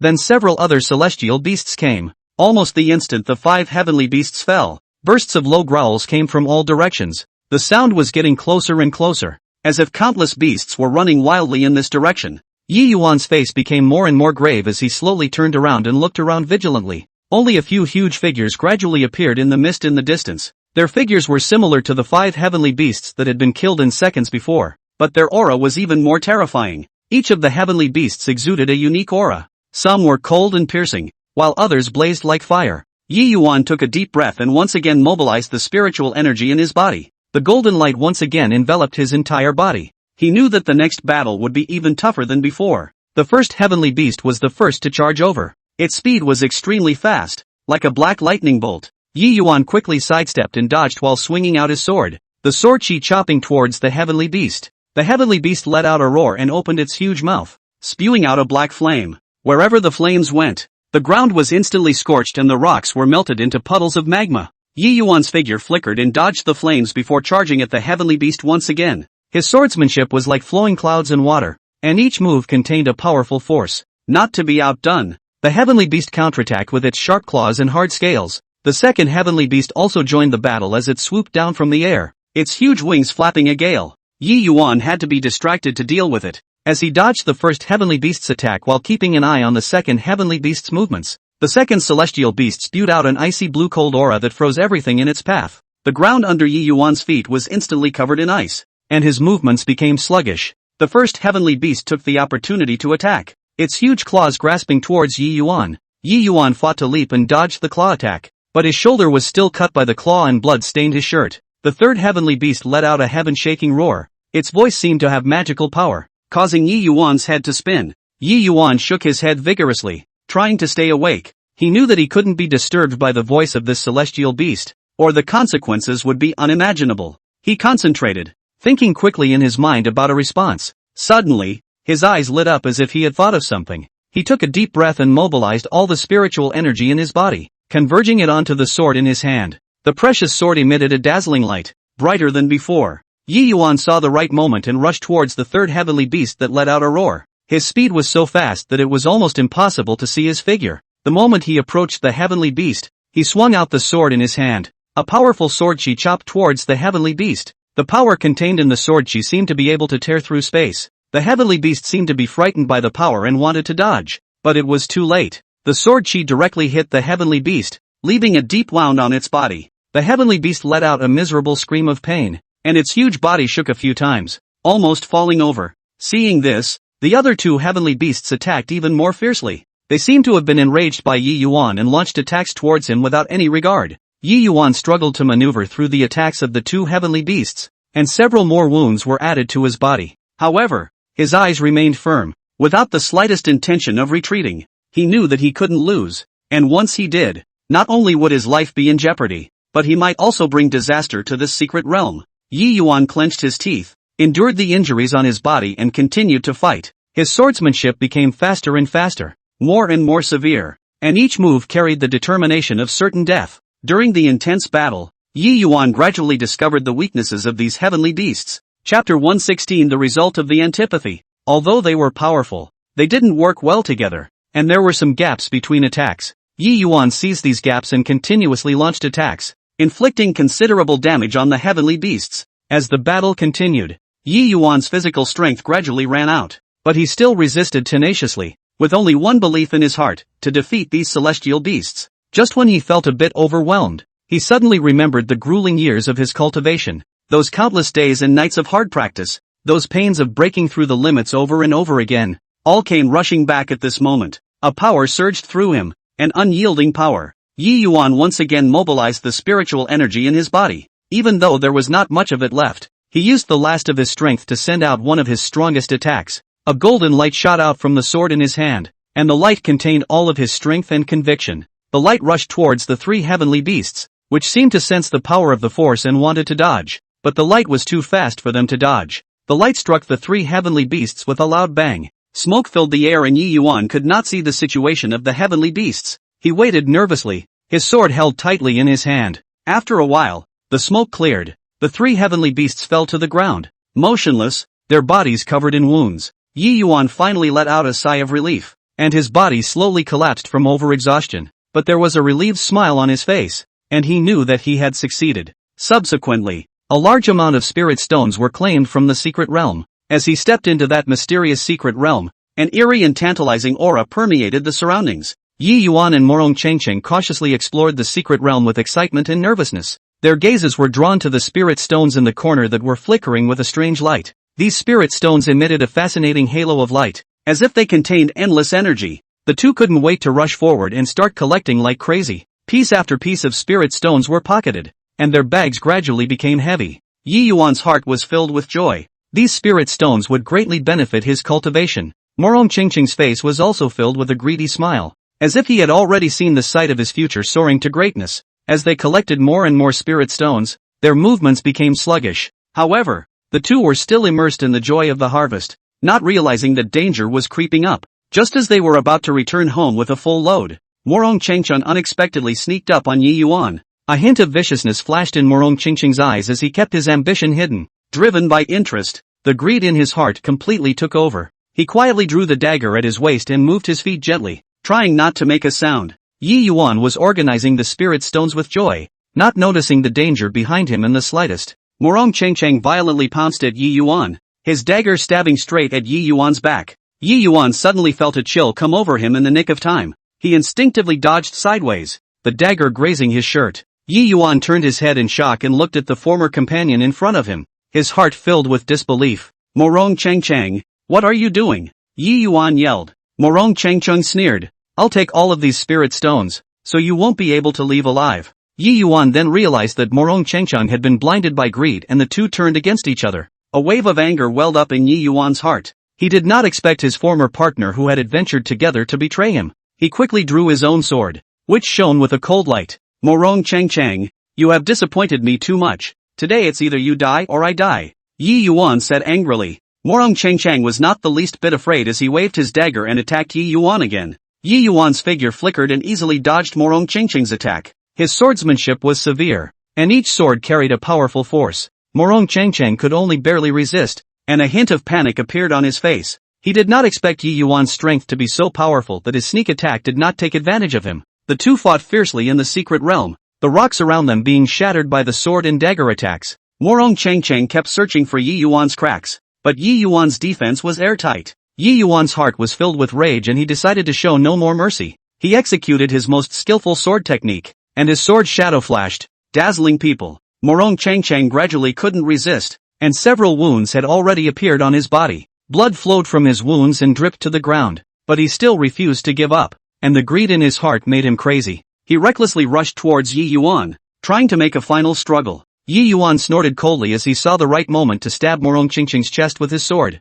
Wang Xingyu wanted to dodge, but it was too late. He watched in horror as the sword came closer and closer, fear in his eyes. With a sound, the sword pierced into Wang Xingyu's body. Poof! Wang Xingyu's body stiffened violently, and his eyes gradually became dull. His hand loosened feebly and the dagger fell to the ground with a crisp sound. Wang Xingyu slowly collapsed. In the end, Wang Xingyu was beheaded by Yi Yuan. Yi Yuan looked at Wang Xingyu, who had fallen to the ground, and had mixed feelings in his heart. While he was grateful for his victory, he was also saddened by the loss of a former partner. He knew that in this world of temptation and danger, profit often made people lose themselves. He put away his sword and bent down to pick up the spirit stones on the ground. These spirit stones were no longer the same joy in his eyes at the moment. With a heavy heart, he left the secret land of blood and betrayal. Returning to his place of cultivation, Yi Yuan locked himself in his room and did not come out for a long time. He kept thinking back to the days when he had adventured with Wang Xingyu, and it seemed as if the laughter that had been there was still echoing in his ears. But today, all that is in the past. He knew that he had to move on from this painful experience. Yi Yuan began to cultivate even more diligently as he turned his thoughts of Wang Xingyu and his disappointment in humanity into motivation to cultivate. His strength was rising and his sword skills had become even more exquisite. His name gradually spread in the Jianghu and became an object of admiration for many people. However, Yi Yuan always had a scar in his heart that could not be erased, and that was Wang Xingyu's betrayal. Every time he saw those flickering spirit stones, he would remember that terrible moment. Next, Yi Yuan was going to return to the deep city to see what else was left of the Wang family that wanted to take revenge. Or does this family have any rebels like Wang Xingyu? Chapter 117 is another Lu family rising? Day 2. The early morning sunlight with a hint of coolness, through the porthole of the airplane, sprinkled on Yi Yuan's face. He squinted his eyes slightly, looking at the gradually clearing outline of the city outside the window. Deep City, a place he was incredibly familiar with. At this moment, it caused a complex emotion to well up in his heart. Yi Yuan returned to the Deep City. As the airplane slowly landed, Yi Yuan's thoughts drifted back to the past. Once, he had sweated here and left behind countless memories. But now, stepping onto this land again, what greeted him could be a frightening storm. He pulled his simple suitcase and walked out of the airport. The air of the Deep City still carried a familiar flavor. The streets were filled with traffic. People came and went. Everything seemed to be unchanged. But Yi Yuan felt keenly that the city had undergone a sea change. Instead, this city is now home to the Lu family, which has risen to power. During the time he had left, the Lu family was like a rapidly rising star, emerging in the Jianghu of Deep City. It was said that with their mysterious resources and means,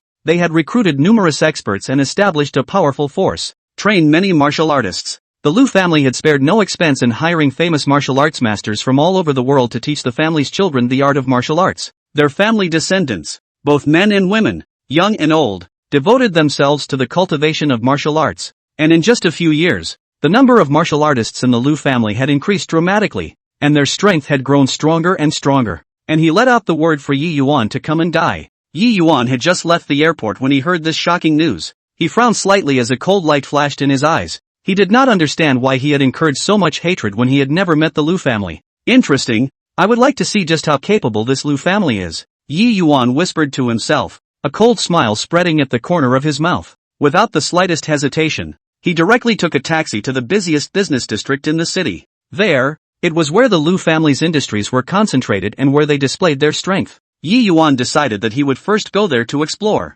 Outside the car window, the view of the city flew by. Yi Yuan's heart was exceptionally calm. He was well aware that what he was about to face might be a vicious battle, but he had no fear. Years of training had already given him an incomparable strength and firm belief. Soon, he arrived at the business district. There were many tall buildings, shopping malls, hotels and office buildings, a prosperous scene. However, Yi Yuan could feel that behind this prosperity, a depressing atmosphere was hidden. He walked into a mall that was bustling with people. Yi Yuan did not move and observed everything around him. He realized that there were quite a few people in the mall who were emanating the unique aura of a martial artist. These people appeared to be ordinary shoppers, but their eyes revealed vigilance and wariness. Yi Yuan was secretly vigilant in his heart. It seemed that the Lu family had set up a lot of eyes here. He continued to wander around the mall, picking up items seemingly at random, but in reality, he was searching for clues related to the Lu family. Suddenly, he heard a conversation between two people next to him. Have you heard?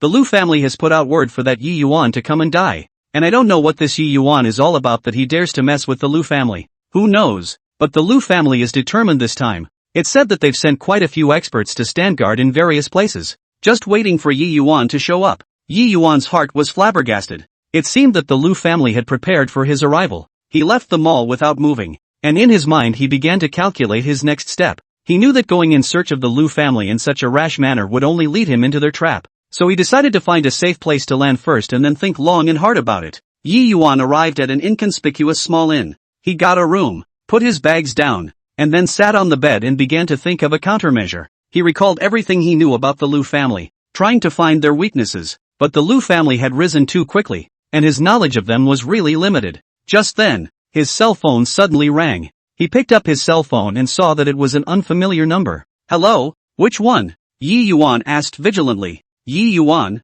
you're finally back. A low voice came from the other end of the phone. I'm the head of the Lu family, Lu Zhentian. Yi Yuan was shocked in his heart. He did not expect that the Lu family's family head would personally call him. Lu Zhentian, why are you targeting me? Yi Yuan asked coldly. Humph, you still don't know, do you? A thoughtless act of yours back then has spoiled a major event for my Lu family. Lu Zhentian's voice was filled with resentment. Today, I'm going to make you pay the price. Yi Yuan was puzzled in his mind as he tried to recall his past, but he could not recall what he had done that would offend the Lu family. Tell me clearly, what exactly did I do? Yi Yuan pursued. You'll know when the time comes. For now, I'll give you a chance to take the initiative to come to the Lu family and ask for my pardon. Perhaps I can still spare your life. Lu Zhentian threatened. Wanting me to ask for forgiveness is impossible. Yi Yuan refused without hesitation. If you have any skills, just go ahead and use them. After that, he hung up. He knew that this battle with the Lu family could no longer be avoided. Yi Yuan stood up and walked to the window, looking out the window at the night view of the city. The lights were bright and the traffic was heavy, but there was not a trace of appreciation in his mind. He took a deep breath and secretly resolved that no matter how powerful the Lu family was, he would not back down. He wants to uncover the conspiracy of the Lu family and protect himself and those around him. A thrilling contest is about to unfold in the city. Yi Yuan clenched his fists, a determined light flashing in his eyes. Yi Yuan knew that the most crucial thing right now was to find out the bottom of the Lu family. He paced around the room, thinking about where to get the information from. Suddenly, he remembered a Jianghu pundit he once befriended in the deep city, Lao Li. He immediately dialed the old Li's phone. The phone came from the other end of the familiar and slightly hoarse voice. Yo, Yi old brother, a long time no contact. Today how to think of me? Yi Yuan didn't beat around the bush, brotherly. Truth be told, I just went back to Deep City, and I was stared at by the Lu family. Do you know what's going on with this Lu family? Old Li was silent for a moment and let out a long sigh. This Lu family, I don't know where they got a great chance in the past few years. Not only did their financial power skyrocket, but they also netted so many powerful martial artists. They are acting more and more arrogantly, and have offended many people in the Deep City, but everyone is afraid of their strength and dares to be angry. Yi Yuan's brows furrowed as he continued to pursue. Then why are they suddenly targeting me? Old Li lowered his voice. I also just heard. Specific true or false difficult to distinguish. Seems like a few years ago, you in the execution of a certain task, inadvertently destroyed a big deal. They hibernate for a long time, just waiting for you to come back to settle the score. Chapter 118. Two people were targeted at the same time. After hanging up the phone, Yi Yuan fell into deep thought. He tried to recall the past missions, but he was still clueless. However, he was clear that he had to take the initiative and could not sit back and wait for death. Yi Yuan changed into a low-profile black suit and left the hotel in the night. With his familiarity with the deep city, he traveled through the alleys and stalked towards a warehouse in the Liu family's estate. He guessed that there might be a secret of the Liu family hidden there. Soon, Yi Yuan arrived near the warehouse. He hid in the shadows and observed, and realized that the warehouse was surrounded by a tightly guarded area, with patrolling martial artists passing by every few minutes. These martial artists had a calm pace and sharp eyes. They looked well trained. Yi Yuan took a deep breath and performed his stance, avoiding the patrolling martial artists like a ghost, and quietly sneaked into the warehouse. The warehouse was filled with various goods and Yi Yuan carefully searched for clues in it. Just as he was rummaging around, he suddenly heard a footstep coming. He immediately ducked behind a pile of goods and held his breath. This batch of goods mustn't go wrong. The family had explained that this is the key to the deal with the top. A low voice said, "Don't worry, we're so heavily guarded, no one can get in." Another voice responded. As the footsteps of the two men drifted away, Yi Yuan's heart stirred. He felt that this superior deal might be related to the reason why the Liu family was targeting him. He continued to rummage and finally found a ledger in a hidden corner. Yi Yuan flipped open the ledger, which was densely recorded with all kinds of transaction information, but most of them were cryptic, which was difficult to decipher for a while. He hid the ledger close to his body, ready to leave the warehouse and find a safe place to study it carefully. Just as he was about to leave, an alarm suddenly went off in the warehouse. It turned out that his rummaging just now had still triggered a hidden organ.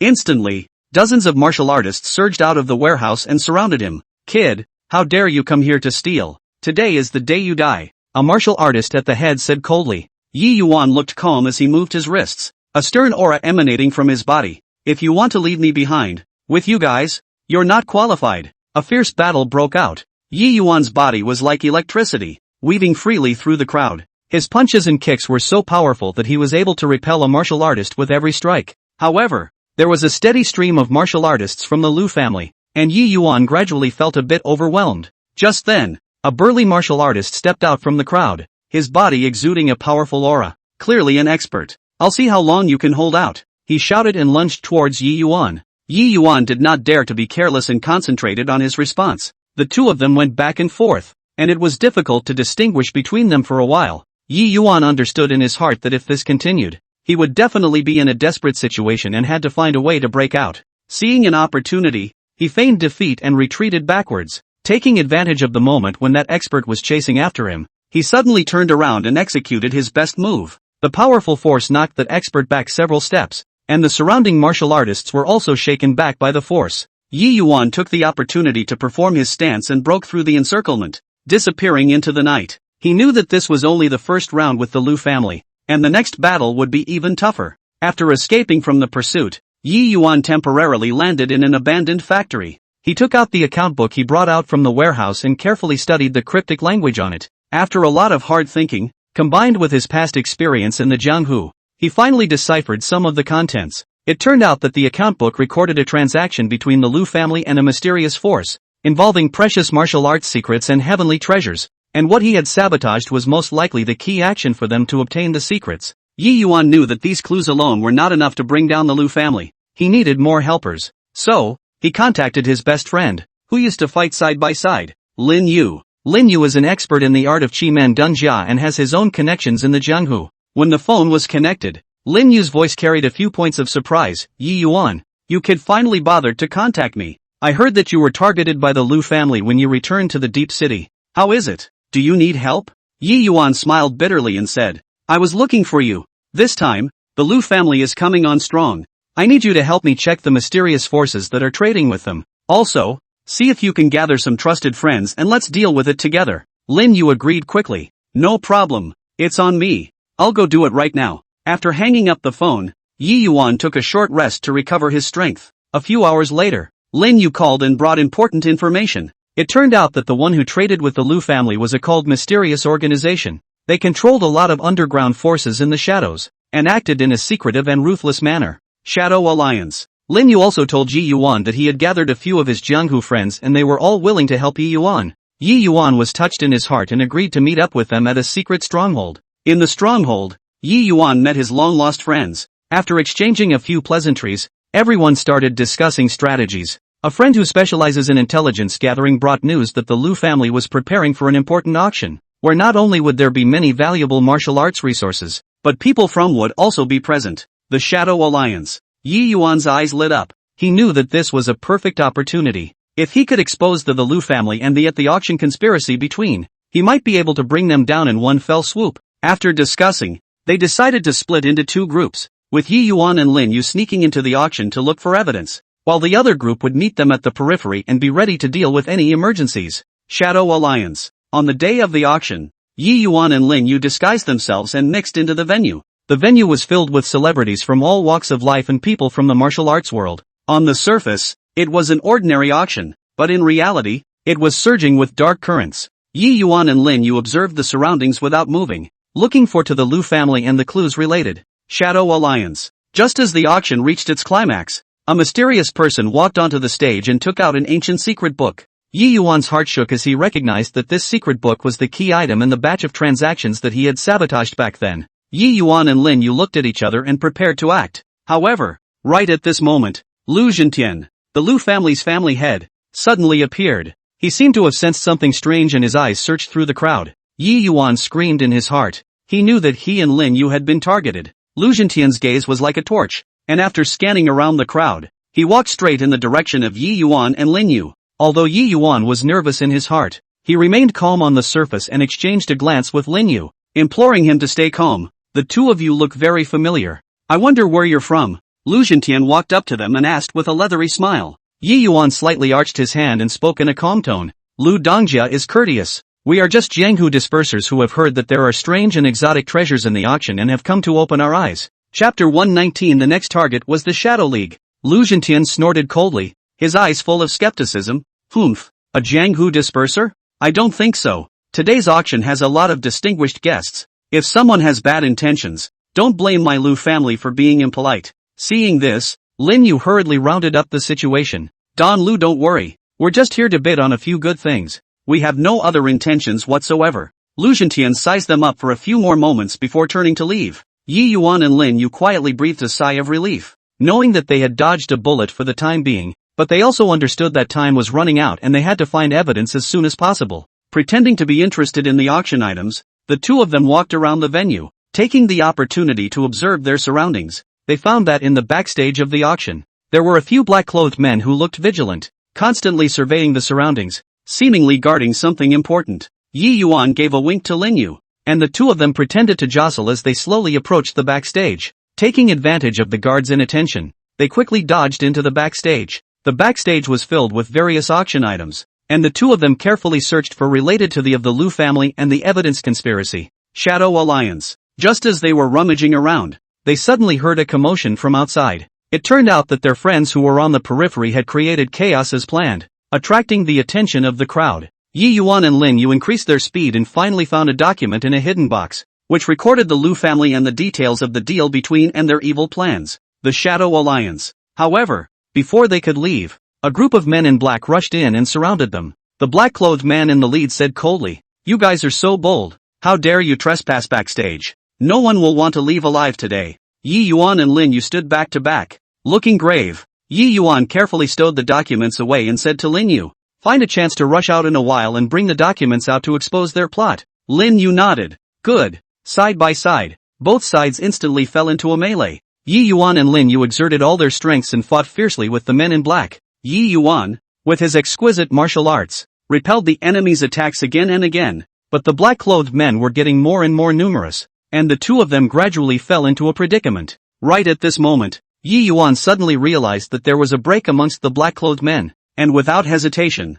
he rushed over while shouting, "Lin Yu, come with me." The two took advantage of the situation to break through the encirclement and ran towards the outside of the venue. They had just run out of the backstage when they ran head-on into Lu Zhentian. Lu Zhentian's face changed drastically when he saw the documents in their hands. "How dare you guys steal? No one can run away today." Saying that, he personally attacked Yi Yuan and Lin Yu. Yi Yuan knew that Lu Zhentian was powerful and did not dare to take it lightly. He worked closely with Lin Yu, fending off Lu Zhentian's attacks while looking for an opportunity to escape. Just as the two sides were at a standstill, his friends from the periphery who were receiving the attack arrived in time to join the fight. Under the combined efforts of the crowd, Yi Yuan and Lin Yu finally stood out. They quickly escaped the auction site and arrived at the pre-agreed safe place. Yi Yuan looked at the documents in his hands. His heart was full of relief. He knew that the bring down the Lu family and key evidence has arrived. The next step is to let their conspiracy come out in the open. The Shadow League. After returning to the secure stronghold, Yi Yuan and the crowd studied the hard-earned document without stopping.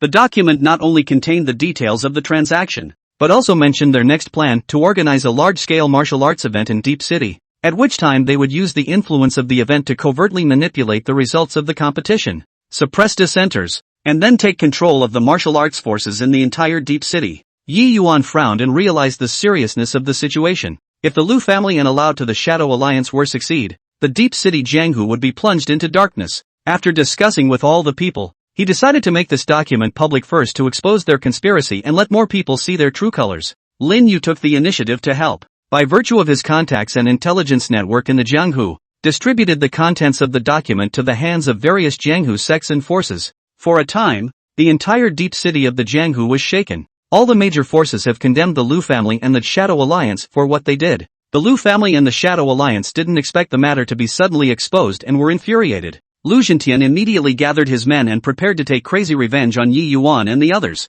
The Shadow League also sent more experts to infiltrate the city in an attempt to retrieve the documents and salvage the situation. Yi Yuan knew deep down that a vicious battle was inevitable. He and his friends started to prepare for the defense, strengthen the strongholds, and prepare all kinds of weapons and materials. At the same time, Yi Yuan went around contacting those who had been oppressed by the Lu family, inviting them to join in the fight against the Lu family and the Shadow Alliance. Soon, a resistance force led by Yi Yuan gradually formed. These people came from different sects and forces, and although they had different backgrounds, they all had the same purpose: to defeat the Lu family and the Shadow Alliance, and to return peace to the Deep City Jianghu. At a pre-war meeting, Yi Yuan stood in front of the crowd with a firm expression. "Everyone, we are standing here today for our Jianghu, for our homeland. Lu family and what they have done has seriously threatened the interests and safety of each and every one of us. We can no longer sit back and do nothing. We must unite and defeat them once and for all." The Shadow Alliance. The crowd responded one after another,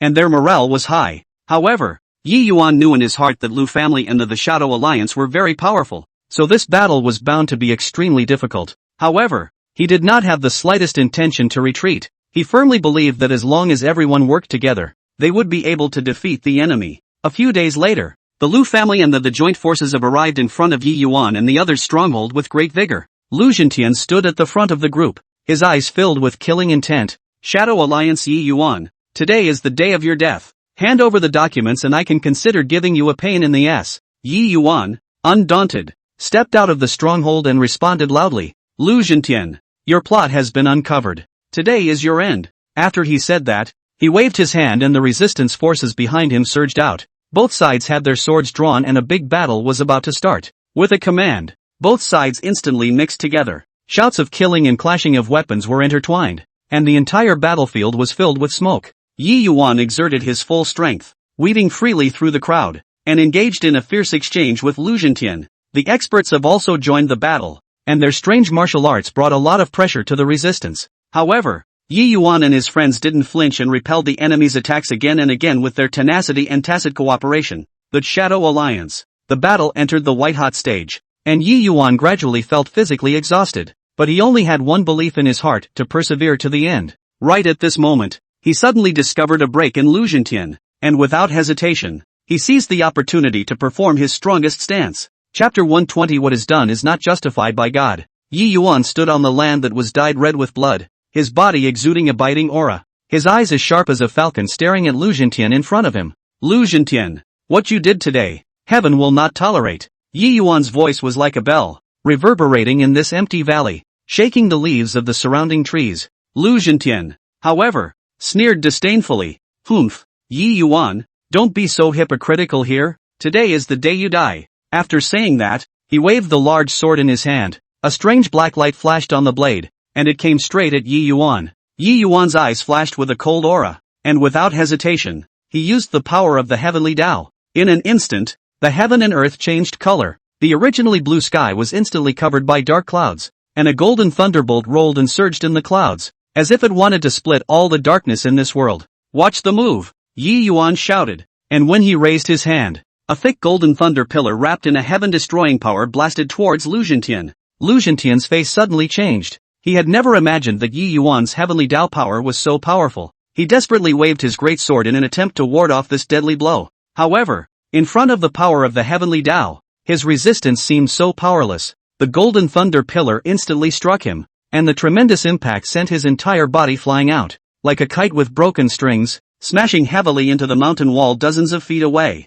Put! A mouthful of blood sprayed out from Lu Zhentian, his eyes filled with shock and unwillingness. How could he have never imagined that he would lose so completely? Family Master. Seeing this, a group of experts from the Lu family let out cries of alarm. Immediately afterward, a group of consecrated experts rushed out from all directions like a tidal wave and surrounded Yi Yuan. "Kid, how dare you hurt my family master? Today you will definitely die." A white-haired, gray-haired, confession expert's eyes widened angrily, the long sword in his hand pointed at Yi Yuan, the sword body buzzing as if it was venting his anger. Yi Yuan looked calm as he slowly scanned the enemies around him without the slightest fear in his heart. "I will kill as many as come." His voice was low but firm, emanating a chilling aura. At this moment, a black-robed offering made rapid seals with both hands and recited words under his breath. As he did so, the air around him became eerily cold, and a black mist rose up from the ground, filling the entire valley in the blink of an eye. Not good. They have laid down the 100 Ghost Formation. Yi Yuan was shocked in his heart. He knew the power of this 100 Ghost Formation. This formation was using countless unjust souls and severe ghosts as the eyes of the formation. Once it was activated, the people inside the formation would not only have to face the enemy's attacks, but also have to endure the infestation of those unjust souls, and those who were a little bit weak in their minds would instantly be devoured by the unjust souls. In the black mist, countless hideous ghost faces vaguely appeared, and they lunged towards Yi Yuan with their teeth and claws open, their mournful cries seeming to tear one's soul apart. At the same time, the Lu family's donor experts also struck out, with all kinds of powerful martial arts and spells raining down towards Yi Yuan. Yi Yuan's figure flashed, weaving through the attacks like a ghost. He displayed his supreme stance and skillfully avoided all the attacks. "Humph! With these, you want to trap me?" Yi Yuan snorted coldly, and a long crystal-colored sword suddenly appeared in his hand. The sword was engraved with mysterious runes and emitted a faint glow. This sword was obtained by chance, named Spirit Rhinoceros Sword, and possessed a strong spirit and attack power. Yi Yuan waved his Spirit Rhinoceros Sword. The sword's shadows flashed. Each sword shadow carried a powerful sword chi, instantly chopping those lunging ghost faces into pieces. However, the power of the 100 Ghost Formation was really powerful, and despite Yi Yuan's struggle to resist, the ghostly faces and attacks kept coming. "We can't go on like this. We must find the eye of the formation and break this formation." Yi Yuan pondered in his heart. He resisted the attacks while carefully observing his surroundings, trying to find the breaks in the 100 Ghost Formation. Just then, he discovered an anomaly. In a corner of the valley, there was a black mist that was extraordinarily dense, and there was a constant flickering of black light. That must be the formation eye there. Yi Yuan's heart rejoiced as he decided to take a chance. He exerted all his strength, perfectly blending the power of the heavenly Tao with his own martial arts, and charged in the direction of the black mist. Along the way, he encountered countless attacks and obstacles, but he did not flinch in the slightest. Each attack carried with it his determination and firm conviction of certain death. Finally, he arrived in front of the black mist. Only in the mist, a black skeleton was suspended in the air. The skeleton's eyes flickered with blood-red light, and surrounded by countless black iron chains with countless wronged souls hanging from them. "You're the one who's causing trouble," Yi Yuan shouted, and the Spirit Rhinoceros Sword in his hand violently stabbed at the skeleton. The skeleton seemed to feel threatened as it let out a shrill cry, and the black chains around it instantly wrapped towards Yi Yuan. Yi Yuan's figure flickered and avoided the chain's attack, then swung his sword once again to stab at the skeleton. This time, he injected all of his strength, and the body of the Spirit Rhinoceros Sword shone brightly. Boom! With a loud bang, the Spirit Rhinoceros Sword viciously stabbed the skull. The skull instantly erupted in a burst of intense black light, after which, the entire 100 Ghost Formation began to shake violently. Not good. The formation is going to be broken. Seeing this, the Lu clan's consecrated experts were alarmed. They desperately tried to stop Yi Yuan, but it was already too late. With the shattering of the array eye, the black mist of the 100 ghosts array quickly dissipated, and those hideous ghost faces disappeared with it. Yi Yuan took the opportunity to launch an attack as he executed the strongest move of the power of the heavenly Tao, heavenly punishment, only to see countless golden thunderbolts appearing in the sky once again. They were like sharp swords, slashing towards the Lu family's donor experts. Ah! A miserable scream rang out as the Lu clan's consecrated experts collapsed to the ground under the heavenly punishment. Their eyes were filled with fear and despair. How could they have never imagined that their carefully arranged 100 ghost formation would be broken by Yi Yuan so easily? Lu Zhentian's heart was filled with despair as he looked at the scene in front of him. He struggled to get up from the ground. Wanting to escape. Want to run? Yi Yuan snorted coldly. His figure flashed and instantly appeared in front of Lu Zhentian. Lu Zhentian, your crimes must be liquidated today. Yi Yuan's eyes were filled with killing intent, and the spiritual rhinoceros sword in his hand pointed straight at Lu Zhentian's throat. Lu Zhentian's face turned pale as he flopped to the ground. Yi Yuan, spare my life. I know I'm wrong, please spare me. His voice was filled with fear and pleading. Humph, it's too late to beg for mercy now. Yi Yuan swung down the sword in his hand without mercy. Chapter 121. A cold light came. A cold light flashed, and Lu Zhentian's head flew up high, blood spraying out. This once unrivaled Lu family head in the Jianghu fell. Yi Yuan looked at Lu Zhentian's corpse without the slightest joy in his heart. This battle had cost him too much and made him realize the cruelty of the Jianghu more deeply. He put away the spirit rhinoceros sword and slowly turned around, walking towards the outside of the valley. The afterglow of the setting sun poured over his body, stretching his figure out for a long, long time. He knows that the strife in the Jianghu will never stop, and he, too, will continue to embark on his own journey, in order to guard the justice in his heart, and for the sake of those who are shrouded in darkness. After Yi Yuan defeated Lu Zhentian and broke the 100 Ghosts formation, the Jianghu temporarily regained some peace. He returned to his residence and began to recuperate the vital energy lost due to the great battle, and was also organizing the experiences of these days, pondering on how to continue to guard the justice in his heart in this increasingly complicated situation of the Jianghu. However, this calm did not last long. Lu Tianchao, the youngest but most ruthless son of the Lu family, who was far away from home, learned of the drastic changes at home a few days later. At that time, he was leisurely lying by the pool of his luxurious villa abroad, enjoying the sunshine and wine, surrounded by a group of delicate beauties and loyal bodyguards. Suddenly, his cell phone rang sharply, an unfamiliar number from China. Lu Tianchao frowned and impatiently picked up the phone. Hey, who is it? An anxious and crying voice came from the other end of the phone. Young master, it's not good. The family master he was killed by a person called Yi Yuan, and the family's offerings were also killed and injured. Lu Tianchao's face instantly turned iron blue, and the wine glass in his hand fell to the ground with iron shattered. Pop, what did you say? Say it again, he roared, his voice filled with anger and disbelief. After learning the details of what happened, Lu Tianchao violently stood up and kicked over the nearby coffee table. Yi Yuan, I will make sure you die without a corpse. His eyes flashed with crazy killing intent, the look as if he was an enraged beast. Lu Tianchao did not hesitate for a moment and immediately began to embark on the revenge plan. He first summoned his side of the most capable several bodyguards. These bodyguards are all battle-hardened masters. In the foreign triads have a not inconsiderable reputation. Check for me. Dig out all the information on this Yi Yuan, no matter where he is hiding. Spend as much money as you can to find him out. Lu Tianchao gritted his teeth and said to his bodyguards. The bodyguards led the order and started to use all kinds of connections to inquire about Yi Yuan's news all over the domestic Jianghu. They did not hesitate to spend a lot of money and bought countless eyes and ears, from street corner punks to gang leaders with some status in the Jianghu. As long as they were able to provide clues about Yi Yuan, they would all be paid a generous amount of money. At the same time, Lu Tianchao was actively expanding his forces. He contacted some infamous assassin organizations abroad, promising high commissions and asking them to send their top assassins to prepare to return to China together to deal with Yi Yuan.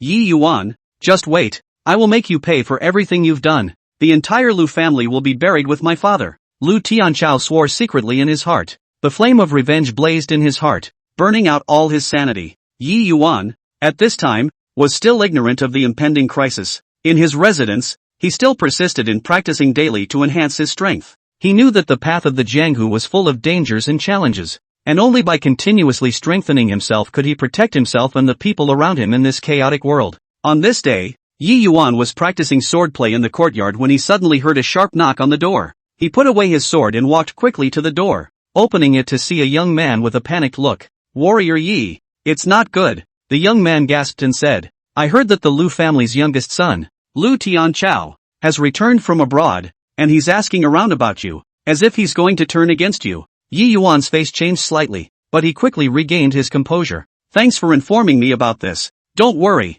I have my own way of dealing with it, he said calmly, but a hint of vigilance flashed in his eyes. After sending the young man away, Yi Yuan returned to the house and started thinking about countermeasures. He knew that since Lu Tianchao dared to come back with such fanfare to take revenge, he must have come prepared. Moreover, he must have befriended a lot of powerful characters after so many years abroad, and he was afraid that the trouble this time would not be small. No matter how many people come, I won't back down. Yi Yuan clenched his fists as a firm conviction surged in his heart. He decided that he would take the initiative and probe Lu Tianchao's reality first. He could not sit back and wait for death. Yi Yuan simply packed up and left the residence. With his connections in the Jianghu, he began to ask around about Lu Tianchao's whereabouts. After some efforts, he finally learned that Lu Tianchao had returned to the country and had settled in a luxurious manor. Yi Yuan took advantage of the night and quietly sneaked into the manor. The manor was heavily guarded, with bodyguards patrolling everywhere. However, Yi Yuan skillfully avoided all the guards by virtue of his superior body skills and smoothly arrived in front of the main house of the manor.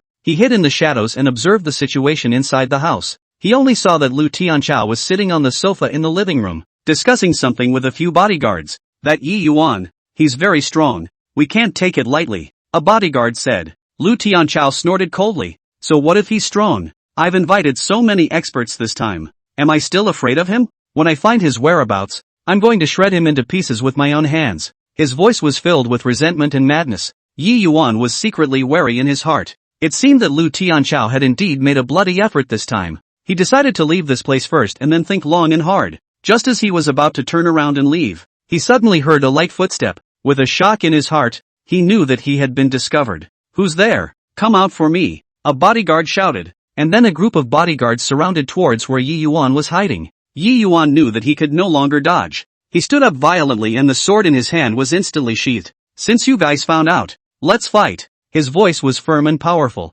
as if it was a sharp sword that cut through the silent night sky. Seeing this, the bodyguards drew their weapons and rushed towards Yi Yuan. Yi Yuan displayed his supreme swordsmanship. Sword shadows flashed, and for a while, shouts and clashes of weapons were intertwined. When Lu Tianchao saw Yi Yuan, a hint of surprise and madness flashed in his eyes. Yi Yuan, you even sent yourself to the door. Truly there is a way to heaven and you don't go. There is no door to hell and you barge in. He shouted loudly and then joined the fight as well. Yi Yuan fended off the bodyguard's attacks while observing Lu Tianchao's movements. Chapter 122 The key to this great battle. Because, he knew that Lu Tianchao was the key to this battle. As long as he could solve him, this crisis might be solved. Suddenly, Yi Yuan discovered a break in Lu Tianchao. Without hesitation, he executed his strongest move. A powerful sword chi shot towards Lu Tianchao. Lu Tianchao's face changed drastically. He did not expect Yi Yuan's attack to be so sudden. He desperately wanted to dodge, but it was already too late. Just as the sword chi was about to hit Lu Tianchao, a figure suddenly rushed out and blocked in front of him. Poof! The sword chi struck the figure and blood splattered everywhere. Yi Yuan fixed his eyes on it and it turned out to be one of Lu Tianchao's personal bodyguards. This bodyguard had sacrificed his life to protect Lu Tianchao. Humph! Yi Yuan, do you think you can kill me so easily? Lu Tianchao dodged a bullet and a smug smile appeared on his face. Today is the day you die. After saying that, he once again commanded his bodyguards to launch a more violent attack towards Yi Yuan. Yi Yuan was caught in a bitter battle, and some wounds gradually appeared on his body. However, Yi Yuan did not give up, and the belief in his heart became stronger and stronger. He knew that he could not lose. Once he lost, not only would his life be in jeopardy, he would also involve more people. At this life and death moment, Yi Yuan suddenly felt a powerful force surging within his body. He knew that this was the potential that he had inspired in a desperate situation. Since that's the case, I'll let you all see my true strength. Yi Yuan bellowed and executed a forbidden move that he had never used before. In an instant, the sky and earth changed color as a powerful force erupted from Yi Yuan's body and spread out in all directions. The bodyguards were shaken out by this power, and Lu Tianchao was scared pale. What kind of power is this? Lu Tianchao looked at Yi Yuan in shock, his voice filled with fear. Yi Yuan ignored him as he walked towards Lu Tianchao step by step, the aura on his body getting stronger with every step. Lu Tianchao, your time to die has come. Yi Yuan's voice was like a judgment from hell, filling Lu Tianchao's heart with despair. Boom boom boom. During the intense exchange, Yi Yuan executed a forbidden move. The powerful force rushed around like a raging tide, shaking the bodyguards around Lu Tianchao to the ground. They fell to the ground in a heap, moaning in pain. and were unable to fight again in a short period of time. Lu Tianchao looked at Yi Yuan, who was approaching step by step in horror. Despair was written all over his face, and his legs could not stop trembling. At this moment of life and death, he looked around in panic and suddenly found that the elevator door not far away was slowly opening. A hint of determination flashed in his eyes, and not caring much, he turned around and ran frantically towards the elevator, stumbling like a scared bird. Want to run? Not that easy. Yi Yuan shouted and chased after him with his sword. However, Lu Tianchao had already rushed into the elevator ahead of him, and he pressed the close door button with his hands in a frenzy, his eyes filled with the desire for life. Yi Yuan flew to the elevator, but the elevator door had already slowly closed in front of his eyes, leaving only a narrow gap, and he watched as Lu Tianchao's figure gradually disappeared in the gap. Damn it! Yi Yuan slammed his fist on the elevator door. His heart was filled with unwillingness. He knew that allowing Lu Tianchao to escape would surely lead to endless consequences. However, without the slightest hesitation, he immediately turned around and rushed towards the stairs, deciding to chase down from the stairs. Never let Lu Tianchao escape easily. Yi Yuan was like a black lightning, flying through the stairwell. Each step carried a powerful force, and the stairwell echoed with the sound of his hurried and powerful footsteps. At the same time, Lu Tianchao was gasping for air in the elevator. His eyes were filled with madness and fear. He kept pressing the bottom button of the elevator, and muttered, "Yi Yuan, just wait, I won't let you go." The elevator finally reached the bottom floor. Lu Tianchao couldn't wait to rush out, running furiously all the way towards the manor's tarmac. At this time, a helicopter was parked on the tarmac. The propeller had begun to slowly rotate, emitting a loud roar. It turned out that Lu Tianchao had long ago prepared for the worst and arranged for this helicopter to be used as an escape tool. He ran as hard as he could to the side of the airplane, and with the assistance of his bodyguards, he quickly climbed into the airplane. Take off quickly. Lu Tianchao hissed loudly at the pilot, his voice hoarse from fear and anxiety. The helicopter rose slowly, gradually leaving the ground and heading off into the distance. Yi Yuan finally rushed out from the stairwell just in time to see the distant back of the helicopter. His heart raced as his eyes quickly swept around and found a high-performance sports car parked not far away. Without a moment's hesitation, he darted to the car, pulled out the car keys he had taken from one of the bodyguards, opened the door, and sat in the driver's seat. Boom! Yi Yuan stepped on the gas. The engine let out a roar, and the sports car rushed out like an arrow off the string, chasing after the helicopter in the direction it flew away. Yi Yuan gripped the steering wheel tightly, his eyes staring at the helicopter in the sky that was getting smaller and smaller. With only one thought in his mind, he must catch up with Lu Tianchao. The sports car winded its way down the highway, the speed pointer climbing, the scenery on both sides of the road flying past like a phantom. Vehicles on the road have to avoid. Drivers look at the crazy sports car in horror, do not know what happened. Yi Yuan drove while pondering in his mind how he could catch up with the helicopter. He knew that the helicopter was much faster than a sports car and had a great advantage in the air, so if he didn't come up with a way soon, he would probably let Lu Tianchao escape completely. Suddenly, Yi Yuan saw a bridge under construction in front of him with many construction equipment. His heart stirred and a bold plan formed in his mind. Yi Yuan increased the throttle and rushed towards the bridge. When the sports car was about to approach the bridge, he saw a huge crane on the bridge. The crane's boom was raised high and there was a huge piece of construction material hanging from it. Yi Yuan took a deep breath, looked at the right moment, jerked the steering wheel, and the sports car rushed towards the crane. At the moment he was about to hit the crane, he opened the car door and jumped out, while stepping on the gas of the sports car to the bottom. Boom! The sports car crashed into the crane, and the huge impact caused the crane's boom to shake violently, shaking the construction materials hanging from it. Yi Yuan performed his stance in the air and landed firmly on the crane's boom. He quickly climbed towards the top of the crane arm when the helicopter happened to fly over the bridge. Yi Yuan stood at the top of the boom and looked at the helicopter flying by below. A sense of determination surged in his heart. He jumped up high and lunged towards the helicopter. In mid-air, Yi Yuan exerted his lightness of being like an eagle with wings spreading as he flew closer towards the helicopter. Chapter 123 Manpower Can Fight Airplanes. Lu Tianchao's eyes widened in horror when he saw the sudden appearance of Yi Yuan on the airplane. How is it possible? How could he catch up? His voice was filled with fear and despair. Yi Yuan was getting closer and closer to the helicopter. He reached out his hand and grabbed the landing gear of the airplane. Quick! Shake him off! Quickly dump him! Lu Tianchao shouted frantically at the pilot. The pilot immediately maneuvered the plane and started shaking violently, trying to throw Yi Yuan down. Yi Yuan held onto the landing gear tightly, and no matter how much the airplane shook, he did not let go. Yi Yuan clenched his teeth, exerted his whole body's strength,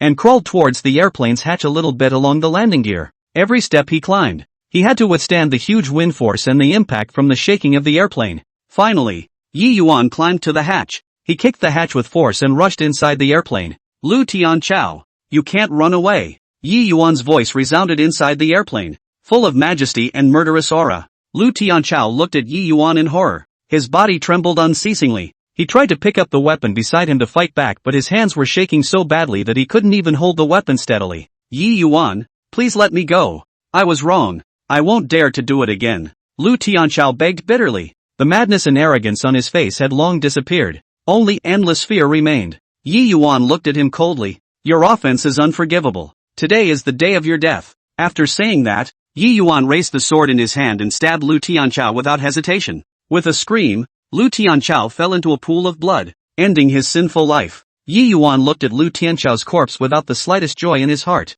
This long chase and battle had made him feel incredibly tired. He took control of the airplane and slowly landed on an empty meadow. Yi Yuan stepped out of the airplane and looked at the sunrise that was gradually rising in the sky, took a deep breath, and the burden in his heart was finally put down. Phew! Yi Yuan stepped down from the helicopter. The warm light of the rising sun sprinkled on his tired and blood-stained body. He looked at the grass lit up by the morning sun. His heart was full of mixed feelings. The matter of Lu Tianchao had finally come to an end, and he had thought that he could take a little breather and reorganize his body and mind. However, there was suddenly a strange fluctuation in the air. Yi Yuan was startled, and his intuition from years of wandering around the world made him instantly alert. He turned around fiercely, only to see a group of people in black power suits pouring out from all directions. Their faces were covered with black masks, only revealing a pair of cold and sharp eyes. The Shadow League? Why are you guys here? Yi Yuan's voice was low and cold. His eyes swept over the group of uninvited guests like electricity. In his heart, he secretly grumbled. He had just experienced a life and death chase with Lu Tianchao, and now he had encountered the assassins of the Shadow League. His physical strength and energy had been depleted tremendously, which undoubtedly added insult to injury. The leader of the killers was tall. He took a step forward. The long knife in his hand flashed with a cold light under the sunlight. Yi Yuan, your life. Today we, Dark Shadow Alliance. Take it. His voice was hoarse and cold, as if he was a messenger from hell. Yi Yuan snorted coldly. With you guys? As he spoke, he quietly adjusted his breath, trying to recover some of his strength. He was well aware that the assassins of the Shadow Alliance were ruthless and acted strangely, and were by no means comparable to ordinary enemies. Attack! With the order of the leader assassin, the assassins surged towards Yi Yuan like a tidal wave. Their movements were agile and coordinated, obviously having undergone strict training. Yi Yuan quickly drew out the long sword at his waist, and a faint light flickered on the sword. He executed his supreme swordsmanship. The sword shadow flashed, and for a while, the sword lights and shadows were intertwined, and the sound of metal clashing was endless. A killer came from the side in a surprise attack. The dagger in his hand stabbed straight at Yi Yuan's waist. Yi Yuan's figure flashed like a ghost to avoid this fatal strike, while he backhanded his sword and stabbed at the killer's throat. The killer hastily dodged sideways, but was still cut on his arm by Yi Yuan's sword chi, and blood stained his sleeve red. Humph, a bit capable. Yi Yuan pondered in his heart, but he didn't dare to be the slightest bit careless. These killers attacked one after another, and the pressure on him was increasing. During the intense battle, Yi Yuan realized that these killers seemed to be intentionally consuming his physical strength. They were not in a hurry, but instead used a wheel battle to constantly harass him. This won't work. We must find out their breaks as soon as possible. Yi Yuan thought in his mind as he began to observe the rhythm of the killers' attacks and the way they cooperated. After some observation, Yi Yuan realized that although the cooperation between these killers was tacit,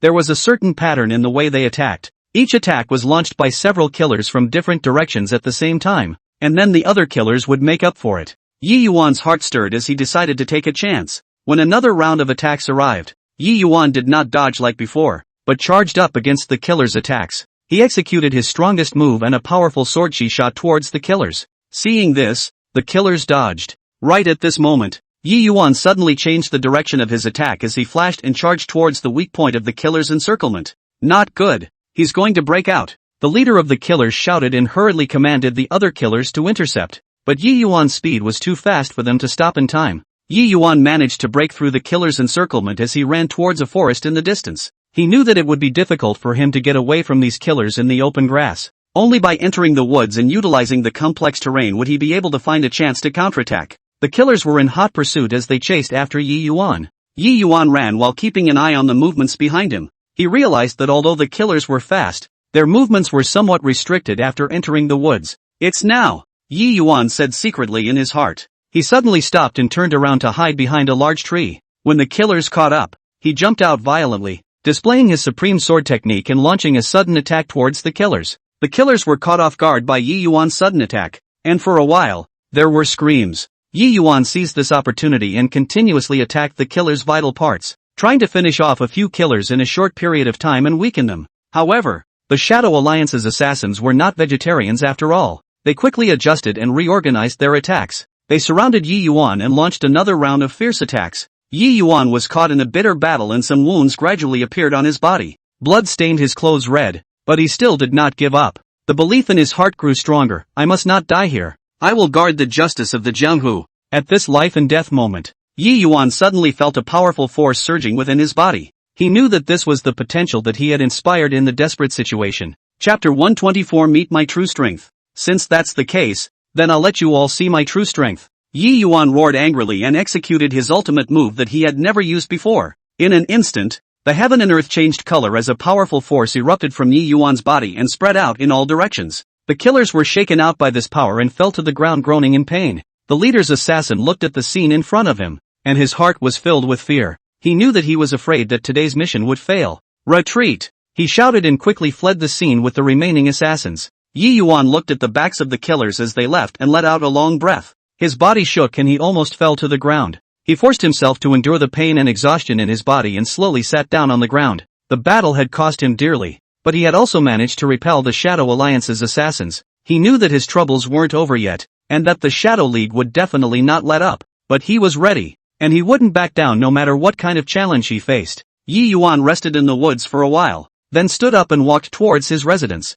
He needed to recuperate his body and recover his strength as soon as possible to deal with the crisis that might come next. Yi Yuan dragged his exhausted body step by step towards the direction of his residence. Every step seemed to exhaust his entire body. The wounds on his body were still vaguely painful, and the blood had already coagulated his clothes into a dark red color. At this moment, the sky was cloudy, as if it signaled that another storm was coming. Yi Yuan was secretly vigilant in his heart. He knew that the Shadow League would not let himself off easily. He had to return to a safe place as soon as possible to recuperate his injuries. However, fate always seemed to play tricks on people. Yi Yuan did not walk back far, when an eerie aura came from behind him. His heart flinched and he turned around fiercely, only to see a big bald man standing not far away. This person had a stout figure. His muscles bulged like steel, and a pair of copper bell eyes flashed with a ferocious light. "Bald King?" Yi Yuan's voice was low and hoarse, and his eyes were filled with wariness. How could he not expect that the Shadow Alliance would send the Bald King,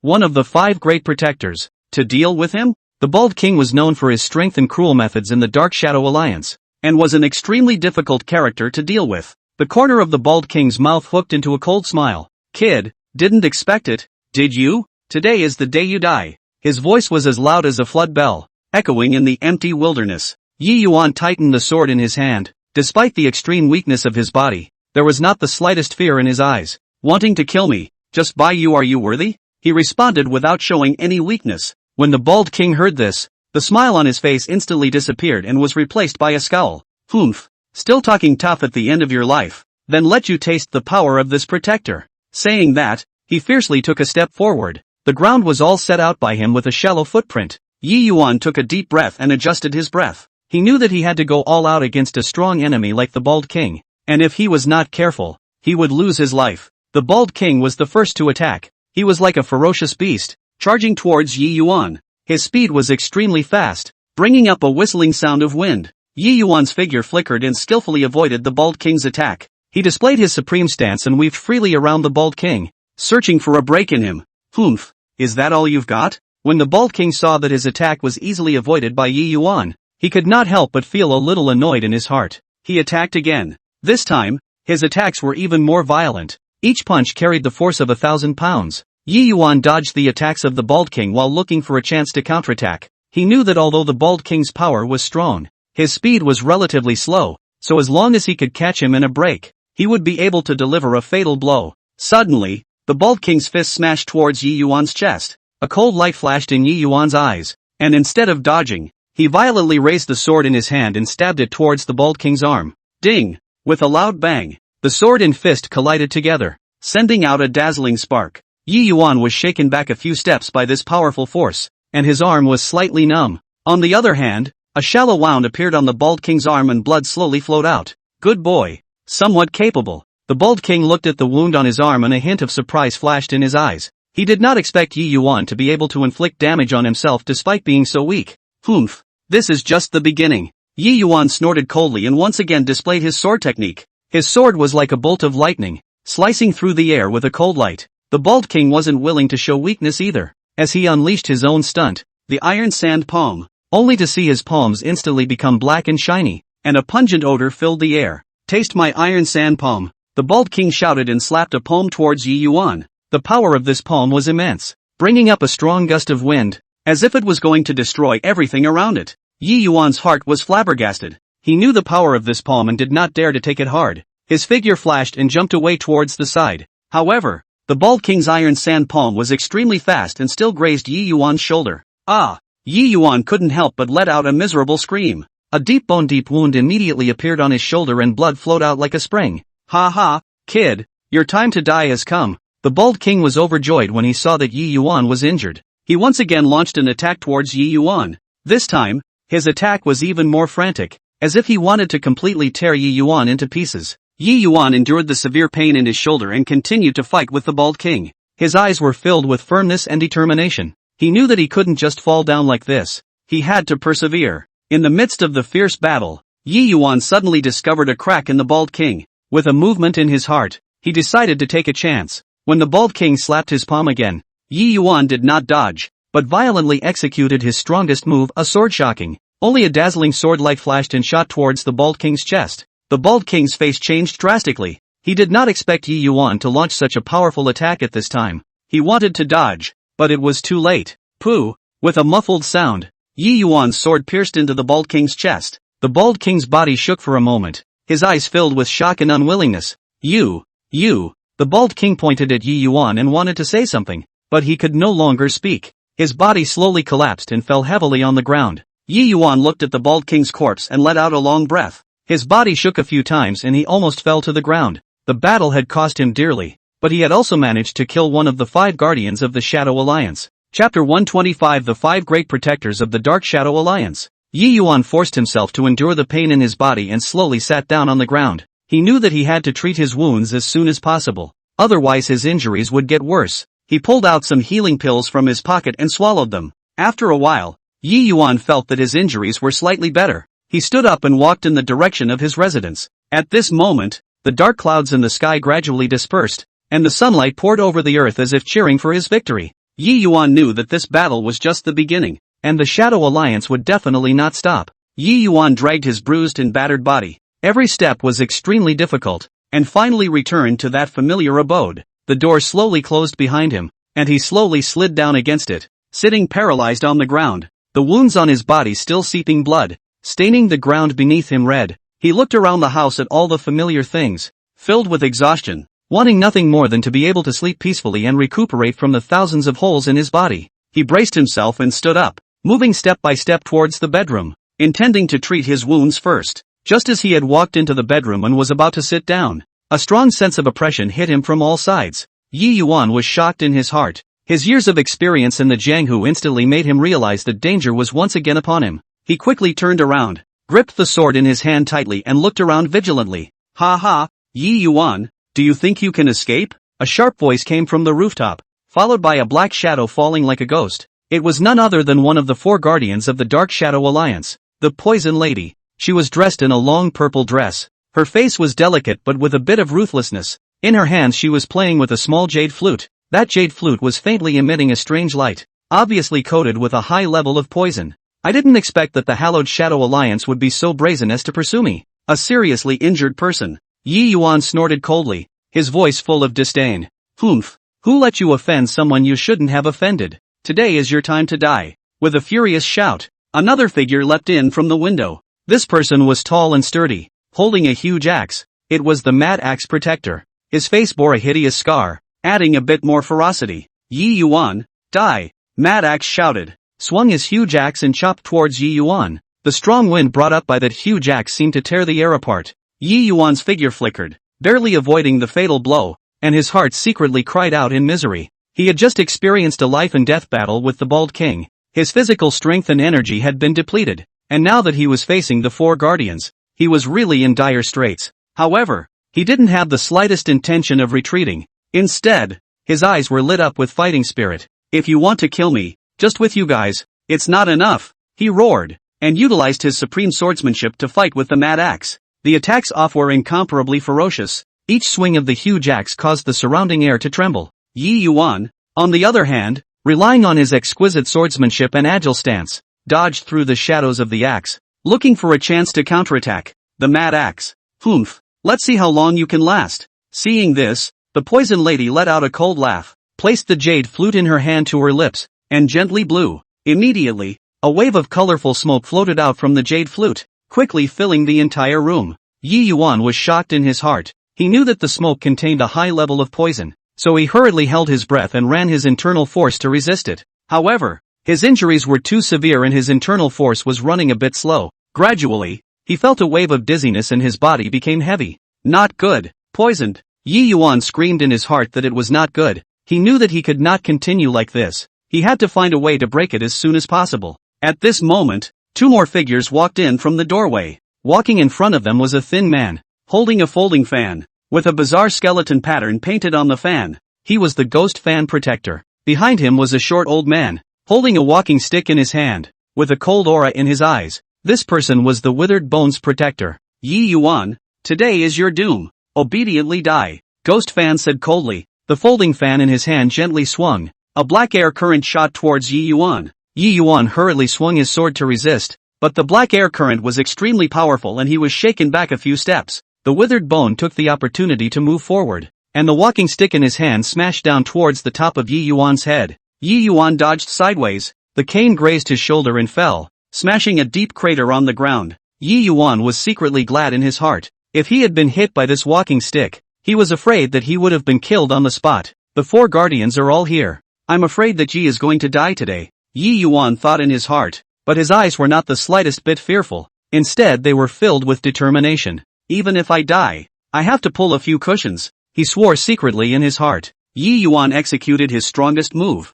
A powerful sword chi shot towards the four guardians. Seeing this, the four guardians dodged. However, Yi Yuan's attacks were too fierce, and as they dodged, they revealed some cracks. Yi Yuan's eyes lit up. He seized this opportunity and towards rushed. He knew that the poison lady's poisonous skills were the most powerful. As long as he could get rid of her first, he might still have a chance of survival. "Poison lady, die!" Yi Yuan shouted. The sword in his hand stabbed it like lightning the poison lady's chest. The poison lady's face changed greatly. She did not expect Yi Yuan to be able to unleash such a powerful attack despite being in such a disadvantageous situation. She hastily waved the jade flute in her hand to resist. Ding! With a loud bang, the sword and the jade flute collided together, sending out a dazzling spark. Yi Yuan was shaken back a few steps by this powerful force, but he did not give up and towards again charged poison lady. Seeing this, rushed to help. Their attacks came towards Yi Yuan from all directions. Yi Yuan was in a desperate situation. Several more wounds were added to his body, and his clothes were dyed red with blood. Mad axe, ghost fan and withered bone. Am I really going to die here? A wave of despair surged in Yi Yuan's heart, but his conviction remained firm. I can't die. I still have an unfinished mission, he cried out in his heart. Just when Yi Yuan was about to lose his support, he suddenly felt a powerful force surging in his body. He knew that this was the potential that he had inspired in a desperate situation. Since that's the case, I'll let you all see my true strength. Yi Yuan roared and executed a forbidden move that he had never used before. In an instant, heaven and earth changed color as a powerful force erupted from Yi Yuan's body, spreading out in all directions. The four guardians were shaken out by this power and fell to the ground, their faces filled with shock and disbelief. What kind of power is this? Poison lady looked at Yi Yuan in shock, her voice filled with fear. Chapter 126 Judgment from Hell. Yi Yuan ignored them as he walked step by step towards the four guardians, and with every step he took, the aura on his body became even more powerful. Today, none of you will leave alive. Yi Yuan's voice was like a judgment from hell, filling the hearts of the four guardians with despair. In front of Yi Yuan's powerful strength, the four guardians finally realized that their actions today were a complete failure.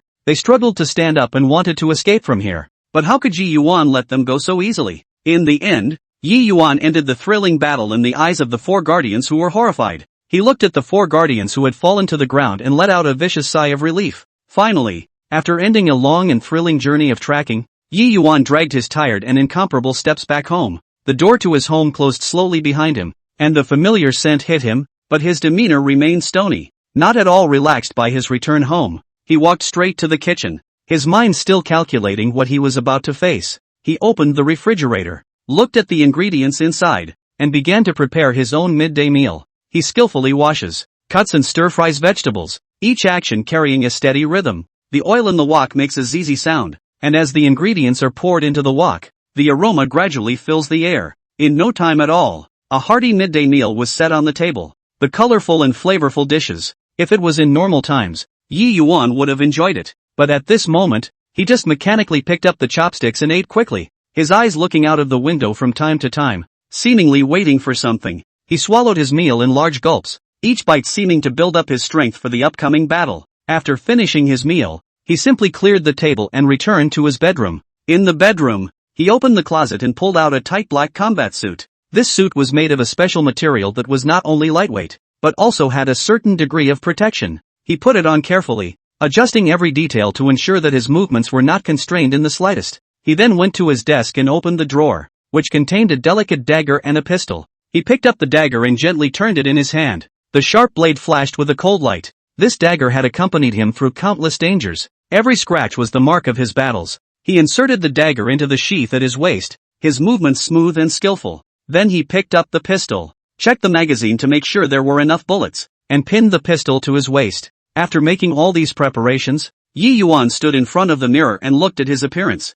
The firmness and determination revealed in his eyes seemed to be declaring his determination to the world. He took a deep breath and walked out of his house in the direction of the Shadow League. On the streets, people were coming and going. The traffic was busy. Everything looked so normal. However, Yi Yuan was not interested in appreciating this bustling scene. He only had one goal in mind: Shadow Alliance. He crossed the bustling shopping street and turned into an isolated alley. The alley was dark and damp and smelled stale. His steps were light and swift, like a cheetah lurking in the darkness. At the end of the alley, there was an unassuming door. Yi Yuan walked forward and gently knocked on the door. The door slowly opened and a big man with a sturdy figure appeared in the doorway. The big man looked at him warily and was about to open his mouth to inquire, when Yi Yuan suddenly struck out and punched the big man's jaw. The big man collapsed on the ground before he had time to react. Yi Yuan quickly walked into the door and closed it. Inside the door was a dimly lit hall with some outdated tables and chairs. There were a few members of the Shadow Alliance in the hall, and when they saw Yi Yuan barging in,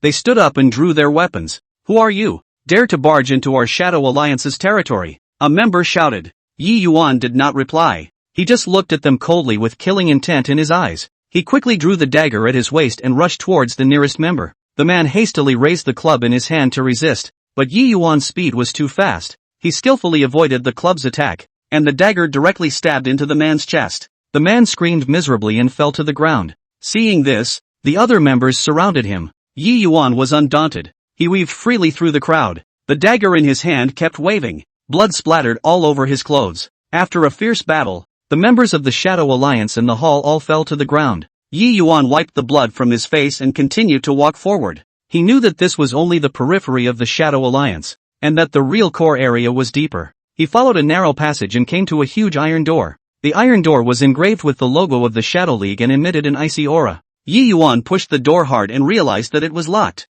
He took out a master key from his pocket, inserted it into the lock hole, and gently turned it. With a click, the door slowly opened. Inside the door was a spacious room with all sorts of advanced equipment and weapons. In the center of the room sat a middle-aged man who was the leader of the Shadow Alliance, Shadow. When Shadow saw Yi Yuan enter, a trace of surprise appeared on his face, but he quickly regained his composure. "You're that Yi Yuan who has been fighting against us? I didn't expect you to have the guts to barge in here alone," Dark Shadow said with a cold smile. Yi Yuan ignored his taunts. He just stared at Dark Shadow tightly and said, "Today is the end of your Dark Shadow Alliance. I'm going to completely destroy you all before I can completely rest on my laurels." Hearing this, Shadow laughed out loud. "Just by yourself? You are too naive. This is our territory. If you come here today, you won't be able to get out alive." As soon as the words fell, the lights in the room suddenly went out, plunging the surroundings into darkness. Yi Yuan vigilantly gripped the weapon in his hand. He knew that Shadow's men must have already ambushed him.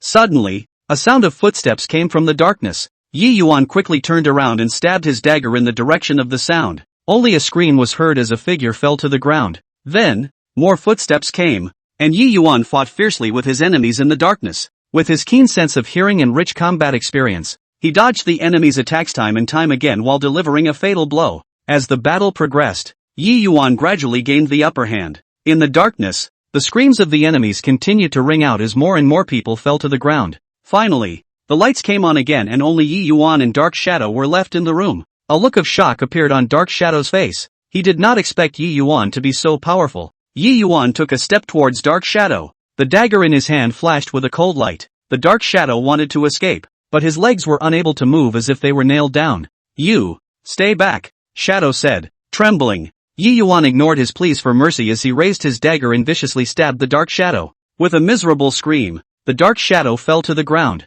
blood staining his clothes red. Chapter 127 The White-Haired Old Man Who Manipulated Lightning. Yi Yuan looked at the Dark Shadow who had fallen to the ground, and the hatred in his heart was finally relieved for a moment. He knew that the era of the Shadow Alliance was over, and he could finally rest on his laurels completely. He turned and prepared to walk out of the room and through the passage to the outside world. Phew! Yi Yuan thought that after resolving the leader of the Shadow Alliance, this difficult battle had come to an end, and the string in his heart that had been tensed for a long time had just had a hint of relaxation. He raised his foot and was about to step out of the shadowy stronghold of the Shadow League, ready to say goodbye to this place of blood and sin and to greet the dawn of a new life. However, in the basement of the Shadow Alliance, a white-haired old man who could manipulate thunder and lightning suddenly rushed out in a terrifying manner. That old man's white hair was like a waterfall, flying recklessly in the chamber without a trace of wind, as if each strand of hair contained infinite power. His eyes flashed with ghostly blue thunder light, as if harboring two raging thunder seas. Chilling. Yi Yuan turned around violently, his eyes instantly sharp as eagles, vigilantly watching the uninvited guest. His hand unconsciously gripped the dagger at his waist, and despite the fear in his heart surging like a tidal wave in the face of such a powerful and mysterious opponent, his many years of combat experience allowed him to quickly calm down. The old man stood still, surrounded by crackling thunder and lightning, and let out a low laugh, which seemed to be wrapped in rolling thunder, shaking the surrounding walls rustling. "Kid, just with you want to destroy the Shadow Alliance? Too naive." The old man's voice was like a flood bell, echoing in the empty hall. Yi Yuan did not respond. He was well aware that in front of such an opponent, words were useless and any hint of distraction could bring about fatal danger. He slightly sidestepped and took a fighting stance. His eyes locked onto the old man's every move, trying to catch the breaks in his offense from his subtle movements. The old man seemed to have read Yi Yuan's mind and the corner of his mouth rose slightly, revealing a disdainful sneer. Suddenly, he raised his hand and pointed, and a thick thunderbolt roared like an angry dragon and lunged at Yi Yuan. Yi Yuan reacted extremely fast. His body was like a black lightning, quickly flashing to the side. The lightning struck the wall behind him, instantly knocking out a huge hole in the wall and sending masonry flying. Yi Yuan secretly marveled at the old man's strength in his heart, and he understood that it was never wise to fight head-on. He began to move quickly around the old man, looking for an opportunity to attack. Seeing this, the old man's hands continuously danced, and a lightning bolt shot towards Yi Yuan like rain. Yi Yuan maneuvered nimbly through the gaps in the thunder and lightning, dodging dangerously close at every turn. His heartbeat accelerated rapidly and sweat soaked his back, but his eyes grew more determined. "Humph, let's see how long you can hide," the old man shouted angrily, and his hands violently closed together, then slowly opened. Only a huge ball of thunder was seen condensing in his hands. Thunder light flickered in the ball, constantly emitting dull roaring sounds as if it would explode at any moment. Yi Yuan's heart tightened as he knew that the power of this strike was by no means comparable to the previous attack. He quickly looked around and realized that there was a huge stone pillar next to him. Without hesitation, he rushed towards the stone pillar and dodged behind it the moment the lightning ball was launched. Boom! The thunder ball struck the stone pillar, and the powerful impact instantly shattered the stone pillar, with stones splashing everywhere. Yi Yuan was shocked by the impact and flew out, falling heavily on the ground, a trace of blood spilling out from the corner of his mouth. However, without the slightest hesitation, he immediately climbed up and once again took a fighting stance. The old man looked at Yi Yuan with a hint of surprise in his eyes, as if he didn't expect this young man to be able to stand up under such a powerful attack. "Somewhat capable, but you still have to die today,"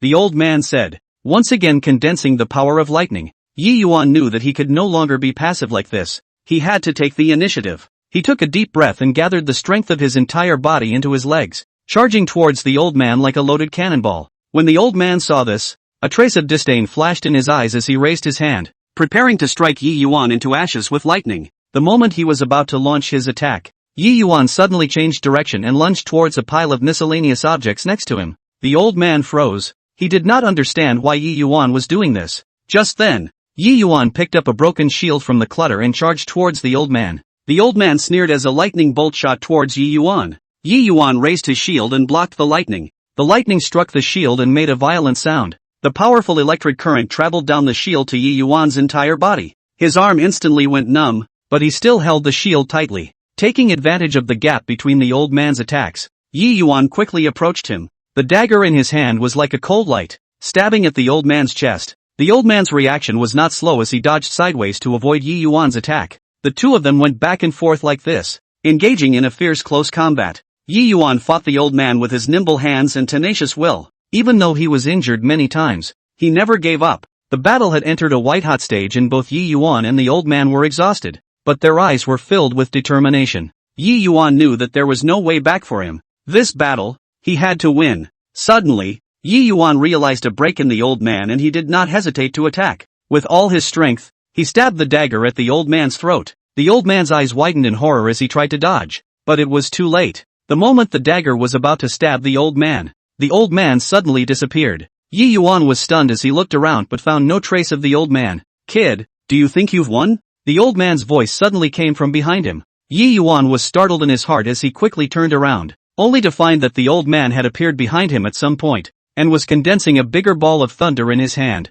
"Die!" The old man roared and threw the thunderball towards Yi Yuan. Yi Yuan wanted to dodge, but at this point, he was so exhausted that he could not react in time. He closed his eyes in despair and waited for death to come. Just at the moment when the thunderball was about to strike Yi Yuan, a mysterious light suddenly appeared and blocked the thunderball. Yi Yuan opened his eyes in surprise as he saw a mysterious person dressed in a black robe appear in front of him. The mysterious man didn't speak. He just waved his hand at the old man, and a powerful force instantly sent the old man flying out. The old man fell heavily to the ground, spitting blood from his mouth, no longer able to resist. Yi Yuan looked at the mysterious man, his heart filled with doubt and gratitude. He was about to open his mouth to ask when the mysterious man suddenly disappeared. Only a bewildered Yi Yuan was left behind, standing on this battlefield full of ruins. Chapter 128. Let's level the Shadow League in one fell swoop. Yi Yuan looked at the direction where the mysterious man had disappeared, full of doubts but with no way to find an answer. He slowly walked over to the white-haired old man whose breath was dying and crouched down,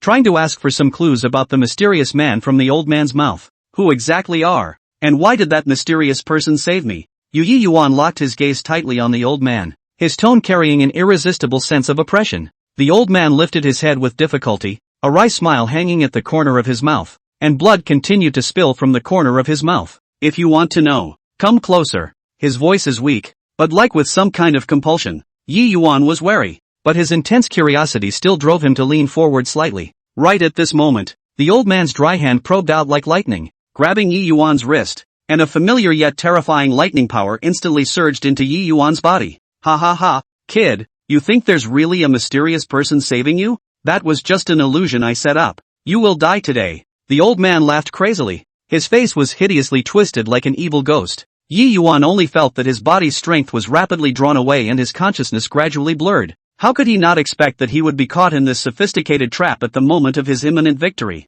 At the last moment when his consciousness dissipated, Yi Yuan saw the old man stand up and look at him condescendingly, his eyes full of smugness and mockery. However, when Yi Yuan woke up again, he found himself in a strange but warm room. The sunlight sprinkled on his face through the window, gentle and warm. He struggled to sit up and realized that the wounds on his body had been properly treated and the pain was much less. What was going on here? Could it be that everything was the old man's illusion again? At this moment, the door of the room slowly opened and an old woman with a kind face walked in. A gentle smile appeared on her face when she saw Yi Yuan waking up. "Son, you're finally awake. But I was worried sick." The old woman's voice was soft and carried a bit of concern. Yi Yuan was filled with doubt and looked at her warily. "Who are you? How did I end up here? Where is that white-haired old man?" The old woman walked over to the bedside, sat down, and slowly said, "I am the guardian of this mountain forest. Yesterday I was picking herbs by the mountain forest and found you, so I brought you back. As for the white-haired old man you mentioned,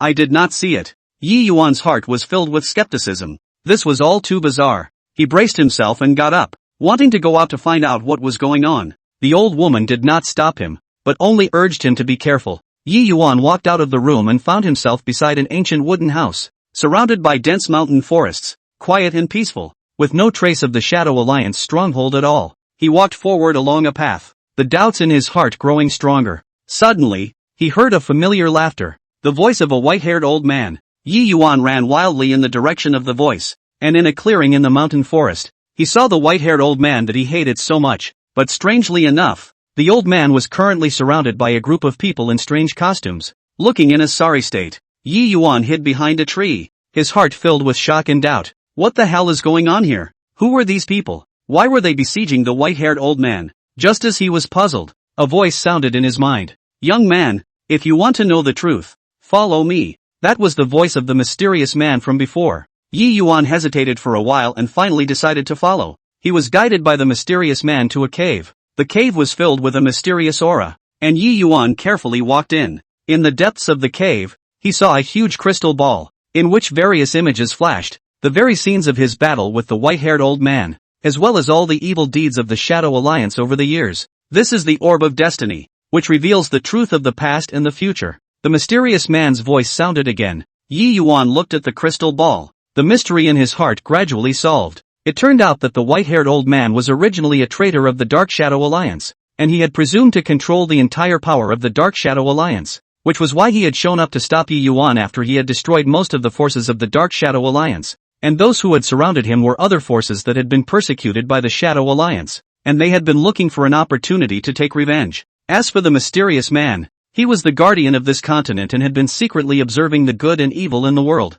When Yi Yuan faced a life and death crisis, he stepped in to help, and then he used his illusions to trick the white-haired old man and save Yi Yuan. Yi Yuan finally understood that this seemingly simple battle of revenge had such a complicated entanglement hidden behind it. He walked out of the cave, and already had a new decision in his mind. He wanted to unite the forces of all parties to completely eradicate the remaining evil forces of the Shadow Alliance, and return a piece of peace to this continent. Phew! Yi Yuan came out of the cave and walked firmly towards the place where the white-haired old man was in a fierce battle with the enemy. At this moment, he was no longer alone and had a grander goal in mind. He quietly approached and observed the situation on the battlefield. Although the white-haired old man was powerful, he was gradually outnumbered. Yi Yuan seized the opportunity to attack from the side and joined the battle. His sudden appearance took the besiegers by surprise, but they soon realized that Yi Yuan was a friend and not an enemy. When the white-haired old man saw Yi Yuan, a trace of fear flashed in his eyes. How could he have never imagined that Yi Yuan was still alive and had come to stir up trouble?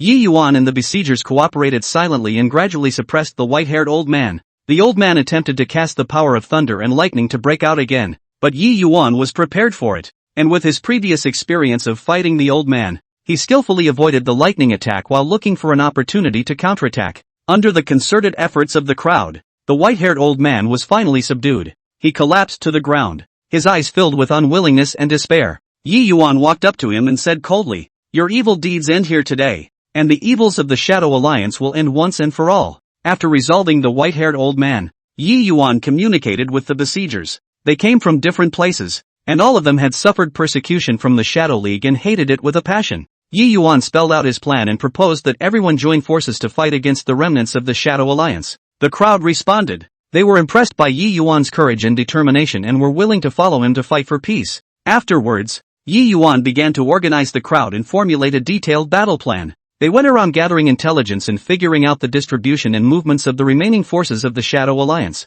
During the preparation process, Yi Yuan realized that in the clues left behind by the mysterious man, there was also information about the hidden power of the Shadow Alliance. After some grueling exploration, they found the Shadow League's secret arsenal. There were all sorts of powerful weapons and magic treasures stored inside, which added a powerful boost to their operations. With everything ready, Yi Yuan led this improvised division of justice to launch a final attack on the remnants of the Shadow Alliance, and the people from the Shadow Alliance suddenly started retreating towards the northwest in a big way. Chapter 129 Yi Yuan's Empty City Plan. Hoo. Subsequently, the Shadow Alliance's people were like a group of ghosts, quickly retreating to the woods to the west under the cover of the night. Their silhouettes traveled through the darkness, moving with agility and skill, silently hidden among the dense woods. Moonlight spilled down through the gaps in the branches and leaves, falling dappledly on them, adding a bit more of a mysterious aura. Everyone looked grave and hurried in their steps, knowing that the failure of this operation had put them in a difficult situation. and that they had to hide as soon as possible to avoid being discovered by the enemy. As soon as they entered the woods, they quickly dispersed, each looking for a suitable hiding place. Some of them took advantage of the thick trunks of the big trees, and leaned closely behind them, their eyes vigilantly observing the surroundings. Some of them made use of the dense bushes, and huddled themselves in them, revealing only a pair of sharp eyes, and did not let go of any hint of the wind and grass. They held their weapons tightly in their hands, always ready to deal with possible dangers. Despite being in the dark, the tense atmosphere was like an invisible net that enveloped everyone. Everyone held their breath for fear of making the slightest noise and exposing their whereabouts. The leader of the Shadow Alliance, a man with a tall figure and cold eyes, quickly gave the order to hide. He lowered his voice and said word by word, "All of you hide well. Don't make any noise. Whoever spoils the big event, don't blame me for being impolite." The voice was low and powerful, carrying an unquestionable majesty. The crowd nodded their heads and each hid their figures, and the woods fell into a dead silence,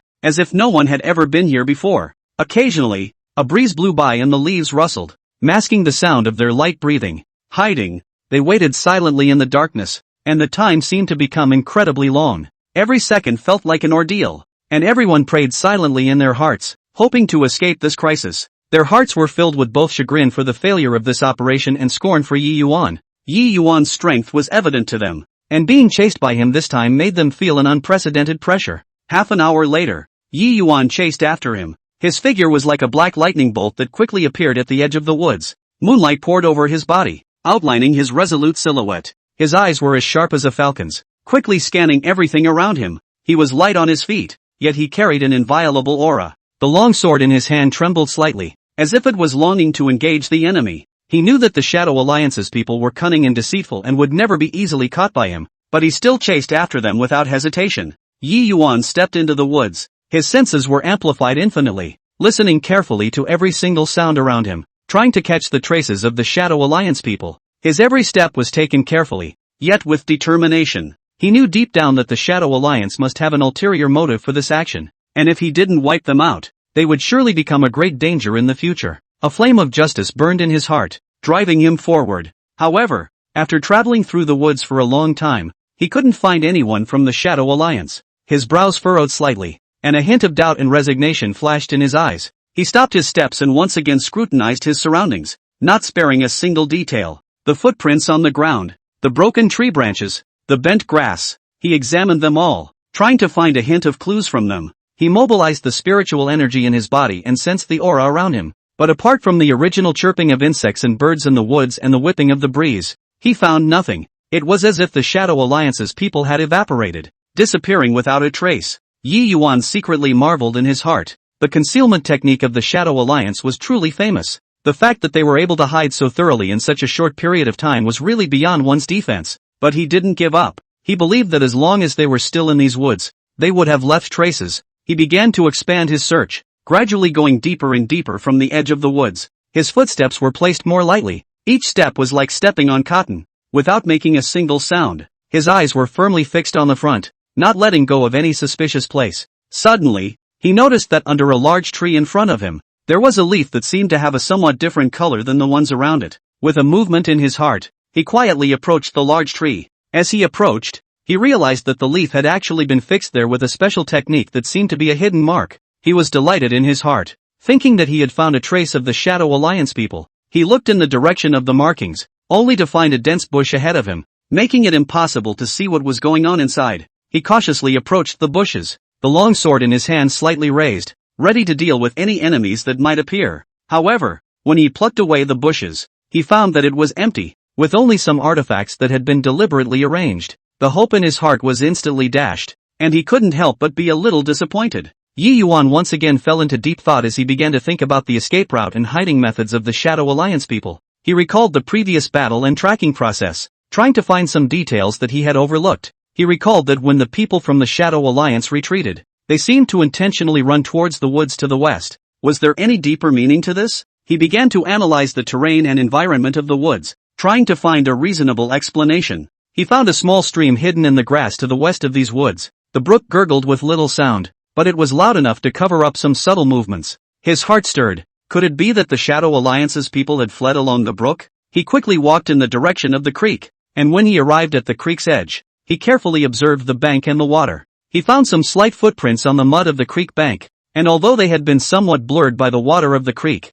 he was still able to tell that someone had passed by. He continued along the bank of the creek, his heart filled with anticipation. He hoped that he would be able to find traces of the Shadow Alliance people at the end of this creek and wipe them out. However, after he had walked along the creek for a long time, he realized that the footprints had suddenly disappeared by a rock. He was once again in a quandary, wondering where exactly the Shadow Alliance's people had gone. Yi Yuan stood beside the rock and looked at the stream and the woods in front of him, the doubts in his heart deepening. He did not believe that the people from the Shadow Alliance could just disappear into thin air. There must be something else that he had not thought of. He began to re-examine his surroundings, sparing no corner. His eyes landed on a large tree above the creek, which had thick branches and dense foliage that covered almost the entire creek. His heart stirred. Could it be that the Shadow Alliance's people were hiding in the trees? He quietly approached the tree, then performed a light skill and quickly leapt onto the branches. He carefully traveled between the branches of the trees, his eyes carefully observing every corner. Suddenly,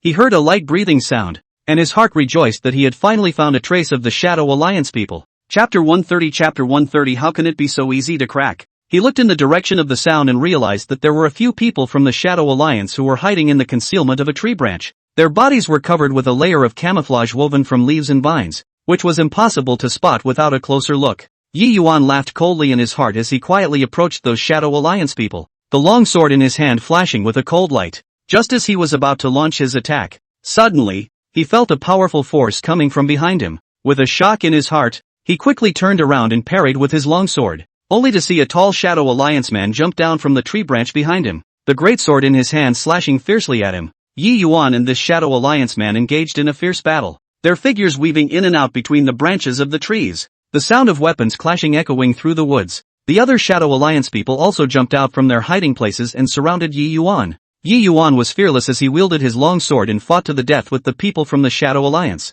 His sword technique was severe and each move carried a powerful force, making the people from the Shadow Alliance not dare to approach easily. However, the Shadow Alliance had a large number of people, and they cooperated well, gradually forcing Yi Yuan into a desperate situation. Yi Yuan understood in his heart that if he did not break out as soon as possible, he would definitely be in danger. He suddenly executed a stance, and the longsword in his hand shone brightly as a powerful force shook back the surrounding Shadow Alliance people. Taking advantage of this opportunity, he quickly performed a light skill and jumped out of the encirclement. He stood on the branch of a large tree and looked at the Shadow Alliance people below, his heart filled with unwillingness. He knew that it was no longer possible to wipe out the people of the Shadow Alliance this time, so he could only retreat for the time being and wait for the next opportunity. He looked deeply at the people of the Shadow Alliance before turning around and disappearing into the woods. The people from the Shadow Alliance looked at his departing back and breathed a sigh of relief in their hearts. They knew that Yi Yuan would not give up easily, and the next time they met, it would definitely be another fierce battle.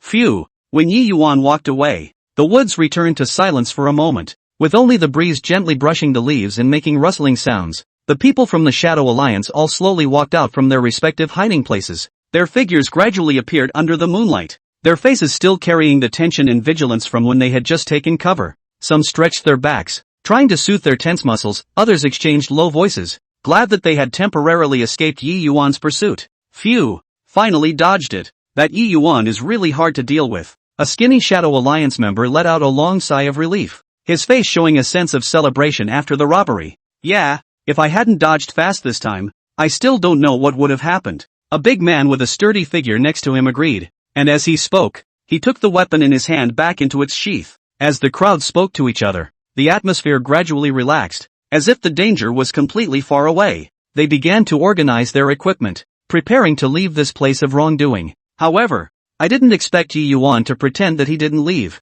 Yi Yuan was hidden behind a big, thick tree, and the moonlight poured onto his cold face through the gaps in the branches and leaves. His eyes were tightly fixed on the every move of the Shadow Alliance crowd, his eyes revealing determination and resolve. The long sword in his hand trembled slightly, as if in anticipation of the upcoming battle. He secretly pondered in his heart that the Shadow Alliance must have an ulterior motive for this action. If he just let them go, it would surely bring even more trouble in the future. He knew the responsibility he had to shoulder. No matter what, he could not let the Shadow Alliance's plot succeed. Yi Yuan took a deep breath and adjusted himself, ready to attack at any time. His figure was like a ghost in the darkness, moving quietly and gradually approaching the Shadow Alliance crowd. When Yi Yuan was only a few steps away from the people of the Shadow Alliance, he leapt out violently, The long sword in his hand flashed with a cold light, and he loudly shouted, "People of the Shadow Alliance, today is the day of your death." This sudden turn of events caused the crowd of the Shadow Alliance to instantly fall into panic. They never expected that Yi Yuan would go and return,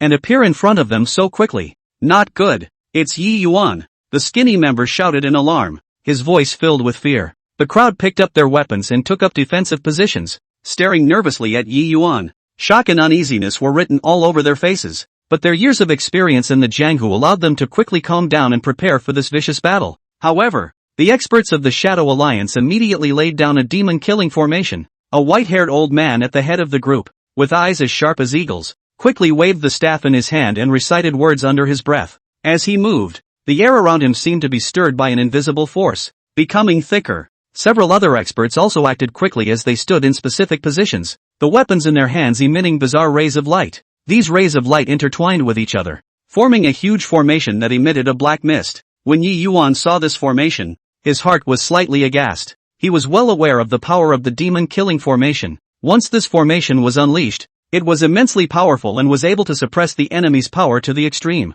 However, he did not have the slightest intention to retreat. Instead, his eyes became more determined. "Humph, with this formation of yours, you still want to trap me?" Yi Yuan shouted. The long sword in his hand pulled out a few sword blossoms and took the lead in charging towards the formation. His figure was like a black lightning bolt, instantly breaking through the outer perimeter of the formation. However, when he entered the interior of the formation, a powerful pressure came over him, as if countless invisible hands were pulling him. Yi Yuan clenched his teeth and mobilized the spiritual energy in his body, trying to break through the pressure. His spiritual energy ran wildly within his body, making a buzzing sound. However, the power of the formation was too strong, and every step he took seemed exceptionally difficult. "Yi Yuan, you won't be able to escape with your wings today," the white-haired old man said coldly, his eyes revealing a hint of smugness. Yi Yuan ignored him and instead focused on finding the breaks in the formation. His eyes quickly scanned through the formation, not sparing any details. He knew that as long as he found the breakage,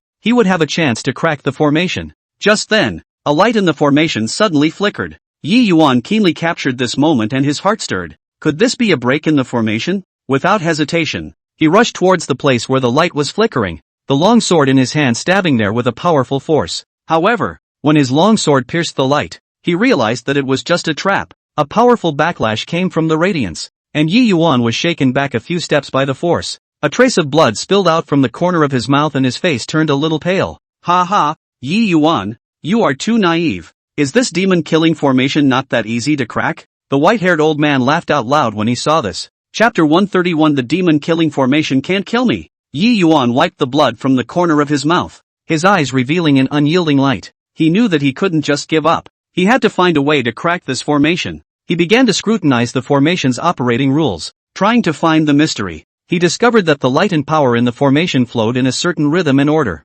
Yi Yuan's heart stirred as he decided to take a chance. He once again mobilized the spiritual energy in his body and focused it on his eyes, trying to see through the essence of the formation. Under the effect of spiritual energy, Yi Yuan's eyes emitted a strange light. He finally saw where the core of the formation was. It was a mysterious rune hidden in the black mist. Yi Yuan took a deep breath and prepared to launch his final attack. He raised the spiritual energy in his body to the extreme, and his entire body exuded a powerful aura. His hair flew wildly under the blowing of his spiritual energy, as if he was an angry lion. "Break it for me!" Yi Yuan roared. The long sword in his hand stabbed at the core of the formation with endless power. This sword contained all of his strength and determination. The light on the sword and the black mist in the formation collided with each other, emitting a violent roar. The entire forest was shaken by the force, and leaves drifted down one after another. The white-haired old man and the other Dark Shadow Alliance experts' faces became very ugly when they saw this all-out strike from Yi Yuan. They knew that if this sword hit, the demon-killing formation would definitely be broken.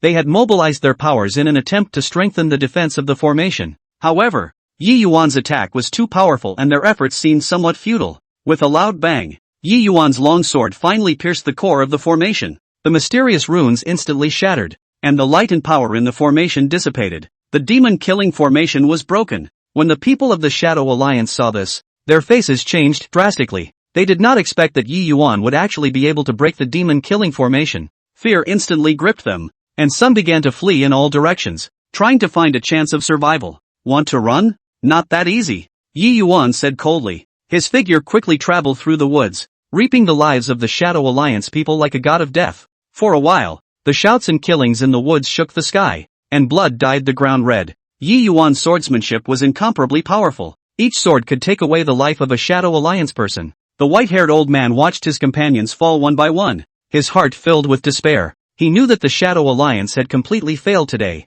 Yi Yuan, you wait, our Shadow Alliance will not let you go. The white-haired old man roared angrily, then performed a light skill and quickly fled the scene. Yi Yuan looked at the white-haired old man's departing back and did not go after him. He knew that today's battle had already caused the Shadow Alliance to suffer a great deal of vitality, and they would not be able to make waves again in a short period of time. He put away his longsword and looked at the messy woods around him. Although he had won this battle, he had also paid a small price. His body was injured in multiple places, and his spiritual energy was depleted. Yi Yuan slowly walked out of the woods, the moonlight sprinkled on his body, looking a little forlorn. He knew that the strife in the Jianghu would never stop, and there would be more challenges waiting for him in the future. But he was not afraid, because he had a firm belief in the power of justice in his heart. Returning to his residence, Yi Yuan began to recuperate his injuries. He knew that only by recovering his strength as soon as possible could he deal with the dangers that might arise in the future. In the following days, Yi Yuan practiced hard every day,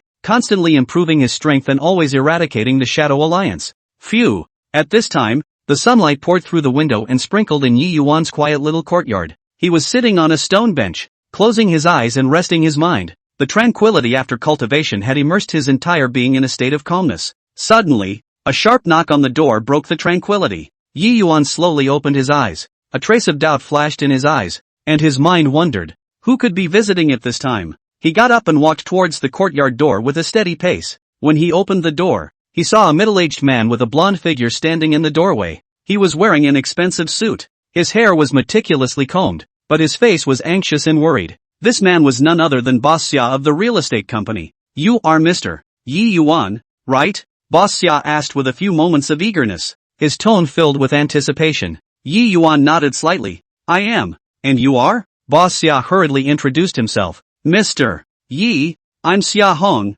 the owner of Hongsheng Real Estate, and this time I'm here because I have an extremely tricky matter I want to ask for your help. Yi Yuan was curious in his heart. What could a boss of a real estate company want to see him for? He sidled up and invited Boss Xia into the courtyard. Boss Xia, come in first. The two sat down on a stone bench in the courtyard, and Boss Xia didn't beat around the bush and said directly, Mr. Yi, truth be told, my house has bad feng shui and is haunted, so I would like to ask you to take a look. Yi Yuan listened and raised his eyebrows slightly. With regards to feng shui metaphysics, he had studied it since he was young and did know quite a lot about it, and had helped quite a few people with related problems, but the claim of being haunted still struck him as a bit of a novelty. Boss Xia, don't be in a hurry. Speak slowly. What exactly is the situation? Yi Yuan looked calm and his voice was steady, giving people an inexplicable sense of peace of mind. Boss Xia sighed. The sadness on his face intensified. Mr. Yi, in this recent month, the situation in my house has been constant.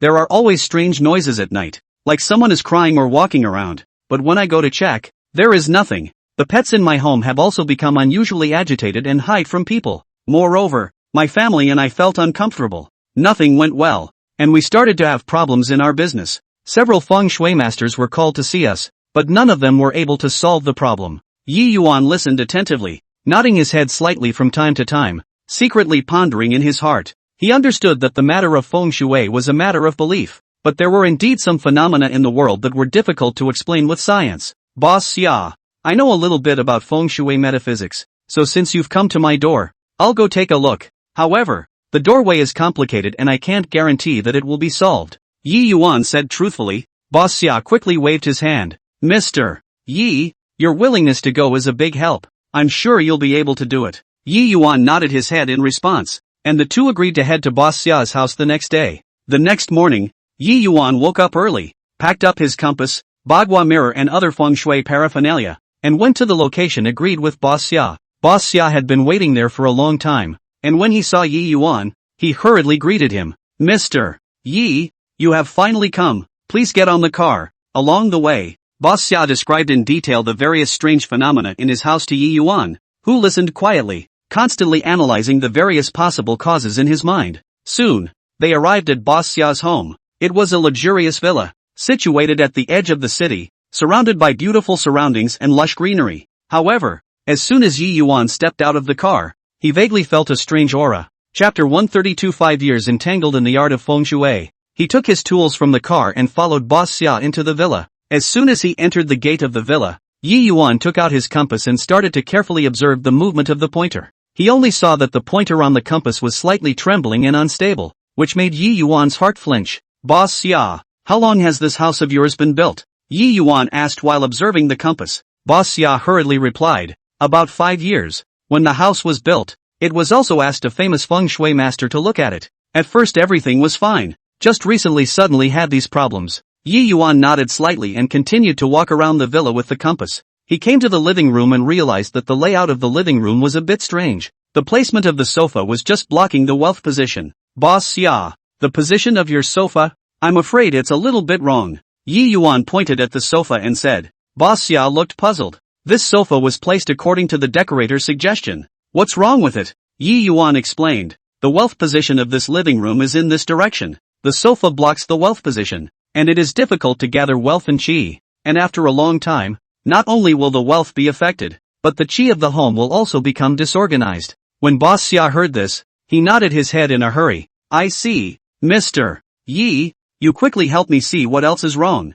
Yi Yuan continued to look around the villa, and when he came to the bedroom, he realized that the mirror in the bedroom was facing the bed. Boss Xia, a mirror facing the bed in the bedroom will easily make people nervous and the quality of sleep will be affected, which is one of the reasons why you and your family are not feeling well. Boss Xia came to a realization. Oops, why didn't I think of that? Yi Yuan circled around the villa again and found that there was a small river behind the villa. The direction of the water flow was right towards the villa, which was called in feng shui in reverse ba water was a symbol of bad luck. Boss Xia, this creek behind your house, the direction of the water flow is unfavorable and will negatively affect the family's fortune. Yi Yuan said with a frown. When Boss Xia heard this, his face became very ugly. Mr. Yi, what can we do about this? Can it still be dissolved? Yi Yuan thought for a moment and said, you can plant a row of bamboos at the back of the villa to block the fury of the reverse ba water. Then place a feng shui fish tank in the living room's wealth position and raise a few red goldfish to gather wealth. The mirror in the bedroom can be moved to the wall next to it to avoid facing the bed.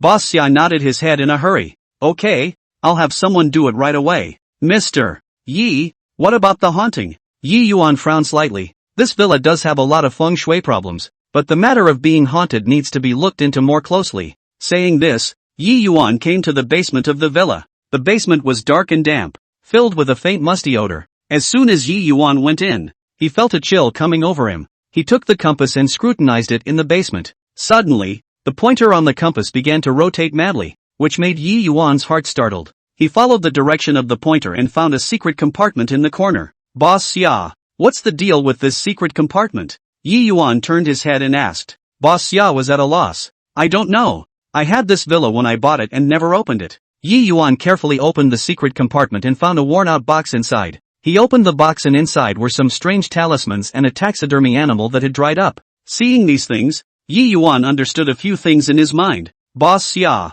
I'm afraid that these things are a bit evil. They should have been left behind by the previous homeowner. It is estimated that these things have triggered some bad qi, which has led to these strange phenomena in your home. When Boss Xia heard this, his face turned white. What then should we do now? Yi Yuan covered the box. I'll take these things away and dispose of them first, then set up some feng shui bureaus in the house, which should be able to dissolve these problems. Boss Xia quickly thanked him. Mr. Yi, thank you so much. If it wasn't for you, I wouldn't know what to do. Yi Yuan put the box away and set up some feng shui bureaus in the villa and affixed some talismans. After doing all this, he said to Boss Xia, Boss Xia, you pay attention to the situation at home in these few days. Feel free to contact me if you have any problems. Boss Xia nodded repeatedly. Okay, Mr. Yi, thank you so much. After Yi Yuan left Boss Xia's house, he disposed of the contents of the box properly. Returning home, he was still thinking about this matter in his mind. Feng shui metaphysics was vast and profound, and there were still many mysteries waiting for him to explore. A few days later, Boss Xia called Yi Yuan, his voice filled with joy. Mr. Yi, it's amazing. Since you left, the strange noises in the house are gone. The pets are back to normal. My family and I are feeling much better, and business is starting to pick up. Mr. Yi, you are truly my great benefactor. Yi Yuan heard this and a pleased smile appeared on his face. Boss Xia. It's good to be able to help you. If there are any more problems in the future, feel free to contact me. After hanging up the phone, Yi Yuan looked at the sky outside the window and felt a lot of emotions in his heart. Feng Shui metaphysics could both help people and get them into trouble. He is aware of his responsibility to use what he has learned to help more people and to solve the world's problems. However, just when Boss Xia thought that everything was going well in his home, all because Yi Yuan had resolved the Feng Shui crisis, a new crisis came quietly. Boss Xia was busy with the preparations for the company's new building in the past few days, discussing the program with his team intensely in his office. Suddenly, he felt a burst of intense dizziness hit him. His head felt like it had been hit by a heavy hammer. His eyes went black, and he almost fell to the ground. Seeing this, his subordinates gathered around and asked with concern. Boss Xia braced himself and got up, only saying that he was too tired recently and would be fine after a few moments of rest. But his heart is vaguely uneasy. This inexplicable feeling of dizziness is by no means as simple as exhaustion. When he returned home that night, Mr. Xia still felt weak and depressed. He sat on the sofa in the living room, turned on the TV to try to relax, but the TV screen in his eyes began to distort the distortion, as if by an invisible force manipulation. Mr. Xia rubbed his eyes in horror, and when he looked again, the picture returned to normal, but the strange feeling lingered. Meanwhile, the pet dog he kept in the yard, which was originally docile and well-behaved, was now barking furiously at the empty corner, its fur standing on end and its eyes full of fear. Boss Xia got up and tried to pacify it, but when he got close, the dog whimpered and fled, as if Boss Xia was carrying something scary on him. At night, Boss Xia was lying on his bed, and as soon as he closed his eyes, he fell into a nightmare. In the dream, countless black worms came from all directions, drilling into his body and gnawing his internal organs. He wanted to call for help, but found that his throat was deadlocked and he couldn't make half a sound. Chapter 133 The Secret to Undoing the Eroded Luck Compass. He jolted out of his sleep, sweating profusely, his heart beating wildly. For several days in a row, similar bizarre conditions continued to occur. Boss Xia's body became weaker and weaker, and his spirit was on the verge of collapse. He began to make frequent mistakes, was incoherent in company meetings, and made a series of poor decisions. The company's operations seemed to have been dragged into the quagmire by this bizarre force, and the partners of the new building began to question it, and there were signs of a loosening of the capital chain. Boss Xia finally realized that this was by no means ordinary bad luck or illness. He was so anxious that he thought of Yi Yuan at the first moment. When he dialed Yi Yuan's phone,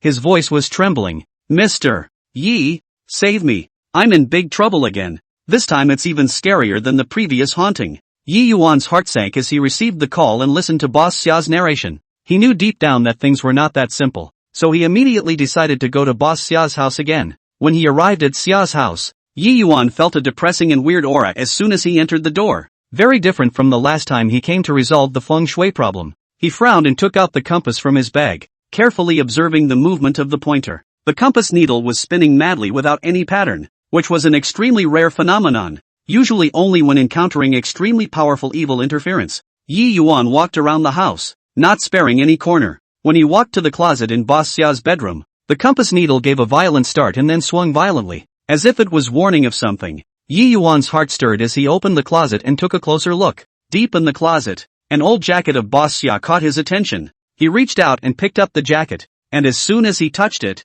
he felt a chill coming from his fingertips. Yi Yuan laid the jacket flat on the bed and scrutinized it carefully. Suddenly, he realized that there was a very small black spot on the lining of the jacket, which could not be detected if he did not look closely. He approached the spot and gently sniffed it, and a faint putrid odor drilled into his nostrils. With years of research and experience in metaphysics, Yi Yuan had a guess in his mind this was most likely a trace left by the parasites. Boss Xia, have you had any special experiences with this jacket lately? For example, lending it to someone else, or being touched? Yi Yuan asked with a grave expression. Boss Xia tried to recall and suddenly slapped his thigh. Right. A few days ago I went to a business dinner. My jacket was taken off and put in the check room, and then I felt uncomfortable wearing it, but I didn't pay much attention to it. Could the problem be in this? Yi Yuan nodded slightly. It's very likely. Someone has put a compulsion on this dress of yours. This compulsion is extremely sinister. Not only is it affecting your body, it is also destroying your fortune. I'm afraid that the company's problems are due to this.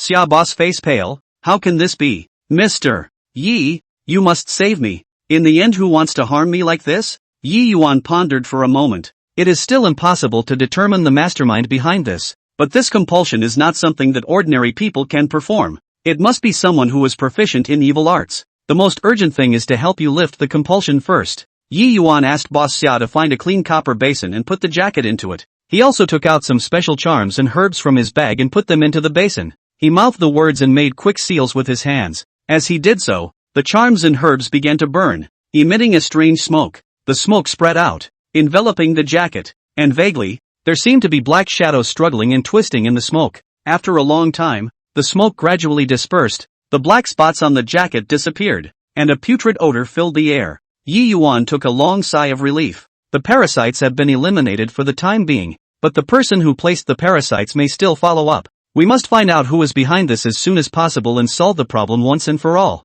Boss Xia was grateful. Mr. Yi, thank you so much. As long as I can solve this matter, I'm willing to spend as much as I can. Yi Yuan waved his hand. Money is secondary. The key is to find out the truth. You must be careful in these few days. Don't contact strangers easily, and don't eat anything outside at will. I will go back and check the ancient books for clues about this kind of compulsion to see if I can find traces of the person who placed the compulsion. When he returned home, Yi Yuan dove headfirst into his study. He flipped through an ancient book, looking for records of such compulsion techniques. After a night's hard work, he finally found a relevant clue in an ancient metaphysical book. This kind of compulsion is called eroding luck compulsion. It is extremely rare, and the person who casts the compulsion usually seeks to gain other people's wealth and luck. And there must be some kind of conflict of interest between the person who casts the compulsion and the person who is being compelled to cast the compulsion. Yi Yuan had a direction in his mind and he decided to start his investigation from Boss Xia's business rivals. Through various channels, he collected information on Boss Xia's recent business disputes and competition. After some in-depth investigation, he found that Boss Xia's company was competing fiercely with a company called Wanfeng Real Estate in a new building project, and both parties were in serious conflict in terms of bidding for land and fighting for partners. Yi Yuan suspected that this incident of compulsion was most likely related to Wanfeng Real Estate. He decided to secretly investigate Zhou Wanfeng, the owner of Wanfeng Real Estate, to see if he could find his connection to the compulsion. Yi Yuan disguised himself and blended into a business event organized by Wanfeng Real Estate. At the event, he did not move and observed Zhou Wanfeng's every move. He realized that Zhou Wanfeng was surrounded by a mysterious old man who was always in close proximity. This old man's eyes were gloomy and cold, and his body exuded a mysterious aura that was very different from ordinary people. Yi Yuan's heart stirred as he guessed that this old man was probably the one who had cast the compulsion spell. He quietly cast his spell and tried to sense the aura on the old man. When his spiritual energy touched the old man, a powerful and evil force bounced back, causing a shock in his heart. This power was none other than the aura of the compulsion technique.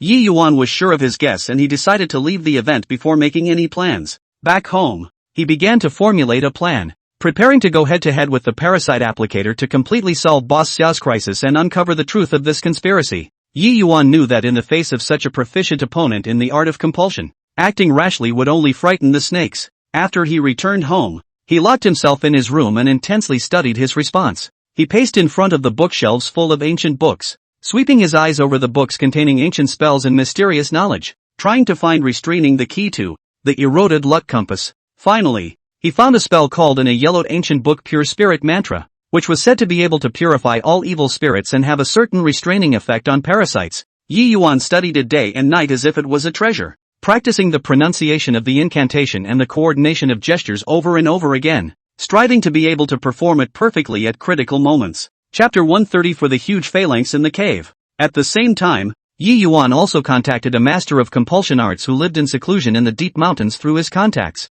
This master had fought against evil parasites for many years and was very experienced. Yi Yuan traveled a long distance to the master's residence to ask him for advice on deal with how to the eroded luck compulsion. The Grandmaster's face was grave as he listened to Yi Yuan's description. He took out some special herbs and powders from an old wooden box, handed them to Yi Yuan and said, "These herbs and powders can be mixed to make a compulsion-repelling scent capsule. When worn on the body, it can temporarily ward off the parasites. However, in order to completely break the eroding luck compulsion, it is necessary to find the instinctive compulsion of the person who cast the compulsion and destroy it." Yi Yuan received the herbs and powder and thanked the master before hurrying back. He followed the master's instructions and made a compulsion-repelling scent capsule and sent it to Boss Xia. Boss Xia received the scent capsule, as if he was holding a life-saving straw. His gratitude was overflowing. Yi Yuan informed Boss Xia that he had locked the suspects and told him to be vigilant and not to reveal anything. Next, Yi Yuan began to closely monitor the movements of Zhou Wanfeng and the mysterious old man. After a few days of tracking, Yi Yuan found that they frequented an abandoned factory. This factory was located at the edge of the city, surrounded by deserted people and was very hidden. Yi Yuan concluded that this was their stronghold. On a dark and windy night, Yi Yuan changed into a black nightclothes and quietly sneaked into the factory. A pungent odor filled the factory, and low incantation sounds were faintly heard. Yi Yuan felt in the direction of the sound and found the mysterious old man standing in front of a huge spell formation, chanting. In the formation, a huge black parasite was slowly squirming, surrounded by a black mist, which was the original parasite of the eroded luck compass. Yi Yuan took a deep breath and quickly appeared. The talisman in his hand instantly burst into flames and flew towards the mysterious old man. The old man sensed the danger and turned around violently. The staff in his hand swung. A black light met the talisman and shattered it to pieces. Who are you? How dare you barge into this place? The old man glared angrily, his voice filled with killing intent. Yi Yuan said coldly, I'm the one who came to put an end to your evil deeds. Why did you use compulsion to frame Boss Xia? The old man sneered. That guy, Xia Hong, has spoiled the good things of our Wanfeng real estate. This time, we are bound to win the new building project, but he is blocking it at every turn. Only by getting rid of him can we successfully take the project. A surge of anger surged in Yi Yuan's heart. Doing whatever it takes for the sake of profit, I will not let you off the hook today. After saying that, Yi Yuan recited under his breath the spirit purification mantra. His hands quickly formed a seal. A golden light shot out from his hands and rushed towards the life parasite in the spell formation. Seeing this, the old man hurriedly waved his staff and cast a compulsion spell to resist. For a while, the golden light and the black mist intertwined with each other, colliding fiercely, and the entire factory was shaken by this powerful force. Sensing the threat, the intrinsic compulsion became exceptionally violent as it leapt up and lunged towards Yi Yuan. Yi Yuan dodged sideways, while taking out the compulsion-repelling incense capsule and waved it at the instant compulsion. The aroma of herbs emitted from the scent capsule slowed down the actions of the parasite by a few points.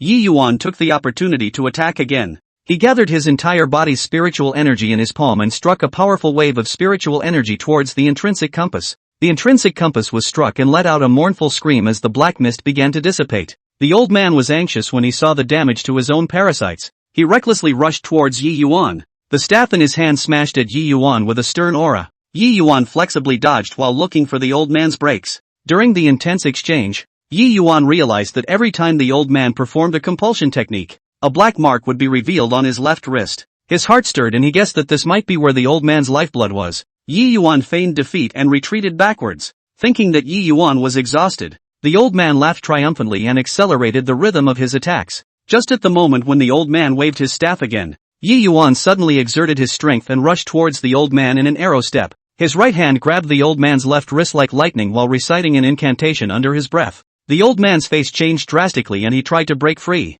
but Yi Yuan's hand was like an iron vice as it held him tightly. As the incantation was recited, the black marks at the old man's wrists began to flicker, and his body began to tremble as the power of the compulsion technique rapidly weakened. The intrinsic compulsion lost the old man's control and became even weaker. Yi Yuan took the opportunity to inject the last trace of spiritual energy into the intrinsic compass, only to hear a loud bang. The intrinsic compass completely shattered and the black mist instantly dissipated. The old man collapsed to the ground with a look of despair. Yi Yuan looked at him and said coldly, "Your compulsion has been broken. Don't do anything to harm the heavens in the future." After resolving the old man, Yi Yuan walked out of the factory. At this time, the sky had already turned fish belly white. He knew that Boss Xia's crisis had finally lifted completely. Back in the city, Yi Yuan informed Boss Xia of what happened. Boss Xia was shocked and angry when he learned the truth. His gratitude towards Yi Yuan deepened and he immediately said that he would give Yi Yuan a generous reward. Yi Yuan politely refused Boss Xia's payment,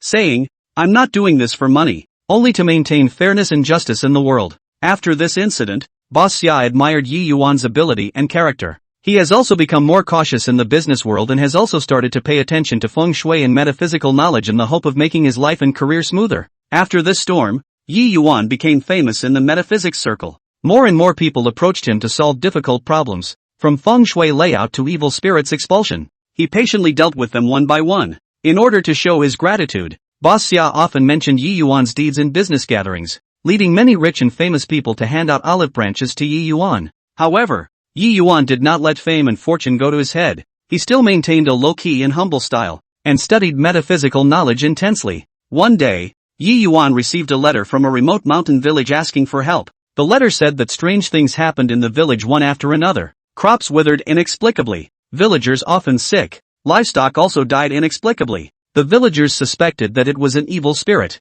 and pleaded with Yi Yuan to go and help. Yi Yuan did not hesitate to pack his bag and embarked on the road to the mountain village. When he reached the village, Yi Yuan realized that the situation here was more complicated than he had imagined. The village was surrounded by a bizarre mist, and the air was filled with a rotten odor. He took out his compass, but found that the needle was spinning around irregularly, seemingly disturbed by some powerful force. Yi Yuan traveled around the village to investigate, and learned from the villagers that a few months ago, a mysterious stranger came to the village, and he stayed in the back of the village mountain for a long time. And after that the village started to have these strange events. Yi Yuan had a direction in his mind and decided to head to the back of the mountain to find out. When he arrived at the back of the mountain, he found a hidden cave here. There were faint whispers coming from the cave, and Yi Yuan cautiously approached. Just after stepping into the cave, a piercing coldness hit his face. Boom! He fixed his eyes on the cave, only to see a huge black spell formation in the depths of the cave. Chapter 135. More dangerous than the strongest monster?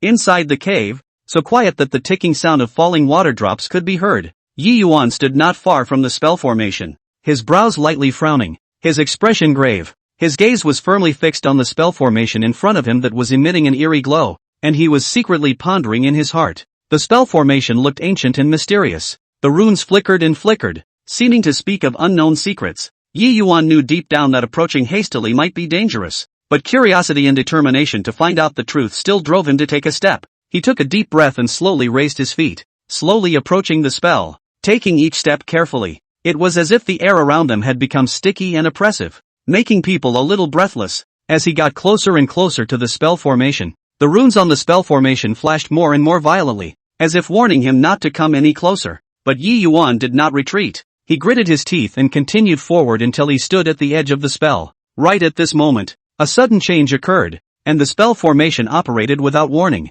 The originally flickering runes instantly linked together, emitting a dazzling light, and immediately afterward, a powerful force surged out from the spell formation. Yi Yuan only felt a blur before his eyes, and before he could react, the entire cave was quickly enveloped by a black mist. The mist was cold and piercing, and the moment it touched his skin, Yi Yuan could not help but shiver. He subconsciously held his breath and looked around warily, gripping the dagger he carried tightly in his hand. This mist came in a strange way. There must be some kind of ghostly presence in it, Yi Yuan thought secretly in his heart. The terrified faces of those villagers couldn't help but appear in his mind. Before listening to the villagers recounting the strangeness of the cave, he was still half believing in it, but now it seems that there is indeed a hidden mystery in this cave. The fog was getting thicker and thicker, almost out of reach. Yi Yuan could only rely on his senses and slowly move his feet. Suddenly, he heard a whisper, if anything, a low and eerie sound as if it came from the nine hells. Yi Yuan's heartbeat steeply accelerated as he gripped his dagger tightly and walked towards the direction the voice came from.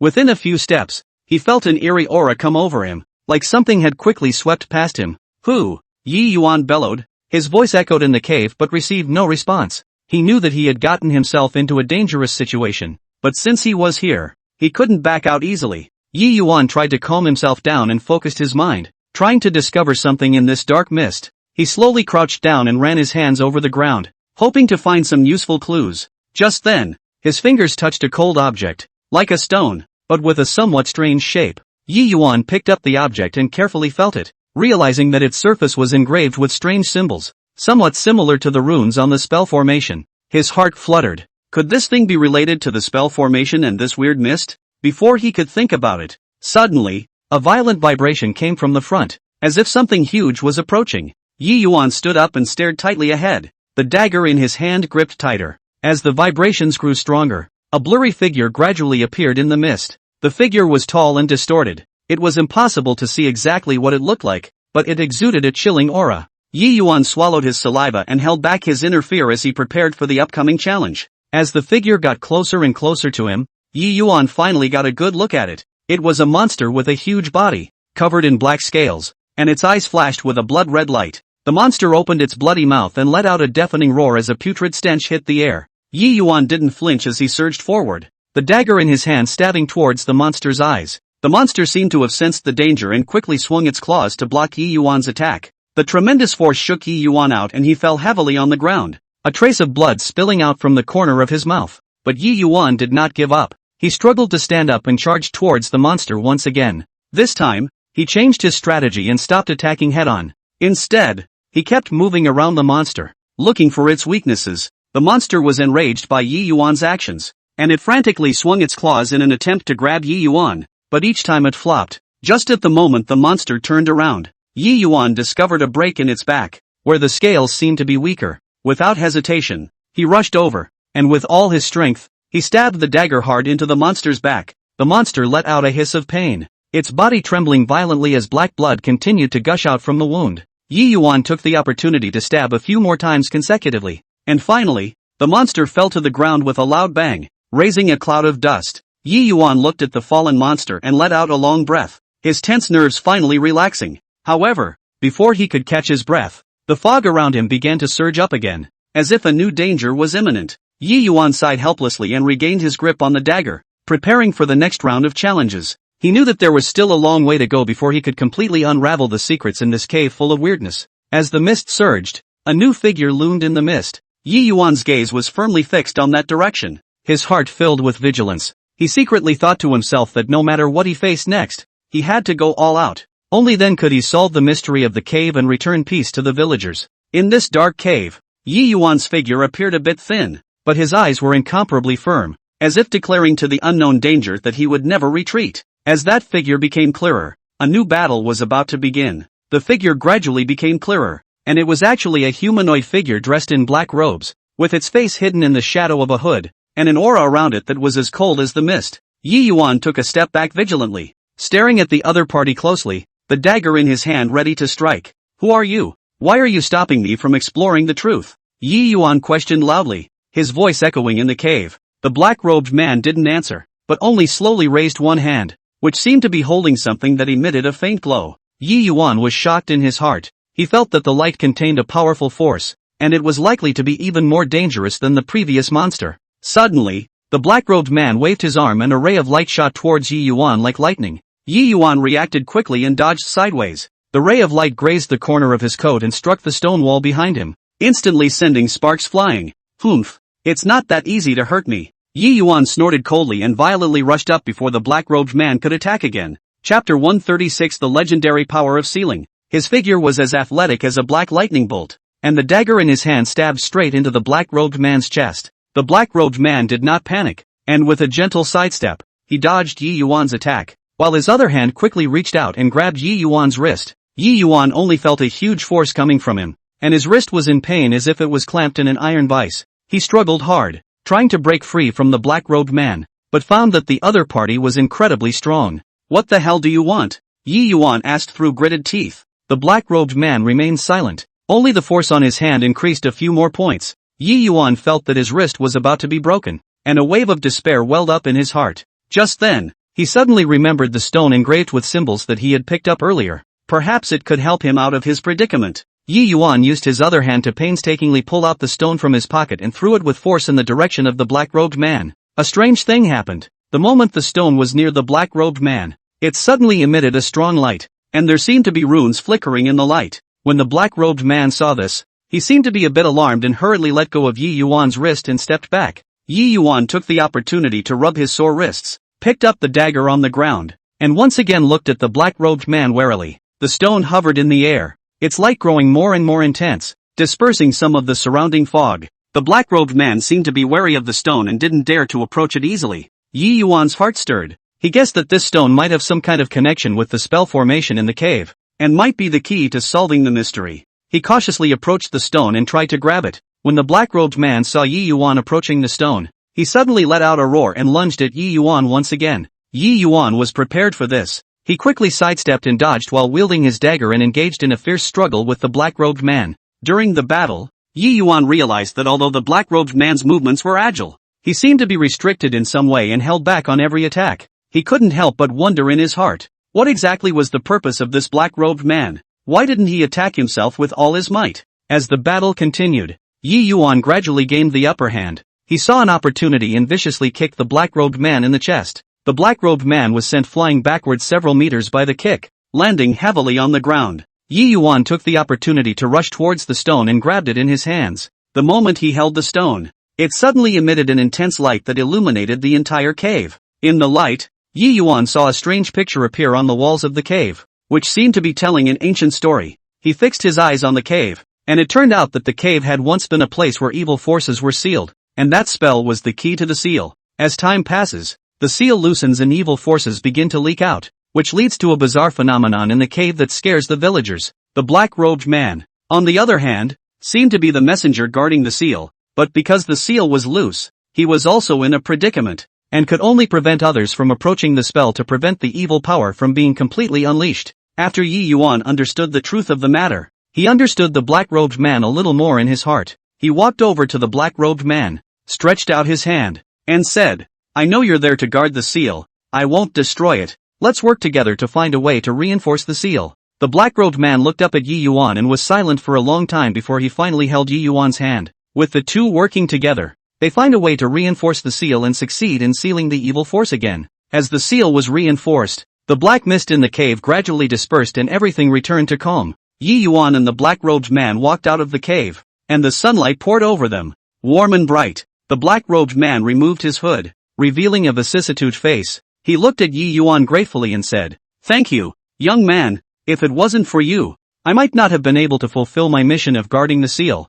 Yi Yuan smiled and said, "No need to thank you. This is our joint effort." Phew. Thus, after today, Yi Yuan would probably become a hero in the villagers' hearts. Yi Yuan walked down the cave with the black-robed man. The villagers had been waiting for a long time, and when they saw that they had returned safely, cheers resounded through the valley. Everyone clustered around Yi Yuan, casting admiring glances and praising him for his heroic performance in the cave. The village chief walked forward and held Yi Yuan's hand tightly, saying excitedly, "Child, thanks to you, our village will finally have peace in the future." Yi Yuan humbly smiled and was about to respond when he caught a glimpse of the black-robed man in the crowd looking a little different. The black-robed man's eyes flickered, looking in the direction of the village from time to time, as if he was searching for something. A trace of doubt flooded Yi Yuan's mind. Before in the cave, the black-robed man was bent on guarding the seal. Why did he seem so uneasy now? That night, the village held a grand celebration feast, with the villagers singing and dancing. Yi Yuan, however, did not care to celebrate as he quietly watched the black-robed man's every move. Only the black-robed man took advantage of the crowd's inattention to sneak out of the banquet site and walk towards the woods behind the village. Yi Yuan was shocked in his heart and hurriedly followed. Moonlight sprinkled between the trees. Yi Yuan carefully followed behind the black-robed man for fear of being discovered. As he walked, the black-robed man suddenly stopped, and Yi Yuan hurriedly hid behind a large tree. The black-robed man looked around vigilantly to make sure no one was there, and then pulled out a black crystal ball from his arms. An eerie light flickered in the crystal ball, reflecting the twisted smile on the black-robed man's face. Yi Yuan's heart sank. There was indeed something wrong with this black-robed man. Just then, the black-robed man chanted into the crystal ball, and suddenly, the air around him became cold and biting, and a black mist filled the woods. Yi Yuan realized that the situation was not good. He clenched his fists and prepared to rush out to confront the black-robed man. However, before he could act, the black-robed man turned around violently, his gaze looking straight in the direction he was hiding. "Humph, since you followed me, don't hide," the black-robed man said coldly. Yi Yuan knew that he had been discovered. He stepped out from behind the tree and stared angrily at the black-robed man. "What the hell do you want? Before in the cave, you were all pretending?" The black-robed man sneered. "Pretending? I'm just using you to help me lift the seal." Yi Yuan was shocked. "What did you say? The evil power in that seal?" "That's right. That's exactly the power I've always wanted to release." The black-robed man laughed madly. "As long as this power is fully released, the entire world will be under my control." Yi Yuan then realized that he had been tricked by the black-robed man and felt remorse in his heart. "You madman! I will definitely not let your plot succeed," Yi Yuan roared, rushing towards the black-robed man. The black-robed man did not panic and gently waved the crystal ball in his hand. A black light shot towards Yi Yuan. Chapter 137. Even if it's dangerous, I must go. Yi Yuan sidestepped to avoid it, but he was still grazed by the light, and a sharp pain came from his arm. Just as Yi Yuan was in a stalemate with the black-robed man, a figure quickly flashed through the woods. Yi Yuan fixed his eyes on the village chief. The village chief came to Yi Yuan's side and looked at the black-robed man with a grave expression. "Do you think your plan will succeed? From the moment you entered the village, I knew that you were up to no good." The black-robed man's face changed slightly. "How did you know?" "You," the village chief snorted coldly. "Our village has been guarding this secret for generations. How could we be easily fooled by you? Letting Yi Yuan follow you into the cave before was to lure you to show your true colors." It was then that Yi Yuan realized that the village head had long been aware of this. Under the joint attack of the village chief and Yi Yuan, the black-robed man gradually could not resist. Eventually, the black-robed man was subdued and the crystal ball was seized by the village chief. As the crystal ball was destroyed, the black mist gradually dissipated and everything was calm again. Yi Yuan looked at the village chief, his heart filled with admiration. Village chief, thank you. If it wasn't for you, I would have really made a big mistake. The village chief patted Yi Yuan's shoulder. Child,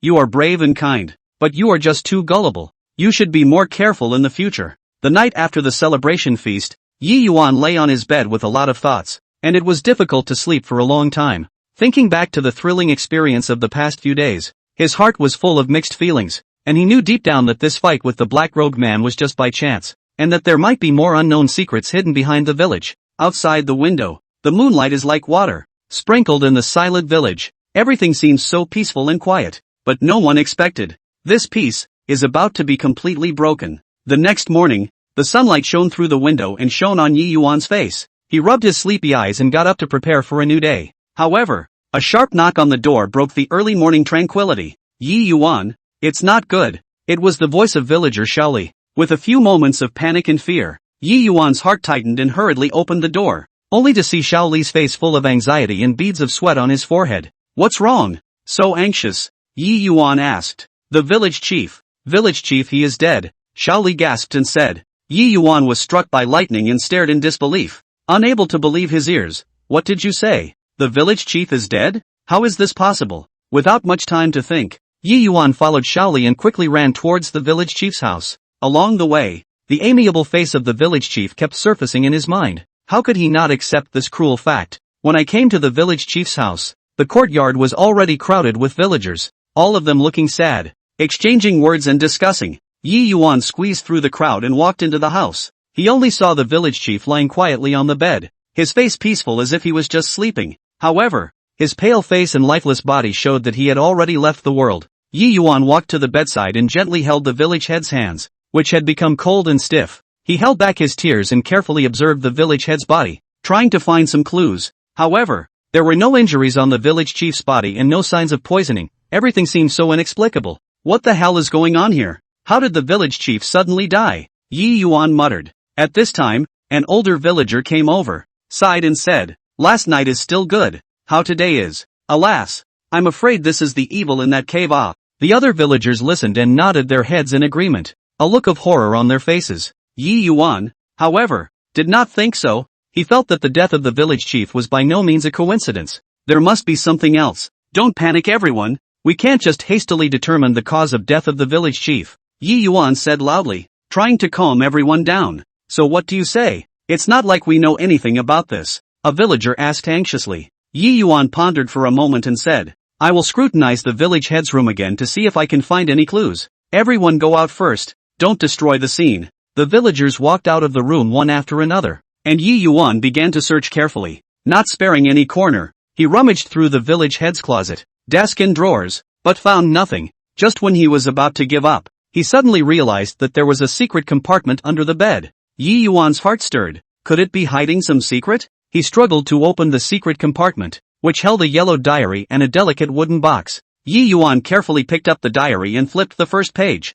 which read, Today, the seal of the cave is loosening, and there is a danger of the evil power leaking. I have secretly paid attention. If there is any abnormality, I will definitely guard the village with all my might. Yi Yuan continued to read down. The diary recorded in detail the origin of the village and the cave seal, as well as the arduous journey of the successive generations of village chiefs in guarding the seal. It turned out that the seal had existed for hundreds of years, and each generation of village chiefs had shouldered the heavy responsibility of guarding the seal to prevent evil forces from harming the earth. When Yi Yuan flipped to the last few pages, the content on it surprised him.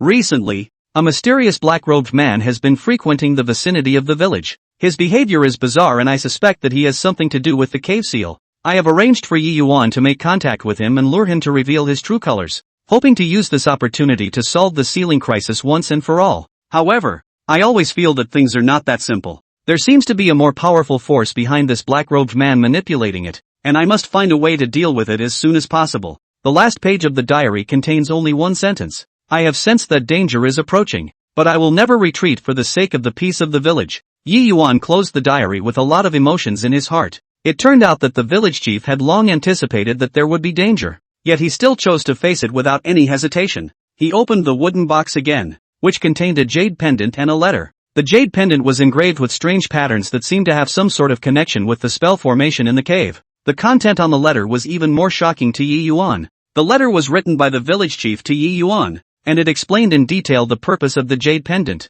It turned out that the jade pendant was the key to unlocking the hidden mechanism deep in the cave, and only by finding this mechanism could the seal be completely reinforced and the danger be eliminated forever. Yi Yuan, by the time you read this letter, I may have met an untimely end, but please don't give up. You must find that organ and fulfill my unfinished mission. Yi Yuan held the jade pendant and the letter tightly and swore in his heart, Village chief, don't worry, I will definitely find that organ and guard the village. He walked out of the room, looked at the grieving villagers in the courtyard, and said loudly, don't worry, everyone, the village head's death will not be in vain. I will definitely find out the truth and let the murderer get the punishment he deserves. After saying that, Yi Yuan took the jade pendant and the letter and walked in the direction of the cave. The road ahead was full of unknowns and dangers, but for the sake of the village's peace, it had to go. Chapter 138 The Creepy Orb of Black. Yi Yuan took big strides along the winding mountain road in the direction of the cave. Along the way, the wind whistled in his ears, as if it was playing the battle song of the expedition for him. Just after stepping into the cave, a familiar damp scent hit him. He cautiously moved forward, stepping with extreme caution with each step, his eyes vigilantly scanning the surroundings. Suddenly, a subtle sound came from the cave wall, and Yi Yuan stopped instantly and gripped the jade pendant in his hand. He held his breath and listened with his ears, trying to determine the source of the sound. The sound was intermittent, seemingly indistinct, as if it was a murmur from some mysterious creature. Yi Yuan slowly approached the cave wall, the jade pendant in his hand faintly emitting a faint light in the darkness. Just then, a huge black shadow swooped down from the roof of the cave, extremely fast, with a strong wind. Yi Yuan reacted quickly and dodged sideways. The black shadow grazed the corner of his coat and landed heavily on the ground. Yi Yuan fixed his eyes on it. It was actually a bat with a huge body. Its eyes flashed with a blood-red light, and its sharp fangs glowed with a cold light in the shimmering light. It seems that the danger in this cave goes far beyond that, Yi Yuan whispered to himself,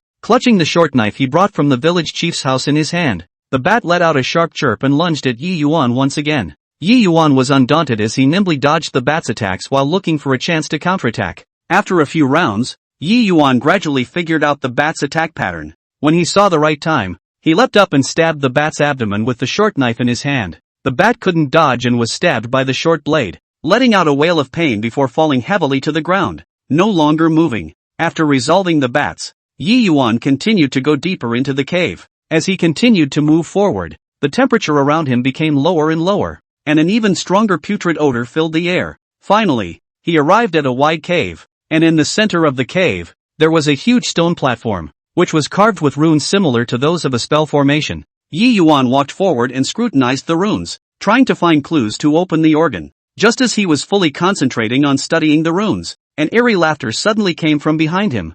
I didn't expect you to actually find this place. A familiar voice rang out. Yi Yuan turned around violently, only to see that the black-robed man had appeared behind him at an unknown time and was currently looking at him with a smug expression. Weren't you subdued? How come you're here? Yi Yuan asked in shock. The black-robed man sneered. With those villagers, you want to trap me? It's just me showing weakness on purpose. Yi Yuan's heart sank. He knew that he had fallen into the black-robed man's trap again. However, at this moment, he had no way to retreat and could only respond to the battle with his head. What the hell do you want? Yi Yuan stared angrily at the black-robed man. What I want is simple. That jade pendant. The black-robed man stared greedily at the jade pendant in Yi Yuan's hand. As long as you hand it over to me, I can spare you from death. Yi Yuan gripped the jade pendant tightly and said firmly, don't even think about it. I will never let you have your way. The black-robed man's face sank. In that case, don't blame me for not being polite. After saying that, he made a quick seal with his hands and a black energy surged out from his hands,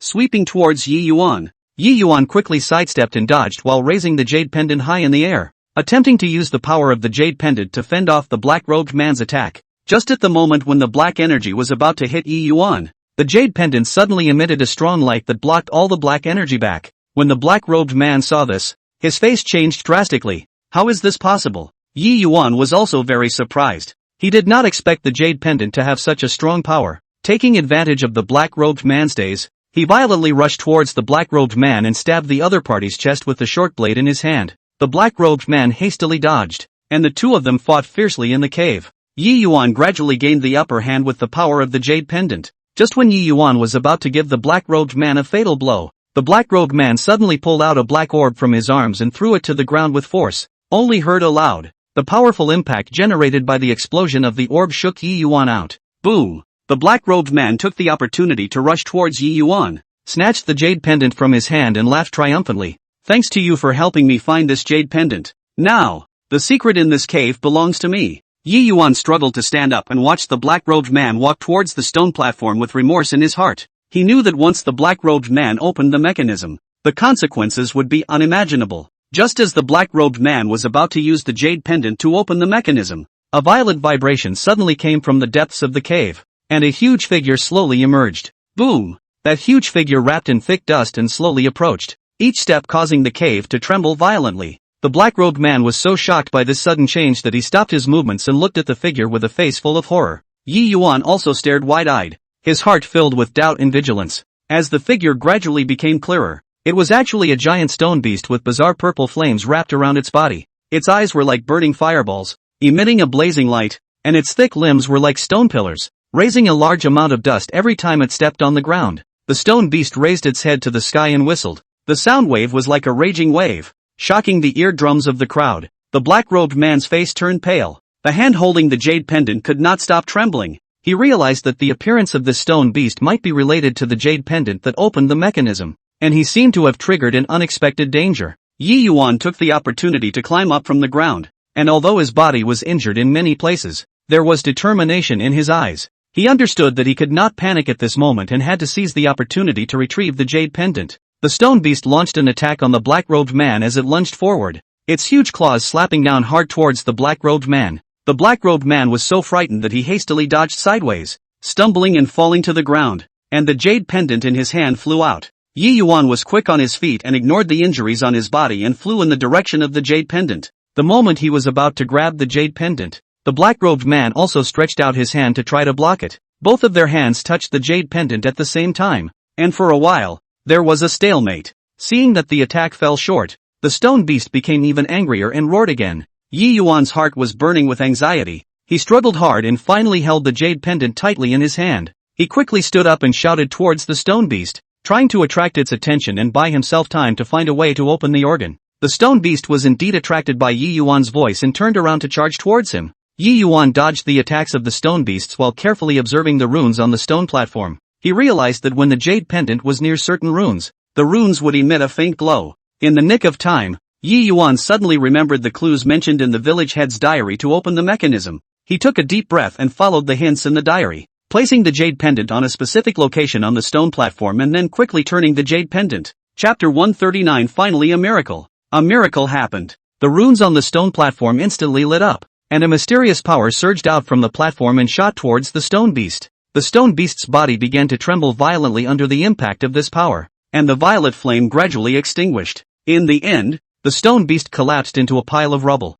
and the black-robed man, seeing that the momentum was gone, turned around and tried to escape. How could Yi Yuan let him go easily? He picked up the short knife on the ground and threw it towards the black-robed man. The short knife hit the black-robed man's back in an unbiased manner. The black-robed man let out a miserable scream and fell to the ground. Yi Yuan walked forward and subdued him. After resolving the black-robed man, Yi Yuan once again looked at the stone platform. At this moment, an entrance to the deeper part of the cave appeared on the stone platform. He took a deep breath and decided to continue his journey, completely unlocking the secrets of the cave and fulfilling the village chief's last wish. Yi Yuan cautiously walked along the passageway, which was filled with a faint glow, and the walls around him were carved with ancient murals that seemed to tell a forgotten history. After walking for an unknown amount of time, Yi Yuan finally arrived at a huge secret room. In the center of the secret room, there was a crystal ball that emitted a soft glow, and a circle of mysterious power surrounded the crystal ball. Yi Yuan slowly approached the crystal ball. He could feel the powerful force coming from it.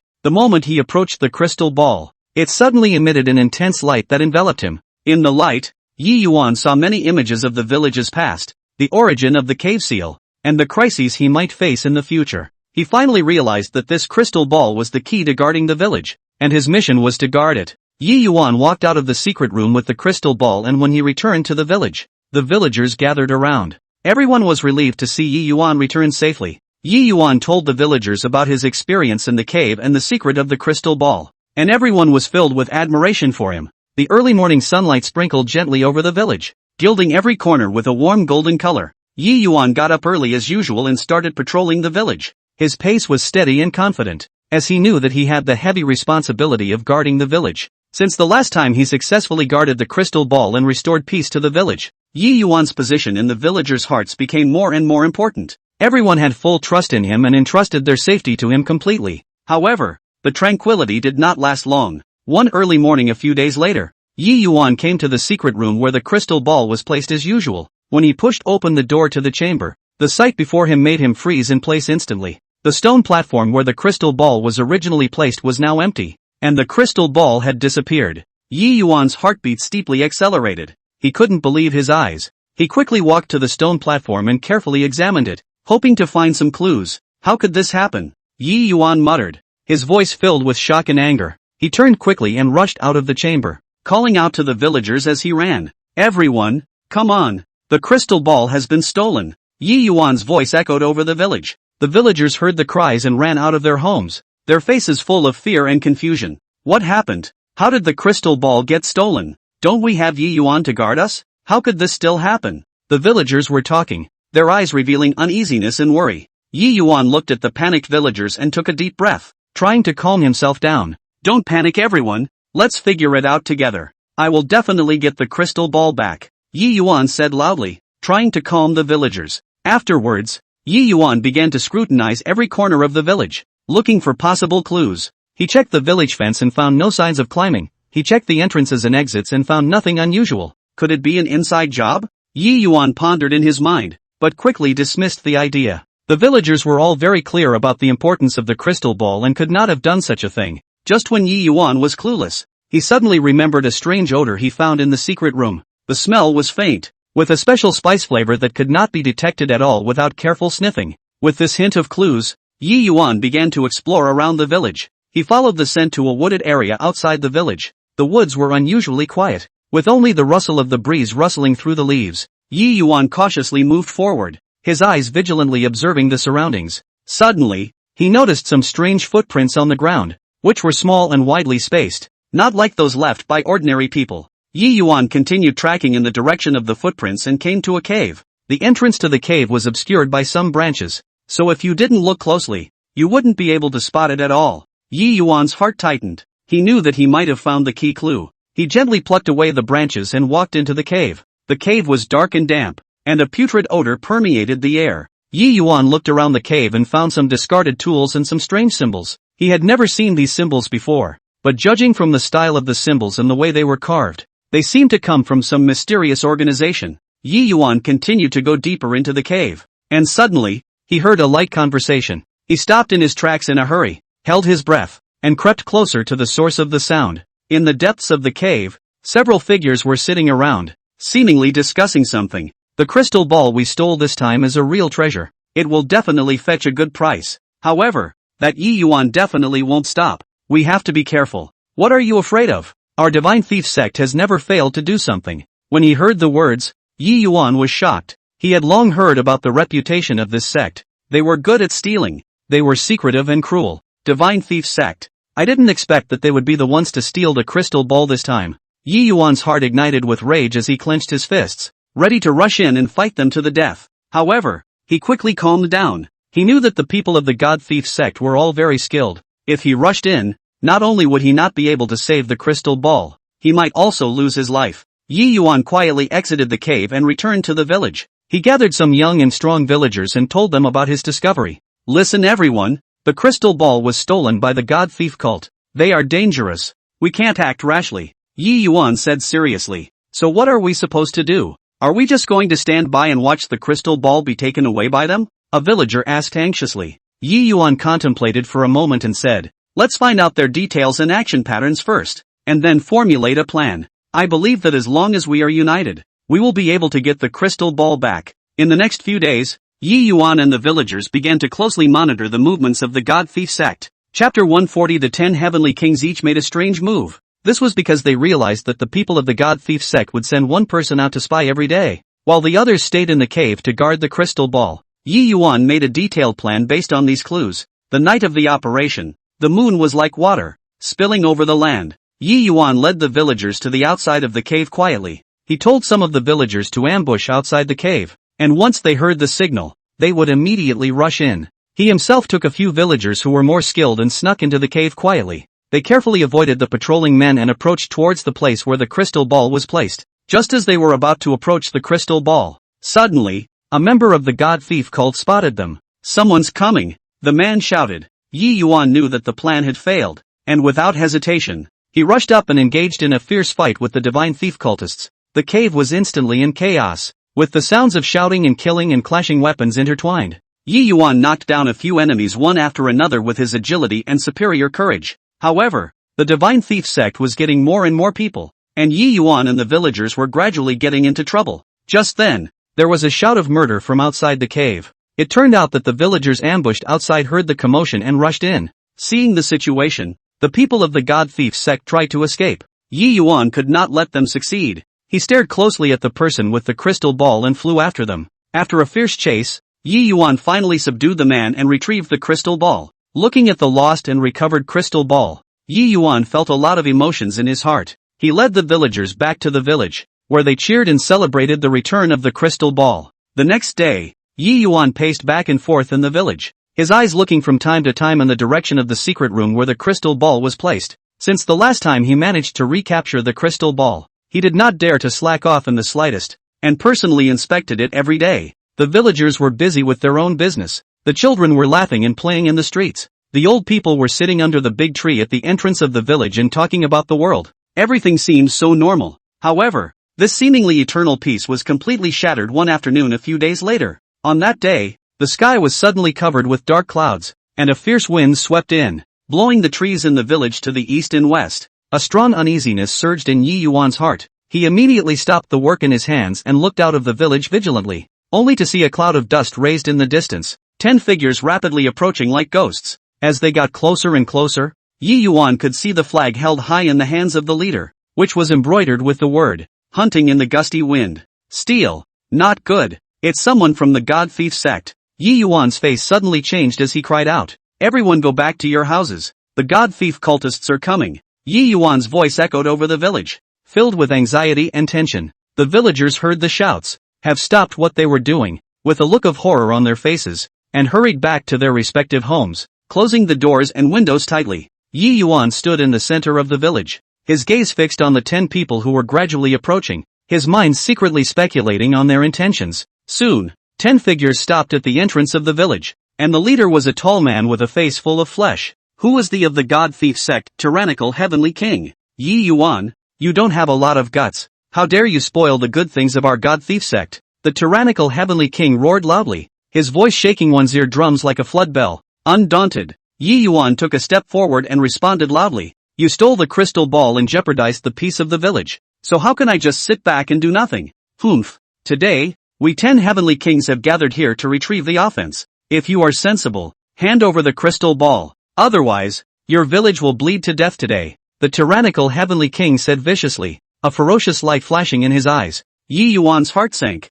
He was well aware of the power of the 10 heavenly kings of the God Thief sect. Each of them had unique stunts and were ruthless, but without the slightest intention of retreating. He said firmly, "If you want the crystal ball, then step over my dead body." "Good, since you're not going to do it until you've toasted. Don't blame us for being impolite." The tyrant heavenly king waved his hand, and the 9 heavenly kings behind him immediately spread out and surrounded Yi Yuan. Yi Yuan took a deep breath and took a defensive position. He knew that a vicious battle was coming. The blistering heavenly king was the first to attack. His figure was like electricity. He instantly arrived in front of Yi Yuan. The dagger in his hand stabbed straight to Yi Yuan's throat. Yi Yuan reacted quickly and dodged sideways to avoid the fatal blow, while at the same time, he swung out a fist and smashed it at the blast heavenly king. The blast heavenly king's figure flickered, easily avoiding Yi Yuan's attack, then attacked again, his daggers stabbing at Yi Yuan like rain. Yi Yuan dodged while looking for a chance to counterattack. He realized that although the blast heavenly king was extremely fast, he was not strong enough. Just as the suddenly heavenly king stabbed again, Yi Yuan grabbed his wrist and twisted it with force, only to hear a click. The suddenly Heavenly King's wrist was twisted off and the dagger fell to the ground. Ah! The blast Heavenly King let out a miserable scream and retreated to the side, covering his injured wrist. Kid, somewhat capable. The tyrannical Heavenly King snorted coldly, then looked at the nearby Power Heavenly King. The Heavenly King of Power strided forward. He was stout and his muscles were as hard as steel. He raised the sledgehammer in his hand high and smashed it towards Yi Yuan. Yi Yuan felt a huge pressure. He knew that he could not resist this strike head-on, so he quickly retreated backwards. The Heavenly King of Power's sledgehammer slammed heavily on the ground, and a large pit instantly appeared on the ground as dust flew up. Yi Yuan took advantage of the gap between the Heavenly King of Power's retraction of his hammer and quickly rushed forward, kicking at the Heavenly King of Power's knee. The Heavenly King of Power was in pain and his body bent slightly. Yi Yuan took the opportunity to punch him in the jaw. The Heavenly King of Power was knocked backward a few steps by this punch, but he quickly stabilized himself and raised his sledgehammer once again, charging towards Yi Yuan. Yi Yuan engaged in a fierce struggle with the Heavenly King of Power, and with his flexible figure and agile reactions, he avoided the attacks of the Heavenly King of Power time and time again, while looking for opportunities to counterattack. However, the 10 Heavenly Kings of the Divine Thief sect were well coordinated, and while the Heavenly King of Force was fighting Yi Yuan, the other Heavenly Kings also attacked. The illusory Heavenly King cast illusions, causing various illusions to appear in front of Yi Yuan's eyes, interfering with his vision. The poisonous Heavenly King secretly releases poisons in an attempt to poison Yi Yuan. Yi Yuan was struggling to support himself in this heavy predicament. Some wounds gradually appeared on his body, and blood stained his clothes red, but he never gave up, with only one belief in his heart, to guard the village and the crystal ball. Just when Yi Yuan was about to lose his support, the young people in the village rushed out. They were armed with farming tools, and although their hearts were filled with fear in the face of the 10 Heavenly Kings of the God Thief sect, they did not retreat in order to protect their homes. Yi Yuan, we're here to help you, a young villager shouted. Yi Yuan's heart warmed. He knew that he was not fighting alone. Chapter 141 The Divine Thief's Hand and the Terrifying Scripture of 10,000 Poisons. Everyone together, we can't let them succeed, Yi Yuan shouted. The villagers cried out and rushed towards the God Thief cultists. Although their strength was meager, their courage and unity made even the God Thief cultists feel a hint of fear. With the concerted efforts of the crowd, the attack of the God Thief sect was gradually contained. The stormy Heavenly King was a bit annoyed when he saw the situation. Humph, I didn't expect you villagers to have quite a backbone, but this won't save you. Saying that, the tyrannical Heavenly King pulled out a black orb from his bosom. He raised it high and said loudly, "This is the secret weapon of our Divine Thief sect. I'll let you see its power today." Yi Yuan was shocked. He did not know what this black orb was, but from the tone of the tyrant Heavenly King, he felt a great danger. "Everyone be careful," Yi Yuan shouted, preparing to lead the villagers to take cover. Just as the tyrannical Heavenly King was about to throw the orb out, suddenly, a ray of light descended from the sky and knocked the orb in the tyrannical Heavenly King's hand to the ground. The crowd looked up and saw an old man suspended in the air. He had white hair but his eyes were shining. "God Thief sect, how dare you make trouble under my nose? You simply don't know how to die." The old man's voice resounded like thunder throughout the village. When the stormy Heavenly King saw the old man, his face turned white. "It's you! Why are you here?" The old man snorted coldly. "I've been keeping an eye on this village, and I know every move you guys make. Today, none of you will leave alive." After saying that, the old man's hands quickly formed a seal, and a powerful force surged out from his hands, sweeping towards the 10 Heavenly Kings of the Divine Thief sect. The 10 Heavenly Kings were terrified as they tried to resist the force, but their resistance seemed so powerless in front of the old man's formidable strength. In the end, the 10 Heavenly Kings were struck by the old man's power and fell to the ground, losing their ability to resist. Yi Yuan and the villagers were stunned. They did not expect that such a strong person would suddenly appear and help them resolve the crisis. The old man slowly landed on the ground and walked over to Yi Yuan, smiling. "Young man, you did a good job, guarding the village and the crystal ball." Yi Yuan hurriedly saluted the old man. "Thank you, senior, for your help." "I don't know your name?" The old man smiled. "I am but a reclusive cultivator. There is no need to care about my name. This crystal ball concerns the peace of this land. You must guard it well." After saying that, the old man turned into a ray of light and disappeared. Yi Yuan looked at the direction where the old man disappeared and secretly swore in his heart, "I will definitely guard the crystal ball, guard the village, and never fail my senior." The villagers cheered and were excited. Phew! After the 10 Heavenly Kings of the God Thief sect were subdued, they lay on the ground with a gray face, losing their ability to resist. Yi Yuan looked at these 10 once unbeatable guys. His heart was filled with vigilance. Even though they were suppressed by the old man's power at the moment, Who knew what else they had up their sleeves? Escort them to the village's cellar. Don't let them escape. Yi Yuan commanded to the villagers beside him with an undeniable firmness in his tone. The villagers nodded their heads and carefully tied up the 10 heavenly kings and walked towards the village cellar under Yi Yuan's leadership. The cellar was dark and damp and filled with a putrid odor. Yi Yuan ordered people to throw the 10 heavenly kings in order, then lit the torches on the walls, and the dim light illuminated every corner of the cellar. Listen up. From now on, one by one, you will be interrogated. You'd better give an honest account, otherwise, there will be a good time for you. Yi Yuan stood at the mouth of the cellar, looking down at the 10 heavenly kings and said coldly. He took the lead to look at the tyrannical heavenly king. This guy who used to be the most arrogant and domineering guy in the God Thief sect could only lie on the ground at the moment, looking at Yi Yuan with eyes full of hatred. Tyrannical heavenly king, you're the first to come. Say, just how strong are the techniques of your divine thief sect? Yi Yuan walked into the cellar and squatted in front of the tyrannical heavenly king, his gaze fixed on his eyes. The stormy heavenly king snorted coldly and looked away, not saying a word. Looks like you don't want to cooperate. Yi Yuan stood up and gave a wink to the villagers next to him, who understood and brought a pot of cold water and poured it directly on the tyrannical heavenly king. The icy cold water caused the storm king to shiver, and he couldn't help but curse. You bastards, kill me if you can. Kill you? It's too cheap. Yi Yuan sneered. If you don't give an explanation, you'll have to suffer in the days to come. Under Yi Yuan's coercion, the tyrannical heavenly king finally spoke. The techniques of our divine thief sect have their own merits. The one I cultivate is the violent rupture technique, which allows my power to instantly explode with amazing power. Humph, just this? Yi Yuan said disdainfully. Then what treasures are you carrying? The tyrannical heavenly king hesitated for a moment, but still said, I have a omnivorous pill, and after eating it, my strength can be increased by 3 times in a short period of time. Yi Yuan reached out and fumbled on the body of the tyrannical heavenly king and quickly found the power pill. He took it in his hand and scrutinized it carefully. His heart was secretly alert. If this thing was used by the enemy, the consequences would be unimaginable. Throwing the tyrant heavenly king back into the corner, Yi Yuan walked towards the blast heavenly king. Blast heavenly king, it's your turn. Tell us about your techniques and treasures. Yi Yuan looked at the blast heavenly king, his eyes revealing a hint of majesty. The sizzling heavenly king was trembling with fear. He knew that he was not Yi Yuan's opponent and did not dare to hide it anymore. I cultivate the blistering wind steps, which are extremely fast and can move tens of meters in an instant. The blast heavenly king trembled. I have a pair of on me flying cloud boots, and wearing them will increase my speed by 2 times.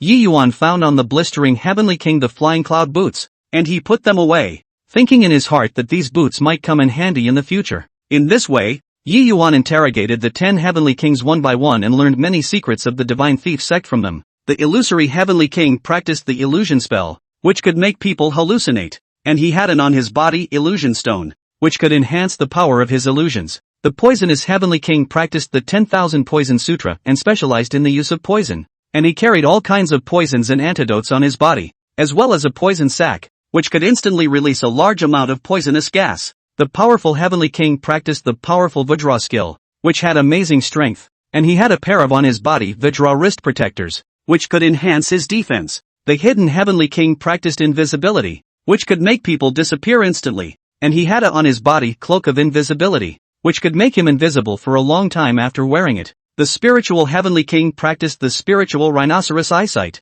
which could perceive the hearts of the people, and he had a on his body spiritual rhinoceros jade pendant, which could sense the dangers around him. The curse heavenly king practiced the curse technique, which could inflict all kinds of curses on people, and he had a on his body secret book of curses, which recorded all kinds of powerful curses. The heavenly king of thieves practiced the divine thief's hand, specializing in stealing, and he had a universal key that could open all kinds of locks. Chapter 142. You guys still want to play tricks? The heavenly king of scheming is good at planning and layout, although he does not have any special skills, but he is very wise, and he carries a book of strange schemes, which contains all sorts of conspiracies and tricks. After interrogating the 10 heavenly kings, Yi Yuan collected the treasures from them one by one, which were all kinds of treasures, and each of them had unique effects. Yi Yuan looked at these treasures and pondered in his heart. If these treasures fell into the hands of bad people, they would definitely jeopardize the world. However, if they were utilized wisely, they might become a powerful force to guard the village.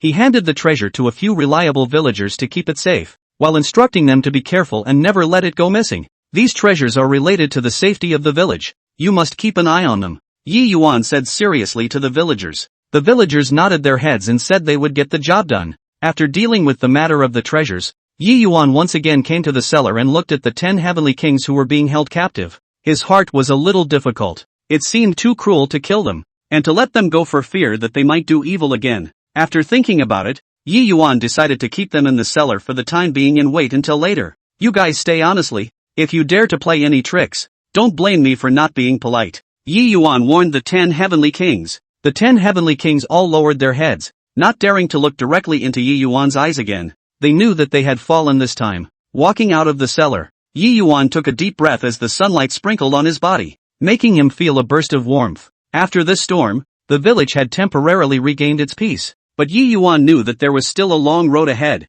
and more challenges awaited him. He returned to the village, gathered the villagers and told them the results of the interrogation of the 10 heavenly kings. Everyone listen up. Although the god thief cult has been subdued by us for the time being, their remnants might still come looking for trouble. We can't take this lightly. We need to strengthen the village's defense. Yi Yuan said loudly. The villagers expressed their approval. They knew that Yi Yuan was looking out for the safety of the village. Under Yi Yuan's leadership, the villagers began to take action, reinforcing the village's walls and setting up various defense traps in preparation for possible future challenges. Yi Yuan, on the other hand, was constantly cultivating himself and improving his strength, knowing that only when he became stronger could he better protect the village and the villagers. Phew! The first rays of the morning sun poured over the roofs of the village, bringing new life to the quiet land. Yi Yuan got up early as usual and headed to the cellar to check on the situation of the 10 heavenly kings of the god thief sect. He was well aware that these guys were incredibly cunning and could not let his guard down for a moment. The cellar was dark and damp, and a pungent odor filled the air. The 10 heavenly kings were chained tightly and sat in the corner, looking wretched. Yi Yuan stood at the entrance of the cellar and swept his eyes over them one by one, saying coldly, "You'd better be honest and don't think of playing any tricks." The tyrannical heavenly king snorted coldly and looked away, a trace of unwillingness and resentment flashing in his eyes. Yi Yuan ignored his provocation and carefully checked the chains and locks to ensure that there were no problems before turning around and leaving the cellar. As soon as Yi Yuan left, the stormy heavenly king gave a wink towards the other heavenly kings. "Brothers, we can't just sit around and wait for death. We have to find a way to escape." The tyrannical heavenly king lowered his voice and said. The heavenly king of schemers frowned slightly and said after a moment's thought, "I've observed that the guards in this cellar aren't too tight, so we can start with them first. How do we get down? We're locked up now. We can't move at all." Blast heavenly king asked anxiously. "Don't rush. Listen to me slowly." A wry smile appeared at the corner of the mouth. "Heavenly king of conspiracies, we can first pretend to infight and lure the guards over to check it out, then take the opportunity to sneak up on them." The other heavenly kings nodded their heads, thinking that this plan was feasible. So, they started to act according to the plan. The tyrannical heavenly king and the powerful heavenly king were the first to argue, and the more they argued, the more they got aggressive, and even started to fight. "You guys stop fighting." The illusory heavenly king pretended to persuade the fight from the sidelines, but his voice was intentionally raised so that the guards outside could hear him. Sure enough, it didn't take long for 2 guards to arrive in a hurry. "What are you doing? Behave yourselves," the guards shouted. Just as the guards were approaching, the 10 heavenly kings suddenly attacked. The tyrannical heavenly king and powerful heavenly king violently broke free from their chains and pounced towards the guards. It turned out that they had long ago taken advantage of Yi Yuan's inspection to secretly grind down the chains with the tools they had hidden on their bodies. The guards were caught off guard and were instantly knocked to the ground. "Quick, get the key!" Storm King shouted. With a flash, quickly retrieved the key from the guards and unlocked the chains of the other Sky Kings. The blasted Sky King. The 10 heavenly kings regained their freedom with a smug smile on their faces. "Humph! Yi Yuan, you've fallen this time," the tyrannical heavenly king said viciously. They quickly ran towards the exit of the cellar, ready to escape the place that had caused them so much suffering. However, just as they were about to run to the exit, a familiar voice came. "Do you guys think that you can just run away like that?" The 10 heavenly kings were startled in their hearts and looked up, only to see Yi Yuan standing at the exit, looking at them with icy eyes. "How is that possible? How could you be here?" the stormy heavenly king asked in shock. Yi Yuan laughed coldly. "I have long anticipated that you would play tricks, and I have sent people to spy on you in the dark from the very beginning." It turned out that after Yi Yuan left the cellar, he always felt that the behavior of the 10 heavenly kings was a bit abnormal, so he kept an eye out and arranged for a few agile villagers to observe in the dark. "Brothers, fight him!" Stormy heavenly king gritted his teeth and took the lead to charge towards Yi Yuan. The other heavenly kings also followed suit, assuming a stance of a duel to the death. Yi Yuan was undaunted as he flashed his body to meet the who was at the front tyrannical heavenly king. The two of them instantly battled together, and Yi Yuan gradually gained the upper hand with his nimble hands and profound internal strength. Seeing this, sneaked around behind Yi Yuan and prepared to sneak attack the blistering heavenly king. Yi Yuan seemed to have sensed the danger. He turned around violently and kicked at the blistering heavenly king. The sudden heavenly king was unable to dodge and was kicked in the chest. Flying backwards, the illusory heavenly king took the opportunity to cast an illusion spell, trying to interfere with Yi Yuan's vision. Yi Yuan closed his eyes, took a deep breath, and found the illusion with his sharp perception location of the illusory heavenly king. He opened his eyes violently, and a powerful palm wind towards attacked the illusory heavenly king. The illusory heavenly king was unable to dodge and was struck by the wind of the palm, spitting blood from his mouth. The other heavenly kings saw the situation and tried to escape. Want to run? Not that easy. Yi Yuan shouted as he quickly formed a seal. A powerful force surged out from his hands, trapping the 10 heavenly kings once again. The 10 heavenly kings struggled desperately, but in front of Yi Yuan's powerful strength, their resistance seemed so powerless. You guys might as well obediently tie your hands, Yi Yuan said coldly. The 10 heavenly kings looked at Yi Yuan in despair, knowing that they had completely failed this time. Chapter 143. If you want to come, just let it go. Yi Yuan ordered the 10 heavenly kings to be escorted back to the cellar again. This time, he had strengthened the guards, and he had also personally applied seals on the chains to ensure that they could never escape again. After dealing with these things, Yi Yuan came to the center of the village and looked at the busy villagers, secretly vowing in his heart that he would guard this village and never let these evil forces destroy this peace. He knows that there will be more challenges ahead, but he is undaunted because he has the courage, the wisdom, and a group of villagers who support him. Yi Yuan returned home and began to study the 10 heavenly kings' techniques and treasures. He hoped to find a way to enhance his strength.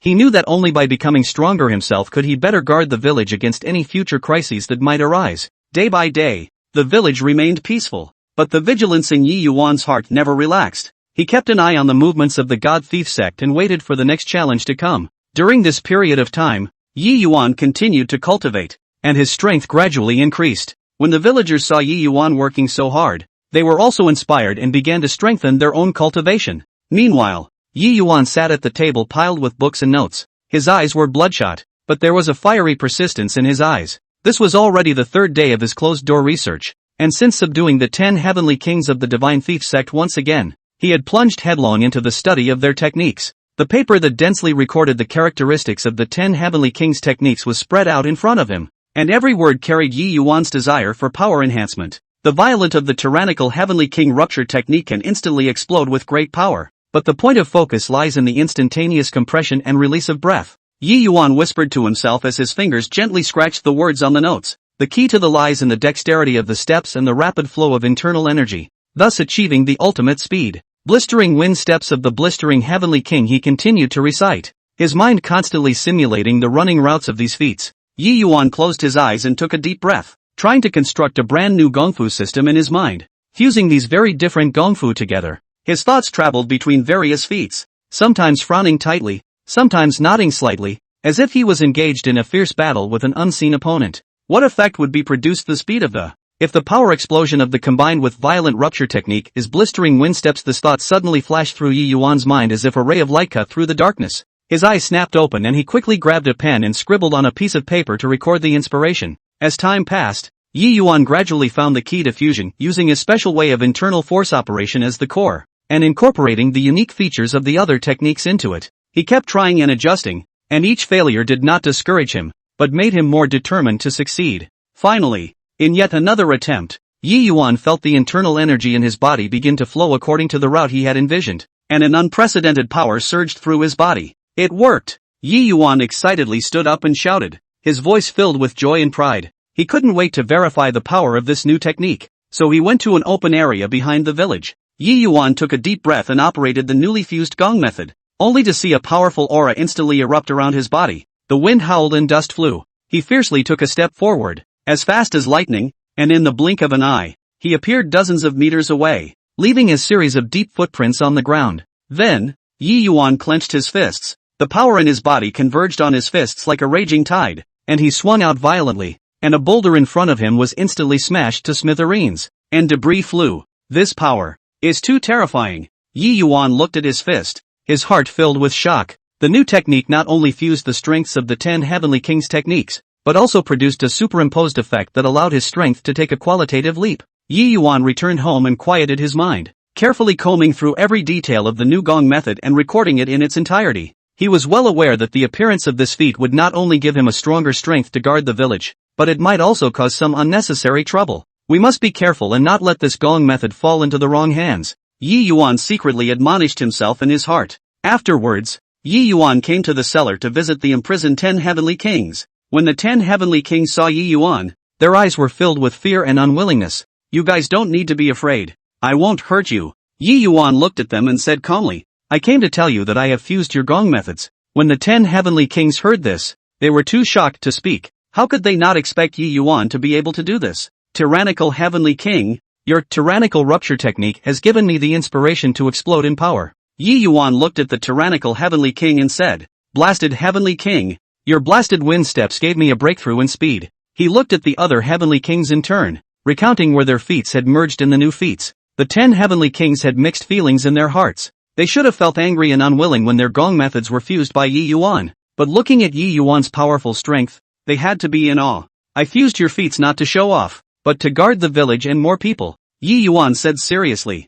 I hope you can understand that there will be retribution for your evil deeds, and only by following the right path can you truly gain peace. After saying that, Yi Yuan turned around and left the cellar. Returning to the village, Yi Yuan's heart was filled with relief when he saw the villagers living peacefully and happily. As the fame of Yi Yuan's new gong method spread in the village, the villagers looked at him with admiration and trust. Yi Yuan sensed that the increase in his own strength also meant more and more responsibility. In order to further consolidate the village's defense, Yi Yuan led the villagers to set up more subtle traps and warning devices around the village. He also incorporated some easy-to-understand techniques from the new gong method into the villagers' daily training to improve their resilience. One night, the village's warning device was suddenly triggered.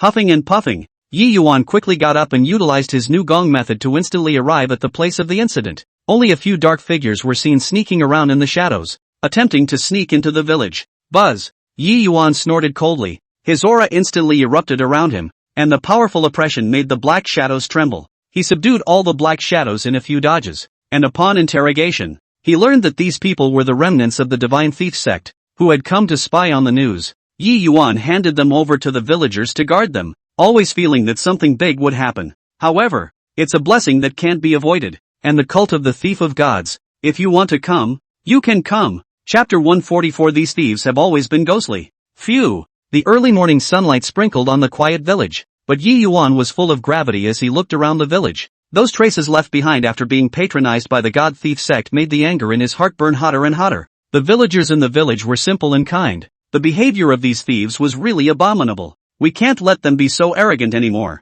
Yi Yuan whispered to himself. He knew that the people of the God Thief sect were incredibly cunning and had allowed them to escape many times before when they were captured. This time, he must come up with a foolproof plan. Yi Yuan first visited Grandpa Lu, the oldest person in the village, who was very knowledgeable and might be able to give some useful advice. Grandpa Lu, the Divine Thief sect has come to cause trouble again. I want to set a trap to catch them. Do you have any ideas? Yi Yuan asked with a sincere face. Grandpa Lu sat on a stone bench in the courtyard, smoked a mouthful of dry cigarettes, and slowly said, These thieves have always been ghostly. You have to be careful. The abandoned warehouse on the east side of our village. The terrain is remote, and perhaps it can be utilized. Yi Yuan's eyes lit up and he had an idea in his heart. After he thanked Grandpa Lu, he immediately gathered a few young and strong boys in the village and explained his plan. Brothers, this time we will give these thieves a hard lesson. Let them know that our village is not something to be messed with. Yi Yuan waved his fist, his face full of fighting spirit. Alright, Yi Yuan, we all listen to you. The boys responded, their eyes filled with determination. They first came to the abandoned warehouse and carefully inspected it to ensure that there were no safety hazards. Afterwards, Yi Yuan arranged for everyone to start setting up traps. Chang, take a few people and board up all the windows of the warehouse, leaving only one exit. Yi Yuan commanded methodically. Pillar, you and the others spread a thick layer of hay on the floor of the warehouse, and under the hay sprinkle some sharp stones so that they won't be able to stand on their feet once they come in. Everyone divided the labor clearly and was busy. Yi Yuan himself set up a mechanism at the exit of the warehouse, so that as soon as the thieves triggered it, the door would automatically close, trapping them inside. After setting up the traps, Yi Yuan also arranged for a few villagers to patrol around the village and immediately signal once they found the god thief sex people. Everyone should be vigilant. We absolutely cannot let them escape this time, Yi Yuan urged again and again. With everything ready, Yi Yuan and the villagers hid around the warehouse and quietly waited for the god thief cultists to take the bait. A day passed without any movement. Everyone was a bit anxious, but Yi Yuan was calm. Don't be anxious, they will definitely come back again. We have to be patient. Yi Yuan comforted everyone. Finally, late at night on the third day, the villagers who were patrolling came with the news that people from the god thief cult had appeared. Only a few dark shadows were seen sneaking towards the village. They carefully observed the surrounding movements and confirmed that there was no danger before approaching the direction of the warehouse. Yi Yuan and the others hid in the shadows, keeping a close eye on these black shadows. When the black shadows walked into the warehouse, Yi Yuan immediately sent out a signal. Do it! With Yi Yuan's order, the person who triggered the mechanism quickly pulled the rope and the door of the warehouse closed with a bang. No good. We've been tricked. The divine thief cultists panicked as they looked around for an exit, only to find that the windows were all blocked, and the hay and stones on the ground made it difficult for them to move. Ha ha, you thieves, today is your end. Yi Yuan laughed as he walked into the warehouse with a torch in his hand, illuminating the entire warehouse. Seeing the situation, the people from the god thief sect wanted to resist, but they had long been in a sorry state by the traps and were no match for Yi Yuan and the others.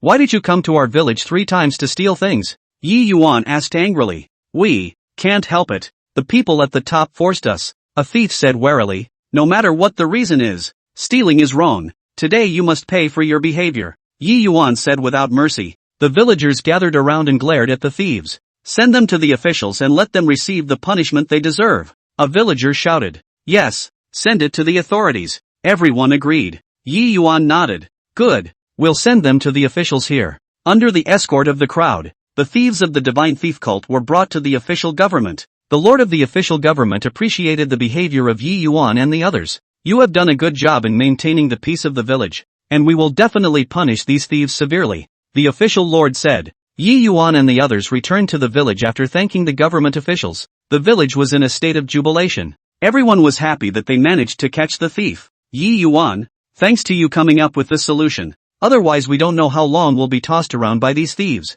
a villager said gratefully. This is all the result of everyone's joint efforts. As long as we are united, there is no difficulty that can overwhelm us, Yi Yuan said with a smile. After this incident, the village returned to its usual calmness. However, Yi Yuan did not let his guard down. He knew that the god thief sect might have other plots. He had to protect the village and the villagers at all times. Yi Yuan began to organize training for the villagers to improve their sense of precaution and responsibility. He also set up some simple early warning devices around the village so that dangers could be detected in time. Everyone should study hard. Only when we are strong ourselves can we better protect our homes, Yi Yuan said to the villagers during the training. The villagers were very cooperative. They followed Yi Yuan and carefully learned various preventive techniques and fighting skills. Day by day, the atmosphere in the village became better and better, and everyone was filled with a sense of security. However, Yi Yuan was not satisfied with this. He knew that the Divine Thief sect was a huge organization, and although he had captured a few minions this time, they would definitely not let up. Yi Yuan began to inquire around about the God Thief sect, wanting to completely eradicate this scourge. One day, Yi Yuan met a passing Zhang Hu chivalrous guest in the village. This chivalrous man heard about Yi Yuan's deeds and admired him. Brother, this courage and bearing of yours is admirable. I do know some information about the God Thief cult. Perhaps I can help you, Chivalry said. Yi Yuan's eyes lit up. Really? Please also tell me. Great warrior. The chivalrous man told Yi Yuan in detail what he knew about the Divine Thief sect's strongholds and distribution of personnel. After Yi Yuan heard this, he had a bigger plan in mind. Many thanks, great warrior. I will definitely find a way to eradicate this God Thief sect and return peace to the people, Yi Yuan said firmly. Since then, Yi Yuan began to prepare for the eradication of the God Thief sect. Not only did he continue to strengthen the village's precautions, he also contacted some like-minded friends to discuss strategies to deal with the God Thief sect. We can't be passive and defensive anymore. This time we have to take the initiative and completely destroy their lair, Yi Yuan said to his friends at a party. Chapter 145 The Final Battle of Extinction. The friends expressed their approval, and they were all infected by Yi Yuan's determination and courage. In the following days, Yi Yuan and his friends ran around, gathering more information about the God Thief cult and constantly refining their plan. They knew that it would be a tough battle, but they were undaunted in order to protect the village and its people. Finally, Everything was ready. Yi Yuan led his friends towards the stronghold of the God Thief sect. Their silhouettes looked especially determined under the afterglow of the setting sun, and a battle between good and evil was about to begin. Yi Yuan and his friends sped along and finally arrived near the stronghold of the God Thief sect. The place was surrounded by mountains and the terrain was treacherous. A dilapidated cottage was hidden in the mountains and forests, giving off an eerie aura. Everyone be careful. This place is definitely covered with traps and hidden posts. Yi Yuan lowered his voice and warned his companions. The crowd nodded their heads and looked grave as they cautiously approached towards the mountain fortress. Not far away, the sharp-eyed Chang suddenly realized that there was a strange movement in the grass in front of him, and just as he wanted to make a sound, Yi Yuan's quick eyes and hands pulled him down to the ground. Almost at the same time, a row of sharp arrows shot out from the bushes, grazing their scalps. There really is an ambush. Yi Yuan gritted his teeth. Let's not act rashly and observe their firepower distribution. Everyone lay on the ground and observed the situation of the cottage through the gaps in the grass. They only saw that there were multiple hidden sentry posts around the cottage, and the slightest mistake would be detected. Yi Yuan secretly calculated countermeasures in his mind. Suddenly, he had an idea and said to Wafu beside him, "Aren't you good at imitating animal calls? Later on, you'll learn a few Night Lord calls to attract their attention, and we'll take the opportunity to detour to the flank." Ah Fu nodded his head to show that he understood, and after taking a deep breath, he mimicked the Night Lord's cry. The cry was poignant and realistic, echoing in the valley. The guards in the cottage heard the sound and turned their attention to the source of the sound, looking around with their weapons raised. Seeing this, Yi Yuan immediately led the group to move quickly towards the side of the mountain fortress with a cat's back. They avoided a trap and managed to reach the wall of the mountain fortress. Everyone build a human ladder and flip in, Yi Yuan ordered in a low voice. Several strong lads immediately crouched down and let their companions step on their shoulders to climb up. Yi Yuan took the lead in climbing up the fence, then reached down and pulled the people below up one by one. The crowd silently sneaked into the mountain fortress, only to find that it was dead silent inside. Not a single person in sight. Something's not right. It's too quiet here. Everyone be careful. Yi Yuan vigilantly gripped the weapon in his hand. Just then, an eerie laughter came from all directions. Ha ha, you guys think you can break into our territory so easily? Today is your time to die. With the laughter, a group of black-clothed men came out from all directions and surrounded Yi Yuan and the others. These black-clothed men were armed with sharp blades and fierce eyes. They were not good people at first glance. Brothers, don't be afraid. Fight them. Yi Yuan yelled and took the lead in rushing towards the enemy. His companions were also undaunted and fought fiercely with the men in black. Yi Yuan was highly skilled in martial arts. The long sword in his hand was wielded with vigor. A few rounds down the line, a few black-clothed men fell under his sword, but the enemies were getting more and more. They were gradually getting into trouble. This is not a solution. We must find a way to break out, Yi Yuan shouted as he fended off the enemy's attacks. Just as the crowd was caught in a bitter battle, Ah Chang suddenly realized that there was a tower not far away. He had an idea and shouted to Yi Yuan, "Yi Yuan, let's go to that tower. Stay high up. Maybe there's still a chance of survival." Yi Yuan glanced at the tower and immediately understood what Ah Chang meant. He shouted, "Everyone follow me." Rush to the tower. The crowd fought to kill a bloody path and rushed towards the tower. In the fierce fight, a few companions were injured, but they still gritted their teeth and persisted. Finally, they managed to charge into the tower. Yi Yuan and the others quickly ascended the tower and destroyed the stairs, temporarily blocking the enemy's pursuit. From their perch on the tower, they shot arrows and threw stones at the enemy, inflicting considerable casualties on them. However, the enemies were not going to give up easily. They kept on attacking, trying to take down the tower. Yi Yuan looked at the constant stream of enemies and felt a little anxious in his heart. He knew that if this continued, they would be overrun by the enemies sooner or later. Right at this moment, Yi Yuan suddenly remembered his previous experience of setting traps in the village. He looked around and realized that there were some debris and ropes in the tower, and had an idea in his mind. "Everyone listen to me? Let's use these to make some simple weapons and throw them from the tower. We might be able to repel the enemy," Yi Yuan said to his companions. The people immediately took action, tying together miscellaneous objects with ropes to make a simple bomb. They then threw these bombs down from the towers and smashed them into the enemy. These bombs were so powerful that the enemies were caught off guard and retreated. Yi Yuan and the others took the opportunity to intensify their attacks, and for a while, the enemy was beaten back. Seeing the enemy's attack weakening,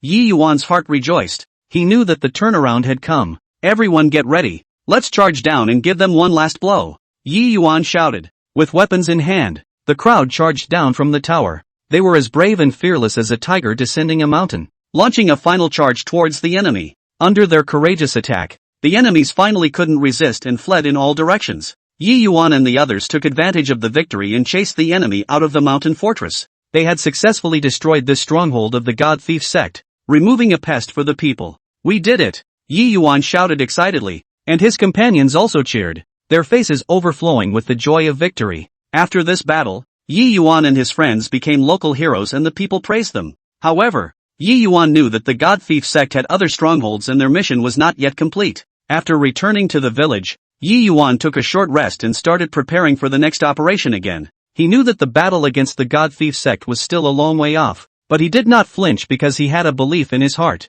guard the people's peace, so that there would be no more evil in the world. In the days to come, Yi Yuan continued to contact righteous people from all sides, constantly growing his power. They asked around for news of the God Thief cult and prepared to launch an attack on the other strongholds of the God Thief cult, and a more intense battle was coming. As long as there are other strongholds in existence, it's hard to completely exterminate these guys, and that's a hard truth that everyone knows. Chapter 146. I see that you also have extraordinary roots and bones. Yi Yuan knew that to completely eradicate the Divine Thief sect, it was far from enough to rely on just a few of them. Therefore, he began to send out heroes' invitations in the Zhanghu, gathering those warriors with a sense of justice and strong martial arts to discuss the grand plan to fight against the Divine Thief sect. It didn't take long for Yi Yuan's residents to gather great heroes from all over the world. Some of them were lone warriors, some of them were disciples of famous sects, and some of them were ordinary people who had been victimized by the Divine Thief sect, and now they all came together for the same goal. Heroes, the God Thief sect has been a scourge of the Jianghu for a long time. We are gathering today to completely uproot it and return peace to the Jianghu. Yi Yuan stood in front of the crowd and said in an impassioned manner. The crowd under the stage responded with excitement. An old man with white hair stood out and said, "Young Yi, I heard that the Divine Thief sect has another hidden stronghold in the northwest, where there are many organs and tight defenses, so we must not act rashly." Yi Yuan hurriedly arched his hand and said, "I would also like to ask Senior to enlighten me. I wonder if Senior has a good plan to break the enemy?" The old man twirled his beard and said slowly, "I once saw a record of a similar mechanism in an ancient book, so perhaps we can find a way to break it. It's just that we still need to understand the terrain and internal layout of the stronghold in detail." At that moment, a young woman stepped forward and said, "I would like to go forward to spy on the news. I have good light skills and should be able to sneak in unnoticed." Yi Yuan looked at her with appreciation in his eyes. "Girl's womanhood is not like a woman. It's just that this trip is full of dangers. Girl must be careful." The woman smiled faintly. "Don't worry, young Yi,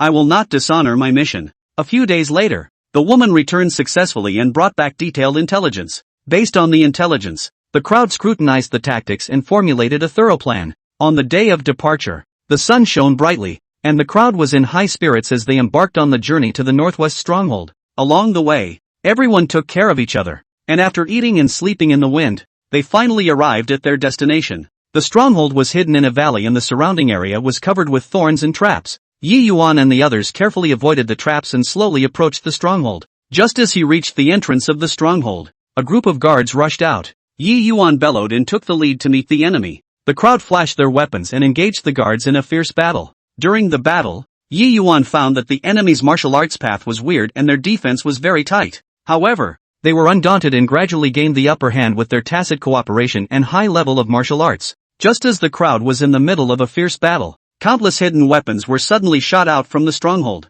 Yi Yuan was startled and hurriedly shouted, "Everyone be careful!" The crowd dodged the hidden weapons, and for a while the formation was in chaos. Just then, that old man shouted, "Proceed as planned." Only a few of the warriors quickly took out their pre-prepared shields and formed a line of defense to block the hidden weapons. Others took the opportunity to rush inside the stronghold. After entering the stronghold, they realized that it was indeed full of mechanisms. There were triggered traps on the floor and hidden arrows on the walls. Yi Yuan and the others carefully dealt with the mechanisms while searching for the leader of the God Thief sect. Finally, in the depths of the stronghold, they found the leader of the God Thief sect. When the leader saw the crowd, his face changed drastically, but he quickly calmed down and laughed coldly. "You guys think you can catch me easily? Too naive." After saying that, he pressed an organ and a group of experts sprang out from the surrounding area. The martial arts of these experts were even more powerful than the previous guards, and Yi Yuan and the others were caught in a bitter battle. However, Yi Yuan did not retreat in the slightest.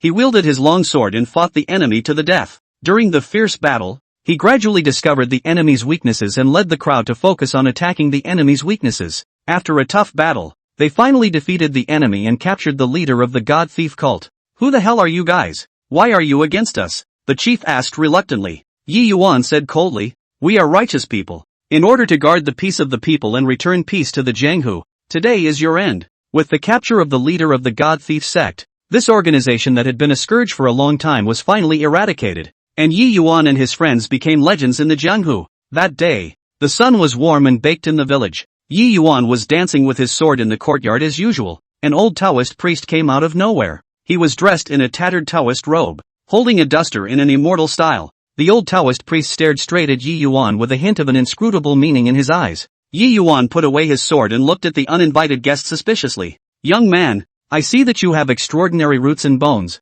a good seedling for learning the Tao. The old Taoist priest was the first to speak. Yi Yuan scratched his head with a blank expression. Tao? I don't quite understand. Where do you start with that, Tao master? The old Taoist priest smiled faintly. I have traveled all over the world, and today I passed by here, and saw that you have a lingering aura around you, and that you have a destiny with the Tao. I want to teach you the skill of fortune-telling. Are you willing to learn? Fortune-telling? Yi Yuan muttered in his heart. This sounded a bit mysterious. Taoist master, what use can this fortune-telling be? Yi Yuan couldn't help but ask. The old Taoist priest stroked his beard. This art of fortune-telling can see into the heavens, know misfortune, and help people solve their problems. Learning it, you can help many people. Yi Yuan hesitated. He had thought of fighting for the end of the world and being chivalrous. This fortune-telling skill didn't seem to be the same as his idea. Taoist priest, I have always wanted to be a warrior, to get rid of violence and peace, and this fortune-telling, said is not yet finished.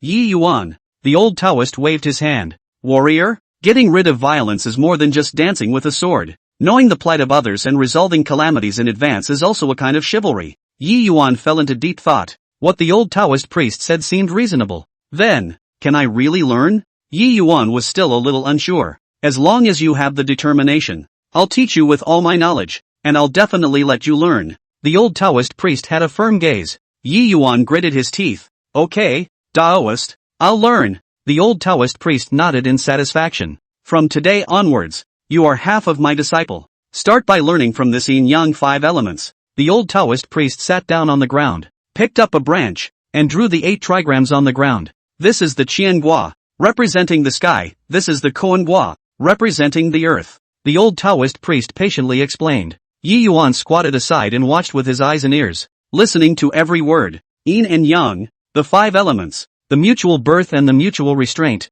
Everything in the world is inseparable from this law. The old Taoist priest continued. Yi Yuan nodded with seeming understanding, secretly marveling at the wonders in his heart. Tomorrow, you go to the mountains to collect some herbs, and I'll teach you how to deduce heaven's time and place through the properties of the herbs, combined with the 5 elements. The old Taoist instructed. The next day, at dawn, Yi Yuan went up the mountain. The mountain forest was filled with fog, and Yi Yuan carefully searched for the herbs that the old Taoist priest had mentioned. This is honeysuckle flower, cold in nature, belonging to the gold. Yi Yuan searched while silently reciting. Unconsciously, the sun had risen high, and Yi Yuan's back basket was filled with herbs. Chapter 147. More writing. Mr. Yi guidance. Back in the village, the old Taoist priest was waiting for him. Not bad, all picked. The old Taoist looked at the herbs in the basket and was satisfied. The old Taoist priest picked up a herb. If you look at the growing environment of this herb and combine it with its characteristics, you will be able to deduce the 5 elements attributes of this place. Yi Yuan moved closer for a closer look, trying to understand the old Taoist priest's words. In the following days, Yi Yuan followed the old Taoist priest, learning the heavenly stems and earthly branches and the 8 characters of birth. Remember, each person's birthdate contains the fortune of his life, the old Taoist priest said seriously. Yi Yuan studied hard every day, often wasting his sleep and food. You have to be careful with this platooning. The slightest mistake will result in a very different outcome, the old Taoist priest reminded. Yi Yuan nodded seriously, the pen in his hand constantly recording the main points. One day, Uncle Li's family in the village suffered a change of heart when his son suddenly fell ill and became bedridden. Uncle Li was so anxious that he sought medical treatment in vain. When Yi Yuan learns of this, he decides to use what he has learned to help Uncle Li do some math. He carefully inquired about Uncle Li's son's birthdate and 8 characters, and then began to arrange the disc. The old Taoist priest watched on, nodding slightly. Uncle Li, from this fortune, your son's illness is related to water.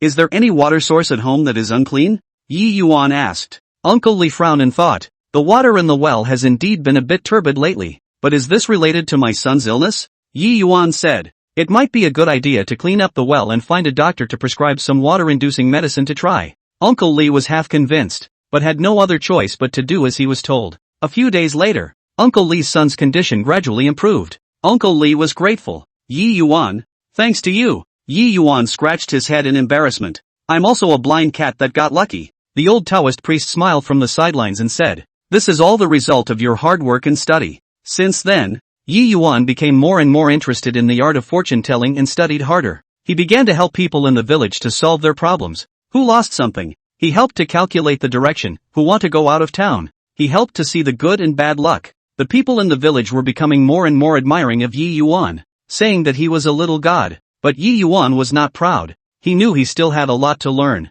Taoist master. I feel like I still have a lot of deficiencies. This fortune-telling art. It seems like I can never finish learning. Yi Yuan said with some frustration. The old Taoist priest laughed loudly. The learning in this world is inherently endless. For you to have this realization is already invaluable. As long as you persist, you will definitely be able to go to the next level. Yi Yuan clenched his fists. I will definitely work hard. As time passed, Yi Yuan's fortune-telling skills became more and more advanced. He could not only calculate the fortune and misfortune of individuals, but also deduce the direction of some great events through heavenly signs and geography. One day, the old Taoist priest found Yi Yuan. Disciple, your skills today are sufficient to walk in this world. It's time for me to continue traveling in the clouds as well. The old Taoist priest said. Yi Yuan's heart tightened. Taoist, you're leaving? The old Taoist priest nodded. There is nothing under the sun. Remember, use what you have learned to benefit the world. And don't be blinded by fame and fortune. Yi Yuan's eyes reddened slightly. Taoist, don't worry. I will definitely not fail your teachings. The old Taoist priest smiled in relief. Good, good. Looking at the old Taoist priest's distant back, Yi Yuan secretly vowed to use this fortune-telling art in the right way to help more people. Since then, Yi Yuan left the village and set out on a new journey. He practiced chivalry while using the art of fortune-telling to help those in need. His reputation gradually spread, and people called him Yi Yuan, the chivalrous calculator. On this day, the sun warmed the quiet village. Yi Yuan, as usual, was organizing the tools he used for fortune-telling in the courtyard. Suddenly, the sound of a horse's hooves broke the peace of the village. A luxuriously decorated carriage slowly drove into the village, drawing sideways glances from the villagers. The carriage stopped in front of Yi Yuan's house, and a middle-aged man dressed in gorgeous silk came down from the car. This man was none other than Hu Quantity, a well-known jeweler in the city. Hu Quantity straightened his clothes and with a few moments of eagerness on his face, he walked towards Yi Yuan in large strides. Excuse me, are you Mr. Yi Yuan Yi? Hu Quantity asked politely. Yi Yuan raised his head and looked at the stranger in front of him with some confusion. I am. I don't know who you are. Hu Quantity quickly arched his hand and bowed. Mr. Yi, I've heard a lot about you. I'm Hu Quantity, a jewel merchant in the city, and I've come here today to ask you to help me tell my fortune. Yi Yuan frowned slightly and was a little surprised in his heart. How could a big businessman in the city specially come to the small village to get his fortune told? Boss Hu, you're welcome. I wonder what you want to count. Yi Yuan responded politely. Hu Quantity sighed. Truth be told, recently my business has encountered some trouble. Everything is not going well, so I would like to ask you sir to help me see what is wrong. Yi Yuan thought for a moment. In that case, Boss Hu, please come inside. The two of them walked into the house and Yi Yuan asked Hu Quantity to report his birth date. Hu Quantity hurriedly informed Yi Yuan of his birth date information. Yi Yuan spread out the paper used for fortune-telling, picked up the brush, and began to carefully line up the disc. His eyes were focused, and he mouthed the words, projecting carefully. Hu Quantity sat on the side with a tense expression, his eyes tightly staring at Yi Yuan's every move. After a while, Yi Yuan stopped the pen in his hand and frowned slightly. Boss Hu, judging from this trigram, you did commit some petty crimes recently, and this villain tripped you up in business, causing you to have trouble with everything. Yi Yuan slowly said. Upon hearing this, Hu Quantity nodded his head. Yes, Mr. Yi, your calculations are too accurate. Recently, the several businesses I've been negotiating with have inexplicably gone yellow. It must be because someone is behind it. Yi Yuan looked at the trigrams again. Moreover, there seems to be some problems with the feng shui in your home, which has also had a certain impact on your fortune. Hu Quantity looked anxious. Mr. Yi, then you quickly help me think of a solution. How should I dissolve it? Yi Yuan pondered for a moment. Boss Hu, After you go back, you should first adjust the layout of your home a little bit and place some wealth-attracting objects on the wealth position. As for this villain, you need to act with extra caution recently and pay more attention to the people around you. Who Quantity hastily responded. Many thanks to Mr. Yi for pointing out. I don't know this trigram gold. Yi Yuan waved his hand. Boss Who was polite. Some small things, no need to be concerned. Who Quantity, however, insisted on giving it. Mr.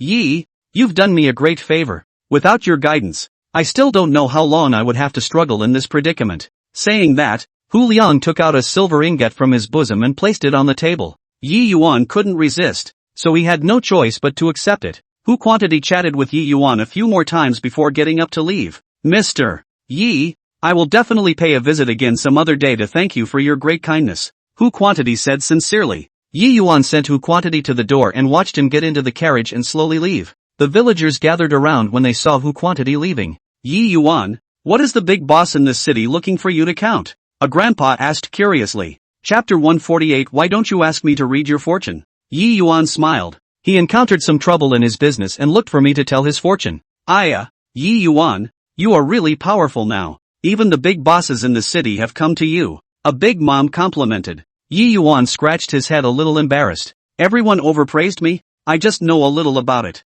However, within a few days, Hu Quantity came to the village again in a hurry. This time, his face was even more ugly and panicked. Mr. Yi, it's not good, Hu Quantity shouted as soon as he saw Yi Yuan. Yi Yuan hurriedly greeted him. Boss Hu, what happened? Hu Quantity gasped. I did what you said, but business still hasn't picked up. Moreover, I found a batch of precious jewelry missing from the store yesterday. Yi Yuan also felt very surprised after hearing this. There is actually such a thing? Boss Hu, don't be in a hurry. Tell me the details of what happened. Hu Quantity fixed his mind and told Yi Yuan the cause and effect of the incident. After Yi Yuan heard this, he once again did a fortune-telling for Hu Quantity. Boss Hu, this trigram shows that the jewelry was stolen by an inside thief. Moreover, this inside thief and the villain who tripped you up before are most likely the same person. Yi Yuan said seriously. Hu Quantity was shocked and angry. Surprisingly, it's like this. Mr. Yi, you must help me find this thief.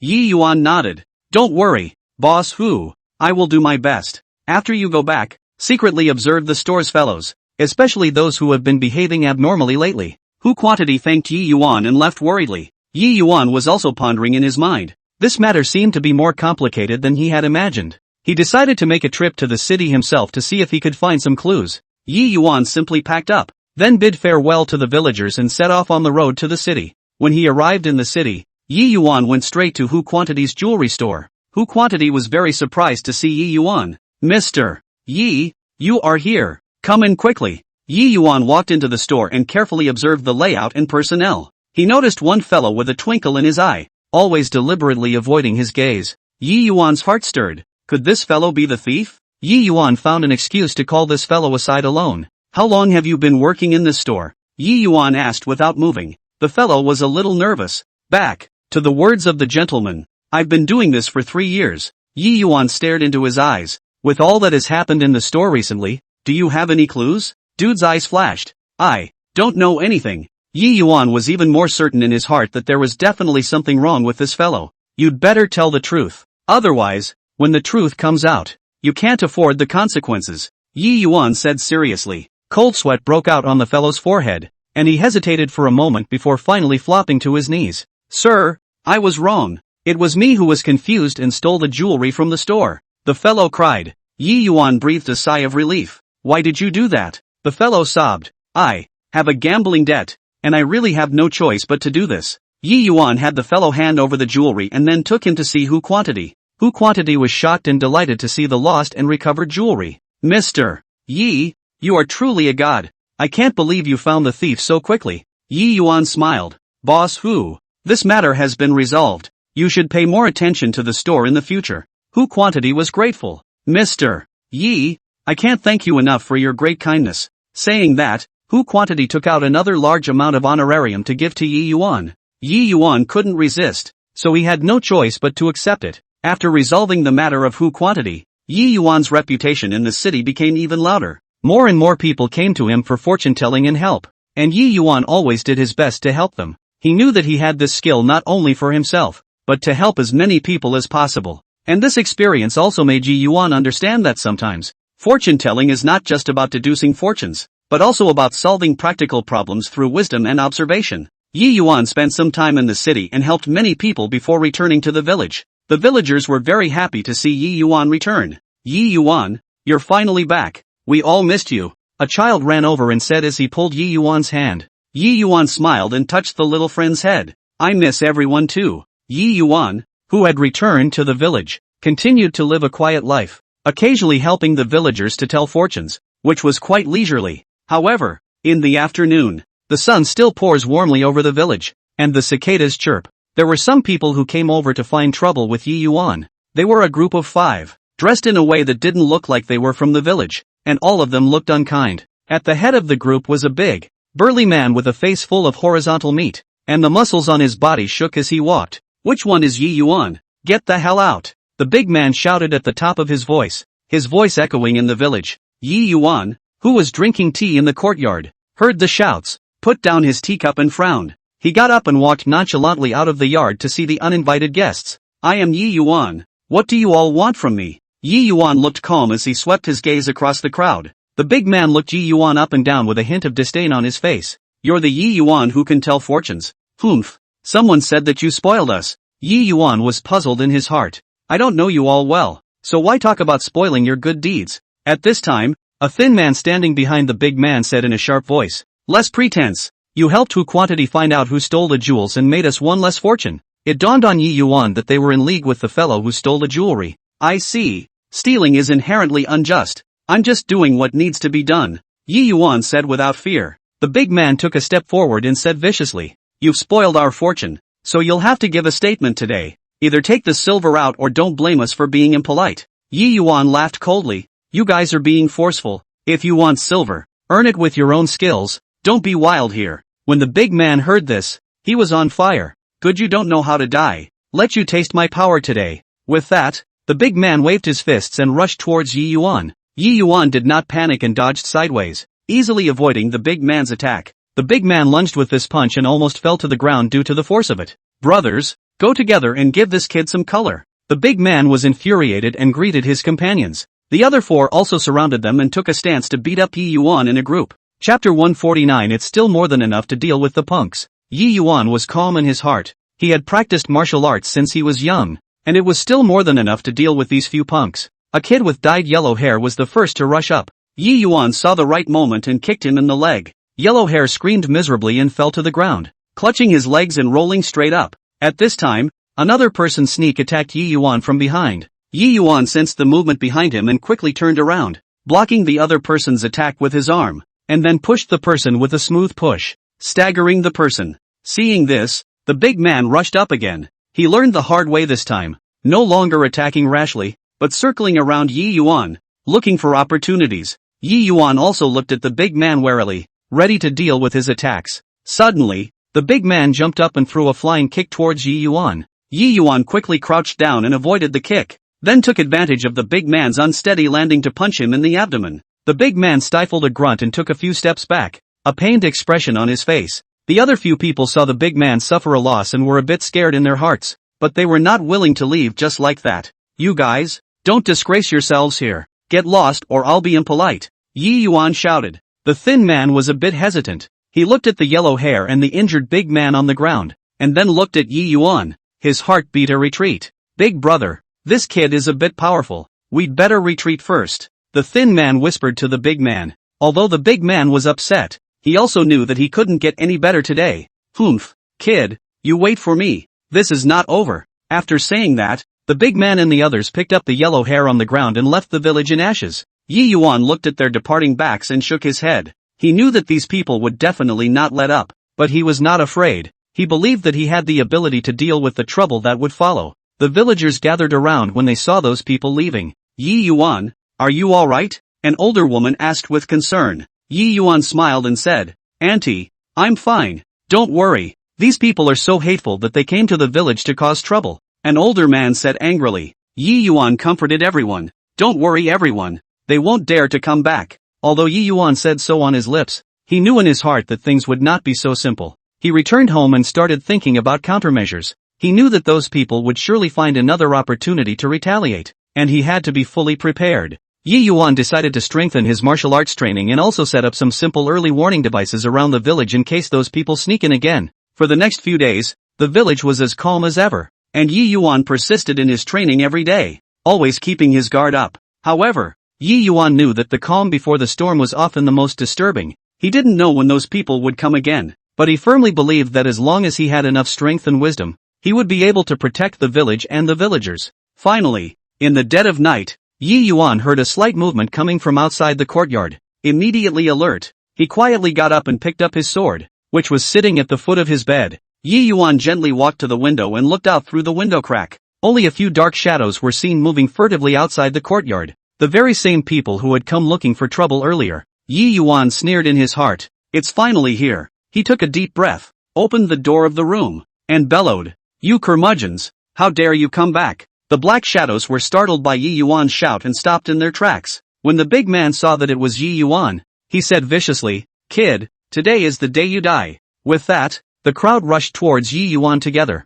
Yi Yuan was undaunted and waved his sword, fighting them fiercely. Under the moonlight, sword shadows flashed and shouts continued. With his high level of martial arts, Yi Yuan beat those people back. After a few rounds, the big man and the others were already bruised and battered. They did not expect Yi Yuan's martial arts to be so strong. "Retreat! Retreat!" Seeing the situation, the big man shouted in a hurry. The crowd turned around and tried to run, but Yi Yuan would not let them go easily. He chased after them and subdued them one by one. "Say, are there any more accomplices?" Yi Yuan pointed his sword at the big man's neck and asked coldly. The big man was scared and pale. "No, no more, just a few of us." Yi Yuan looked at his eyes to make sure he wasn't lying before putting away his sword. "I'll spare your lives today. If you dare to make trouble again, it won't be so cheap next time," Yi Yuan warned. The big man and the others nodded their heads repeatedly, then rolled and crawled away. Yi Yuan looked at their departing backs and felt a lot of emotions in his heart. He knew that this time,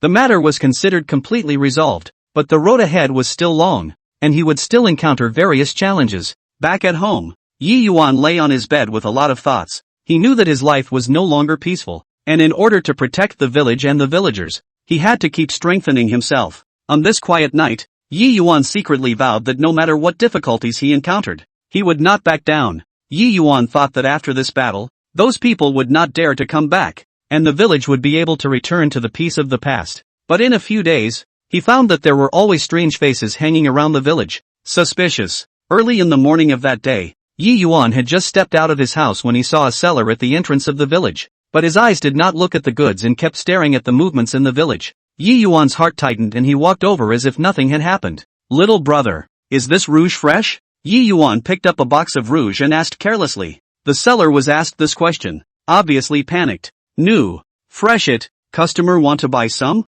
Yi Yuan saw that he was flustered, and in his heart, he was even more certain that there was something wrong with this person. He put down the rouge and returned home without moving and started packing his bag to prepare for the upcoming crisis. As expected, in the evening, a large number of men in black surrounded the village. At the head was a mysterious man wearing a mask. His voice was low and cold. "Yi Yuan, you've spoiled my good deed 3 times. Today is the day of your death." Yi Yuan stood at the entrance of the village with his long sword in hand. "Fearless, who the hell are you people? Why do you keep pestering me?" The mysterious man sneered. "You don't need to know. Obediently suffer death." After saying that, he waved his hand and the black-clothed men came like a tidal wave. Yi Yuan was fearless, waving his long sword and fighting to the death with the men in black. For a while, the swords and swords, shouts and killings shook the village. The villagers were hiding in their homes, trembling in fear. Yi Yuan's martial arts was strong, but there were more and more black-clothed people, and he gradually felt physically exhausted.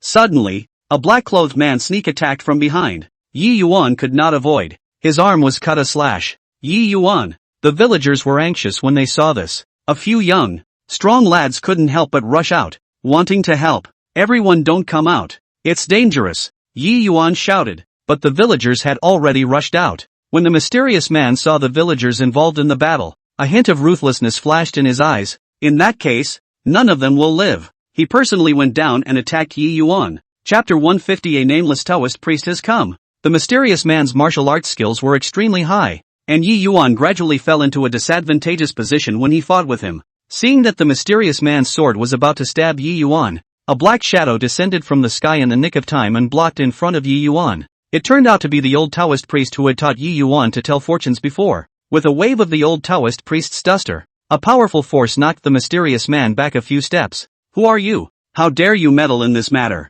The mysterious man glared angrily at the old Taoist priest. The old Taoist priest smiled faintly. "I am a nameless Taoist priest, but I am not used to seeing you evil people bullying the weak." The mysterious man snorted coldly. "Then don't blame me for not being polite." With that, he attacked the old Taoist once again. The old Taoist priest and the mysterious man battled together, and the two of them went back and forth. Yi Yuan took the opportunity to adjust his state and join the fight. Under the combined attack of the old Taoist priest and Yi Yuan, the mysterious man was gradually outmatched. Seeing the situation, he suddenly threw out a smoke bomb and took advantage of the smoke to flee in a hurry with the man in black. "Don't let them get away!" Yi Yuan shouted and wanted to chase after them, but was stopped by the old Taoist priest. "Don't pursue the poor enemy. They have suffered a loss this time. They will definitely not stop. We have to think long and hard," the old Taoist priest said. Yi Yuan looked at the old Taoist priest, his heart filled with gratitude. "Taoist priest, thanks to your timely arrival. Otherwise the villagers and I would be in danger today."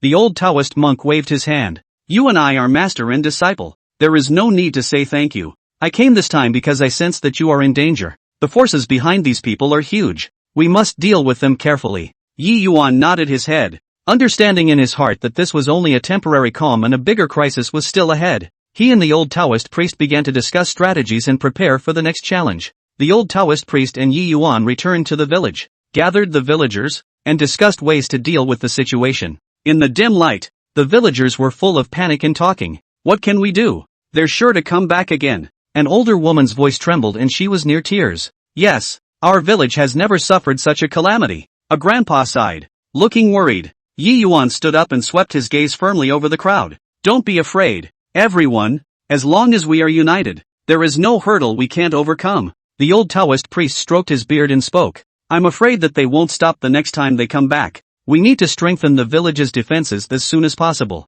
So, in the following days, Yi Yuan led the villagers to work day and night. They dug a deep ditch around the village and stuck sharp stakes in it. The gate at the entrance to the village was also reinforced with boulders and thick wooden planks, and a simple watchtower was set up. At the same time, Yi Yuan also strengthened the martial arts training for the villagers, teaching them some basic self-defense techniques. However, Yi Yuan knew in his heart that this alone was not enough. He decided to go out and find help to strengthen his side. Before his departure, the old Taoist priest handed him an ancient jade pendant with a grave expression. "Take this and go to Qingfengguan to look for my senior brother, Taoist Master Xianfeng. He will definitely help you." Yi Yuan received the jade pendant, nodded solemnly, and set off on his journey. After a windy journey, Yi Yuan finally arrived at Qingfengguan. When Taoist Master Xianfeng saw the jade pendant, he was filled with surprise. "So it's a token from senior brother. What is it that you have? Just tell me." Yi Yuan informed Taoist Master Xianfeng of the village's encounter.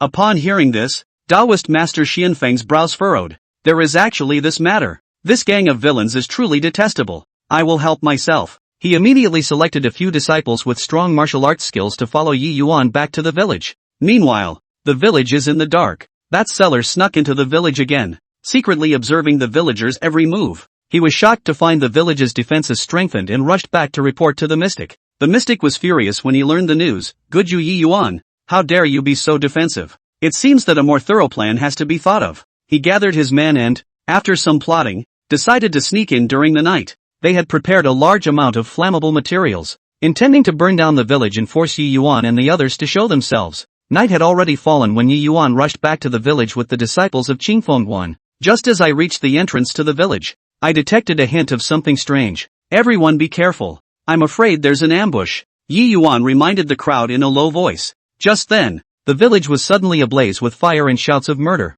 "Not good. They made a move." Yi Yuan was alarmed and immediately led the crowd to rush into the village. The villagers panicked and fled when they saw the men in black setting fires everywhere. Yi Yuan's heart raced as he waved his long sword and rushed towards the man in black. The disciples of Qingfengguan also joined the battle and fought fiercely with the man in black. When the mysterious man saw Yi Yuan return, he sneered. "Yi Yuan, you won't be able to escape today." He personally went out to battle with Yi Yuan. Yi Yuan tried his best, but it was still difficult to resist the mysterious man's overwhelming attack. Just when Yi Yuan was in trouble, the old Taoist priest arrived in time. "Don't be crazy. The old Taoist shouted and joined the battle. The three of them battled to a standstill. On the other side, Taoist master Chen Fan led his disciples to fight the fire and protect the villagers. After a fierce battle, the man in black was gradually outmatched. Seeing the situation, Mystic once again tried to escape. How could Ji Yuan let him get away with it? He tried his best and stabbed his sword at the mysterious man. Mystic couldn't dodge and was stabbed in the shoulder. He screamed miserably, left the crowd, and fled in a hurry. Yi Yuan wanted to chase after him, but was stopped by the old Taoist priest. Put out the fire first. Saving people is important. Only then did Ji Yuan come back to his senses and join the crowd in extinguishing the fire and rescuing the injured villagers. After this battle, the village was in shambles and the villagers were filled with grief. Yi Yuan looked at the scene in front of him and his heart was filled with guilt. It's all because I dragged everyone down. The old Taoist priest patted his shoulder. It's not your fault. We got through it together. Next, we have to rebuild the village while strengthening our guard to prevent them from coming again. Yi Yuan clenched his fists, his eyes filled with determination. I will definitely not let everyone get hurt again. With the efforts of Yi Yuan and the crowd, the village began to rebuild. While they rebuilt their homes, they continued to strengthen their defenses, always on the lookout for another enemy advance. As for Yi Yuan, he was also constantly practicing and improving his martial arts and intelligence. The village gradually regained some vitality under the concerted efforts of the people to rebuild it. The broken walls were replaced by brand new houses, and seeds of hope were resown on the charred land. However, the vigilance in Yi Yuan's heart never slackened. He knew that the mysterious force would never let up just because of one failure. As expected, it was not long before some strange phenomena appeared in the village one after another. At night, you can often hear the faint hissing of wild beasts. But when the villagers lift the lamp to check, but cannot see anything, the livestock in the village also disappeared inexplicably, leaving only some messy footprints and spots of blood, which were huge and bizarre, not like those left by ordinary beasts. Chapter 151. Things were more serious than expected. Yi Yuan and the old Taoist priest sensed the seriousness of the matter, and they began to look around to find out the truth behind these strange phenomena. By inquiring from the neighboring villages, they learned that a mysterious dark force was quietly rising in the deep mountains. This force not only raised a group of ferocious magical beasts, but also colluded with some evil experts, and their strength could not be underestimated. And their target seemed to be exactly the village where Yi Yuan was.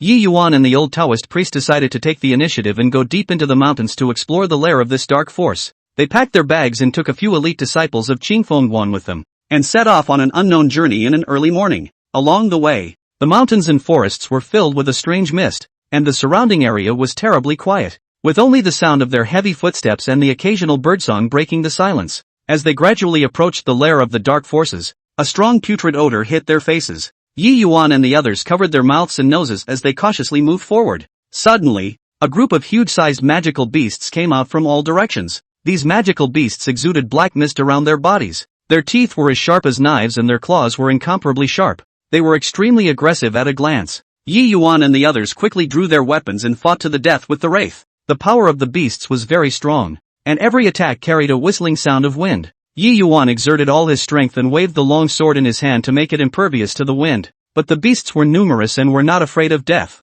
so they gradually fell into a bitter battle. Just when Yi Yuan and the others were about to lose their support, the old Taoist priest shouted and cast a powerful Taoist spell. With a wave of the duster in his hand, a golden light flashed and the few magical beasts that rushed at the front were instantly repelled. Yi Yuan and the others took the opportunity to launch a counterattack and finally forced the group of magical beasts back. However, before they had time to catch their breath, they heard an eerie laughter coming from them. They only saw a group of evil experts dressed in black robes slowly walk out, and at the head of them was a man with a hideous face, an evil gleam in his eyes. How dare you intrude into my territory? You're really asking for death, the man said viciously. Yi Yuan met his gaze without fear. You have done evil and plagued the people. Today is your doom. The two sides were at odds with each other and immediately started a fierce battle. The evil Dao masters performed bizarre spells and sinister martial arts, and for a while, the spells glowed and the shouts and killings shook the sky. Yi Yuan, the old Taoist priest and the disciples of Qingfengguan worked closely with each other in a thrilling life and death battle with the enemy. As the battle entered the white-hot stage, Yi Yuan realized that the martial arts paths of these evil Dao experts were extremely bizarre, and their attacks were often undefendable. Yi Yuan was inadvertently hit by an evil Dao expert during the battle and was seriously injured. However, he endured the pain and continued to fight. When the old Taoist priest saw this, his heart was anxious. He exerted all his strength and cast a forbidden spell of the Taoist family, and for a moment, the sky and the earth changed color and the wind and clouds surged. The powerful force shook the evil Dao experts back and forth, and the man at the head of the group revealed a look of horror. Taking advantage of this opportunity, Yi Yuan and the others fought back and finally beat the evil Dao experts to a standstill. However, just when they thought that victory was in sight, more magical beasts and evil Dao experts suddenly emerged from the lair of the dark forces, and they came like a tidal wave, surrounding Yi Yuan and the others once again. In the face of such a desperate situation, Yi Yuan and the others did not retreat in the slightest. They stood back to back, their eyes revealing a firm conviction.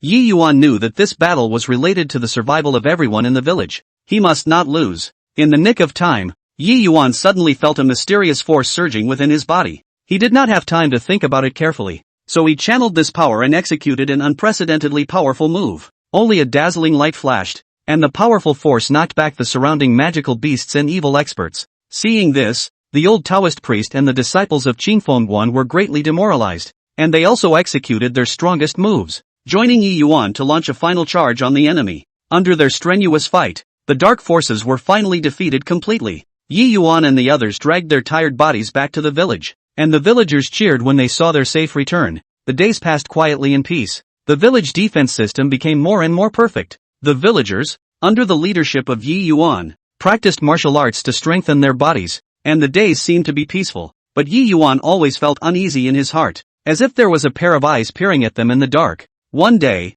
a ragged beggar came to the village. He was thin and bony, with a timid look in his eyes. The villagers felt pity and gave him food and clothes. Yi Yuan, however, felt that there was something fishy about this man and watched his every move without moving. At night, the beggar sneaked out of the house that housed him and walked towards the outside of the village. Yi Yuan followed from afar, only to see the beggar come to a hidden valley. The valley actually has a group of black-clothed people waiting. How did it go? The black-robed man at the head asked in a low voice. The beggar rushed forward and said fawningly, "My lord, I have already mapped out the village's defenses and their martial arts practice times, so I can strike at any time." Yi Yuan was shocked in his heart. So this beggar was the enemy's insider. He quietly returned to the village, woke up the old Taoist priest and the disciples of Chen Fan, and informed the crowd of what he had seen. It seems that their thieving hearts are not dead and they still want to make a comeback. The old Taoist frowned. Yi Yuan sneered. Since they've thrown themselves into the net, we'll take the trick. The people deliberated and made a well-thought-out plan.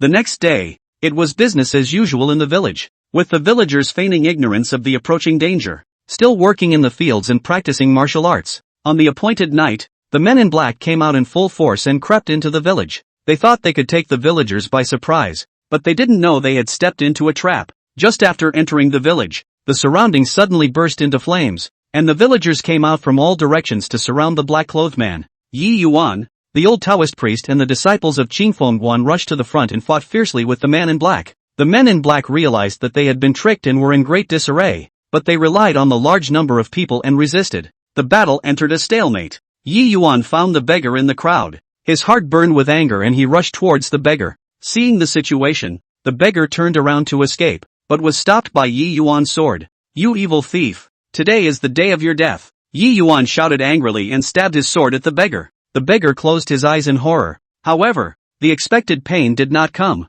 Yi Yuan's sword stopped an inch in front of the beggar, and he was surprised to find that the beggar was in tears. "Warrior, spare my life. I was also forced to do so." The beggar flung himself to his knees and cried. It turned out that the leader of the men in black had captured his wife and child, thereby threatening him to be an insider. Yi Yuan's heart softened, and while he was hesitating, a loud noise suddenly came from the distance. The crowd looked and saw a huge figure walking slowly. It was actually a giant demonic beast that had never been seen before. It exuded a black miasma around it. Wherever it went, the grass and trees withered. Not good. This is their final killing move. The old Taoist's face changed drastically. Chapter 152. A game within a game laid by the old beggar. Yi Yuan could not care about the beggar and turned around to fight against the wraith with the crowd. The beast was incredibly powerful. Each attack could shake several people. Yi Yuan and the others fought hard to resist, but they were gradually outmatched. Just when the crowd was in despair, the beggar suddenly stood up. He recited words in his mouth,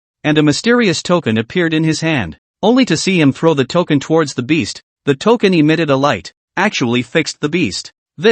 The crowd looked at the beggar in amazement. The beggar said weakly, "This is a treasure I got by chance, and I have never dared to show it to anyone, but I didn't expect it to come in handy today." Under the combined attacks of the crowd, the magical beasts finally fell, and the men in black surrendered. The village celebrated this hard-won victory with lights and colors. The villagers are grateful to the beggar, have taken out the best food at home to entertain him, but also prepared a warm and cozy house for him. Yi Yuan, although the beggar still has a trace of doubt, but in the enthusiasm of the crowd, but also gradually relaxed vigilance. However, the beggar's eyes flashed with a hint of sinister in the dead of night. He secretly got up and pulled out a delicate little box from his bosom. Inside the box was some black powder that emitted a bizarre odor. Humph, a bunch of fools, thinking that I will really be grateful to you? The beggar whispered to himself, his voice filled with disdain. The next day, the beggar took the initiative to find Yi Yuan and said with a sincere face, Yi warrior, I know that I did something wrong before, now I want to redeem myself.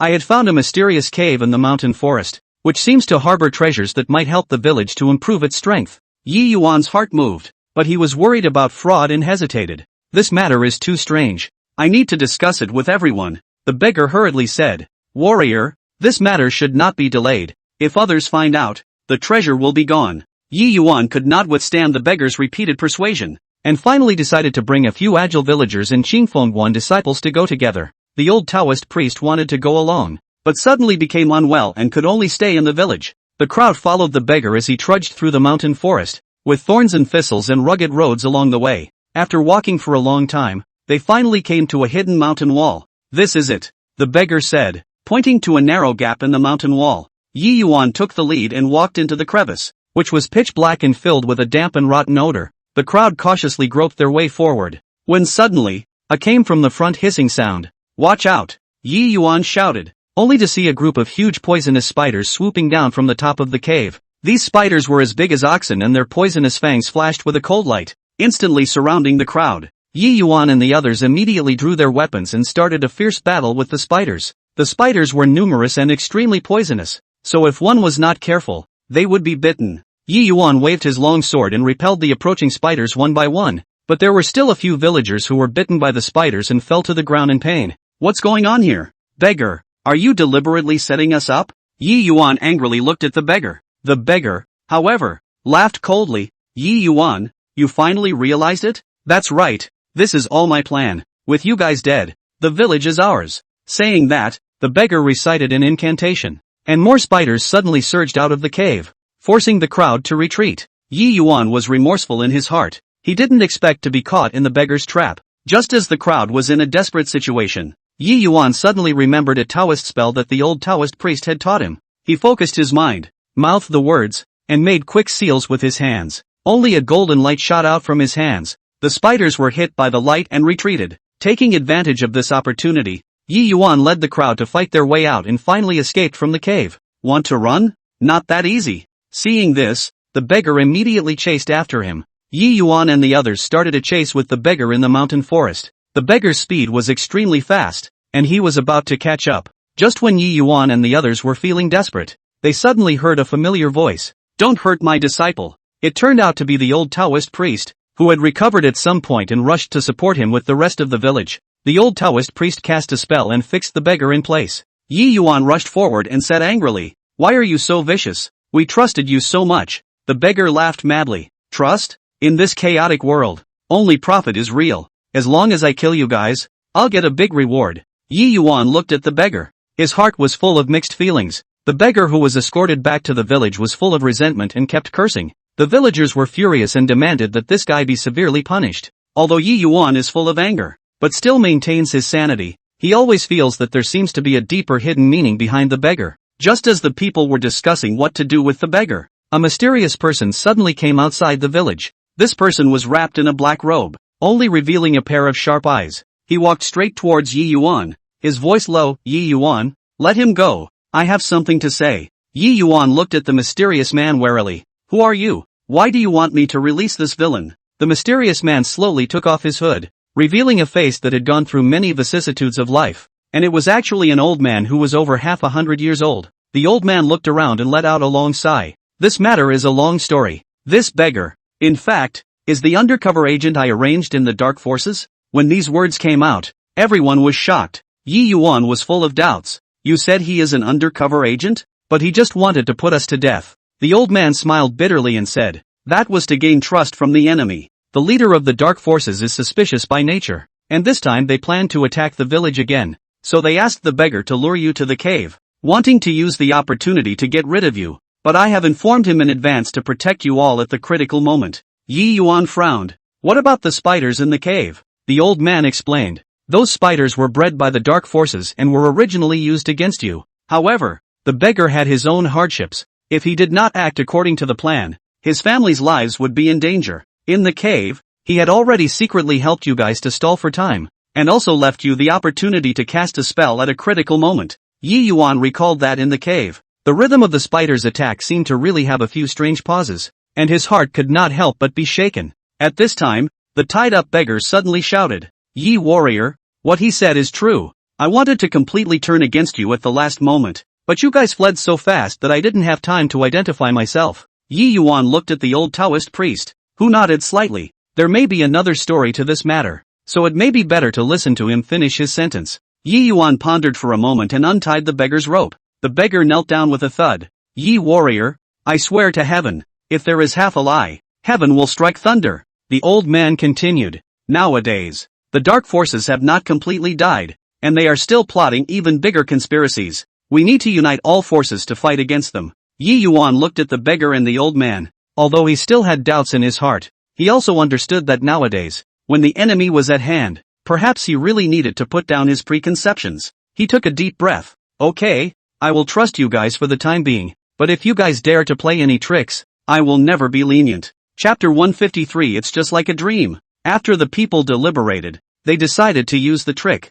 Let the beggar go back to the dark forces and inform them that Yi Yuan and the others had been completely wiped out, luring them to the village, while Yi Yuan and the villagers set up traps in the village, waiting for the enemy to throw themselves into the net. With everything ready, the beggar returned to the dark forces once again. Yi Yuan and others were on guard in the village day and night. The atmosphere was as tense as a tightened bowstring. Finally, in a dark and windy night, the dark forces poured out and approached towards the village. The moment the enemy stepped into the village, the trap was triggered, fire erupted into the sky, and the shouts of murder shook the night sky. Yi Yuan and the others surged out from the shadows and engaged in a fierce battle with the dark forces. However, the battle did not go smoothly. The dark forces appeared several super strong mysterious experts, their martial arts as strange and unpredictable. Yi Yuan and others gradually fell into a predicament. Just when the crowd was feeling desperate, the beggar suddenly appeared with a group of people. Each of these people had extraordinary skills and instantly joined the fight. As it turned out,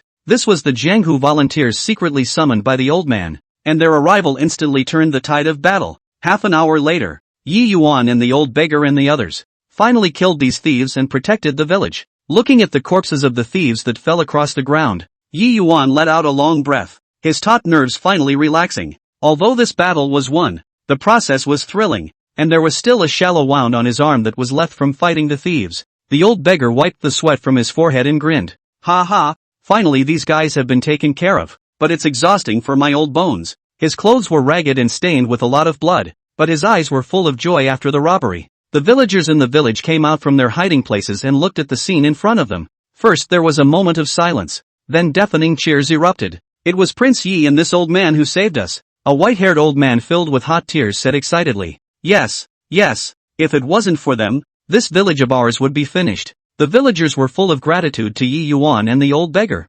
Immediately afterward, the village killed a pig and slaughtered a cow for a celebration. The sturdy men pulled the fat pigs and sturdy cows into the clearing and skillfully began to slaughter them. The women, on the other hand, gathered together, washing vegetables, cutting vegetables, preparing various seasonings, and the kitchen was filled with the smell of fireworks. The children ran joyfully through the village, their laughter echoing in every corner. They no longer feared the intrusion of thieves and enjoyed the rare peace and joy. Mr. Yi, please take a seat. The village chief enthusiastically took Yi Yuan's hand and led him to the main seat of the banquet set up in the center of the village. Yi Yuan was a bit embarrassed and excused himself. Village chief, this is not acceptable. I am just doing what I can. How can I sit in this main seat? Mr. Yi, you mustn't refuse. If it wasn't for you and this old hero, our village would have been lost. You deserve this master position. The village chief was resolute, not allowing Yi Yuan to refuse. The old beggar also smiled on the side and said, Kid, don't be polite. It's the group's intention. Yi Yuan had no choice but to sit down. Looking at the warm faces of the villagers around him, his heart was filled with warmth. The crowd sparred for drinks. A young villager carried a bowl of wine, walked to Yi Yuan and said respectfully, Mr. Yi, I would like to toast you for saving your life. Yi Yuan hurriedly got up, took the bowl of wine and said, "Brother, there is no need to be so polite. We are all family." Saying so, he tilted his head and drank the wine in one go. The villager, seeing Yi Yuan being so bold, also finished the wine in his bowl with a look of admiration on his face. At this time, the old beggar also picked up a bowl of wine, stood up and said to the crowd, "Today everyone is happy. Let's drink openly." Said, a tilt of the head, half a bowl of wine went down. The villagers responded with the sound of clashing wine bowls and laughter. "Old man, you're really something. This amount of alcohol is really not comparable to ordinary people," a villager exclaimed. The old beggar laughed. "I think back then, I also traveled all over the world and drank a lot of good wine. This bit of wine, it's not difficult to defeat me." Yi Yuan looked at the old beggar and was curious. So he asked, "Old man, what exactly did you do before? Seeing that you have extraordinary hands, you must have quite a few stories." The old beggar smiled mysteriously. "My story, that can be long, and so on. Later have the opportunity to slowly tell you. Listen." At the banquet, everyone drank more and more enjoyable. Some villagers drank their faces red, and kept persuading them to drink. Some began to sing local folk songs, which were melodious and full of strong local flavor. "Mr. Yi, you drink another bowl." Another villager came over with wine. He was already a bit drunk and his footsteps were a bit unsteady. Yi Yuan hurriedly held him up and said, "Brother, I've already drank almost as much as I can. You should also drink less. Don't drink and hurt your body." "No, no, no. Mr. Yi, you must drink. We are happy today." The villager insisted on Yi Yuan drinking. Seeing this, the old beggar smiled and rounded up the situation. Okay, everyone is happy. Drink more or less is a meaning. Don't force Yi Gongzi." The villager then relented and returned to his seat. As time went by, the banquet gradually drew to a close. Many villagers were already drunk on the table, while others helped each other and staggered home. Yi Yuan was also slightly drunk. He looked at the lively and cozy scene in front of him and felt a lot of emotions in his heart. He originally just passed by this village, but he did not expect to be involved in this storm, and also made friends with so many kind and simple villagers and this mysterious old beggar. "I'm really thankful to all of you today. It's an honor for me, Yi Yuan, to have this experience." Yi Yuan stood up and said to the remaining villagers who were still conscious, "Mr. Yi, you're too polite. It's us who should be thanked." The villagers responded one after another. The old beggar patted Yi Yuan's shoulder. "Kid, today you can be regarded as letting the group have a good time. What are your plans for the future?" Yi Yuan pondered for a moment and said, "I intend to continue traveling in all directions to see the world and perhaps help more people like this village." The old beggar nodded approvingly. "Good ambition. Young people should have such ambition. In the future, if you encounter any difficulties, despite to find me. My old bones, although not useful, but may also be able to help you out." Yi Yuan looked at the old beggar gratefully. "Old man, I bear your kindness in mind. If there is a need in the future, I will definitely not be polite." The night was deep, and the village gradually quieted down. Yi Yuan lay in the room that the village chief had arranged for him, looking at the bright moon outside the window, his thoughts drifting away. Chapter 154. The Heavenly Fragrance Alliance is here. Who knows that the next day, a power called the Heavenly Fragrance Alliance came over, and I don't know whether it's a blessing or a curse. The early morning sunlight had just sprinkled the village when the tranquility was broken by a cacophony of footsteps. The villagers came out of their houses one after another, with puzzlement and vigilance on their faces. "What's going on here? So many people, they don't look like ordinary passers-by." A young villager frowned as he looked at the crowd gradually approaching in the distance. Yi Yuan and the old beggar also heard the commotion and quickly came out from their residence. Yi Yuan stood at the entrance of the village, his eyes fixed on the group, trying to determine the coming intention from their clothes and demeanor. "This Heavenly Fragrance Alliance. I've never heard of it. Looking at their posture, I'm afraid that they are coming from a bad place." The old beggar lowered his voice and said to Yi Yuan. The team quickly arrived in front of the village, and the leader was a woman in a gorgeous robe. Her face was pretty, but her eyes were a bit sharp. "Are you the people of this village?" the woman asked, her voice crisp but with a hint of undeniable authority. The village chief stepped forward warily and said, "Yes. I wonder what the girl is doing here at the head of the crowd." The woman scanned the crowd and said, "We, the Heavenly Fragrance Alliance, have important matters here and need to make a temporary stop in your village." Hearing this, the villagers immediately began to talk to each other with worried expressions on their faces. "This girl, our small village, I am afraid that the hospitality is not good." The village chief showed a difficult face.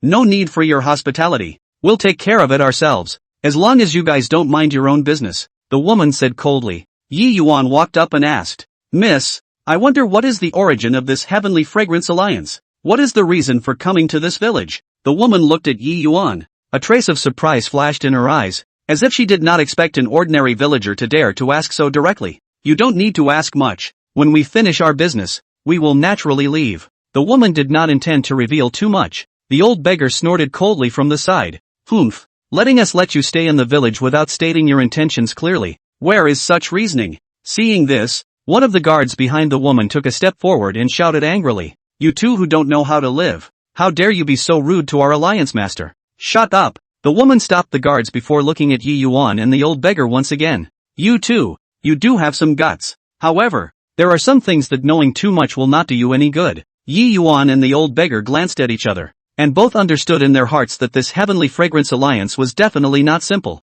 Since the girl doesn't want to talk, then we won't force her. But I hope that you will not disturb the villagers in the village, Yi Yuan said. The woman nodded slightly. Don't worry about that. As long as you don't cause any trouble, we won't make things difficult for you. Afterward, the people from the Heavenly Fragrance Alliance found an open space in the village and began to set up camp. Although the villagers were uneasy in their hearts, they didn't dare to say anything more and could only disperse and continue their own affairs. Yi Yuan and the old beggar returned to their residence and began to discuss their strategies. This Heavenly Fragrance Alliance, it definitely has an ulterior motive. We have to find a way to figure it out. Yi Yuan said with a frown. I see that they brought quite a few weapons with them. They don't look like ordinary Jianghu forces. Maybe it's related to some recent rumors in the Jianghu. The old beggar stroked his chin, pondering. What are the recent rumors in the Jianghu? Yi Yuan asked in a hurry. I heard that there is a mysterious force looking for a treasure. This treasure is said to possess magical power, and the one who gets it will be able to dominate the martial arts world.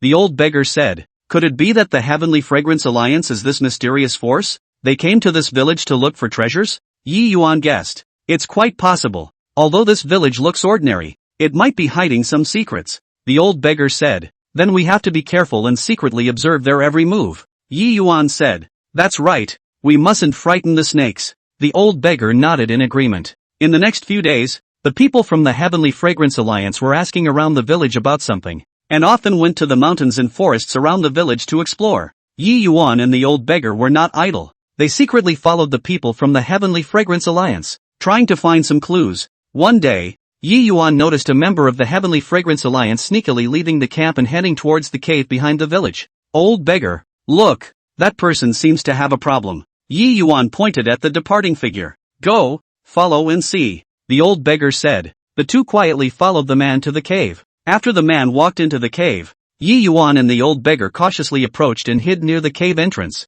listening to the movements inside. What took you so long to get here now? Did you find the stuff? A voice came from the cave. Not yet, but I have a feeling we're close to finding it. We've searched all around us in the past few days, and this cave is the only one left to be searched carefully. The one who had gone in earlier replied. Humph, if I can't find it again, how can I go back and explain to the Alliance Master? You find it carefully for me. Even if you have to dig 3 feet into the ground, you have to find that treasure. Another voice said. When Yi Yuan and the old beggar heard this, they were even more certain in their hearts that the Heavenly Fragrance Alliance had come here to look for treasures. We have to find a way to stop them. We can't let them succeed, Yi Yuan whispered. But they are so many people. If we act rashly, I'm afraid we won't be able to do well, the old beggar said with some concern. Let's go back first and think long and hard to see if we can find another way, Yi Yuan said. The two quietly left the cave and returned to the village. They began to ask around the village to see if there were any clues about the treasure. After some effort,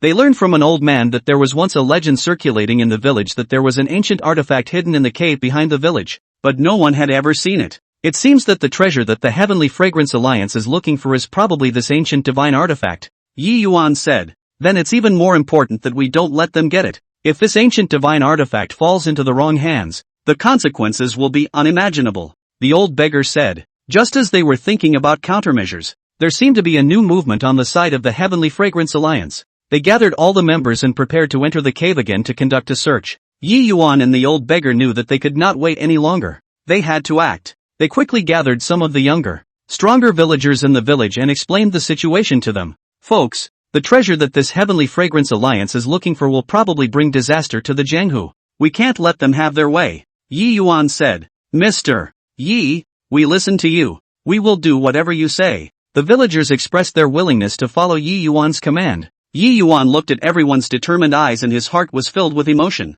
Good. Then let's set up an ambush at the entrance of the cave while they enter the cave. And when they come out, we'll catch them by surprise. Yi Yuan said. The crowd began to prepare nervously. Some villagers prepared their weapons, while others were responsible for laying traps around the cave. Everything was ready, just waiting for the people from the Heavenly Fragrance Alliance to enter the cave. Chapter 155 Searching for the Inheritor of the Artifact. Soon after, the people from the Heavenly Fragrance Alliance walked towards the cave in a huge manner. Yi Yuan and the villagers hid in the shadows, nervously watching their every move. When all the people from the Heavenly Fragrance Alliance entered the cave, Yi Yuan waved his hand and the villagers acted swiftly to block the cave entrance and trigger the prearranged traps. Not good. We've been ambushed. Cries of alarm came from the members of the Heavenly Fragrance Alliance from the cave. Yi Yuan shouted. Listen up, people of the Heavenly Fragrance Alliance. You are trying to grab treasures for your own selfish desires. Today is the day you will be buried. There was a chaotic sound coming from the cave as the people from the Heavenly Fragrance Alliance tried to rush out, but were blocked by the traps and the villagers' resistance. You guys who don't know how to die, how dare you scheme against our Heavenly Fragrance Alliance? The woman's voice came from the cave, filled with anger. Humph, you have done many evils. Today is your retribution. The old beggar responded loudly. Both sides stalemated in front of the cave and the battle was imminent. Boom! The people from the Heavenly Fragrance Alliance struggled in the cave, trying to break through the villagers' blockade. The woman at the head of the group was enraged and commanded her men to keep storming the cave's defenses. At her command, several athletic guards armed with sharp blades rushed out despite the danger, trying to force open a passageway. Seeing this, Yi Yuan immediately stepped forward and waved his long sword in his hand, fighting with the guards that rushed out. His sword technique was powerful. Each move carried a momentum that could not be underestimated, and for a while, he made it difficult for the guards to get close to him. Everyone hold steady, don't panic, Yi Yuan shouted as he fought the enemy, boosting the villagers' morale. The villagers also summoned up their courage, gripping the farm tools and other simple weapons in their hands, and worked together to fend off the attack of the Heavenly Fragrance Alliance. Although their weapons were rudimentary, everyone fought with all their might in order to protect their homes and stop the treasures from falling into the wrong hands. The old beggar is also not willing to show weakness. His body shape is flexible, weaving freely in the crowd. He had a dog-beating stick in his hand that flew up and down, and each strike accurately hit the enemy's vitals. Those members of the Tianxian Alliance were beaten back by the old beggar, and their hearts were full of fear for this ordinary-looking old beggar. You rabble, how dare you resist? Today I'll let you know how powerful the Heavenly Fragrance Alliance is. The woman shouted angrily as she personally joined the battle, only to see her lithe posture. A soft sword in her hand danced like a spirit snake, cold light flashing wherever she went. Yi Yuan felt the woman's powerful aura and knew that she was not easy to deal with. He concentrated and gave his full attention to the woman's attacks. The two of them went back and forth. Their sword strokes were powerful, and the battle entered a white-hot stage. In between the battles, Yi Yuan peeked his eyes to observe the situation around him. He found that although the villagers were brave, they lacked combat experience after all, and gradually became a bit overwhelmed in the face of the well-trained members of the Heavenly Fragrance Alliance. Some of the villagers had already sustained minor injuries, and the situation was becoming more and more critical. We can't go on like this. We must think of a way to end the battle as soon as possible, Yi Yuan secretly pondered in his heart. Just then, he suddenly thought of the complex terrain in the cave. If he could utilize the terrain of the cave to lead the people of the Heavenly Fragrance Alliance into the depths, and then cut off their path of retreat, he might be able to eliminate them in one fell swoop. Old beggar, let's lead them into the depths of the cave, Yi Yuan shouted to the old beggar while fighting. The old beggar understood, and he immediately changed his attack, deliberately revealing a breach and leading the people from the Heavenly Fragrance Alliance towards the depths of the cave. The woman thought that there was an opportunity to take advantage of the situation and did not hesitate to bring her men to chase them in. Yi Yuan and the old beggar, on the other hand, led the villagers to feign defeat and introduced the enemy into the trap step by step. After entering the cave, the light became dim. The people from the Heavenly Fragrance Alliance gradually became a little disoriented because they were unfamiliar with the terrain. On the other hand, Yi Yuan and the villagers flexibly traveled through the cave with their familiarity with the surroundings. Not good. We seem to have been trapped. The woman finally realized that something was wrong, but by now they were already deep into the cave and their retreat had been cut off by Yi Yuan and the villagers. Ha ha, you bunch of evildoers. Today is your end. The old beggar laughed loudly and once again wielded the dog-beating stick, launching a fierce attack on the enemy. The people from the Heavenly Fragrance Alliance were in a panic as they fled around, trying to find a way out, but they were trapped by the complex terrain in the cave. Yi Yuan and the villagers took the opportunity to attack, launching round after round of strikes against the people of the Heavenly Fragrance Alliance. In the midst of the fierce battle, Yi Yuan discovered the woman's break. He saw the right moment and stabbed his sword at the woman's chest. The woman was unable to dodge and was cut on her arm by Yi Yuan's sword. Ah! The woman cried out in pain, and the soft sword in her hand nearly fell. You have no way to escape. Surrender obediently, Yi Yuan said loudly. The woman looked at the situation around her and knew that she was powerless. She gritted her teeth and said, "Fine, I'll surrender, but you must promise me to let my men live." Yi Yuan thought for a moment and said, "As long as you promise not to do evil again, I can let you go." The woman nodded helplessly before ordering her men to put down their weapons. The members of the Heavenly Fragrance Alliance also lowered their weapons when they saw that their alliance leader had surrendered. The battle finally ended in victory for Yi Yuan and the villagers. They managed to stop the Heavenly Fragrance Alliance from grabbing the treasures and protected their homes. The villagers cheered and were filled with gratitude towards Yi Yuan and the old beggar. "Mr. Yi, if not for you, we would have been in danger today," the village chief walked forward and said as he took Yi Yuan's hand. "Yes, Mr. Yi and the old hero. You are the great benefactors of our village." The villagers chimed in. Yi Yuan smiled and said, "This is all the result of everyone's joint efforts. Without everyone's concerted efforts, it would be impossible for us to achieve victory." The old beggar also smiled and said, "That's right, this time it's thanks to the gang." After solving the problem of the Heavenly Fragrance Alliance, Yi Yuan and the old beggar decided to enter the cave to look for the ancient artifact. They were well aware that this treasure, if left in the cave, might lead to more trouble in the future. In the cave, after some careful searching, they finally found the legendary ancient artifact in a hidden corner. The divine artifact emitted a mysterious light, as if it contained endless power. Yi Yuan and the old beggar carefully took out the divine artifact and brought it out of the cave. "What should we do with this divine artifact?" Yi Yuan looked at the divine artifact in his hand and fell into deep thought. The old beggar thought for a moment and said, "This artifact is so powerful that it cannot fall into the wrong hands. I think it would be better to hand it over to the respected seniors in the Jianghu for safekeeping and let them guard this artifact." Yi Yuan nodded in agreement. "Well, you have a point. Let's set off and look for a suitable person to keep the artifact." Chapter 156 Elder Xian Feng of the Free School. Along the way, green mountains and green water are accompanied, but Yi Yuan and the old beggar are not interested in enjoying the scenery. In their hearts, they are concerned about the safety of the artifact. Their feet are in a hurry, and they only want to find a reliable person to entrust as soon as possible. "Old beggar, which senior do you think we should seek?" Yi Yuan broke the silence, his brows lightly furrowed, a hint of worry in his eyes. The old beggar rubbed his chin and said after thinking for a moment, "In my opinion, Elder Xian Feng, the head of the easy school, might be a good candidate. He has a very high reputation in the Jianghu, is upright, and has strong martial arts skills. Having him keep the artifact should be reassuring." Yi Yuan nodded slightly. "I heard that Elder Xian Feng is virtuous and skillful. It's just that the easy sect is thousands of miles away. I'm afraid that our journey won't be peaceful." As they were talking, suddenly, a group of black-clothed men surged out from the road in front of them, surrounding their path. The black-clothed man in the lead let out a sinister cold laugh. "Hand over the artifacts, and you will be spared from death." Yi Yuan and the old beggar glanced at each other. Their complexion instantly became grave. Yi Yuan tightened the sword in his hand and said in a deep voice, "If you want a divine artifact, it depends on whether you have the ability." The men in black swarmed up. Yi Yuan and the old beggar quickly set up a stance to meet the enemy. Yi Yuan's sword is exquisite. The sword flashes. Each sword is stabbed to the enemy's vitals. The old beggar's dog-beating stick is even more extraordinary. The stick shadow flying, beating the black-robed man retreating. However, the black-clothed men were numerous and all of them were not afraid of death. So the two of them were gradually struggling. Yi Yuan seized the opportunity and shouted, performing a move of clear wind breaking clouds. The powerful sword she instantly forced back the surrounding black-clothed men. "Old beggar, going on like this is not a solution. We have to think of a plan to get out,"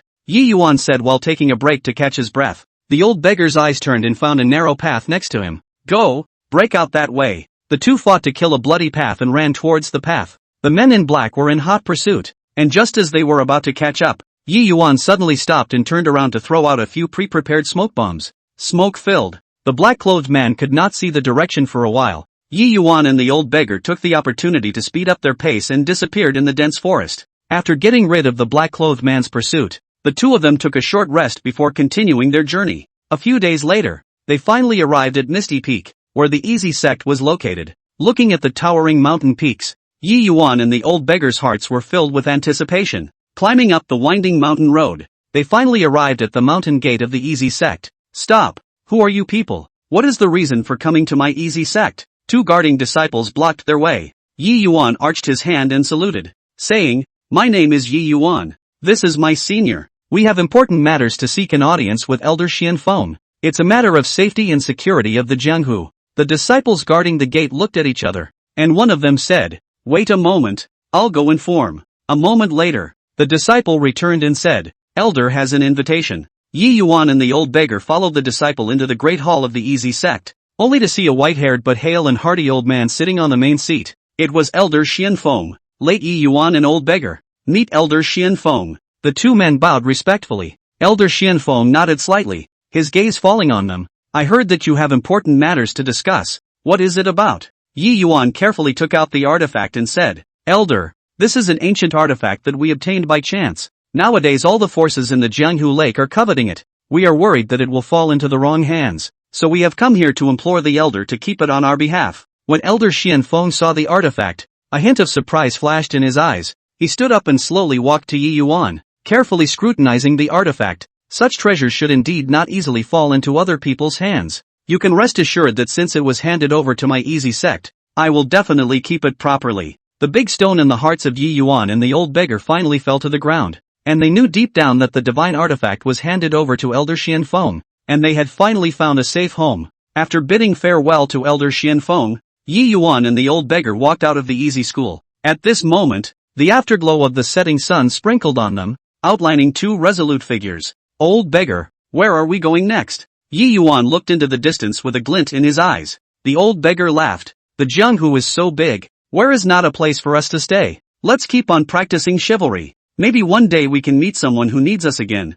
Yi Yuan took a deep breath. "Good, then let's continue to embark on this journey to the jungle." Phew, they did not go out far. The sky was getting dark and they decided to rest in a broken temple at the foot of the mountain. Just after walking into the broken temple, Yi Yuan detected a hint of something strange. The air was filled with a bizarre aura if nothing else. "Old beggar, be careful. This place is not quite right." Yi Yuan lowered his voice and looked around vigilantly. The old beggar also tightened his grip on the dog-beating stick and nodded slightly. Right at this moment, an eerie laughter suddenly came from the corner of the broken temple. "Humph, hand over the artifacts and you guys can still keep a whole body." Only to see a group of black-clothed men pouring out from the darkness, surrounding the broken temple. Yi Yuan and the old beggar's face changed. They did not expect that they had just gotten rid of the tracking and fell into the enemy's encirclement again. "Who the hell are you guys? Why are you being so bitter?" Yi Yuan shouted angrily. The black-robed man in the lead tore off his mask. He was actually Elder Chen Fan's eldest disciple. He coldly laughed. "To tell you the truth, my master has long coveted the divine artifact, and purposely asked you to feel at ease and hand it over to him, while I am responsible for intercepting and killing you halfway through the process, so as to eliminate any future troubles." Yi Yuan and the old beggar were shocked, not realizing that Elder Chen Fan was also this kind of person with a bad heart. "Shameless! At the expense of us trusting him so much." The old beggar was trembling with anger, and his grip on the dog-beating stick in his hand became even tighter. "Cut the crap! Do it!" The eldest disciple waved his hand and the black-clothed men pounced on them. Yi Yuan and the old beggar were back to back, resisting with all their might. Yi Yuan's sword is powerful and deadly. The old beggar's dog-striking stick also makes the wind. For a time, the black-clothed people are difficult to get close to. However, there were more and more enemies, and the two of them were gradually running out of stamina. Yi Yuan's heart was burning with anxiety, and he knew that this would only lead to death. Suddenly, he glimpsed a hidden passage at the back of the broken temple. "Old beggar, look behind. Let's break out from there," Yi Yuan shouted, and the two of them fought to kill a bloody path and rushed towards the passage. The men in black were in hot pursuit. The passage was pitch black. Yi Yuan and the old beggar groped their way through the darkness with their keen perception.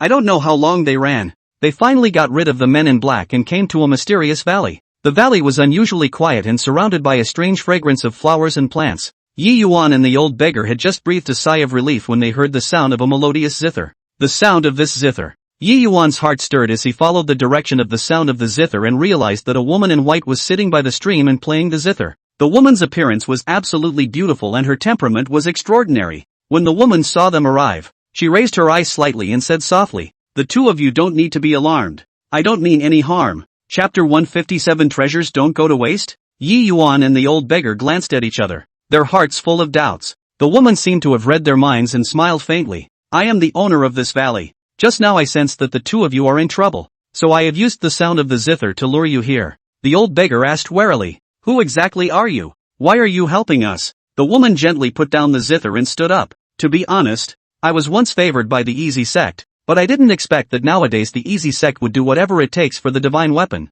I know that the two of you are chivalrous people and will definitely protect the artifact, so I want to help you. After Yi Yuan and the old beggar heard this, the doubts in their hearts were slightly reduced. The woman went on to say, there is a secret room in this valley, which hides a secret book of supreme martial arts, which may help you to enhance your powers and deal with the next crisis. Yi Yuan and the old beggar were overjoyed and led by the woman to the secret room. In the secret room, a secret book emitting shimmering light was lying quietly on the stone platform. Yi Yuan picked up the secret book and carefully studied it. The martial arts in the secret book were exquisite and far beyond what he had learned in the past. With the help of the woman, Yi Yuan and the old beggar began to cultivate in seclusion. After several days of diligent cultivation, both of their martial arts had taken a qualitative leap. On the day of his release, Yi Yuan's eyes flashed with confidence. Old beggar, it's time to go and settle the score with Elder Chen Fan. Never let the divine artifact fall into his hands. The old beggar nodded his head, and the two bid farewell to the woman in white, leaving the valley and heading towards the direction of the easy school,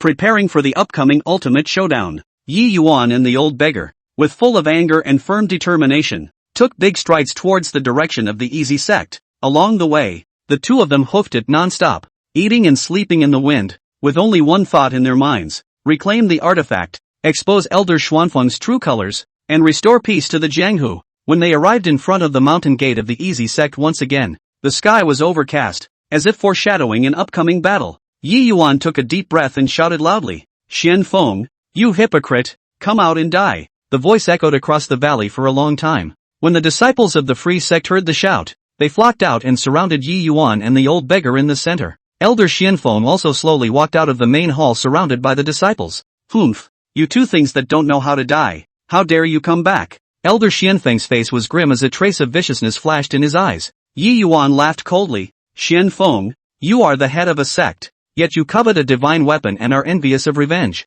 Today is the day of your death. Elder Chen Fan threw back his head and laughed. With just the two of you? It's simply a fool's errand. After saying that, he waved his hand and the disciples immediately attacked Yi Yuan and the old beggar. Yi Yuan and the old beggar were undaunted and took their stance to meet the enemy's attack. Yi Yuan show in the secret room and the training of the world's martial arts. Body like electricity. Palm law. Each strike with a powerful wave of air will be rushing up the disciples have to repel. The old beggar was also not willing to show weakness. The dog-fighting stick method made it out of this world. The stick's shadow was heavy, beating the enemy to scream. The two sides were in the middle of a fierce battle when suddenly, a white figure crossed the sky like a meteor and landed in the center of the battlefield. It was the white-clothed woman who had helped Yi Yuan and the old beggar earlier. Chen Fan, you have done many evil things. I will not let you go today. The white-clothed woman's willow eyebrows rose up as she angrily shouted. Elder Chen Fan's face changed slightly when he saw the woman in white. So it's you. You actually dare to come and meddle in this matter. The woman in white sneered. Not only will I intervene, I will also make you pay for what you have done. After saying that, she waved her long sleeve, and a powerful internal force lunged towards Elder Chen Fan like a raging wave. Elder Chen Fan didn't dare to be careless, and hastened to use his energy to resist. Seeing this, Yi Yuan and the old beggar also took the opportunity to increase their attacks, and the three of them formed a closed circle, forcing Elder Chen Fan to retreat. Don't get complacent too early, you guys. Elder Chen Fan suddenly shouted and pulled out a black bead from his bosom. He threw the bead with great force, and it instantly exploded. A black smoke filled the air, and a sickening odor was mixed in with the smoke. Not good. This is poisonous mist. Yi Yuan was alarmed and hurriedly held his breath, pulling the white-clothed woman and the old beggar backward. Elder Chen Fan took advantage of the crowd's panic and turned around to run towards the main hall. He was going to take out the artifact and defeat the crowd with the power of the artifact. Yi Yuan was anxious in his heart. He disregarded the danger of the poisonous mist and performed a light skill to chase towards Elder Chen Fan. In the main hall, Elder Chen Fan had already gotten his hands on the divine artifact. He held it tightly with both hands, and a crazy smile appeared on his face. Yi Yuan, today is the day you die. Elder Chen Fan raised his divine artifact and a powerful light shot out from the divine artifact towards Yi Yuan. Yi Yuan hastily dodged sideways, but the speed of the light was too fast. He was still grazed by the light, and a deep wound appeared on his arm, and blood flowed out. Just as Elder Xianfeng was about to launch another attack, the woman in white and the old beggar arrived. The three of them joined forces once again and fought to the death with Elder Xianfeng. In the midst of the fierce battle, Yi Yuan discovered a break in the artifact. He seized the opportunity and exerted his entire body's power to stab the artifact with a sword. The divine artifact was unexpectedly stabbed by Yi Yuan's sword and a crack appeared. Elder Xianfeng was horrified at the sight. He hurriedly tried to repair the divine artifact, but it was already too late. Click! As the cracks in the artifact grew larger and larger, a powerful force of revulsion surged out from the artifact and wrapped Elder Xianfeng tightly. Elder Xianfeng let out a painful scream as his body gradually turned into ashes under the force of the backlash. Yi Yuan, the woman in white, and the old beggar watched the downfall of Elder Xianfeng with a lot of emotions in their hearts. This thrilling battle of divine artifacts finally ended with the victory of justice. Yi Yuan, thanks to you this time. If not for you, I'm afraid that the artifact would really fall into the wrong hands and the Jianghu would be plunged into endless darkness. The woman in white looked at Yi Yuan with admiration in her eyes. Yi Yuan smiled faintly. This is the result of everyone's joint efforts. Without your help, I wouldn't have been able to do it. The old beggar laughed on the side. That's right, this time it's really a vicious battle, but we can be considered to be ridding the people of evil.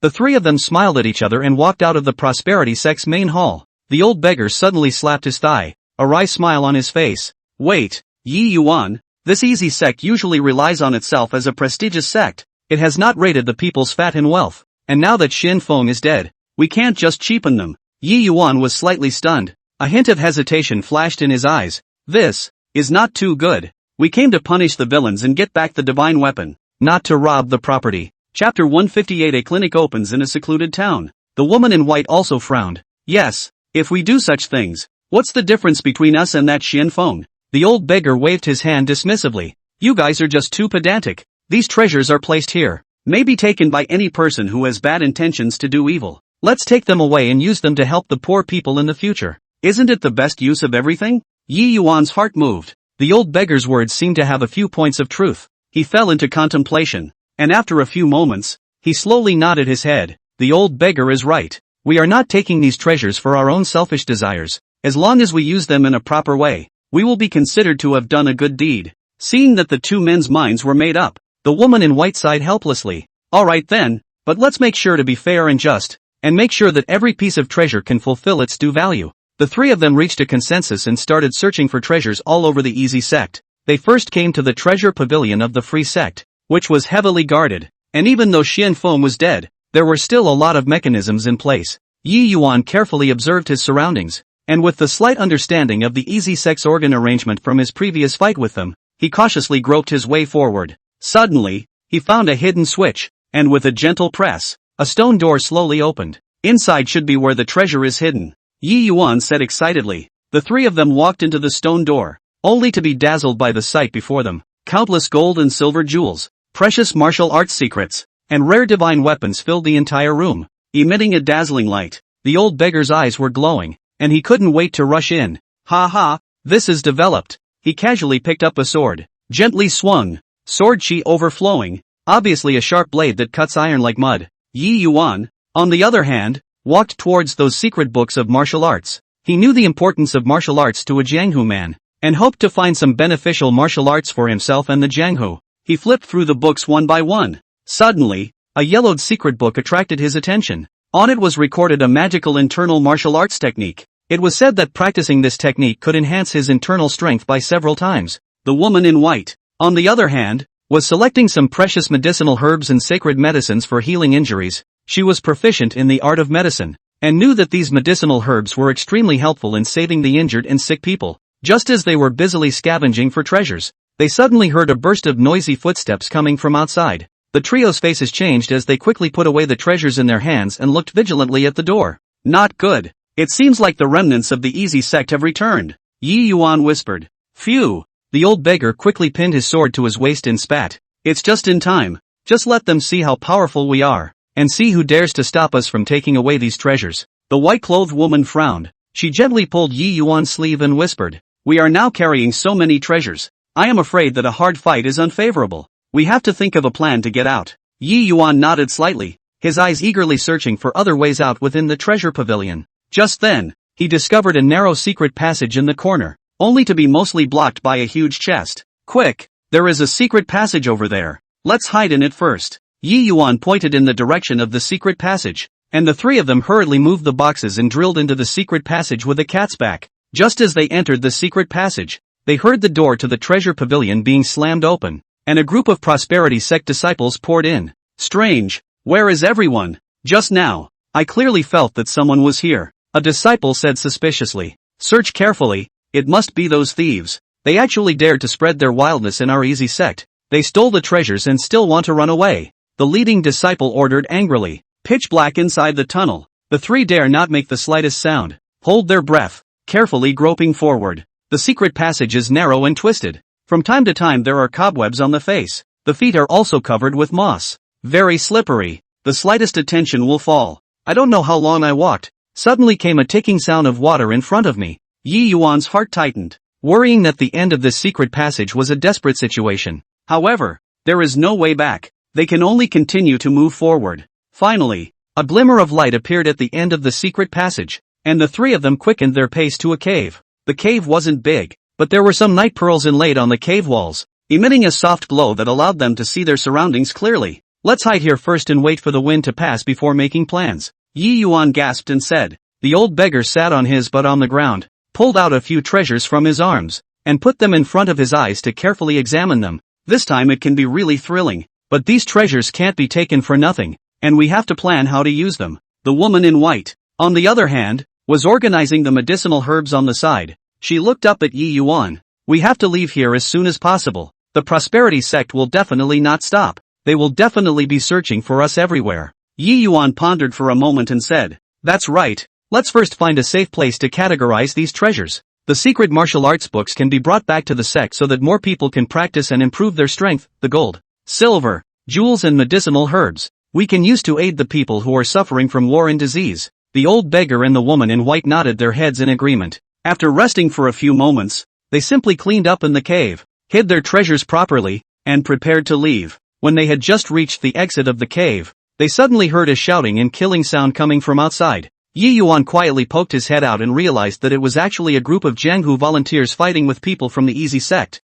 It turned out that the word had spread in the Jianghu about Elder Xuanfeng's evil deeds, and many righteous people heard about it and rushed to denounce the Easy school, wanting to get rid of the evil in the Jianghu. It seems that the prosperity sect has done too much evil on weekdays and has already aroused public anger. Yi Yuan whispered. The old beggar's eyes lit up. This is a good opportunity. Let's take advantage of the chaos and leave. The three of them took advantage of the fact that both sides were in the midst of a fierce battle, and quietly circled around to the side, practicing lightness and running towards the bottom of the mountain. Along the way, they carefully avoided the eyes of the Easy sect and finally managed to get rid of their pursuers. In a quiet town, they sought out a remote inn to stay. In the following days, the three of them began to distribute and dispose of the treasures in an organized manner. Yi Yuan packed the selected martial arts secrets and sent them to his division. Instead, the woman in white used the herbs and opened a medical clinic in the town, treating people for free. The old beggar took a portion of the gold, silver and jewels and traveled to various disaster areas to relieve the displaced refugees. As for Yi Yuan, he came to a small town alone. It was a town with hundreds of years of history, and Yi Yuan used the gold and silver to open a clinic. Anyone who comes to see him, he will do his best to save their life, and at a very fair price. Chapter 159. There's a big problem with the feng shui here. Phew. Not long after, a grandfather came to Yi Yuan's clinic to see a very strange disease. Yi Yuan sat in the clinic as usual, carefully organizing the herbs. Hearing light footsteps coming from the doorway, he raised his head and saw a grandpa with white hair and a stooped body slowly walk in. Grandpa, where are you uncomfortable? Yi Yuan hurriedly got up and helped the grandpa to sit down on a chair, inquiring with a gentle smile on his face. Moncler Outlet Store, his brows furrowed and he sighed slightly. Doctor, my disease can be strange. I can't tell. His voice carried a bit of hoarseness and exhaustion. Yi Yuan patiently said, Grandpa, take your time. Tell me the symptoms in detail. Let's figure out the disease together. Saying this, he had already picked up the pulse pillow and was ready to take the Moncler's pulse. Moncler Outlet Store stretching out his hand. Yi Yuan gently put his hand on it and began to focus on feeling the pulse. However, this pulse caused Yi Yuan's heart to tighten, and his brows unconsciously furrowed. This pulse was disorganized and abnormal, very different from all the disease pulses he had come into contact with in the past. Grandpa, besides your pulse not being quite normal, do you have any other special sensations in your body, such as pain, weakness or fever or something like that? Yi Yuan pondered while continuing to inquire. Moncler outlet store online. I think for a while before saying, I do. Sometimes I feel weak all over the body. Do something cannot lift the spirit? And sleep at night is always dreaming. Sleep is not steady. But sometimes I feel a little pain here and there. But the pain for a while and then get better. I cannot say the exact location. Moncler outlet store online. Yi Yuan listened while analyzing it silently in his mind. He also carefully observed the Moncler outlet store face color and found that the Moncler outlet store face color was yellow and vaguely obscure. Next, he asked Moncler outlet store him to stick out his tongue and check the tongue coating, which was thick and greasy, and the color was not quite normal. How is your diet these days, Moncler? Does it smell good to eat? Yi Yuan then asked. Alas, eating doesn't smell good. There's not much appetite, and everything I eat feels tasteless. Moncler outlet online shook his head helplessly. Yi Yuan quickly recalled in his mind the manifestations of various illnesses and the corresponding treatments. But this Moncler outlet store's symptoms were too complicated and strange, and for a moment, he was somewhat unable to make sense of it. Grandpa, don't be anxious, I'll think about it more carefully. Yi Yuan comforted the grandpa while standing up and pacing back and forth in the clinic, trying to find a hint of clues from his medical knowledge and past experience. He walked to the medicine cabinet and looked at the neatly arranged medicinal herbs,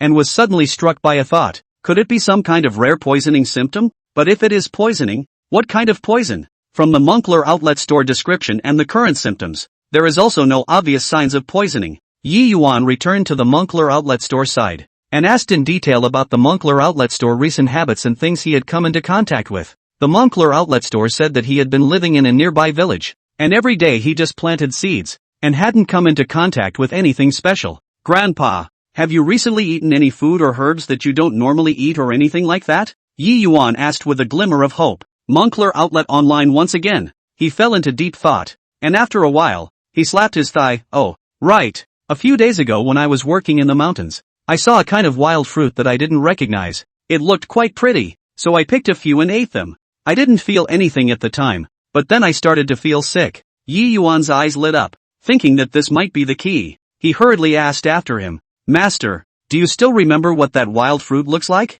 Can you describe it? Moncler outlet store trying to remember. Online outlet store. The fruit was tiny, red, with some little thorns on it, and it tasted a little tart. Moncler. Yi Yuan searched his mind for various possible plants based on the Moncler outlet store description, but still couldn't find an exact match. He decided to consult his master, who had practiced medicine for many years and had extensive knowledge, so he might be able to know what kind of fruit this was. Master, you can rest here for a while. I'm going to ask my master to see if he knows what's going on. Be back soon. Yi Yuan said to the grandpa. Moncler outlet online nodded. Okay, doctor, then I'll trouble you. Yi Yuan hurriedly left the clinic and rushed in the direction of his master's house. Along the way, he was anxious and hoped that his master would give him an answer so that the grandfather's illness could be treated as soon as possible. When he arrived at the master's house, Yi Yuan couldn't care less about pleasantries and directly told the master about his grandfather's condition and the eating of wild fruits. After hearing this, the master frowned and said after a moment of contemplation, I don't think I've ever heard of this kind of fruit either, but it does sound suspicious. Don't be anxious for now. I'll check the ancient books to see if there are any relevant records. Master brought Yi Yuan to the study and rummaged through the piles of medical books. Master and disciple flipped through page after page, not sparing any possible clues. Time passed by, and Yi Yuan's mood became more and more anxious. Just when he was almost desperate, Master suddenly said excitedly, Found it! Yi Yuan hurriedly went over, only to see that on the ancient book that his master had opened, there was a drawing of a wild fruit that was extremely similar to the description of the Grand Master, and next to it, there was also a writing about the toxicity of this fruit and the antidote. Master, this fruit is really poisonous? Yi Yuan asked in surprise. Master nodded. That's right, this fruit is called the prickly red fruit. Although it tastes sweet and sour, it contains trace amounts of toxins, and ordinary people who eat it may experience all sorts of strange symptoms, like the case of the grandpa you mentioned fits the bill. The big stone in Yi Yuan's heart finally fell to the ground, and he hurriedly asked his master for advice on how to detoxify the poison. Master explained in detail and also urged him to pay attention to the dosage of the medicine and the patient's reaction. Yi Yuan thanked his master and returned to the clinic with full confidence. He immediately followed the method taught by his master and dispensed the medicine for the grandpa. Grandpa, your illness is caused by eating poisonous wild fruits, but don't worry, I've already found the antidote to the poison. You take this medicine on time and you will get better in a few days. Yi Yuan handed the medicine to the grandpa and patiently instructed, Moncler outlet store. He took the medicine and said gratefully, "Thank you so much, doctor. You are really my lifesaver." Yi Yuan smiled and said, "Grandpa, don't say that. This is all what I should do. You must rest well after you go back. Take your medication on time, and come to me anytime if anything happens." After Moncler outlet store leaving, Yi Yuan sat in the clinic and thought back to the experience of seeing the doctor with mixed feelings. For realizing that everyone in this little town might be physically ill because there just seems to be a big problem with the feng shui here. You can't get to the root of the problem if you don't get the feng shui changed. Chapter 160 Feng Shui Master Chen Tianchao. After dinner the next day, Yi Yuan went to the town head's house and offered to change the feng shui layout for the town. And the town head, Hu Tiannan, immediately agreed. "Mr. Yi, since you have this idea, that is excellent. This town of ours, it's time for some new changes." Hu Tiannan's face was full of smiles, his eyes full of anticipation. Yi Yuan slightly owed his body to show his gratitude. "If the town head trusts me so much, I will do my best. To be honest, I have been observing the town for some time and found that the current layout does not fit well with the mountains and terrain. So if I make a few adjustments, I may be able to bring more benefits to the town." Hu Tiannan hurriedly said, "There's no harm in saying what Mr. Yi said. How do I need the town to cooperate? Just mention it." Yi Yuan slowly said, "First of all, the stream in the east of the town has a meandering but poorly oriented flow. I suggest planting a row of weeping willows along the stream, taking advantage of the weeping willow's suppleness to steer the flow of water towards the direction,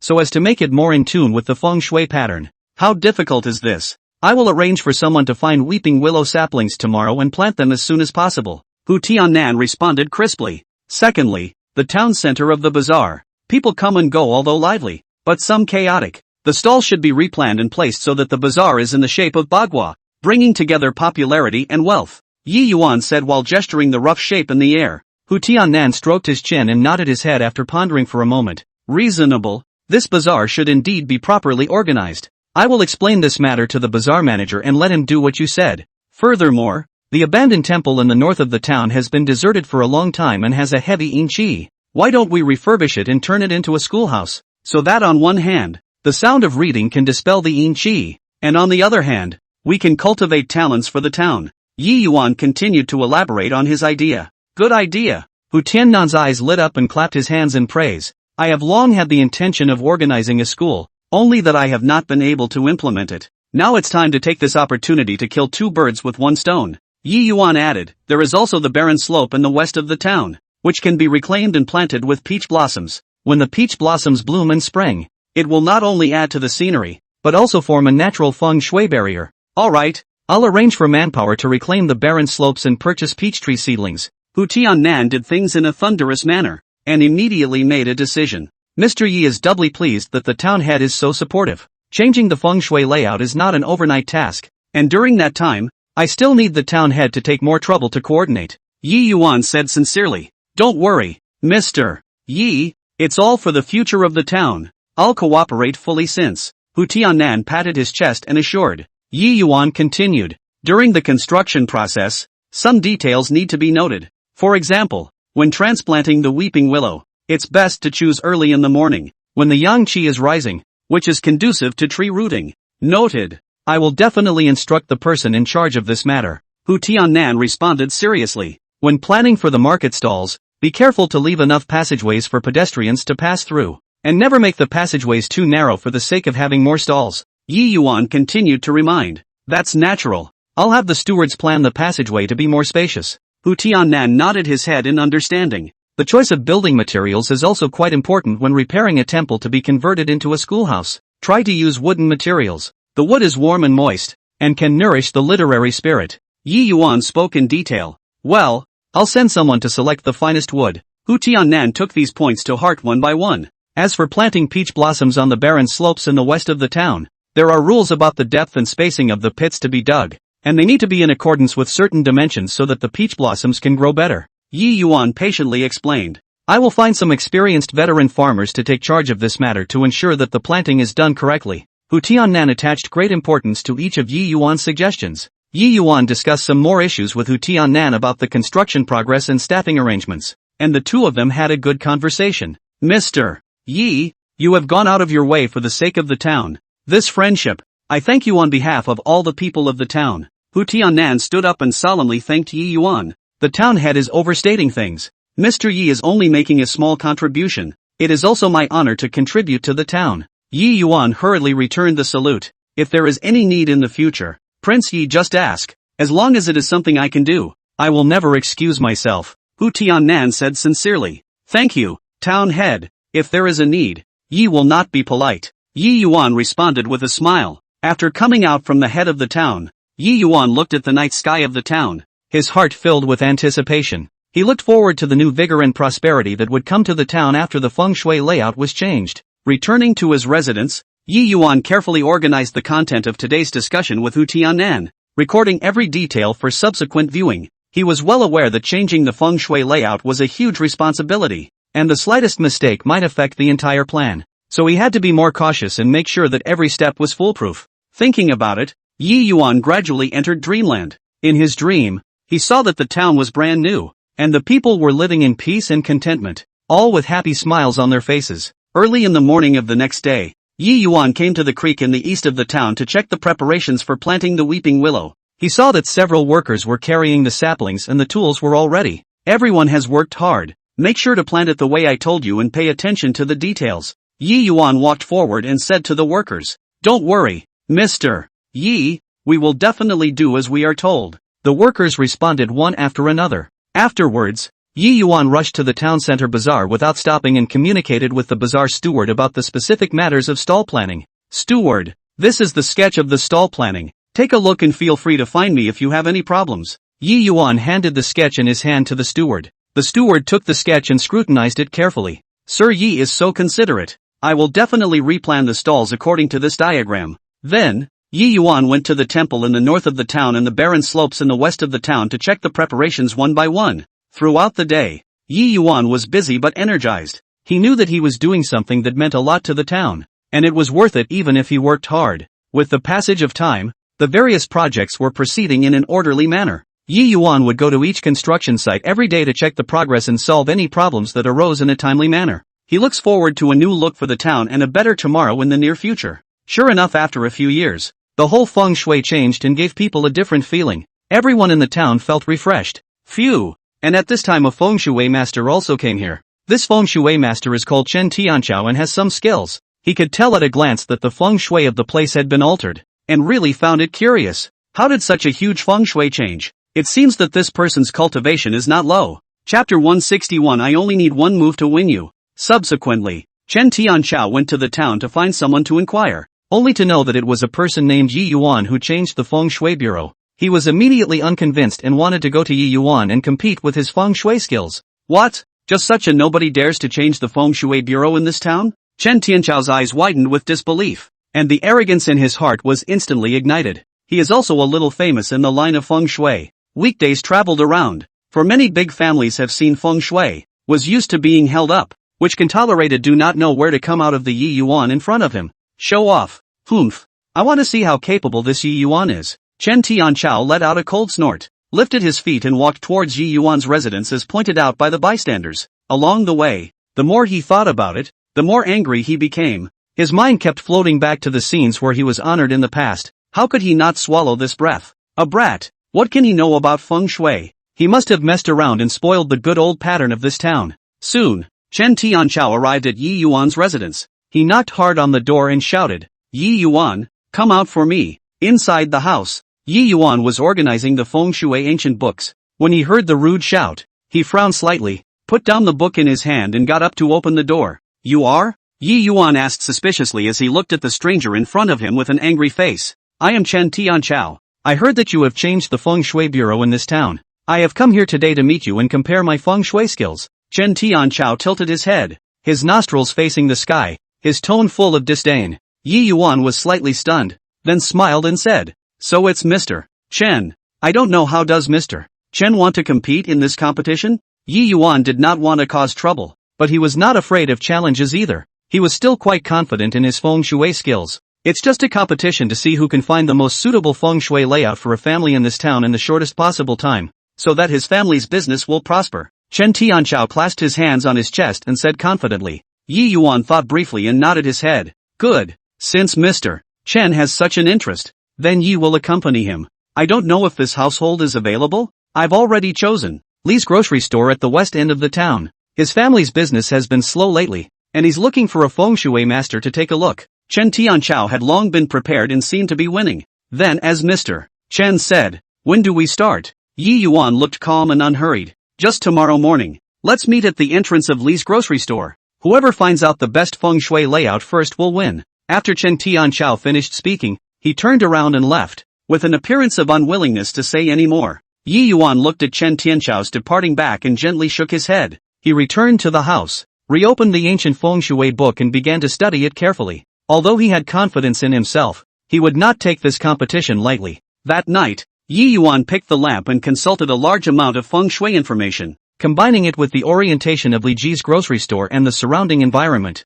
and conceptualizing various possible feng shui layouts in his mind. The next morning, Yi Yuan woke up early and simply washed up before heading to Li Ji grocery store. At this time, Chen Tianchao was already waiting at the entrance of the grocery store, and when he saw Yi Yuan coming over, he skimmed his lips and said, "You finally came. I thought you wouldn't dare to come." Yi Yuan ignored Chen Tianchao's mockery and walked straight into the grocery store. "Hello boss, I'm Yi Yuan. I'm here to take a look at the feng shui of the store for you." Yi Yuan politely greeted Boss Li. Boss Li said with an expectant face, "Mr. Yi, I can finally look forward to you. My business is really bad recently. I'm counting on you two to help me think of a solution." Yi Yuan nodded slightly and began to carefully observe the internal layout of the store. From the orientation of the main door to the placement of the shelves to the lighting and ventilation of the store, he kept it all in his mind. Chen Tianchao was not to be outdone, and walked around the store, sometimes looking up at the beams, sometimes looking down at the ground, and reciting words in his mouth.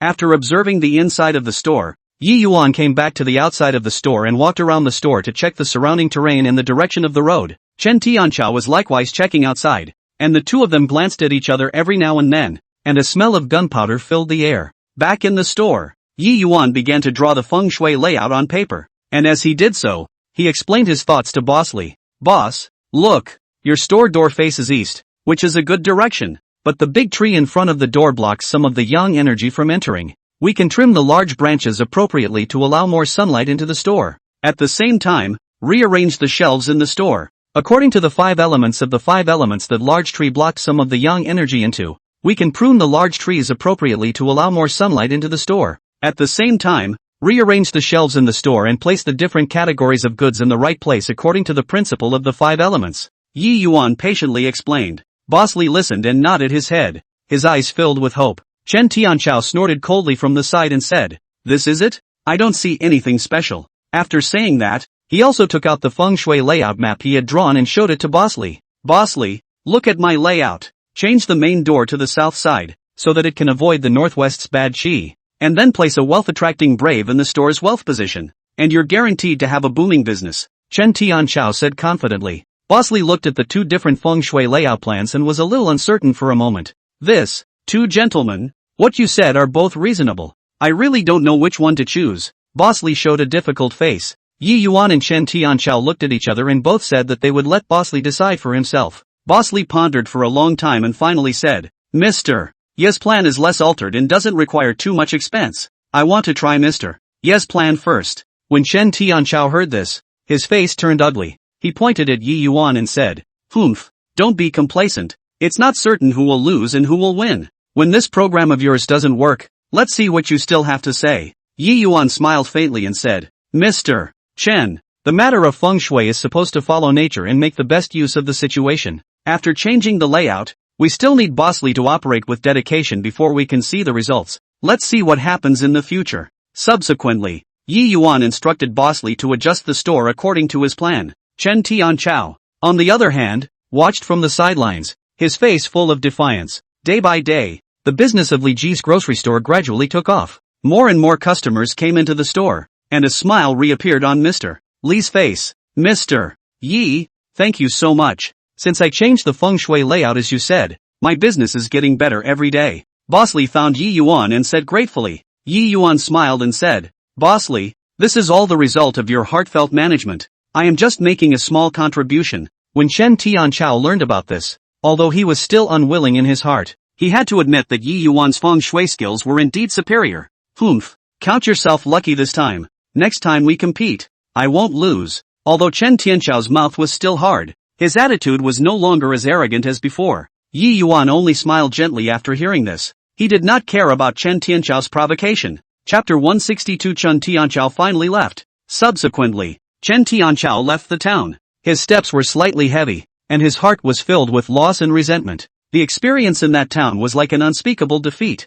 weighing heavily on his heart. He was silent all the way, and the scenes of the competition with Yi Yuan and the feng shui art kept surfacing in his mind. Those images were like sharp needles that pierced his pride one by one. Finally home. The familiar gateway came into view, but he didn't have the usual joy of returning home. Pushing open the door, the furnishings of the house remained the same, but could not dispel the gloom in his heart. Meet his master. Master was sitting in the house with a peaceful expression, and when he saw Chen Tianchao return, a gentle smile flashed in his eyes. However, Chen Tianchao had no intention of responding to this warm gaze. He told the master, "Master, this time in the town, my feng shui skills were compared to a young man named Yi Yuan." The words came out as if they had used up all his strength. Every word was tinged with bitterness and helplessness. The master was instantly very surprised. The ancient book he was reading in his hand fell on the table with a pop. His eyes widened in disbelief as he looked at Chen Tianchao, as if he was confirming that he hadn't heard wrong. "What did you say? Being outclassed by a young man? How is that possible?" Master's voice unconsciously raised. Chen Tianchao lowered his head, not daring to look directly into his master's eyes, the feeling of shame coming in like a tidal wave. "It's true, master, that Yi Yuan is young, but his feng shui techniques are extremely profound. I am ashamed of myself." His voice became lower and lower. Master stood up and paced back and forth in the room, his brow furrowed in concentration. Where did this Yi Yuan come from? Master has never heard of such a character. Master muttered. Chen Tianchao shook his head, indicating that he was not sure. His techniques are unique, his insights are novel, and many thoughts that never occurred to me are at his fingertips. Chen Tianchao recalled Yi Yuan's feng shui techniques and unconsciously brought a bit of admiration into his words. Master paused and his gaze fell on Chen Tianchao, his eyes filled with scrutiny. "Tianchao, are you deliberately exaggerating the strength of your opponent just because you lost the match?" There was a hint of skepticism in Master's tone. Chen Tianchao raised his head fiercely,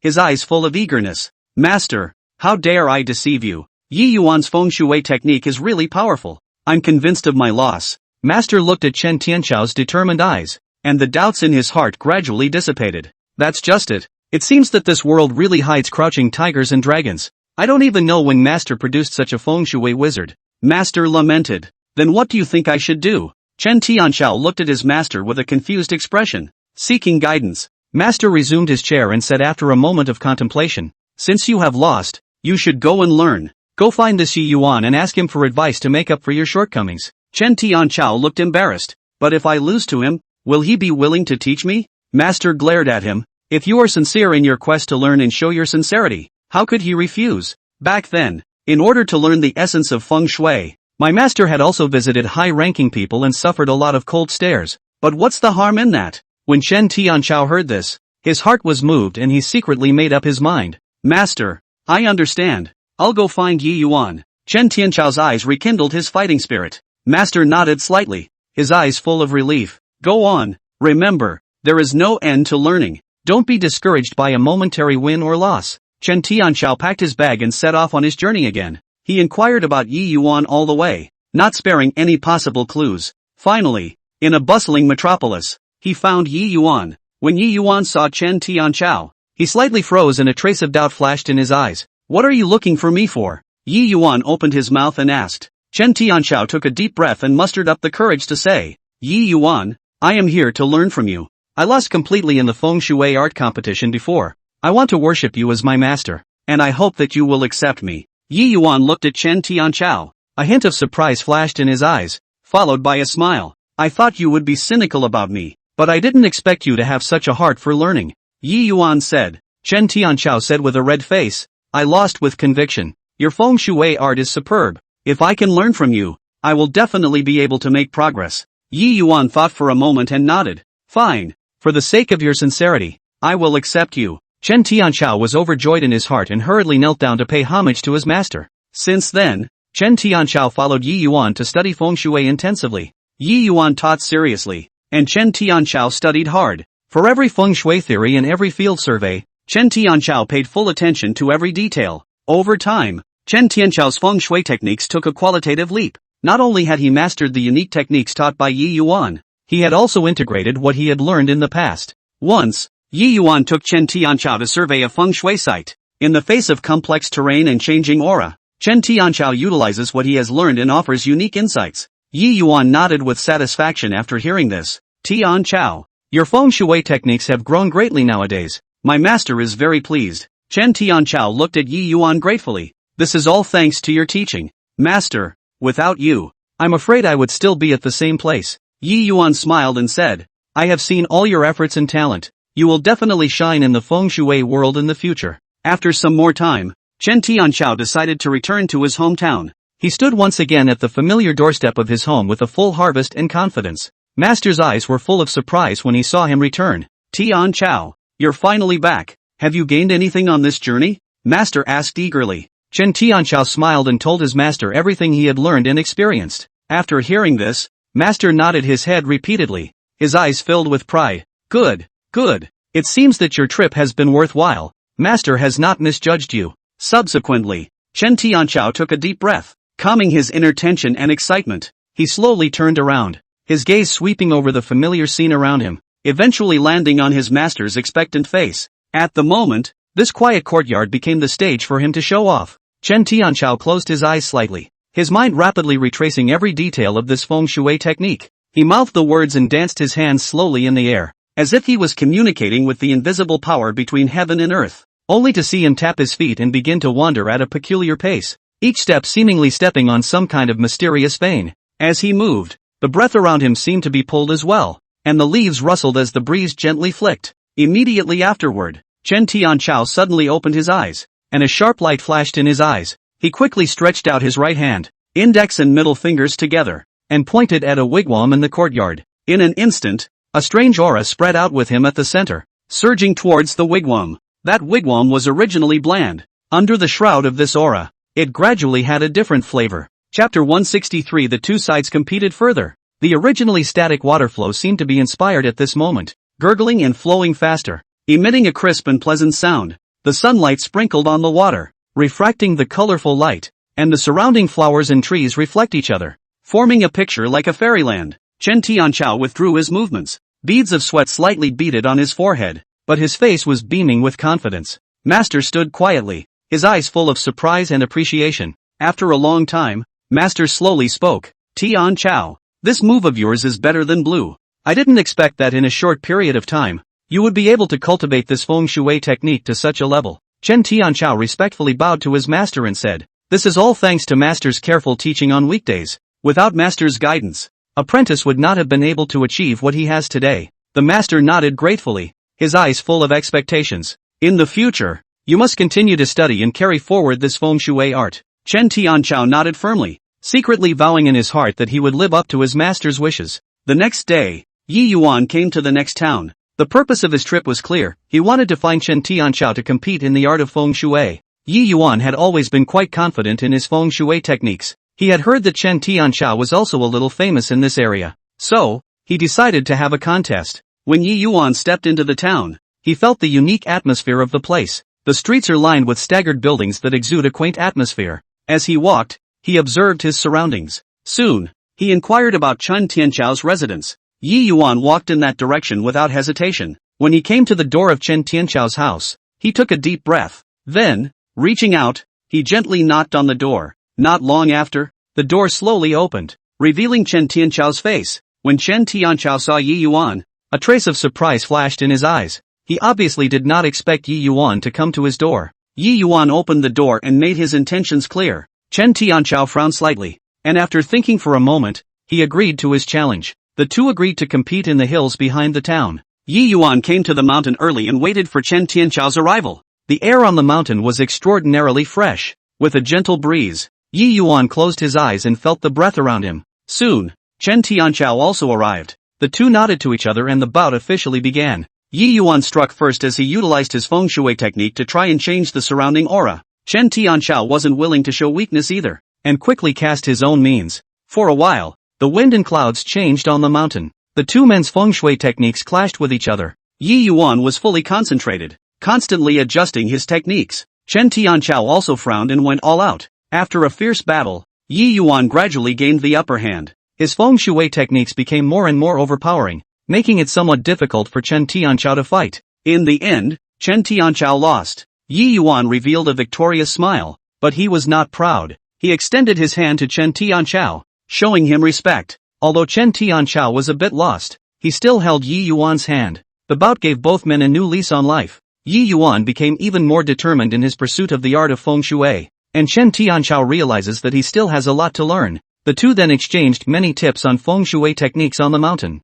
Yi Yuan shared his experience without reservation. Chen Tianchao also listened with an open mind. Unconsciously, it was getting dark. Yi Yuan said goodbye to Chen Tianchao and set off on his way home. On the way back, Yi Yuan reviewed today's experience. He understood that there were still many unknowns in the world of feng shui waiting for him to explore. He decided to keep working hard to improve himself. After returning home, Yi Yuan told his family about today's events. His family was happy for his victory, but also warned him not to be complacent. Yi Yuan nodded, knowing that he couldn't stop moving forward. Since then, Yi Yuan studied feng shui more diligently. He traveled around and saw different feng shui patterns. He grew a lot with each experience, and he and Chen Tianchao became friends, exchanging knowledge about feng shui techniques from time to time. Yi Yuan's reputation gradually spread in the feng shui world. Many have heard of him. However, Yi Yuan always maintained a humble heart. He knew that there was a long way to go in the art of feng shui. He will continue to move forward in his constant quest for greater heights.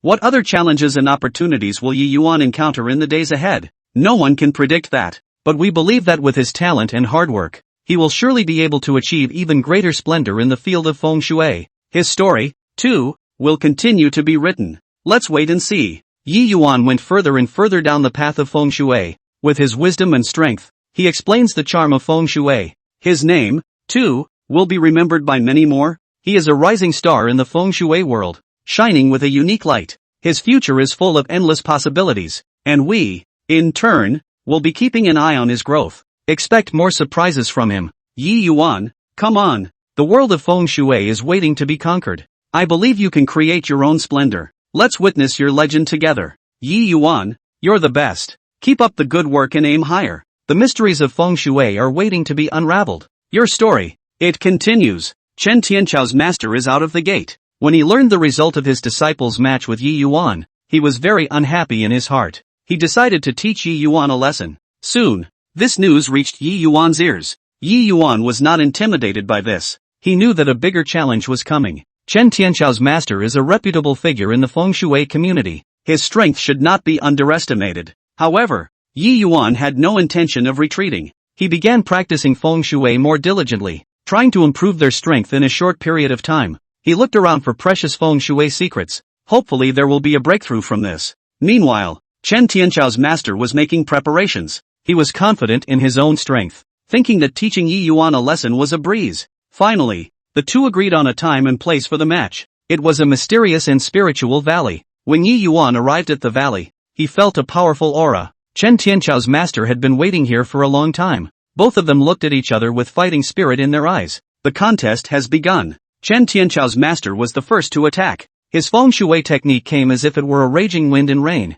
Yi Yuan responded calmly, skillfully defusing his opponent's attacks. In the valley, feng shui energy surged continuously. The battle between the two grew more intense. Yi Yuan played exceedingly well under the pressure. His feng shui skills became even more skillful. Chen Tianchao's master gradually realized that Yi Yuan was not as easy to deal with as he thought. He increased the intensity of his attack. However, Yi Yuan still stubbornly resisted. After a thrilling battle, in the end, Yi Yuan relied on his wisdom and courage. Once again, he defeated Chen Tianchao's master. Chen Tianchao's master was filled with surprise and resentment. However, he also had to recognize Yi Yuan's strength. Yi Yuan did not get carried away by his victory. He paid tribute to Chen Tianchao's master. This match made Yi Yuan's reputation in the feng shui world even higher. Many people were impressed with him. However, Yi Yuan knew that he still had a long way to go. Chapter 164. So what if master is here? He will not be satisfied with his immediate accomplishments. In the days to come, Yi Yuan continued to explore on the path of feng shui techniques. He helps people with all kinds of feng shui problems. Use what you have learned for the good of all. And Chen Tianchao and his master. Lessons were learned from this failure as well. They practiced harder. I hope that one day I can compete with Yi Yuan again.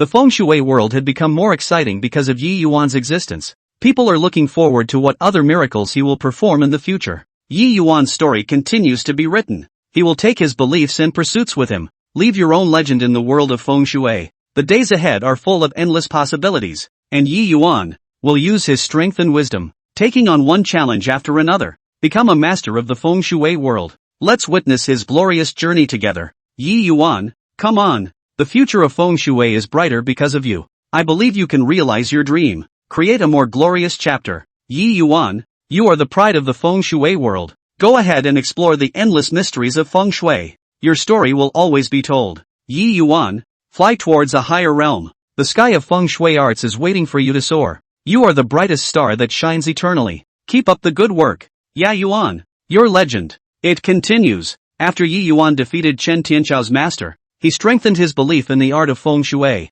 He began to travel around in the clouds, covering famous mountains and rivers. Everywhere he goes, he scrutinizes the local feng shui patterns. Keep enriching your insights and experiences. During one of his cloud travels, Yi Yuan came to an ancient temple. An air of solemnity pervades the temple. Yi Yuan was attracted by the unique feng shui layout of the temple. He exchanged words with the high priests in the temple. The high priests were also quite knowledgeable about the art of feng shui. The two of them talked and shared their insights with each other. After leaving from the temple, Yi Yuan embarked on a new journey. He came to a mysterious village. Strange things are happening in the village. The villagers were confused and upset. Yi Yuan relied on his knowledge of feng shui. Start looking for ways to solve problems for the villagers. After some probing and projecting, Yi Yuan discovered the problem. He uses feng shui techniques to adjust and dissolve. Gradually, the anomalies in the village improved. The villagers were grateful to Yi Yuan. Yi Yuan's reputation spread throughout this village. After that, Yi Yuan met another senior in the feng shui world.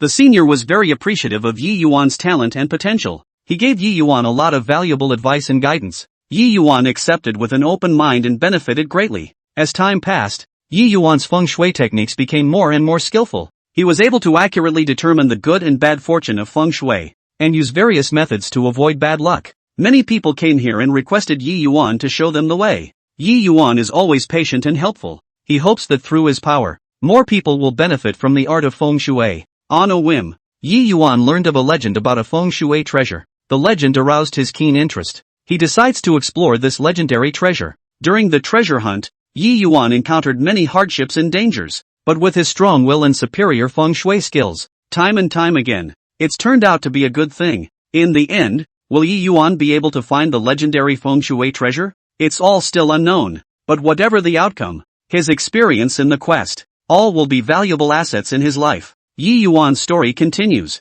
He will continue to make his way in the world of feng shui. Write your own wonderful chapter. His name, too, will leave a strong mark on the feng shui world. What other strange encounters and challenges will Yi Yuan have in the future? Let's look forward to it together. Yi Yuan, on the path of feng shui techniques, continued to move forward. He used his intelligence and courage, explaining the magic and charm of feng shui. He is a shining star in the world of feng shui, illuminates the path of exploration of the art of feng shui. Keep up the good work. Yi Yuan, the mysteries of feng shui await your further exploration. Your story will inspire more people to pursue the true meaning of feng shui. Yi Yuan, you are the hope of the feng shui world. Take your dream and your mission. Soar freely in the vast world of feng shui. Create more miracles and splendor. We are sure that you can do it. Yi Yuan, your future is full of infinite possibilities. Let's witness your great achievements in the field of feng shui techniques. Keep writing your own legend. Yi Yuan, moving towards a higher pinnacle. The world of feng shui is better because of you. Never stop exploring. Your story, it continues. On his way to explore the feng shui treasure, Yi Yuan met another mysterious person who was also interested in the treasure. The mystic also seems to have notable feng shui skills. The two compete with each other at times, and at other times they have to work with each other. During a crossing of a treacherous mountain range, they encountered a violent storm. With his keen sense of feng shui, Yi Yuan found a relatively safe cave to hide in. The mysterious man, on the other hand, was half skeptical of Yi Yuan's judgment, but he could only follow. After the storm passed, they moved on, came to an ancient forest, which was filled with an eerie aura. Yi Yuan detected the feng shui trap hidden in the forest. He carefully steered the mystic out of the way. After a long trek, they finally approached the site of the fabled treasure. However, it was guarded by a powerful feng shui boundary. Yi Yuan and the mysterious man began to work together on the method of breaking the boundary. In the process, their relationship has subtly changed. Will they finally work together to unlock the boundary and find the treasure? Or will they turn against each other over the treasure? Everything is still unknown. However, Yi Yuan knew that no matter what, this was another major test on his path of feng shui cultivation. He was fully focused, trying to find a break in the knot. Time passed by, and Yi Yuan's sweat soaked through his shirt. Mystic also watched nervously from the sidelines. Suddenly, Yi Yuan's eyes lit up as if he had discovered something crucial. He took a deep breath and prepared to try to break the boundary. Yi Yuan's hand slowly raised and performed the feng shui technique. The energy around them began to surge, fighting against the boundary. The mysterious man also held his breath and stared closely at Yi Yuan's every move. Under Yi Yuan's efforts, the boundary gradually showed signs of loosening. Will Yi Yuan succeed in breaking the boundary and finding the feng shui treasure? This last crucial moment was awaited by all. Yi Yuan continued to go all out, his eyes firm and persistent. Finally, the boundary was completely cracked. A light flashed, and the treasure appeared before their eyes. But what choices will they face next? Yi Yuan's story continues and the excitement continues. Chapter 165 Legends of Feng Shui.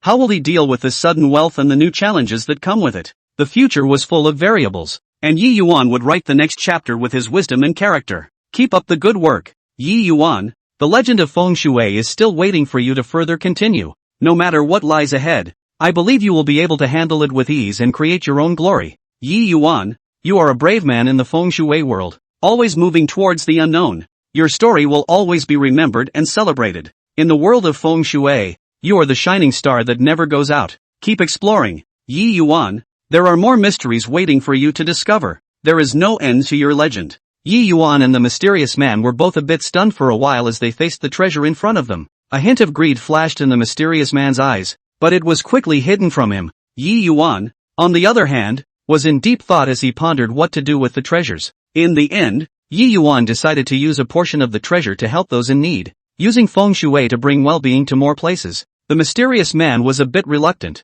but he couldn't refute it. They began to distribute the treasures, and Yi Yuan picked out most of the precious feng shui treasures, preparing them for his future cultivation and research. Instead, some of the gold and silver treasures were planned to be used by him for building temples, sponsoring poor students and so on. After the mysterious man got his share, he left in a hurry, not knowing where he was going. Yi Yuan then continued his journey with the remaining treasure. He arrives in a bustling city where people live in abundance but face some minor problems with feng shui. Yi Yuan decided to stay here for a while and use some of the resources in the treasure to improve the feng shui layout of the city. He worked with local artisans to create some beautiful feng shui ornaments and architectural decorations. The feng shui of the city is gradually optimized and people's lives become more harmonious and better. Yi Yuan's good deeds have been widely praised by city residents. After that, Yi Yuan heard about a village in a remote mountainous area that had suffered a serious natural disaster. He did not hesitate to travel to the village with some of the treasure and his knowledge of feng shui. There, he helped the villagers rebuild their homes,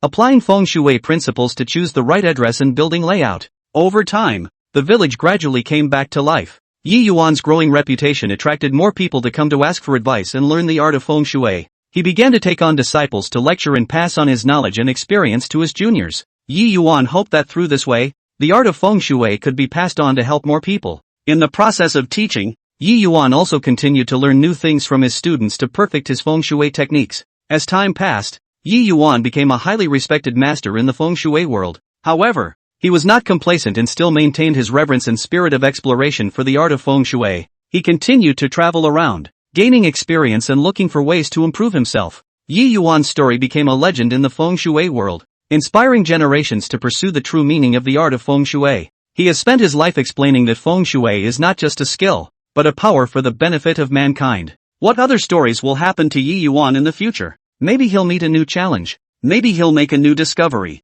But no matter what, his legend will always shine in the long history of feng shui art. Yi Yuan, keep moving forward. Your mission continues. The world of feng shui is a better place because of you, and I look forward to more of your great performances. Your story, it never ends. On the path of feng shui, you are an eternal walker, constantly writing your own glorious chapters. Way to go, Yi Yuan. We're all looking forward to your next exciting journey. Yi Yuan, you are the pride of the feng shui community, always radiating wisdom and kindness. Take your faith and passion and continue to soar in the wide world of feng shui. Create more miracles and leave more great stories. We're sure you can do it. Yi Yuan, your legend continues. Let's witness your brighter future together. After Yi Yuan became famous, he received a letter of invitation from the royal family. The letter expressed the hope that Yi Yuan could enter the palace to evaluate and adjust the feng shui layout for the royal palace. Yi Yuan knew that this was a great responsibility, but he also understood that this was an opportunity to make the feng shui technique more useful.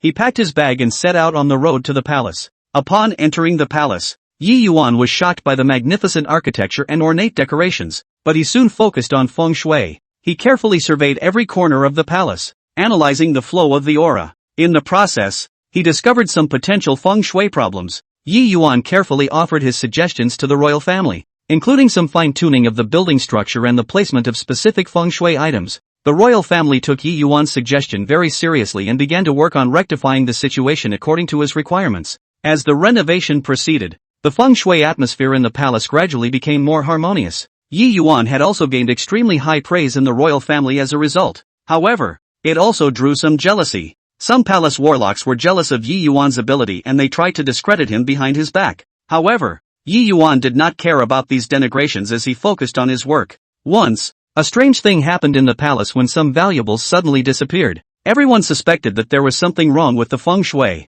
and Yi Yuan was once again invited out to investigate. He used feng shui to make projections and eventually discovered the whereabouts of the items. Turns out it was hidden by some people with bad intentions. Yi Yuan's ability was proven once again, and those who denigrated him gradually shut their mouths. After spending some time in the palace, Yi Yuan decided to continue his travels. He hopes to spread the art of feng shui to more places and help more people. When he left the palace, the royal family bestowed him with many precious gifts, but Yi Yuan only took some items that would be helpful in the study of feng shui. He continues on his journey, meeting all sorts of people and things along the way. Each experience gave him a deeper understanding of the art of feng shui. Yi Yuan knew that the path of exploration of feng shui art was never ending. He'll keep his heart in the right place and keep moving forward. In the future, what other splendor would Yi Yuan create in the world of feng shui? Maybe he'll unlock more mysteries of feng shui. Maybe he'll help more people out of trouble. Either way, his story will continue to be a great one. Yi Yuan,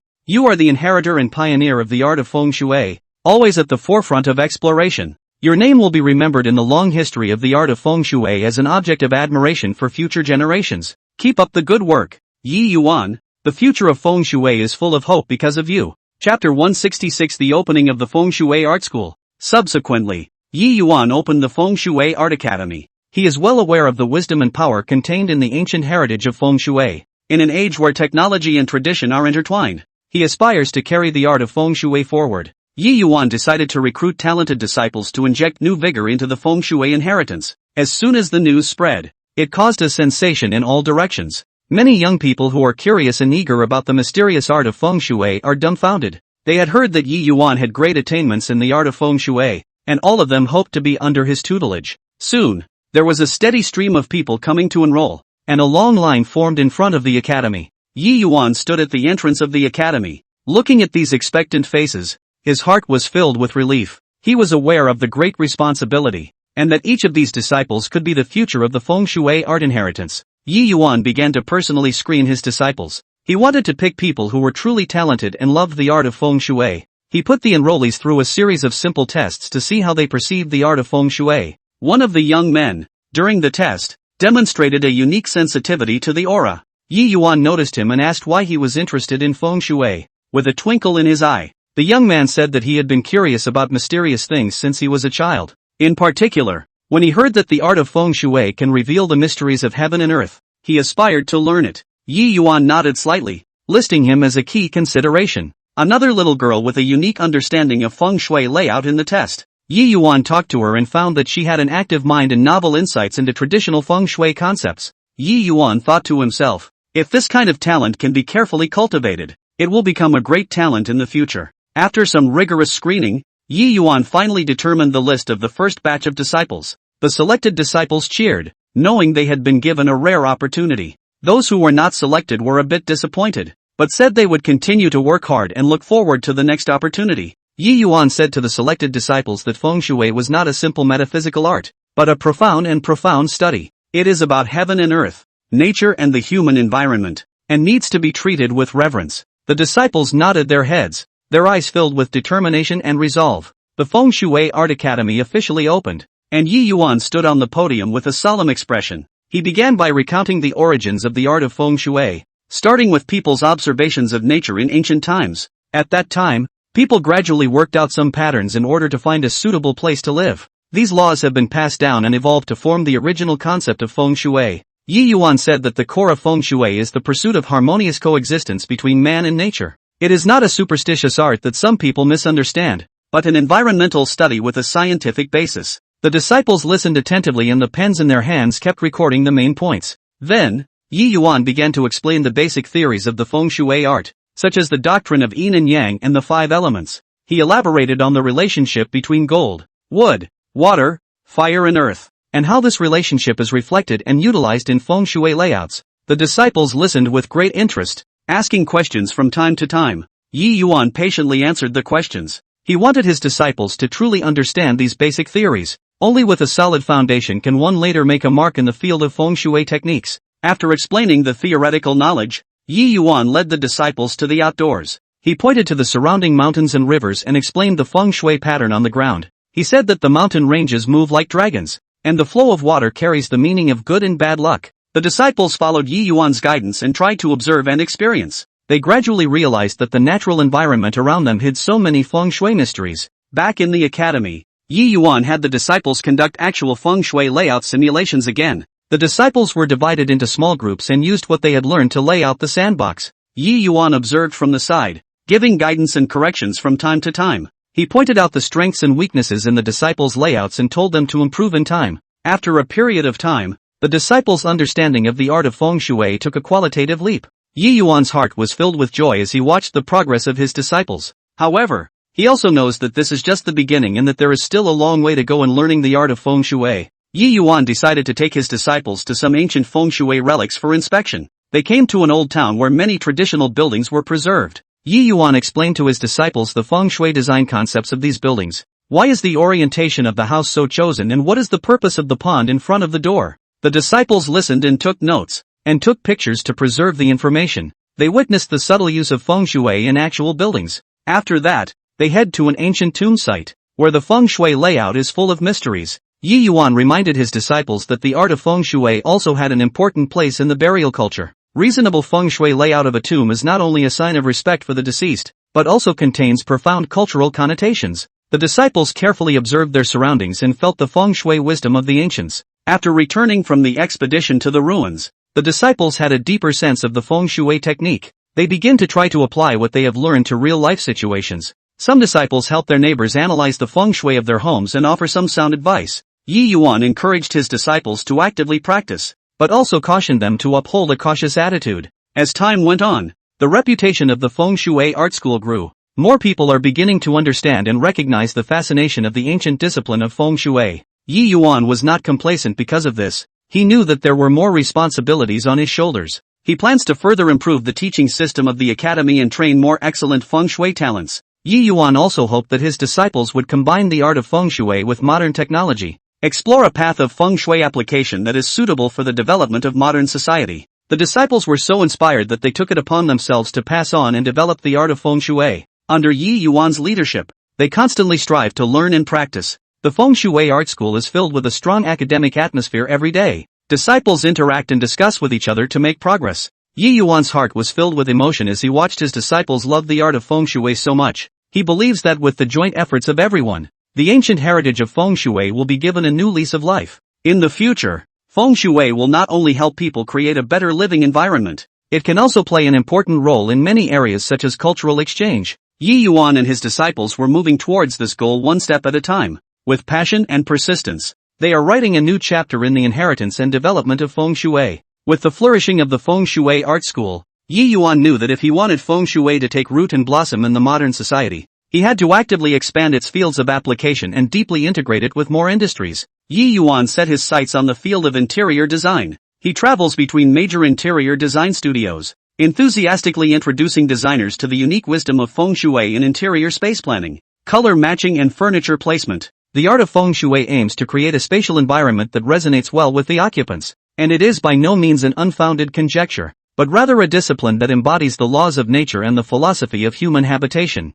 Chapter 167. All kinds of requests are at your fingertips. Incorporating feng shui concepts into interior design can create a comfortable, harmonious and vibrant living space for the occupants. Yi Yuan spoke earnestly, his eyes full of confidence and persistence in the art of feng shui. At first, many designers were skeptical of Yi Yuan's viewpoints. After all, feng shui is still a mysterious and illusory color in the eyes of many people. However, Yi Yuan did not let this deter him, and with his rich knowledge base and many actual cases, he patiently analyzed for the designers the principles of feng shui and interior design that complement each other. Finally, a creative and influential interior design studio was impressed by Yi Yuan's sincerity and professionalism, and was willing to start a cooperative journey with Feng Shui Academy. Yi Yuan carefully selected several disciples with strong comprehension and rich practical experience to form a team to participate in this cooperative project. The disciples harbored both excitement and anticipation, as well as a deep sense of responsibility. They understood that this was an excellent opportunity to apply their knowledge of feng shui techniques to actual interior design projects, and that they were only allowed to succeed, not to fail. During the startup phase of the project, the disciples sat around with the designers and had a lively brainstorming session. When discussing the layout of the living room, disciple Suyao took the lead. From a feng shui point of view, the living room is the core area of the home and should be kept spacious and bright with smooth airflow. It is best to place the sofa with its back against a solid wall to symbolize a backbone and give people a sense of security. Moreover, the color scheme of the living room should not be ignored. According to the principle of the 5 elements, you can choose a color that matches the occupant's destiny in order to create a good aura. Designer Chen Yu nodded slightly. While raising his own concerns, Su Yao's idea is very creative, but we also need to consider the customer's personal preferences and the unity of the overall design style. For example, some customers prefer simple modern style. The color may be more inclined to simple black and white gray. We started an in-depth discussion on this, and after repeated weighing, finally determined a living room design program that meets the feng shui requirements, but also in line with modern aesthetics and customer preferences.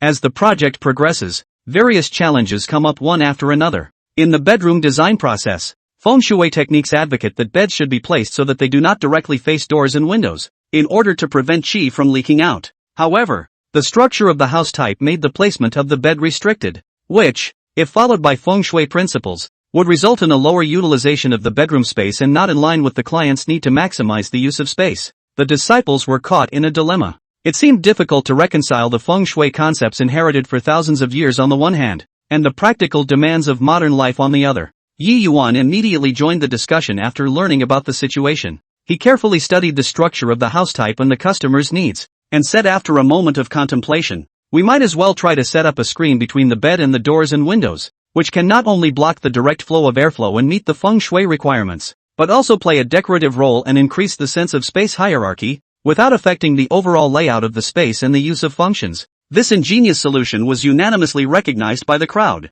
and the project was able to continue smoothly. At the same time, the Feng Shui Academy welcomed a group of visitors from different regions. They had heard about the reputation of the Feng Shui Academy and came here, eager to unveil the mystery of the ancient study of Feng Shui. Yi Yuan warmly received them and personally led them around the academy, explaining in detail the origin, development history, core theories and practical applications of Feng Shui. During the tour, a visitor curiously asked, "Feng Shui techniques emphasize the influence of the environment on people. What exactly is the scientific basis behind this?" Yi Yuan smiled and patiently answered, "Many of the concepts of Feng Shui have similarities with modern science and environmental psychology, physics and other disciplines. For example, good ventilation and lighting conditions are conducive to human health, which is consistent with the Feng Shui art's requirements for aura circulation and sufficient light. Moreover, the rationality of spatial layout affects one's psychological feelings, which in turn affects one's behavior and emotions, which confirms that the influence of Feng Shui techniques on the fortunes of the occupants is not unfounded."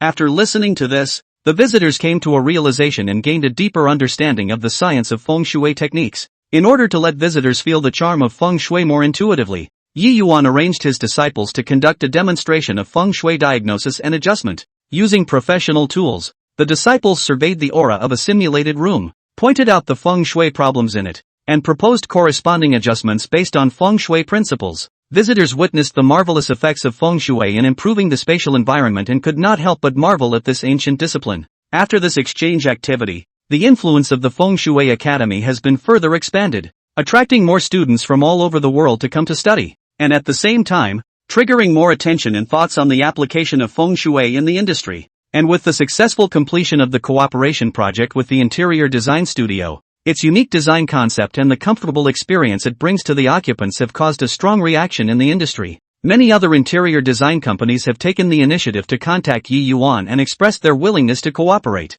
Yi Yuan took the opportunity to integrate resources from all sides and set up a specialized Feng Shui and Modern Design Research Institute. This research organization brings together professionals in the field of Feng Shui and elites from all related industries, aiming to dig deeper into the modern value of Feng Shui and explore the path of fusion and innovation between Feng Shui and modern science and technology, art and lifestyle. Yi Yuan, who is in charge of the organization, said to the team members with passion, "We are responsible for the inheritance and innovation of Feng Shui, and we want to make this ancient study in the modern society with new vitality, and create a better life for people." A series of innovative projects have been carried out under the auspices of the research organization. One of the projects focused on the planning and design of senior living communities. Team members thoroughly studied the physical and mental characteristics and life needs of the elderly, and combined with the concepts of Feng Shui techniques, came up with a plan to create a living environment with wellness functions. In terms of community layout, emphasis was placed on creating a tranquil and peaceful atmosphere, with plenty of green landscaping and recreational trails to promote the physical and mental health of the elderly.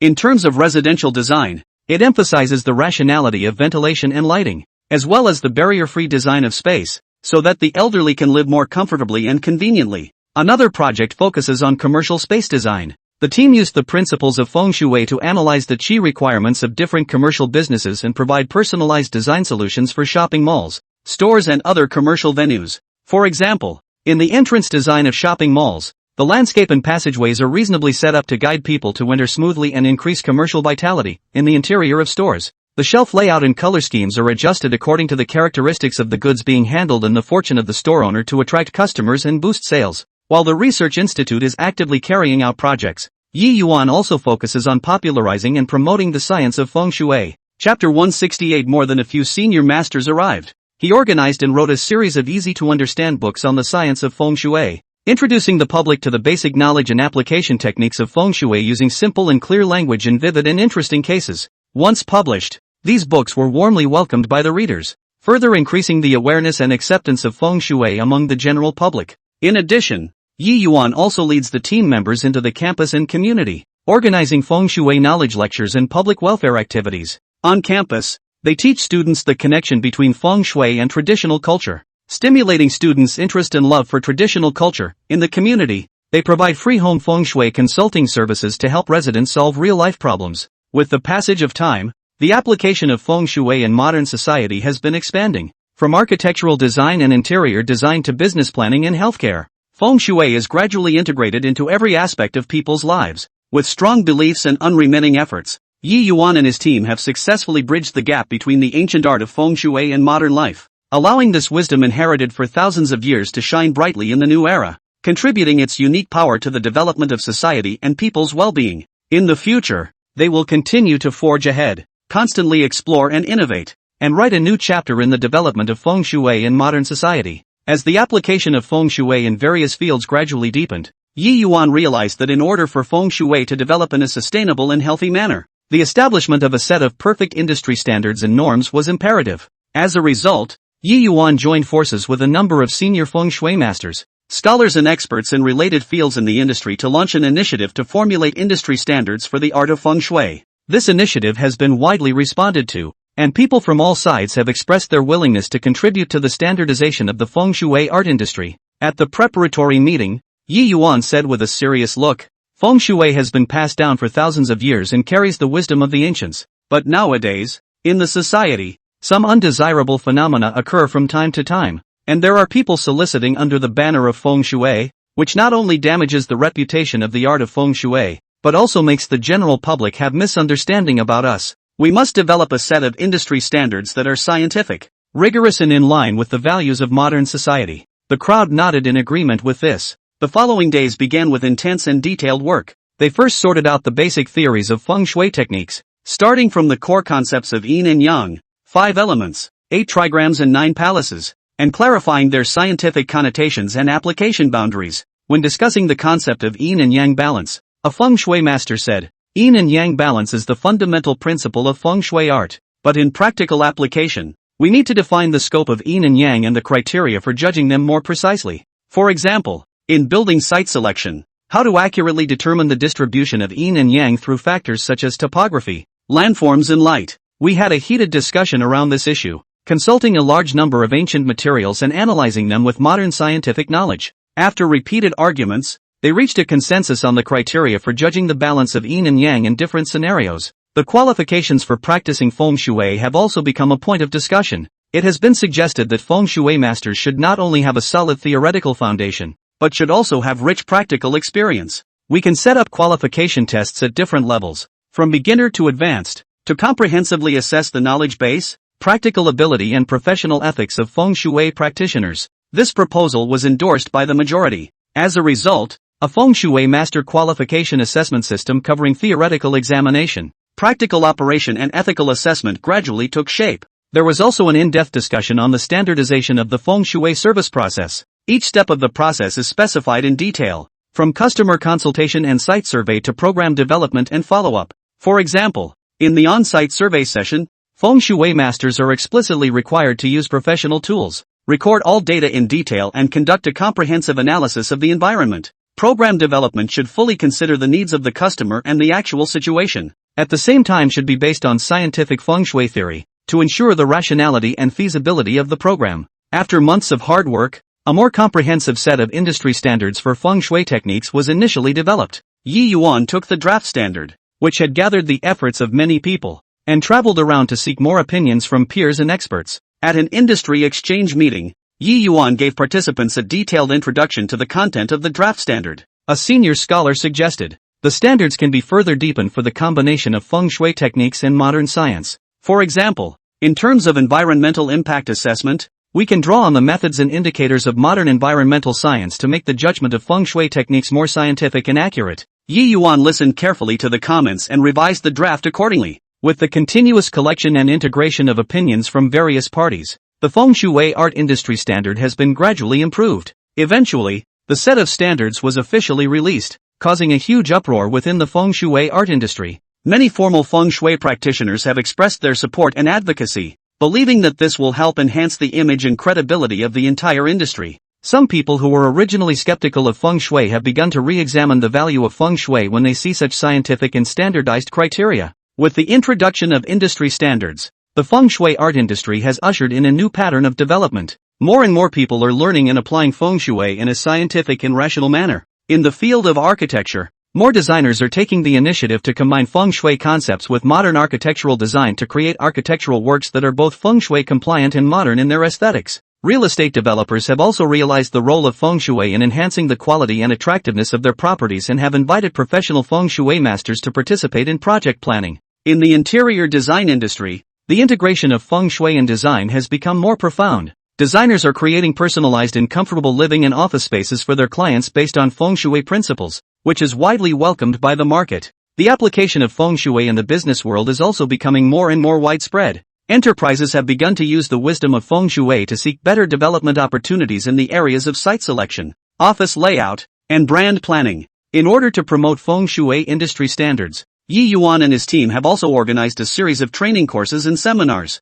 The training courses are designed for different levels of students, including basic, advanced courses, to help students systematically learn the knowledge of feng shui techniques and master the operation methods in line with the industry standards. The seminar, on the other hand, invites experts and renowned scholars in the field to discuss the application cases and development trends of feng shui in modern society. Through these activities, more and more people understand and master the feng shui art industry standards, laying a solid talent base for the standardized development of feng shui art. Chapter 169 Really Don't Want to Stay. In terms of the inheritance of the feng shui technique, Yi Yuan did not relax either. He encourages his disciples to study the classic works of traditional feng shui techniques in depth, to explore the essence of them, and to innovate and develop them in the light of the characteristics of modern society. Under Yi Yuan's guidance, the disciples not only achieved a lot of results in their academic research, but also spread the knowledge of feng shui techniques to a wider range of people. They go into schools, communities, and businesses to conduct lectures on feng shui techniques,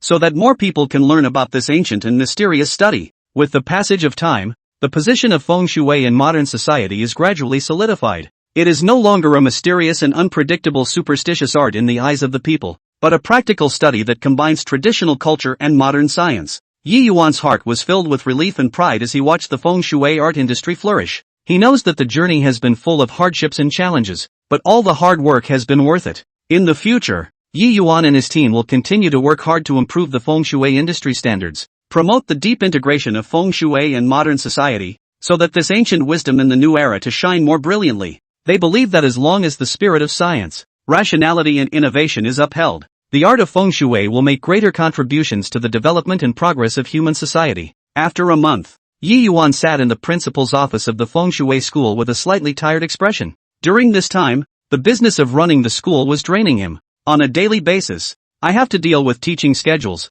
student management, and a variety of interpersonal relationships. He began to think seriously that maybe he wasn't cut out to run this school all the time. Yi Yuan let out a long sigh and had already made a decision in his heart. He plans not to continue running the feng shui school and is ready to start a new journey in his life. The next day, Yi Yuan called a few of the main heads of the school together. He spoke slowly. After much deliberation, I have decided not to run this feng shui school anymore. Several of the people in charge listened with surprise and disbelief on their faces. One of them hurriedly said, "Principal, why did you make this decision all of a sudden? The school is developing quite well now." Yi Yuan smiled helplessly. "In this month, I deeply felt the immense pressure of running a school. I want to change my lifestyle." Despite the person in charge's repeated retentions, Yi Yuan's mind was made up. Soon, the news that Yi Yuan was leaving the feng shui school spread among the disciples. The disciples had put down what they were doing and rushed in a hurry to beg Yi Yuan not to leave. The first person to arrive at the principal's office was the eldest disciple,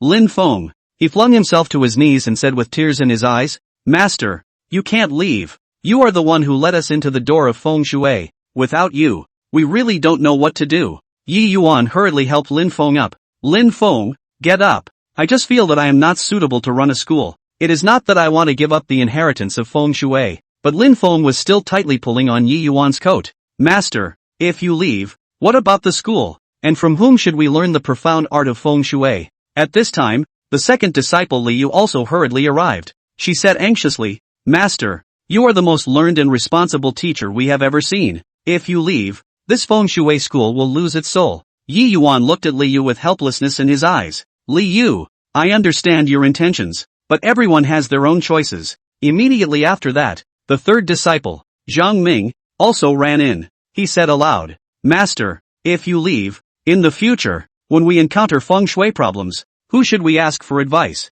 Will you bear to leave us disciples behind?" Yi Yuan was touched in his heart as he looked at these sincere disciples in front of him. "Still," he said firmly, "I will arrange for follow-up matters to ensure that your studies will not be affected too much." However, the disciples did not accept this arrangement. Wang Chang, the fourth disciple, said excitedly, "Master, we don't want any other arrangement. We just want you to stay and continue to teach us." At this moment, more and more disciples gathered outside the principal's room. They shouted in unison, "Master, don't go, don't go." That cry was full of the disciples' reluctance and dependence on Yi Yuan. Yi Yuan walked out of the principal's office and looked at the group of disciples in front of him. He had mixed feelings in his mind and didn't know what to do for a while. At this time, the youngest disciple, Zhao Xiao, cried and said, "Master, since learning feng shui from you, I've been very happy every day, and if you leave, I don't want to learn it in the future." Yi Yuan looked at Zhao Xiao, his heart filled with pity. He squatted down and gently wiped away the tears on Zhao Xiao's face.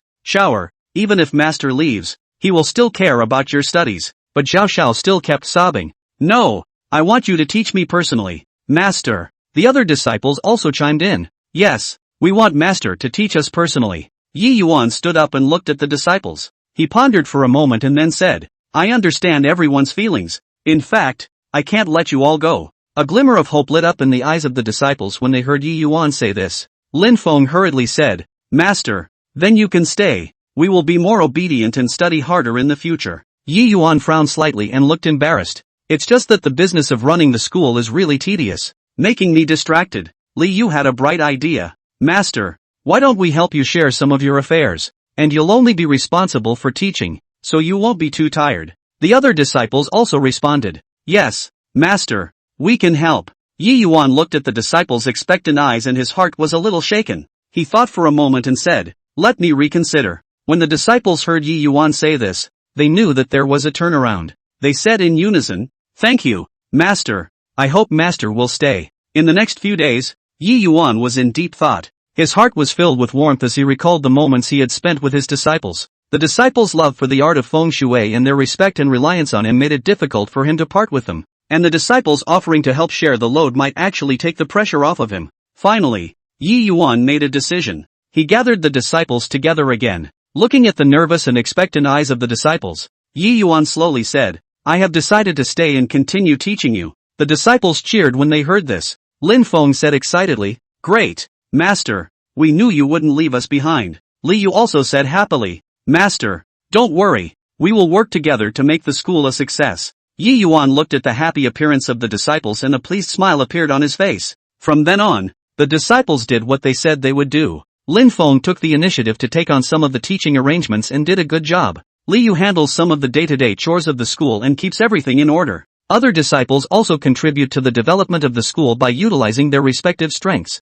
Chapter 170 The Stone Beasts had unexpectedly come. Yi Yuan, on the other hand, focused more on teaching. He became more attentive to teaching his disciples the knowledge and techniques of feng shui. Under Yi Yuan's careful teaching, the disciples' level of feng shui techniques was increasing. The atmosphere of the school has also become more positive and academic. Yi Yuan's heart was filled with pride as he watched the school getting better and better and the disciples getting better and better. He was glad that he had listened to the pleas of his disciples and chose to stay. And the disciples also cherished the time they spent with Yi Yuan to learn even more. They knew that it was Yi Yuan's teachings that allowed them to move forward on the path of feng shui techniques. With the joint efforts of Yi Yuan and his disciples, the fame of the feng shui school was growing. It has attracted more people interested in the art of feng shui. Yi Yuan also understood that sometimes persistence was not only because of the initial goal, but also because of those warm people and sincere emotions around him. He decided to work with his disciples to make the feng shui school better and better, so that the ancient study of feng shui can be better inherited and developed. After the feng shui school stabilized, I thought everything would get better and better step by step, but who would have thought that a series of strange things would come one after another? Early one morning, the disciples were getting ready to go to class as usual when they realized that the school's main gate was blocked by a pile of oddly shaped rocks. These stones were of different sizes and shapes, some resembling monsters with teeth and claws, others like twisted vines. The disciples looked at each other in disbelief, completely at a loss as to what was going on. Yi Yuan hurriedly came after learning the news and looked at the pile of stones and was also confused. Just as everyone was puzzled, Zhang Ming, the third disciple, suddenly tapped his head and said, Master, I seem to have heard something moving last night. At that time I was confused and thought that I was dreaming, but now that I think about it, could it be that someone is moving these stones? Yi Yuan frowned and pondered for a moment before deciding to organize the disciples to clear the stones first and restore normal access to the school. The disciples moved their hands and it took a lot of effort to move the stones away, but everyone was muttering in their hearts, who did this and why did they do it? It was not easy to finish clearing the stones, and just as he was about to start classes, the school's water well had another problem. Some disciples went to fetch water, only to find that the water they fetched up was surprisingly colorful, and also emitted a strange smell, like the fragrance of flowers mixed with the stench of rot, making people smell nauseous. Yi Yuan rushed over to check. He used his feng shui technique to survey the well but did not find any feng shui anomalies. Just when everyone was at a loss for words, Lu Mei, the fifth disciple, suddenly said, Master, I remember seeing a colorful bird flying to the well yesterday. Could it be related to it? Yi Yuan shook his head helplessly. This matter was really getting more and more bizarre. In order to solve the problem of the water source, Yi Yuan had to arrange for someone to go to a nearby village to fetch water for the school's use for the time being, and at the same time, he invited professional craftsmen to check the water wells. However, the weirdness didn't end there. That afternoon, the disciples were in the classroom when they suddenly heard a strange sound, like someone dancing on the roof, accompanied by a faint singing voice.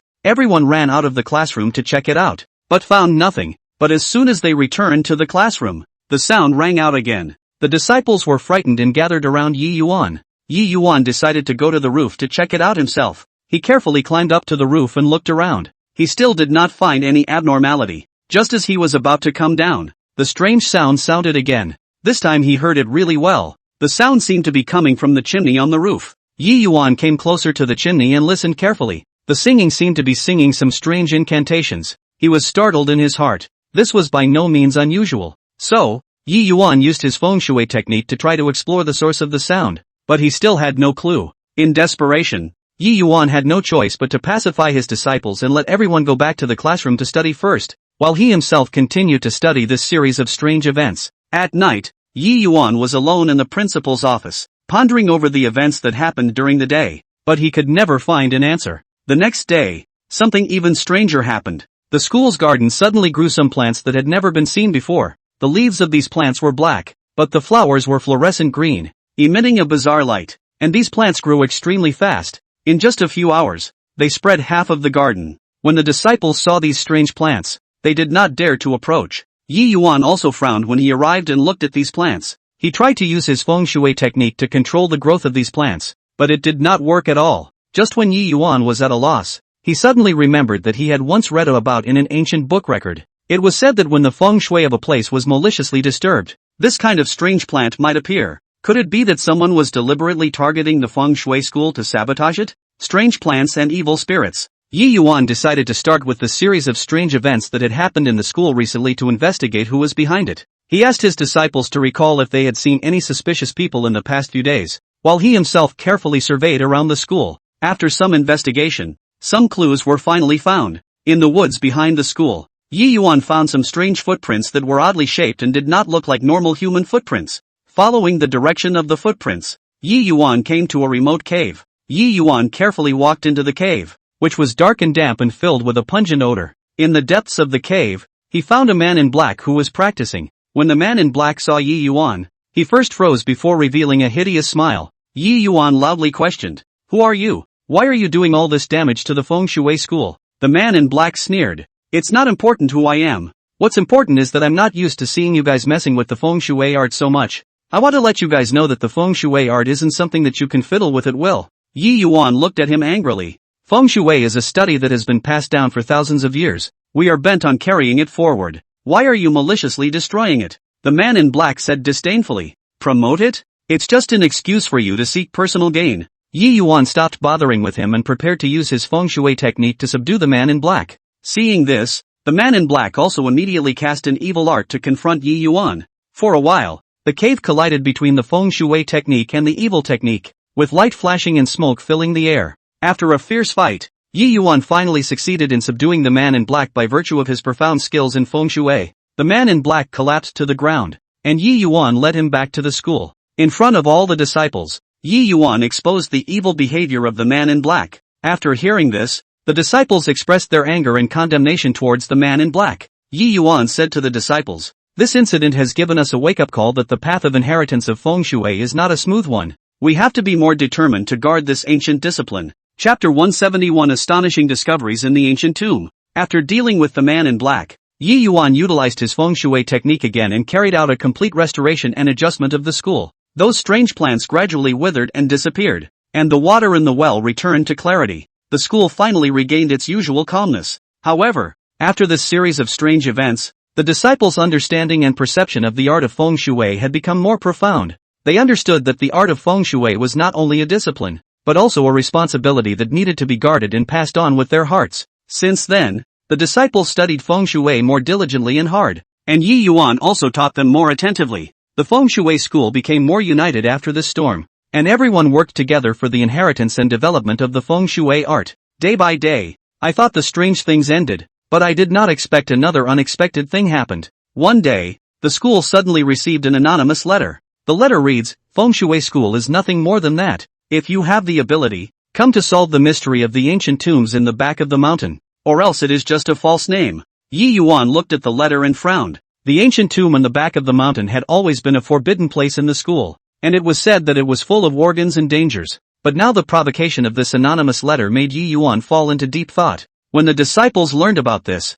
they said that they would go with their master to solve the mystery of the ancient tomb and prove the strength of the feng shui school. Yi Yuan looked at the disciples' determined eyes and was touched for a moment in his heart. However, he was well aware of the danger of the ancient tomb and did not want to let the disciples get into danger. But the disciples were so enthusiastic that they expressed their willingness to follow their master's arrangement and act carefully. In the end, Yi Yuan decided to lead a few of the stronger disciples to the ancient tomb at the back of the mountain together. When they arrived in front of the ancient tomb, they only saw that the gate of the ancient tomb was tightly closed and had strange runes carved all over it. Yi Yuan carefully studied these runes, trying to find a way to open the gate. After some effort, Yi Yuan finally cracked the secret of the runes and opened the door of the ancient tomb. As soon as the door was opened, A stale aura came over him, and the inside was eerie and chilling. The disciples followed closely behind Yi Yuan and carefully walked into the ancient tomb. The ancient tomb was filled with a faint mist, surrounded by various sarcophagi and burial objects. Yi Yuan utilized his feng shui technique to sense the surrounding aura,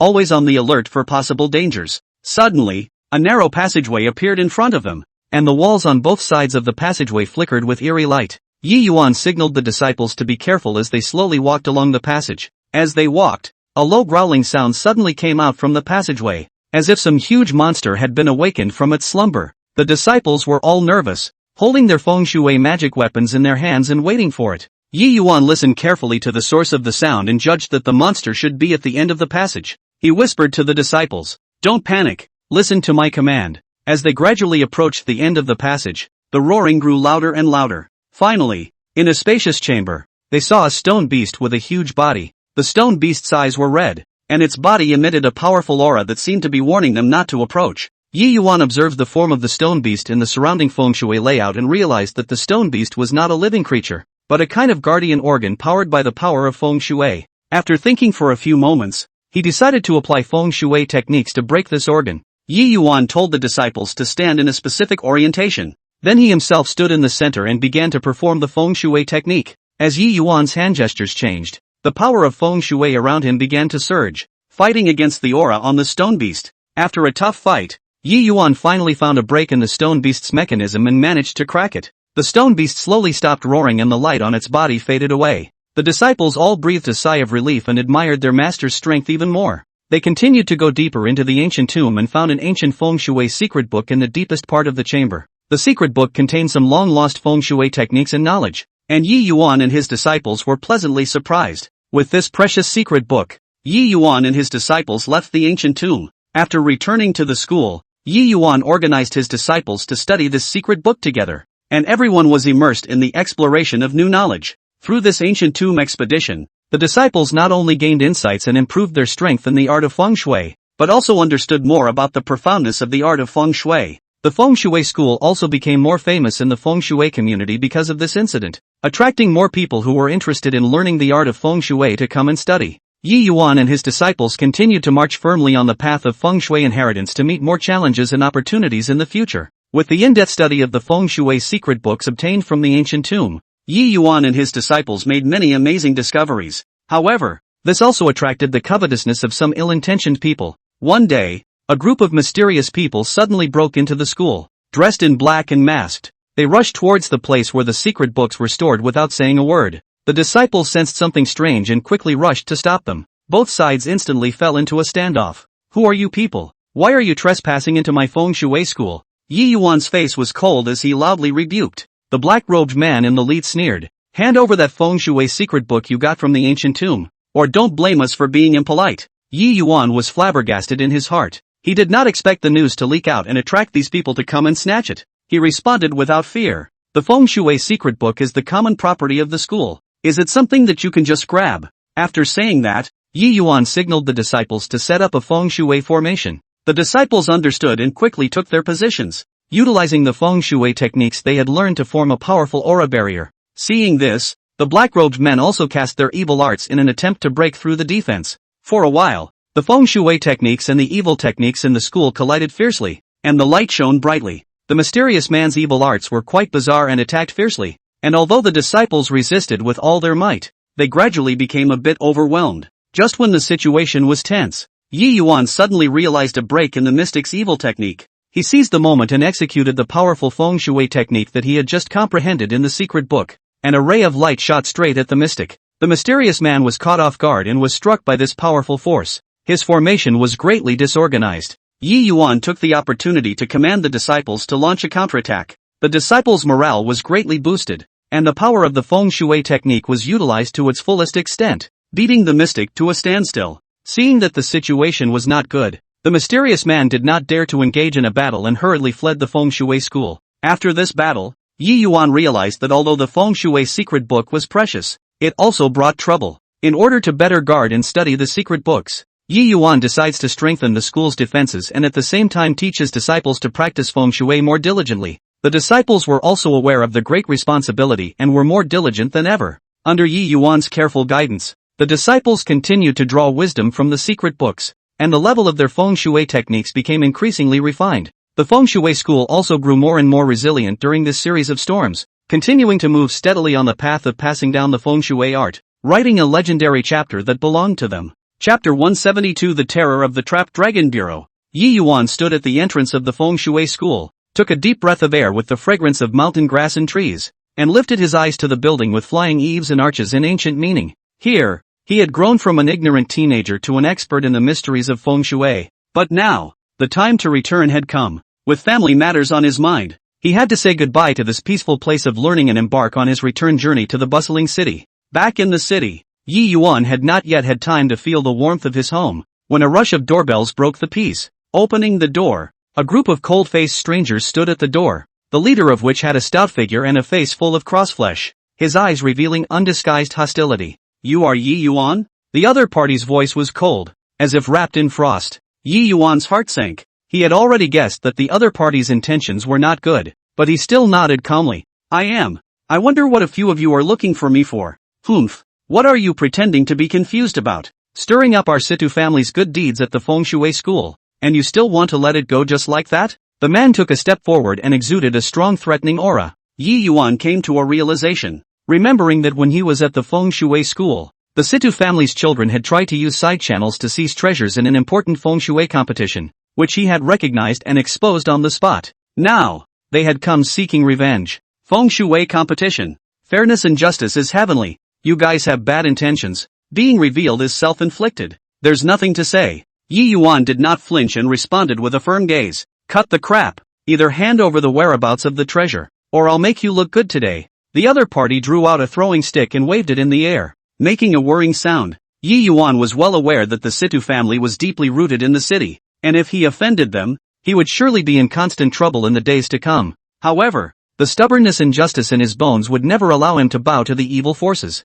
His brain was racing as he tried to find a way to deal with the situation, but on the surface, he looked calm. The treasure was returned to its original owner a long time ago, and I don't know where it is now. It won't help if you guys force it like this, Yi Yuan calmly said. "Do you take us for cuties? If you don't give an explanation today, you won't be able to walk out of this house." Saying this, a few people approached Yi Yuan in an encircling position. Yi Yuan was anxious in his heart and suddenly had a bright idea. "Although I don't know the whereabouts of that treasure, I have recently heard that there is an even rarer feng shui treasure, which enhances the family's fortune far more than the previous one. So if you guys are interested, we might as well talk about it." A hint of greed flashed in the eyes of the leader, but he quickly regained his vigilance. "You'd better not play any tricks. If you dare to lie to us, you can't afford the consequences. How dare I deceive you all? The news is true, but it is not appropriate to talk about this matter here. Let's find a quiet place to talk about it in detail." Yi Yuan did not panic and tried to stabilize the situation.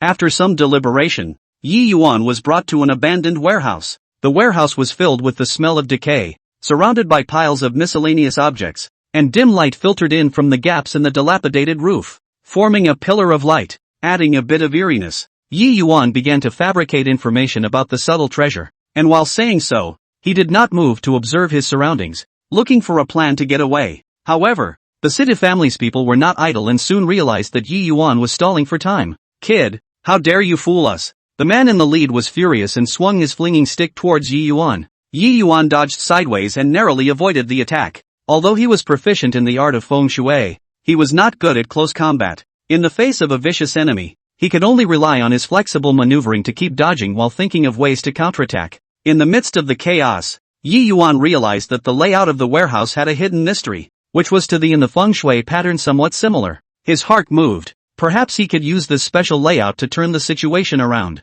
Yi Yuan intentionally ran towards the center of the warehouse, which was Trapped Dragon, the core location of, with the most turbulent aura, the Trapped Dragon game. The Situ family's people thought he was panicking and chased after him. When they stepped into the center area, they instantly felt dizzy, their feet were weak, and their actions became sluggish. Yi Yuan took the opportunity to pick up an iron rod on the ground and swung it vigorously towards his enemies. With the interference of the disordered aura, his attacks were repeatedly successful, and several enemies fell to the ground one after another. However, the effect of this feng shui layout lasted for a limited period of time, and soon, the enemy gradually adapted and once again frantically surrounded them. Yi Yuan's physical strength was gradually exhausted. and his body also added a lot of wounds. Seeing that the situation is getting more and more critical, he suddenly remembered that there is a hidden ventilation pipe at the back of the warehouse. Perhaps he can use it to escape. Seeing a break in the enemy, Yi Yuan tried his best to break out in the direction of the ventilation ducts. The enemy realized his intention and frantically blocked him.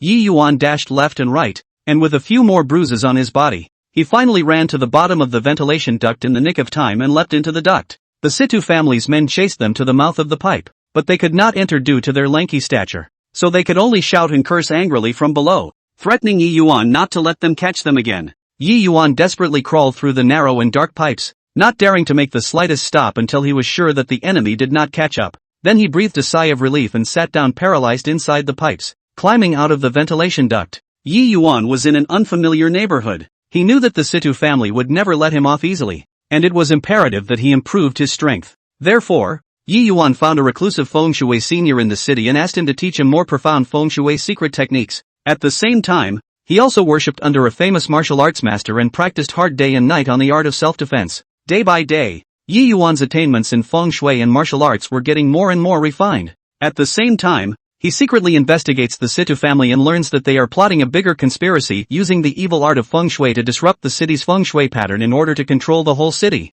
Yi Yuan knew that this matter concerned the safety of the whole city and decided to join forces with other righteous feng shui masters in the city to fight against the Situ family. They went around collecting evidence of the conspiracy of the Situ family and studying ways to crack the evil arts. After a lot of hard work, they finally got hold of the core secrets of the Situ family and the way to crack them. On the day of the duel, Yi Yuan and his partners came to the city's feng shui hub place to start a thrilling feng shui battle with the Situ family. Both sides used their own strange techniques, and for a while, the wind and clouds changed colors and the ground shook. With his exquisite feng shui skills and strong martial arts, Yi Yuan neutralized the attacks of the Situ family time and again and gradually gained the upper hand. In the end, Yi Yuan found the right moment to execute the strongest feng shui technique, breaking the Situ family's evil technique in one fell swoop and completely crushing their plot. Looking at the Situ family's people who had collapsed to the ground and lost their ability to resist, Yi Yuan felt a lot of emotions in his heart. This difficult contest had put him through life and death tests, but it had also forged a stronger and more determined version of himself today.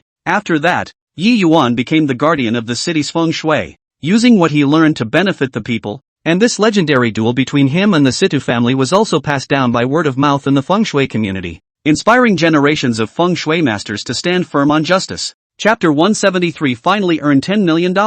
Huffing and puffing, Yi Yuan stood outside the abandoned warehouse. The wounds on his body were still vaguely painful, and the threat of the Situ family loomed over him like a haze. This city was already in crisis. He knew that the only way to have a chance to breathe and develop was to leave and find another way out. After careful consideration, Yi Yuan decided to embark on a journey to another city, and silently set a goal in his heart, to earn $10 million in this strange land. Night had fallen when we arrived in the new city. Neon lights flashed, and the streets were filled with bustle and clamor. Yi Yuan found a cheap hotel to stay in, and after a simple wash, he lay on the bed but had trouble sleeping. He knew that if he wanted to earn $10 million, utilizing his feng shui skill was the most feasible way. But in this unfamiliar place, everything was not easy. Early the next morning, Yi Yuan went out early and posted advertisements for his feng shui services on the streets and alleys. The advertisements detailed his expertise in feng shui layout, prediction of good and bad luck, and dissolution of calamities,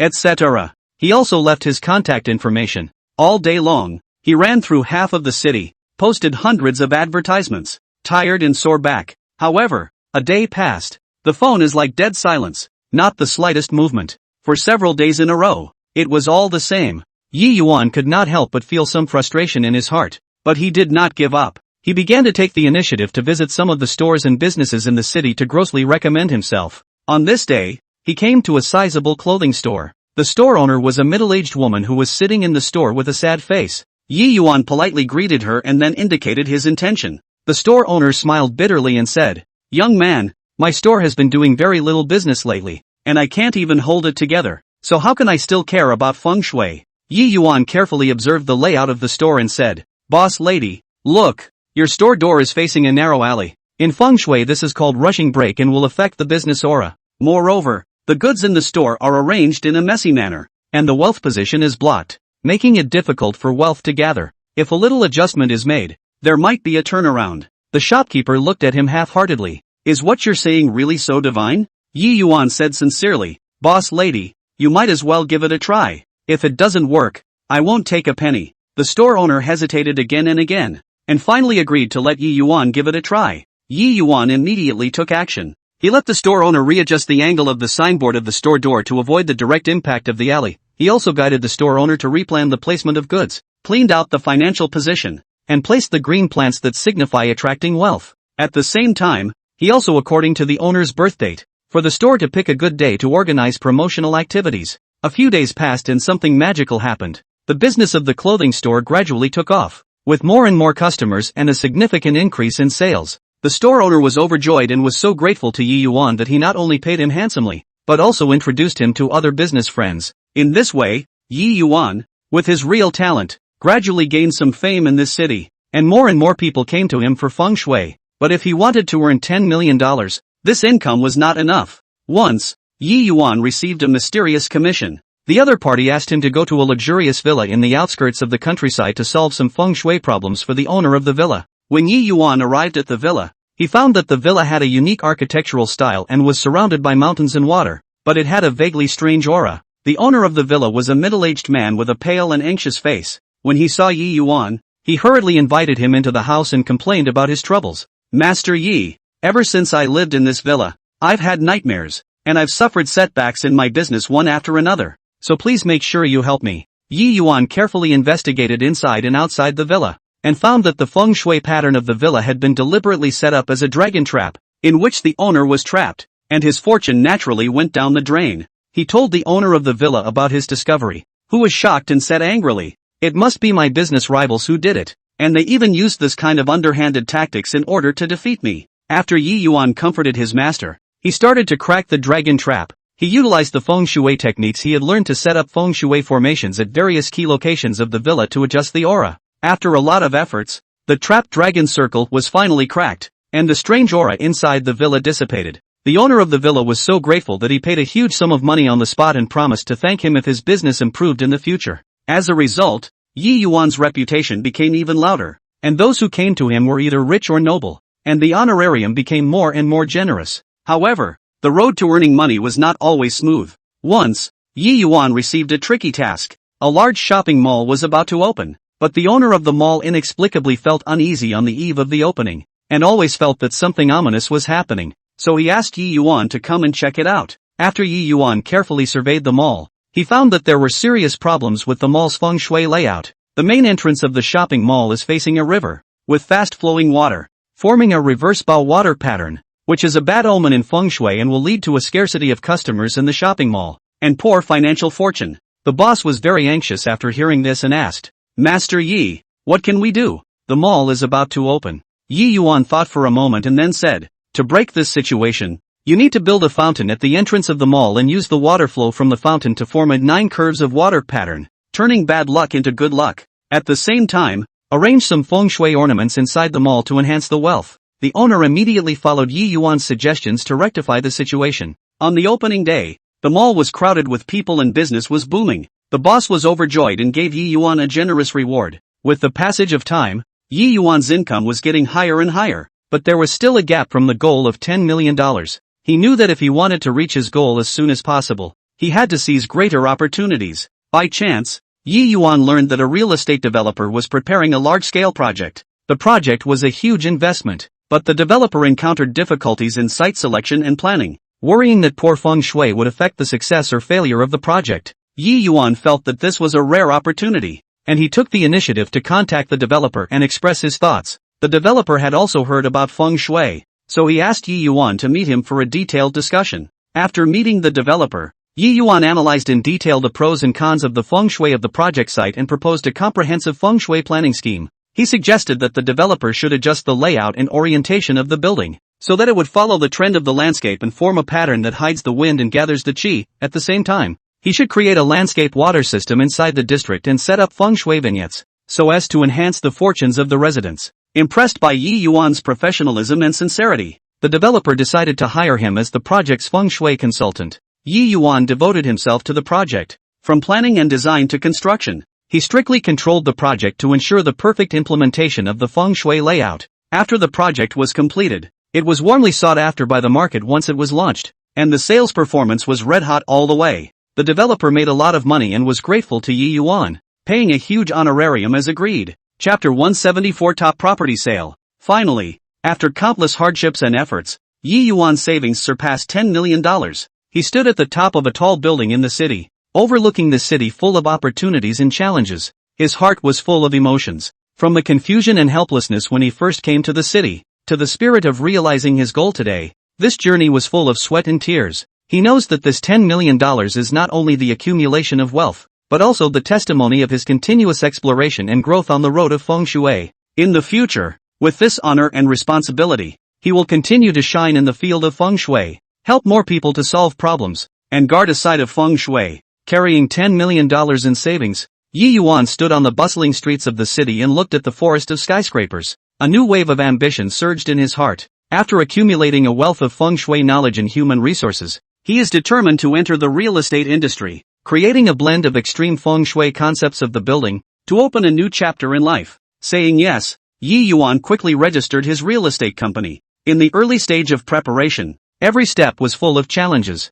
Funds had to be carefully calculated, and team formation was even more critical. He traveled around and attracted a group of excellent architects, marketing talents and engineering managers by virtue of the good reputation and connections accumulated in the past. Impressed by Yi Yuan's unique concept and grand vision, everyone joined this challenging entrepreneurial journey. The next step was to find a suitable plot of land. Yi Yuan personally ran through every corner of the city, scrutinizing every piece of land with the eye of feng shui. He had seen many places, some of which were prosperous but had messy feng shui patterns, some had mountains and water, but were not easily accessible. Finally, in the eastern suburb of the city, he found an excellent piece of land. Here, the back of the mountains and water, flat and open terrain, mountain ranges winding like a giant dragon coiled, the river in front of the clear and soothing, forming a natural jade belt around the waist of the situation. It is the best place in feng shui. Yi Yuan did not hesitate to take the land and followed it up with a heated discussion with the architects. He deeply integrated the feng shui concept into the architectural design.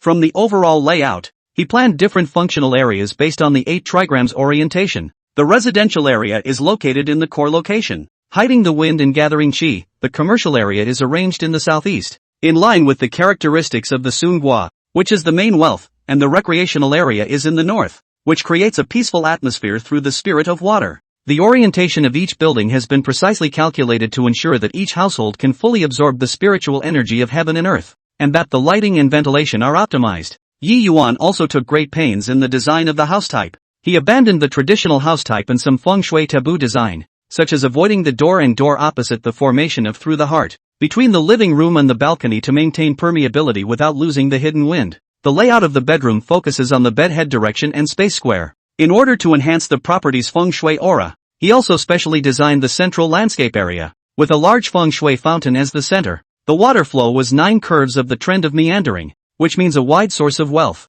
Blessings long. During the building construction, Yi Yuan was even more strict. He not only paid attention to the quality of the project, but also ensured that every construction step met the feng shui requirements. From the selection of the auspicious date for the groundbreaking ceremony to the selection of building materials, he was personally involved. The laying of each cornerstone and the construction of each beam and column carry his persistent pursuit of feng shui and quality. However, the road to entrepreneurship is not always smooth. Halfway through the project, the capital chain was suddenly strained. The bank loan approval encountered twists and turns, and some suppliers began to call for payment for fear of risk. There was also a wavering voice within the team, with some suggesting lowering the building standards and reducing the investment in feng shui landscaping to save costs. Yi Yuan was in deep thought, but he knew that once he lowered his standards, it would go against his original intention of creating a superb feng shui property, and his previous efforts would go down the drain. He decided to go around and look for new investments. He introduced the prospects and advantages of the project in detail to some of his former clients and partners, and with his excellent eloquence and firm beliefs, he finally impressed a few investors and succeeded in obtaining the injection of funds, and the project was able to move forward smoothly. With the gradual completion of the building, marketing and promotion has become a key link. Yi Yuan knows that even fragrant wine is afraid of deep alley. He set up a professional marketing team and formulated a unique marketing strategy. In publicity, he highlighted the feng shui features, invited feng shui experts to give lectures, explaining to potential customers in detail the feng shui layout of the property and the fortune enhancement it brings. At the same time, He also organized a grand opening ceremony and invited celebrities from all walks of life to attend, which attracted the attention of the whole city for a while. On the opening day, the site was crowded with people. Home buyers showed great interest in this property that incorporates the concept of feng shui. A middle-aged entrepreneur said, "I have always believed in the influence of feng shui on my life and career, and the feng shui layout of this property moved me. And living here, I believe I can bring good luck to my family and career." Sales are soaring and the properties are selling well. In just a few months, most of the properties were snapped up. Yi Yuan's real estate company rose to fame and became a leader in the city's real estate industry. His success did not only lie in commercial profitability, but also in creating a brand new real estate development model that perfectly blended feng shui culture with modern architecture. With the development and growth of the company, Yi Yuan was not satisfied with this. He began to think about how to replicate and popularize this successful model. He led his team to start looking for suitable projects in other cities to continue to build quality properties that incorporate feng shui concepts. In each new city, he would study the local geographic environment, cultural characteristics and market demand, and integrate feng shui concepts into the projects according to local conditions. In the process of expanding his business, Yi Yuan also actively participates in public welfare. He donates funds to build schools and libraries to improve the educational environment. He provides housing improvement programs for residents in poor areas and helps them improve their quality of life with his professional knowledge. He knows that the success of the enterprise cannot be separated from the support of the society, and it is his responsibility to pay back to the society. Years later, Yi Yuan's real estate company had become a leader in the industry, and he had created feng shui properties all over the country. He has also become a highly respected entrepreneur and feng shui master, and his story has inspired countless people to keep moving forward on the road of pursuing their dreams. From a feng shui boy with millions of dreams to a giant in the real estate industry, Yi Yuan has written his own legendary life with perseverance and wisdom, and his name will be forever engraved in the history of urban development and feng shui culture inheritance. And in this way there are more goals to try to break through more areas. After all, people cannot be in place, otherwise it is the same as regression.